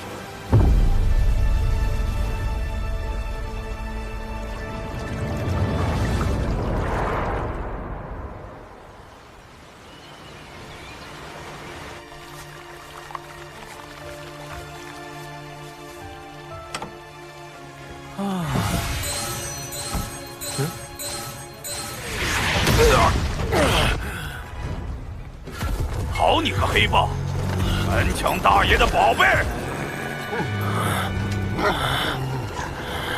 大劫将近的节骨眼儿，太清圣人突然让我去关注一只黑皮豹。奇怪，这豹子看着修为也不高。拿命来！救命啊！救命啊！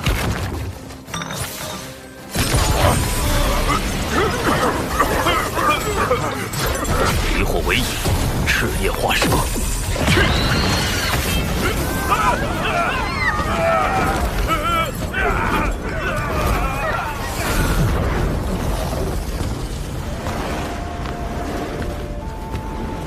多谢前辈搭救。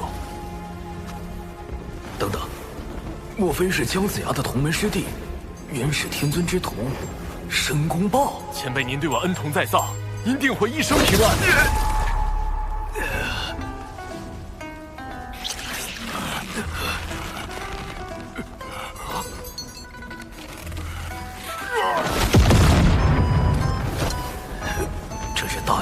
天仙境竟然没死，而我竟没察觉到他的偷袭，就像神识被蒙蔽了一般。什么情况？前辈，您没事吧？前辈为什么？这申公豹在大劫中可谓是殚精竭虑，煞费苦心，反复横跳。太清圣人让我结识这位劫运之子，看来对大劫也有自己的打算。前辈，您别误会，我绝对没有存坏心。我就是非常真诚的祝您一生顺遂，一帆风顺，一往无前。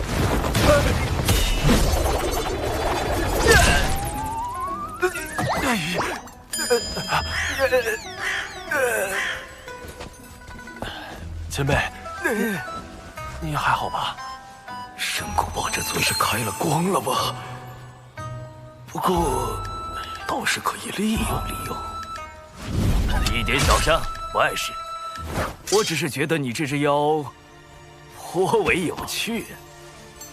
妖庭大兴在即，正需要你这样的良才。您是妖庭的人？我留些丹药给你，你且在此地好生养伤，往后自会有你发光发热之处。前辈可否留一名号？贫道本自清修客。少问世事，驾贤鹤。你就称我陆压便是。妖挺，陆压，莫非你是？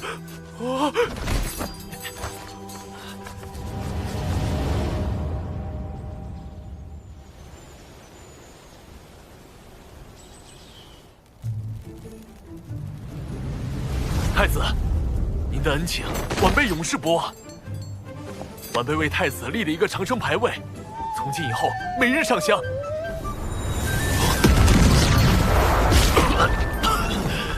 气息怎么突然这么差了？愿您能万事顺遂，妖挺还要靠您振兴呢。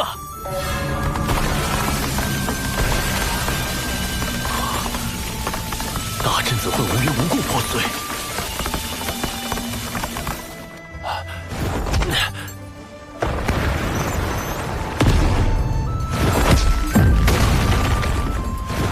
我既没亏气运，也没欠功德，这绝非巧合。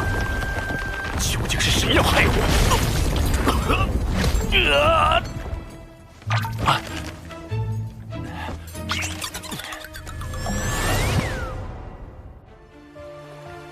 我当然不指望申公豹真能奶死陆压，不过倒是刚好借此试探一波天道。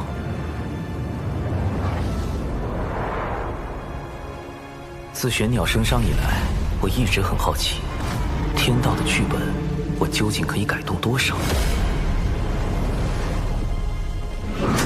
彼时天道本欲将除检定之外的所有有经过皇室成员全部杀死。经我斡旋之后，这些人得以保全，但同时，天道为遵循玄鸟升商剧本，又对孔宣进行了修正。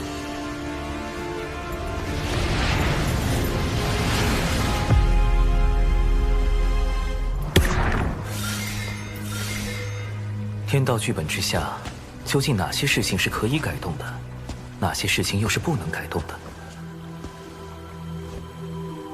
为何有经过皇室可以保全，孔宣却要被修正？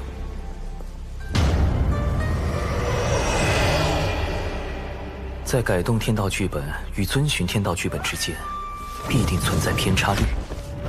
如果能推导出这个偏差率的精确数值，我就有了更多的可操作空间，尽可能的救下更多的人。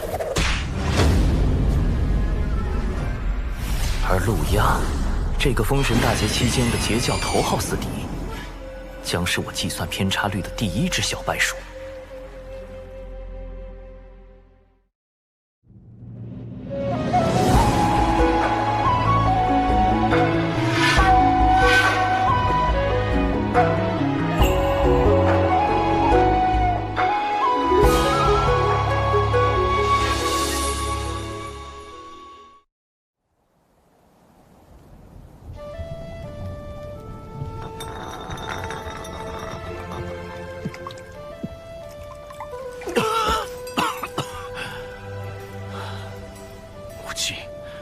还请告诉孩儿，孩儿到底又做错了什么，偏要如此亡我？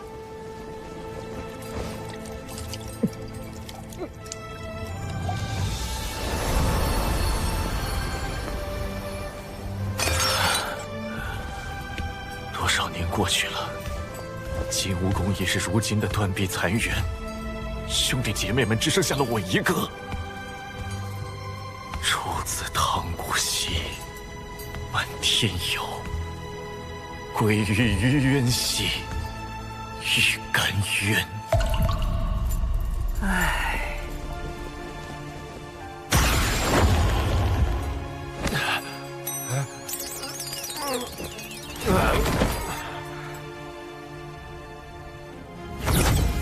圣母娘娘传水神前往圣母宫一叙。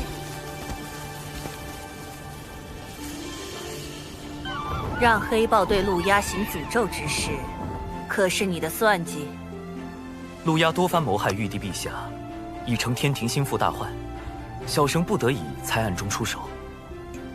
我答应过他母亲羲和，要保他性命。今后若他无大过，你不可随意出手。另外，你若不想和你那个同乡一样，也成为天道禁忌，便不要再试探天道的底线。浪前辈，圣母，我那位同乡，你只需知道他已彻底死了。天道已修正了他的存在，无也不可多提。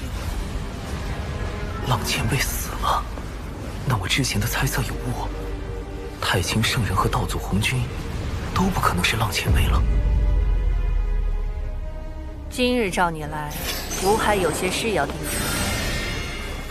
三教中，元始师兄心思太深，通天师兄桀骜不羁，唯有太清师兄早早看破盛极而衰之。7年巫妖大战之时，6圣之中，唯有太清师兄暗中出手，助玄都对战东皇太一。后妖庭没落，天庭兴立，太清师兄更是以化身坐镇天庭。原来太清圣人曾出手助玄都大法师击败东皇太一。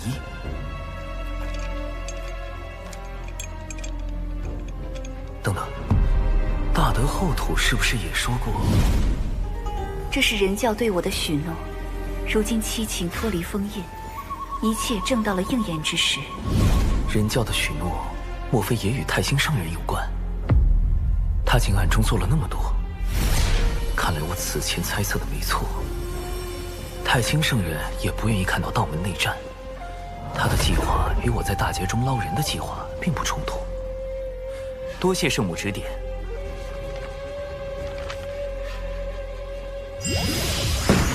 来都来了，画几幅漫画再走吧。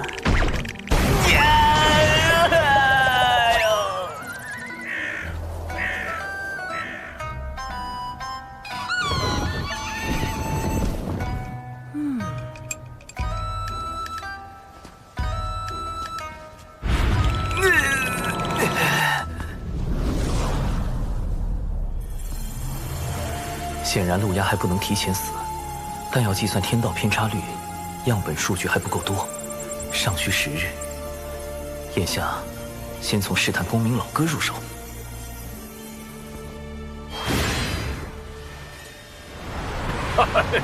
多谢水神老弟带我来天庭逛一遭。公明老哥，近日听闻有大劫将至，你有何打算？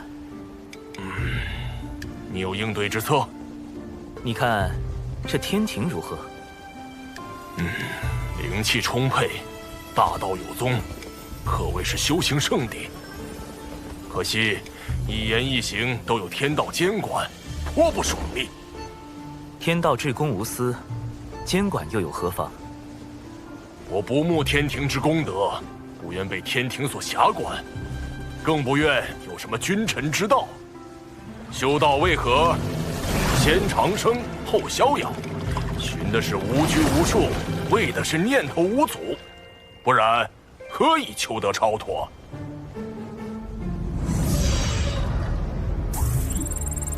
果然，通过让公明前辈加入天庭躲避封神大劫的法子不好使啊！凌霄仙子，公明老哥，我究竟怎样才能救下你们？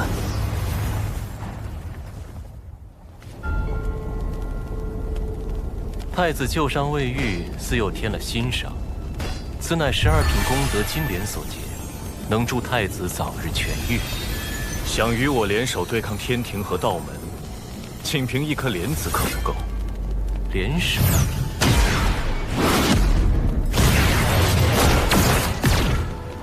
我要的是妖族听命于我，令行禁止，不可违抗。妖帝印玺，此物怎会在你手中？2位妖皇陨落后，妖帝印玺随之隐没魂荒，贫道费了好些功夫才寻到。太子若能让妖族听命于我，无论最后成或不成，此物送归太子，如何？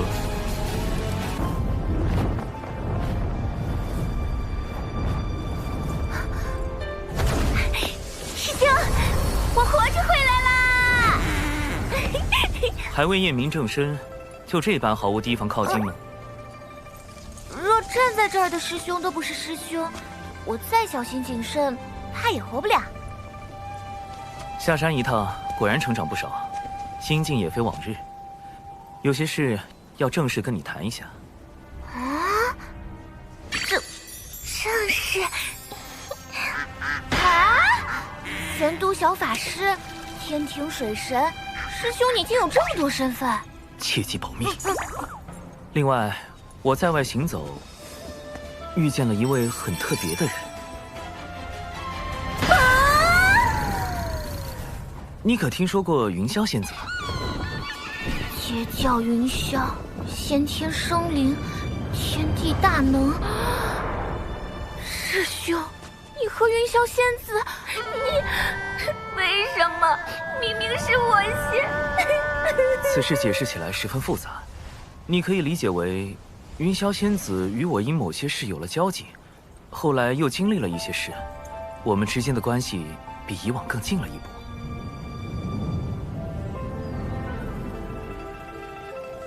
师兄，你一下说这么多，让我怎么信呢？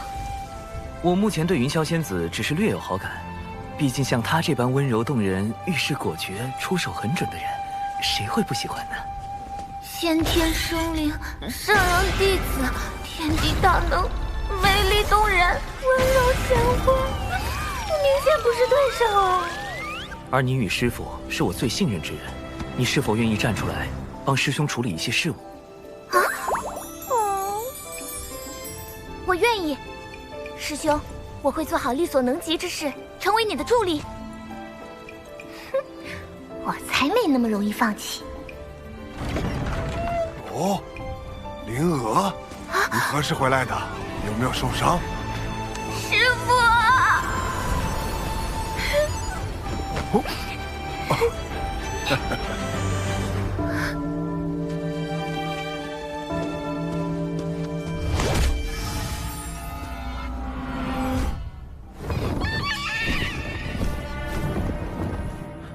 青丘狐族又来找茬儿。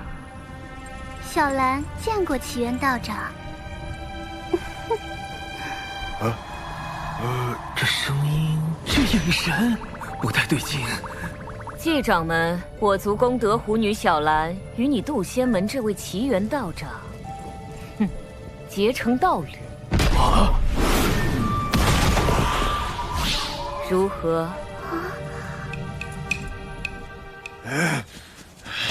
你摆平什么了？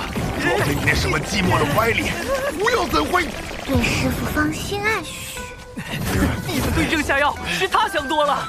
且狐妖此举定然有诈，我已将其引到僻静之地，我可趁机一探。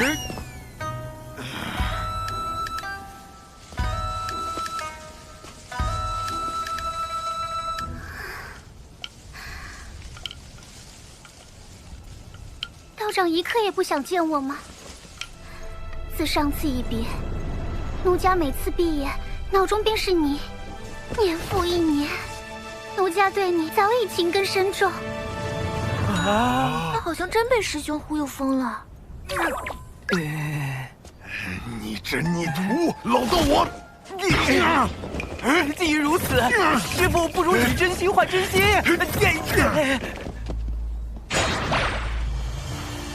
师兄，你真相信狐妖看上师父了？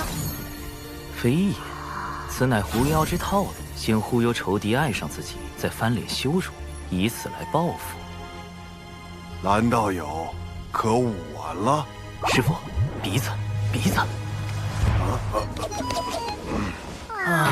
没眼看了，没眼看。狐妖路子这么野，师父能稳住吗？或许能撑3个时辰。道长，我来帮你疗伤。使不得。道长若对我无意，为何不敢正面看我一眼？蓝道友自重，贫道思来想去，有些话还是想跟你说个清楚。师兄，你假扮师父的事要被抖出来了。师父待人诚恳，又岂会再做欺瞒？道长请说。美色当前，臭老头要原形毕露了。道友其实一直认错了人。什么？果然说出来会痛快许多。道长此话何意？与蓝道友相交的是一位高人，他不想被人所知，故用贫道样貌走动。当然，这也是贫道允许过的，只是不曾想。道长何苦骗我？外貌可相似，但道心、性情却难做到完全一样。虚假终归是虚假，蓝道友着了相。这么说，我一直恨错了人。恨？不要心态崩了，师父却毫不知情，怕是要吃亏。不然你以为呢？还以为蓝道友生了心魔，原来是在骗我。你不是应该一副受到欺骗、愤怒、怨恨、尴尬的表情吗？怎会如此？而且，我生了心魔，不是与你更有利吗？蓝道友困于执念，贫道有不可推卸之责。若你再因此诱发心魔，贫道良心难安。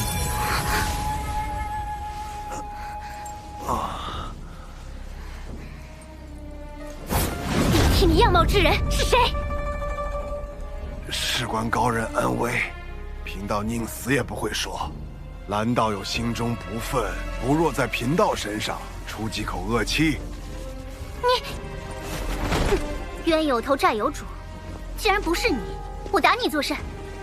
金城客腹黑，果然是万年不变的定力。出来吧。师父当真令徒儿钦佩，美色当前，竟能如此坦荡。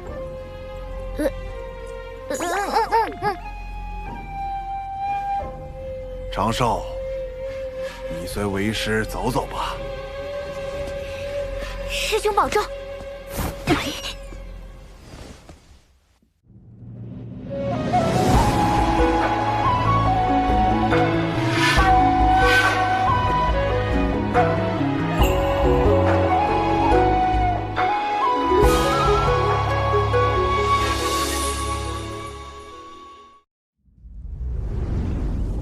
若最初便与蓝道友说明白，或许就能省去多年怨怼。长寿，如今你手中权柄越来越重，能在无意间决定旁人的生死命途，但是否也因此少了一份对旁人的敬重？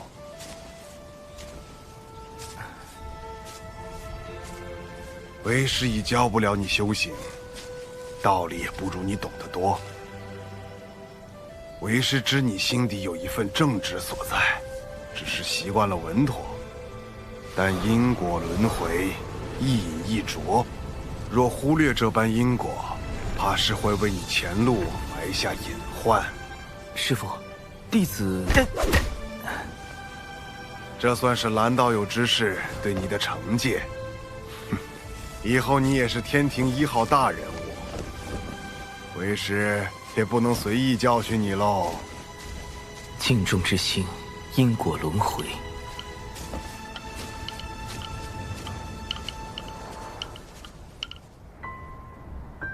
尊师所言，有些在理，有些却忽略了你的处境。你发自微弱，又过早参与大教之争，若不遮掩形貌活动，早就身死道消。处置狐妖时，于你而言，本就是两难。仙子可是在为我鸣不平？我处置方式确实粗糙，此番训斥理所应当。只是师父一生情路坎坷，心中执念是与故人重聚，可我并非他，很难做到感同身受。正因如此，才不能把话闷在心里。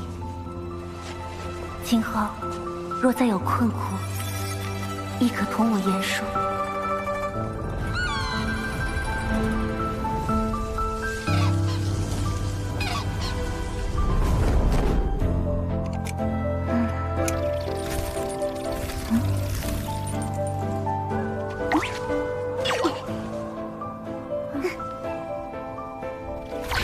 姐如今可有动心？何谓动心？就是心底总有个念想，时时刻刻都会想起一个人，连大道之中也可见此人踪影。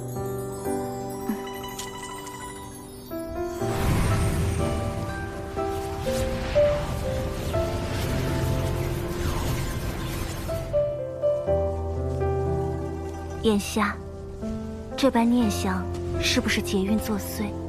我难以决断，还需闭关思索。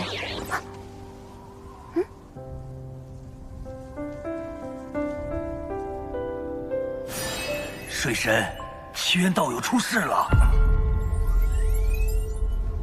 孽缘线。水神大人，您定要相信小神。奇缘道友乃是您的至交好友，小神怎敢给他随意安排姻缘？更何况还是这种命运纠缠、不死不休的孽缘线。是天道，这和大姐有没有关系？狐妖是占据妲己肉身的九尾狐吗？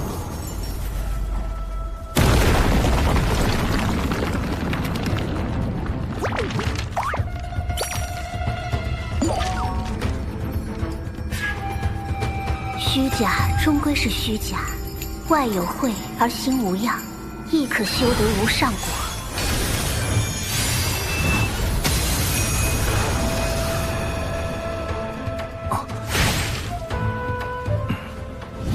你若不想和你那个同乡一样，也成为天道禁忌，便不要再试探天道的底线。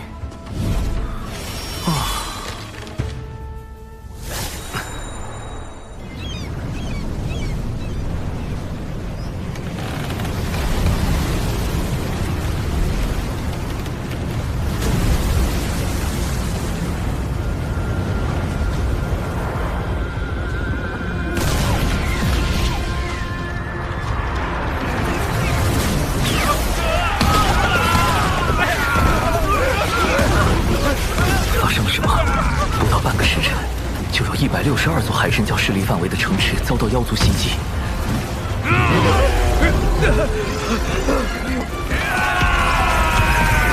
长寿，逍遥仙宗发来求救信，说遭到数万妖兵围攻，其中有不少大罗之境的高手。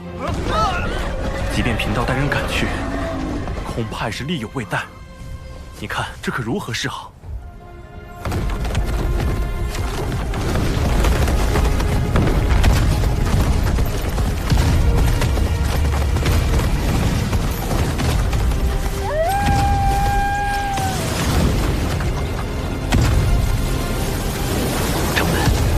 门外也有一批妖兵，数量不下10万之众。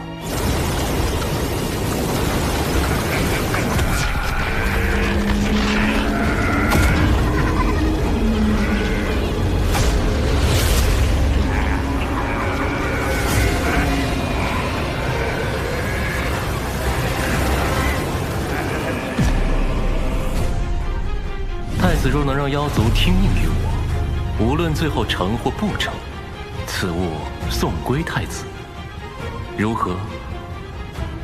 殿下，先帝便是以此印玺，号令百族。若你拿回此物，必能得到北周那批高手的支持。他们都曾追随先帝，实力不亚于当初的10大妖帅。妖帝印玺乃妖庭至宝，自当归于妖庭。可我如何确定事后一定会物归原主？贫道可立天道誓言。怎么，你们西坊教也开始学道门，用天道誓言自证了？方法而已，能达成目的即可。主人，你拿妖帝印玺去赌，小心血本无归。这一次我有17层算计，看水神如何赢我。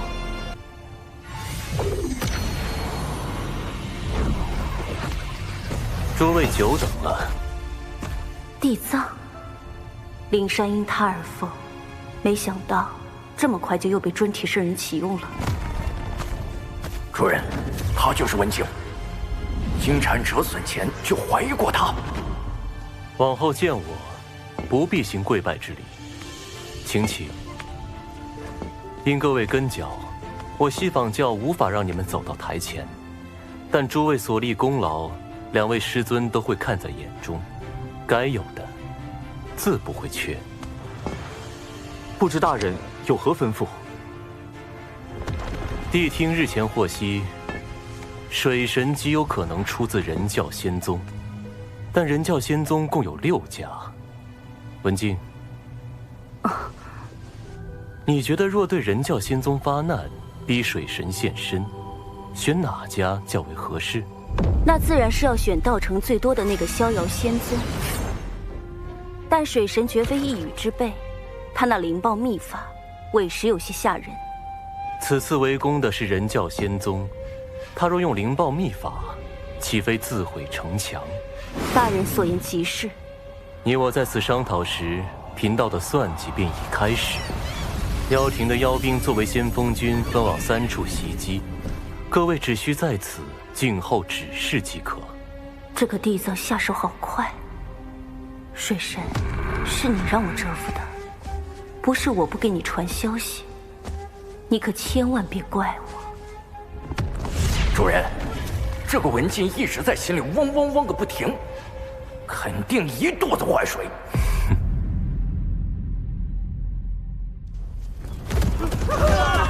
快逃！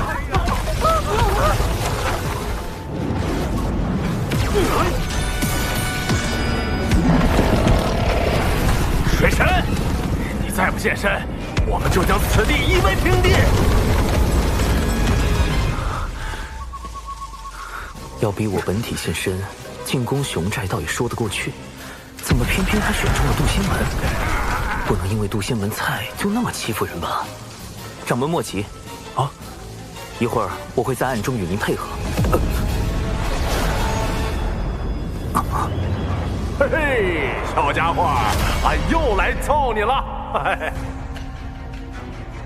大前辈，太清舍人竟然主动把玄黄塔送来给我防身，看来事情大条了呀！必须启动最高级别防备体系。长寿，掌门，立刻召集宗门上下，赶往地脉挪移大阵。不战而逃？可地脉出的挪移大阵，在上一次渡仙门大战时已经暴露了出口，难保此次敌军不会埋伏在那儿。数年前，弟子便在旧的挪移大阵下方1600丈处，搭建了一处新的挪移大阵，十分隐秘。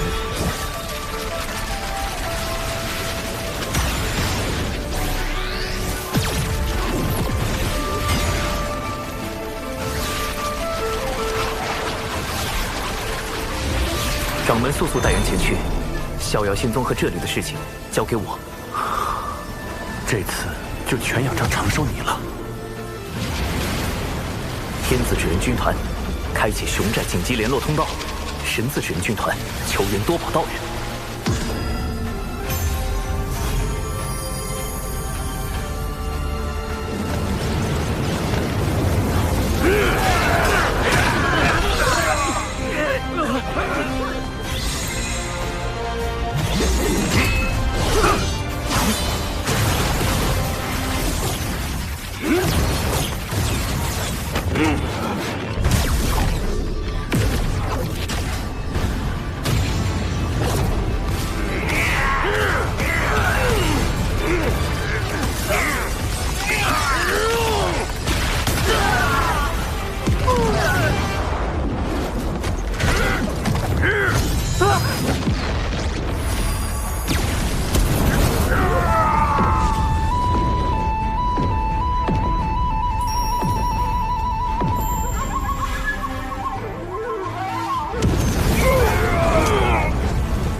截教火灵，奉师尊多宝道人之命，驰援人教逍遥仙宗。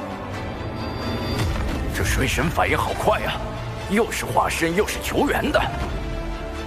不是还有渡仙门吗？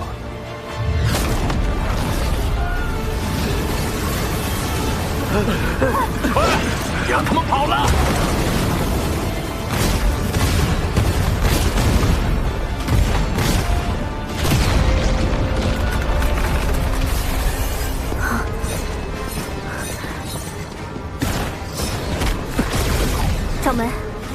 是小琼风一脉。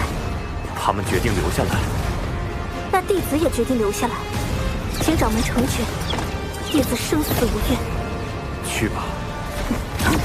掌门，这无妨，他在此地，应该比跟着我们更安全一些。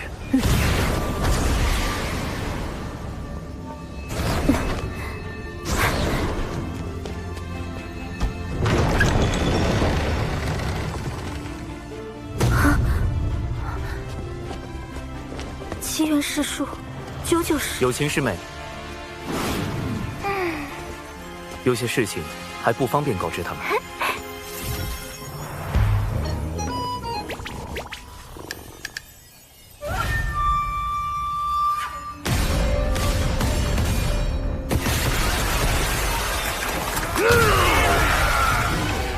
师兄，大阵……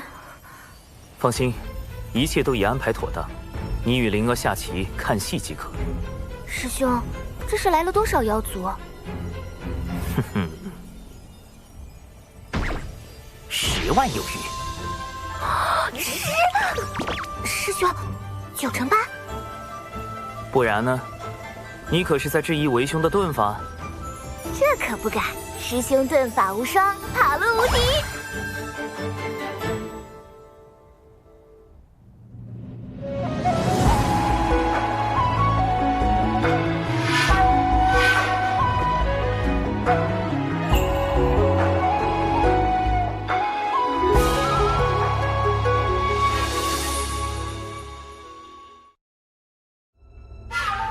来晚了，他们跑光了。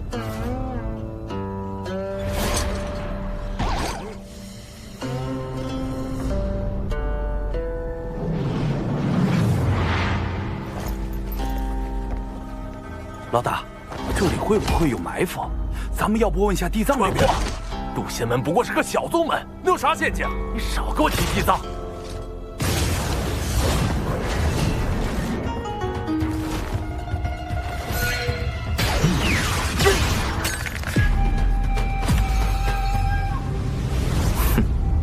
砰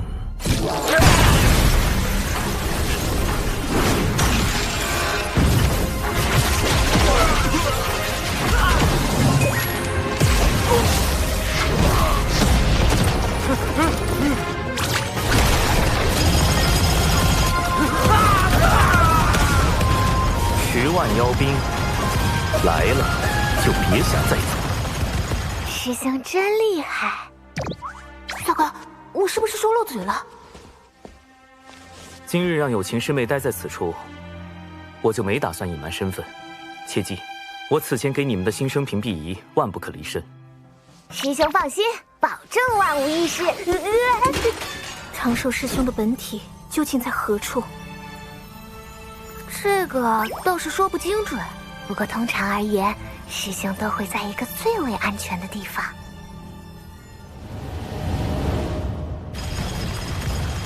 各位莫怕，贫道只不过是天庭文官，并非武将。平日里只是擅长一些撒豆成兵之术，各类符阵以及各种毒丹而已。冲啊4元符阵，镜子迷宫。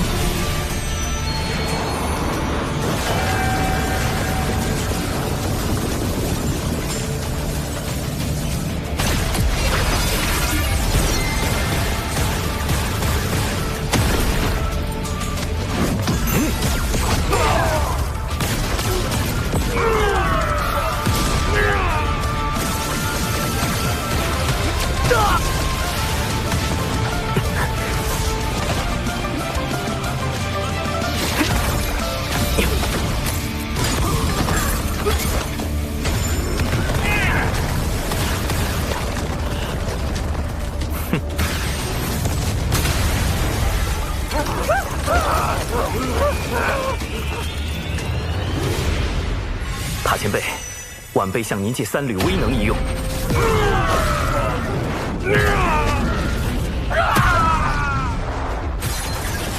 这样一来就能混淆视听，不会暴露我的根脚。屁小子，你心眼子也太多了。说好的天庭文官不善武力呢？你这卑鄙无耻之徒！尔等不过是上古败犬，今日竟还敢在此嘤嘤狂吠！我从未见过有如此厚颜无耻之妖。你，水神，你一意孤行，若人妖两族再度大战，此间因果你当一力背负。妖族并非人族之敌，大德大慈的圣母女娲便曾是妖族客卿。只有那些将生灵视为草芥的邪恶生灵，才是全洪荒生灵之敌。怎么感觉水神说的好有道理？不要听他乱说，冲！哎妈，太弱了！这群家伙没吃饭呐，这感觉被他们打，完全就是爬宝界的耻辱啊！地藏派妖兵来送死，恐怕另有用意。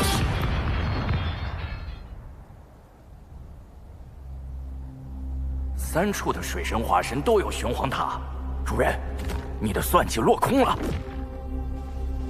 只是第1重罢了。文静，你对眼下局势怎么看？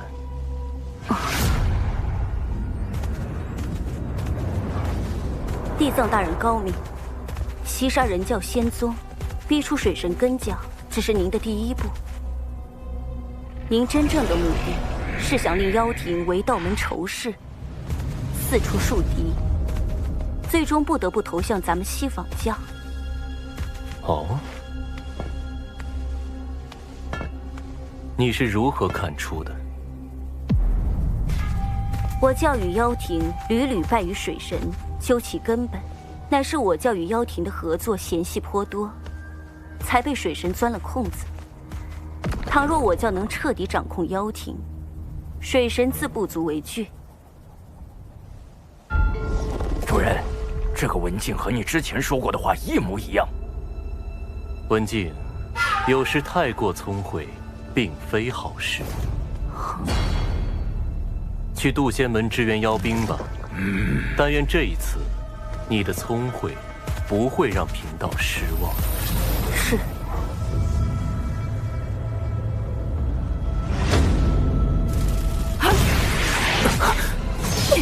竟欲借机令妖族投向西方教，不愧是地藏。文静，稍后你配合我。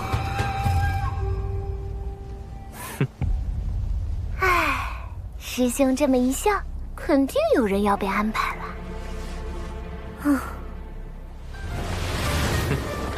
今日竟有这么多的妖兵，那位道友果不欺我，当真有大量功德送上门来。那位道友，你什么意思？今日之事，不是只有地藏大人知道吗？难道水神和地藏是一伙的？你们一定是误会地藏大人了。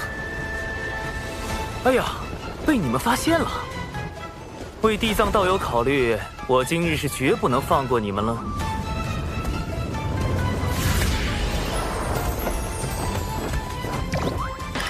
主人，你麻烦大了。天庭水神长庚以神权宝器为令，命天兵天将包围此地，莫要放走一妖。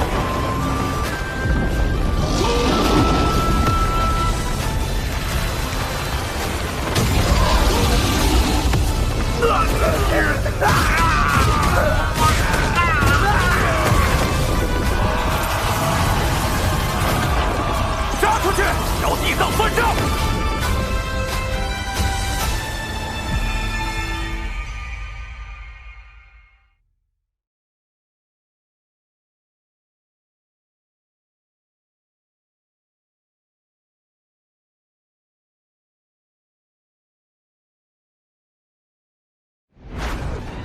晚了，主人，他已经出手了。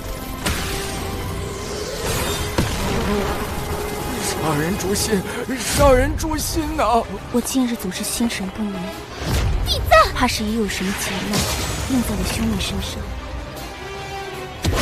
妖庭定将他碎尸万段。文静，你可知错？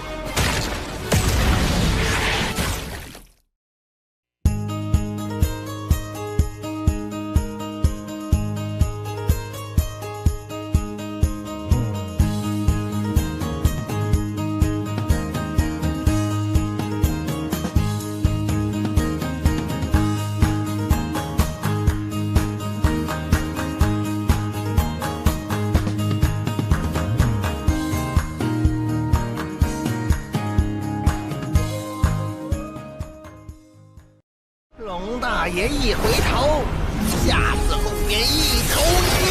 龙大爷2回头，阿毛阿狗忙磕头。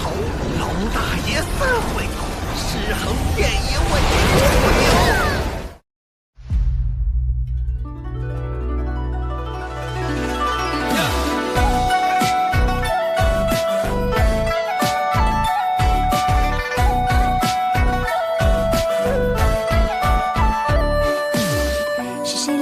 起雨帘，一点一点粉红的脸，西湖荡漾转圈圈，春风似缠绵。谁的生字于心间，不同凡响为我了解，对着铜镜刻画思念，藏起小垂涎。西门里初见鹦鹉的眉眼，朝夕的华年，谁在谁旁边？喜欢的情节，偶尔望着眼，像穷佛心心缱绻。师兄好特别，特别求个安全，粉饰身后记得保险。忽然又不见，原来遁入心间，透亮的惊鸿一瞥。师兄好特别，特别令人挂念，像能解得一道失恋。失眠不许愿，你能不能听见？细节道理千情缘。师兄好特别，特别求个安全，粉饰身后记得保险。忽然又不见，原来遁入心间，透亮的惊鸿一瞥。师兄好特别，特别令人挂念，像难解的一道失恋。失眠无许愿，你能不能听见？细节道理千情缘。